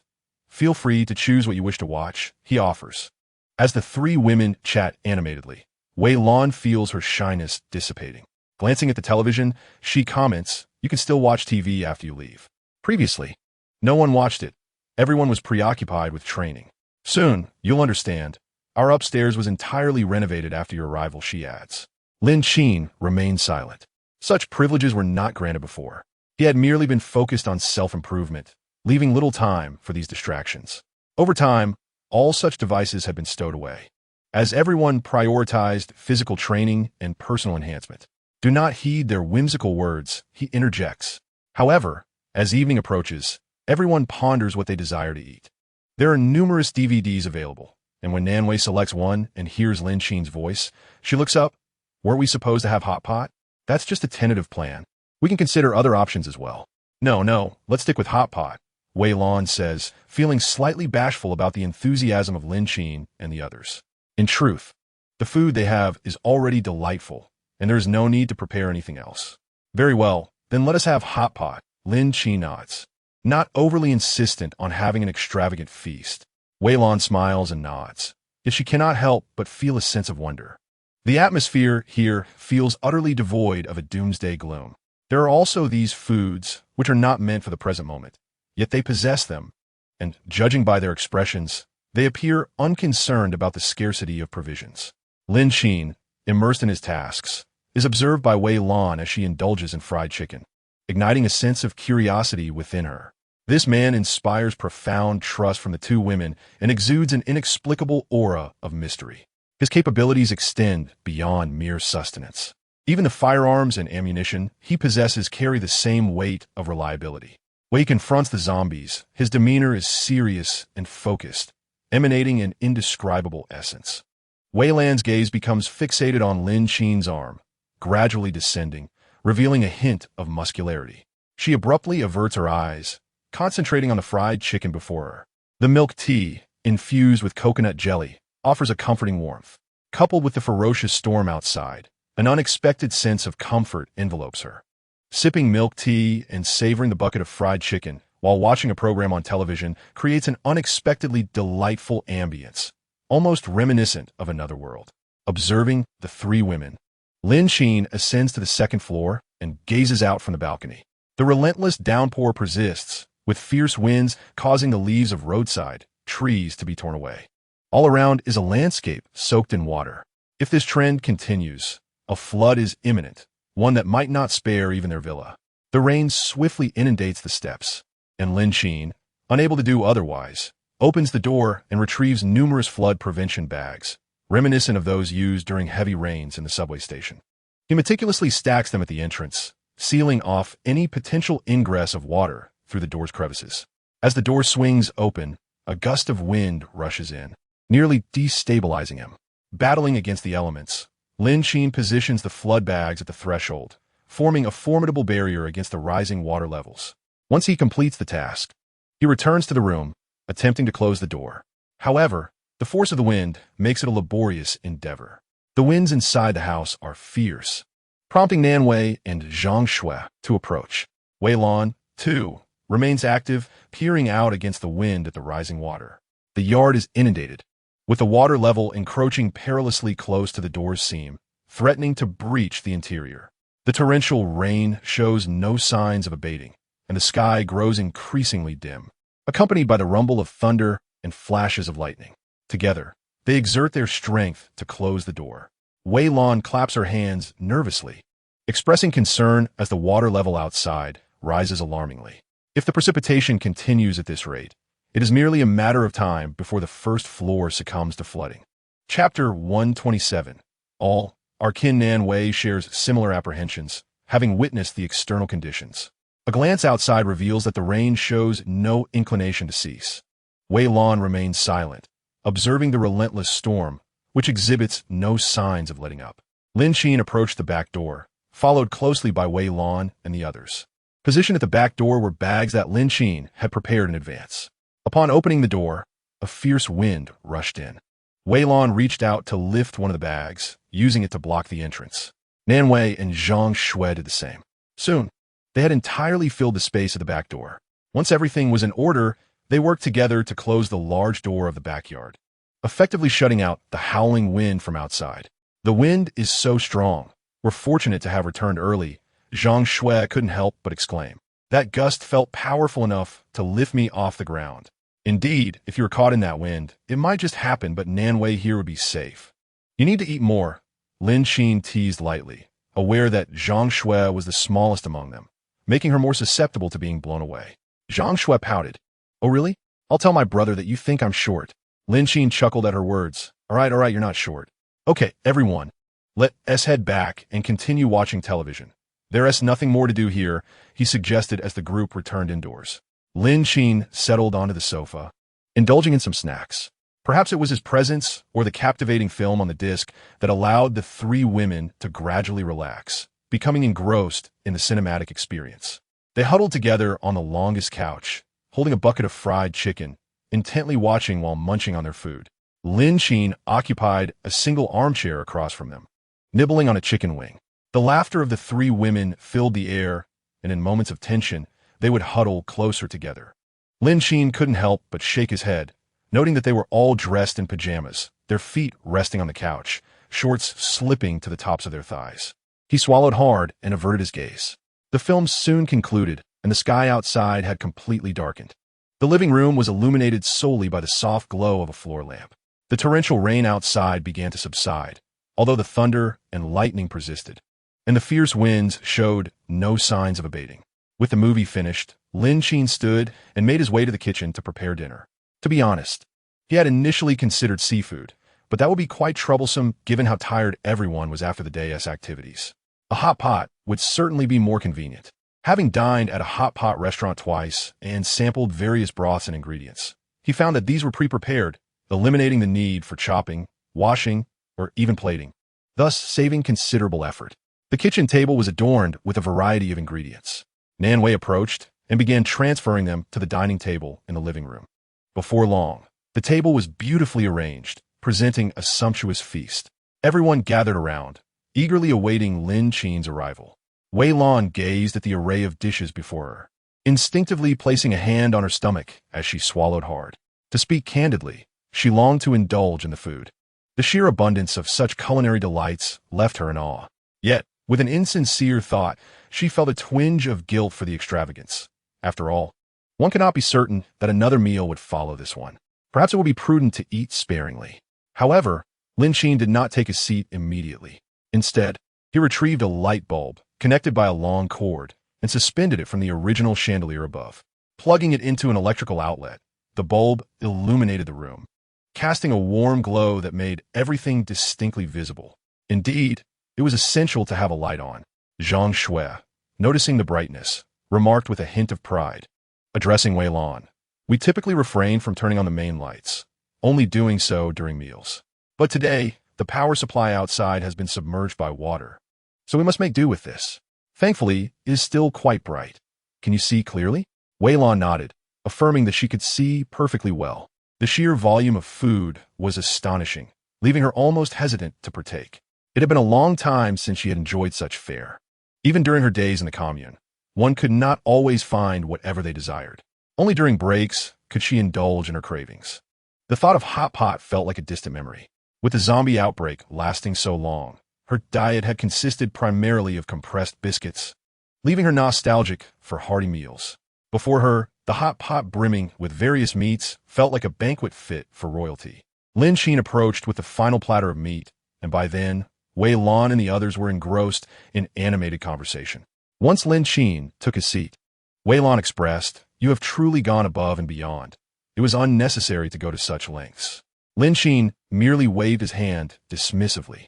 "Not at all. Even without you, we would have enjoyed this meal. We have an abundance of vegetables and eggs at home, and when we feel like cooking, we prepare simple dishes. When we don't, we indulge in this. Please do not hold back. Eat freely." The dual-flavored hot pot was substantial, one side spicy and the other mild, already bubbling with anticipation. As Lin Qin added the meat to the pot, everyone could hardly contain their appetites, each person swallowing in anticipation, Wei Lan included. Yet, she maintained a semblance of restraint, questioning, "Do you truly have such a vast stock of food? Fresh ingredients cannot be stored for long. They spoil." Those who can enjoy home-cooked meals now live quite luxuriously. I would wager that even the self-formed groups outside might struggle to access fresh produce. Compressed biscuits serve as their primary sustenance, largely due to their portability. Instant noodles and bread are common in the base, but beyond that, there is little else. As the aroma of the cooking meat wafted through the air, everyone began to dive into the feast. Wei Lan indulged in the delectable feast before her, savoring each bite with delight. It had been ages since she had relished such delicacies. Suddenly confronted with the flavors, her appetite surged, and she inadvertently overindulged. Rubbing her belly, she chuckled shyly. "I'm afraid I may have eaten a bit too much." Zhang Shui merely laughed heartily. "Oh, it's nothing. We've all feasted generously. Just like you." Nan Wei, extending her chopsticks to fish for shrimp paste, joined in the laughter. However, the shrimp paste proved elusive, turning her into a sieve. "Here, I'll serve each of you a spoonful of shrimp paste. Let us not bicker. The one who eats the most is undoubtedly Lin Qin. With his robust physique, he certainly consumes more than we do. Typically, he also engages in the most physical activity. Just look at all those zombies." The majority were dealt with by Lin Qin and the squad. Upon hearing this, Zhang Shui nodded in agreement. Nearby, Wei Lan interjected, "No, you're elevating me again. Let us just enjoy our meal. We're all family here, no need for such talk." Chapter 128. Risks in the water. Soon, every morsel of food had vanished, leaving the villa filled with warmth and camaraderie. The three women worked in perfect harmony, clearing the dishes and hastily rinsing them before stacking them away. The greasy pots and pans were soon scrubbed clean with dish soap. After the meal, Zhang Shui and Nan Wei guided Wei Lan upstairs. The last time in this room, it had been shared by three women. As Nan Wei opened the door, she inquired, "Do you plan to sleep alone, or would you like to share with us?" Zhang Shui's room was spacious and boasted a balcony. Previously, three girls had slept together, with three beds arranged to form a large communal space or placed separately. Wei Lan surveyed the layout before responding. "So, you two are?" Nan Wei interjected, "We're sharing." Wei Lan then proposed, "May I join you?" "Of course." "We would mind at all." Following them into the room, Wei Lan noted that it was quite ample, with three beds placed side by side, leaving ample room in the center. Zhang Shui pointed to the beds, saying, "Shall we pull them apart? Each bed will have a bedside table for our belongings." Previously, the beds were too close, making it inconvenient for anyone sleeping in the middle. By separating the beds, one side would align with the sliding door to the balcony, while the other would be against the wall. This arrangement would create a small gap sufficient to accommodate a bedside table. The wardrobe would be positioned next to the door, forming a narrow passageway. Just perfect. After fetching clean blankets, the three of them lay on their respective beds in silence. Nan Wei and Zhang Shui, both with their phones in hand, felt little fatigue and began to scroll through their screens. In contrast, Wei Lan lay on her bed, gazing at the white ceiling above, lost in contemplation about the uncertain future that loomed ahead. It is believed that Lin Qin and his companions share a similar sentiment. Apart from the instinct to survive, she finds it difficult to envision what the future holds. Lin Qin reclines in his room, aligning his thoughts with Wei Lan's. In truth, there have been several instances recently where they need not venture outside. For instance, during the initial airdrop, although they lacked for supplies, they ventured out to acclimatize everyone. While they did acquire firearms and grenades, the act of going out was not inherently necessary. Moreover, he had not contemplated what to pursue. All their efforts were solely aimed at survival. What more can be done? Lin Qin himself remains uncertain. Although he has lived once, his first life was fraught with confusion and frustration. In this second chance, everything he undertakes merely serves to bolster his chances of survival: various foods, an array of weapons, ample drinking water, and even all the essential items, including this very villa. Nevertheless, this outing did yield some rewards, such as a helicopter. Although it had a diminished fuel supply, with the right tools, Lin Qin could extract the remaining fuel and replicate it. Much like a small mosquito, if numerous enough, it can become a formidable nuisance. However, Lin Qin feels an urgent need to replicate a speedboat or ship. Should they encounter a situation akin to today's deluge, they would not be at risk of drowning, and possessing a vessel would enhance their survival skills. Lying on his bed after a taxing day, Lin Qin gradually succumbed to slumber. Meanwhile, in stark contrast, a few individuals wade through the floodwaters under the cover of night, braving the fierce winds. Such inclement weather does not disturb the zombies, rendering it an optimal time to scavenge for food. However, many areas are inundated, and the supplies have been thoroughly depleted. Despite searching extensively, they find nothing. Among the group, one individual hurls an item into the water, cursing vehemently. This wretched, old fish head, who remains hidden while his comrades risk their lives to find sustenance, certainly has a knack for self-preservation. A man clad in a short-sleeved shirt curses and retrieves a branch that had ensnared his foot, casting it aside. Not far from him, another man continues to plod forward. Expressing his exasperation, "Wang Jing, why do you incessantly refer to old you as wretched fishhead?" Strangely enough, it suits him well. Yet, old you is likely in a predicament. The group cannot afford to have no one keeping watch. What if those newly joined survivors act unruly? Wang Jing, visibly displeased, gazes at the expansive supermarket ahead. "We cannot have the brothers out here like this. Look at the tempest outside. Had the rain not ceased, would he dare emerge? It is precisely because he fears emerging that he sends us out. Furthermore, Wang Jie, you need not absolve him. He is simply a coward at heart." Wang Jie shook his head and sighed. "Forget it," he muttered. "There's a supermarket here. Let's take a look inside." Su Hai approached the entrance of the supermarket, turned back, and said, "You two stop chatting. We need to focus on the task at hand and leave this cursed place quickly." In the darkness, three men waded through the water, each burdened with a large backpack intended to carry their collected finds. However, the backpacks were nearly empty. Leaning on a stick, They entered a large supermarket. The beam of their flashlight illuminated the interior as they assessed their surroundings before stepping further in. The supermarket was spacious with numerous shelves, yet some had collapsed, leaning against adjacent ones, leaving them barren. Occasionally, a few unclaimed food items could be spotted in the crevices of the corners.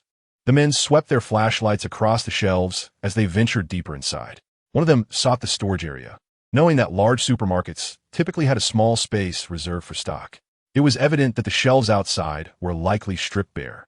Second brother, check for the warehouse. There's nothing left on these shelves. They must have been completely scavenged. Let us see if we can find something in the storage, Suhai called out. Understood, came the reply as the two continued their progress through the water. Suhai noticed the water creeping up to his thighs and sighed repeatedly. He then suggested, the water here is rather deep. Let us not venture further in. Let us search outside instead. The water had indeed risen to his upper thighs, while the water on the ground had not even reached their knees. All right, Suhai, you come out first. Okay. Suhai used a branch to support himself as he began to retreat. Suddenly, a zombie lunged from the water behind him, sinking its teeth into his back and pulling him backward with incredible force. Pain surged through his mind, compelling Suhai to scream. The two men standing behind him turned sharply upon hearing his cry, witnessing Suhai being ravaged by the zombie. Chapter 129. It is the light. They sprinted through the water, desperately trying to drag their brother to safety. However, before they could reach him, a horde of zombies emerged from the depths, swarming over Suhai. In an instant, he fell silent. The two men were taken aback by this sudden turn of events and turned to flee. They paid no heed to where the zombies had come from or why they lurked in the depths of the supermarket. The murky water mingled with blood as several zombies, alerted by the commotion, pursued the two men, splashing through the water behind them. Upon bursting through the supermarket's entrance, they were met with a howling wind. The cacophony of various sounds merging with the intermittent rumble of thunder, completely disorienting their hearing. They had lost their target. In the aftermath of a harrowing ordeal, two individuals found refuge in a second-floor room, gasping for breath. The events that had transpired were overwhelmingly sudden. Wang Jing, still reeling from shock, struggled to catch his breath. He glanced at the equally flustered Wang Jie, and with a dazed expression, uttered, "Our second brother is gone." Wang Jie met his gaze, and a moment of silence enveloped them. After a prolonged pause, Wang Jie turned his eyes to the pitch-black night outside and began to weep softly. Why is this happening? What could possibly be the reason? The relentless onslaught of zombies, impervious to water, left him bewildered. Where had they come from? Wang Jing, sensing the depth of despair, felt an indescribable sorrow welling up within him. He reached out to pat Wang Jie's back, stifling a sniffle. They must have always been here. We just failed to notice. He reassured, "Do not worry. When dawn breaks, we shall return. It is too dark to act now. Even if there are zombies, our limited visibility makes it impossible to detect them." Wang Jie wiped his swollen eyes and nodded gently. "For now, this is all we can do. We will leave this cursed place at first light. I'll search for a place to rest. You keep an eye on the door and be cautious," Wang Jie instructed, rising to switch on his flashlight and began to explore the area. The second floor, part of a residential building, was sparsely furnished and appeared somewhat disheveled. Yet there were no immediate signs of lurking danger. However, a single room contained a bed whose bedding, though not entirely clean, was huddled together, emanating an unpleasant odor. Dark, dried stains suggested the presence of some unidentifiable liquid, but its nature was indiscernible. Wang Jie waved his hand to disperse the foul air and assess the room. He approached the bedside and lifted a corner of the blanket, intending to discard it. However, as soon as he pulled the blanket, he was taken aback. Beneath the covers lay the decayed corpse of a woman, long deceased. The stench was overpowering, and as the blanket shifted, pieces of flesh tore away, leaving a grotesque trail. Unable to contain himself, Wang Jie released his grip and bolted outside, retching violently. The commotion startled Wang Jing, who rushed over, anxiety etched on his face. "What happened? Are you all right?"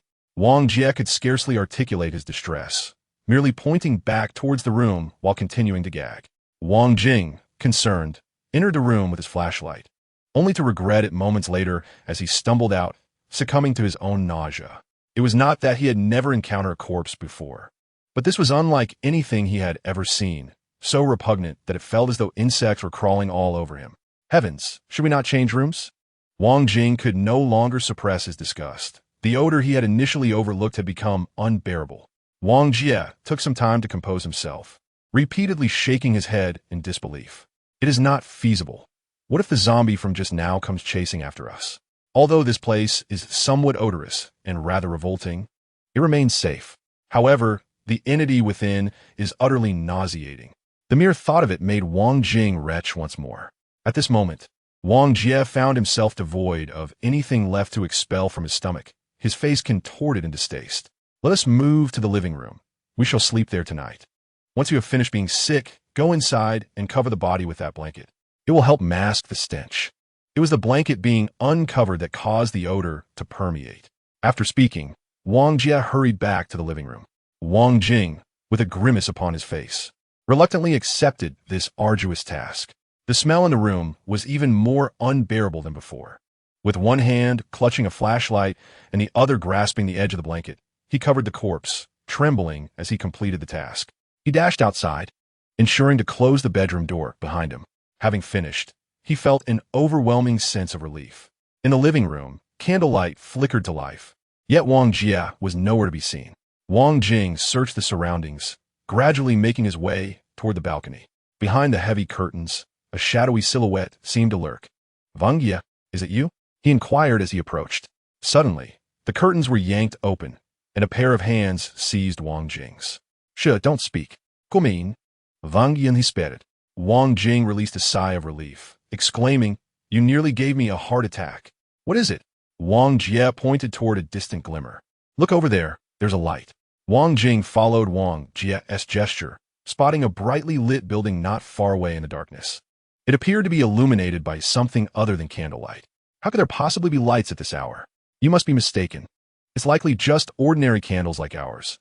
Wang Jing expressed his skepticism. In these times, only larger bases would possess generators. They were not something just anyone could have.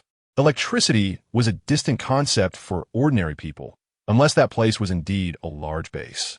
Wang Jie, too, felt a tinge of doubt. Yet the light did not seem to resemble that of a candle. Could it be that someone had established a large base over there?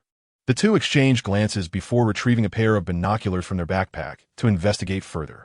As they drew nearer, their vision sharpened. The illuminated area revealed merely 2 windows, not the sprawling expanse typical of a large base. This indicated that the generator was likely owned by only one household, or perhaps just one individual. For their small team, this revelation was undoubtedly a tremendous stroke of fortune. If that location could be theirs, and they could claim the generator, their plans for expanding and enhancing their base would be set in motion, and their lives could improve significantly. It was too late for today.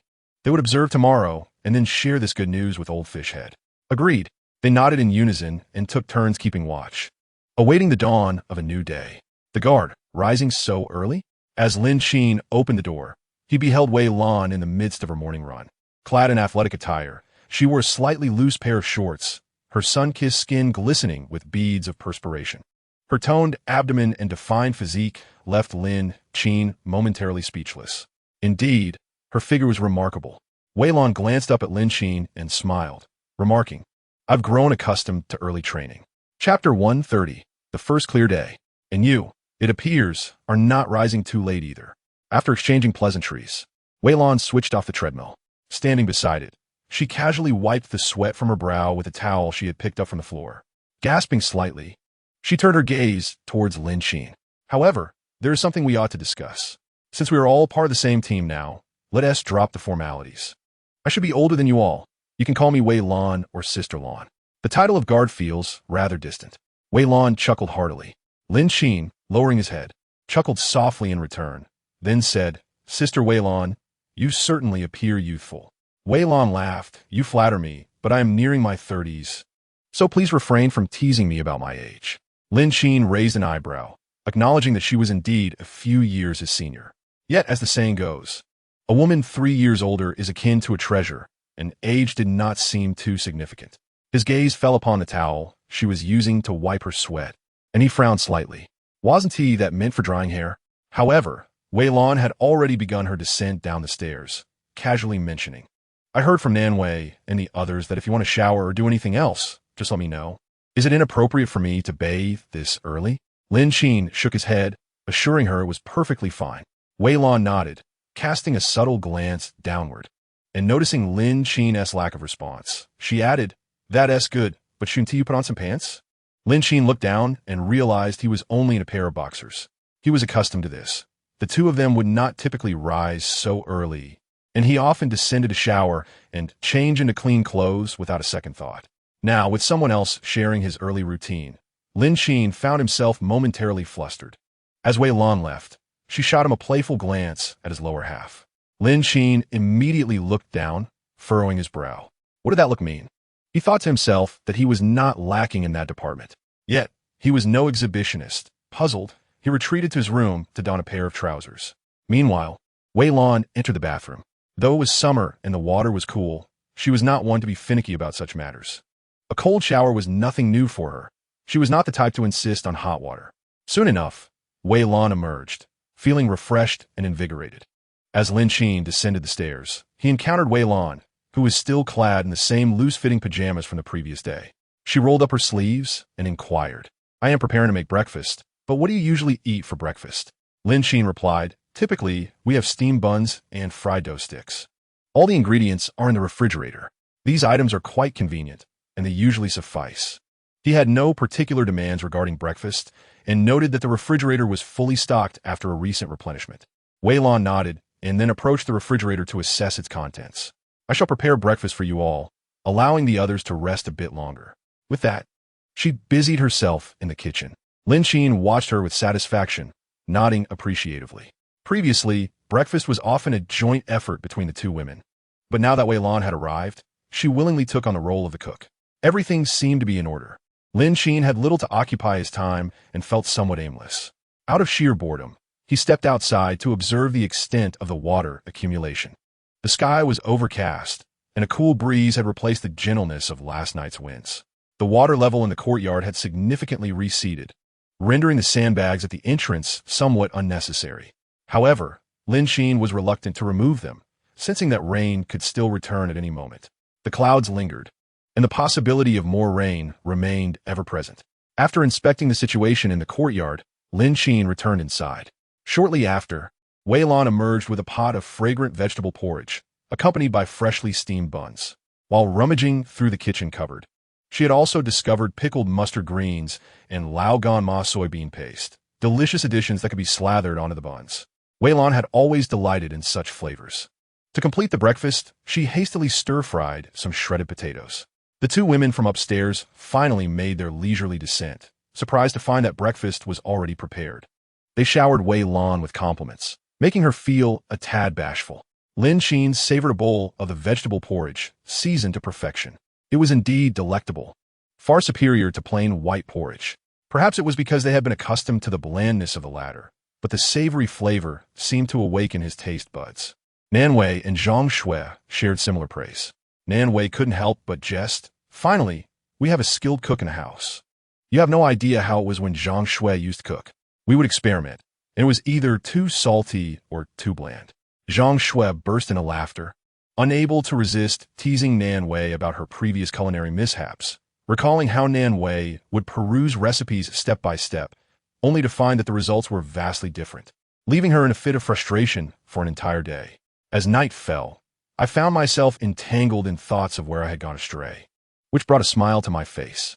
"What were you all up to?" Wei Lan grew curious. What could possibly have vexed Nan Wei for an entire day? A cake? Baking a cake? You have indeed sought the right person. I once trained as a pastry chef, though I seldom indulge in baking myself. Nevertheless, I'm thoroughly familiar with the process. What a coincidence. Do teach us after dinner. Absolutely. During the meal, the three women engaged in delightful conversation. While Lin Qin's attention was solely fixated on the food, he devoured everything with gusto, and a hearty belch elicited laughter from the three women. After the meal, Nan Wei and her companions gathered around the dining table to practice the steps of cake making. Lin Qin reclined on the sofa, watching them bustle about, occasionally hearing their muffled laughter. Such a tranquil existence it was. As the lingering floodwaters outside had yet to fully recede, Lin Qin remained indoors for the following days. There were a couple of heavy rainfalls, though nothing approaching a deluge, and they soon ceased. Remarkably, with limited ingredients. The three women managed to concoct a cake that required no cream, and it turned out to be quite delectable. A week passed, and the floodwaters finally dissipated, ushering in a splendid sunny day. Suddenly, Lin Qin's surveillance system emitted an alarm, and his phone vibrated incessantly. Drawing his phone from his pocket, he noticed on the screen that a group of over 20 individuals was approaching from a distance. The sight of such a large number of people left Lin Qin bewildered. They arrived at the periphery of the villa area, but did not approach recklessly. Instead, they surveyed their surroundings. It was unclear whether they were scouting for zombies or simply observing Lin Qin's villa. One of them spotted the surveillance camera that Lin Qin had set up on a branch. Immediately, all attention shifted towards it as they gestured to one another. Among the group, some retreated, murmuring indistinctly. Lin Qin then noticed the camera lens shaking, and before long, the feed was lost, plunging into darkness. They had severed the power cable to the surveillance system. In an instant, Lin Qin's expression darkened. He swiftly rose, his visage grim enough to alert Nan Wei and Zhang Shui to the gravity of the situation. What is it? What has happened? As he moved, Lin Qin opened the concealed door to the basement and said solemnly, "Intruders are approaching, and their intentions are malevolent. You both should change your shoes and join me in the basement." With that, he descended into the depths, leaving Nan Wei and Zhang Shui, having lived there for so long, to behold the basement door for the first time. Yet, this was hardly the moment for such distractions. The two of them immediately opened a shoe cabinet and donned their non-slip shoes, while also remembering to pass a pair to Wei Lan. Meanwhile, Lin Qin had already observed the comprehensive situation surrounding the villa through the large surveillance screen.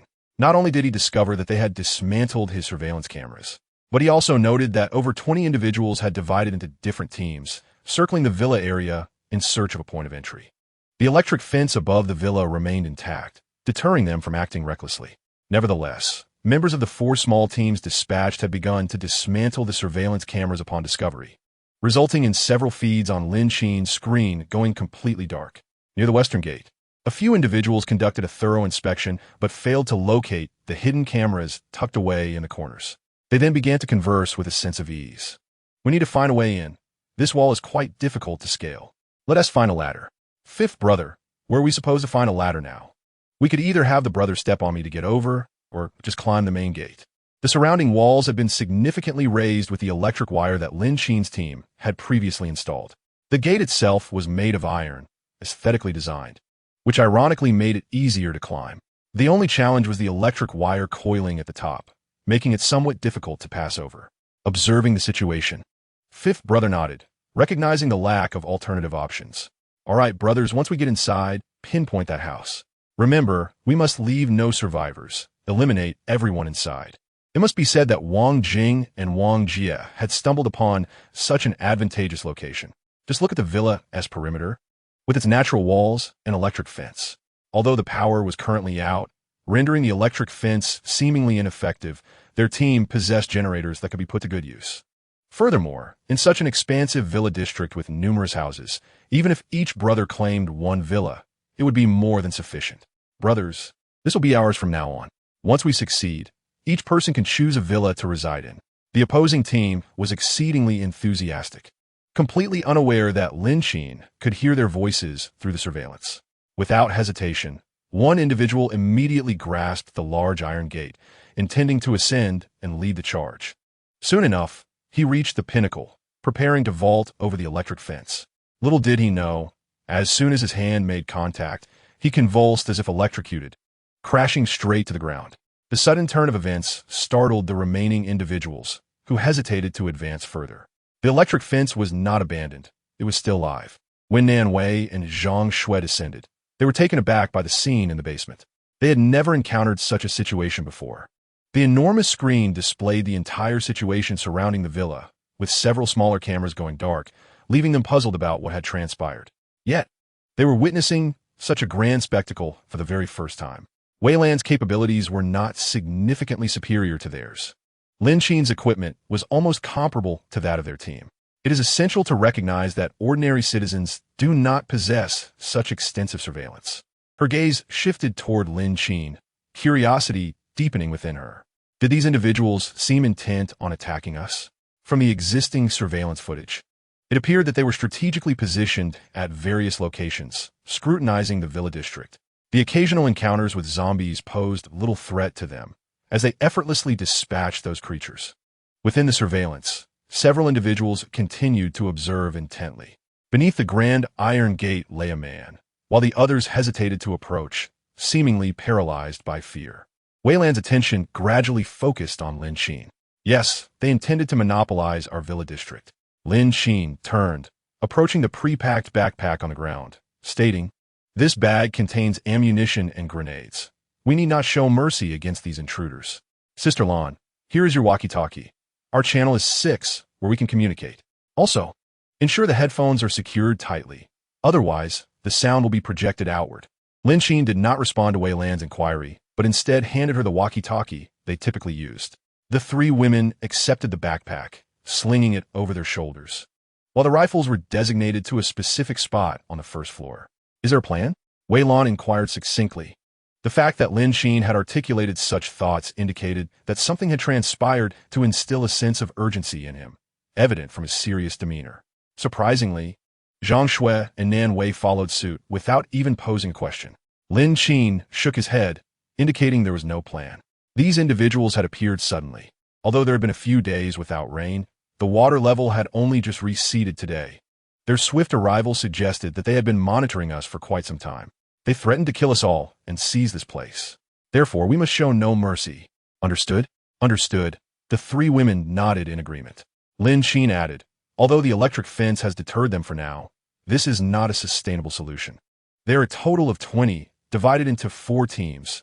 2 teams are stationed near our main gate, while the other 2 are searching for breaches around the perimeter.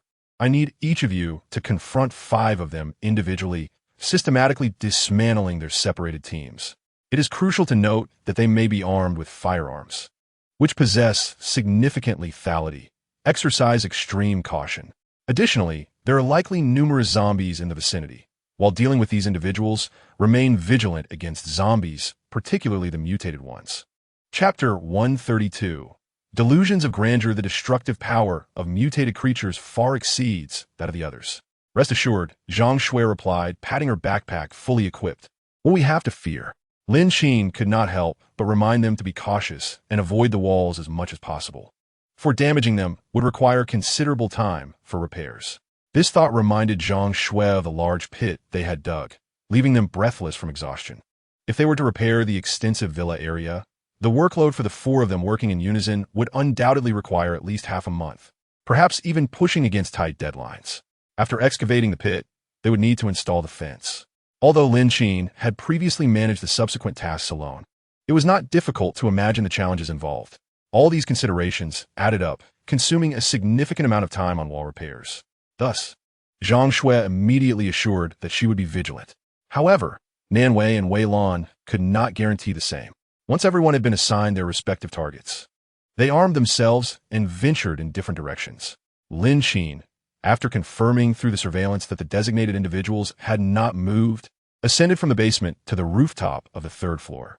The primary aim of these individuals was undoubtedly his villa, while those scattered in other areas were likely searching for a breach around the villa's walls. Should they find no way in, they would have no choice but to retreat to their own side, although entry was not entirely out of the question. From his vantage point on the rooftop, Lin Qin was concealed by a large tree by the roadside. Through the gaps in the foliage, he observed several individuals moving cargo containers from shop across the street and stacking them by the wall. As they climbed atop the containers, one person's hand reached out to grasp the electrified fence, only to be halted by a shout from a figure rushing from a distance. "Don't move. Don't touch that fence." The electric shock had rendered He Chao unconscious. The newcomer, panting heavily and followed by a few teammates moving sluggishly, hurriedly set down an individual they had carried. The hand that had been reaching for the fence was withdrawn, and the person stepped down from the containers. "What happened? What's wrong with He Chao?" "I don't know, but the electric fence around this villa cannot be touched. It's far more powerful than the previous ones." He Chao was directly electrocuted and fell. "We can't recklessly storm in like this. The enemy's strength should not be underestimated. The electric fence extends for a considerable distance, enveloping the entire villa. Entering without proper reconnaissance would be foolish. Moreover, we have identified several surveillance cameras. Although we dismantled most of them, some are positioned too high to reach. This indicates that the residents here are likely numerous. Our blatant intrusion could provoke them, so we ought to devise a thorough plan. As Zhang Jin spoke, a mischievous smile crept across his face, yet he remained vigilant, assessing the area for any undismantled surveillance. Lin Qin couldn't help but lower his body, intending to attentively listen to their plans. After ensuring there were no unnecessary surveillance cameras nearby, Zhang Jin cautiously surveyed the surroundings for any lurking zombies alongside his gathered companions. He then began to speak. Personally, I lean towards the belief that there are quite a few people in this villa area. While it may not be a large personal base, it certainly surpasses our modest setup. Thus, a direct assault would be unwise. They might very well be watching us from the shadows. I think we should feign weakness, allowing them to accept us before we reveal our true intentions. As he gestured dramatically, he continued, of course, if they refuse us, we will have gauged their strength and can simply charge in. After some contemplation, the group acknowledged that the perimeter of the villa was primarily supported by an electric fence. Its considerable height was designed to deter intruders and prevent climbing. Therefore, our first step must be to find something to scale it or devise a way to dismantle it. This would allow us to implement a secondary plan should the first one fail, enabling us to storm in and eliminate the villa's occupants. However, one must admit, this villa area is truly impressive, almost like paradise, and the electric fence is remarkable. If we could seize it, we would be able to rest easy here, far safer than in our previous dilapidated location. A smile crept onto Zhang Jin's face, as though they had already succeeded in taking the villa. The others shared his sentiments. Having observed the area for some time, 3 surveillance cameras had already been dismantled, hinting at the owner's personal capabilities. Most importantly, Lu Yu and the others needed to return. They had gone to scout other areas for potential entry points, but based on what you just mentioned, it seems the electric fence is encircled. It wouldn't be long before Lu Yu and his team returned. While they continued their discussion, a sudden series of gunshots rang out, accompanied by screams. The group froze, turning towards the source of the noise. After a brief silence, they hurried forward, breaking into a slow run, panic setting in. This is bad. We must go and assist. However, Lin Qin had no intention of allowing them to gather. He swiftly shot the man who had just proposed a plan. His attempt to masquerade as weak in order to deceive them into the villa was a naive fantasy. One shot ended him. The others were startled by the sudden turn of events, desperately seeking cover behind nearby trees. They huddled behind the large trunks, too anxious to move, peering through the branches. They caught sight of Zhang Jun's lifeless body sprawled on the ground, motionless. Beneath him, a pool of blood lay sprawled on the ground. Concealed behind a tree, Li Ran gazed upon the lifeless body of his dear comrade and called out, Zhang Jun, Zhang Jun. However, Zhang Jun had already succumbed to death, and no one responded to his cries. He curled his body, glancing towards the other brothers who were hiding behind various forms of cover, and spoke, Zhang Jun is dead. There are hostiles on the rooftop. Damn it. It seems Lu Yu and his crew are in the same predicament as us. The enemy is not adhering to any code of honor, lurking in the shadows, aiming at us. These 2 fools failed to inform us beforehand that the adversary was armed. What should we do? We can't escape, and the gunfire from Lu Yu's direction continues to erupt. Chapter 133. Flanking the enemy, the others concealed behind the trees remained silent. Yet they could hear the words of their fellow team members. The distant gunfire was not from Lin Qin's crew. It sounded akin to that of handguns from the opposing team. Their firearms were equipped with silencers, yet they did not produce such a loud report. Each of the individuals hiding behind the trees drew their weapons. If Wei Lan were present, she would recognize that these handguns were those issued by the police department. The models provided by the police are standardized, and it is impossible for civilians to acquire them through legitimate means. The number of armed individuals was not insignificant, and the firearms could only have come through this one channel. However, Lin Qin's focus was not on this matter. The individuals concealed behind the trees and rusty vehicles kept their heads down, rendering them nearly impossible to hit. At that moment, a voice crackled through the radio. Zhang Shui, observing the vacant west gate, appeared perplexed. There's no one here. Personnel should have moved to your location. Where am I needed for support? The others heard Zhang Shui's voice. Lin Qin replied, the people are with me. No need to worry. Go assist Nan Wei. There is no need to elaborate on Wei Lan's capabilities, as she was far superior to them. Nan Wei, however, might find herself in a more challenging situation, and indeed, that was the case. The group remained hidden behind the obstacles, exceedingly cautious. My team is too skilled. They are hiding so well that I can't even get shot at them. What is the situation on your end? At that moment, Wei Lan encountered a similar dilemma. But her approach differed from the others. She leapt onto a tree across the wall. However, the slender branches could not support her weight, and she plummeted to the ground.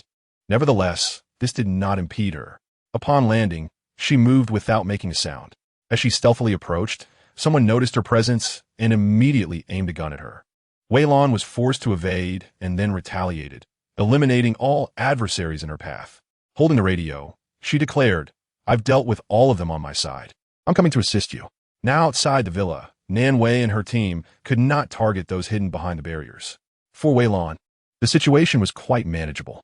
She could maneuver behind the enemy and eliminate those who refused to show themselves.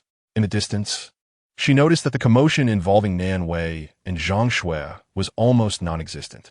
Everyone was cowering behind, not daring to show their faces. Nan Wei, seething with anger, began to loudly berate them, exclaiming, "Are you all so cowardly? Did you not threaten to kill us all? Why are you now hiding like a turtle?" Yet, there was no response from the others. At that moment, a voice crackled through her earpiece. It was Wei Lan. Nan Wei continued to engage them, divert their attention. "Leave the rest to me." Spotting Wei Lan's figure, Nan Wei resumed her barrage of words. The adversaries, hiding behind, could not help but mutter curses under their breath. Are there really just two women? What are these guys afraid of? It's utterly humiliating to be trapped here. Whoever can break through will be rewarded with these two ladies. I refuse to believe that two women can withstand us men. Lu Yu, this isn't wise. Their firepower far exceeds ours, one of the team members interjected. Peering through the crevice of the vehicle, catching sight of a woman atop the villa, gun in hand, meticulously aiming at them. The moment anyone dared to peek out, bullets would rain down without mercy. There was no opportunity for error. Lu Yu, incensed, retorted, "Look at how long we've been firing. Have any others shown themselves besides these two women? What is there to fear? Just two little ladies. Charge in. They're yours for the taking. You can have the grand villa, the food, and the beauty, all of it. Don't you want this life?" "I do, but..." "No buts, Lu Yu. Move." The group had no choice but to commence their advance, albeit cautiously, keen to avoid being struck by enemy fire. To put it plainly, these two women were formidable. They exchanged glances and simultaneously peered out to fire.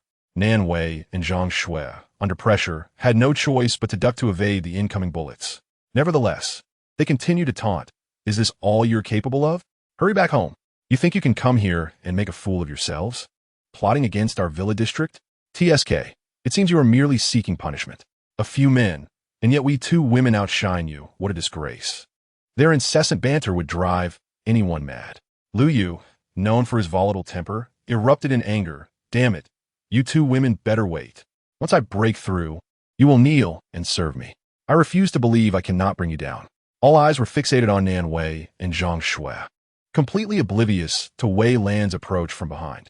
Steadying her weapon, a slight smile graced her lips as she unleashed a hail of gunfire. Their weapons could fire in rapid succession, capable of piercing through them instantly. There was no escaping the onslaught. The crux of the matter lay with a select few individuals, all huddled behind a single vehicle, which effectively rendered them an easy target. The commotion behind him caught Lu Yu off guard. Before he could fully comprehend the situation, a bullet struck him between the brows, leaving his wide eyes fixed in eternal surprise. Wei Lan rose to her feet, casting her gaze towards Zhang Shui and Nan Wei atop the building, smiling as she raised her weapon towards them. Once the immediate threat was neutralized, Nan Wei spoke into the intercom, stating their intention to locate Lin Qin. The three women proceeded with purpose. Meanwhile, Lin Qin, having set his firearm aside, took hold of a grenade and hurled it. Unfortunately, his throw lacked precision, sending it far afield.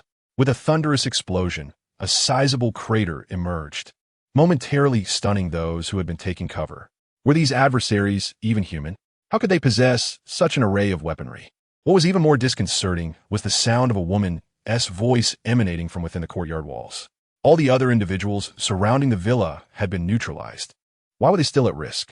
The tone of this inquiry seemed to cast blame upon the one tasked with their elimination, who had yet to fulfill his duty.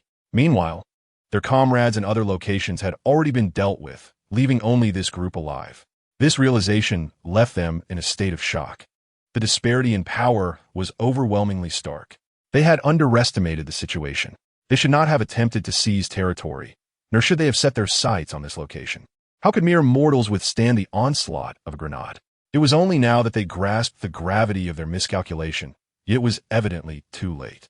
As they conversed, Lin Qin, the farthest from the enemy, discreetly began to retreat, seeking to distance himself from the fray. Chapter 134. I am your Uncle Lu. Those hiding in various positions took note of his movement, their instinct urging them to flee as well. Survival was paramount. Everyone began to inch backward, but unbeknownst to them, Wei Lan had approached Lin Qin from behind, leveling her weapon at the back of his head. Where do you think you're going? Lin Qin froze, suddenly hesitant to make any sudden moves. He raised his hands above his head, his eyes darting back to identify his pursuer. The gun pressed firmly against his skull rendered him immobile. The voice was vaguely familiar. Lower your weapon, Wei Lan commanded. A realization dawned upon Lin Qin, and he called out, Captain Wei, it's me, Lin Qin. Lin Qin, who is that? Wei Lan responded, momentarily taken aback.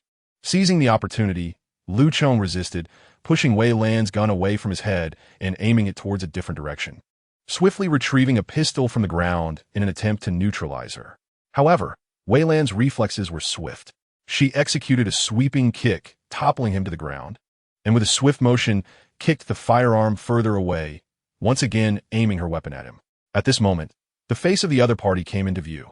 It's me, your Uncle Lu, he exclaimed. Lin Qin did not expect to encounter an acquaintance in such a place. Did this mean he was safe? Wei Lan furrowed her brows as she searched her memory for information about this person. Uncle Lu, is it really you? As soon as he noticed that Wei Lan remembered him, he became visibly excited. There's nothing I could do. The base is filled with people waiting for a secure spot. Yesterday, our team discovered this location and Old Fishhead sent us here. If we can secure this place, we can justify it upon our return. Moreover, your parents are at our base, and I have been taking good care of them. I can't believe you are here. It's perfect. Convince the people inside to let us in, and we can bring your parents over as well, Lin Qin continued. Wei Lan felt a surge of joy. What did you say? My parents are still alive? Shortly after the zombie outbreak, she had returned home, only to find it drenched in blood and devoid of life. For so long, she had believed her parents had perished at the hands of the undead. Lin Qin, his gaze evasive, added, yes, if it weren't for me back then, your parents might truly have died. Now that we've met, I can bring them back. Just talk to the people inside and let everyone in for shelter. Wei Lan has da. Uncle, I can't make that decision. I don't have the authority. The joy in Lin Qin's eyes dimmed immediately. Can't we discuss this? I watched you grow up. How could I possibly harm you? Besides, if we enter, we can bring your parents over, and you'll feel at ease. My parents. Wei Lan furrowed her brows and glanced at Lin Qin on the ceiling, feeling uncertain. Lin Qin continued, how can you not have the authority? Aren't you supposed to be rescuing us ordinary people? Aren't you part of the military? Wei Lan sighed. Uncle, it's not that I don't want to help you. To be honest, this is the base of other survivors, not our military S. During the recent torrential rains, the roads were flooded, and I was rescued by them. Lin Qin hung his head, a glint of insight flashing in his eyes. The strength of these people seemed formidable. Thankfully, they hadn't attacked earlier. However, even so, the situation at Lu Yu's side could not be much better. Thinking of this, he raised his head again, his face streaked with tears, then asked them if they could take us in. We'll take care of our own food and drink. You don't need to worry about us, old gentleman. By the way, there shouldn't be too many people inside, right? We're just 4 or 5 old men, taking up little space. I noticed there is plenty of room inside. One building is enough for us. Wei Lan instinctively looked at Lin Qin, scrutinizing his expression. She truly had no room for further contemplation. Could the recent group of individuals be part of the same faction? If so, they're certainly not of good character. As for Uncle Lu, whom Wei Lan had watched grow up, she was reluctant to believe the worst. Lin Qin, his face concealed, appeared utterly helpless, as if he had reached the end of his rope. His skin was drawn and emaciated, resembling someone who had gone without sustenance for an extended period. Wei Lan shook her head, pointing to Lin Qin and the others standing on the rooftop. They are right there. You may inquire with them. Lin Qin furrowed his brow, realizing that these individuals on the rooftop were the masters of this place. They would undoubtedly not take his word for it. With a furtive glance, he continued, it's all a misunderstanding. Isn't it a coincidence that we are all from the same circle? Brothers, we are truly without shelter. A few days ago, one of our comrades braved the rain to search for food and stumbled upon this location. He mentioned lights, indicating that someone might reside here. We merely came to assess the situation, hoping to encounter someone, which led to this unfortunate misunderstanding. Isn't it quite fortuitous? Lin Qin, crouching atop the wall, listened to the ramblings from below. From the same circle? Who is connected to whom?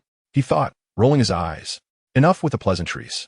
You needn't elaborate on your intentions. I'm well aware. Although you have dismantled much of my surveillance, it does not mean you have dismantled it all. We are all tacitly aware of your motives. Given your acquaintance with Wei Lan, I may spare your life, but shelter is out of the question. I advise you to leave promptly and cease your designs on this place. I am letting you go this time out of respect for Wei Lan, but that does not guarantee your safety in the future. The value of favors in this apocalyptic world is negligible. I am willing to extend this opportunity based on my regard for Wei Lan, but it is a one-time chance. Miss it, and it will be lost. Lu Cheng's gaze shifted. Lin Qin, perched on the edge of the rooftop, flashed a smile revealing his white teeth, appearing somewhat amiable. This inexplicably sent a chill down Lu Cheng's spine, prompting him to hastily avert his gaze. He turned to Wei Lan, his eyes eventually drifting toward the few teammates concealed on the other side of the road. The current situation presented a significant disparity in weaponry between the two factions. Since the individuals on the rooftop were not Wei Lan's comrades, they must be ordinary citizens. While their capabilities were no match for Wei Lan, their weapons posed a considerable challenge. Should a direct confrontation arise, the most formidable opponent would still be Wei Lan. In terms of both personal prowess and intellect, she was unparalleled. As for the individuals atop the wall, there was but one man, with the remainder being women of little utility. As long as there were no other witnesses in the villa area. Chapter 135. The gathering of zombies, of course. With such commotion, the zombies should be approaching swiftly. Having dealt with Wei Lan, the plan to utilize the zombies to breach the villa and eliminate these individuals should not be a grand illusion. Lu Cheng's mind raced, exchanging glances with the brothers hiding behind him. Encountering Wei Lan took him by surprise, yet it did not deter their determination to seize this villa district. Although this area was not the optimal choice, its geographic location was unparalleled. Nestled at the edge of a bustling district and backed by Lanqiang Lake, the villa area boasted a low density and expansive range. The available space was indeed abundant, making it an attractive territory. If they could truly capture it, it would undoubtedly yield remarkable benefits for them. The current challenge, however, lay in the presence of several young individuals guarding the premises. Behind him, a teammate quietly aimed a gun at Wei Lan. Lin Qin's position was not ideal, as branches obscured half of his view. Nevertheless, he could still see Lu Cheng's silhouette, which indicated that Lu Cheng had no intention of retreating. There were plenty of greedy individuals. One more Lu Cheng was hardly a concern. Lin Qin couldn't help but smirk, his gaze shifting to Wei Lan. He would grant an opportunity, but the ensuing events would be solely on them. Wei Lan glanced over, though he exhibited little emotion. Lu Cheng stepped closer, seemingly wishing to say something further. Beside them, Nan Wei's anxious voice broke through. "Oh no, the zombies are coming." Her words instantly captured the attention of the three. Since the fierce battle commenced, barely 10 minutes had elapsed. From his vantage point, Lin Qin could see zombies traversing the streets, rushing towards them. There was little time left for Wei Lan to reminisce. Lin Qin retrieved his binoculars for a closer look. Among the ordinary zombies, dozens of mutated ones were interspersed, a troublesome situation indeed. Just as the group's attention was diverted towards the approaching zombies, Nan Wei suddenly shouted, "Watch out." "Wei Lan, Duke!" Below, Wei Lan, bewildered, instinctively crouched down upon hearing Nan Wei's warning, turning to glance behind him. Across the street, behind an abandoned vehicle, a person aimed a handgun at him. The bullet was fired, but thanks to Wei Lan's timely crouch to evade the bullet's trajectory, he was spared. The shot went awry, causing the shooter to recoil in shock. Meanwhile, the three on the rooftop concentrated their fire on the survivor behind the dilapidated vehicle. Lu Cheng, concealed behind a tree at the roadside, observed the unexpected turn of events with a furrowed brow, filled with regret. Having lost the element of surprise, finding a suitable opportunity would prove to be a challenge. Moreover, given the rapid rate at which the individuals on the rooftop were firing, it would not be long before their ammunition ran out. In this moment, he found himself waiting. Suddenly, Through the gaps between distant vehicles, he spotted a few zombies approaching. Stealthily, he leaned against a tree, intending to climb it to evade the undead. However, the appearance of the zombies was remarkably abrupt. One lunged at the rear of a dilapidated car. The person hiding behind it, startled, scrambled out, but could not escape the onslaught of the zombie. Just as he emerged, he was swiftly yanked back with a fluid motion. His screams were quickly drowned out by the growls of the zombies. Those hiding in other locations were equally terrified. Those who could flee did so, while others dove into the back seat of cars to conceal themselves. An ever-growing horde of zombies gathered, tearing at the remnants of corpses, and soon noticed Lin Qin and Wei Lan standing outside. A few charged directly at them. Everything transpired in an instant. Lin Qin climbed the tree, leaving Wei Lan to confront the zombies alone. Standing on the rooftop, Zhang Shui called out, "The zombies are still approaching, Wei Lan. It is unsafe for you to remain below. Come inside. I will retrieve you from the east gate." Wei Lan nodded, dispatching a few of the nearest zombies before shifting her position. Observing this, Lin Qin's eyes darted, and he swiftly descended the tree, gripping Wei Lan's arm tightly. "Good child, you must bring Uncle Lu inside. There are far too many zombies outside. I cannot survive out here alone." Lin Qin's tear-streaked face clung desperately to Wei Lan's arm. He would only release his grip if allowed to enter. Wei Lan tugged at her arm a few times, realizing Lin Qin was holding on too tightly. Meanwhile, the zombies were alarmingly close. Reluctantly, Wei Lan abandoned her attempt to escape, raising her gun to aim at the nearest zombie. She managed to take down one with a bullet and kicked another aside. However, she soon found herself ensnared and unable to break free. Lin Qin, standing behind Wei Lan, observed the unfolding chaos and swallowed hard. He turned his head to glance at the individuals on the rooftop who were attentively dealing with the zombies below, utterly oblivious to his plight. A mutated zombie charged towards him, and Lin Qin turned back in a panic to defend himself, but was sent flying against the surrounding wall. The commotion caught Lin Qin's attention, realizing that a mutated zombie had slipped through. Yet, no one had the capacity to assist him. The number of zombies continued to swell, overwhelming Lin Qin and his companions. The mutated zombie let out a ferocious roar as it barreled towards Wei Lan.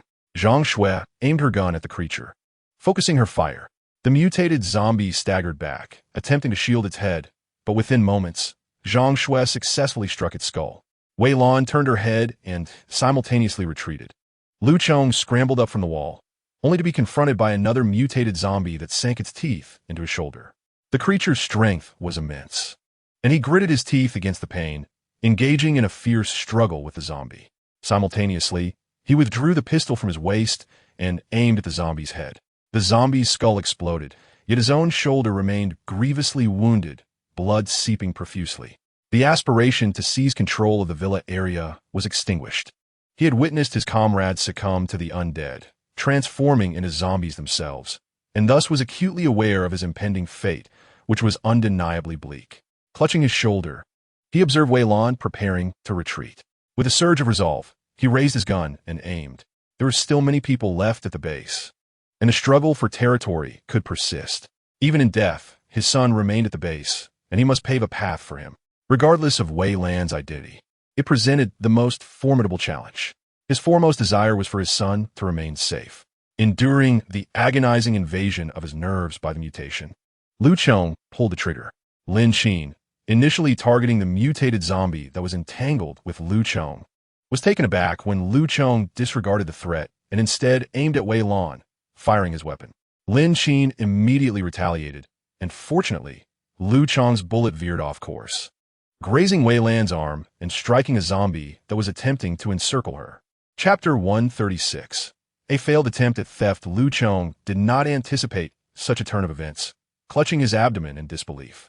Wei Lan was equally astonished. She glanced at Lin Qin before looking up at Lin Qin, who stood atop the rooftop in silence, tossing several grenades behind the abandoned vehicles. There, both survivors and a multitude of zombies had gathered. At that moment, Lin Qin could no longer concern himself with the survivors. After all, they were adversaries. Those hiding behind the vehicles, upon witnessing Lin Qin hurling grenades, panicked and fled in haste, seeking a safer distance. They were not foolish. The devastation wrought by grenades was far more perilous than that posed by the zombies. While they might evade the zombies, The threat of the grenades left little room for survival. They were acutely aware of the distinction. As for retaliation, were they mad? Did they not see the horde of zombies surrounding them? Any counterattack would draw the undead's attention. Currently, the zombies were fixated on their opponents. Su Yuan, in his reckless folly, had fired his weapon, attracting the zombies' attention, and thus met his demise behind the rusting vehicles, torn apart by the undead. As long as one remained quiet and concealed, the zombies would largely ignore them. Moreover, even if one wished to eliminate an opponent, they would first have to contend with the horde of zombies. With the sound of explosions ringing out, both zombies and the ill-intentioned survivors alike fell victim to the indiscriminate assault of the grenades. Lin Qin aimed at the two fastest runners, but obstacles frequently obstructed his line of sight, and with zombies pursuing them, he ultimately lowered his weapon. The area was swarming with zombies, and fleeing would likely lead to encirclement. What transpired next needed no elaboration from Lin Qin. Indeed, as soon as the gun was redirected, piercing screams echoed from that direction, likely the result of an unexpected encounter with the undead. Accompanied by the resounding explosions of grenades, Lin Qin managed to dispatch the gathered zombies. Meanwhile, Wang He, who had taken refuge inside a dilapidated vehicle, witnessed the entire scene unfold before his eyes. The zombies were oblivious to his presence, and through the glass, he could only glimpse the chaotic surroundings and the sight of Lu Chong being bitten by a zombie. At this moment, it truly felt like a case of losing the hen while attempting to steal the eggs. Their initial objective was to seize this location, but instead, they found themselves decimated by the zombies. He had never encountered such a vast horde before. The events transpired in a manner that exceeded his expectations. Suddenly, he heard the thudding of zombies trampling atop the vehicle, causing him to withdraw his head in fear, paralyzed with trepidation. As for Lu Chong, his fate was all but sealed. Wei Lan sprinted ahead, pursued by a swarm of zombies, while several of them fervently followed in the chase. Fortunately, most were dealt with by the remaining two individuals. Regarding Lu Chong's fate, Wei Lan could offer no further commentary. The scene was utterly chaotic, with the fleeing survivors drawing the attention of the majority of the undead. Lin Qin continued to fend off the mutated zombies outside, while Nanwei took charge of the ordinary ones. Zhang Shui, by now, should have almost reached the east gate. Soon enough, Wei Lan spotted the east gate ajar. She ran without pause. Upon her successful entry, Zhang Shui swiftly secured the east gate, halting the advance of the pursuing zombies. Thankfully, the number of zombies in pursuit was limited, and they were all standard zombies, posing little threat. They gathered before the gate, banging and crashing against it. Zhang Shui intended to fire her weapon, but was halted by Wei Lan. They should refrain from eliminating these zombies for the moment. The group outside still lingered, and as long as the zombies roamed nearby, the intruders would be cautious in their actions. Although two squads had been neutralized, a third had managed to escape. As long as even one person remained at large, it indicated that the area was still unsafe. With the zombies lingering in the vicinity, any attacks would be met with hesitation. Zhang Shui glanced at the zombies at the gate and then nodded in agreement. Currently, the ordinary zombies lacked the ability to climb. Yet should their numbers swell, they could potentially form a human wall and breach the defenses. However, as long as they did not linger within the zombies' line of sight, it would not be long before the undead dispersed on their own. The two swiftly retraced their steps. The zombies congregated at the gate gradually calmed down. Following the path they had come from, they ran back. The commotion from that direction continued, further captivating their attention. After dealing with the mutated zombies, the ordinary ones gathered downstairs were mostly cleared out. However, Nanwei had exhausted all the ammunition in her backpack. Standing atop the building, Lin Qin discerned the figures of Zhang Shui and her companions, along with a few zombies sprinting from a distance. Their numbers were few, posing no significant threat to them. Let's proceed. Secure your firearms, Lin Qin commanded, leading the descent. Nanwei followed closely, stowing her weapon as they returned to the first floor, where Zhang Shui and Wei Lan had just entered, breathless from their hurried run. Wei Lan bore a bullet graze on her arm, the edge of her sleeve stained with blood.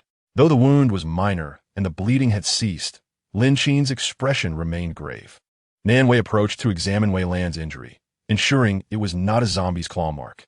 Lin Qin sat at the opposite end of the living room sofa, regarding her with a stern gaze. Do you know the individual outside? From their prior conversation, it was evident that the stranger was acquainted with her parents. which had caused Wei Lan to hesitate. Despite this, Lin Qin was still exceedingly angered. A moment's carelessness could lead to the demise of everyone present, regardless of the circumstances. Wei Lan offered no excuses, rubbing her temples and nodding in acknowledgement of her moment of indecision. Zhang Shui interjected. This is not the time for discussion. Zombies remain outside, and we cannot ascertain if any mutated ones have been drawn here. In any case, our safety is compromised. We face not only zombies, but also another group that has set their sights on us. The situation is dire. Although Lin Qin was somewhat irked, he had indeed heard Zhang Shui's earlier remarks. When it comes to family, hesitation is understandable. However, his frustration stemmed not merely from this, but from the realization that there was more than one individual involved, a group armed with firearms, which had just engaged in combat. Wei Lan's moment of uncertainty could very well lead her into peril, and even if he wished to rescue her, it might be too late. His anger was not solely about her potential fate. Taking a deep breath, Lin Qin chose to disregard Zhang Shui's words. Let them watch. If necessary, he could simply bombard them. Those zombies, even if mutated, would not stand a chance against him. If escape was required, it would not be overly difficult to relocate. After careful consideration of his words, Lin Qin remarked, You mentioned over the intercom that you would handle these individuals. Yet, what has transpired? Did your acquaintance lead you to lower your guard? Familiarity should not breed complacency, not even with family. Look at yourself. Your arm bears the mark of a bullet graze. Had that bullet struck true, you would be beyond salvation. In this apocalyptic world, injury equates to a death sentence. Lin Qin's words were devoid of exaggeration.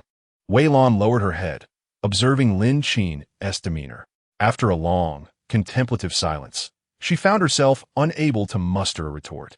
At that moment, her sole desire had been to ascertain the well-being of her parents. Lu Chong was indeed familiar to her. He was the security guard of the community where her parents resided.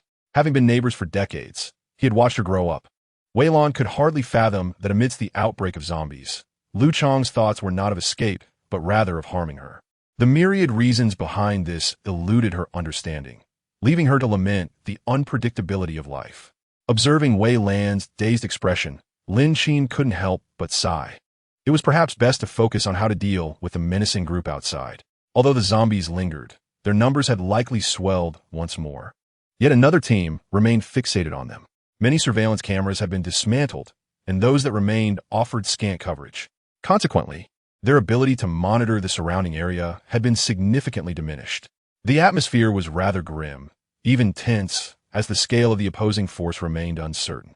After a prolonged silence, a sudden clap of thunder shattered the stillness. Zhang Shui remained silent, while Nanwei spoke up. She approached Lin Qin, gently patting his shoulder and taking his hand in hers, causing Zhang Shui to widen her eyes in surprise. Her gaze flitted back and forth between the two, seemingly oblivious. Nanwei softly reassured, Wei Lan did not mean it. The incident has occurred, and we must simply be more cautious in the future. For now, we should consider how to address the situation with those who have fled outside. We cannot ascertain the number of individuals in their group. The first squad alone sent 20, and there are surely at least 30 more still at the base. Since they have targeted us once, it is difficult to determine if they will strike again. We must be prepared. Lin Qin glanced at Nanwei before responding. It looks like rain is imminent outside, so they're unlikely to act in the short term. Let us rotate our sleeping schedule for now. He stood to leave. Nanwei immediately followed suit. Zhang Shui abruptly stood up, visibly anxious. Wait, where are you two going? Lin Qin turned back. I'm going to check on the zombies. You should stay here. The villa area remains safe. He reminded them that zombies wandered indiscriminately, drawn to any sounds or scents.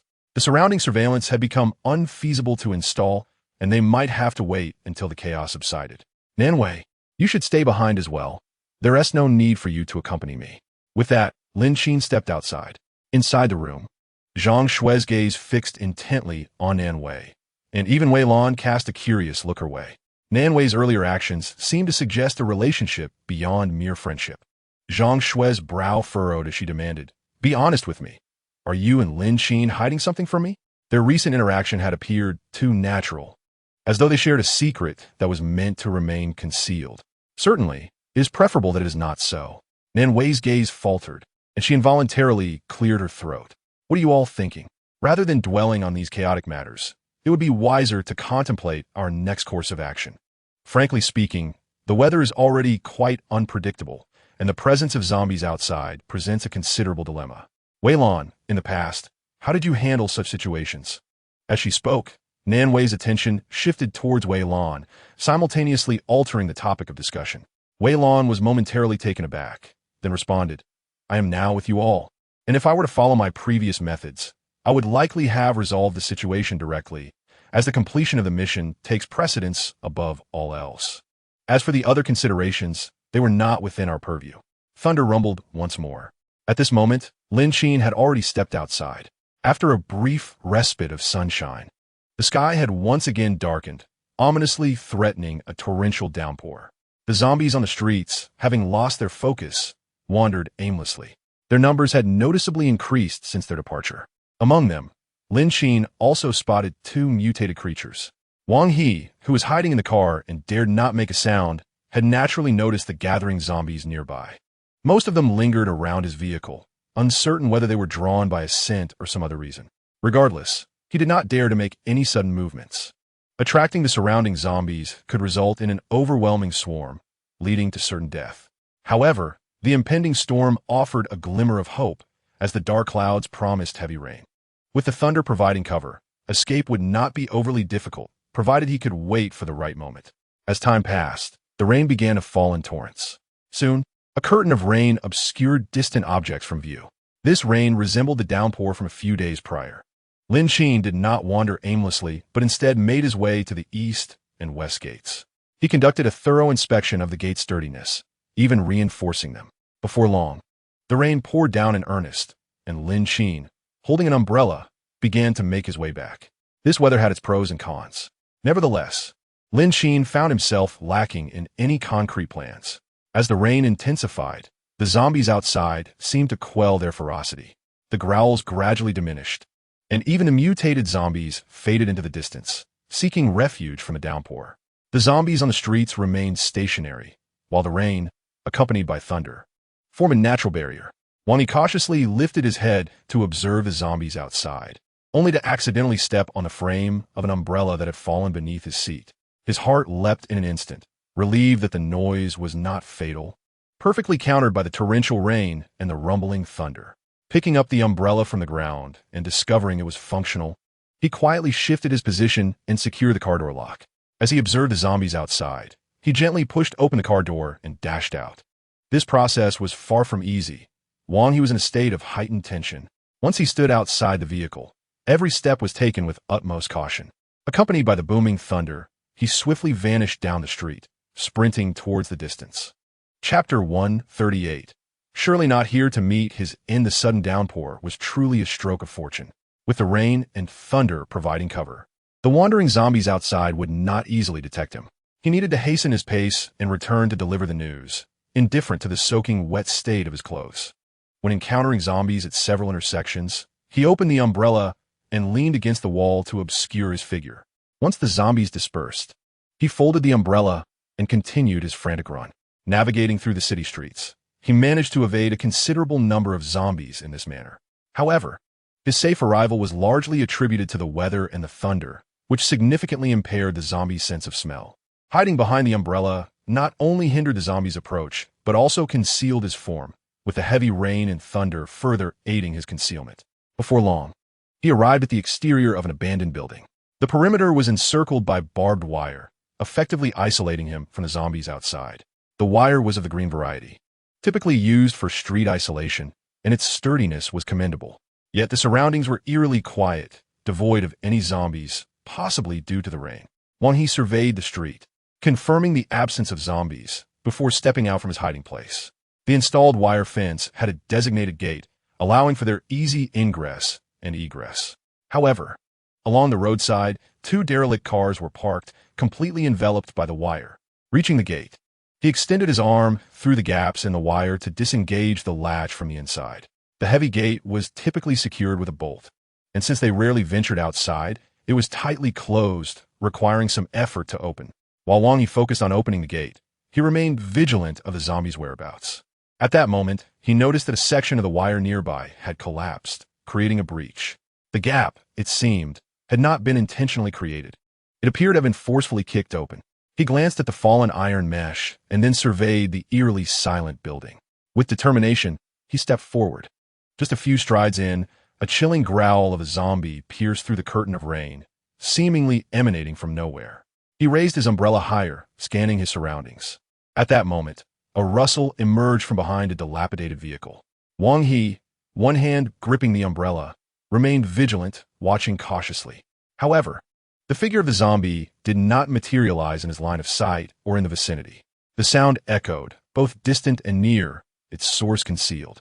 Surely, there couldn't be a zombie lurking nearby. With a sense of uncertainty, Wang He pressed onward, his gaze fixed on what lay behind the old car. The rain fell heavily, and as he stepped, his foot kicked a plastic bottle, producing a clattering noise. The bottle tumbled forward under his force, and his brow furrowed in concern. Suddenly, from behind the vehicle, a blood-stained hand emerged. Wang He's breath caught in his throat, and he instinctively recoiled. The blood on that arm left no room for doubt. It was not a good omen. He pivoted, intending to flee, but a zombie burst forth from behind the abandoned car. Startled, Wang He thrust the umbrella forward in an attempt to shield himself from the advancing creature. The zombie's claws pierced through the framework of the umbrella, clawing desperately.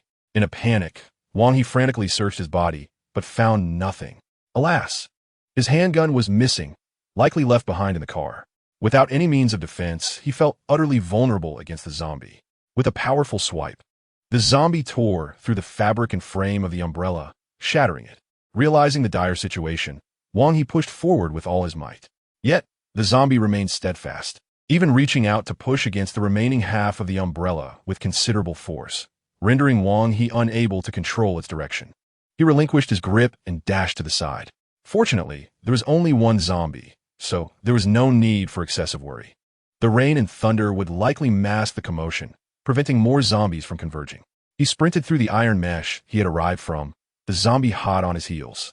It appeared that the perimeter of their makeshift base had been breached by the undead. The fate of those hiding within was uncertain. Perhaps their situation was dire. Who among them still lived was anyone's guess. Yet, entering was out of the question. Inside might have become a veritable den of zombies. Wang He moved swiftly, the sound of splashing water echoing as the zombie pursued him. He reached an alleyway, where a police car came into view. His heart lifted, and he raced to the vehicle, eager to search for a handgun. If he could find one, he would no longer need to fear the zombie trailing behind him. However, after thoroughly rummaging through the police car, he found it devoid of any weapons. With a sense of resignation, Wang He abandoned his search. He hastily wiped the rain from his face and plunged into the downpour, pressing onward. Suddenly, his keen eyes caught sight of a police officer's lifeless body partially exposed beneath the chassis of a heavy truck, utterly unresponsive. A holster containing a firearm was visible at the officer's waist. Wang He rubbed the raindrops from his eyes and scrutinized the scene closely. His heart leaped with joy as he deftly retrieved the handgun. Fortunately, the corpse was utterly lifeless, and the identity of the assailant remained a mystery, as the weapon had not been taken. This serendipitous find proved advantageous for him. Upon inspecting the firearm, he discovered it contained 5 rounds, sufficient for self-defense. He tucked the gun into his pocket and continued to sprint forward. Behind him, the zombies, disoriented by the rumbling thunder, gradually lost track of him. Venturing into a narrow alley, Wang He resolved to ascend to safety. To his dismay, however, he encountered 2 zombies lurking within the confines beyond the iron gate. Taking a deep breath, he aimed his weapon and fired twice, dispatching the undead with precision. Without hesitation, he raced deeper into the alley. There lay a half-exposed external staircase leading to the 2nd floor, a refuge that promised a brief reprieve from danger. As he approached the base of the staircase, he noticed a horde of zombies converging in the distance. Wang He inhaled sharply, devising a plan to reach the upper stairs. The iron staircase was elevated, and glancing about, he spotted a few discarded chairs nearby. He moved them closer, attempting to stand atop one to grasp the higher rungs. The zombies drew nearer, yet the staircase remained tantalizingly out of reach. Desperation gnawed at him, and he feared he might perish in this very spot. His heart raced, the rain obscuring his vision. The staircase was still too high to reach while standing on the chair. He contemplated jumping, but the chair creaked ominously, threatening to collapse under his weight. leaving him uncertain if it could withstand his leap. Wang He swallowed hard, anxiety coursing through him as he nervously tested his reach. Should he fail to grasp the staircase with a powerful jump, the chair would surely give way, sealing his fate. Time was slipping away, and the zombies were closing in, ready to breach the doorway. Realizing he had no choice, Wang He took a deep breath and launched himself upward, grasping the railing of the staircase. The wooden chair splintered beneath him, but he had no time to dwell on it. He clutched the iron railing tightly, striving to hoist himself up. The zombies reached his legs, clawing desperately at him. With narrowed eyes, Wang He banished his fears and climbed with all his might, simultaneously curling his feet to prevent being grabbed by the zombies. The exertion required for such a maneuver was considerable. After ascending a few steps, a pair of hands suddenly appeared in his line of sight, causing him to shudder in fear, nearly losing his grip and tumbling down. A man emerged, and he recognized him as a member of their group, which brought him a momentary sigh of relief. The man reached out, grasped his hand, and, with a combination of pulling and dragging, helped him ascend while successfully evading the zombies' gnashing jaws. Gasping for breath, Wang He found himself momentarily speechless, finally managing to utter a brief thank you. However, he inquired about the others. How did you escape? This small platform on the second floor had been discovered by chance, and they typically accessed it from this point. Generally speaking, it was a place they would avoid due to its tenuous connection to the outside world, rendering it unsafe. The boy, panting, appeared to be quite young, likely a university student. Wang He recognized him, but did not know him well.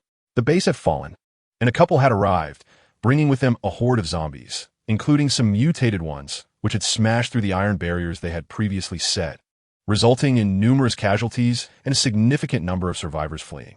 The boy's voice was calm, a stark contrast to the chaos of a world overrun by zombies. A situation all too common. They had faced similar circumstances at home, ultimately compelled to seek alternative refuge, which led them here. It was merely a recurrence of a dire situation. Li Sheng raised his hand, draping a large piece of plastic from the corner over himself. The torrential downpour outside had rendered his eyes almost unmanageable. This plastic sheet had been blown in by a strong wind earlier, seemingly of little use. He had intended to set it aside for kindling when needed, never imagining it would serve a purpose now. It provided a decent respite from the rain. The rain pattered relentlessly against his head, trickling down through the crevices of the plastic. He lowered his head, rubbing his eyes vigorously to combat the fatigue. Suddenly, he heard a commotion below. Initially, he thought it was the zombies, too fearful to move. But the subsequent sound of gunfire suggested that other survivors were hesitant to show themselves. Eventually, he saw the zombies rushing towards him, emboldened to approach. To his astonishment, he discovered Wang He among them. When he had first joined the base, Wang He had spoken on his behalf, ensuring his place there. This was why he had reached out to help him earlier. Besides that reason, there were others. The probability of surviving alone was exceedingly low. Companionship was essential. Wang He may not have been the ideal choice, but he was the only option available. He stared blankly, devoid of any significant emotional response. Wang He simply felt a sense of melancholy. They had always believed that the iron barrier would not hold back many zombies, which was why they had dispatched a small team to investigate the situation when the news had arrived. The villa area is rather pleasant, yet it has also been occupied by other survivors. I intended to return and inform the main group to formulate a plan, but to my dismay, my home is no more. These wretched zombies are everywhere, and the most frustrating part is the inability to contend with them. It is simply exasperating. He tugged at the plastic bag above his head, and the two sheltered themselves from the rain. Are you alone here? Wang He could not help but inquire. Even if the zombies appeared suddenly and in great numbers, it seemed improbable that all would have perished. Furthermore, it was hardly realistic for a child to have ventured out alone. Li Sheng shook his head and replied, they must be hiding in other places. However, we should avoid returning. That building is teeming with zombies. By the way, Uncle Yu is around. He just mentioned you went out to scout and should be back shortly. Wang He nodded, wiping the rainwater from his eyes, staring blankly at the small puddles forming on the ground before him. With no home to return to, and no chance of overcoming the threat, where could one find a semblance of safety? As Wang He pondered, a sudden splash of water behind them drew their attention. They turned to see Uncle Yu leaping down from the eaves of the third floor. Before they could speak, he approached the iron staircase, peering down. The zombies remained gathered below, extending their hands and emitting guttural growls. However, It was relatively quiet, posing no immediate threat. After confirming that there were no mutated zombies among them, he returned, similarly draping the plastic sheet over his head to shield himself from the rain, wiping his face. Let us head to the nearby mall. Wang He frowned and remarked, what purpose would that serve? There could be numerous zombies inside the mall. Uncle Yu, unperturbed, explained, the mall is not extensive. Most people are congregated on the second floor. If there were zombies, the commotion would have drawn them out long before I returned to find you. By the way, why are you alone? Where are the others? What is the situation over there? Speaking of which, they had set out with 10 individuals. While that number is not insignificant, it is perplexing that only Wang He has returned. The mention of this weighed heavily on Wang He's heart. The others may not know, but Wang Chong and Liu Yu have perished. The villa area was seized by another group, their capabilities overwhelming. Uncle Yu remained silent, his eyes darkening. Yet his demeanor showed little change, as if he had anticipated this outcome. Nowadays, wherever the conditions are decent, there are people stationed. Death was expected. After all, these individuals were merely pawns in his game. There was no reason for him to engage in conflict for their sake, jeopardizing himself in the process. However, if that location truly holds promise, it might be worth attempting to seize it for personal gain. Chapter 140. Worth the risk as for vengeance. That is hardly an appropriate term. After all, everyone here is merely a pawn to him, figures to be utilized for his own purposes. There are still numerous instances where their utility will be required. Wang Yi remained oblivious to Uncle Yu's intentions. They were merely a group of individuals who had temporarily banded together to form a survival team in this post-apocalyptic world. Initially, the others accepted his protection solely because he was armed, and gradually they came to regard him as their leader. Of course, no one knew Uncle Yu's true name. He was simply referred to as Uncle Yu by all. Wang He continued, the residents of the villa area possess weaponry far superior to ours, and the vicinity is equipped with surveillance and electric fences. They are armed with either rifles or submachine guns and grenades. They hardly revealed themselves, except for one woman who mingled among the group and killed Xiao Lu and the others. Uncle Yu furrowed his brow, keenly picking up on the critical keywords in Wang He's account. Wait, what did you say? Surveillance? Electric fences? Wang He nodded, and it's not just that. Yes, the electric fences are operational, and the surveillance systems are functional as well. The villa area isn't overly expansive, comprising just over 20 buildings. Their firearms are excellent, and those grenades took several of our brothers down. Recalling this, Wang He felt a surge of anger. Had he not been clever enough to hide, he would have either succumbed to the enemy's bullets or fallen prey to the zombies. Uncle Yu raised an eyebrow before responding. In that case, we should head back. It isn't safe here. There are too many zombies roaming about, and it's highly likely that the mutated ones are still lurking nearby. Wang He nodded in agreement. Indeed, the nearby zombies remained clustered, unwilling to disperse. The cacophony of their growls could easily attract the mutated ones, leading to dire consequences. It was prudent to relocate quickly. They then followed Uncle Yu's lead as they ascended to the third floor, navigating walls and leaping further away from danger. Shortly thereafter, they found themselves inside a shopping mall. The entrance was manned, and as they slipped inside, the door was promptly secured behind them. Originally a team of over 70 individuals, fewer than 30 remained. Each person took up a different position, a mix of men and women. Following Uncle Yu, they approached the escalator and began to ascend. With the power out, the escalators were non-operational, necessitating an arduous climb up the stairs. On the second floor, men armed with submachine guns stood guard at the staircase. They were Uncle Yu's family, possessing weaponry that only they could wield. Upon seeing Uncle Yu return, Yuna let out a sigh of relief. Just as they had returned, they were already preparing to venture out again, oblivious to the perils that awaited outside. With a stern expression, she regarded the two men behind her father. Then, disregarding them entirely, she fetched a clean blanket and draped it over her father, diligently wiping the moisture from his hair and clothes. I have repeatedly cautioned you against venturing outside. The number of zombies beyond is overwhelming. Just moments ago, Xiao Tong and his companions encountered 2 mutated zombies. We must maintain silence. Fortunately, you have not crossed paths with them. Implicitly, the lives of these 2 individuals are of no concern to them. Uncle Yu remained silent, merely wiping the moisture from his hair with a dry towel, and remarked, such words must not be uttered again. Were it not for these individuals, we would not have survived to this day. This sentiment must not be repeated. Yuna curled her lips, acknowledging his words. Understood, understood. Do hurry and dry off. There should be no zombies in this mall. Wang Jie and his group just conducted a thorough search and found nothing amiss. By the way, you're all drenched. Find a store and change into dry clothes. In a mall, clothing and shoes are among the most abundant items available. Take whatever you need. Uncle Yu raised his hand and instructed, Wang He, Wang Yang.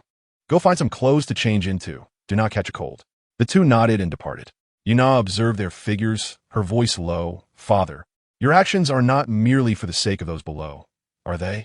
If you wish for them to heed your words, beyond ensuring their safety and providing shelter, you must also earn their trust. Otherwise, who would willingly serve you? It is merely a matter of getting wet. To outsiders, your demeanor appears amicable, and in future endeavors, these individuals may be swayed to follow you. Yuna nodded, unable to suppress a smile. Father, you are indeed impressive. Yet, this group seems to lack significant capability. 10 ventured out, but only 1 returned. Deep down, she believed their contributions to be minimal. Do not underestimate anyone, Wang He remarked.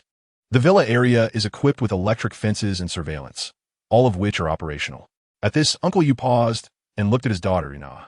Her eyes sparkled with excitement. Goodness, the team possesses electricity. That is fantastic. Uncle Yu smirked and nodded emphatically. Indeed, this is splendid. Having electricity will greatly enhance our living conditions. The electric fences can ward off the zombies, and the surveillance will allow us to monitor our surroundings and prepare in advance. This team is remarkably capable. However, the fact that only Wang He returned raises concerns about their friendliness. Surely, they will not accept us, Yuna began to worry. While electricity is advantageous, sharing it with them is uncertain. Yet, only Wang He has returned, which does not bode well. Uncle Yu narrowed his eyes, adding another crucial detail. According to Wang He, they're armed with submachine guns and grenades. Yuna looked up, her eyes wide with astonishment. That is impressive. But, Uncle Yu interjected, the ammunition of any team is finite. It is impossible for them to possess an overwhelming amount of firepower. Previously, I may have hesitated to take the plunge, yet now I feel inclined to give it a try. Firearms, electricity, and territory will all belong to us. Yuna furrowed her brow, glancing back to ensure that the others stationed on the first floor were oblivious to their conversation. She continued in a hushed tone, however, they're not friendly towards us, nor do they welcome our presence. It's too risky to go all in. The threats extend beyond mere zombies. The suppression from their weaponry is formidable. Yushu's gaze was profound, his smile carrying a hint of significance. The resources they possess are undoubtedly worth the risk. In this era of survival of the fittest, one must embrace peril to stay alive. I believe these individuals would be quite willing to take that chance. Yuna expressed her concern. But what if we find ourselves besieged from all sides? Yushu reassured her, do not worry. I will not act recklessly without a concrete plan. Chapter 141. Misfortunes never come alone. Even so, Yuna remained anxious. It is essential to recognize that being besieged does not solely refer to human adversaries, but also to the unpredictable nature of zombies. Should they encounter other survivors, there might be a chance of survival. However, zombies show no mercy. The situation could become dire. Yushu appeared to have deliberated carefully, assuring her, rest assured, I will not make a move without a comprehensive plan. Let us first find a place for these people nearby, and later gather everyone's opinions. He believed that they would certainly be eager to accept the offer. With electricity and shelter, who would refuse? Yet a bit more temptation was still needed.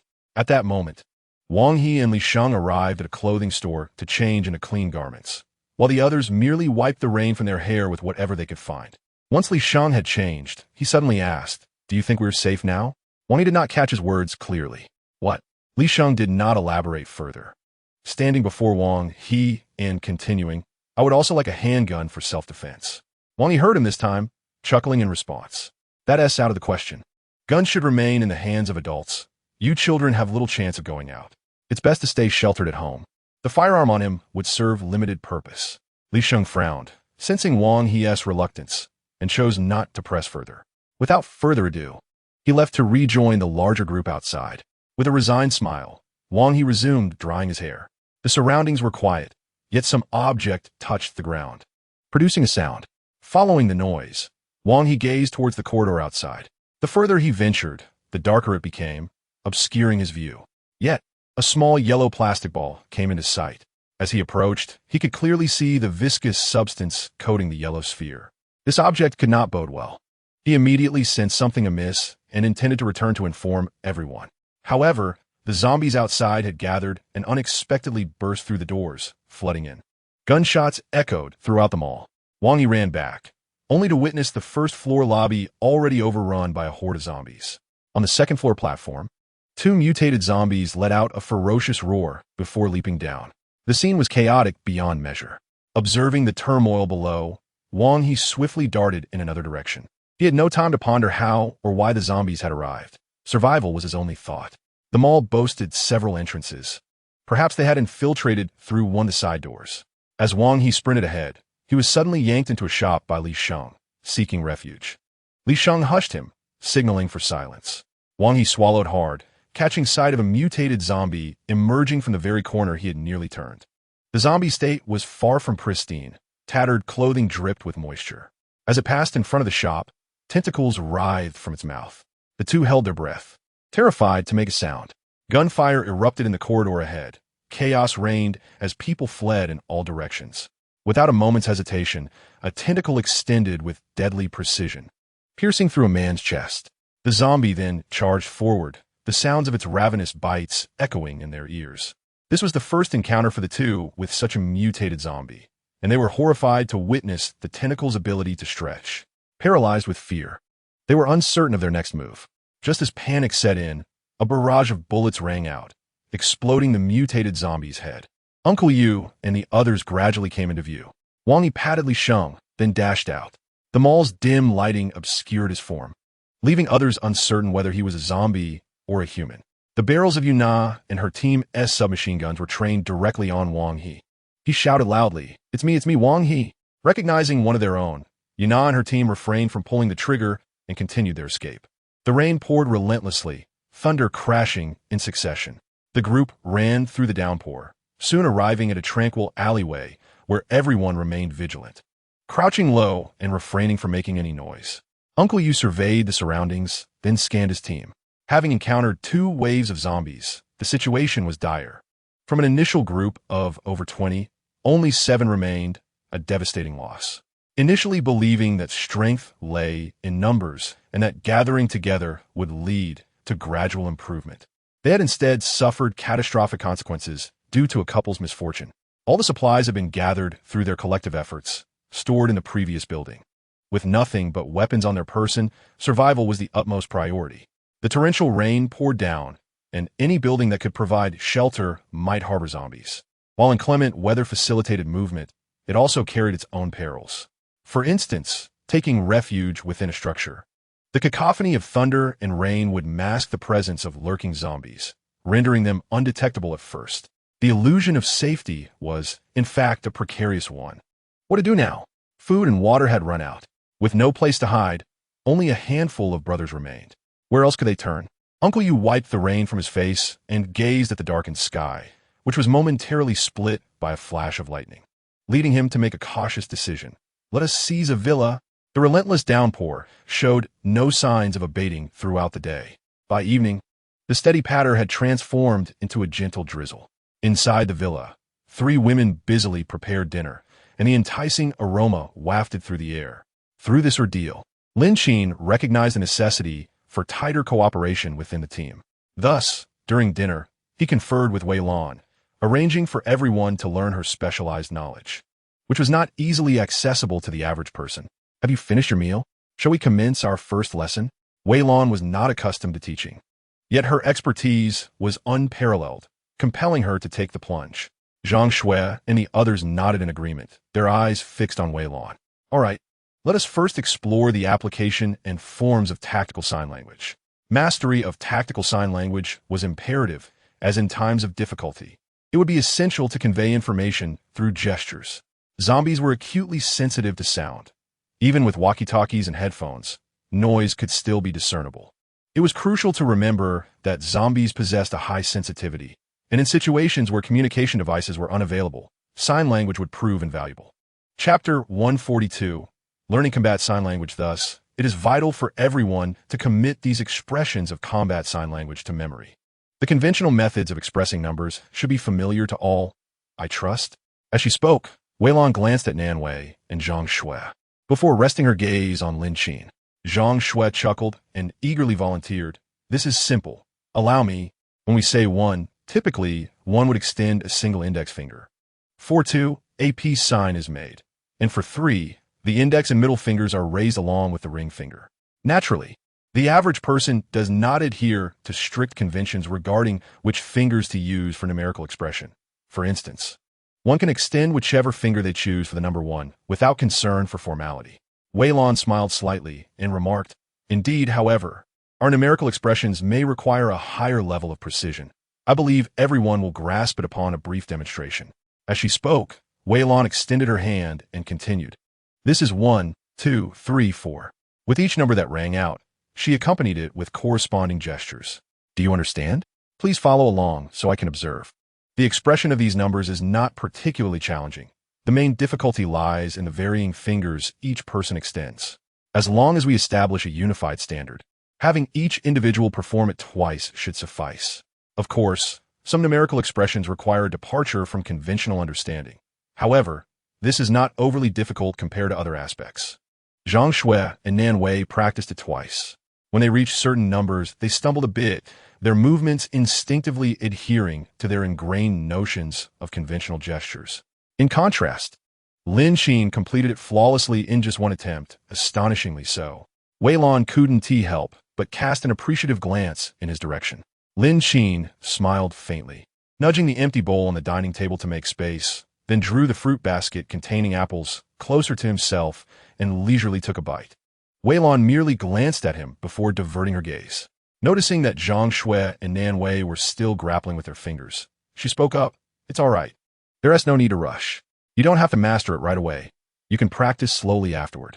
Next, we will learn how to communicate through gestures, specifically common gesture commands. For instance, how do we express you, I and he with our hands? Zhang Shui raised her hand again. I know this one. For you, just point at yourself, right? And for me, I would point at myself. Weilong nodded. Exactly, that is correct. In common situations, if you want to indicate someone, as Xiaoxua mentioned, you would use your index finger to point at that person, and if it's yourself, you simply point at your chest. For example, you, and you. Weilong's finger pointed sequentially at Nan Wei, Zhang Shui, and Lin Qin, finally landing on herself. This is what I mean. Adults, she continued, extend our arms, raising our hands with palms facing downward. This gesture can actually be observed in daily life. For instance, when we describe a person's height, we often combine language with gestures. Have you ever seen a child this tall? As she spoke, she demonstrated the motion. Zhang Shui and the others immediately grasped the intent behind Weilong's words and began to mimic her actions. Weilong nodded and elaborated. However, there's a common misconception regarding this gesture. When indicating a child, the height depicted is typically not too high, usually aligned with one's waist, forming a right angle with the body. This signifies child. In contrast, an adult's height is around the shoulder level, while that of a child is at the waist. It is essential to distinguish between the two. Additionally, regarding the representation of animals, this point is particularly significant as there are numerous variants of dogs in the outside world. Of course, there are also other states, and any creature can be represented in such a manner. You're familiar with the 9-in white bone claw, right? With the palm facing upwards, it extends down to the waist. It is rather straightforward. Do you understand? Next, we shall delve into the gestures we employ for communication during combat. Firstly, silence. Raise your index finger and place it against your lips. This is widely recognized. Secondly, pay attention. Gently tap your temple with a fist. Thirdly, reconnaissance. Sweep your palm toward the target. Fourthly, direction. With your palm facing vertically, strike twice in the indicated direction. Fifthly, come here. Bend your index finger inward. Sixthly, slow down. Wave your palm downward in a fluid motion. Seventhly, cover me. Lightly tap the crown of your head with your palm. Eighthly, assemble. Clench your fist, raise it above your head, extend your index finger, and make circular motions. Ninthly, up. You all know to raise your hand in class, right? It is quite similar. We lift our arms horizontally across our chest, with the other hand raised, presenting a form with tightly closed fingers swaying back and forth. Do you understand like this? As Weilong spoke, he demonstrated the standardized movements for everyone to observe. Lin Qin raised an eyebrow, finding it quite interesting. The military films were not without merit, as several of the movements felt remarkably familiar. It seems the actions depicted in military cinema do not deceive me. 10thly, received. 11th, halt. Extend your arms with palms facing the team members. 12th, alright. Now, we shall discuss the commands for formation changes. For a single file column, raise your arm with the palm vertical, swaying back and forth. Note that this action should be distinct from the preceding one. We only need one arm for this motion, akin to a chopping gesture. For a lateral column, clench your fist and raise it to chest height. Observe my demonstration of this action. For a double column formation, based on the lateral column, raise it above your head. Clench your fist, extend your index and middle fingers, and sway back and forth. For a formation shape, extend your arms to create a certain angle with your body. Swaying backward.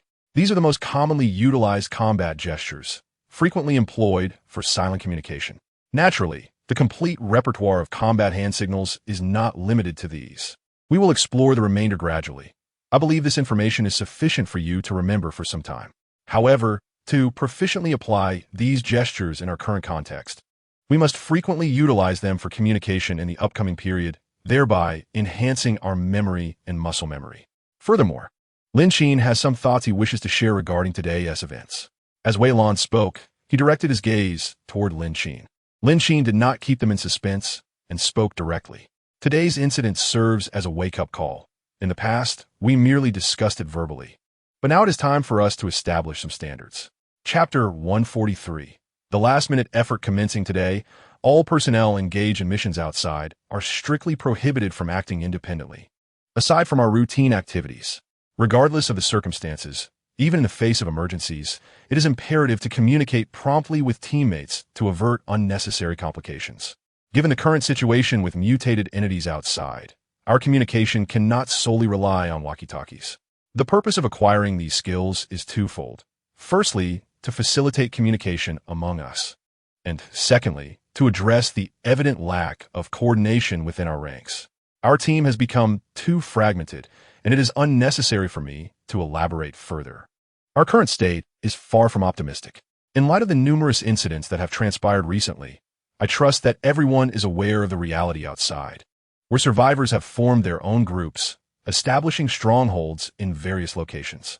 They are not merely scavenging for supplies, but are also willing to engage in fierce competition for resources, even resorting to violence. I am fully cognizant that you have all received a commendable education and have cultivated sound moral values. However, the current circumstances are beyond comparison with past norms. Your compassion towards others may very well lead to your own peril. Of course, I do not intend for anyone to become a heartless killer. When faced with hostility, it is vital to respond firmly, regardless of the underlying reasons. Now, let us outline the essentials that must be carried when venturing outdoors. First, waterproof goggles. While their use is at your discretion, they primarily serve to protect against the splatter of zombie blood entering our eyes, a form of direct contact. The consequences of such exposure, I trust, need no further emphasis. Second, masks. The function of masks is akin to that of goggles, primarily addressing concerns related to the nose and mouth. There is no need for me to elaborate on the dangers posed by the zombie virus. Thus, I insist that personal safety is paramount. Once infected, current conditions offer no remedy, and I ask that you do not hold me accountable for being stern in this regard. We have disinfectants available at home, and we will provide gloves as well. For the time being, our team should refrain from venturing outside and focus on fortifying our residential area. Furthermore, there has been a noticeable decline in physical training among everyone recently, Lin Qin remarked, while keenly observing the expressions of the three women. His words bore an intriguing quality. On the surface, they seem to offer a semblance of choice, yet the final statement rendered any notion of autonomy moot. Naturally, it is essential to maintain a facade of eloquence. Do not perceive my demands as excessive. In comparison to the predatory survivor groups outside, we hold no inherent advantage. In essence, there are only 4 of them, 3 of whom are women. How do you intend to contend with a group of robust men? Their superiority stems from an abundance of firearms and ammunition, alleviating any concerns. Yet, even with ample weaponry, we must acknowledge that the adversaries outside possess even greater arsenals. Apart from this advantage, physical training is also essential. After all, whether faced with mutants or the possibility of confrontation with others, the likelihood still exists. Even if the probability is minuscule, possessing good physical fitness remains significantly crucial. Recently, there has indeed been a lack of exercise. The three individuals nodded in agreement, then turned their gaze towards Lin Qin. Concerned for their own safety, they were inherently attentive to such matters. In any case, it is imperative to maintain a sense of crisis awareness. By the way, there are bulletproof vests at home, albeit somewhat heavy. Wearing them would provide an added layer of security. However, there are no protective items against bites at home, so everyone must devise their own solutions. Sometimes, avoiding zombies entirely is impossible. Exposure of one's arms to the air could result in being bitten by a zombie. Outside, there are numerous bodies that have perished here. Zhang Shui and Nan Wei nodded solemnly. Among them, these two are somewhat weaker. They are well aware of this without Lin Qin's prompting. However, with Wei Lan's presence now, the efficiency of their training will undoubtedly improve. The meeting continued for a while longer, with each person sharing their thoughts. Lin Qin merely needed to compile the ideas and announce the general direction and tasks for everyone moving forward. All right, we will temporarily conclude today's discussion here. If anything else comes to mind, we can hold daily meetings to address it. In the evening, everyone should also practice the sign language learned today. Take out your phones, record a video, and refer back to it if you forget or do not understand later. Now, let's proceed by following Wei Lan to learn some combat techniques. Although combat skills are not frequently employed, they can be quite sufficient when dealing with stronger individuals, and in critical moments, they might even turn the tide. Furthermore, as the instructor for their combat training, it is essential to heed Wei Lan's instructions and to study diligently. Everyone unanimously agreed to this. Let us shift the dining table and benches around to clear a space in the middle. We are about to commence our martial arts training. As Wei Lan spoke, Zhang Shui and Nan Wei promptly lifted the table. The sofa, being against the wall, had no room to move. Only the dining table and chairs needed to be relocated to clear the area in front of the sofa. Soon, the living room was vacated. Zhang Shui and Nan Wei stood side by side at the front, while Lin Qin positioned herself at the back of the line.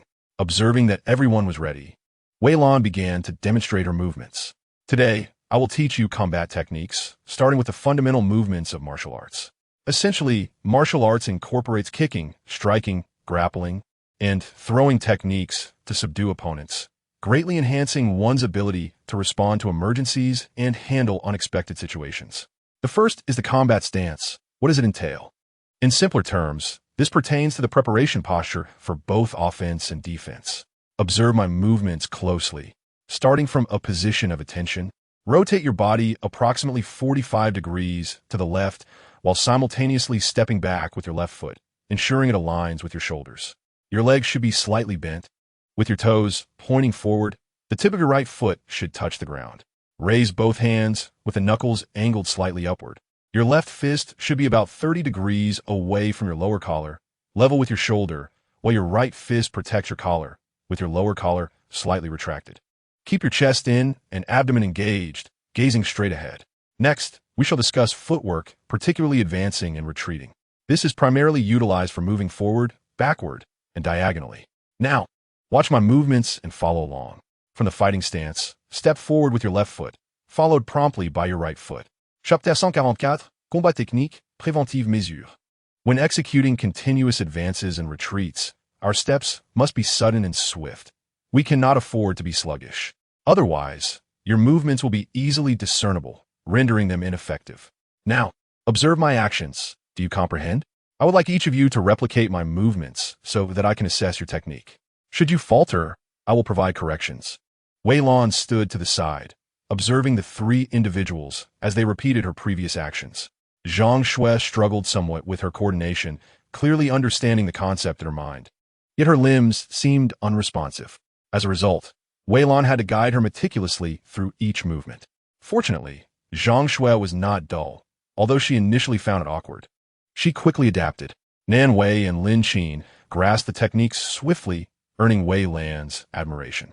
Nan Wei's rapid learning was attributed to her prior foundational training, while Lin Qin exhibited remarkable innate talent. Once everyone was sufficiently familiar with the techniques, Wei Lan returned to the front to continue instructing. Next, we shall learn the lateral movement, which is crucial for evasion. Lateral movement can be divided into left and right. For the left lateral movement from the fighting stance, step left with your left foot, followed by your right foot moving to the left. Conversely, for the right lateral movement, step back with your right foot to the right, followed by your left foot moving to the right. Remember, our movements must be fluid and evasive in a timely manner. Pay close attention to how I demonstrate this. The stepping motion, which you may have seen in classic depictions of Wang Fei Hung, is likely familiar to many. As she spoke, Wei Lan assumed the stance. Zhang Shui clapped her hands excitedly, exclaiming, I know, I've seen it. Wei Lan smiled and continued. However, most are unaware that this motion is referred to as the stepping motion. From our fighting stance, we shift our right foot to the left and advance our left foot forward. This position provides a strong base, allowing for quick and timely advances and retreats.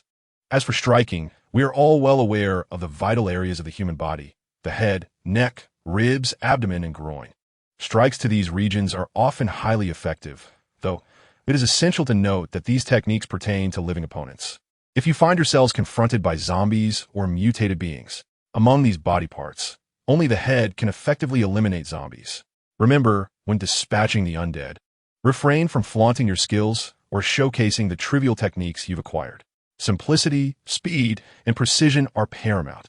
Aim directly for the vital points. In the presence of zombies, eschew any fanciful notions. Prioritize efficiency above all else. Now let's discuss the art of boxing. To be succinct, it can be categorized into the knuckles, the heart of the fist, the surface of the fist, and the peak of the fist. Boxing techniques focus on utilizing the peak of the fist to strike the enemy's head, chest, ribs, and abdomen from both medium and close ranges. The various punches include the straight punch, left straight punch, right straight punch, swing punch, left swing punch, right swing punch, left hook, and right hook. When boxing, as one might have observed, the primary target is the face. For the left straight punch, starting from fighting stance, push off with the left foot while slightly rotating the body to the right, keeping the left knee inward, raising the left heel outward, and simultaneously rotating the left arm. The punch should be delivered in a straight line, with the knuckles facing downward, slightly above shoulder height, while the right fist guards the chin, and the gaze is directed toward the attack. The right straight punch follows a similar principle, pushing off with the right foot while turning the body to the left, with the left knee inward and left heel raised outward, executing the punch with the right arm in a straight line, maintaining the same knuckle positioning and guarding the jaw with the left fist. The swing punch primarily targets the side of the enemy's head and neck. As Wei Lan spoke, she suddenly paused. Nan Wei occasionally squinted her eyes, appearing drowsy. She recognized that disseminating such knowledge was akin to schooling, yet mastering the essentials was indispensable. With this in mind, she cleared her throat, bringing the sleepy Nan Wei back to attention. Once she noticed Nan Wei had regained her composure, she continued. For the left swing punch, starting from fighting stance, the body slightly turns to the left, then swiftly rotates to the right, with the left knee inward and the left heel raised outward. The left arm should be elevated to shoulder level, and the left fist must arc towards the right, ensuring the knuckles do not extend beyond the body's midline. Following the strike, retract the fist quickly back into the fighting stance. The right swing punch mirrors this motion, turning the body to the left, with the right knee inward and the right heel raised outward, swiftly executing the punch before returning to the fighting stance. Observe my posture carefully, ensuring no detail is overlooked. The hook punch is primarily for close-range attacks targeting the lower jaw, abdomen, and ribs. For the left hook, begin in a fighting stance, slightly turning the body downward to the left, bending the left leg, and lowering the center of gravity. Then, push off with the left foot and swiftly rotate the body, delivering the left fist upward towards the right, aiming for a height level with the lower jaw, focusing on the surface of the fist while guarding the chin with the right fist, and quickly retracting back into the fighting stance after strike. As for the right hook, well, that concludes our discussion on boxing techniques. Next, we shall delve into the elbow strike. Wait a moment, I need a sip of water. Zhang Shui interjected urgently. Wei Lan nodded in acknowledgement. Lin Qin sighed and remarked, please do not take offense. However, I had never anticipated the intricacies involved. Although the entire process did not consume much time, as everyone essentially moved from one action to the next, the breakdown revealed a considerable number of movements. This endeavor is not easily memorized in a short span. Fortunately, I had the foresight to have everyone record videos for reference. In the evenings, we could review the footage to study the techniques. Wei Lan seemed to have a thought, her tone subdued. If it were that simple, anyone could master it without learning. There would be no need for such hardship. Nonetheless, it is advantageous for you to have learned, given today as circumstances. We are likely to encounter similar scenarios in the future. Zhang Shui and Nan Wei, being young women, will at least not have to worry about being overpowered by those survivors. They can at least hold their ground. However, regarding this matter, I believe those individuals will not simply let it go. It would be wise to prepare accordingly. Lin Qin, unaware of Wei Lan's thoughts, could make an educated guess. After all, television often depicts arduous training that pushes physical limits. I imagine their current situation is far from easy. Lin Qin rubbed his nose. I understand, which is precisely why I sought your counsel today. In such a brief time frame, I do not expect them to master the techniques immediately, but it is crucial to have a glimmer of hope in the face of danger. Nevertheless, I shall not allow such circumstances to arise. It is always prudent to take precautions. Wouldn't you agree? Chapter 145. Assault by Mutants. As Lin Qin spoke, he turned his gaze toward Wei Lan. She shook her head, subsequently chuckling softly. Yet Lin Qin exuded confidence. Compared to others, he possessed the capital for such self-assurance. Zhang Shui returned promptly after finishing her water. The interrupted session resumed. Elbow techniques focus on the elbow as a striking point, targeting the opponent's head and abdomen at close range. The left horizontal elbow strike begins with the body slightly turning left and downward, followed by a swift rotation to the right. The left knee is drawn in, the left heel lifted and turned outward, while the arms rise to shoulder height, the left arm bending at approximately 30 degrees to strike rightward with the elbow. The right fist protects the neck, eyes fixated on the target. After the strike, the fist retracts swiftly to return to a fighting stance. The horizontal elbow strike, based on a counter-fighting stance, begins with the body turning slightly right and downward before rotating to the left. The right knee is drawn in, the right heel elevated and turned outward, arms raised to shoulder height, the right hand bent at roughly 30 degrees to strike leftward. The eyes remain focused on the target. Upon impact, the arm retracts. Has everyone understood? Come, let us observe my movements once more and follow my lead. Wei Lan, positioned at the front, taught with great earnestness. As the team gradually immersed themselves in the learning process. As the session progressed, Wei Lan merely stood at the front, watching as everyone repeated the previously demonstrated movements. If any were incorrect, she would step in to correct them, leading them through repeated practice. Lin Qin learned rapidly, demonstrating a strength that surpassed that of her two companions. Wei Lan observed for a while, her gaze eventually fixating primarily on Zhang Shui and Nan Wei, with particular emphasis on Zhang Shui. Time passed swiftly, and in the blink of an eye, 3 hours had elapsed. Outside, darkness enveloped the surroundings, while the heavy rain had transformed into a gentle drizzle without anyone noticing. Inside, the soft glow from the floor lamp by the staircase provided the only illumination. The class had concluded, and each individual took a moment to rest. Nan Wei sliced into a large watermelon, its sweetness refreshing. Zhang Shui, still struggling to remember some of the movements, held a piece of watermelon in one hand, leaning toward Wei Lan as she nibbled and mimicked the newly learned actions. The three women occasionally erupted into laughter. Lin Qin stood up, biting into the watermelon, and moved toward the window, attempting to secure the iron sheet to prevent any light from being seen from outside. In the enveloping darkness, even a small glimmer of light was conspicuous. The light that lingered after nightfall was a perilous presence. As he closed the iron sheet, it emitted a faint sound, fortunately not too loud, quickly fading away. Just as Lin Qin aimed to fasten the iron sheet, a bloodied hand emerged through the security bars, precisely grasping the edge of the iron sheet. From Lin Qin's perspective, the fingers appeared pale, with dark, bruised veins. Without a moment's hesitation, Lin Qin's instinct was to force the window shut. Although there was a security window, the gap still allowed for a hand and an arm to reach through. The grip of that hand was strong and unyielding. Unable to close it, Lin Qin instinctively retrieved a cleaver from the storage space and struck down at the hand. In the past, when slicing through zombies, there had been a dull sensation. The blade getting caught between the bones was distinctly felt. Yet today, the action was surprisingly smooth. Lin Qin raised an eyebrow, his mind briefly drifting to the previous potion he had encountered, though this thought vanished just as quickly. After dispatching the hand, He decisively closed the iron sheet with a resounding bang. How had the zombies managed to enter? When had they come? He was utterly unaware. Yet, this was not the moment for such ponderings. The noise from closing the window drew the attention of the three women, who had been engaged in lively conversation. Noticing Lin Qin's grave expression, Wei Lan's smile vanished abruptly. Nan Wei mirrored her concern, while Zhang Shui, slower to react, was jolted into awareness by Nan Wei's gentle nudge on her shoulder. Let us not speak. I will check it out, Lin Qin asserted. Wei Lan nodded in agreement, moving toward the wall where the firearms were stored, securing one to her back. Nan Wei and Zhang Shui followed suit, their gazes fixed anxiously on Lin Qin's retreating figure. Outside, a tense silence lingered for 3 seconds before a sudden and forceful banging noise erupted. Subsequently, a faint sound emerged, gradually ascending the security bars and reaching the top of the house. The rhythmic knocking echoed in the hearts of everyone inside. Lin Qin fixed his gaze intently on the window, then cautiously retreated to the dining table and picked up his mobile phone. The surveillance alerts arrived in vibrations, approximately every 4 to 5 minutes. At that moment, everyone was deeply engrossed in learning combat techniques and sign language. However, Lin Qin chose to ignore the prior notifications and instead focused on the surroundings of the villa.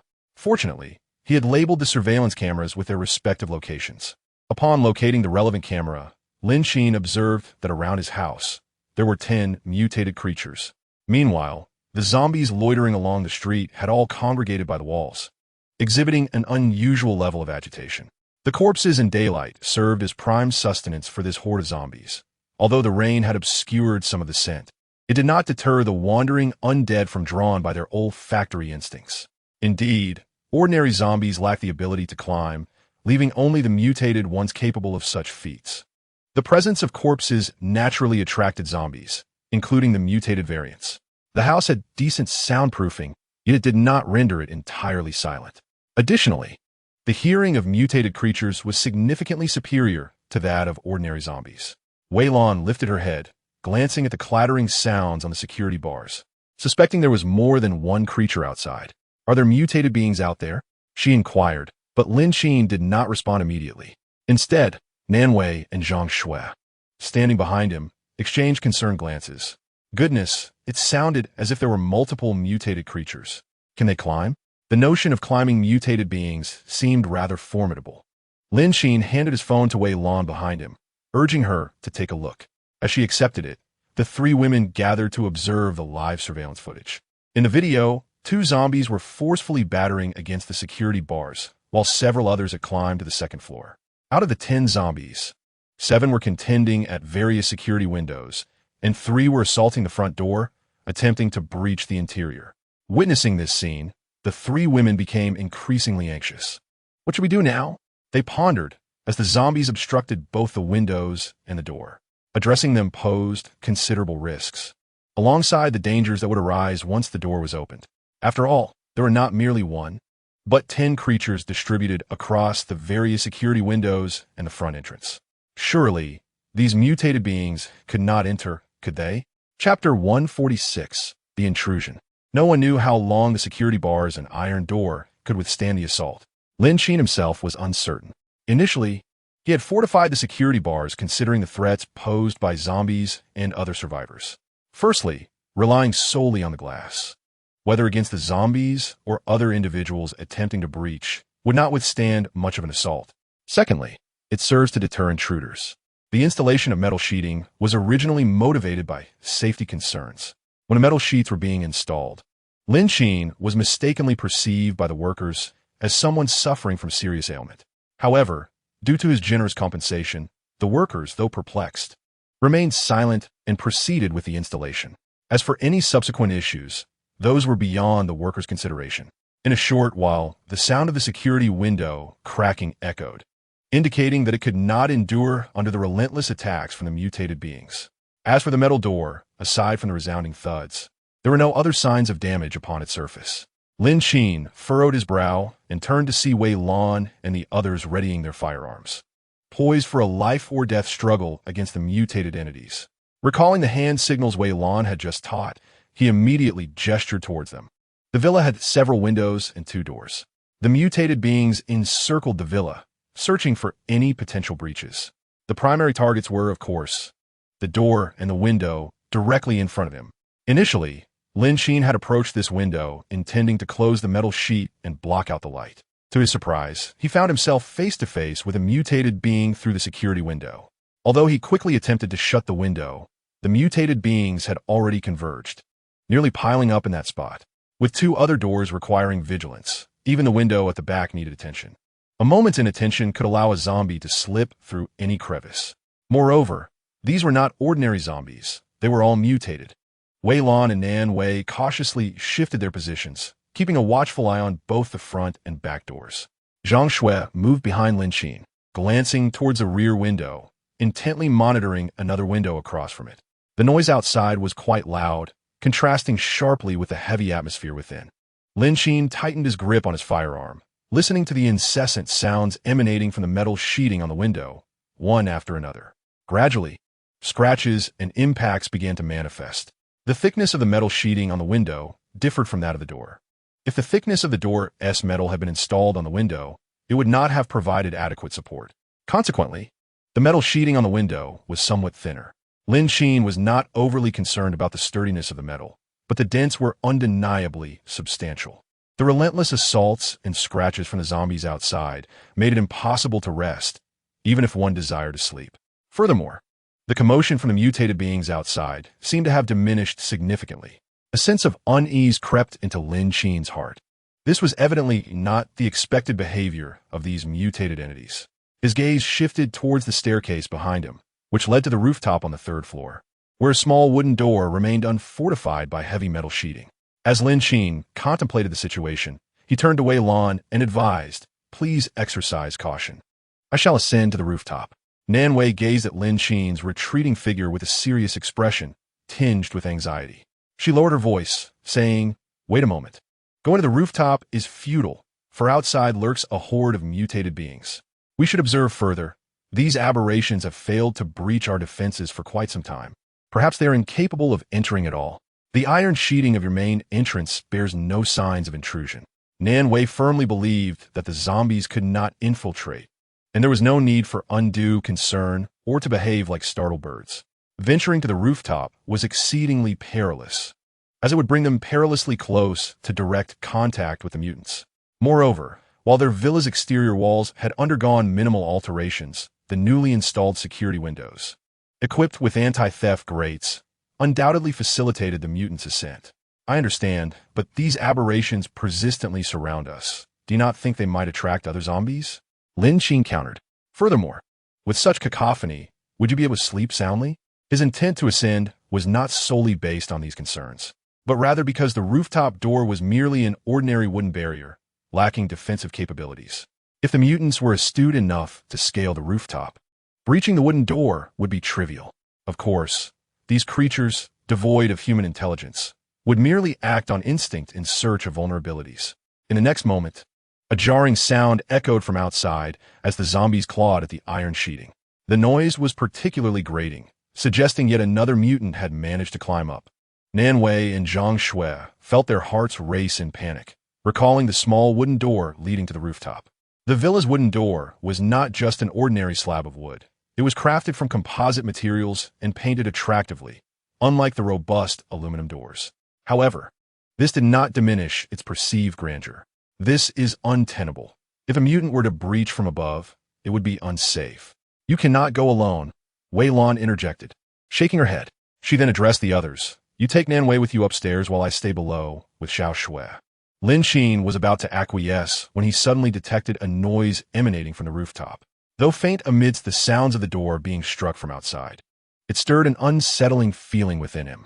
In haste, Lin Qin ascended the staircase, reaching the second floor, where he activated the standing lamp positioned near the stairwell. He then heard the faint growls of zombies from above. Nan Wei, armed and ready, followed closely behind, but Lin Qin abruptly raised his hand to halt her movement. This gesture was one they had just learned that day, and Nan Wei remembered it vividly. She held her breath, refraining from any erratic movements, gripping her firearm tightly with one hand, while signaling to Wei Lan and the others with the other.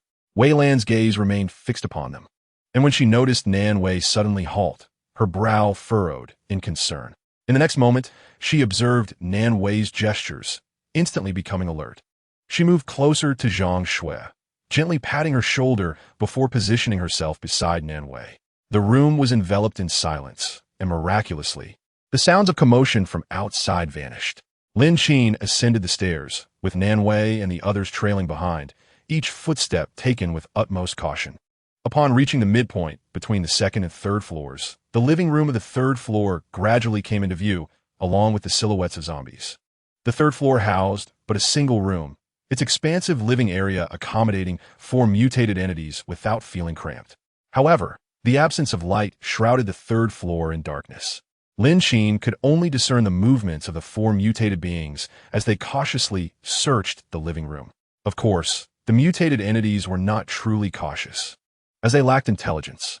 Their silence merely indicated a lack of discernible targets, compelling them to search the room aimlessly for prey.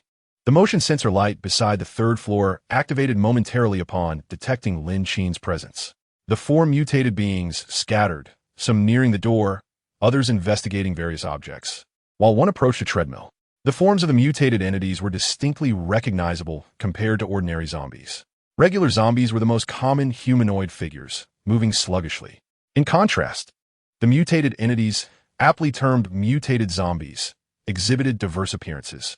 Lin Qin had witnessed various forms, including those with tentacles protruding from their mouths, larger physiques, and the ability to leap and sprint, yet they all shared one common trait: remarkable speed akin to that of humans. Before him, the entities lay prone on the ground, their limbs splayed out. The flesh on their faces had withered away, tightly enveloping their skulls. Their teeth protruded menacingly, resembling the fangs of a wild beast, sharp and intimidating. It would not be an exaggeration to describe them as having sharp, monkey-like features. One mutated entity, with its limbs sprawled on the floor, moved slowly, while another clambered onto the treadmill, resting its hands upon it and sniffing the air for any scent.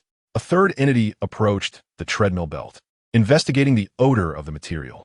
However, the positions of the 4 mutated beings were not closely clustered. They remained somewhat dispersed. Surprisingly, there were only 4. Lin Qin had not meticulously counted their numbers on the surveillance, but he estimated there should have been around 8, even allowing for some error. Yet now, only 4 were present. The door at the top of the building must have been breached. Otherwise, the room would not harbor any mutated entities. A sense of urgency surged within him, realizing that at least 4 more mutated beings lurked outside, poised to pounce. Lin Qin raised his weapon, preparing to aim for the head of one of the mutated entities. Despite their scattered positions, he could not afford to hesitate any longer. Behind him, Nan Wei and the others cautiously ascended the stairs. They stood at the corner where the second and third floors converged, able to clearly observe the aberrations within the living room on the third floor. Wei Lan meticulously monitored Lin Qin above, ensuring that when he conveyed information, she could see it and relay it to Nan Wei and Zhang Shui. In such moments, verbal communication was impossible. One could not discern whether fortune smiled upon them or not. The recently learned battle gestures were now proving invaluable. Soon, Lin Qin signaled with his hands. The distribution of the 4 aberrations varied. Lin Qin was responsible for one, while the others would each manage another, making the task more manageable. However, they first needed to eliminate the zombies within the room. This would facilitate their efforts against incoming aberrations from outside, ensuring they would not be caught in a pincer movement. Silently, and without scent, the aberrations moved with utmost caution. Suddenly, they seemed to catch a whiff of something. Their speed increased significantly as they charged towards Lin Qin, who stood at the staircase, causing the sensor lights to dim. Lin Qin took 2 steps back, clearing a space for Wei Lan, Zhang Shui, and Nan Wei to launch their attacks. Due to limited visibility, Nan Wei and her companions could only see the nearest zombies gathered to the stairway. Meanwhile, Lin Qin was tasked with dealing with those beyond their line of sight, which they could not target. As the sensor lights dimmed, darkness enveloped the room. Before anyone could fire, they shot based on their memory of the zombies' positions. At that moment, concerns about damaging furniture were secondary. Survival and the eradication of the aberrations took precedence. In the darkness, as the aberrations rushed to the staircase, the sensor lights detected their presence and blazed back to life. Two of them leapt from the opening, blocking their retreat down the stairs. The faint sound of gunfire ignited their excitement. As Nanwei and Zhang Shui adjusted their aim in response to the movements of the aberrations, Lin Qin keenly observed the creatures' heads. With a fierce roar, an aberration leapt towards him, its claws poised to rend. Lin Qin shot, shattering its skull as it soared through the air. Just as one fell, another followed suit. He fired 2 more shots and turned to witness, with Wei Lan's assistance, that they had successfully dispatched the 2 aberrations that had jumped down. The stairwell was now littered with the bodies of zombies on both sides. Outside, 6 aberrations, stirred by the faint sounds and the earlier roars, clung to the walls and precariously perched on the security bars, attempting to breach the interior. The sensor lights dimmed once more, and Wei Lan and the others' eyes struggled to adjust to the sudden shifts between light and darkness, rendering them nearly blind during these transitions. Just as they began to acclimate to the darkness, catching glimpses of outlines in the dim light from the second floor, the lights flared back to life, repeating this cycle relentlessly. As Lin Qin took advantage of the chaos caused by the zombies within the room, he switched on the floor lamp, thereby preventing a recurrence of the same predicament. After all, this situation often affects the judgment and performance of the team members. It would be more prudent to keep the light on consistently. However, such illumination did not significantly impact Lin Qin, with the light now illuminating the space. He kicked aside the zombies on the floor and ascended to the living room on the 3rd floor. Following closely behind him were Wei Lan and the others, who had just dealt with the mutated creatures. The 4 of them formed a pair of 2, taking aim in succession, their faces now marked by heightened vigilance. Lin Qin glanced at the half-staircase extending upward and, through the dim light, discerned a wooden door that had been scratched and battered open by the mutated beings. The door bore the gruesome stains of their filth and blood. Lin Qin turned his head and gestured to Wei Lan and Zhang Shui behind him, signaling them to disperse and remain alert. Just as Lin Qin turned back, a mutated creature suddenly lunged out from the wooden door, targeting him. Before Wei Lan and the others could react, more mutated beings surged in through the door. Wei Lan expertly dispatched the heads of the mutated creatures, each shot almost flawlessly executed. Lin Qin found himself pinned down by one of the creatures, struggling against the weight of a zombie, before he forcefully kicked it away. He swiftly rose from the ground, aiming for the head of the approaching mutated beings. With 6 mutated creatures and only one entrance, the situation was dire. One mutated being crawled through the gaps between bullets, positioning itself above Zhang Shui and letting out a chilling roar. Zhang Shui raised her weapon, tracking the creature as it slithered along the wall. Unbeknownst to her, another mutated being stealthily approached from behind, its tentacles thrashing wildly, revealing a gaping maw aimed directly at Zhang Shui's head. Oblivious to the imminent danger, Zhang Shui remained focused on the swift creature before her. Chapter 148. You can't be a drug lord, can you? Southway casually seized a dumbbell and forcefully wedged it into the creature's gaping mouth, delivering a powerful kick. Zhang Shui, realizing the peril too late, retaliated with a shot to its head. The 2 women then stood back to back, scanning their surroundings. The living room on the 3rd floor was in utter disarray. Zhang Shui intermittently fired at the approaching mutants, while Southway leaned beside her, her voice tinged with anxiety. Do we have any bullets left? Zhang Shui furrowed her brow before responding. Not many. Southway bit her lip. I'm out. The bullets are downstairs. You need to escort me down and help fend off the mutants. They had only just remembered to grab their guns, neglecting to take the backpacks filled with ammunition that Lin Qin had prepared for them. Now, with their guns' chambers empty, they had no choice but to return to the 1st floor to reload. Zhang Shui nodded, taking her position at the staircase to cover the zombies, while Southway seized the opportunity to dash downstairs. Lin Qin and Wei Lan were anxiously confronting these aberrations. The mutants moved with alarming speed. Though one could aim and fire at their heads, they were perpetually in motion. They did not act alone, either. Their preferred tactics involved leaping and biting, rendering their heads and limbs momentarily immobile only during these maneuvers. Lin Qin delivered a swift kick to one zombie, sending it crashing against the wall where a shield had previously been used for archery, raising his gun to take aim. One mutant lunged toward Wei Lan, biting down on her shoe and swiftly seizing her leg.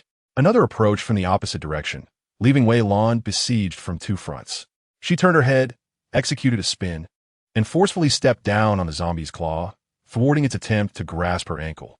With her hands restrained, the mutant gaped wide, attempting to bite upward.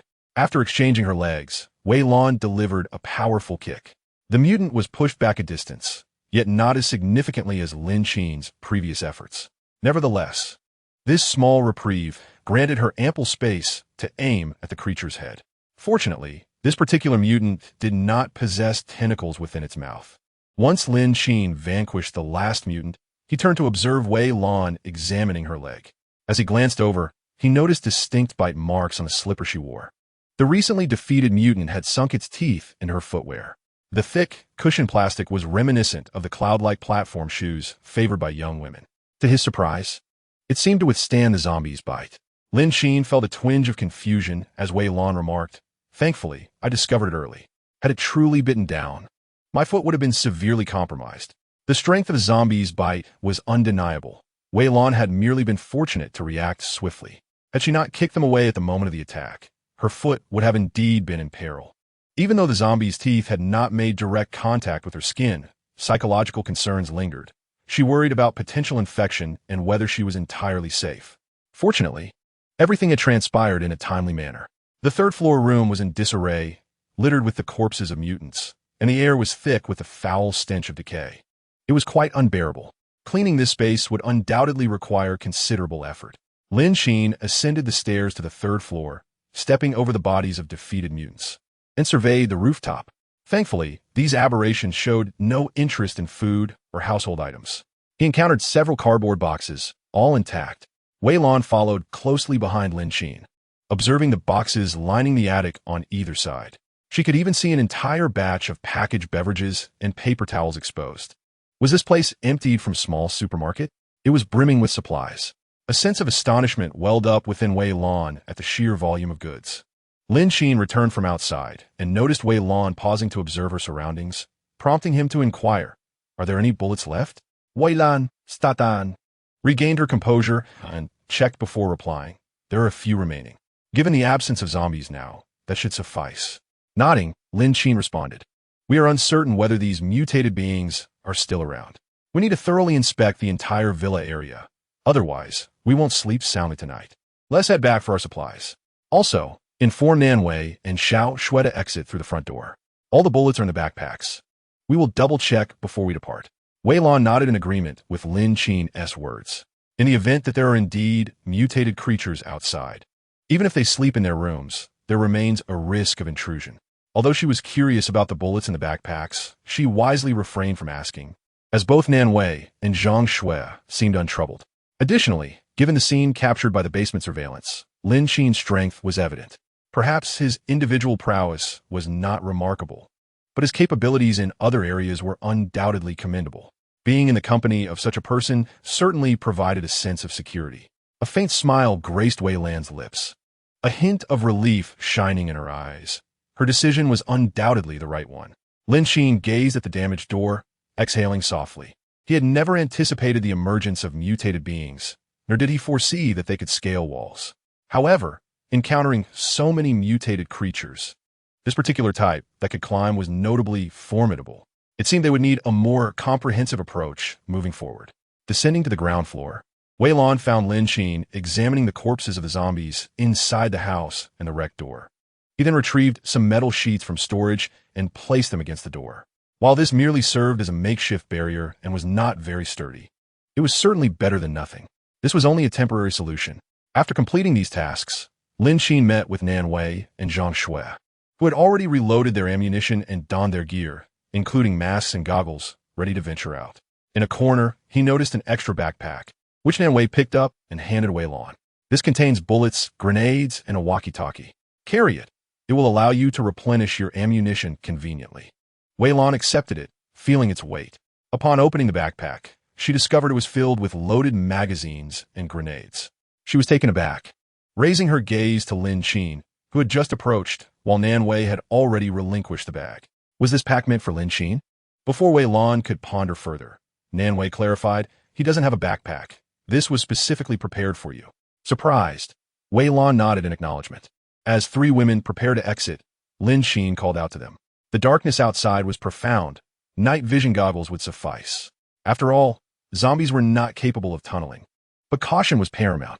The obscurity outside rendered goggles far less effective than night vision devices. The trio reached out to accept them. Zhang Shui and Nan Wei exchanged no words, donning the apparatuses immediately. Wei Lan regarded the familiar night vision goggles and glanced up at Lin Qin. Although she felt a pang of curiosity, she refrained from posing any direct inquiries. These devices must have come from the same stockpile as the weaponry. It seemed implausible that an ordinary individual would possess such reserves. It was well known that the authorities maintained far stricter controls over such items compared to other regions, and typical citizens would not have access to them. Of course, following the outbreak of the zombie apocalypse, one could not dismiss the possibility of people acquiring weapons from the police station or other illicit avenues. In such chaotic times, the importance of weaponry could not be overstated. With society in disarray, who would concern themselves with legality? When survival was at stake, no one cared about the means by which they obtained their necessities. Nevertheless, Wei Lan found herself pondering whether Lin Qin might be involved in something nefarious. Instinctively, she cast a scrutinizing glance at him. In this building, aside from the basement, she had not encountered many other places where items could be concealed. Furthermore, having ventured into the basement, she noted the absence of any substantial accumulation of weapons. Indeed, food, plentifully stored in the attic, was what she had observed. The attic was crammed with cardboard boxes. These provisions, if used judiciously, could sustain them for a considerable time, alleviating any immediate concerns about food shortages. It was no wonder they appeared unconcerned about their supplies or in a rush to scavenge for resources. Although the refrigerator in the living room was spacious and filled to the brim, its capacity was not infinite. Considering the lavish meal they had consumed the previous day, it was likely that their supplies were dwindling. In the current market, finding fresh fruits and vegetables was exceedingly difficult, save for those large warehouses stocked with perishables. Yet even if food was not an immediate worry, the origins of these firearms and ammunition remained a pressing question. In her estimation, even if they were sourced from the nearby police station, such a vast reserve of ammunition seemed improbable. Yet Lin Qin did not strike her as a villain, which only deepened her confusion. If this villa were not owned by Lin Qin himself, surely the property management would not permit such extensive modifications. With such wealth, residing in a grand villa, Wei Lan's mind raced. In the next moment, a shadow loomed before her as Nan Wei approached, assisting her in donning the night vision goggles. With a smile, she remarked, "You are likely more familiar with this equipment than we are. Let us proceed. There may still be other mutated entities and zombies outside, but we only need to clear the villa area. There's no need to concern ourselves with the outside. After all, zombies that have not entered for so long are unlikely to breach our defenses. The mutated entities that have managed to infiltrate must have found some vulnerability. Or perhaps they possess the ability to leap over the villa as barriers. Regardless of the scenario, it is evident that there is a flaw in the perimeter fencing surrounding the villa district. With such a breach, it is reasonable to assume that the number of mutated beings in this area is not negligible. Therefore, the purpose of this expedition hardly requires elaboration." Lin Qin, equipped with only a firearm and wearing night vision goggles, promptly stated, "Let us allocate our respective positions. How about dividing into pairs? If we go solo, each person will cover a smaller area, but in the event of a crisis, timely support may be compromised. Conversely, while pairs will cover a larger expanse and take more time, it will undoubtedly facilitate better coordination. We can rely on one another for assistance. And with the radios and earpieces ready, we can call for backup if necessary. How would you like to pair up?" Lin Qin did not impose a team structure. It was entirely up to personal preference. Exchanging glances, Nan Wei suggested, "I will team up with Wei Lan.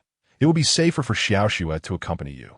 Thus, they delineated the territory into eastern and western sectors centered around the house, with Nan Wei and Wei Lan assigned to the eastern area, while the others would take the west. Though Nan Wei's proposed division was slightly skewed, it was undoubtedly the most efficient and straightforward approach. After all, none could ascertain the exact central point of the villa complex or where to begin the division. The western sector encompassed a larger area than the eastern, yet the latter was besieged by a greater number of zombies. Most of the undead congregated near the front entrance of their villa. If the mutated entities had slipped in from anywhere, it was highly likely to be the eastern sector. However, they seldom ventured into the west, leaving them unaware of the circumstances there. Lin Qin nodded in agreement. That works well. It makes differentiation easier. Taking the lead, Lin Qin pushed open the grand door of the villa and stepped outside. Darkness enveloped the surroundings. The once proud streetlight had long ceased to function due to neglect. Yet through the night vision goggles, the chaotic state of the yard came into view. The security bars beside the entrance were not only collapsed but had several broken rails, a testament to the immense strength of the mutated entities. Next time, iron would be a necessity. The aluminum alloy simply would not suffice. As Lin Qin pushed open the gate to the courtyard, the group began to move out in stages. One mutated entity, perched on the neighboring villa's wall, glanced over before leaping down. A noise echoed from behind, prompting Lin Qin to turn his head. Aside from a few thriving weeds, nothing was visible. Zhang Shui furrowed her brow, seeing nothing in her line of sight. What's wrong? Nothing, just be cautious, Lin Qin replied, having seen nothing of concern. He shook his head and continued, leading Zhang Shui toward the west gate. Though she had long since adapted to the situation, Zhang Shui still felt a pang of unease, uncertain about what might emerge from the shadows at any moment. The two continued their journey, when suddenly, a rustling sound emanated from the edge of the greenery. Zhang Shui tensed, her weapon aimed in that direction. Moments later, a mouse scurried forth from the tangled weeds of a flower bed. Upon realizing what it was, she exhaled in relief. A mouse. To her surprise, the presence of such a creature still lingered amidst the chaos. Zombies were known to be sensitive to sound, yet this species had not completely perished. Our villa district is quite secure. Typically, mice prefer to remain hidden, as it is safer than venturing out. After all, zombies do not dig. Lin Qin explained in a calm tone, his words eliciting a raised eyebrow from Zhang Shui. While the logic was sound, there was something slightly off-putting about it. Nevertheless, she nodded in agreement, intrigued by the oddity of it all. This mouse appeared to be just a regular mouse. The creatures that once soared through the skies had mutated, yet those scurrying along the ground remained normal. Is that not peculiar? As they pressed on, they were oblivious to the darkness behind them, where a swift, razor-sharp claw lunged at the unsuspecting mouse. Chapter 150. Alertness. The Western District was expansive, requiring them to traverse the paths in front of each villa meticulously. However, they did not need to be overly cautious. Merely observing for any signs of breaches would suffice. Even if zombies were present, the mutated beings would surely reveal themselves during their conversation. The surroundings were eerily quiet, devoid of any disturbances apart from that single mouse. Along the perimeter of the villa area, the electric fence appeared intact. Breaches? None were in sight. After walking for over 10 minutes, they arrived at a row of garbage bins, gradually making their way toward the western gate. At this moment, Zhang Shui felt a chill creeping down her spine. Turning back, she saw only emptiness behind her. Rubbing her arms to dispel the cold, she hastened to catch up with Lin Qin, who was leading the way. Lin Qin, I have a terrible feeling, she murmured, tugging at the hem of his shirt. Women's intuition is often accurate, though not infallible. Zhang Shui struggled to articulate her sensation, only able to express it in whispers. Lin Qin glanced back, reassuringly patting her shoulder. What's there to fear? We've encountered zombies before. You ought to cultivate a bit more courage. Zhang Shui frowned. This isn't merely a matter of courage. It wasn't the zombies she feared. Rather, the atmosphere itself was unsettling. It felt as though something lurking behind them was not a zombie, but something far more sinister. Just as Lin Qin was about to jest, a mutated being stealthily approached from a distance behind them. The octopus-like appendages writhed freely, and upon spotting Lin Qin, it let out a piercing howl and charged forward. Lin Qin swiftly pulled Zhang Shui behind him, took aim, and fired. The bullet struck the zombie's head with precision, and it collapsed after just a few steps. As Zhang Shui turned to assess the situation, a mutated creature emerged into view ahead. It crouched low to the ground and let out a roar before leaping towards them. With unwavering determination, Zhang Shui aimed at the mutant, and in a matter of moments, its lifeless body fell to the ground. Lin Qin glanced over, acknowledging her improvement. At the very least, her reflexes were commendable. To swiftly eliminate such a leaping, aggressive zombie, especially under the circumstances of their ambush, was no small feat. After dispatching two mutated creatures, Zhang Shui did not allow herself to relax, her demeanor remaining serious. I feel as though we are overlooking something. The number of mutants should be greater than this, and understanding how they managed to enter is crucial. Could it be that this leaping zombie is the key? Did they jump their way in? Zhang Shui's hypothesis was intriguing, and indeed, it was a plausible scenario, given they had been traversing for quite some time without discovering any apparent breaches. During the day, many of the lower surveillance cameras had been dismantled, leaving only a few positioned at greater heights. As Zhang Shui's words resonated, Lin Qin found himself contemplating her insights. However, the perimeter fence surrounding the villa was not particularly low. But wait, if these creatures can ascend from the first to the third floor, their climbing ability is evidently intact. It is indeed possible they climbed in. Yet, what about those that have tentacles sprouting from their mouths? How do they manage to get through?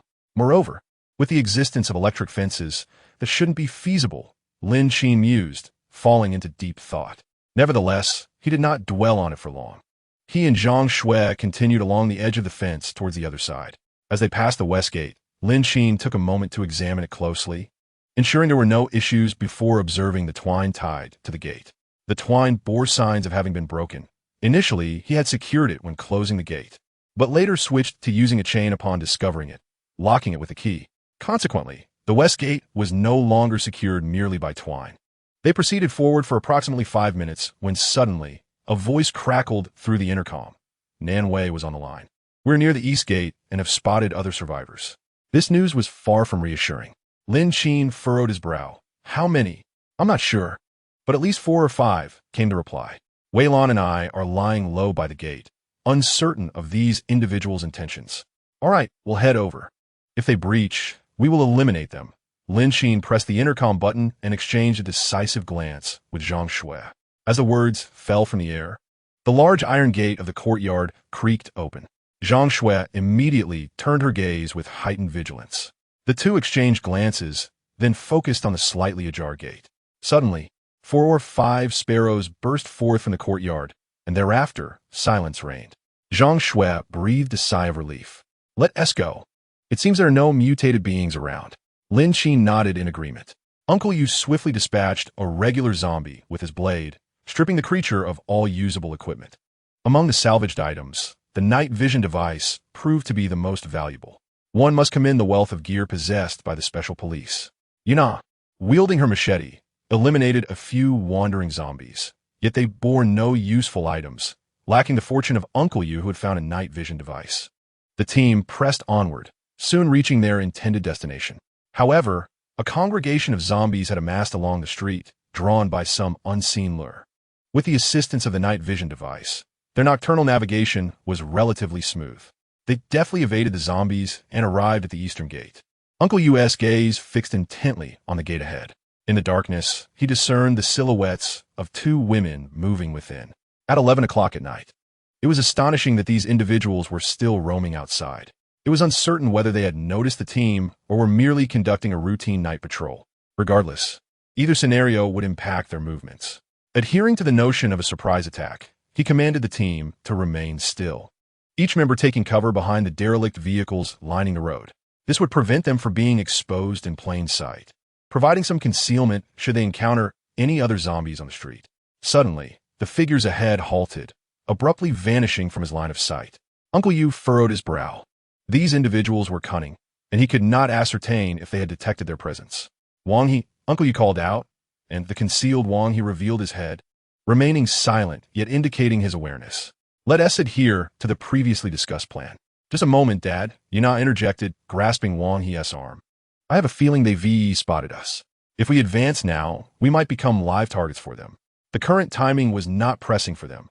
Rather, it was the opposite. If they had indeed noticed them, it was they who would be the more anxious and fearful. Uncle Yu paused, contemplating her words seriously before responding. "Very well, let us proceed as you suggest. We shall wait a while longer." Chapter 151. The zombie that leapt forth the passage of time was merely a matter of perspective, and there was no cause for haste. Moreover, he found merit in his daughter's reasoning. They had suffered significant losses, with the majority of their supplies occupying the building overtaken by the horde of zombies, leaving them with only a few firearms and a scant supply of ammunition hastily taken during their escape. After finally catching a breath, the sudden outbreak of zombies drastically reduced the size of the team. What once was a relatively large group has now dwindled to a mere quartet. In their desperate flight, they dared not seek refuge in any nearby buildings, nor even in the shops lining the streets. Their clothes were drenched, and the scant provisions they possessed had been consumed. To survive, they required sustenance, supplies, and shelter to shield them from the elements and the undead. Yet, where could such a sanctuary be found? Undoubtedly, compared to scouring the desolate shops, this villa district stood out as the optimal choice for hiding from the lurking survivors. Under the cover of night, they pressed onward, initially hoping that the darkness would conceal their movements. It would indeed be a grave mistake to jeopardize their mission through hasty actions. Furthermore, as long as the dilapidated vehicles remained silent, they posed no significant danger, providing ample concealment for their forms. Even if the adversary possessed night vision equipment, they would remain undetectable behind the obscured objects. Of course, based on the intel brought back by Wang He doubted that the enemy possessed such sophisticated gear. If they did, it would give him all the more reason to eliminate Lin Qin. An abundance of weapons was one matter, but to have access to such niche technology would certainly provoke his ire. Who wouldn't desire a team like that? Who wouldn't wish to take their place? To achieve greatness, one must remain composed. Inside the gate, Nan Wei and Wei Lan were unable to ascertain whether the recent movement had been caused by a human or a zombie. After a prolonged silence, they even questioned their own perceptions. They exchanged glances, then Nan Wei spoke into the radio. No need to come over just yet. There has been no movement. They should have left. It was likely that the commotion from the zombies outside the fence had drawn them away. Lin Qin and his companions had barely walked for 2 minutes along the northern fence when they received another message from Nan Wei. Are you sure? Regardless of whether they had departed or were lured by the noise of the undead, it certainly boded ill. The sensation of being watched, even by zombies, was unsettling. Nan Wei hesitated, blinking as she struggled to find the right words. I should, perhaps, be certain. Wei Lan and I were particularly vigilant when we noticed it. We observed for a while, and then it fell silent again. I don't know if it was other survivors or zombies. At first, we were quite convinced, but after so long, it seems more like a zombie. By the end of her statement, Nan Wei's voice had dropped to a near whisper, her uncertainty palpable. Lin Qin exhaled deeply before responding. All right then. How's the inspection on your end? Any issues? So far, he and Zhang Shui had only surveyed half the route and had not encountered anything noteworthy. However, we have managed to eliminate a few remaining mutants. Nan Wei's tone became noticeably lighter. Although no gaps were discovered, both I and Wei Lan encountered several mutants. More mutants. Lin Qin furrowed his brow once again and tentatively inquired, what type of mutant is it? The one that can leap and flash? Lin Qin himself could not ascertain the situation regarding the zombies or how he had entered. If it weren't for Zhang Shui's remarks, it would have been difficult to associate the situation with the mutants. Given that this type of mutant possesses a certain explosive jumping capability, it is certainly a possibility. Nan Wei, however, was not in doubt and replied directly, yes. Lin Qin paused for a moment before stating, I understand the situation now. I will keep a close watch on the specifics. We can discuss it further later. Since you feel it is safe now, let us proceed as we previously discussed. My progress is just average here, and you must not overlook the patrols on your end. By the way, pay extra attention to these leaping mutants. Be wary of them lurking in the shadows where we might not detect them. Stay vigilant. Lin Qin turned his gaze towards Zhang Shui, who continued to patrol ahead, and gave a gentle reminder. Nan Wei nodded slightly and then closed the intercom channel. She exchanged a glance with Wei Lan. Their intercom channels were interconnected. Whatever was said could also be heard by Wei Lan, eliminating the need for further communication from Nan Wei. Wei Lan raised his hand and gestured to Nan Wei. He then bent down, cautiously adjusting his steps. Nan Wei followed suit. Lin Qin and Zhang Shui's search operations were still ongoing. However, the further they went, the greater Lin Qin's sense of unease became. Yet, it remained merely a sense of doubt. Time passed quietly. Uncle Yu and the others, concealed within an old vehicle, had their legs numbed and dare not move, until a figure flickered in the shadows ahead, only to vanish thereafter. Uncle Yu's legs, long since numb, finally received a moment of respite. Just as he intended to shift, a bloodied handprint pressed against the roof of the old car, producing a faint sound. The individuals inside simultaneously lifted their heads, and then, in unison, dared not move, holding their breath. The mutant stood on the car for quite a while before jumping down and leisurely walking towards the eastern gate of the villa area. The 5 people hidden in the car moved their numbed hands. Uncle Yu signaled for Wang He, who was closest to the rear door, to open it. They could not remain here for long. Judging by the size of that mutant, it was quite formidable. They would have to wait. It seemed unlikely they could act tonight. Once these people were overwhelmed by the zombies, they would be worn down, and by tomorrow when they returned, it would likely be too late. There was even a significant chance that they wouldn't need to expend too many resources. Wang He moved gently, fearful of making even the slightest sound, and quietly opened the car door. One by one, the passengers disembarked from the vehicle, each refraining from uttering a single sound. Once everyone had exited, Uncle Yu took a moment to glance towards the eastern gate, ensuring that the mutated beings had not been drawn to their presence. With a sigh of relief, he simultaneously felt a twinge of concern for those on the facade, though the worry was feigned. Yuna, gun in hand, turned to her father, signaling him to hasten his departure. Uncle Yu quickened his pace, and soon the group arrived at a temporary refuge discovered in the daylight. Here, they found a semblance of safety, a place to rest. They drew the heavy curtains, secured the door with a lock, and barricaded it with all the benches from within the room. Chapter 152. A plump prey delivered after confirming their sanctuary was secure. The group returned to the master bedroom, extracting the rain-soaked candles from their pockets. It remained uncertain whether the candles would still ignite. Uncle Yu faced the darkness, extracting the wick and vigorously rubbing it against the master bedroom's curtains. He then produced a lighter. In the pitch black of night, the candlelight glimmered brilliantly, illuminating everything within the room. Wang He and the others lacked night vision goggles, as there was only one in their possession, which naturally had not fallen into their hands. However, Uncle Yu could perceive everything concealed within the shadows, and given the circumstances, it was essential to have someone capable. He would not harm them in this place. The room was indeed safe. Following Uncle Yu, they ventured inside without encountering any obstacles. At that moment, Wang He could no longer suppress a series of sneezes, unleashing 4 in quick succession before finally halting. Uncle Yu's gaze shifted towards him, and just as Wang He prepared for a 5th, he stifled it with great effort. The sound of his sneezing was rather loud, potentially attracting the attention of zombies from other areas. They had painstakingly secured a relatively safe spot, and it would be disastrous to disrupt their tranquility over something trivial. Wang He covered his nose, significantly muffling the sound of his sneezes. Uncle Yu redirected his attention to the others gathered around him. One was his daughter, another was merely a child on the cusp of adulthood, alongside 3 young men, including Wang He, whom he had earlier dispatched. Wang He was far more familiar with the villa than the rest, and his presence was invaluable. At the very least, his knowledge of the villa district was considerably comprehensive. Of course, the weapons at their disposal posed a significant concern. In comparison, their own armaments were almost laughable. Yet, there were no alternative options available at the moment. If only they could acquire heavier weaponry. Uncle Yu could not help but feel a sense of longing. With the light of the candle illuminating their surroundings, the others in the group dispersed throughout the room, searching for anything of value that might prove useful. The room, though modest in size, is an old 1-bedroom apartment. You now discovered a flashlight in the master bedroom, still functional and charged, albeit a tad dusty. The others searched the living room, but found nothing of value. However, in the kitchen cupboard, they stumbled upon a pack of white candles.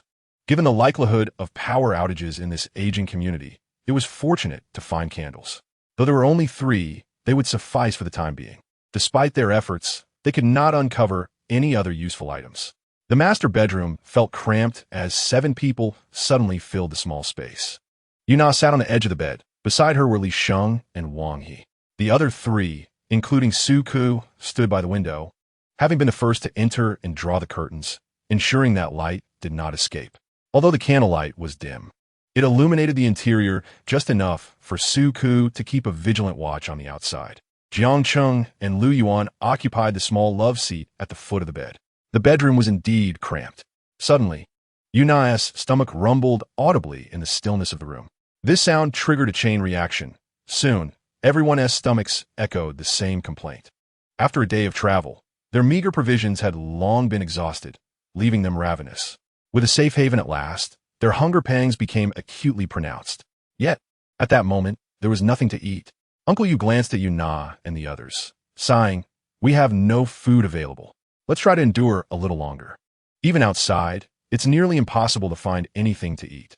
This was indeed true. The outside world had been stripped of edible supplies long ago. Any food that could be found was quickly seized by others. Moreover, most rooms had already been thoroughly searched. To find something to eat, one either had to be extraordinarily lucky to stumble upon provisions in a shop or room, or resort to taking from others. Naturally, survivors were not easily found these days. Everyone feared becoming a target. Suddenly, Suku's voice broke the tension. Their movement. What? Everyone in the room sprang to their feet and hurried to the window to ascertain the situation below. A corner of the curtain was cautiously drawn back, but they were careful not to expose too much, lest they attract attention from outside. Below, two figures were seen carrying oil lamps, moving furtively along the roadside. They even appeared to be hauling something. Before long, the shadows cast by the trees enveloped the figures entirely as they vanished into the opposite building. It was likely that there were other survivors hidden nearby. Yet, what were they carrying just moments ago? Uncle Yu and the others drew the curtains and exchanged knowing glances. A plump opportunity had presented itself. Yuna's stomach growled once more, prompting her to glance over with a hint of embarrassment. Uncle Yu cast a look of resignation, meeting the eyes of the others. Should we go and investigate? This query came from Suku. To be frank, the group had only eaten during breakfast, and after a day filled with running and battling zombies, they were quite famished, especially after darting about at night. Now, having discovered a living soul, there was a possibility of finding some food. With Suku voicing the thought, the others nodded in agreement, eager to see if there was any sustenance to be had. Uncle Yu shared the sentiment and nodded in affirmation. Shauna, wait here for us. If any other survivors intrude, do not hesitate to act. Do you understand? Yuna nodded in response, reassuring Uncle Yu enough for him to proceed. Li Sheng, Wang He, you two will accompany us. After all, having two young men adds to our manpower. They were uncertain of how many people they might encounter, so it was prudent to have more hands on deck. Their immediate goal was to find some food. Equipped with night vision goggles and flashlights, the group set off. However, due to the inky darkness outside and the fear of being detected, they refrained from turning on their flashlights immediately. The group supported one another, following closely behind Uncle Yu as they navigated through the shadows. In a short while, they arrived at their destination. Uncle Yu looked up at the towering building before him, ensuring the area was free of zombies before issuing his orders. Proceed with caution. Do not alarm the enemy. Let's locate our target first, understood? Understood. The corridor within the building was dark and chilling. The team split into two groups, one equipped with flashlights and the other relying on Uncle Yu. The flashlight-wielding group clearly had the advantage, as the illumination allowed them to navigate the interior safely, avoiding any potential hazards of the stairs. In contrast, Uncle Yu's group struggled in the pitch-black corridor, where only he could see clearly. The other teammates fumbled about in the darkness, making their efforts seem rather futile. Having taken only a few steps, Uncle Yu noticed that his companions were struggling to keep pace with him. With only one set of night vision goggles and the flashlights belonging to the other group, their movement was inevitably hampered. Uncle Yu could only proceed slowly, carefully surveying his surroundings. To locate the two individuals from earlier, he needed to find a room that was illuminated. On a pitch-black night, even a faint glimmer of light can be easily discovered. Soon, the team, navigating in darkness, ascended another floor. After passing just 3 households, they noticed a dim light seeping through a crack in a door. They dared not approach too closely, as even the slightest sound could arouse suspicion. Suku directed his flashlight towards his clothing, obscuring the more intense beam, and glanced back at his companions, Jiang Cheng and Lu Yuan. They retraced their steps down the staircase, seeking refuge in the corridor. The three exchanged glances, and Jiang Cheng quietly ventured, "Should we call Uncle Yu? Or should we proceed on our own?" Suku regarded them thoughtfully. After a moment's contemplation, he replied, "Let us summon everyone, just in case the adversary is armed and more formidable than we anticipate. Relying solely on the 3 of us may not suffice. It is wiser to proceed with caution. Jiang Cheng, take the flashlight and go downstairs to find them." Jiang Cheng nodded, accepting the flashlight from Suku, and swiftly descended.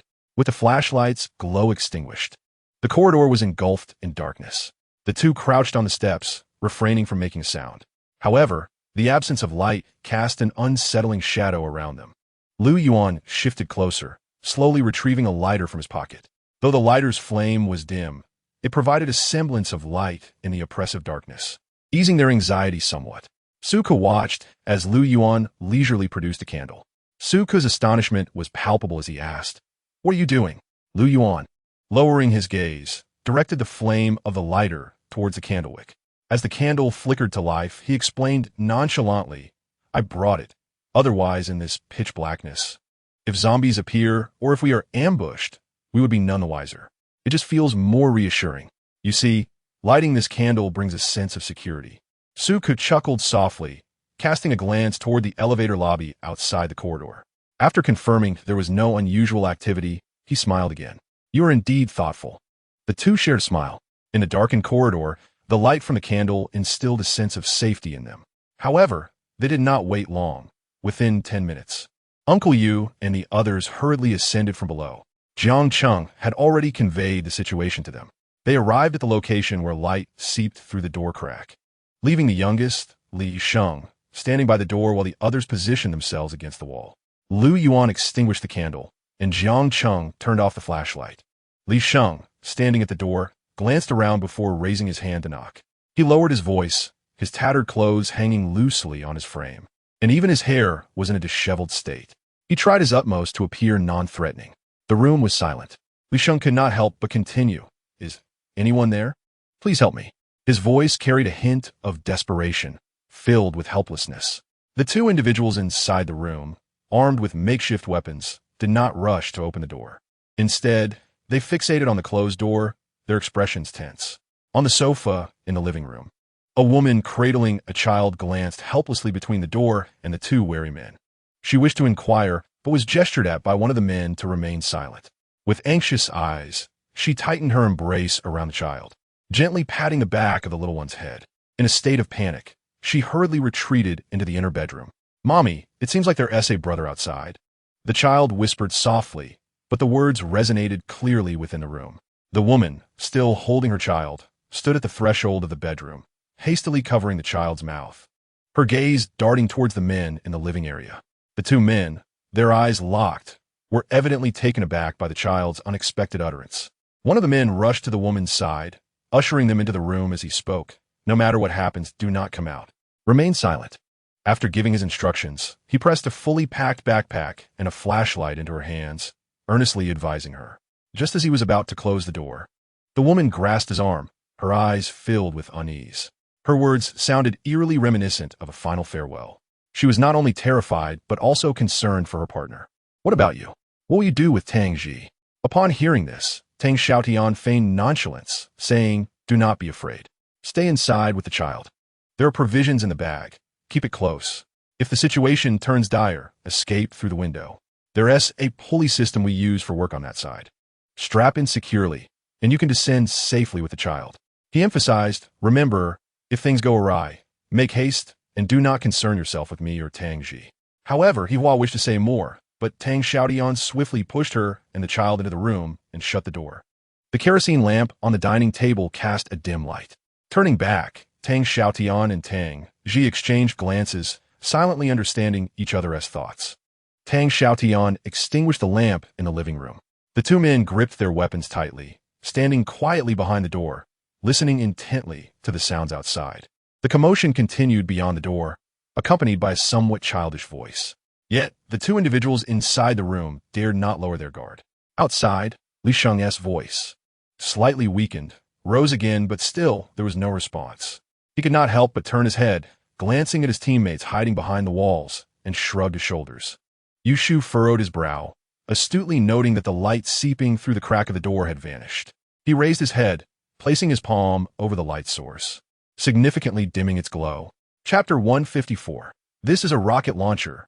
This faint illumination was sufficient for his comrades to discern one another.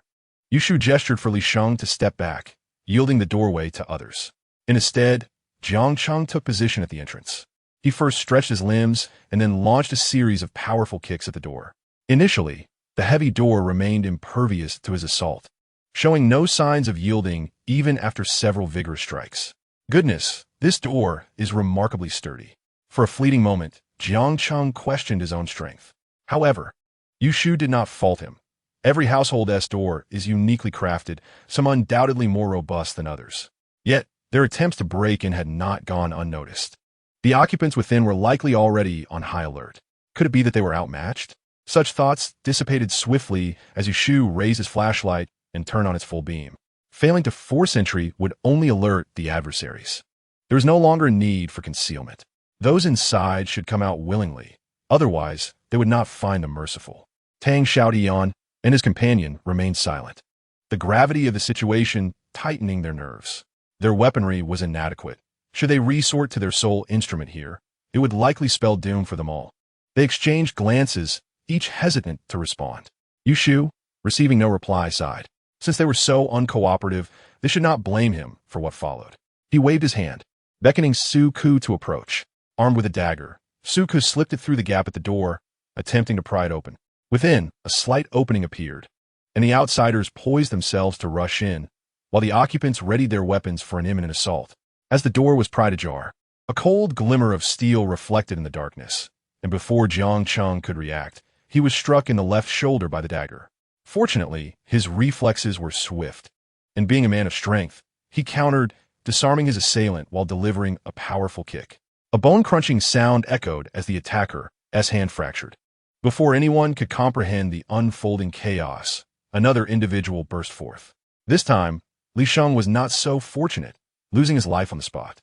Yushu still held the flashlight, its light partially obscured, and the entire scene unfolded with a shocking abruptness. Yet, there was no time to dwell on such matters. Su Ku and the others unleashed a barrage of gunfire into the doorway. The gunshots rang out starkly in the night, alarming numerous survivors. But it also signified that someone would meet their end at the hands of others this night. The gunfire erupted in succession. Yushu stood to the side, directing the flashlight into the room. At the entrance, two lifeless bodies lay on the ground, pierced by bullets, blood splattered all around, a scene of utter devastation. However, compared to others, Jiang Cheng had sustained an injury to his shoulder. Su Ku and the others swiftly moved in, skillfully escorting Jiang Cheng to the living room to tend to his wound. Uncle Yu, with an impassive expression, stepped over the bodies and entered the living room. He raised his hand slightly, beckoning the few individuals at the door to follow him inside. The living room was sparsely furnished, with a solitary box tucked away in a corner. On the dining table rested an oil lamp, likely belonging to the two individuals they had just encountered. Lu Yuan rummaged through the bodies, extracting a half-finished pack of Chunghua cigarettes, a rather extravagant find. Yet, apart from this, there was nothing else of value. Their situation seemed somewhat impoverished. However, the pack still contained a fair number of cigarettes, which he promptly pocketed. Uncle Yu's attention was not on the cigarettes, but rather on the cardboard box piled in the corner. Following closely behind was Wang He, who demonstrated considerable perceptiveness by dragging the box out and opening it piece by piece. A variety of food items greeted their eyes, sufficient to alleviate their immediate hunger. To say they were not elated would be disingenuous. Uncle Yu's tense demeanor finally relaxed, a smile breaking across his face. Meanwhile, Jiang Cheng, having tended to his wound, approached them, observing the bountiful basket of food. Yet, in terms of quantity, it seemed somewhat lacking. Just this one basket? It would not last them long. This time, their fortune appeared somewhat meager, prompting Jiang Cheng to express his disappointment. In the past, they had received bountiful provisions. Uncle Yu, however, remained unfazed, contending that having food was already a positive sign, indicating that more would come in the future. By the way, let's now thoroughly search this place to see if there are any other useful items we can take with us. This box of food suggests there may be more treasures hidden here, so let us investigate thoroughly. With that, everyone dispersed, beginning to search the room. Though not particularly large, it still required considerable effort to comb through. Besides the box of food in the living room, any additional supplies would be most welcome. Uncle Yu stood in the living room, surveying the area. Lu Yuan grasped the bedroom door handle, but found it immovable. There's something amiss here, he said, turning to his companions. Instantly, everyone rushed over. Wang Yi attempted to push the door open, only to discover it was locked from the inside. The door's locked. We can't get in. It seems there might still be something of significance inside. Stand back. I refuse to believe there's a door I cannot kick down, Jiang Cheng declared, stepping forward and preparing to deliver a powerful kick. With a few decisive strikes, the door was rendered inoperative. In the bedroom, aside from the standard large bed and wardrobe, there was little else. However, the window stood ajar, with a rope trailing outside. Someone had made an escape. In a matter of strides, they rushed to the window, but aside from the rope, nothing was visible. Uncle Yu, bringing up the rear, remarked, "Let us not dwell on this. We should first remove anything useful from the room. Let us search thoroughly. Remember, we must be swift. Our time is limited." The bed linens, the underside of the bed, the drawers, and even the wardrobe were all thoroughly rummaged through. To their delight, they discovered more food hidden within the wardrobe, which lifted everyone's spirits considerably. However, Wang He, having turned the bed upside down, found himself dumbfounded at what lay beneath. "What is this?" he muttered softly, but his voice went unnoticed as the others remained engrossed in their search for usable items. This household appeared to have been inhabited for quite some time, with traces of life scattered throughout the room. Wang He's exclamation failed to capture anyone's attention, compelling him to crawl beneath the bed and forcefully extract the objects within. The sound of items scraping against the floor echoed sharply, causing the others to glance over. "What is it?" Wang He remained silent until he had dragged out all the wooden boxes from beneath the bed and opened them one by one. All present were left in stunned silence. "Is this a rocket launcher?" Chapter 155, Move. My goodness, how could such a valuable item be hidden here? After a brief silence, Jiang Cheng could not contain his astonishment. This thing is a formidable weapon with undeniable destructive power. Despite the seemingly worthless scraps in the hands of the two individuals, they had unexpectedly uncovered such a treasure. The eyes of everyone in the room widened in amazement. Uncle Yu excitedly waved his hand, urging, "Quick, let us dismantle it and see what we've got." There were 3 wooden boxes containing the rocket launcher and ammunition. One large box held 2 projectiles, while another contained the launcher itself, which was compact and somewhat short. Although there were only 4 projectiles, they were ample for their needs. They had seen such weaponry on television before, yet being mere common folk, they were unaware of its model. Nevertheless, one thing was certain: with this acquisition, their fortunes were bound to change. Uncle Yu's face lit up with joy. "Go, search for anything else. If there is nothing more, we must leave quickly. Don't forget to take this with us." In the face of such power, food seems rather insignificant. This, however, did not deter them from carrying both food and the rocket launcher. Moreover, lingering in this place was ill-advised. The people in the room continued their frantic search, and aside from the anticipated firearms, they unexpectedly discovered 3 night vision goggles. The object was concealed within the drawer of the bedside table, appearing as though it had never been utilized. The unworldly individual could hardly fathom its use. Uncle Yu couldn't help but utter a curse. The drawer contained an assortment of items, including flashlights and candles. In a living room cabinet, there was also a small canister of kerosene lamp oil. As for the various rusty knives, they held little practical value. It was absurd that these 2 individuals guarded such fine weapons, yet remained oblivious to their potential. Nevertheless, while this item may seem somewhat superfluous, it would serve as a commendable asset for a group like theirs, which relied on seizing others' territories. The occupants of the room continued their search. Aside from a few mundane items of limited utility, they gathered everything useful into bags. The wooden box filled with ammunition proved too heavy for one person to carry, so they opted to transport it jointly. Concerning their food supplies, they collected other backpacks and tote bags to facilitate their packing. 6 individuals, each burdened with various bags, began to lift the ammunition-laden wooden boxes in pairs. Their progress was somewhat laborious. "This is quite cumbersome," Suka remarked, furrowing his brow. They were undoubtedly intent on transporting the food, but the weapons were equally essential. They scoured the house for any bags that could be worn or carried, though their capacity was limited. Most of the food would remain behind. "Let's first move these 3 boxes. I will devise a plan for the food," Uncle Yu contemplated, then directed the group towards the boxes.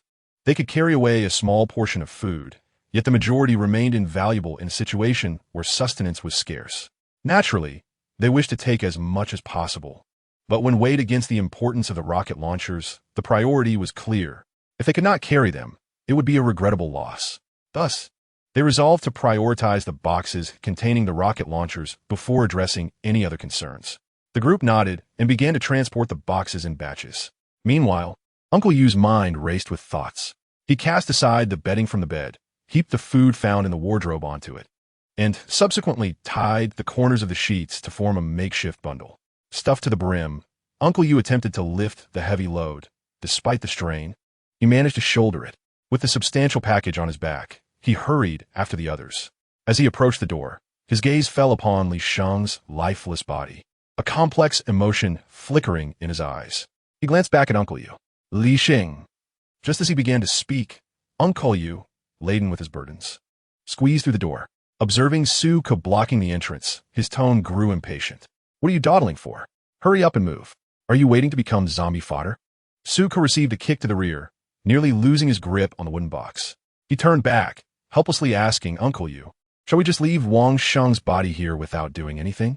Uncle Yu, following Suka's words, glanced over with little fluctuation in his gaze. What do we do? Are you suggesting we carry him back to buy a burial plot? Though his words were somewhat harsh, they held a kernel of truth. With their own survival at stake, they could hardly concern themselves with others. A corpse held little value, especially since he was already injured, and the blood would spread throughout the building. The recent gunfire would surely attract nearby zombies. Their priority was to leave this place swiftly and with urgency. Suka had no alternative but to turn and follow the group ahead. Meanwhile, Li Sheng's body remained by the door, fading into the distance as the light receded. They moved quickly yet cautiously, fearing that within this short span of time, zombies might have gathered downstairs. Should they encounter any, given their current condition, they would struggle to defend themselves. Fortunately, in the darkness, such disturbances would not only rouse the zombies but also other survivors, thereby dispersing the zombies' focus. Soon, they returned safely and successfully to their room. Inside, Yuna had been anxiously awaiting their return, especially after hearing the gunfire, her heart filled with worry. The sound from the corridor grew louder, footsteps quickening, followed by a series of knocks at the door, 3 short and 2 long. The sound was faint, yet Yuna could hear it. Upon opening the door, she saw everyone had returned. Her heart finally eased. Everyone was drenched in sweat, and, as they entered, they placed a wooden box in the living room before collapsing into various positions. Yuna, puzzled by their burden, closed the door and propped a chair against it before approaching to inquire about their haul. The candlelight was dim, casting shadows on the heavy wooden boxes. Even her father carried a large canvas bag on his back. She stepped forward to take it, the weight nearly causing her to stumble. What is this? Weren't you supposed to be looking for food? Why did you bring back 3 wooden boxes? Yuna leaned over the boxes, giving them a gentle pat, her gaze sweeping over the exhausted figures in the room. Uncle Yu stood nearby, placing the heavy canvas bag on the floor. These are all weapons. We did quite well this time. Come, gather around, and help yourselves to whatever you like. Tonight, we feast and drink well. And tomorrow we will head to that villa area with this big fellow. Chapter 156. Discovering issues, Uncle Yu spoke with a buoyant spirit. With this addition to their supplies, conquering the villa area no longer seemed a distant dream. The bag was filled with food, and each of the others had also carried back some provisions. After a brief respite, everyone indulged in a rare feast, leaving behind a considerable amount of food. Naturally, this sustenance would have to be rationed until more provisions could be acquired. Upon hearing this, Yuna's eyes sparkled with excitement. They had procured a firearm, a remarkable item that had brought such joy to the group. She eagerly opened the wooden crate, revealing a military-green object within, which made her eyes widen in astonishment. Dad, this is it. Indeed, just as you imagined. I never anticipated that our unexpected bounty would include such a significant find. It's a delightful surprise. Wang He, please share with us the layout of the villa district tomorrow. It's far too dark tonight for that group on patrol to discern anything. She continued, by the way, bring out the night vision goggles we found. Everyone should have a share. We currently possess only 4 pairs of night vision goggles, although we have ample flashlights. Who among you desires the goggles? They are crucial, and we must distribute them wisely. Wang He, you start by updating us on the situation over there, so we can assess it. Wang He, seated in the far corner with his mouth full, was called upon by Uncle Yu. He swallowed the food and began his briefing. The villa district has 2 main entrances, east and west. We approached through the east gate, which backs onto Lanxiang Lake. As you can see, Lanxiang Lake is akin to a park, filled with trees and grass, an excellent hiding spot. However, the issue lies in the night's gentle breeze. After patrolling the villa district, Lin Qin and his group found no issues. They decided to rendezvous with Nan Wei and her team. They had thoroughly inspected the western area, effectively neutralizing almost all the zombies that had infiltrated the villas. The situation at the east gate, however, remained uncertain. Yet, given the time elapsed without any communication from Nan Wei, it should be manageable. At least, the circumstances can't be too dire. With this thought in mind, The two ambled along, when Lin Qin's keen ears detected a faint sound nearby, prompting them to quicken their pace. At that moment, Nanwei and Wei Lan were nearing the end of their inspection, with only one villa left to check. Perhaps due to their familiarity with the last villa, the two let their guard down. Upon discovering the mutated entity, Nanwei found herself suddenly knocked to the ground. The zombie's claws were razor-sharp, aimed directly at her face. Fortunately, Nanwei reacted swiftly, raising her firearm to deflect the initial strike. However, she was unable to fend off the second claw. Wei Lan, quick on her feet, dispatched the mutated creature before rushing to Nanwei's side, delivering a precise shot to the back of the creature's head as it struggled. The blood of the mutants erupted in an instant, but fortunately, Nanwei was equipped with night vision goggles and a mask. Pushing aside the corpse of the mutant, she swiftly sat up and quickly removed the mask that had been soaked in mutant blood to avoid close contact and potential virus infection. Even the night vision goggles, which had also been splattered with a trace of blood, were taken off. Better safe than sorry. Wei Lan adjusted her night vision goggles and looked at Nanwei, inquiring, "Are you all right?" Nanwei shook her head and climbed to her feet. "I'm fine. That mutant startled me. I didn't expect there to be two hidden here." She brushed off her clothes and conducted a careful inspection. Aside from a slight pain in her arm, there seemed to be nothing else on her body or clothing. However, this was perhaps for the best, as it made her feel a bit safer. The zombies had leaped in from the wall. It would be prudent for them to remain cautious. Wei Lan spoke in a calm tone, her gaze fixed on the spot where the zombies had just entered, revealing a hint of disbelief. Yet, despite this, she appeared remarkably composed. Nanwei, still trying to grasp the situation, asked, "What do you mean?" "Wei Lan, unhudit, et lai." Those two mutants jumped in from the wall. "I'm going to check the situation. You be careful." "All right," Nanwei replied, clearly skeptical. Yet there was a certain credibility to Wei Lan's words. After all, she wouldn't deceive her, would she? However, in the darkness, with her night vision goggles removed, visibility was poor, compelling her to switch on her flashlight and direct it toward Wei Lan. There were no signs of damage along the edge of the fence, but there was the disgusting, viscous fluid from the zombies. Wei Lan scrutinized the area, soon uncovering the source of the issue. Outside the fence, there was an elevated flower bed, lush with overgrown weeds that concealed the breach. Naturally, the leaves of these weeds were also tainted with the remnants of the zombies. She crouched down, pushing her night vision goggles aside, and illuminated the marks on the flower bed and the fence with her flashlight for a closer examination. These mutants seemed to possess a modicum of intelligence. The topmost electric fence remained intact and operational. The problem lay with the fence itself. One section was broken, leaving an opening not much larger than a dog door. These mutants would not have entered on their own. They must have been lured by the sounds emanating from the villa. It appeared that their casual conversations were perhaps a bit too loud. Wei Lan pondered this as she turned around, just as Nanwei limped over, asking, "So, what is the situation?" "Well, it's highly likely that these mutants came from here," Wei Lan replied as Nanwei approached and peered closely. The fence stood upright, each post aligned, yet one the center had broken, creating a relatively spacious gap akin to a dog door. It raised questions about how this had occurred. It did not appear to be mere wear and tear. Curiously, the fracture was relatively smooth, albeit with some uneven notches, as if severed by a weapon. Indeed, few tools could achieve such a feat. Even firefighters would require considerable effort to accomplish it. Moreover, the broken edges bore signs of rust, indicating that this damage was not recent. "Perhaps we should inform Lin Qin about this," Nanwei suggested hesitantly. After all, they had no replacement for the fence. Even if they had iron rods, they lacked a welding machine. Wei Lan remained silent, picking up the headset of the intercom. Chapter 157, A Subtle Atmosphere. "We've identified an issue. Please come over." Building 10.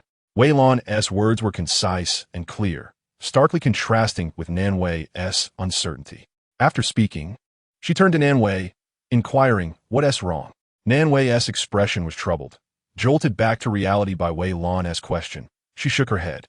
"It's nothing, just pondering what could have caused this. We haven't heard any unusual sounds. The entire villa is surrounded by this iron fencing. Surely, any cutting would have produced noise. Could it be that those few individuals are responsible?" Wei Lan frowned, seemingly deep in thought. By examining the marks on the fracture, it appeared to have been there for some time, suggesting it was unlikely to be the work of those individuals.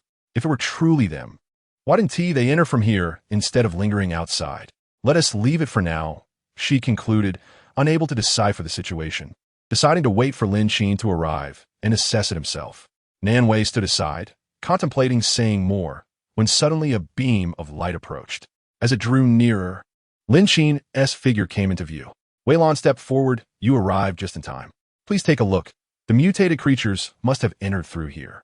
The fracture marks provided no clear indication of when they had formed, but it was evident that the mutants had indeed come from this passage. When Nan Wei and I arrived, we were ambushed by 2 mutants, and they came through this very opening. Lin Qin gazed silently at the fracture. It seemed unlikely that age was the culprit. There was simply a gap. Nonetheless, the current issue had been identified, which was a relief. However, he regretted not having a welding machine, as sealing it up would be a challenge. Never mind, I'll find something to block this off for now. There should be some metal sheets at home. I'll cover it and return in the morning to assess the situation further. Let's head back. Tonight should pose no issues, she suggested. With a nod, Wei Lan and Nan Wei took Zhang Shue's hand and departed. Lin Qin remained behind, scrutinizing the surroundings, his gaze inevitably drawn to the retreating figure of Nan Wei. Earlier, when the electric fence was installed, it was Nan Wei and her team who were responsible for this area, wasn't it? Lin Qin retrieved a metal plate from his storage space and sealed the opening before leisurely making his way back. The hour was late, and all matters would have to wait until the morrow. Upon returning to the villa, everyone tacitly began to tidy up the remnants of the chaos. Lin Qin took charge of the grim scene upstairs, while the 3 women managed the situation below. After all, handling the transport of zombie corpses was a task Lin Qin was better suited for. The aftermath in the courtyard was relatively manageable. A swift cleanup of the fallen flesh and shattered glass sufficed. Thus, after a brief flurry of activity, they were able to wrap things up. Wei Lan was the last to return, and after securing the front door, she observed Nan Wei limping slightly, which stirred her concern. Perhaps you should have it checked. You may have fractured something. Is the pain severe? Any bleeding? Her words were well-intentioned, yet Nan Wei felt a twinge of guilt, finding them somewhat uncomfortable to hear. Her expression grew tense, and, as she looked at Wei Lan, she sensed an underlying implication in her concern. What do you mean? If I'd truly been scratched by a mutated creature, I wouldn't still be unturned into a zombie by now. Wei Lan interjected, that is not what I meant. When I mentioned bleeding, I was referring to contusions or the like. Nan Wei, what I meant was, Wei Lan attempted to clarify, but Nan Wei was already too agitated to listen any further. What do you mean? Do you simply take pleasure in my misfortune? Cutting off Wei Lan, Nan Wei stormed back to her room, leaving Zhang Shui and Wei Lan exchanging bewildered glances. It seemed to be the first instance of Nan Wei losing her temper, a stark contrast to her usual demeanor, even around her friends. Zhang Shui couldn't help but ponder what had transpired between them. She had been present for the entire exchange. Wei Lan's temper, though not particularly mild, had been provoked by Nan Wei's inexplicable outburst. If there had been any awkwardness in their interactions since joining the group, it had now evaporated entirely. Ultimately, they had only spent a day or 2 together. Truly, it was akin to a dog biting El Dong Bin. With a cold snort, Wei Lan concluded her tasks and retreated to her own room. The night passed in silence. The following morning dawned, not particularly bright. The overcast sky threatened rain at any moment, and the atmosphere within the villa felt distinctly peculiar. Even Lin Qin, who was not particularly perceptive, sensed the underlying tension. What transpired between Wei Lan and Nan Wei? Yesterday, it seemed there was nothing of great significance. Breakfast consisted of meat buns and plain congee, a simple means to satisfy one's hunger. However, Lin Qin noticed that Nan Wei's gait was rather peculiar, as if she were injured. There were scars on her elbow, indicating skin was broken. Wei Lan placed a bowl before Lin Qin. He hurriedly turned around and, while accepting it, remembered to express his gratitude. As Nan Wei approached with a tray of buns, she noticed Lin Qin had taken the congee from Wei Lan, rolling her eyes before shifting the tray toward Zhang Shui.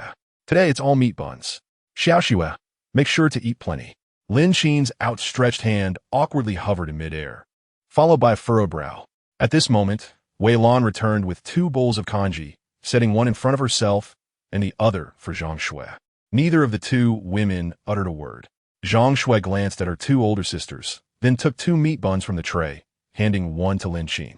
Nan Wei's expression was clearly tense. She said nothing, but her displeasure was unmistakable.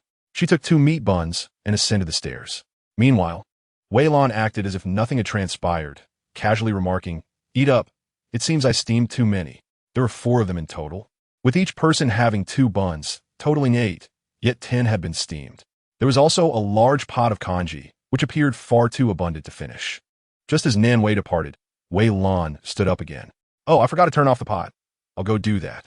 The atmosphere at the dining table was palpably delicate. Lin Qin couldn't help but glance at Zhang Shui, who was enjoying her meal with gusto, seemingly oblivious to the tension. Hadn't the 3 of them returned together the previous night? Lin Qin set his bun aside and addressed the blissfully munching Zhang Shui. "Stop eating for a moment. What is wrong with them?" Zhang Shui took a hearty bite of her fragrant meat bun and replied, "How would I know? They went out together yesterday. But later, I noticed Nan Wei limping. Perhaps, like us, they encountered a mutant." Then, Wei Lan said a few words while examining Nan Wei. And inexplicably, Nan Wei got angry. "I suspect they must have experienced something to cause this." Zhang Shui spoke with certainty, acknowledging the oddity of their sudden change in demeanor the previous night. However, once she realized it had no bearing on her, it became inconsequential. After all, the ire didn't extend to her, did it? Lin Qin raised an eyebrow and took a large bite of his bun. Having more women around certainly complicated matters. Yet, after the meal, he needed to step out, lacking the time to resolve any disputes among them. They would either reconcile on their own or take their leave. In summary, it is imperative that their living experience here remains unaffected. Intrigues and deceptions are ill-suited for a team of merely 4 individuals. Reflecting on the gaping hole from yesterday, Lin Qin found himself pondering various thoughts. However, he refrained from directly addressing these musings concerning Nan Wei and the others. "I've had my fill. You may take your time," he remarked, planning to tidy up the courtyard later. Zhang Shui, bowing her head to sip her bowl of rice porridge, nodded hastily. The porridge's taste was rather pedestrian, yet it was a welcome sustenance, especially after having endured several days of hunger. After stuffing the last bun into his mouth, Lin Qin stepped outside, determined to properly address the gap. The hole had merely been hastily covered yesterday, and he was uncertain if anything unusual had occurred overnight. He hoped that no mutated beings would intrude again. It was also a fortuitous opportunity to install surveillance there to prevent any unforeseen incidents in the future. Upon inspection, the metal sheet at the breach showed no signs of having been disturbed, nor were there any traces of an attack by mutated creatures. As for how these creatures managed to enter their villa area and the motivations behind it, Lin Qin remained unable to ascertain. He could only attribute it to the excessive noise from the previous night. Nevertheless, there was no better explanation. After successfully installing the surveillance equipment and confirming its proper functionality, he clapped his hands in satisfaction. He proceeded to reassemble the previously dismantled cameras around the villa, augmenting the original setup with additional devices placed in more concealed locations. Carrying a ladder, Lin Qin meticulously walked the perimeter of the villa, and once all installations were complete, he returned inside, with the surveillance in place. Other issues seemed less daunting. In the evening, a light drizzle began to fall from the sky, and by nightfall, the rain showed no signs of abating. During dinner, Lin Qin deliberately retrieved some cold dishes of pig's head meat from the storage space, along with a bottle of beer. Nan Wei had remained in her room throughout the day, not making an appearance. Dinner was prepared by Wei Lan and Zhang Shui, featuring stir-fried yam with pork, spicy stir-fried meat, and scrambled eggs with tomatoes. Lin Qin's cold pig's head meat was a special edition, a rare treat indeed. For even in the most affluent of places, such delicacies were scarce. After all, there was neither the time nor the resources to indulge in such fare. Once all the dishes were set on the table, Nan Wei limped down the stairs from above. Today, she donned a strappy dress with a plunging neckline that exuded sensuality.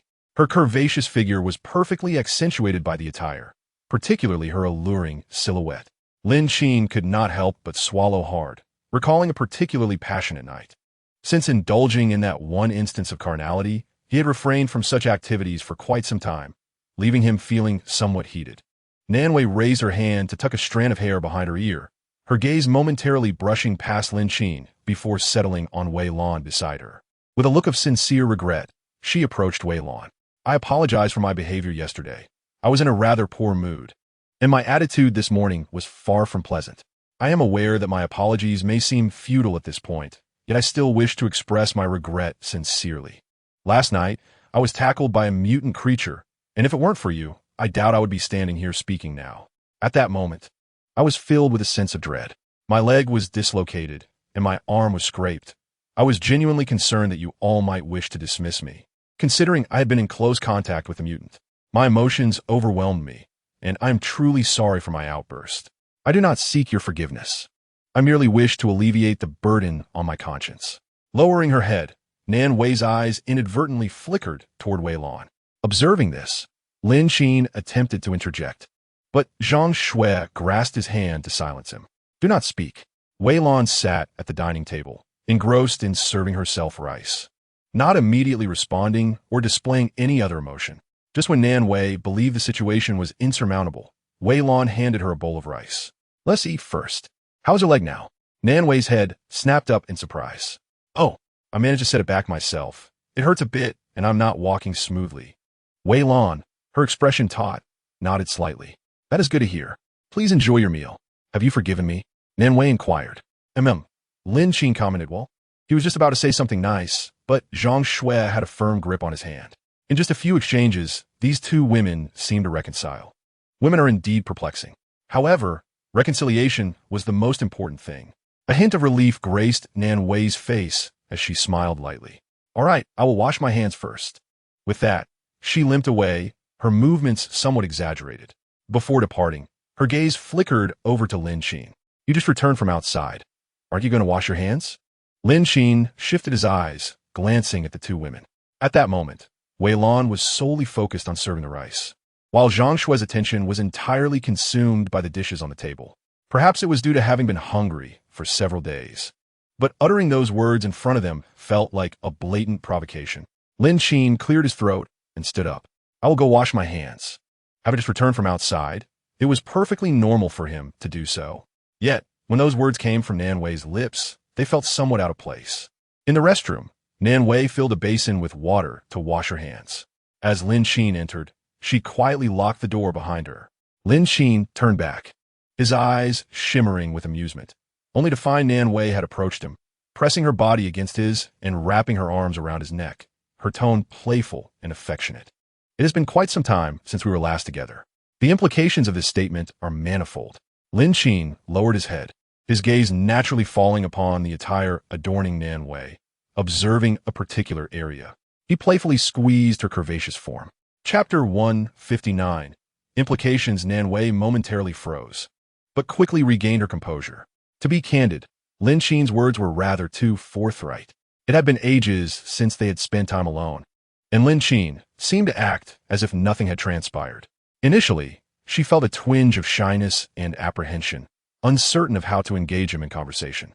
Eventually, as Lin Qin appeared to have forgotten the incident, she gradually set aside her concerns. Nan Wei lowered her head, hesitating to respond immediately. The previous encounter had indeed been abrupt, a muddled affair born of inebriation. During the time that followed, both had developed a tacit understanding, with neither daring to broach the topic of that day. However, the discovery of a gap in the fence the previous night left Nan Wei feeling uncertain. It seemed the only way to ascertain whether Lin Qin was truly worthy of her trust was through such means. Yet, she found herself grappling internally with this dilemma. In a world fraught with peril, a woman's survival necessitates formidable capabilities, if not from Lin Qin, then from others. If Lin Qin could provide that security, she would not mind the number of women he might have. The worst-case scenario would involve serving alongside Zhang Shui and Wei Lan for his sake. But could that truly work? This was the crux of Nan Wei's inner turmoil. Lin Qin, on the other hand, remained unfazed by Nan Wei's demeanor. Such matters cannot be forced. He was not inherently lecherous. Had it not been for the insinuations in Nan Wei's words, he would not have spoken so candidly. After all, to be dressed in such a manner and summon him to the restroom was hardly devoid of meaning. Though his thoughts may have been somewhat unseemly, they were indeed his thoughts. Seeing that Nan Wei was reluctant to speak, Lin Qin reached out, gently removing her arm from around his neck. It's all right. Wash your hands. Everyone is waiting for us to dine, he said, filling the basin with cool, refreshing water from a nearby bucket. Nan Wei gazed at Lin Qin's back and then wrapped her arms around his waist, murmuring, No, it's just that I. Lin Qin sighed and turned to face her. He acknowledged that he had indeed neglected Nan Wei during this period. However, there were others awaiting their meal outside. He gently took her arm down once more, noticing the faint bruises on her elbow. It appeared she had received treatment for them. The traces of iodine were quite evident. After such time, there should be no lingering issues. Does it still hurt? Lin Qin inquired softly, his touch tender. Nan Wei shook her head, behaving quite obediently. The stark contrast of her appearance, compared to the previous South Wei, was striking. Lin Qin, with a sense of helplessness, embraced South Wei around the waist, his wet hands slipping inside as he paused to observe. His damp fingers felt somewhat chilly against her skin. South Wei lowered her head, shivering slightly. Yet she did not resist. Lin Qin's hand inched closer, his body leaning in as well. Perched on the sink, South Wei wrapped her arms around Lin Qin's neck. Tilting her head back, her crimson lips slightly parted, eyes glistening with unshed tears. The temperature in the bathroom soared rapidly, and under Lin Qin's influence, South Wei gradually succumbed to desire, involuntarily emitting soft, muffled sounds, her breathing becoming hurried. She dared not make too much noise, fearing that the two outside would overhear them. Lin Qin, seemingly aware of her predicament, deliberately intensified his actions, coaxing forth faint moans from her. However, being in the restroom, they could not linger too long. Despite his unfulfilled desires, Lin Qin pulled back slightly, then leaned in to whisper in her ear, "After dinner, come find me in the basement. We must leave soon. If we take too long, they will grow suspicious." South Wei clung tightly to Lin Qin, her mind swirling, feeling a sense of reassurance only in his embrace. Instinctively nodding in response to Lin Qin's words, she recalled their recent encounter. After uttering this, Lin Qin bore the discomfort and, disregarding South Wei's expression, casually washed his hands before stepping out first. It was not long before South Wei followed, her complexion slightly flushed. Zhang Shui's gaze was fixed upon her, scrutinizing why she had taken so long and why her face appeared so red. Contemplating this, Zhang Shui directly inquired, "South Wei, why is your face so flushed?" Startled by the question, South Wei's eyes darted to the calm Lin Qin beside her. The toilet in the restroom was clogged, and Lin Qin was helping me unclog it. It was quite difficult, hot and stuffy. Did any of you throw paper in there? Normally, the water in the sink drains right away. Zhang Shui glanced at Lin Qin, noting his composed demeanor without any sign of surprise, though she still felt puzzled. Raising an eyebrow, she withdrew her scrutinizing gaze and placed the yam and pork dish in front of Lin Qin with great enthusiasm. "This is my first attempt at making it. Do try it and let me know how it tastes." "Is it good?" It's acceptable," Lin Qin replied, feigning a critical evaluation. Noticing Zhang Shui's attention had shifted away from her, South Wei breathed a sigh of relief and settled on the side. Wei Lan glanced at South Wei, then at Lin Qin, and continued to eat her meal with indifference. As they dined, each was lost in their own thoughts. Lin Qin hastily consumed a few bites and sipped some wine, losing any desire to continue eating. Setting down his chopsticks, Lin Qin stood and declared, "Let us all retire early tonight. We were quite busy last night." Wei Lan and Zhang Shui, relishing their rare day off, readily agreed. Although life here is exceedingly pleasant and relaxing, everyone maintains a degree of vigilance regarding their surroundings. It is a rare opportunity to be unconcerned, and retiring early is certainly agreeable. Moreover, last night was indeed busy until the late hours, and this morning, I arose early to prepare breakfast and to tidy up the aftermath left by the mutated entity. After all, Lin Qin merely relocated the creature without adequately cleansing the copious amounts of blood and viscous substances strewn across the floor, nor had he repaired the dilapidated door. Everyone had busied themselves with various trivialities throughout the day, and fatigue had set in. However, had he not eaten much? Zhang Shui cast her gaze towards Lin Qin. Yet, Wei Lan was not one to pry, so it mattered little. But what of Zhang Shui? Was something amiss with her appetite? Lin Qin waved his hand dismissively, indicating that he had lost his appetite after a long day and did not wish to eat. "You all go ahead, do not mind me. If I grow hungry, I shall find something for myself." The newly installed surveillance system was still not properly wired, so he intended to attend to it while the daylight lingered. "Once you finish your meal, you need not wash the dishes. There are plenty of them scattered about the house." This was no jest, indeed. Many of the dishes had been retrieved from Lin Qin's storage space. To replicate a myriad of culinary delights, he had frequented numerous restaurants, even bringing back their bowls along with the food. How about I take care of the dishes? Chapter 160. A fiery passion, a sweet deception. I have accomplished nothing all day. Wei Lan and Zhang Shui have thoroughly cleaned the upstairs, and they must be exhausted. Therefore, I can handle the dishwashing. Nanwei spoke while surveying the surroundings. Zhang Shui had no objections, as she also disliked washing dishes. Wei Lan concurred, that sounds fine. You wash while Zhang Shui and I take a break. However, I have a matter to discuss with you both. I noticed there is a small room on the first floor. Although it is a bit cramped, it would suffice for me alone. Should I move downstairs? Lin Qin raised his eyes. The small room on the first floor was typically used for storage.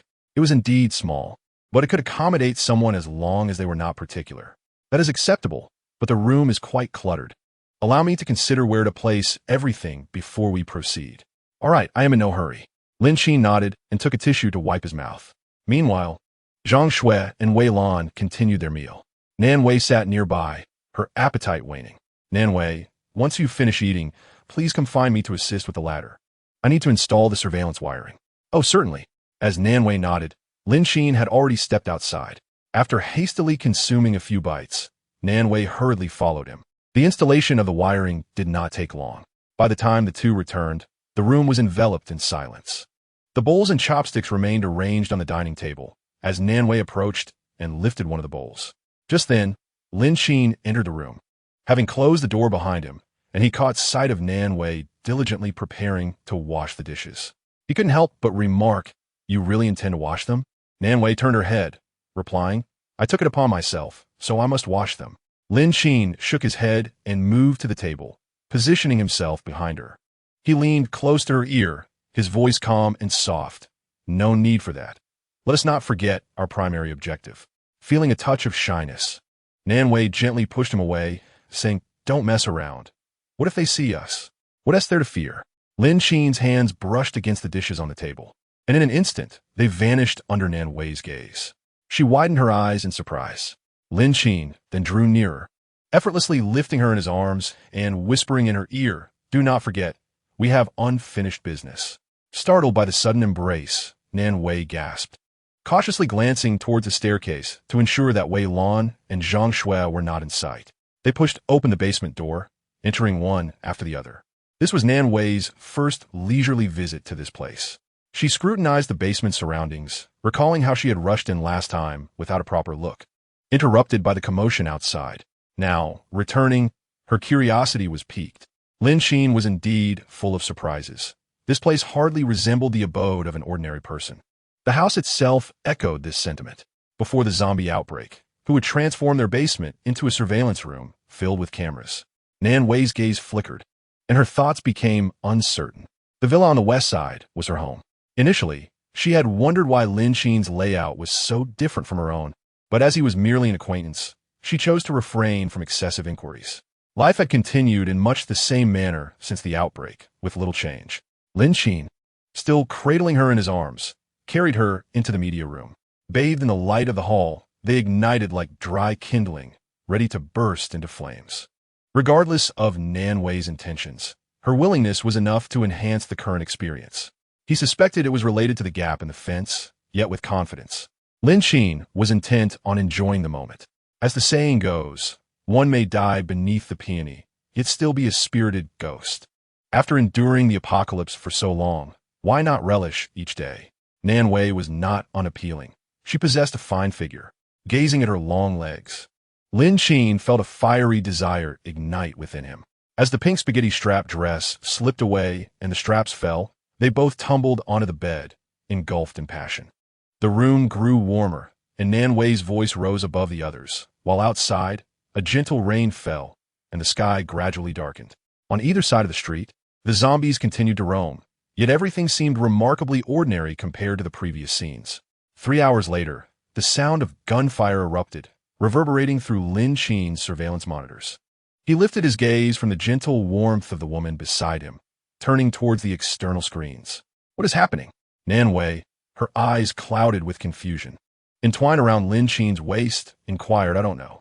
You should check."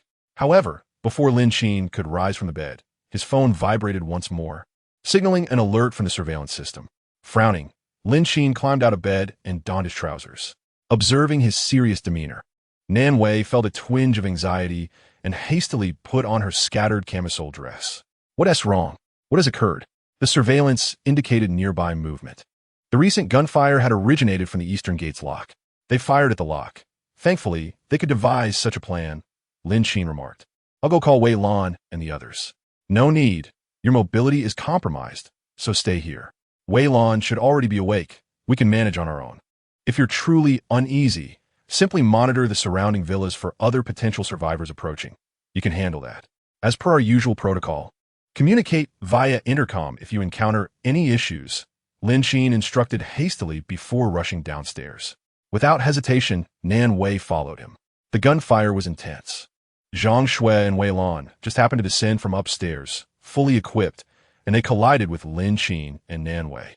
Everyone's focus was consumed by the external gunfire, leaving no time to address other matters. Let us step outside and assess the situation, Lin Qin urged, gathering their gear as the three of them exited. As they walked, Lin Qin scrutinized the surveillance footage.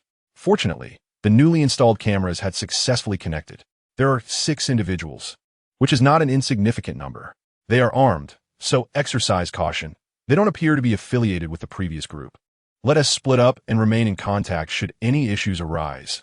Lin Qin disseminated the crucial information, as the enemy situation could only be analyzed through the surveillance feeds. The specifics would only become clear upon engagement. However, it was alarming to consider whether they had inadvertently stumbled into an enemy stronghold. In just a few days, 2 separate incursions had occurred. Just as Lin Qin pondered this, a sudden explosion echoed. A missile struck a villa, reducing it to rubble in an instant. Lin Qin and the others stood frozen for 2 seconds. This new intrusion is a stark contrast to the previous ones. It's a rocket launcher, Wei Lan remarked. Her brow furrowed, her tone grave. Lin Qin's expression darkened as well. If the adversary possessed a rocket launcher, their level of firepower was on an entirely different scale. Chapter 161, Confrontation. The gravity of the situation weighed heavily on both Lin Qin and Wei Lan as their gazes met, fixed on the distance ahead. Standing nearby, Zhang Shui was considerably startled. At the moment the shell descended, she instinctively shielded her head and crouched down. It was a reflexive response. However, Lin Qin and Wei Lan exhibited little reaction. In stark contrast, Zhang Shui rose from the ground, her gaze directed towards the trajectory for which the rocket had been fired. A gust of night wind swept by, causing her to squint slightly as she brushed aside the tousled strands of hair, obscuring her vision. It seemed evident that there were not many of those shells left. This thought captured the attention of Lin Qin and Wei Lan, who turned to look at her. Zhang Shui continued. Clearly, they did not aim for the first shell, resulting in a misfire. Otherwise, it should have landed on our villa. This group likely lacks experience or is utilizing such weaponry for the first time. Hence, I surmise their supply of shells is limited. If they were indeed a sizable force, the rocket launcher would be employed regularly, and their accuracy would be unquestionable. In this era of weapon scarcity, the value of a single rocket shell is immeasurable. The first shot could hardly miss its intended target at the enemy's stronghold. Instead, it veered off and struck a villa far removed from us. Such an occurrence would be catastrophic for any unit. Regardless of the reasoning, it is evident that this team is not composed of seasoned veterans. To be precise, they are novices in handling rocket launchers. Wei Lan nodded in agreement, adding, Xiao Shui is correct. The situation indeed reflects this. The fact that their first shell did not hit our villa indicates their inexperience with aiming and operating the rocket launcher. Based on this assessment, they should not pose a significant challenge. Furthermore, rocket launchers are rare. Having wasted a shell, they must be feeling quite frustrated. Now, we have the perfect opportunity to advance and seize the advantage. After contemplating for a moment, Lin Qin responded, Agreed, let's split up. The enemy is aware of our presence while we remain concealed. They're the ones in a state of panic. With that said, Lin Qin activated the surveillance on his phone to check the latest updates. The group had retreated to Yunxiang Lake, separated by a road, relying on the natural geography of the lake for cover. Nevertheless, Lin Qin and his companions had determined their precise location, placing the adversaries at a disadvantage. Once the tactical discussion concluded, the trio dispersed to infiltrate Yunxiang Lake. The lake was expansive, named for its very presence, and served as a popular spot for local residents to take leisurely strolls after dinner. As a park, it boasted a lake, trees, and shaded paths, with ample greenery providing excellent concealment. Under the cloak of night, devoid of any illumination, Lin Qin and his companions donned night vision goggles and entered the depths of Lanqiang Lake. The surroundings were eerily silent, and amidst the tall grass, Lin Qin lay low, cautious not to make a sound. Not far ahead of him, 3 individuals were scattered around a bonfire, seated in a circle. At the center of the fire pit, a stick impaled something that was sizzling, emanating a tantalizing aroma. This locale was situated a short distance from the east gate. Yet the audacity of these individuals was quite remarkable. Did they not fear discovery? Lin Qin felt an urge to inch closer when, suddenly, voices drifted from another path, followed by the approach of 3 men. Among them was a particularly robust man, shouldering a rocket launcher. Lin Qin's gaze instinctively fixated upon it. This rocket launcher appeared quite impressive. Resting on his shoulder, it seemed both compact and convenient to carry. Moreover, these men were lugging a wooden crate which, judging by its exterior, likely contained ammunition for the rocket launcher. If it could be replicated, they would possess a small squad armed with a rocket launcher. As he pondered this, a string of expletives broke through the air. Damn it, wasted me a shell, and now look, we've alerted them. Taking them down directly is going to be a challenge. A single shot could have obliterated that villa along with everyone inside, and instead, you've given me this delightful surprise. Can't even aim the shell properly? Haven't you ever seen a pig run? Or tasted pork? Haven't you watched military shows? Can't you follow the example? Have you seen the National Day Parade? This is infuriating. What good are you? Uncle Yu's frustration grew as he spoke. The rocket launcher was no light burden. Jiangcheng was the only one well suited for it. To be precise, Jiangcheng was robust rather than overweight, quite agile, though at times a bit dim-witted. Seeing this, Suko rose from beside the fire and approached. Uncle Yu, don't be upset. How can I not be upset? Today's ambush has gone awry. The golden opportunity has vanished. It seems we've all toiled in vain, losing a shell in the process. Let us pack up and return. Suka's eyes flickered with reluctance. Uncle Yu, we shouldn't speak like that. Perhaps they might think we intentionally misfired trying to intimidate them. If we leave now, we may truly miss a golden opportunity. Uncle Yu scoffed. Suko, you've been with me for over a month now. The world today is not what it once was. An opportunity lost is forever lost. If they burst forth and find us, it will be our demise. We must preserve our lives. There will always be other chances. If we lose our lives here, that would be unwise. The enemy lurks in the shadows while we remain in the light. We must not be blindly overconfident. Moreover, the sound of the explosion will attract nearby zombies.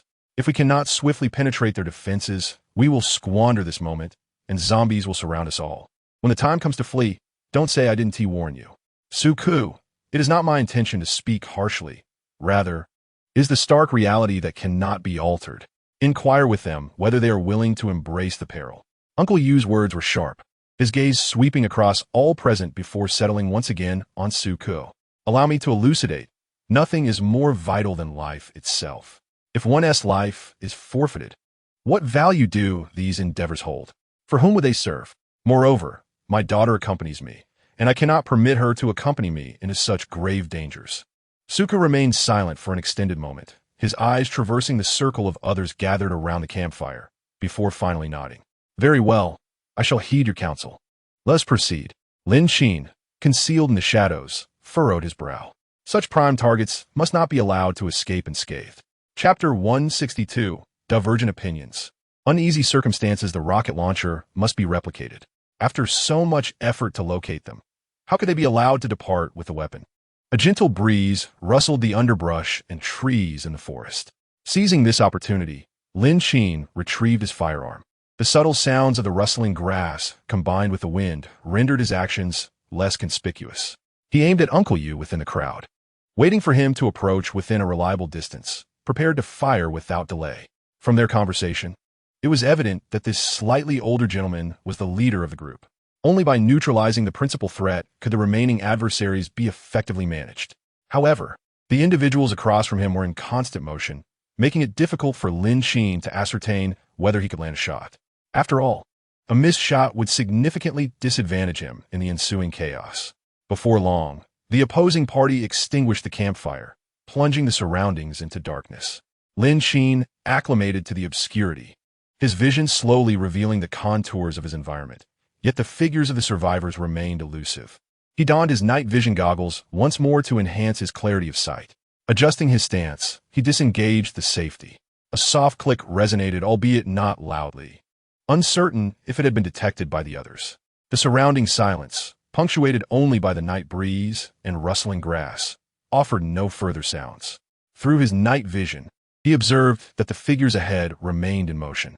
"Proceed cautiously, tread lightly, and remain vigilant," came a voice. "Rest assured, we are keeping watch. Uncle Yu, there is no need for such alarm. Frankly, I believe we need not retreat. We still have 3 shells left. If necessary, we can simply huddle closer together. Look how close we are to the roadside. Just a flimsy fence separates us. Bombing from there would be far safer than here." The man continued to grumble. They hid within Lanxiang Lake Park, gazing upward, unable to discern the situation within the villa area. If they were on the road adjacent to that villa, resolving the matter would be far from difficult. Indeed, the accuracy leaves much to be desired. However, given the proximity, one can circumvent this issue.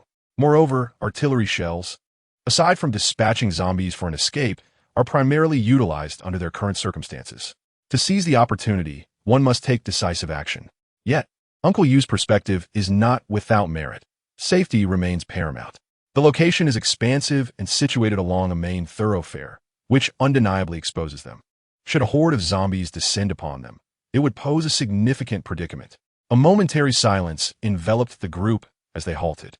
Lin Qin furrowed his brow, straining to listen intently. However, the deliberately hushed tones of the others rendered their words indistinct, though it was evident that they were not youthful. Following his utterance, a brief stillness ensued. Before long, the murmur of discussion resumed, punctuated by an unknown individual's sigh. "Caution is essential. This person possesses explosives, and Lu Yu and his companions perished due to a bomb hurled by the adversary.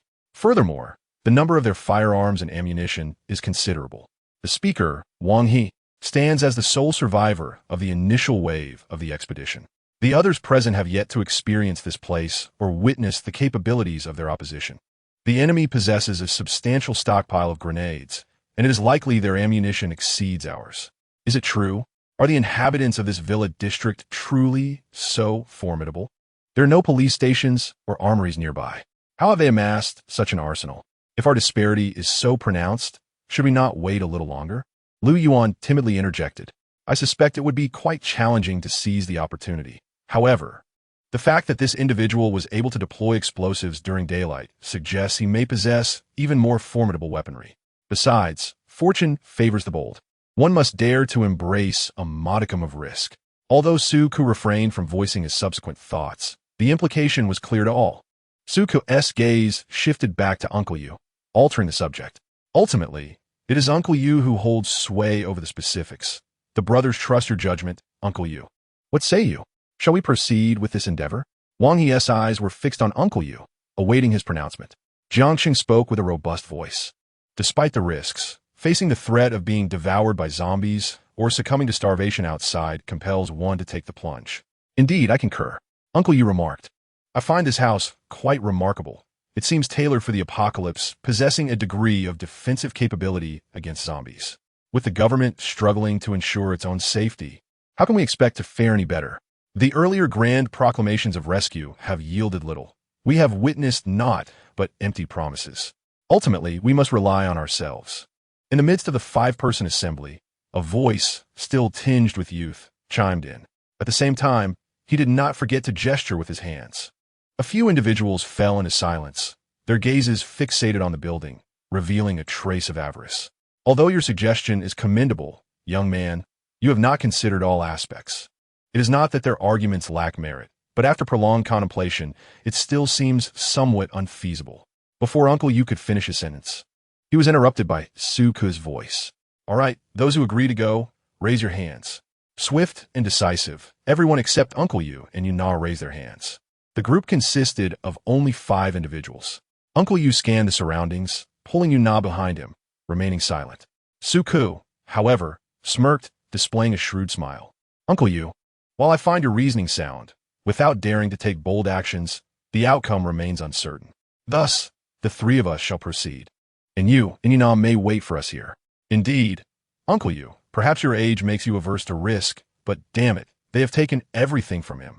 How delightful it would be for us to reside in his house. Exactly. Why should we live in fear outside while he enjoys comfort within? Precisely. Uncle Yu remained silent, his gaze fixed on Su Ke. However, the current situation was not favorable for him. The small team of 5 split into 2 factions. The opposing side advocated for an attack, while he favored retreat. If their opinions clashed, both his and Yuna's lives would be in jeopardy. After a moment of deliberation, he took 2 steps back with Yuna. Very well, but you must exercise caution. Bring flashlights, and if you enter, signal us with the lights. Suka squinted slightly and nodded. All right, but we will need to take your gun. It is likely to be a fierce battle. Please provide us with the bullets in it. Chapter 163. Inside the nest, Strike Back Uncle Yu did not respond immediately, his expression subtly contorted. The absence of a firearm meant that their lives would rest in the hands of these young men before him. Although they had emerged from the same team, these 3 individuals were also primarily concerned with their own survival when faced with life and death situations, just as he himself was contemplating how to minimize risks while maximizing gains. He could not afford to take his only daughter in peril. Yet they were different. Without the gun, there would be no guarantees. However, since they were still willing to engage in dialogue, perhaps there was a glimmer of hope. Uncle Yu's mind raced. He then turned his body slightly and said to Yuna, Nana, check how many bullets are left in your gun and hand them out. Dad. Yuna opened her mouth to speak, but upon meeting her father's gaze, she hesitated. Reluctantly, she began to extract the bullets from the magazine while saying, Not many left. I've used most of them already. At this moment, Uncle Yu was lowering his head, removing the magazine. After receiving the bullets from Yuna as well as his own, he turned his gaze towards Su Ke. These are all the bullets we have. Since the base fell, there have been no supplies, he cautioned. Su Ke accepted the magazine, confirming its emptiness before allowing a smile to grace his lips.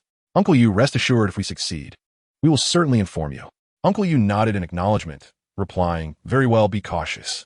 He and Yuna then proceeded down a small path leading to the roadside. Hidden from view, the silhouettes of the 3 soon vanished from sight. It was only at this moment that Yuna dared to speak. Dad, why did you give them the bullets? What if they had ill intentions towards us?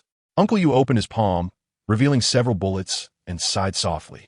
Given the circumstances, even if we hadn't tea, the 2 of them couldn't have stood here much longer. But I kept 3. Let us go. If they wish for death, so be it. We'll take the food we found back with us. Those people are unreliable. Uncle Yu shook his head, ensuring that the 3 had not followed them to check if they were hiding as originally planned, and then headed in the opposite direction. Yuna glanced back, her eyes glimmering with uncertainty. She wondered if she had simply imagined it, but it seemed she had seen a shadow. Could it be that this park at Lanqiang Lake harbored a few zombies? Meanwhile, Su Ke shared a similar distrust towards Uncle Yu. However, without any weapons, Uncle Yu posed little threat. Should they truly require assistance, he might still prove useful. The group turned towards the villa. Seizing the opportunity, Lin Qin squeezed the trigger, producing a faint crackling sound. The departing 3 immediately halted, glancing back with heightened vigilance. The underbrush was dense, concealing any hidden figures.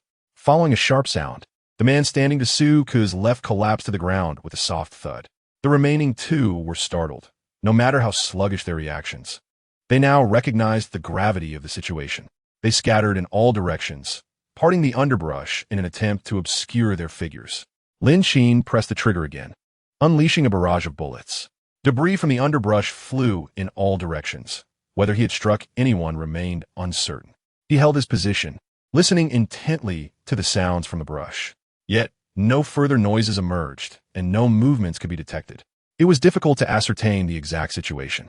A minute passed in silence, and then Lin Qin's earpiece crackled to life with Wei Lan's voice.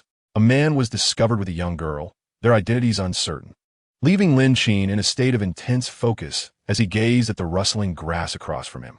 It was evident that someone was still present within the underbrush, showing signs of movement.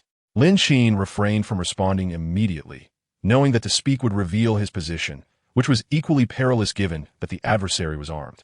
After a moment's contemplation, he aimed directly at the shifting grass and fired without hesitation.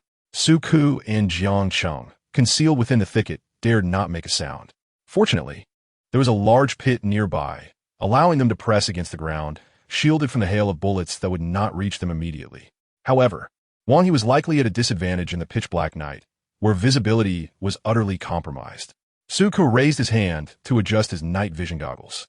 But just as he positioned them, a new barrage of bullets erupted, forcing both men to flatten themselves against the earth once more. Who could their assailants be? And when had they arrived? Suku could not fathom the answers, the only possibility lingering in his mind being those inside the villa. What manner of individuals were they? Wielding such formidable power? Jiang Cheng, burdened with a rocket launcher, pondered whether it would be wiser to launch a direct strike. After all, that was its intended purpose. Waiting until the enemy was upon them would serve no practical use. With a fierce glint in his eye, Suku turned to Jiang Cheng, who had been caught by a bullet in his leg, blood seeping through his pants and staining the ground beneath him. The pain radiated through his leg, a discomfort that gnawed at him, yet he dared not make a sound. He pulled the rocket launcher closer to him, preparing to fight back against their unseen foe. Suku's glance signaled urgency, and Jiang Cheng was ready to retaliate, but the enemy's hiding place was nearly impossible to pinpoint. One thing was certain, however: they were not far away.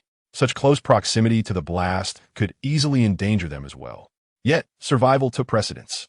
With resolve, Jiang Cheng loaded the ammunition, but suddenly, the underbrush began to stir with alarming intensity, as if something was rushing towards them.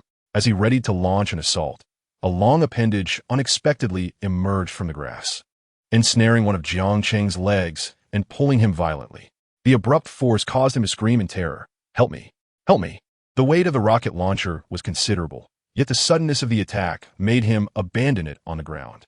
Suku, witnessing Jiang Cheng's plight, rushed forward to grasp him, but the force was overwhelming and unyielding. Gazing intently, what entwined around Jiang Cheng's leg appeared to be a tongue, smeared with a viscous substance that exuded a foul odor. What on earth is this? Suku momentarily froze, following the direction of the outstretched limb with his gaze. Chapter 164. The supremely mutated being. A piercing scream suddenly erupted, and Lin Qin, crouched in the grass, felt a fleeting moment of confusion. Could it be that Zhang Shui and Wei Lan had made a move? Yet, the radio remained silent. Their assigned areas lay elsewhere. Earlier, at the eastern gate of the villa, facing Lanqiang Lake, Zhang Shui was responsible for the left flank, while Wei Lan managed the right, leaving Lin Qin to oversee the center. They had conducted a thorough search, sweeping the area with precision. If one of them had engaged in combat, there should have been some noise before or after the act. However, the scream, accompanied by rustling grass, seemed far too extensive to be their handiwork. Following the shriek, an eerie silence enveloped the area, save for the subtle sounds of swaying weeds. A profound stillness settled in. Lin Qin instinctively heightened his vigilance. The movement in the grass was unmistakably evident. Seizing the moment when no one was watching, it would be prudent to shift to a more advantageous position. A deadly intent silently coalesced in the darkness, and Suku remained alert, his breath quickening as he surveyed the endless expanse of grass. The strategies they had devised for assaulting the villa were thrown into disarray. The dense foliage obscured visibility, yet Suku cleverly loosened his grip, allowing Jiang Cheng to be dragged away, vanishing from sight. Whatever lurked in that direction was evidently not benign. He hastily retrieved the fallen rocket launcher, hoisting it onto his shoulder. To his left lay an ambush by unknown survivors, while to his right, an incomprehensible menace loomed. The probability of mutated zombies was alarmingly high. Nevertheless, whatever it was, it posed a dire threat to him and his current predicament. He found himself caught in the middle. To the left, death by gunfire awaited, and to the right, the same fate as Jiang Cheng loomed, dragged away by this mutated horror. With death looming on both sides, it was better to take a chance. The rocket launcher was loaded, and he knelt on the ground, aiming at the distant foliage. Whether it be man or beast, he was resolute that this missile would obliterate the foe. Suku's gaze turned fierce as he peered through the night vision scope, pinpointing the location of the rustling grass. Then steadied his aim. With a thunderous blast, the tremendous recoil rendered Suku's shoulder numb with pain, nearly toppling him to the ground. The device was notoriously difficult to control, and he couldn't tell if he had hit his target. Before he could gather his wits, a searing shockwave surged toward him, sending him tumbling through the underbrush, where he glimpsed the rising flames and mushroom cloud.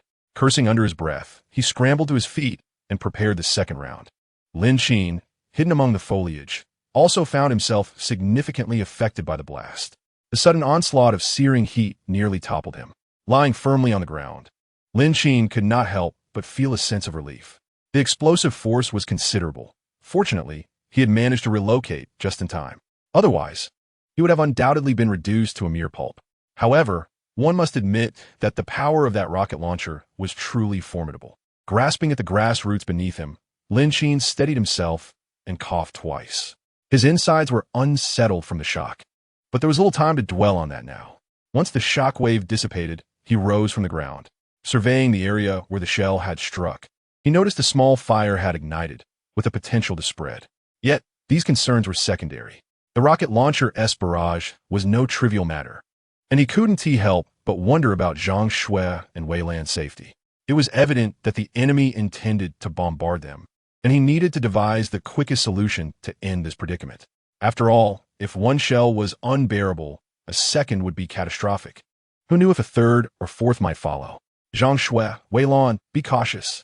The enemy's rocket launcher is targeting this area, he warned over the radio before swiftly changing his position. He could only hope that Zhang Shui and the others had received his message.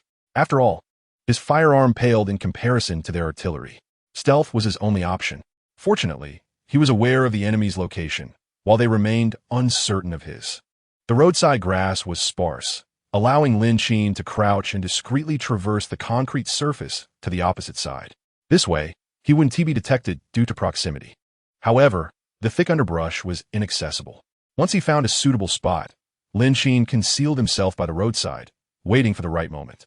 Yet, just as he settled, the grass on the other side began to sway violently. Su Ku, having loaded his shell, fixated his gaze on the rustling foliage, his heart beginning to race. Suddenly, a chilling zombie-like roar pierced the air. By the time Su Ku raised his rocket launcher to aim, it was already too late. A long, dark shadow emerged from the thicket, piercing through Su Ku's skull and lifting him into the air.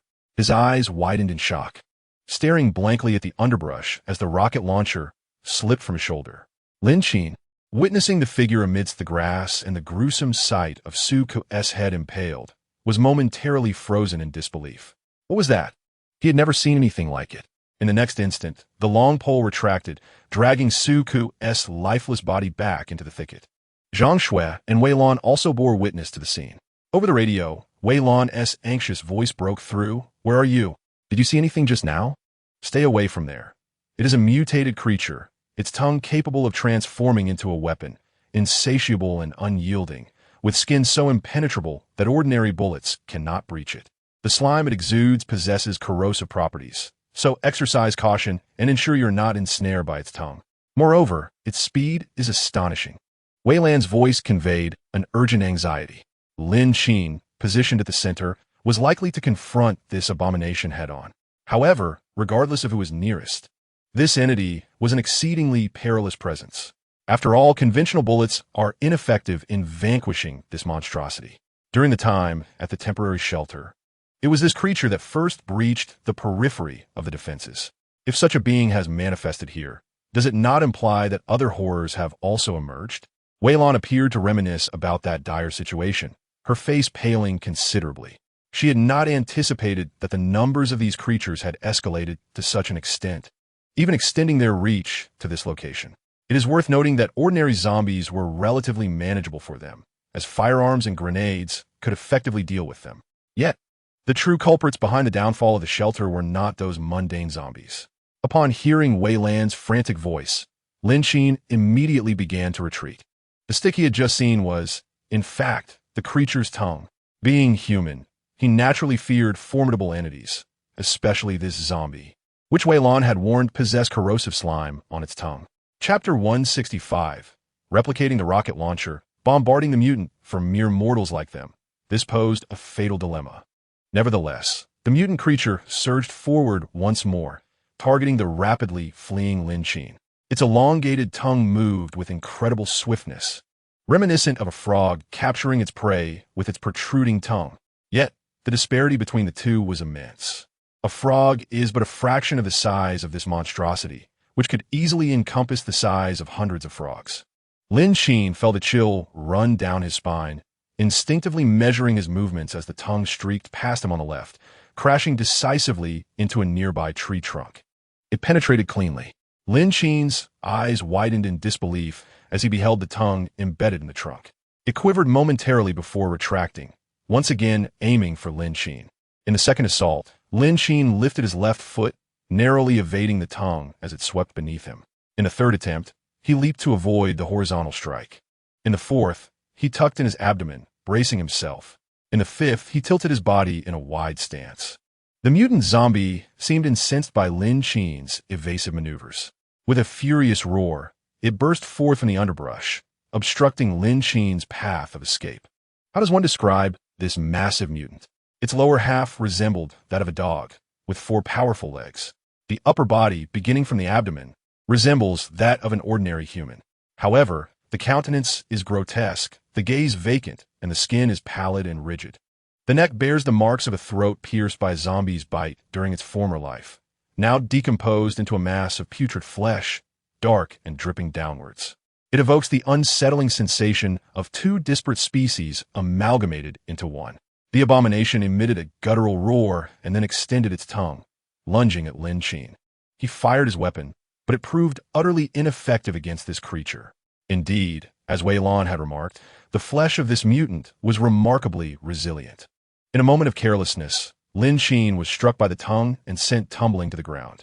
The slime that adhered to his clothing quickly began to corrode a sizable area.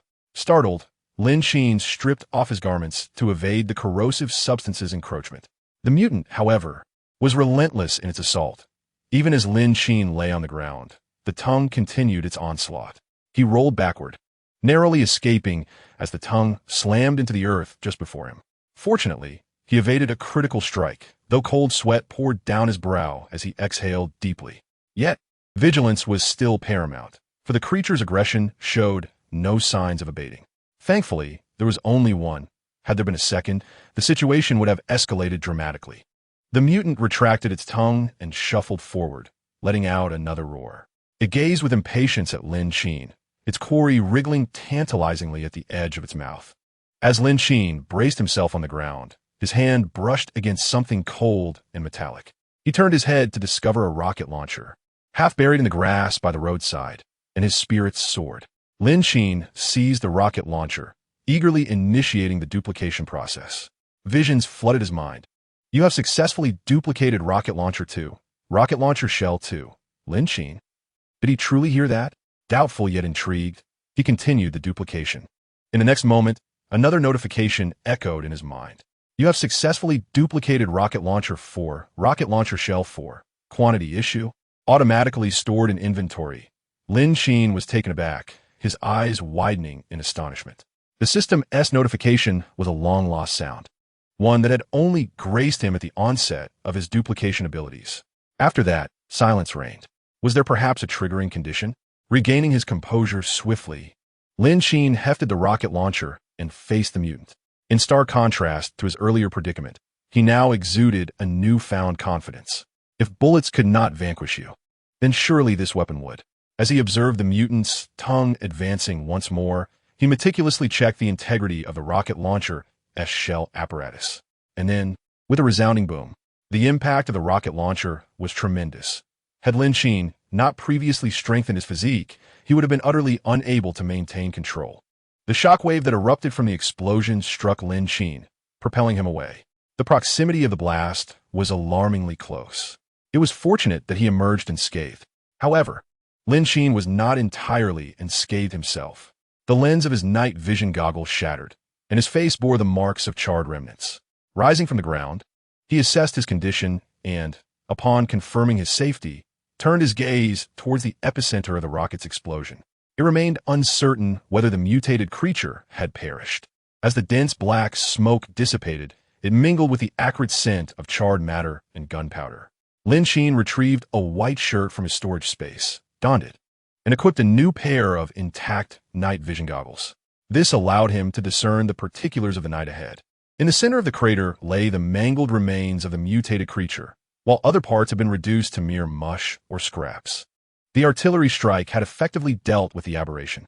Lin Qin exhaled deeply, relieved to have vanquished the creature, and resolved to locate Zhang Shui and Wei Lan in order to regroup with them. Yet, after only a few paces, another mutated entity emerged from the underbrush. Frowning, Lin Qin prepared to draw the rocket launcher.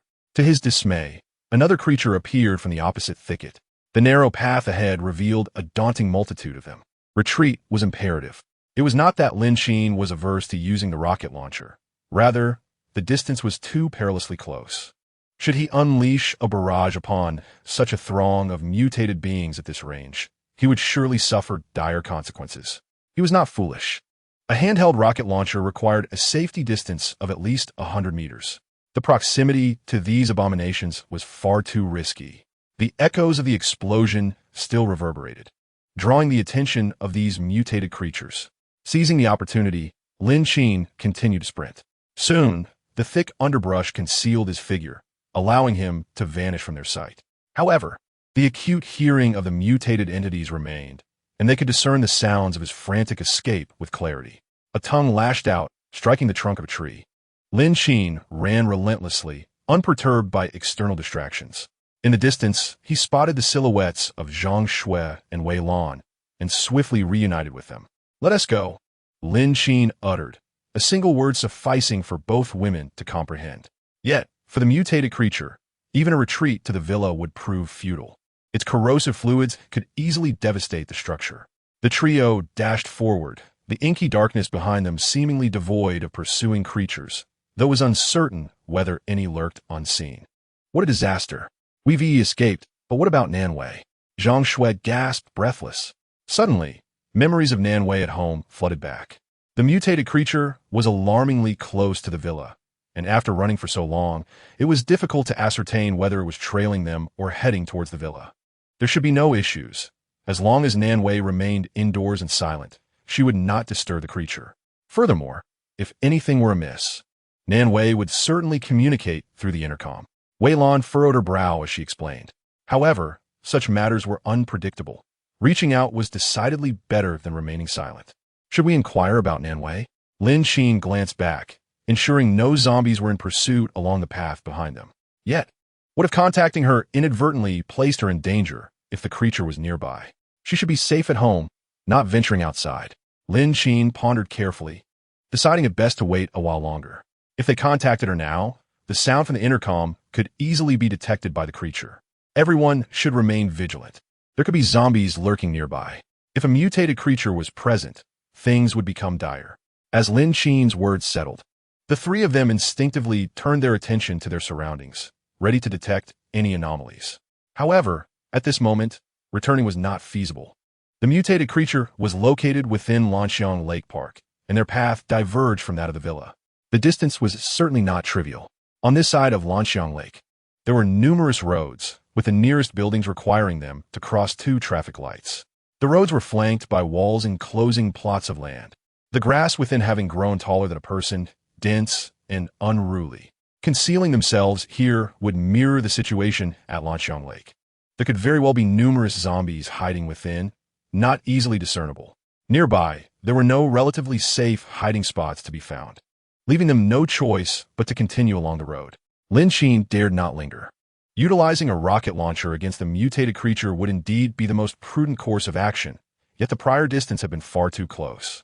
Had they not sprinted and maneuvered to evade the attacks of those three mutated beings, they likely would not be standing here now. But currently, there were no alternative solutions. They could only distance themselves. As for Nanwei, the likelihood of her being attacked by the creature was exceedingly low, provided she remained silent. The trio pressed onward along the darkened road, but soon, gunshots echoed through the night. Instantly, Lin Qin and the others halted their retreat, turning a glance back towards the villa. They exchanged wary looks before deciding to return to the villa area. The night breeze was cool, concealing unknown perils. Meanwhile, the situation at the villa was far from optimistic. As the night wind gently blew, Nanwei crouched by the second-floor window, her hands gripping the curtain tightly as she peered at a suspicious object in the distance.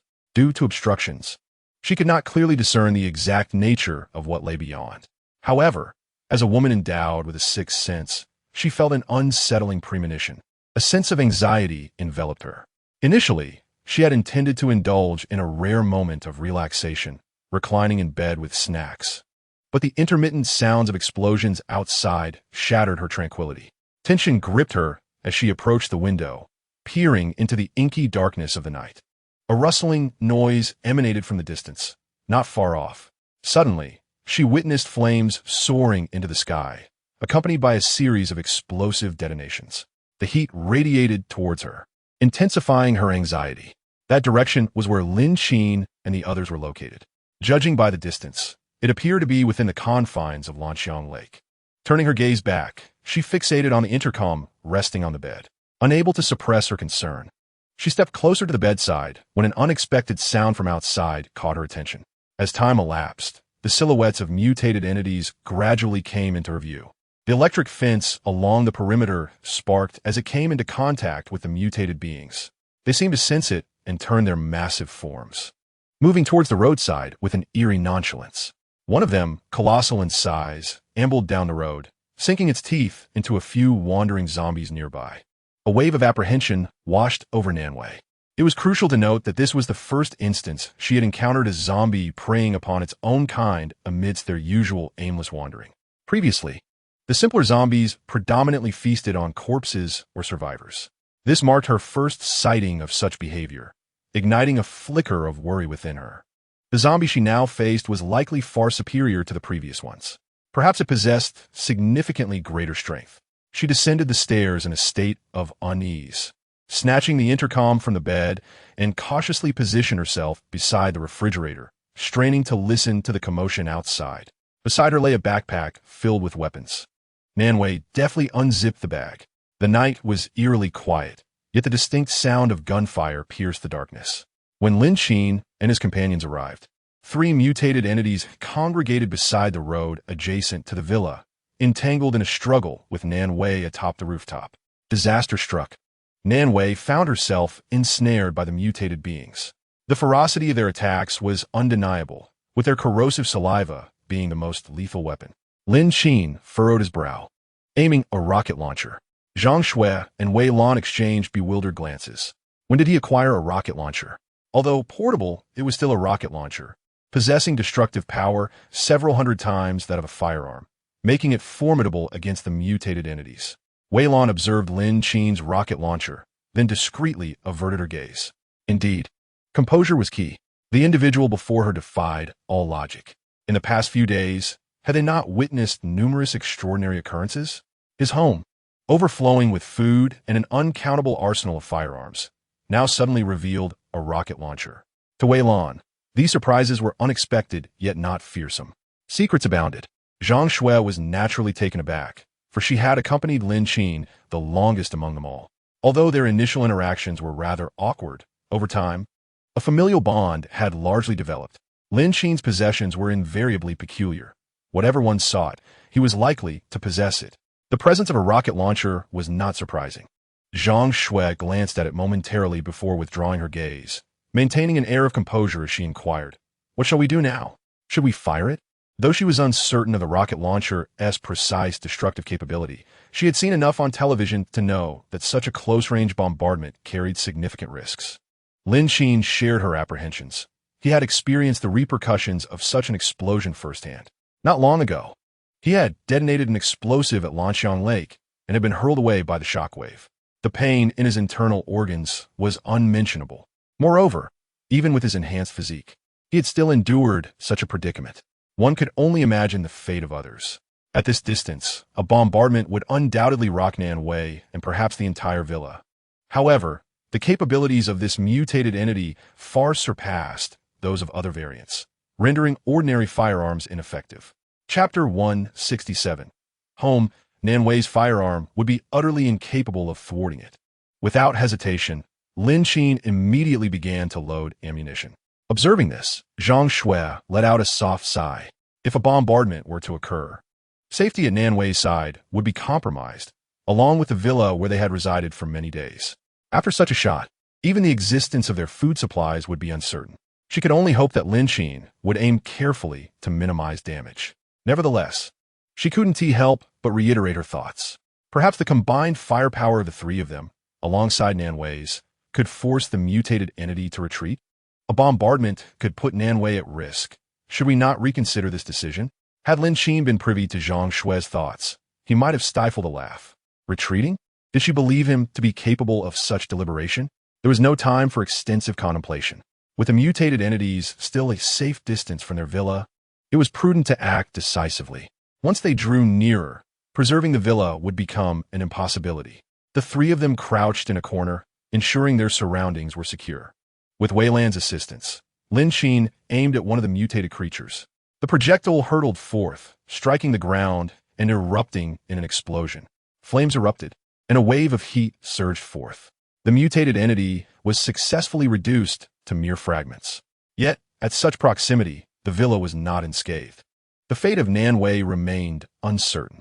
Soon enough, however, a second mutated entity reappeared within sight. With no other choice, Lin Qin retrieved another replica shell, loaded it, and aimed once more. Another deafening explosion ensued, sending clouds of dust and the acrid scent of smoke swirling into the air.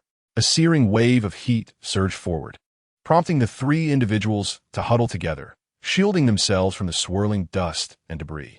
The explosive bursts of fire in the darkness were strikingly apparent, naturally drawing the attention of other survivors in the distance. In silent accord, they stood in the shadows of the night, gazing at the mushroom cloud and brilliance that erupted from the explosion. Each heart was laden with apprehension and dread of the unknown.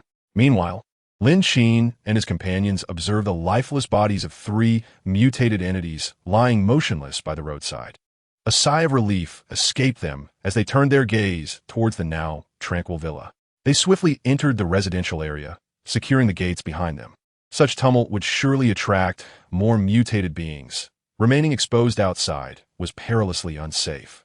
Retreating to the villa and staying together was the most prudent course of action. Had it not been for the overwhelming strength of these mutated entities, Lin Qin would never have resorted to using a rocket launcher, a weapon of such devastating power.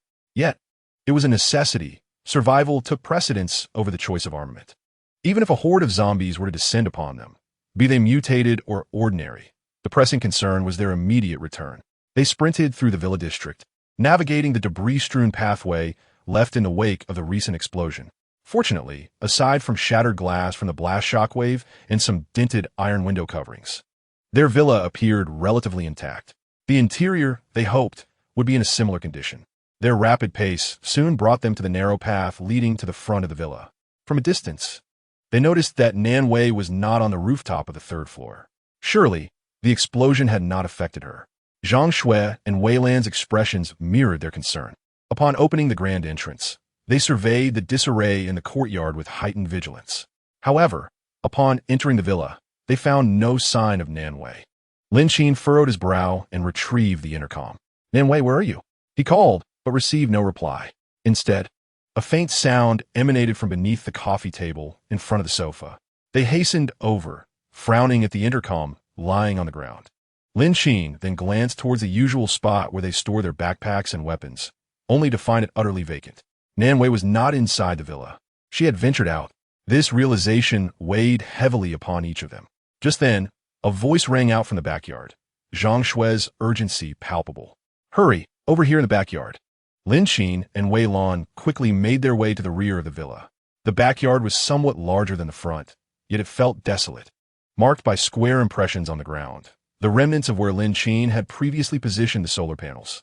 However, apart from these traces, the remnants of the explosion had scattered various stones and earth, intertwined with the decaying flesh of the mutant, strewn across the ground. The back gate was corroded by a caustic liquid, with clear signs of a breach at its center. Such destructive power could only be attributed to the corrosive substance emitted by the mutant. The ground exhibited chaotic marks, resembling the imprints of movement. Could it be that another mutant had taken Nanwei away? Wei Lan stepped forward to scrutinize the disordered traces on the ground, while Zhang Shui remained vigilant, surveying the surroundings to preempt any unforeseen dangers. In the stillness of the night, Wei Lan observed meticulously, occasionally hearing the distant growls of zombies. The sounds indicated that they were not far off. Wei Lan rose and softly remarked that the footprints on the ground were not indicative of a struggle. Rather, they suggested an exit. These prints were distinctly imprinted upon the scattered fragments of earth, evidently made after the explosion of the rocket launcher. Had they been made earlier, it would have been impossible for them to leave a mark on the cement floor. Even if a few had remained, they would have been obscured by the debris. On this loose soil, no residual patterns from shoe soles would endure. Clearly, someone had departed, likely due to some pressing matter. Zhang Shui furrowed her brow and inquired whether they should follow. Wei Lan glanced at Lin Qin, but refrained from voicing her thoughts. She was not in favor of searching for Nanwei at this perilous moment, where a single misstep could prove fatal. Lin Qin shook his head at the gate. He was not foolish. Keeping her at home would have been far safer than venturing out, especially given the unforeseen events that had transpired. Just then, a rustling sound was heard from outside the house. The three immediately became alert, and they saw Nanwei struggling to drag the corpse of a mutant, clearly laboring under the weight. The body was not small, measuring at least over 1 meter in length, making it cumbersome to haul. After checking, the three donned masks and rubber gloves, assisting Nanwei in pulling the rope. One end of the rope was tied to the flesh of the mutant that was free of corrosive liquid, and together they dragged it back. Once the mutant lay in the yard, Lin Qin stared at the corpse in silence for a long while, then glanced at the exhausted Nanwei. Zhang Shui shared Lin Qin's sentiments, pondering the meaning behind this operation. Chapter 168. Crystal Core gasping for breath. Nanwei fixed her gaze upon Lin Qin and said, "Do you remember that orb we encountered in the heads of the zombies we killed together? I inadvertently discovered that this mutant possesses a similar orb within its skull, though it differs from the previous one. This orb is quite hard, and even your shells cannot shatter it. I wish to study it and uncover what it truly is." However, the corpse lay outside. Studying it in such an exposed environment seemed rather perilous. Thus, I contemplated dragging it back for a more thorough examination. Nanwei's words drew the attention of the other three individuals. The zombie's cranium was grotesquely deformed, yet nestled within it was a crystal resembling a glass bead. The white, viscous brain matter enveloped it, eliciting a sense of revulsion. Yet, how could such an entity exist within the zombie's skull? Lin Qin retrieved a half-length steel rebar from his storage space. The rebar was manageable, possessing a certain heft. The primary concern was whether it retained any corrosive properties. As he prodded within the skull, a green crystal, approximately the size of a palm, tumbled out. It appeared that the skull had no corrosive capacity, as the rebar showed no signs of wear. Observing this, Lin Qin cast the rebar aside. As he contemplated reaching for the verdant crystal, the other three individuals tensed.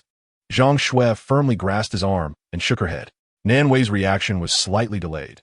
She could only gaze intently at Lin Qin, evidently wishing to dissuade him from touching the object. After all, no one could ascertain its potential danger. Wei Lan, exhibiting utmost caution, spoke up, "Do not touch it. None of us have encountered such an object, especially one extracted from a zombie's skull. What could it possibly be? Exercising caution will not lead to harm. Moreover, this item is unfamiliar to us, and it was absent from any prior information we received. Its purpose remained a mystery to all." The crystal had rolled onto the concrete floor, and Lin Qin furrowed his brow. Indeed, no one knew its function. Yet, an instinctive feeling suggested it was not malevolent. He brushed aside Zhang Shui's restraining hand, softly stating, "It appears non-corrosive, so there is no cause for concern." The rebar's contact with the crystal elicited no reaction. Lin Qin, donning rubber gloves, touched the crystal before placing it into his storage space. This object required meticulous study back home. It was unwise to examine it here. At the instant he touched the crystal, the system's voice echoed once more in his mind, albeit with a simpler introduction. First-order crystal nucleus. Hint: absorption may aid in altering one's constitution. What exactly is a crystal nucleus? And what does absorption entail? Lin Qin instinctively pondered the implications of the system's two statements, feeling somewhat perplexed. He fervently hoped it was not as he feared. Otherwise, all his prior efforts in seeking an imperfect reagent to enhance his abilities would be in vain, resulting in unnecessary suffering. Once again, the system's introduction resonated in his mind. Upon reaching a certain quantity of absorbed crystal nuclei, one may break through to acquire specific abilities. Lin Qin was left in a state of astonishment, utterly speechless. Just as I was about to speak, the distant, chilling howls of zombies echoed once again, accompanied by the unmistakable sounds of their frenzied approach. It seemed that a considerable number were drawing nearer. "We must take shelter in the basement for a while." "Agreed." Several individuals nodded in unison. With such a multitude of zombies, the basement would offer a semblance of safety. Unless there were some significant commotion to divert their attention, our options were limited. Utilizing a rocket launcher was indeed a viable strategy, but given that they were mere humans, it was unlikely they could endure the strain of prolonged use. A more prudent approach was warranted. The dragging of the mutated entities had already exhausted Nanwei. She nodded in resignation, yet the back gate stood ajar. If the zombies managed to infiltrate, lingering in the yard would be perilous. Nanwei clapped her hands together, then approached the rear gate and closed it. The iron door emitted minimal noise, save for a gaping hole corroded by some acidic substance. Nevertheless, it was better secured than left open. The others remained silent, continuing their retreat into the house. Nanwei followed closely behind, her spirits somewhat lifted. However, in a fleeting moment, a tentacle pierced through her chest. She gazed at the individuals ahead, her vision dimming gradually. Lin Qin and the others swiftly turned back, witnessing the gruesome sight of Nanwei's chest impaled by a tentacle. Zhang Shui parted her lips, softly uttering, "Nanwei." Both Wei Lan and Lin Qin followed the tentacle protruding from Nanwei's chest to the ominous darkness beyond. Another mutated entity lurked outside. Lin Qin stepped forward, causing the tentacle to retract violently, dragging Nanwei's lifeless body away in its wake. Wei Lan and Zhang Shui attempted to pursue, but Lin Qin inhaled deeply, blocking their path. "Do not move. We cannot venture outside. The presence of one indicates that many more are nearby. If we step out, no one will survive. Moreover, the zombie virus currently has no cure." From the moment Nanwei was injured, her fate was sealed. The bitterness lay in their own inadequacy. Amidst the evolving strength of the zombies, all survivors remained unchanged. Relying solely on their arsenal, Lin Qin and the others hastily retreated indoors, seeking refuge in the basement, ensuring that no matter what transpired above, they would remain utterly silent. The basement had been soundproofed, alleviating concerns of the zombies discovering their hideout. Yet, prolonged confinement inevitably brought a feeling of suffocation. The surveillance monitors displayed a harrowing view of the throngs of zombies outside, including those mutated horrors among them. To avoid detection, Lin Qin dared not keep the ventilation running for too long, allowing only brief moments for fresh air to circulate, ensuring they would not suffocate. After all, these zombies were drawn to any noise. They simply needed to bide their time. Lin Qin lay on the military cot beside the computer, while two women occupied the media room, already deep in slumber as the clock struck midnight. At that moment, he retrieved a green crystal core from the storage space, carefully wrapping it in a tattered cloth for examination. Reflecting on the system's prompt, Lin Qin found himself perplexed. The directive was simply to absorb it. But how was that to be accomplished? The polished crystal core sparkled with a gem-like radiance, possessing a certain weight that was manageable. The system had indicated that accumulating a specific quantity was necessary. Yet this solitary crystal offered no immediate promise of results. Regarding the absorption process, he could not help but feel that the entire situation was becoming increasingly absurd. Such artifacts seemed to belong exclusively to the realms of video games, films, or novels. Indeed, he had encountered many of a similar nature, and yet, here it was manifesting in reality. Chapter 169. The Zombie Stronghold. Introspection, how should he proceed? Lin Qin contemplated deeply, though his mind felt barren. Gazing at the glimmers reflected in the dim light, he let out a sigh of resignation. With a look of uncertainty, he reclined onto the military cot, his right hand, clutching the crystal core, resting beside the bed. The core was icy to the touch, yet as it made contact with his skin, it inexplicably vanished before his eyes. A massive question mark seemed to hover above his head. Before he could fully process this, the mechanical voice of the system echoed once more. "Progress 1. Lin Qin froze momentarily, instinctively sitting up and glancing around the basement. He fixated intently on the spot where the crystal core had just disappeared, scrutinizing it with earnestness. The absence of the crystal did not evoke any unusual sensations. His hand bore no marks, as if nothing had transpired at all. The system remained silent apart from its mechanical announcements. However, with only one crystal in hand, any experimentation would necessitate slaying zombies to procure more cores. Yet, would the progress bar reveal its secrets upon reaching 100? That seemed likely. With a mind full of questions, Lin Qin lay back on the cot, his thoughts swirling. Not even a minute had elapsed since the crystal's absorption, leaving him utterly bewildered about the situation. As the night deepened, his chaotic thoughts gradually lulled him into slumber. In the dead of night, the tranquil Lanxiang Lake erupted with a series of explosions. The acrid scent of charred debris filled the air, drawing the surrounding zombies into a frenzied rush towards the source of the disturbance. The woman was battered and bruised, her body marred by the proximity of the grenade blasts, leaving her in a state of near ruin. Her skin was scorched, hair singed, and the flesh on her arms was laid bare, drenched in blood. In the distance, the zombies surged and sprinted, their movements distinctly audible in the pitch-black night. As she surveyed her surroundings, she picked up a backpack from the corner, extracting a long knife from within. With a decisive strike, she severed the zombie's skull, prying out the crystalline core nestled inside. Shaking hands, stained with blood, she tore a small piece of fabric from her clothing to wrap the core securely. Then, limping, she waded into the water. At the heart of Lanxiang Lake Park, there stood a pavilion. The corridor extended from the shore to the pavilion, a path the zombies could also traverse. However, at that moment, she could not fathom any other place to conceal herself. Moreover, given her injuries, the water would mask her scent, leaving this as her sole refuge. The night air was cool, yet it paled in comparison to the chill of the lake. Gritting her teeth against the pain, she immersed herself in the water. Among the clusters of lotus leaves, she became less conspicuous and soon settled into a semblance of tranquility. The zombies, rushing towards her, found the area once again silent, temporarily devoid of targets, wandering aimlessly.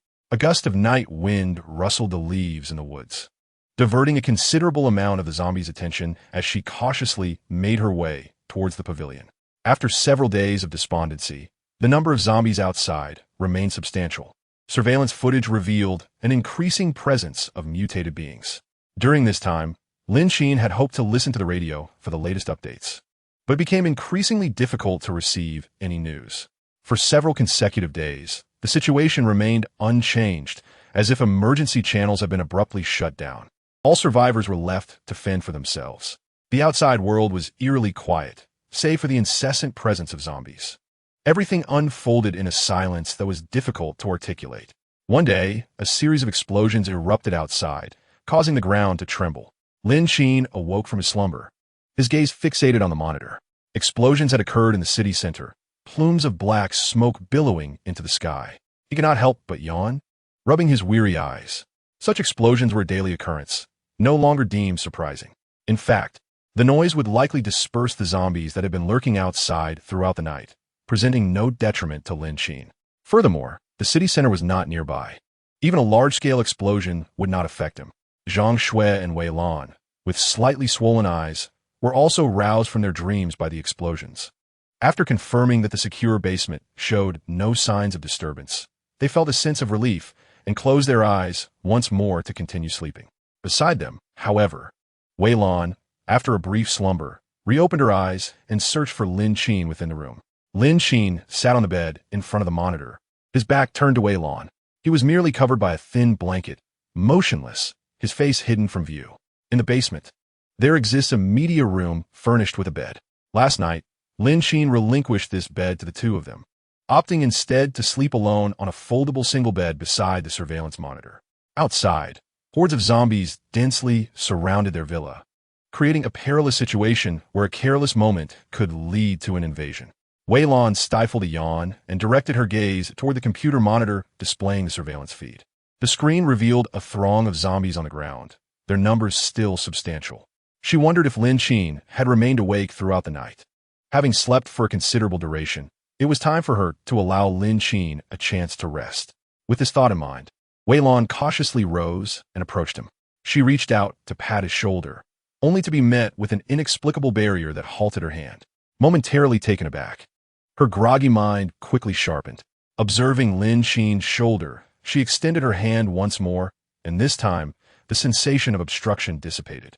Lin Qin abruptly lifted his head, casting a furrowed brow at Wei Lan, inquiring about her intentions. Wei Lan, startled, blinked and replied, nothing much. Would you like to sleep for a while? I can keep watch. Lin Qin shook his head, rubbing his temples. It's fine. I managed to fall asleep for a bit last night. However, It shouldn't be long before we can leave. The recent explosion will likely draw the zombies away. It's merely a matter of time. Avoiding the most perilous night. The rest are minor issues. Noticing Lin Qin's weary demeanor, Wei Lan refrained from pressing further. She surmised that the situation with Nan Wei weighed heavily on him as well. Wei Lan, having experienced more, empathized with the feelings of despair surrounding Nan Wei's ordeal. Consolation in such matters proved futile. One could only process their emotions independently. Indeed, Lin Qin felt a pang of distress regarding Nan Wei. In the darkness of that fateful night, equipped with night vision goggles, they witnessed a tentacle pierce through Nan Wei's chest, leaving them no time to react as it retracted instantly. How could they have saved her? Everything transpired in an instant. Chapter 170, An opportunity arises. At that moment, they were moving toward the room, their backs turned to Nan Wei, completely unaware of the unfolding anomaly. By the time Lin Qin sensed something amiss and turned around, the tentacle had already pierced Nan Wei, and any attempt to intervene was rendered futile. Everything happened in the blink of an eye. The abilities of the mutated beings were progressively strengthening, while they remained stagnant. The previous serum had indeed enhanced some of his capabilities, such as hearing and strength. Yet perhaps due to the passage of time, these traits seemed to be diminishing. It could be said that the zombies were growing stronger while his powers remained at a standstill. Lin Qin felt a twinge of annoyance. He had been unable to truly protect those around him. The system's prompt was exceedingly clear. This crystal core could enhance individual abilities. As long as he amassed a sufficient quantity, he would undoubtedly gain power. In due time, he was confident he could safeguard himself, and even those dear to him. He couldn't help but take a deep breath, suppressing the vexation within him, and turned his gaze towards the surveillance footage. The zombies were surging away, rapidly distancing themselves from their location. By the time they finished their morning meal, the zombies outside would likely have dispersed considerably. The few remaining zombies could be dealt with more easily, as they could coordinate their efforts. However, this time, the objective was different. These zombies were after the crystal cores within his mind. Only by acquiring more cores could he thoroughly investigate what abilities they possessed. The mutated creature that Nan Wei had dragged in last night had a core. Did that imply all mutants possessed one? It seemed further research was warranted. Sighing, Lin Qin turned back and called out to Wei Lan. What would you like for breakfast? Porridge? Noodles? Bread and milk? Choose for yourself. It was no fault of Wei Lan's to respond as she did. Although the basement had beds, a bathroom, and computer surveillance, it lacked pots and food. Their large refrigerator, filled with provisions and daily necessities, was not there. What was there to choose from? Lin Qin raised an eyebrow, glancing at Wei Lan, then shifted his gaze to the corner table, which was adorned with an array of breakfast items. These were prepared long ago. What did they have? Wei Lan paused, seemingly detecting a hint of disdain in Lin Qin's expression. Following his gaze, she noticed the small table near the bathroom was laden with an abundance of food. A white, transparent plastic bag contained 2 buns of indeterminate flavor, and there were 3 such bags. 3 plastic cups, reminiscent of street-side breakfast stalls, held black rice porridge. The eggs, shao mai, and pan-fried buns were all present, even including jianbing guozi. Besides these, Wei Lan spotted lao gan ma and pickled mustard greens. Observing the spread, she even noticed steam rising from the bun packaging, indicating that the food was warm. Ah, this is even more bountiful than I had imagined, she remarked, glancing at Lin Qin, unable to hide her surprise. Lin Qin, aware of Wei Lan's admiring gaze, felt little excitement. In the past, he would have reveled in such admiration, but now he lacked the inclination. Feel free to choose whatever you wish. The bathroom has water and toiletries. There is no need to worry about those trivial matters. Seeing this, Wei Lan pushed open the large door to the adjacent bathroom. The bathroom is modest in size, devoid of a sink, containing only a toilet and a shower area, separated by a curtain. However, it suffices for its purpose. On the toilet seat rests a plastic basin filled with towels, a toothbrush, and toothpaste, among other essentials. The shower area features a red bucket, undoubtedly filled with pristine water. It is surprising that Lin Qin had already anticipated this aspect. After all, a cunning rabbit has 3 burrows, and one cannot possibly store all provisions in a single location. After finishing her morning routine, Wei Lan opted for a savory pancake and porridge. Lin Qin cast a glance her way and remarked, "Make sure to eat well. We will be undertaking arduous labor later." Wei Lan scratched her head with a wry smile, reflecting that no breakfast comes without its cost. balancing the straw of her black rice porridge. She made her way to the bed in the media room, rousing Zhang Shui from her slumber. Last night, Zhang Shui had wept in Wei Lan's embrace for nearly the entire night, and by the time she woke to breakfast, she might find it too late. Zhang Shui stirred groggily, still enveloped in sleepiness. However, the enticing aroma of the pancake wafted through the air, prompting her to suddenly open her eyes. Wei Lan chuckled softly. Awake now?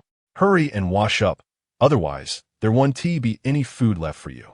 Zhang Shui nodded, tousling her disheveled hair as she rose. After brushing her teeth and freshening up, she surveyed the food on the table and chose buns and pan-fried dumplings, deciding she would address her hunger later. As Lin Qin leisurely enjoyed his pancake, he sat in front of the monitor, his gaze fixed intently on the movements of the zombies outside. He would immediately detect any anomalies. While munching on a bun, Zhang Shui noticed that the number of zombies in the monitor appeared to have diminished and couldn't help but murmur. Why does it feel like there are significantly fewer zombies outside? Yesterday, the Hoard had been drawn in by the sound of the rocket launcher, densely packed. Coupled with the presence of several mutated beings, they had retreated into the basement. Yet, upon waking, it seemed as if many had vanished. The explosion in the central district must have sent those zombies elsewhere. There was no need for haste. They would wait a little longer. After breakfast, the number of zombies outside had considerably decreased, and the remaining ones posed minimal threat to them. Lin Qin furrowed his brow and stated seriously, "If we can avoid using grenades, let us do so. We should resolve matters with firearms instead. We must minimize noise to avoid attracting any returning zombies. Additionally, keep an eye out for the crystal core from Nanwei yesterday. If any are found, we must extract them all. However, it is currently speculated that only the mutated beings possess them, so everyone should remain vigilant." "Understood," came the reply. Lin Qin reached beneath the bed once more, retrieving several backpacks filled with firearms, ammunition, and grenades. After distributing the supplies, Lin Qin remarked, "If we encounter that corrosive zombie from yesterday, we should simply use grenades to deal with it. Bullets are ineffective against such creatures. Explosives are our only option. We cannot simply refrain from using them." Zhang Shui and Wei Lan nodded in agreement, extending their hands to receive the new backpack that Lin Qin offered. The previous backpack had been damaged and should be discarded. "If the situation becomes uncontrollable, remember to come to me," he added, emphasizing his resources: a rocket launcher, a vehicle, and a helicopter. Regardless of the circumstances, he ensured that they would not be placed in an utterly perilous position. Chapter 171, Outing. Certainly, he would not allow a situation like Nanwei's to occur again. Lin Qin's gaze was resolute. Wei Lan checked the backpack, confirming the quantity of bullets and grenades to assure herself of their provisions. Once prepared, she turned to Lin Qin and inquired, "Could there be zombies in our house? With so many zombies lurking outside for so long, it's possible that one or two might be hiding within our home. Therefore, returning from the basement to the upper floors requires heightened caution. Of course, common zombies within the house posed little threat, but the uncertainty regarding their levels necessitated extra vigilance. So far, their differences from the zombies were stark. If they ascended without caution, they might fall prey to an ambush." Wei Lan's concerns were not unfounded, and Lin Qin fell silent for a moment. She continued, "I'll go up first. You two wait for my signal." Among the three present, her personal abilities were the strongest, and even in unforeseen circumstances, she could manage the situation more adeptly than the others. Lin Qin furrowed his brow, a hint of guilt crossing his face. He scratched his forehead and replied, "There's no need for such trouble." Wei Lan, her expression tense, looked at Lin Qin with confusion. "Is there a better option than sending one person up to check for safety?" Lin Qin cleared his throat, meeting the simultaneous gazes of the two women. He returned to the monitoring station and executed a series of commands. Before him, a massive surveillance screen composed of dozens of computers suddenly shifted to another feed. Wei Lan and Zhang Shui's eyes widened, initially recognizing the sight. Then it dawned on them. There were cameras in the room. Zhang Shui's voice rose sharply, filled with disbelief. Her astonishment stemmed not from Lin Qin's possession of such technology, but from the revelation that the room had been fitted with surveillance without their knowledge. Their daily lives, including moments in the bathroom, were recorded. The implications of this revelation were staggering. "This is alarming." Lin Qin swallowed hard, massaging his temples. "I can explain. I have no peculiar interest in this regard, truly. Indeed, the surveillance cameras are all in place. However, they have never been activated. The initial intention was to maintain control over any potential intruders, regardless of my location. Lin Qin refrained from continuing his thoughts, as an image of someone bathing unexpectedly flickered through his mind. This was indeed an unforeseen circumstance. No one had witnessed it afterward.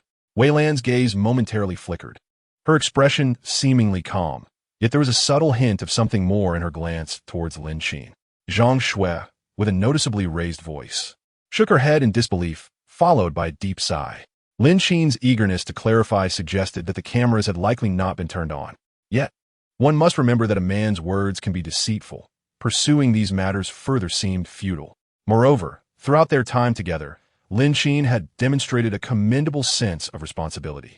If he had installed surveillance, then there would be no need for anyone to take unnecessary risks.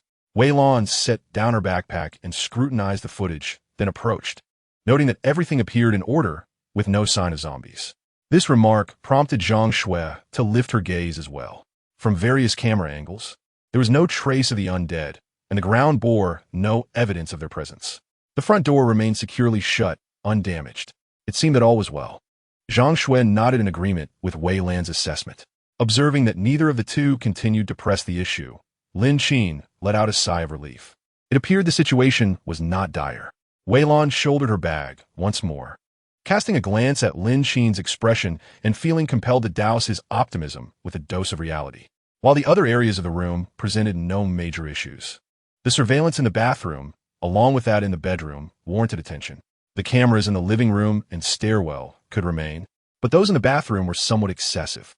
Admittedly, the cameras in the bedroom were also questionable, yet they paled in comparison to the bathroom's intrusion.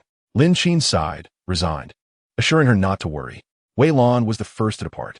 Zhang Shui stood beside Lin Qin, whispering, "Are you planning to obtain the crystal core?" Lin Qin raised an eyebrow, asking, "Did Wei Lan tell you?" When he posed his question, Zhang Shui was still asleep. Only he and Wei Lan had been conversing in the room. Zhang Shui bent to pick up her bag from the floor, turning her head slightly. "To be honest, I believe you shouldn't require us to venture out solely to seek out mutated beings for that crystal core." Zhang Shui's words lacked clarity, as she was not one to engage in such matters. They had all encountered the mutated beings firsthand yesterday, without formidable weapons. Dealing with them proved exceedingly challenging. Furthermore, the continued use of rocket launchers posed two significant issues, one being the distance required, and the other the potential for zombies to regroup. In recent days, they had witnessed the overwhelming numbers of zombies outside. The drawbacks were indeed numerous. Moreover, at this juncture, no one could ascertain which type of mutated being possessed the crystal core. Risk is indeed a significant concern. Moreover, Nan Wei met her demise due to Lin Qin's helplessness. He is acutely aware of his own capabilities. It is not a matter of ignorance in their application, as he had unexpectedly absorbed knowledge during his research. Presently, with nothing at his disposal, he has no choice but to venture out once more in search of another wave of zombies. In pursuing this new horde, he not only stands to acquire crystal cores, but also to ascertain which types of zombies are more likely to possess these cores. Based on his literary experiences, such cores tend to be singular or exist in various forms. The trio returned to the living room on the first floor, fully equipped and donning masks and diving goggles. The villa, devoid of human presence for several days, exuded an eerie stillness, unmarred by any signs of destruction. After a brief survey, they pushed open the iron gate and stepped outside. The courtyard was no less desolate than the interior, marked by the remnants left by zombies. Puddles of decaying liquid mingled with dry leaves and soil, disturbed by recent bombardments, littering the yard. Fortunately, the large iron gate remained relatively intact, although the electric fence atop the walls had suffered damage from the corrosive substances of the mutated entities. Navigating through the disarray of the courtyard, the three ventured forth. Within the villa district, perhaps due to the absence of activity over the past few days, the leaves on the roadside had begun to yellow, evoking an autumnal atmosphere. Most zombies lingered along the periphery of the villas, with only mutated forms found within. However, after traversing for a considerable distance, they had yet to encounter a single zombie. All the zombies appeared to be congregated on the outer roads. As silence enveloped the surroundings, Lin Qin unlocked the western gate and pushed open the heavy door. stepping into the street that looked even more desolate than before. A gentle breeze swept through, carrying a refreshing chill. Yet, the weather was not particularly favorable. The sun remained hidden behind dense clouds, providing a cooler ambience. The trio moved cautiously, striving to minimize noise and avoid attracting the attention of zombies. Targeting a few ordinary zombies in the distance, they continued to advance. Along the way, they encountered numerous zombies, yet none of the mutated variety. Despite the morning's commotion, it seemed unlikely that all the mutated entities had been drawn away. Moreover, prior to their departure, they had monitored the situation on the streets via surveillance, confirming the presence of several mutated beings. However, the zombies were dispersed. Generally, where there are more corpses, there are more zombies. Lin Qin glanced at the direction ahead, signaling to Wei Lan and Zhang Shui to proceed. Their pace quickened considerably, as the most likely source of attention from the zombies would be human corpses. Recently, a considerable number of people had perished near Lanxiang Lake. Upon reaching the intersection, they resolved to eliminate several ordinary zombies along their path. Zhang Shui and Wei Lan were tasked with surveying the surroundings, while Lin Qin unsheathed a fire axe and forcefully swung it down onto the head of the fallen zombie beneath him. The contents of the zombie's cranium were far from pleasant, a ghastly mixture of colors and an overwhelmingly foul odor. Nevertheless, apart from these repugnant substances, he found nothing of value. Lin Qin sheathed the axe and moved on to the next corpse, delivering another decisive blow, only to be met with disappointment once more. Raising an eyebrow, his gaze drifted towards the nearby mutated carcasses, those he had previously encountered during an encounter with Nan Wei, which he had obliterated from a distance with a rocket launcher. Though their bodies were far from intact, they still possessed heads, and Lin Qin was not particular. As long as there was a head, he was hopeful.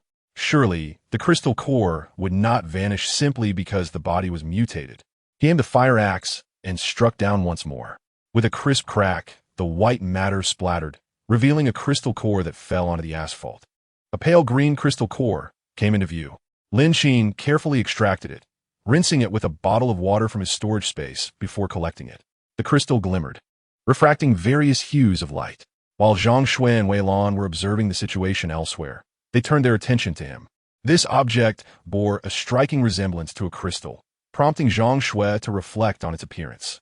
Visually, it indeed resembled one. However, the previous encounter had been shrouded in darkness, rendering the night vision images far less vibrant than those seen in daylight. This time, the clarity was more pronounced. Yet she pondered the inexplicable existence of such a thing within a zombie's brain. She had only heard of gallstones, lung stones, and kidney stones, but never of brain stones. Moreover, it appeared that only the mutated creatures contained these peculiarities. Lin Qin's determination to find these items suggested they held some significance.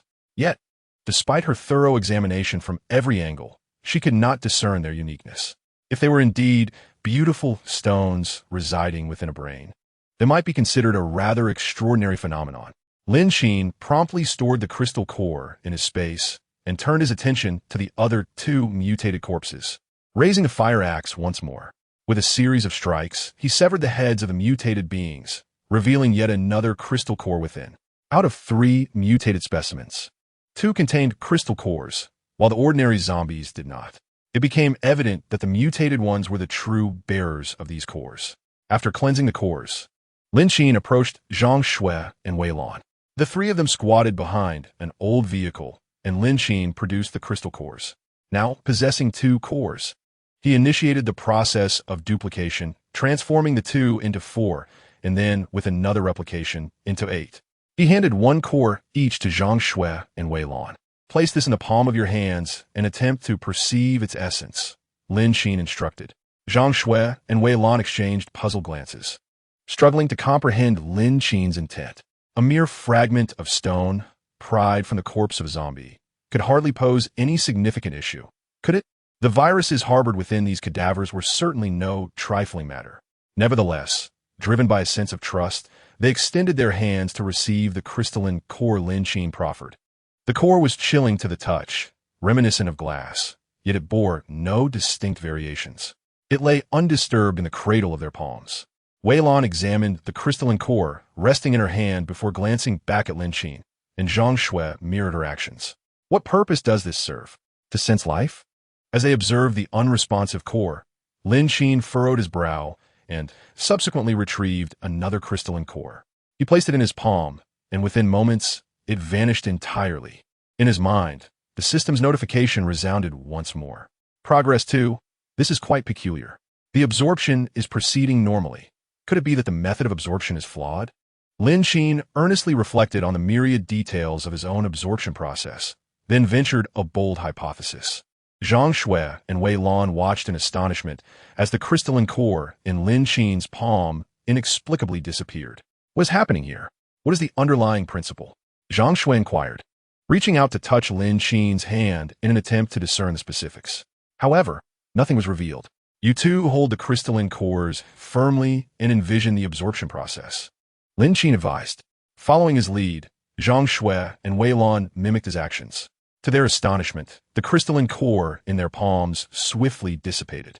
Upon witnessing this, a look of enlightenment dawned upon Lin Qin's face. Even ordinary individuals like Zhang Shui and Wei Lan could absorb the core. This revelation implied that ordinary people possess the potential to acquire abilities. It was indeed encouraging news. As long as one could grow stronger, nothing else mattered. Yet, if Zhang Shui and Wei Lan could achieve this, did it not suggest that other survivors might also be capable? If that were the case, had others already discovered the crystalline cores nestled within the mutated brains, and had they acquired extraordinary powers? Lin Qin's thoughts raced, an unsettling sense of impending danger creeping closer. It would be disingenuous for Zhang Shui and Wei Lan to claim they were not astonished. Such a substantial object had simply vanished. Lin Qin, this, Zhang Shui's voice wavered, her disbelief palpable. Wei Lan was no less affected, having been educated in a manner that rendered her skeptical of such ethereal phenomena. The scene before her fundamentally challenged her previously held beliefs.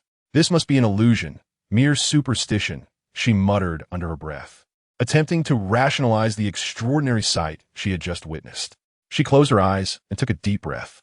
Yet, upon reopening them, the circumstances remained unchanged. Even the ever-composed Wei Lan could not help but speak up. What is happening? Chapter 173. Do you feel anything? Lin Qin surveyed the surroundings.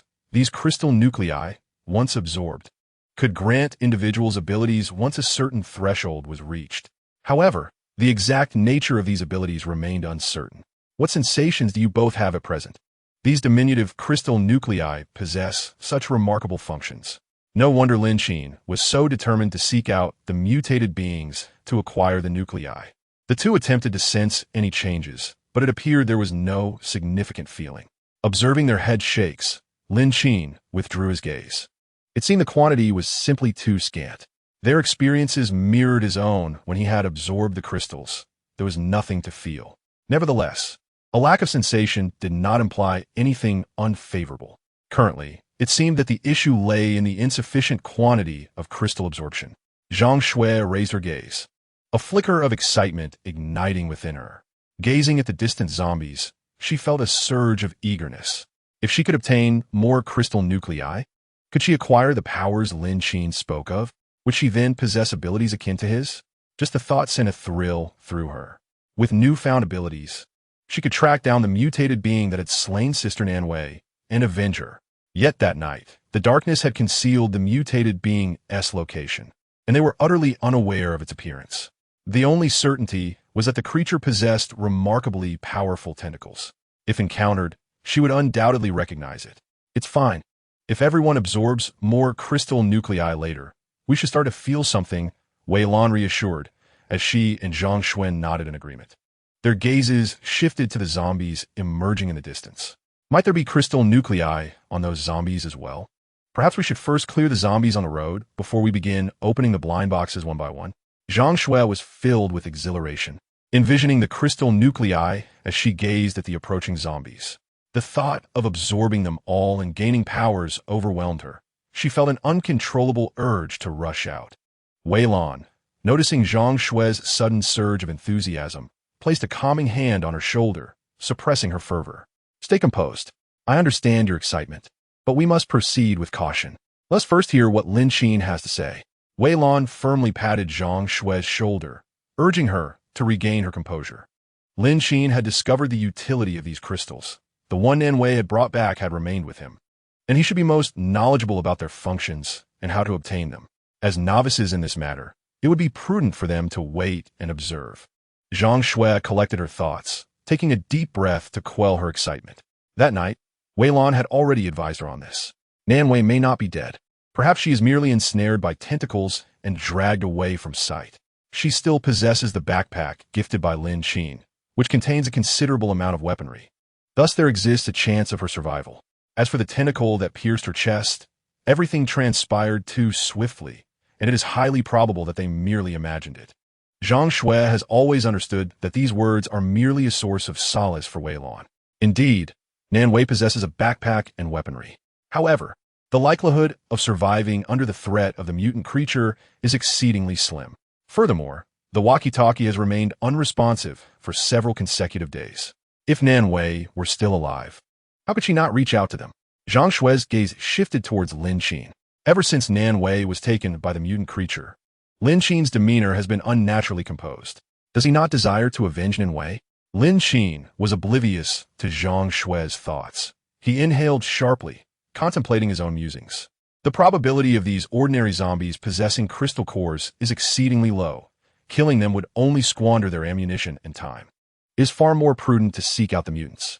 Lin Qin's primary objective in searching for mutants is to ascertain whether crystal cores can be classified into different levels. If such a classification exists, then higher-tier crystal cores would undoubtedly possess a greater capacity for absorption. If there is only one type, then venturing out becomes irrelevant. He could simply replicate a significant number with ease, saving time and effort. However, mutants are not easily found. Wei Lan furrowed her brow and felt compelled to remind them. It must be noted that the number of mutants is not as plentiful as that of ordinary zombies, making them more challenging to locate. Typically, these creatures prefer to hide in dark corners, only emerging when provoked. Lin Qin gazed at the distant street, where numerous zombie corpses lay piled upon the ground. Among them were also other mutants. Lin Qin's mind raced, and he declared, "There is no need to search. Have you seen those corpses? They're the ones." The two followed Lin Qin's, recognizing the zombie bodies as those they had slain some time ago, with some even being older. After several days of exposure to the air, the scent was unmistakable. Zhang Shui inhaled deeply, her brow knitting tightly. Yet for the sake of the crystal cores, she could endure it. With a powerful swing of the fire axe aimed at the head, it fell off effortlessly. As he spoke, Lin Qin produced 2 fire axes and handed them to Zhang Shui and Wei Lan. The two accepted them, silently observing the zombie corpses.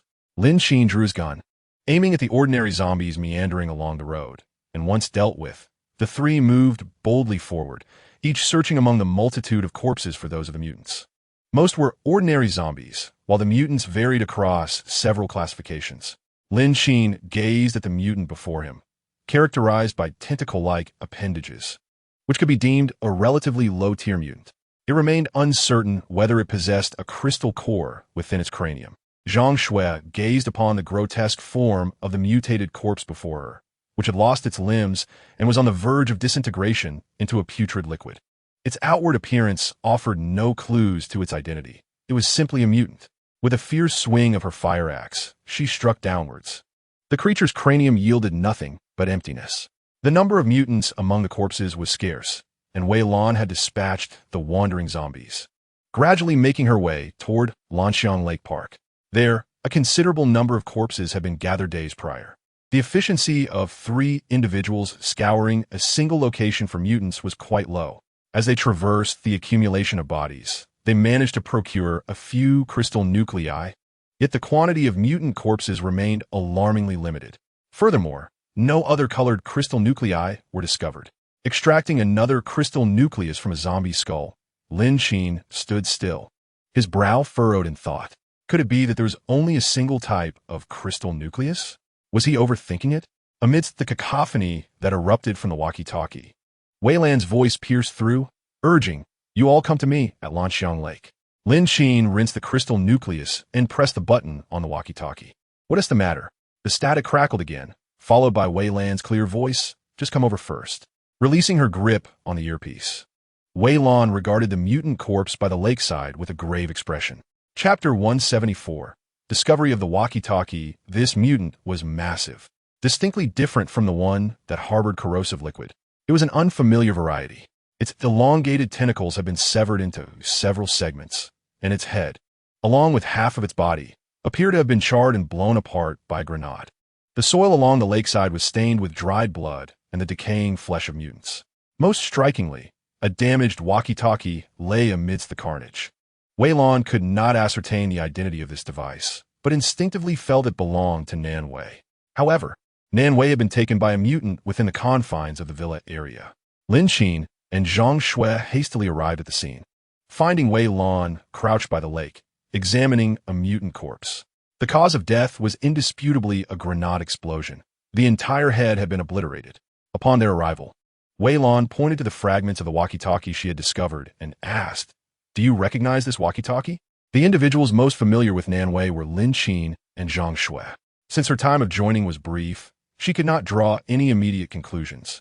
It was on that very day that Lin Qin had encountered the intruders in this vicinity. Perhaps the walkie-talkie belonged to them. The walkie-talkie had a corner blown off, its surface charred and mangled. While Lin Qin could not assert that he was the sole owner of a walkie-talkie, it was likely that he was the only one in the vicinity who possessed one. He crouched down, attempting to discern the brand markings that remained on the device. But the damage was so extensive that nothing was legible. Zhang Shui, evidently anxious, glanced between the walkie-talkie and the back of Lin Qin's head. Bending down with a hint of urgency, one might wonder, is this ours? If this walkie-talkie belongs to them, then it is highly likely that Nan Wei is still alive. Zhang Shui's gaze instinctively swept around the vicinity. This location is merely separated from the villa area by a broad road. By the lake, there exists only a narrow green belt, accompanied by a slender pathway for leisurely strolls. Strictly speaking, the distance to the villa's entrance is not considerable. If Sister Nan Wei truly managed to escape from the mutated creature, she would not have fled to this place. There must be some complication at hand. Lin Qin shook his head, unable to discern the situation. It is indeed impossible to ascertain the nature of this walkie-talkie. Given the circumstances, if it were Nan Wei, her self-preservation should not pose a problem. Her backpack still contains a fair amount of bullets and grenades, sufficient for her defense. Yet, why has she not returned? Lin Qin sighed and remarked, "Let us search the vicinity, but be cautious. The vegetation here is quite dense, and it will be easy for a couple of zombies to launch a surprise attack." "All right, but shall we still look for the mutated creatures?" Wei Lan noted that, surveying the surroundings. Their original intent was to seek out the mutated beings to obtain cores. She had come to this place for that very purpose. However, she had not anticipated discovering a walkie-talkie. "We'll search for everything, but primarily, let us see if we can find anything, perhaps Nan Wei's body, or something else would be beneficial." The three of them dispersed to search within Lanxiang Lake. Yet they found nothing. Just as the team's spirits began to wane, distant sounds of zombie growls echoed through the air. Scanning the horizon, they spotted two figures at the forefront of a throng of zombies. Lin Qin and the others quickly concealed themselves to avoid detection. But it seemed these two individuals posed no threat. Feng Jinjin and Li Yao felt on the brink of death, having narrowly escaped a perilous situation. They now found themselves face to face with zombies once more. Without any means of defense, resistance seemed futile, and all they could do was run desperately forward, faster, faster. The growls behind them were alarmingly close. Any lapse in concentration could cost them their lives. However, fate was not in their favor. A stone tripped Feng Jinjin, sending her sprawling to the ground. The rough asphalt road scraped her skin, causing it to bleed slightly. Li Yao glanced down, torn between fear and hesitation. Under the looming threat of the approaching zombies, he wanted to help her up but felt paralyzed. As the zombies drew nearer, he crouched down and assisted Feng Jinjin in getting back on her feet. Just as they resumed their flight, an arrow whistled through the air, striking the ground before them. Startled, they turned abruptly. One by one, the zombies fell, revealing other survivors trailing behind them. Upon seeing the newcomers, instinctual fear surged within the two, prompting them to sprint away in panic. However, the adversaries offered them no opportunity for escape, as the gunfire pierced directly through the man's chest. Feng Jinjin felt the strength of the man's support vanish from her arm, helplessly witnessing the look of unyielding despair in his wide-open eyes as he fell. Meeting his gaze, she could not restrain the trembling of her lips, her legs feeling as heavy as lead. She realized she could not flee. Shaking, She turned around to find the pursuers standing not far behind her. Some kicked at the recently slain zombie, while others exchanged laughter and banter. The foremost among them stepped forward and grasped her hair. Startled, Feng Jinjin let out a scream, instinctively attempting to evade. Yet, the force of his presence was overwhelming. Under the pressure, her legs buckled, and she collapsed to the ground. The man did not relent, gripping her hair and, disregarding her pain, turned to his companions, commanding, "Let's go back. Don't forget to take this one. The skin can feed us for several days." The three others behind him dragged away Li Yao's lifeless body, as though such occurrences were commonplace to them. Feng Jinjin clutched her own hair, striving to alleviate the agony on her scalp, her face ashen. Her gaze fell upon Li Yao's corpse, and memories of their earlier moments together flooded her mind. If not for her greed, neither of them would have met such a fate. With their stockpiled food exhausted, they had been compelled to venture out in search of sustenance to ensure their survival in the next phase. However, the desolate streets yielded almost no edible provisions. They had no choice but to journey to more distant and secluded areas. Their expedition had gone relatively smoothly, as she discovered a wealth of wild vegetables in the overgrown wasteland. At least her immediate hunger could be assuaged. Yet, she stumbled upon a fish trap by the lakeside. She recognized it, knowing it could yield a fair haul of fish and shrimp. The outbreak of the zombie virus had occurred among humans. Surely, the water was unaffected? She rolled up the trap, and indeed found an abundance of fish and shrimp within. Greedily, she sought out a second and third trap, only to be caught in the act. She did not believe she had committed an offense. In times of such scarcity, acquiring food was a monumental challenge, and she could not afford to let any opportunity slip away. Yet, this time, they encountered formidable foes.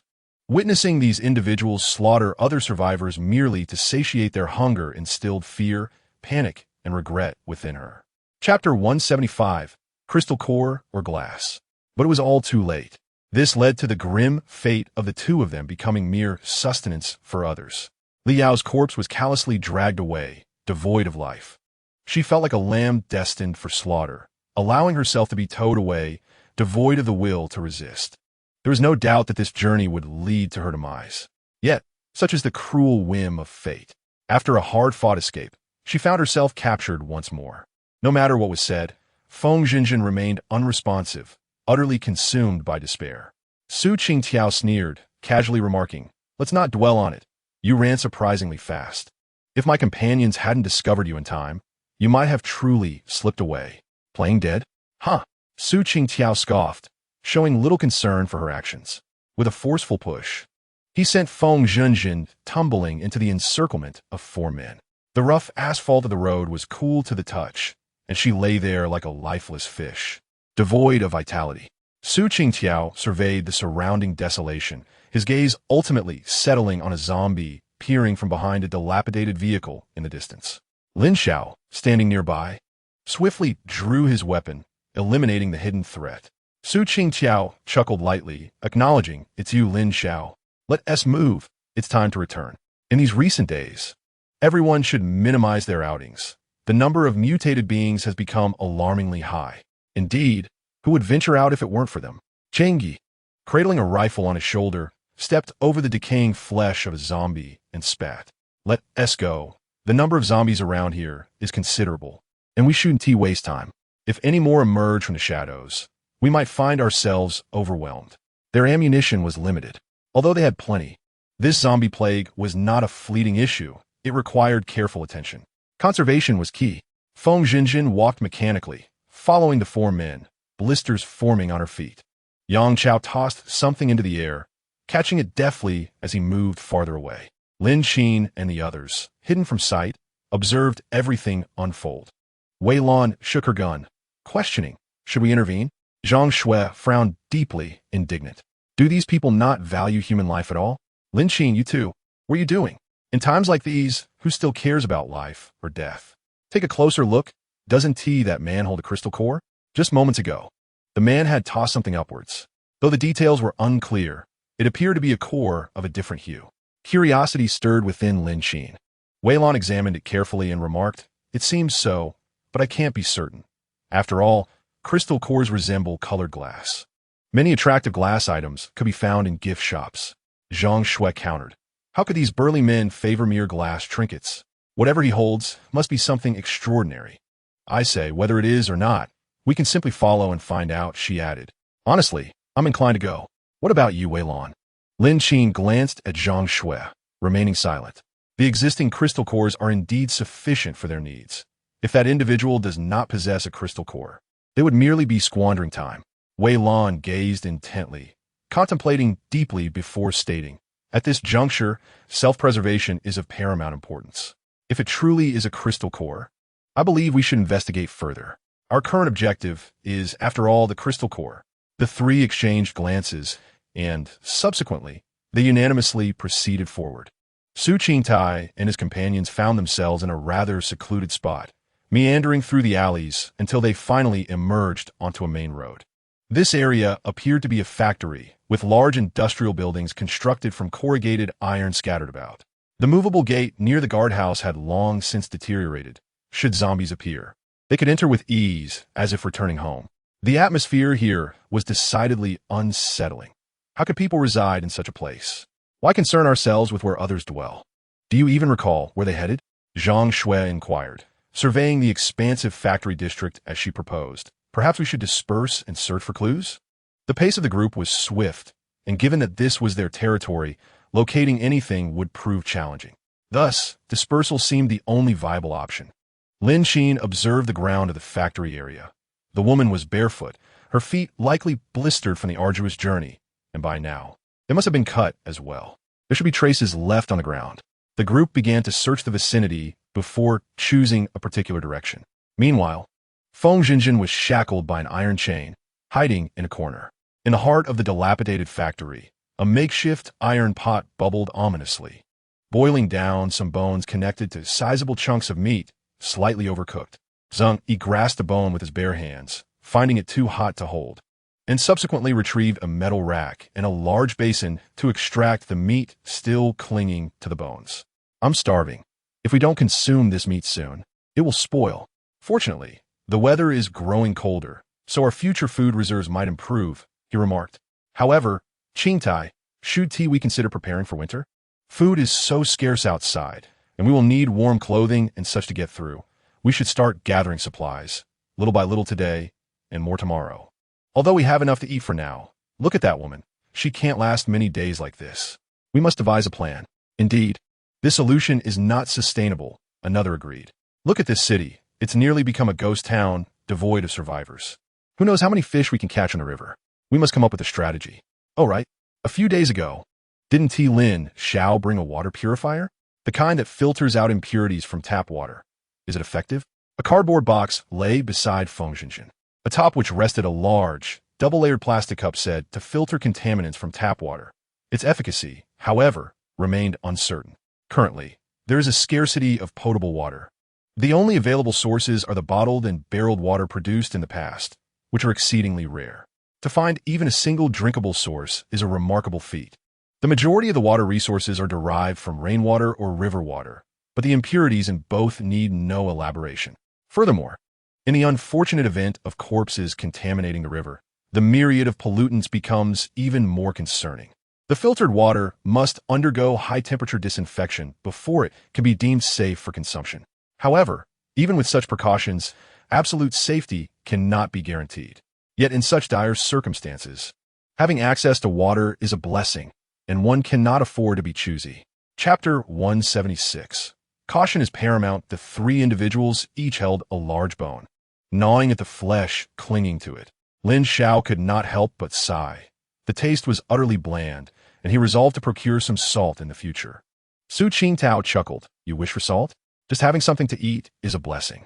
Zhang, he devoured a chunk of meat, and, while observing Wan Liang perched on the steel staircase of the factory, gazing into the distance, could not resist exclaiming, Wan Liang, stop playing with your wretched glass orb, and come eat.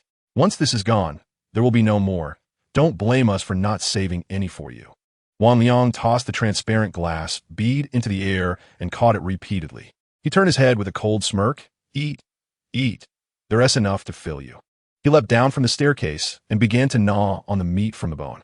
The newly discovered cold storage location from days prior was quite suitable, devoid of zombies and constructed of brick walls. Moreover, The entrance to the cold storage was robust enough to withstand the assaults of mutated beings. What do you think? Shall we relocate? Wan Liang bit into another piece of meat, chewing it tastelessly. Su Qingtao's gaze shifted to the woman in the corner.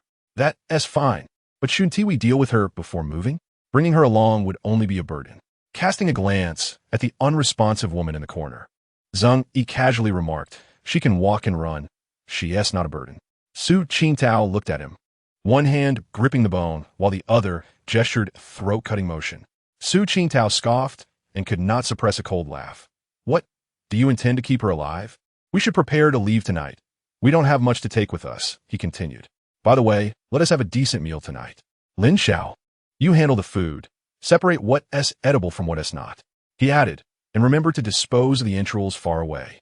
Those zombies have an acute sense of smell and can track us by the slightest scent. Rest assured, I handled things perfectly before. Once we're done, we'll toss everything into that river over there." Wan Liang chuckled lightly, then tossed the transparent glass bead towards Lin Xiao. Lin Xiao frowned but swiftly reached out to catch it. "Man, are you out of your mind? This thing is filthy. Just throw it away. It ruined a whole pot of soup. Come on, after eating this, do you really care about cleanliness?" Wan Liang rolled his eyes. "Besides, this could be a diamond or a crystal worth a fortune." Lin Xiao expressed his disdain but still pocketed the item. "Whether it's a diamond or glass, it's of no use. In the past, a stone this size might have had some value, but now, treating it like a treasure is pointless." Wan Liang tore off a large piece of meat, mumbling, "Regardless, keep it safe, don't lose it. I'm counting on it to make some money once the zombie apocalypse is over." Lin Xiao scoffed quietly, muttering, "Dream on.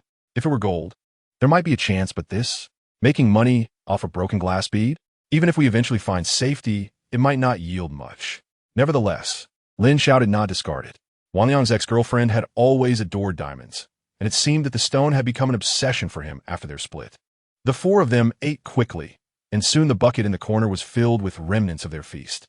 Lin Xiao carried the large bucket to the river and tossed it into the water, rinsing his machete before returning to their temporary hideout.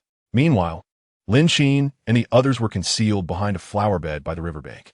Once Lin Xiao's silhouette vanished, the three approached the water's edge, observing the exposed bones and various entrails. Wei Lan instinctively frowned. The sight in the river ignited a simmering anger within her. In the past, such a scene would have warranted execution for these individuals. Now, her gaze shifted to the unperturbed Lin Qin. Times had changed. Everything revolved around the team's survival. Zhang Shui could not suppress her pale complexion, her face a canvas of conflicting emotions, ultimately leading her to retch beside her. Despite having witnessed various horrors, the visceral reality before her was still unsettling. "What is this? Intestines? Heads? I can't take this anymore. What do you all think? Shall we proceed?" Wei Lan gently patted Zhang Shui on the back, then glanced at Lin Qin, who appeared to be resolute and unyielding. It seemed these individuals were merciless. The girl likely already realized the grim reality of the situation. Lin Qin sought that unique crystal core, but it was evident that those individuals were not easily approached. The current circumstances indicated that acquiring the crystal core would not be straightforward. It appeared they were about to face another arduous battle. Taking a deep breath, Lin Qin urged, "Let us go. Keep up." As they observed the figures of their adversaries fading into the distance, they knew they had to follow closely or risk falling behind. Lin Qin spoke calmly, leading the team onward. Although Wei Lan wished to speak, he continued to pull the uneasy Zhang Shui forward. The pungent scent of blood permeated the riverbank, drawing a multitude of zombies, who hurriedly made their way to the water's edge. Lin Qin, having just pursued outside, keenly detected the stirrings of the undead and abruptly raised his hand to halt the advance of the group. The three of them stood back to back, vigilant as they scanned their surroundings. Apart from the distant sounds of the zombies, there seemed to be other noises as well. Lin Qin paused in the empty space between two factory buildings, cautiously making his way toward the front of one of the structures. The person they had just seen seemed to have entered this factory. Inside, the factory was eerily silent, cluttered with discarded items, almost entirely emptied out. Yet, there was no sign of any person. Had he misjudged? Lin Qin and the others slowly ventured inside. Suddenly, a metallic clang echoed behind them as the heavy iron door of the factory was locked from the outside. The three turned sharply to see a man standing outside, a chilling smirk crossing his face. Lin Xiao, wielding a machete in one hand and the transparent glass that Wan Liang had tossed him in the other, leaned against the factory's imposing iron door, his brow furrowed in a heavy frown. I knew it. I wasn't mistaken. We indeed have a tale. It seemed imperative to hasten their pace. Encountering another group of survivors at this juncture was not an ideal situation. Of course, it was possible that they had inadvertently caught sight of their approach. Regardless of the circumstances, caution was essential upon meeting anyone. Chapter 177. The second-tier crystal core acquired. Heading home, he had indeed intended to leave, yet a faint sound emanating from behind compelled him to remain alert. Changing his direction toward the adjacent factory, he contemplated finding a place to conceal himself. After all, he had rushed out too hastily, armed with nothing but a machete. If they were merely ordinary zombies, there would be little cause for concern. However, the fear of encountering a formidable mutated creature loomed large. Thus, he opted for caution. Initially, he presumed that one or two zombies had intruded into the factory area, only to discover that they were other survivors. The space was cramped, originally designated for parking between the two factories, yet the group had failed to notice him, believing they had entered the factory. This fortunate oversight granted him the opportunity to close the door behind them, potentially trapping this group, just as they prepared to shift to another hiding spot. These individuals had appeared unexpectedly, possibly with premeditated intent. They numbered only 4, outmatched by surrounding groups, necessitating a careful and prudent approach. Lin Xiao could not help but sigh. Realizing his oversight, he had never before encountered survivors in such a remote factory. Moreover, he had left in haste without a firearm, armed only with a defensive blade, making it seemingly challenging to deal with the 3 individuals. Ironically, it had saved the lives of those inside, granting them a reprieve. However, a robust man accompanied by 2 women would hardly stir up much commotion. It is prudent to return swiftly and confer with the group. As for the roles of the 3 individuals involved, whether they serve as sustenance or otherwise, decision shall be made subsequently. Furthermore, the facility is sturdy, alleviating any concerns regarding the potential escape of these 3 individuals. He had observed earlier that they bore no firearms, merely carrying backpacks and a knife at their waists. Thus, escape from the premises is utterly implausible. In the distance, the growls of the zombies could be heard, likely trailing the trio. It would not be long before the undead discovered this location. He must hasten back and urge the others to vacate the area without delay. This is not the time for frivolous distractions. Lin Xiao moved with great speed. While inside the factory, Lin Qin surveyed the enclosed environment, scratching his head in confusion. Zhang Shui, watching the departure of the others, felt a surge of anxiety. What should they do? The crystal core was firmly in his grasp. Their objective was the crystal core he possessed, and he could not allow them to escape with it. Step back, Lin Qin said lightly, prompting Wei Lan and Zhang Shui to obediently retreat a step. Lin Qin then retrieved a grenade from his backpack and placed it at the entrance of the factory. With a resounding explosion, the door was effortlessly blown open, and the 3 individuals strode out boldly. Just moments after Lin Xiao had taken a few strides, the sound of the explosion echoed behind him. Turning back, he was startled to see the 3 individuals emerging from the factory. A sense of impending danger washed over him, prompting him to sprint away. Wei Lan, stop him! Lin Qin's voice called out as Wei Lan dashed forward, easily seizing Lin Xiao's shoulder. In response, Lin Xiao vigorously shook his shoulder in an attempt to break free from Wei Lan's grip. Realizing he could not shake him off, he swiftly turned and forcefully struck Wei Lan's hand away, simultaneously drawing his machete and aiming it at Wei Lan. Forced to release his hold, Wei Lan instead grasped the fabric of Lin Xiao's back, pulling with all his might.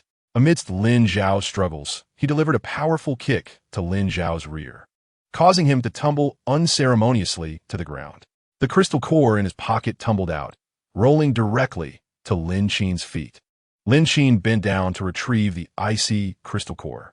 Upon touching it, the system's voice chimed once more. Second-tier crystal core. Note: absorption may aid in altering one's constitution and bestowing certain abilities. As the system's notification echoed, a flicker of understanding passed through Lin Qin's eyes. It appeared that crystal cores indeed varied in type, aligning with his previous conjectures. He was, however, uncertain of the specific abilities conferred by the different grades of crystal cores. Lin Qin stowed the crystal core in his storage space and then lifted his gaze to his companions. The events unfolded rapidly, and Zhang Shui rushed over to examine the crystal core closely as soon as Lin Qin had acquired it. Transparent, yet indistinguishable. Is this a crystal nucleus? Zhang Shui furrowed her brow, harboring some skepticism.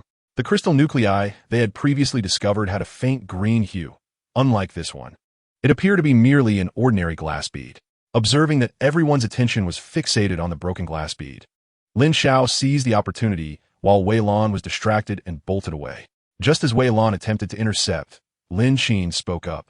No need to pursue. We have secured the item. Let's depart. Regardless of any underlying issues, this indeed is a crystal nucleus, which holds significant value for us. Wei Lan sharing Zhang Shui's sentiments. This seems rather different from the previous one. Could we have made a mistake?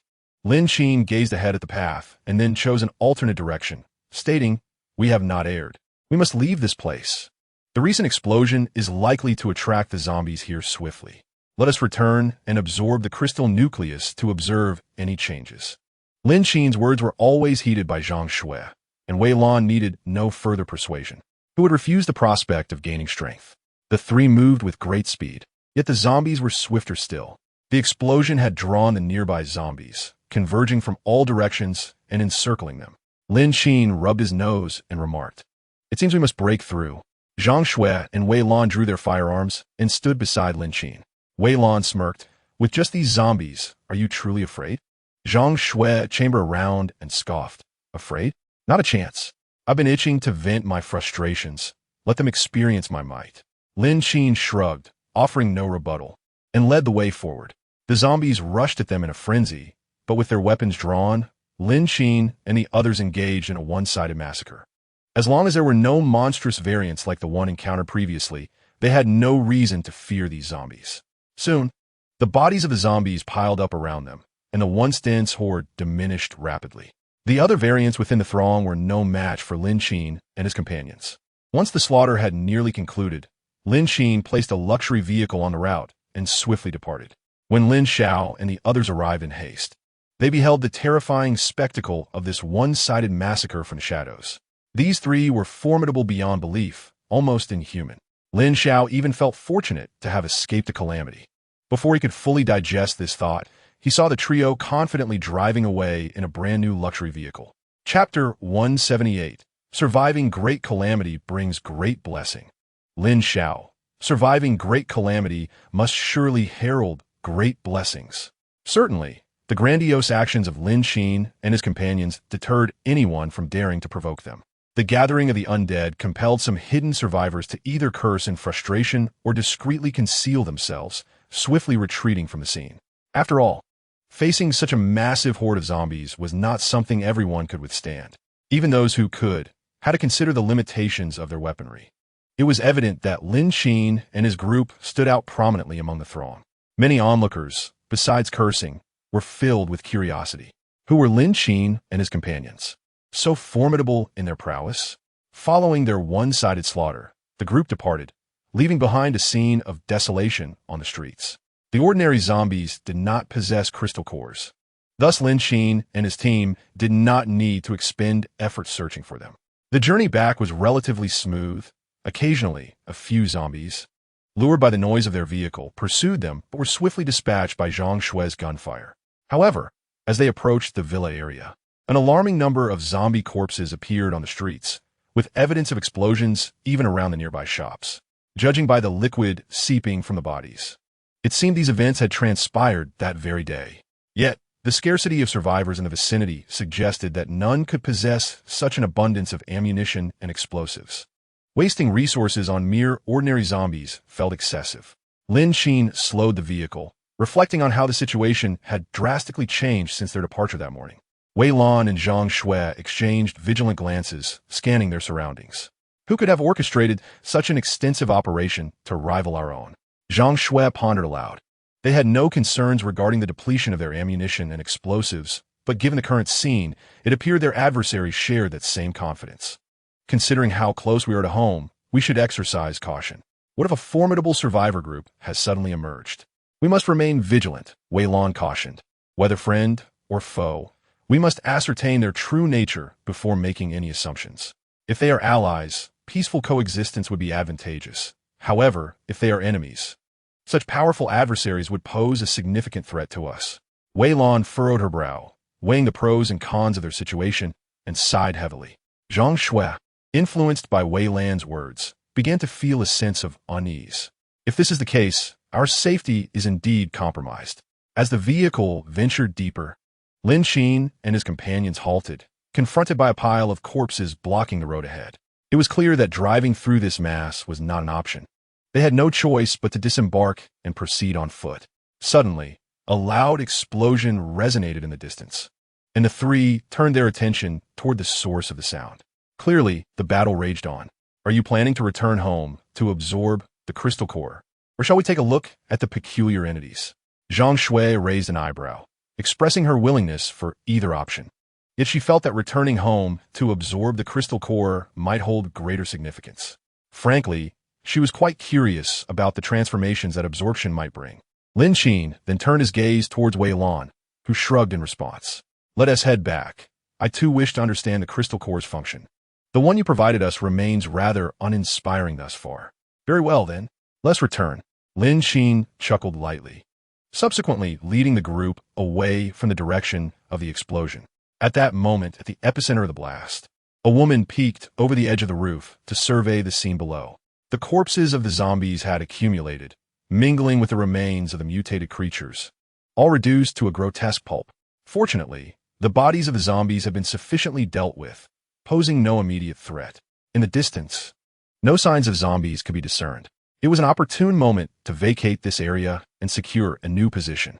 She gathered the crystals from the ground and stowed them in her backpack, recognizing that it was not yet the optimal time for absorption. The recent explosion would likely attract more zombies, and she needed to seize this lull to relocate to a safer haven, lest she find herself encircled again. Lifting the backpack, she noted its weight had diminished considerably. With the addition of the crystals, it once more swelled, the heft entirely attributable to their presence. The recent skirmishes had drained her ammunition and grenades significantly, leaving her ill-prepared for future encounters with such a multitude of zombies. Gazing into the distance, Nan Wei let out a resigned sigh. Returning home was proving to be an arduous endeavor. Having narrowly escaped death, she inadvertently absorbed a crystal core while evading the grasp of the zombies.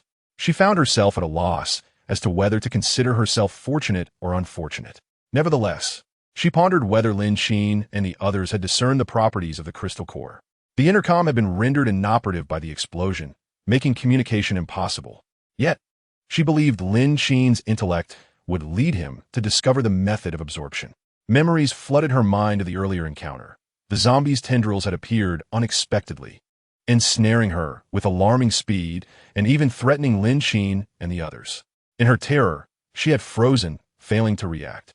The crystal core she clutched had been absorbed inadvertently, prompting the zombies to retreat as if struck by some unseen force. All of this had transpired in the blink of an eye. Yet, those were events of the past. Having salvaged her life, she understood the importance of cherishing it. Now, as she neared the villa district, heightened caution was paramount. She grasped the security bars and carefully descended, each step taken with utmost deliberation. After finally touching down, she picked up the crystal core from the ground and then sprinted to another location. In a narrow alley, she climbed up the wall along the second-floor security bars, ascending with relative ease.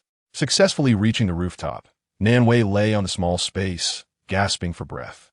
After resting for a moment, she unzipped her backpack and retrieved the 15 crystal cores within. Once she absorbed all of these cores, Nan Wei gazed at the zombies frantically rushing towards her previous location on the distant street, feeling relieved that she had fled early. However, after consuming these 15 crystal cores, Nan Wei spread her palm and observed her fingertips, where a spark of electricity flickered before her eyes. She was unsure of the current power of this electricity, but it was undoubtedly much thicker than the faint current she had felt upon her awakening. Upon absorbing the crystal cores, Nan Wei acquired the ability of lightning. Yet she had yet to truly harness this power. Chapter 179. The crystal core saves my life. Nan Wei couldn't help but reflect on her fortune. Thankfully, the power of the crystal cores had saved her life.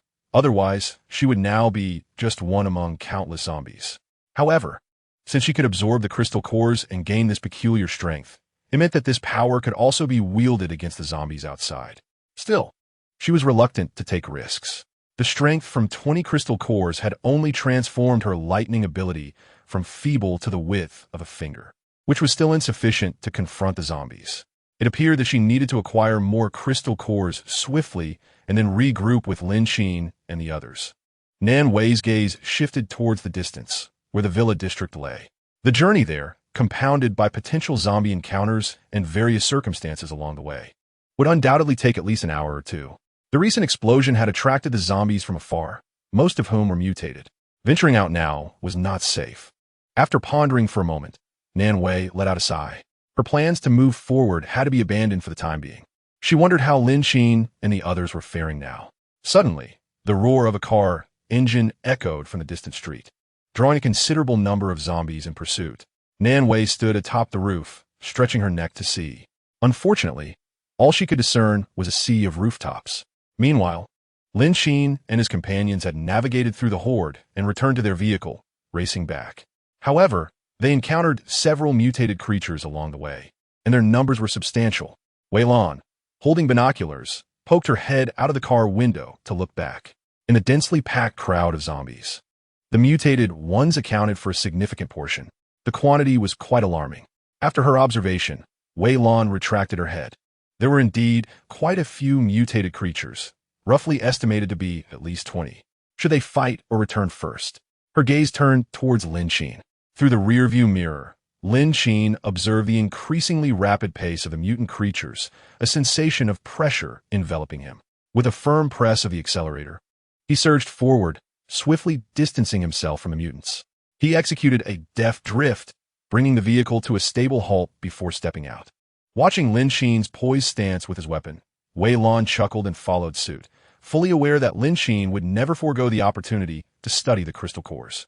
Among the 20 or so mutants, each exhibited varying levels, and thus produced distinct crystal cores. However, not every mutant bore one. Yet, with so many mutants present, there were surely at least 45. Zhang Shui pushed open her car door with an air of disdain, reluctantly stepping out. She muttered to herself, expressing her aversion to engaging with the mutants. If they already possessed some, why pursue more? Lin Qin cast a sidelong glance at her and remarked, "Your marksmanship needs considerable improvement. The perfect practice partner is right here. Bring out the set Wei Lan entrusted to you. I wish to see how accurate you are now." His tone was serious, for thus far, everyone had been diligently enhancing their skills, while Zhang Shui's performance had consistently lagged behind. Her accuracy diminished further when targeting moving mutants. A strategy was necessary to awaken her latent potential, and perhaps this moment presented the perfect opportunity. With that thought, Lin Qin handed the firearm to Zhang Shui. Reluctantly, she accepted it and aimed at the approaching mutants in the distance. As they moved, she continually adjusted her angle. With a shot fired, the bullet struck the body of a mutant, but she had missed the optimal opportunity for a headshot. She recalibrated her aim, this time choosing a mutant that moved less erratically. Bang! The head exploded. A smile crept onto Zhang Shui's lips, a flicker of pride igniting within her. This shot seemed to bolster her confidence. Though her subsequent 2 shots were less than ideal, she emptied the entire magazine, successfully dispatching several moving mutants. Her accuracy had improved significantly compared to before. However, the mutants' speed was daunting, and in a mere moment, they were nearly upon them. Observing Lin Qin's unwavering demeanor, Wei Lan stepped forward to offer guidance. "You must predict the zombies' movements. The position you see with your naked eye will not be where they are when your bullet reaches them. Aim slightly ahead of their trajectory. By the time your bullet arrives, the zombie will be right there, allowing for a precise strike. Be mindful of the distance. The speed of the bullet and the timing relative to the zombies requires careful calculation. With continued experience, your shots will eventually find their mark on the zombies' heads. You must remain composed and observant." As Wei Lan's words fell, Zhang Shui also finished loading the magazine. Recalling Wei Lan's instructions, her aim gradually steadied as she targeted the zombies, and then she accurately fired one shot, followed by another and yet another. Fortunately, just as the mutated creature approached them, Zhang Shui successfully dispatched the last one. Lin Qin nodded silently, putting away the firearm he had readied for emergencies. and subsequently took out a fire axe to approach the corpse of the mutated creature. He did not forget to turn back to Zhang Shui and remarked, "It seems you truly need to practice more. Your aim has improved significantly." Previously, he had always worried about Zhang Shui's shooting accuracy, insisting that she accompany him on every mission. Perhaps it was time to allow her to hone her skills independently. Today was a case in point, and the results were evidently remarkable. Wei Lan stepped forward and patted Zhang Shui on the shoulder, commending her efforts. Zhang Shui, feeling exceedingly tense, gasped for breath, realizing how close she had come. Encouraged by the two, she furrowed her brow in frustration and began to voice her complaints. "I must say, were you two so confident in leaving everything to me? Didn't you fear that I might not keep pace with the mutated creature, and that we might all meet a grim fate?" However, Zhang Shui's grievances went unanswered. Wei Lan merely waved her hand, retrieving the fire axe from the back of the vehicle and proceeding toward the remains of the creature. Zhang Shui took a deep breath, wanting to express her thoughts, but ultimately swallowed her words. Silently, she moved towards the rear compartment to fetch a fire axe. In no time, the three of them skillfully extracted all the crystal cores from the mutated creatures. Lin Qin picked up the last crystal core that had fallen at his feet and, casting a quick glance, noticed signs of the creature's skull having been forcefully pried open. Frowning, he observed that the corpse of this mutated creature lay crushed beneath a fallen advertisement, its exposed head already breached. Its brain matter was splattered everywhere, yet the crystal core was nowhere to be found. Lin Qin furrowed his brow as he inspected the area, his gaze drifting further afield. At the corner of the street, a mutated creature's head protruded from the wall of a shop, and it was evident that its skull had also been breached. Chapter 180. Everyone absorbs the function of the crystal cores may have already been discovered by others. After Wei Lan and Zhang Shui collected all the crystal cores, they looked up to search for Lin Qin's figure. Eventually, they spotted him in a corner across the street, his voice audible. The two approached him together. "What are you doing here? We've gathered everything. Let's go." The sight of a zombie's skull pried open was not unusual for the three of them. However, Lin Qin's expression appeared somewhat abnormal, prompting Wei Lan to scrutinize him more closely. The traces surrounding these skulls exhibit signs of oxidation and desiccation, clearly indicating that they are not the handiwork of Lin Qin. Some individuals have also come to understand the concept of the crystal nucleus. This assertion is a certainty rather than a question. However, Lin Qin cannot articulate the reasoning behind it. The emergence of the crystal nucleus will inevitably become known to an increasing number of people over time. Most mutated beings will become coveted targets for many. As the level of mutation increases, the crystal nucleus remains the sole avenue for advancement. Never mind, it's time to return. Lin Qin glanced at the surrounding, eerily silent houses before turning towards the location of the vehicle. Wei Lan and another person remained alert, scanning their surroundings before departing from the area. The journey back was smooth, and upon arriving home, they secured the doors and windows. The two settled on the sofa in the living room, contemplating the translucent crystal nucleus displayed on the coffee table. During this expedition, they had acquired approximately 50 crystal nuclei. Most of the adversaries they encountered were ordinary zombies, resulting in a significantly reduced number of mutated beings possessing crystal nuclei. However, 50 nuclei for 3 people seemed rather insufficient. Lin Qin ascended to the second floor, engaged in unknown activities. Before long, he returned, carrying 2 heavy supermarket shopping bags. He distributed the bags to Zhang Shui and Wei Lan. These contain 100 crystal nuclei. Absorb them all and observe any changes. If you find it lacking, come to me for more. You two can share what's on the table. The shopping bags were made of fabric, quite spacious and capable of holding a substantial amount. With 100 nuclei, 2 bags would indeed contain 200. Where Lin Qin procured such a large quantity of crystal nuclei remained unspoken, as trust prevailed, and no one dared to question it. They accepted the offering without hesitation. The absorption of the crystal nuclei proceeded swiftly. After consuming 100, Lin Qin noticed little change. The system merely indicated a progress of 20. He gazed at his palm, momentarily feeling a sense of unease. The distinction between absorbing the nuclei and not seemed negligible. Lin Qin couldn't help but raise his gaze to the pile of additional crystal nuclei stacked beside the bed, all replicated by him, representing merely a fraction of the total. With a progress of 20 from 100 nuclei, achieving a total of 100 would necessitate at least 400 more. Lin Qin took a deep breath, uncertain of Zhang Shui and Wei Lan's progress or their respective abilities. He retrieved more crystal nuclei from his space and began to absorb them in abundance. Once he had consumed all of them, Lin Qin again examined his hand. Still no reaction whatsoever. Meanwhile, the system as prompt had now reached 100. Lin Qin took another deep breath. Having reached 100, why was there still no response? In the novels he had read, weren't there numerous distinct extraordinary abilities? For instance, characters such as Batman and Spider-Man come to mind, alongside the notion of traversing the heavens and the earth. Lin Qin reminisced about Spider-Man's signature moves and couldn't help but mimic them.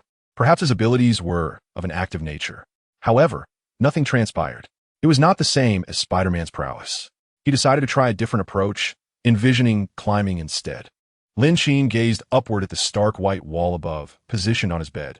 He leaped upward, palms directed at the wall, imagining himself adhering to it. Yet, he landed unceremoniously on the floor. Frustration welled within him. How could he absorb over 500 crystal cores and achieve nothing? Was this reasonable?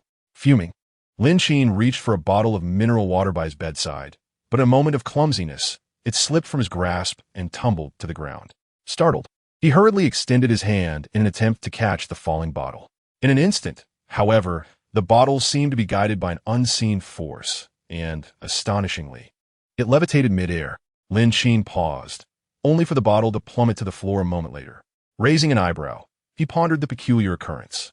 He then concentrated his thoughts. The bottle on the ground began to move, initially tilting slightly and swaying. Then it gracefully ascended from the floor, gliding towards Lin Qin. He continued to exercise his control, lowering and raising the bottle repeatedly, transitioning from initial awkwardness to a growing finesse. Eventually, he ceased his endeavors, realizing that he had acquired the ability to manipulate objects. This skill was quite commendable. Lin Qin nodded in acknowledgement of his newfound power. Nevertheless, upgrading seemed rather cumbersome. The initial absorption of crystal cores had proven to be quite a significant leap. Based on his earlier estimations, one crystal core would yield a progress of 1. Thus 100 cores would suffice for a full completion. However, he discovered that reaching a score of 100 indeed required 500 cores. This indicated that the absorption rate diminished with each successive core. Yet beyond the 100 mark, he wondered what would transpire with further absorption. Lin Qin took out a transparent crystal core, examined it in his hand, and began the absorption process. Level 2, Progress. 2. Lin Qin paused. The system's notification suggested that leveling up did not culminate at 100, but rather indicated a tiered progression. Understanding his abilities, Lin Qin now felt a sense of calm. Instead, he was eager to learn about Nan Wei and Zhang Shui's circumstances. The three of them were each in their respective rooms, presumably nearing completion of their core absorption. As he contemplated this, a sudden exclamation of surprise echoed from Zhang Shui's room, followed by a vigorous knocking at the door of Lin Qin's room. Lin Qin, it seems I have acquired extraordinary powers. My goodness, I never imagined such a day would come. Zhang Shui was exceedingly excited. Even through the door, Lin Qin could sense her fervor. He rose to open the door, interrupting Zhang Shui's relentless knocking. If she continued to pound like that, it was inevitable that they would attract a horde of zombies. What ability do you possess? Lin Qin inquired as he opened the door, but Zhang Shui, poised to knock again, suddenly directed her fist towards him.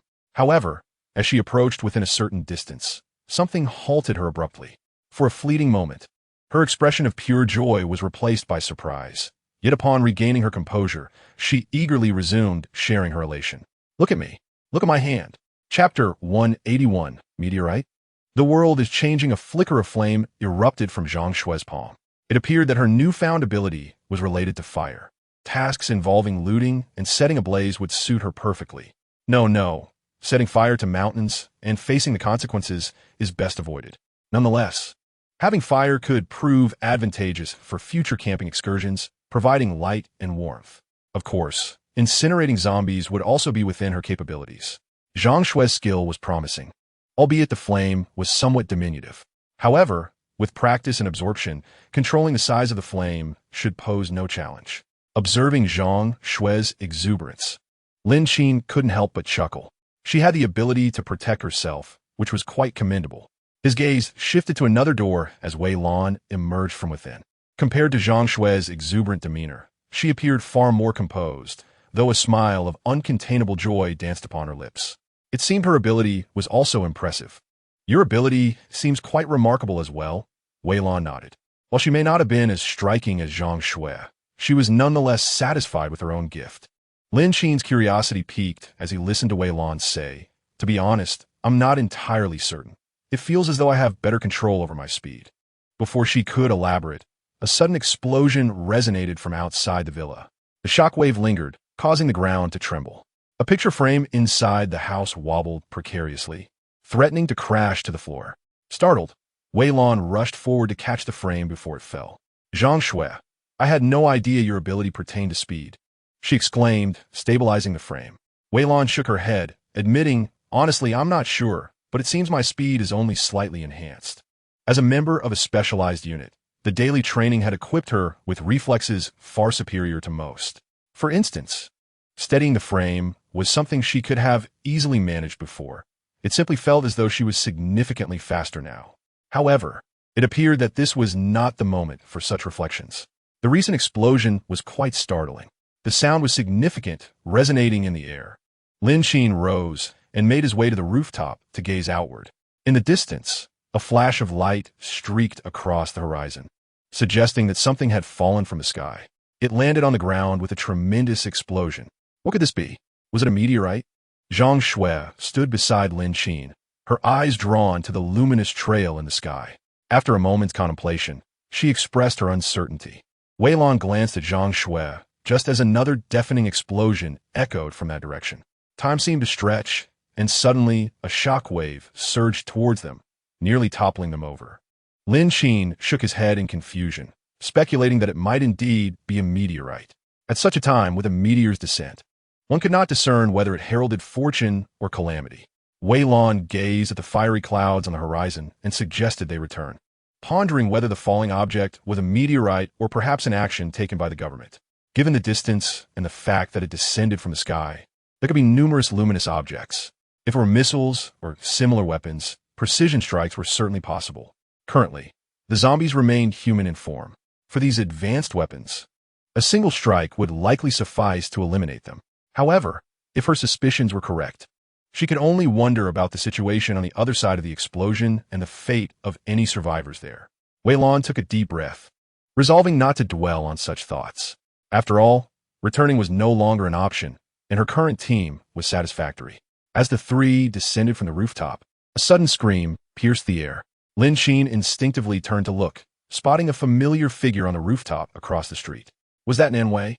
Lin Qin was taken aback, and even Zhang Xue appeared stunned. They had clearly witnessed Nan Wei being killed by a mutated creature. Was this merely an illusion? Zhang Xue reached out, tugging at Lin Qin while swallowing hard. Goodness, have the zombies become so formidable that they can conjure illusions of the dead? She exclaimed. Nonsense. That's not an illusion. It must be Nan Wei's corpse, Lin Qin countered, frowning seriously.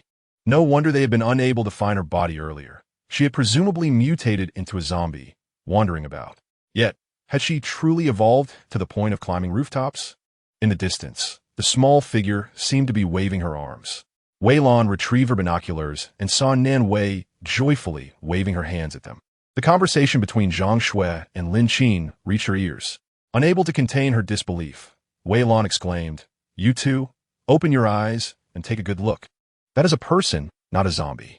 She handed the binoculars over, disregarding their current state, and continued, "It's Nan Wei. Quickly, grab your weapons. There's so many zombies down here. We must clear the way to bring her back." Nan Wei's return brought immense joy to Wei Lan, revitalizing the previously despondent team. Zhang Xue was the first to dash downstairs, as all the weaponry was located below, and she intended to greet Nan Wei directly from the first floor. However, a crackling surge of electricity suddenly erupted around Nan Wei, incinerating the mutated entities that surrounded her. Goodness, was that an electric ability? The three of them were momentarily taken aback. Meanwhile, Nan Wei was perched atop the roof, evading the pursuit of the mutated creatures. Down on the street, several corpses of these entities lay scattered, yet a few others continued to gather. To her surprise, these mutated beings had remarkably acute hearing. The mere sound of her unwrapping a packet of biscuits had drawn their attention, prompting them to scramble towards the rooftop. Fortunately, an explosion in the distance diverted their focus. To her astonishment, she spotted Lin Qin and the others also on the rooftop. Suddenly, a mutated creature extended its tendrils through a window, attempting to ensnare Nanwei. She retaliated with a surge of electricity, directly scorching the creature's appendages. When facing these abominations, one must not show mercy. A firm hand was necessary. Moreover, she had run out of bullets and grenades, leaving her only with her electric ability for defense. Hence, she struck fiercely at the creatures without a hint of compassion. Initially, she had planned to remain on the rooftop for a few more days, waiting for the zombie numbers to dwindle before venturing to the villa. However, the explosion outside came at a fortuitous moment. Yet, with the skies darkening, it was clear that staying there was no longer prudent. With Zhang Shue's assistance, Nanwei successfully returned to the villa district. Upon her return, after being away for more than half a month, the villa felt somewhat unfamiliar. Chapter 182. Revelry in the Apocalypse. Zhang Shui greeted Nanwei with a warm embrace, her excitement palpable. As Nanwei gazed at Lin Qin, her eyes concealed a myriad of unspoken thoughts. After exchanging pleasantries with Zhang Shui and Wei Lan, Nanwei approached Lin Qin, feeling a touch bashful.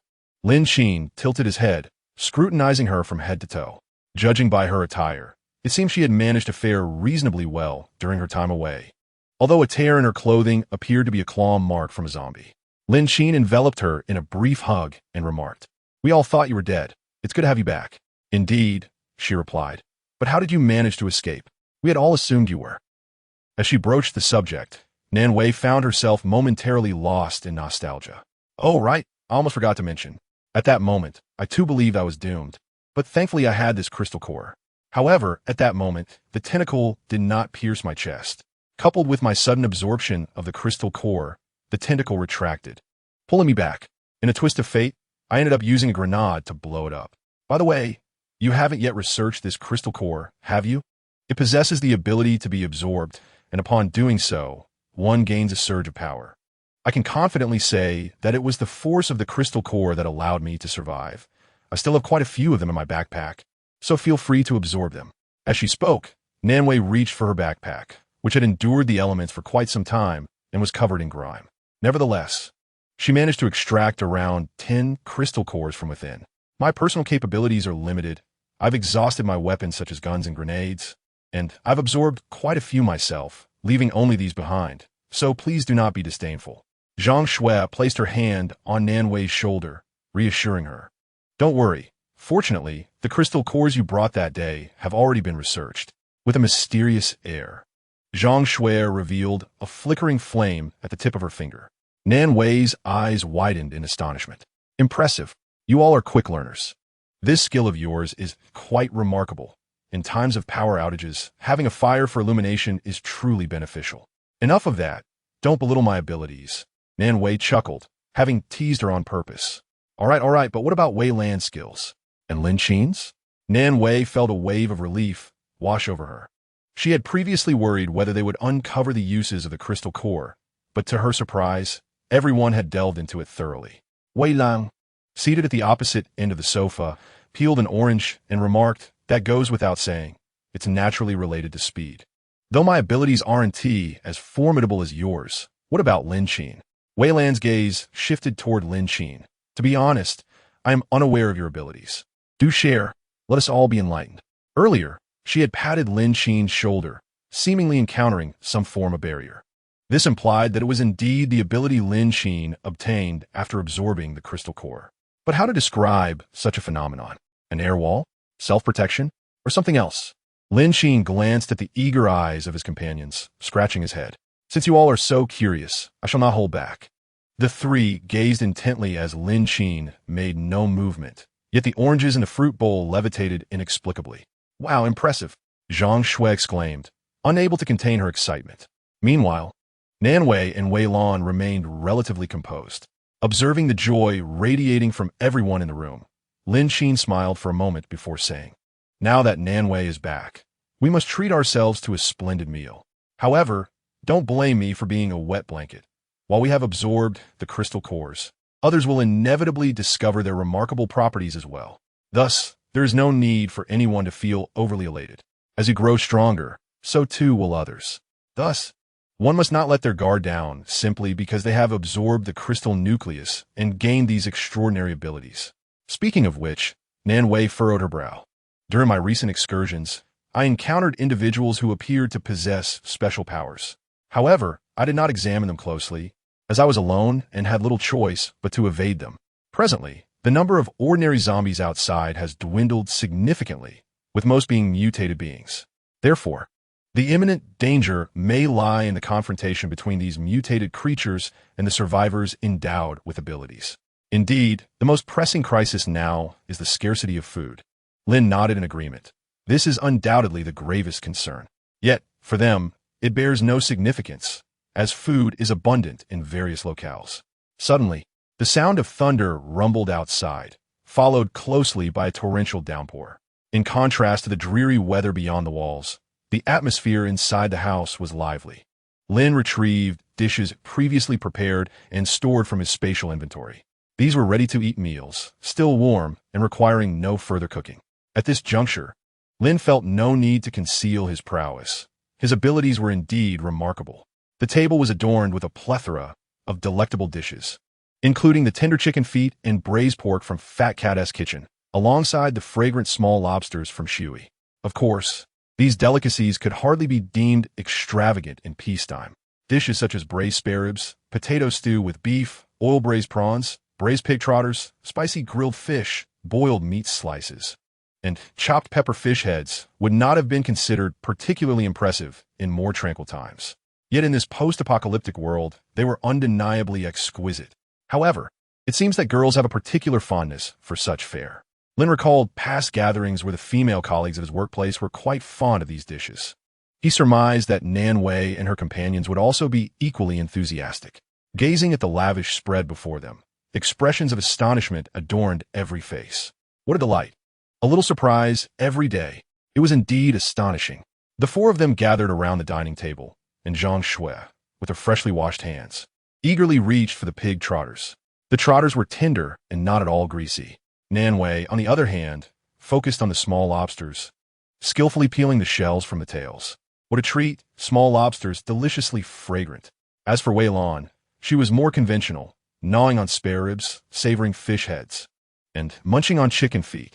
Each dish was exceptionally delightful. At this rate, one might gain weight. Lin observed their enjoyment. Zhang Shui's eating habits were unrefined, as she showed no regard for their presence, her lips smeared with savory broth. Nan Wei, while enjoying her small lobsters, placed the first peeled lobster tail directly into Lin's bowl. Wei Lan, in contrast, exhibited more decorum in her eating. Yet, judging by their expressions, it seemed they were thoroughly satisfied with today's feast, prompting Lin to smile. He poured himself a glass of chilled beer and began to relish the oil-braised prawns. These prawns were quite delightful. They would be even better if fried.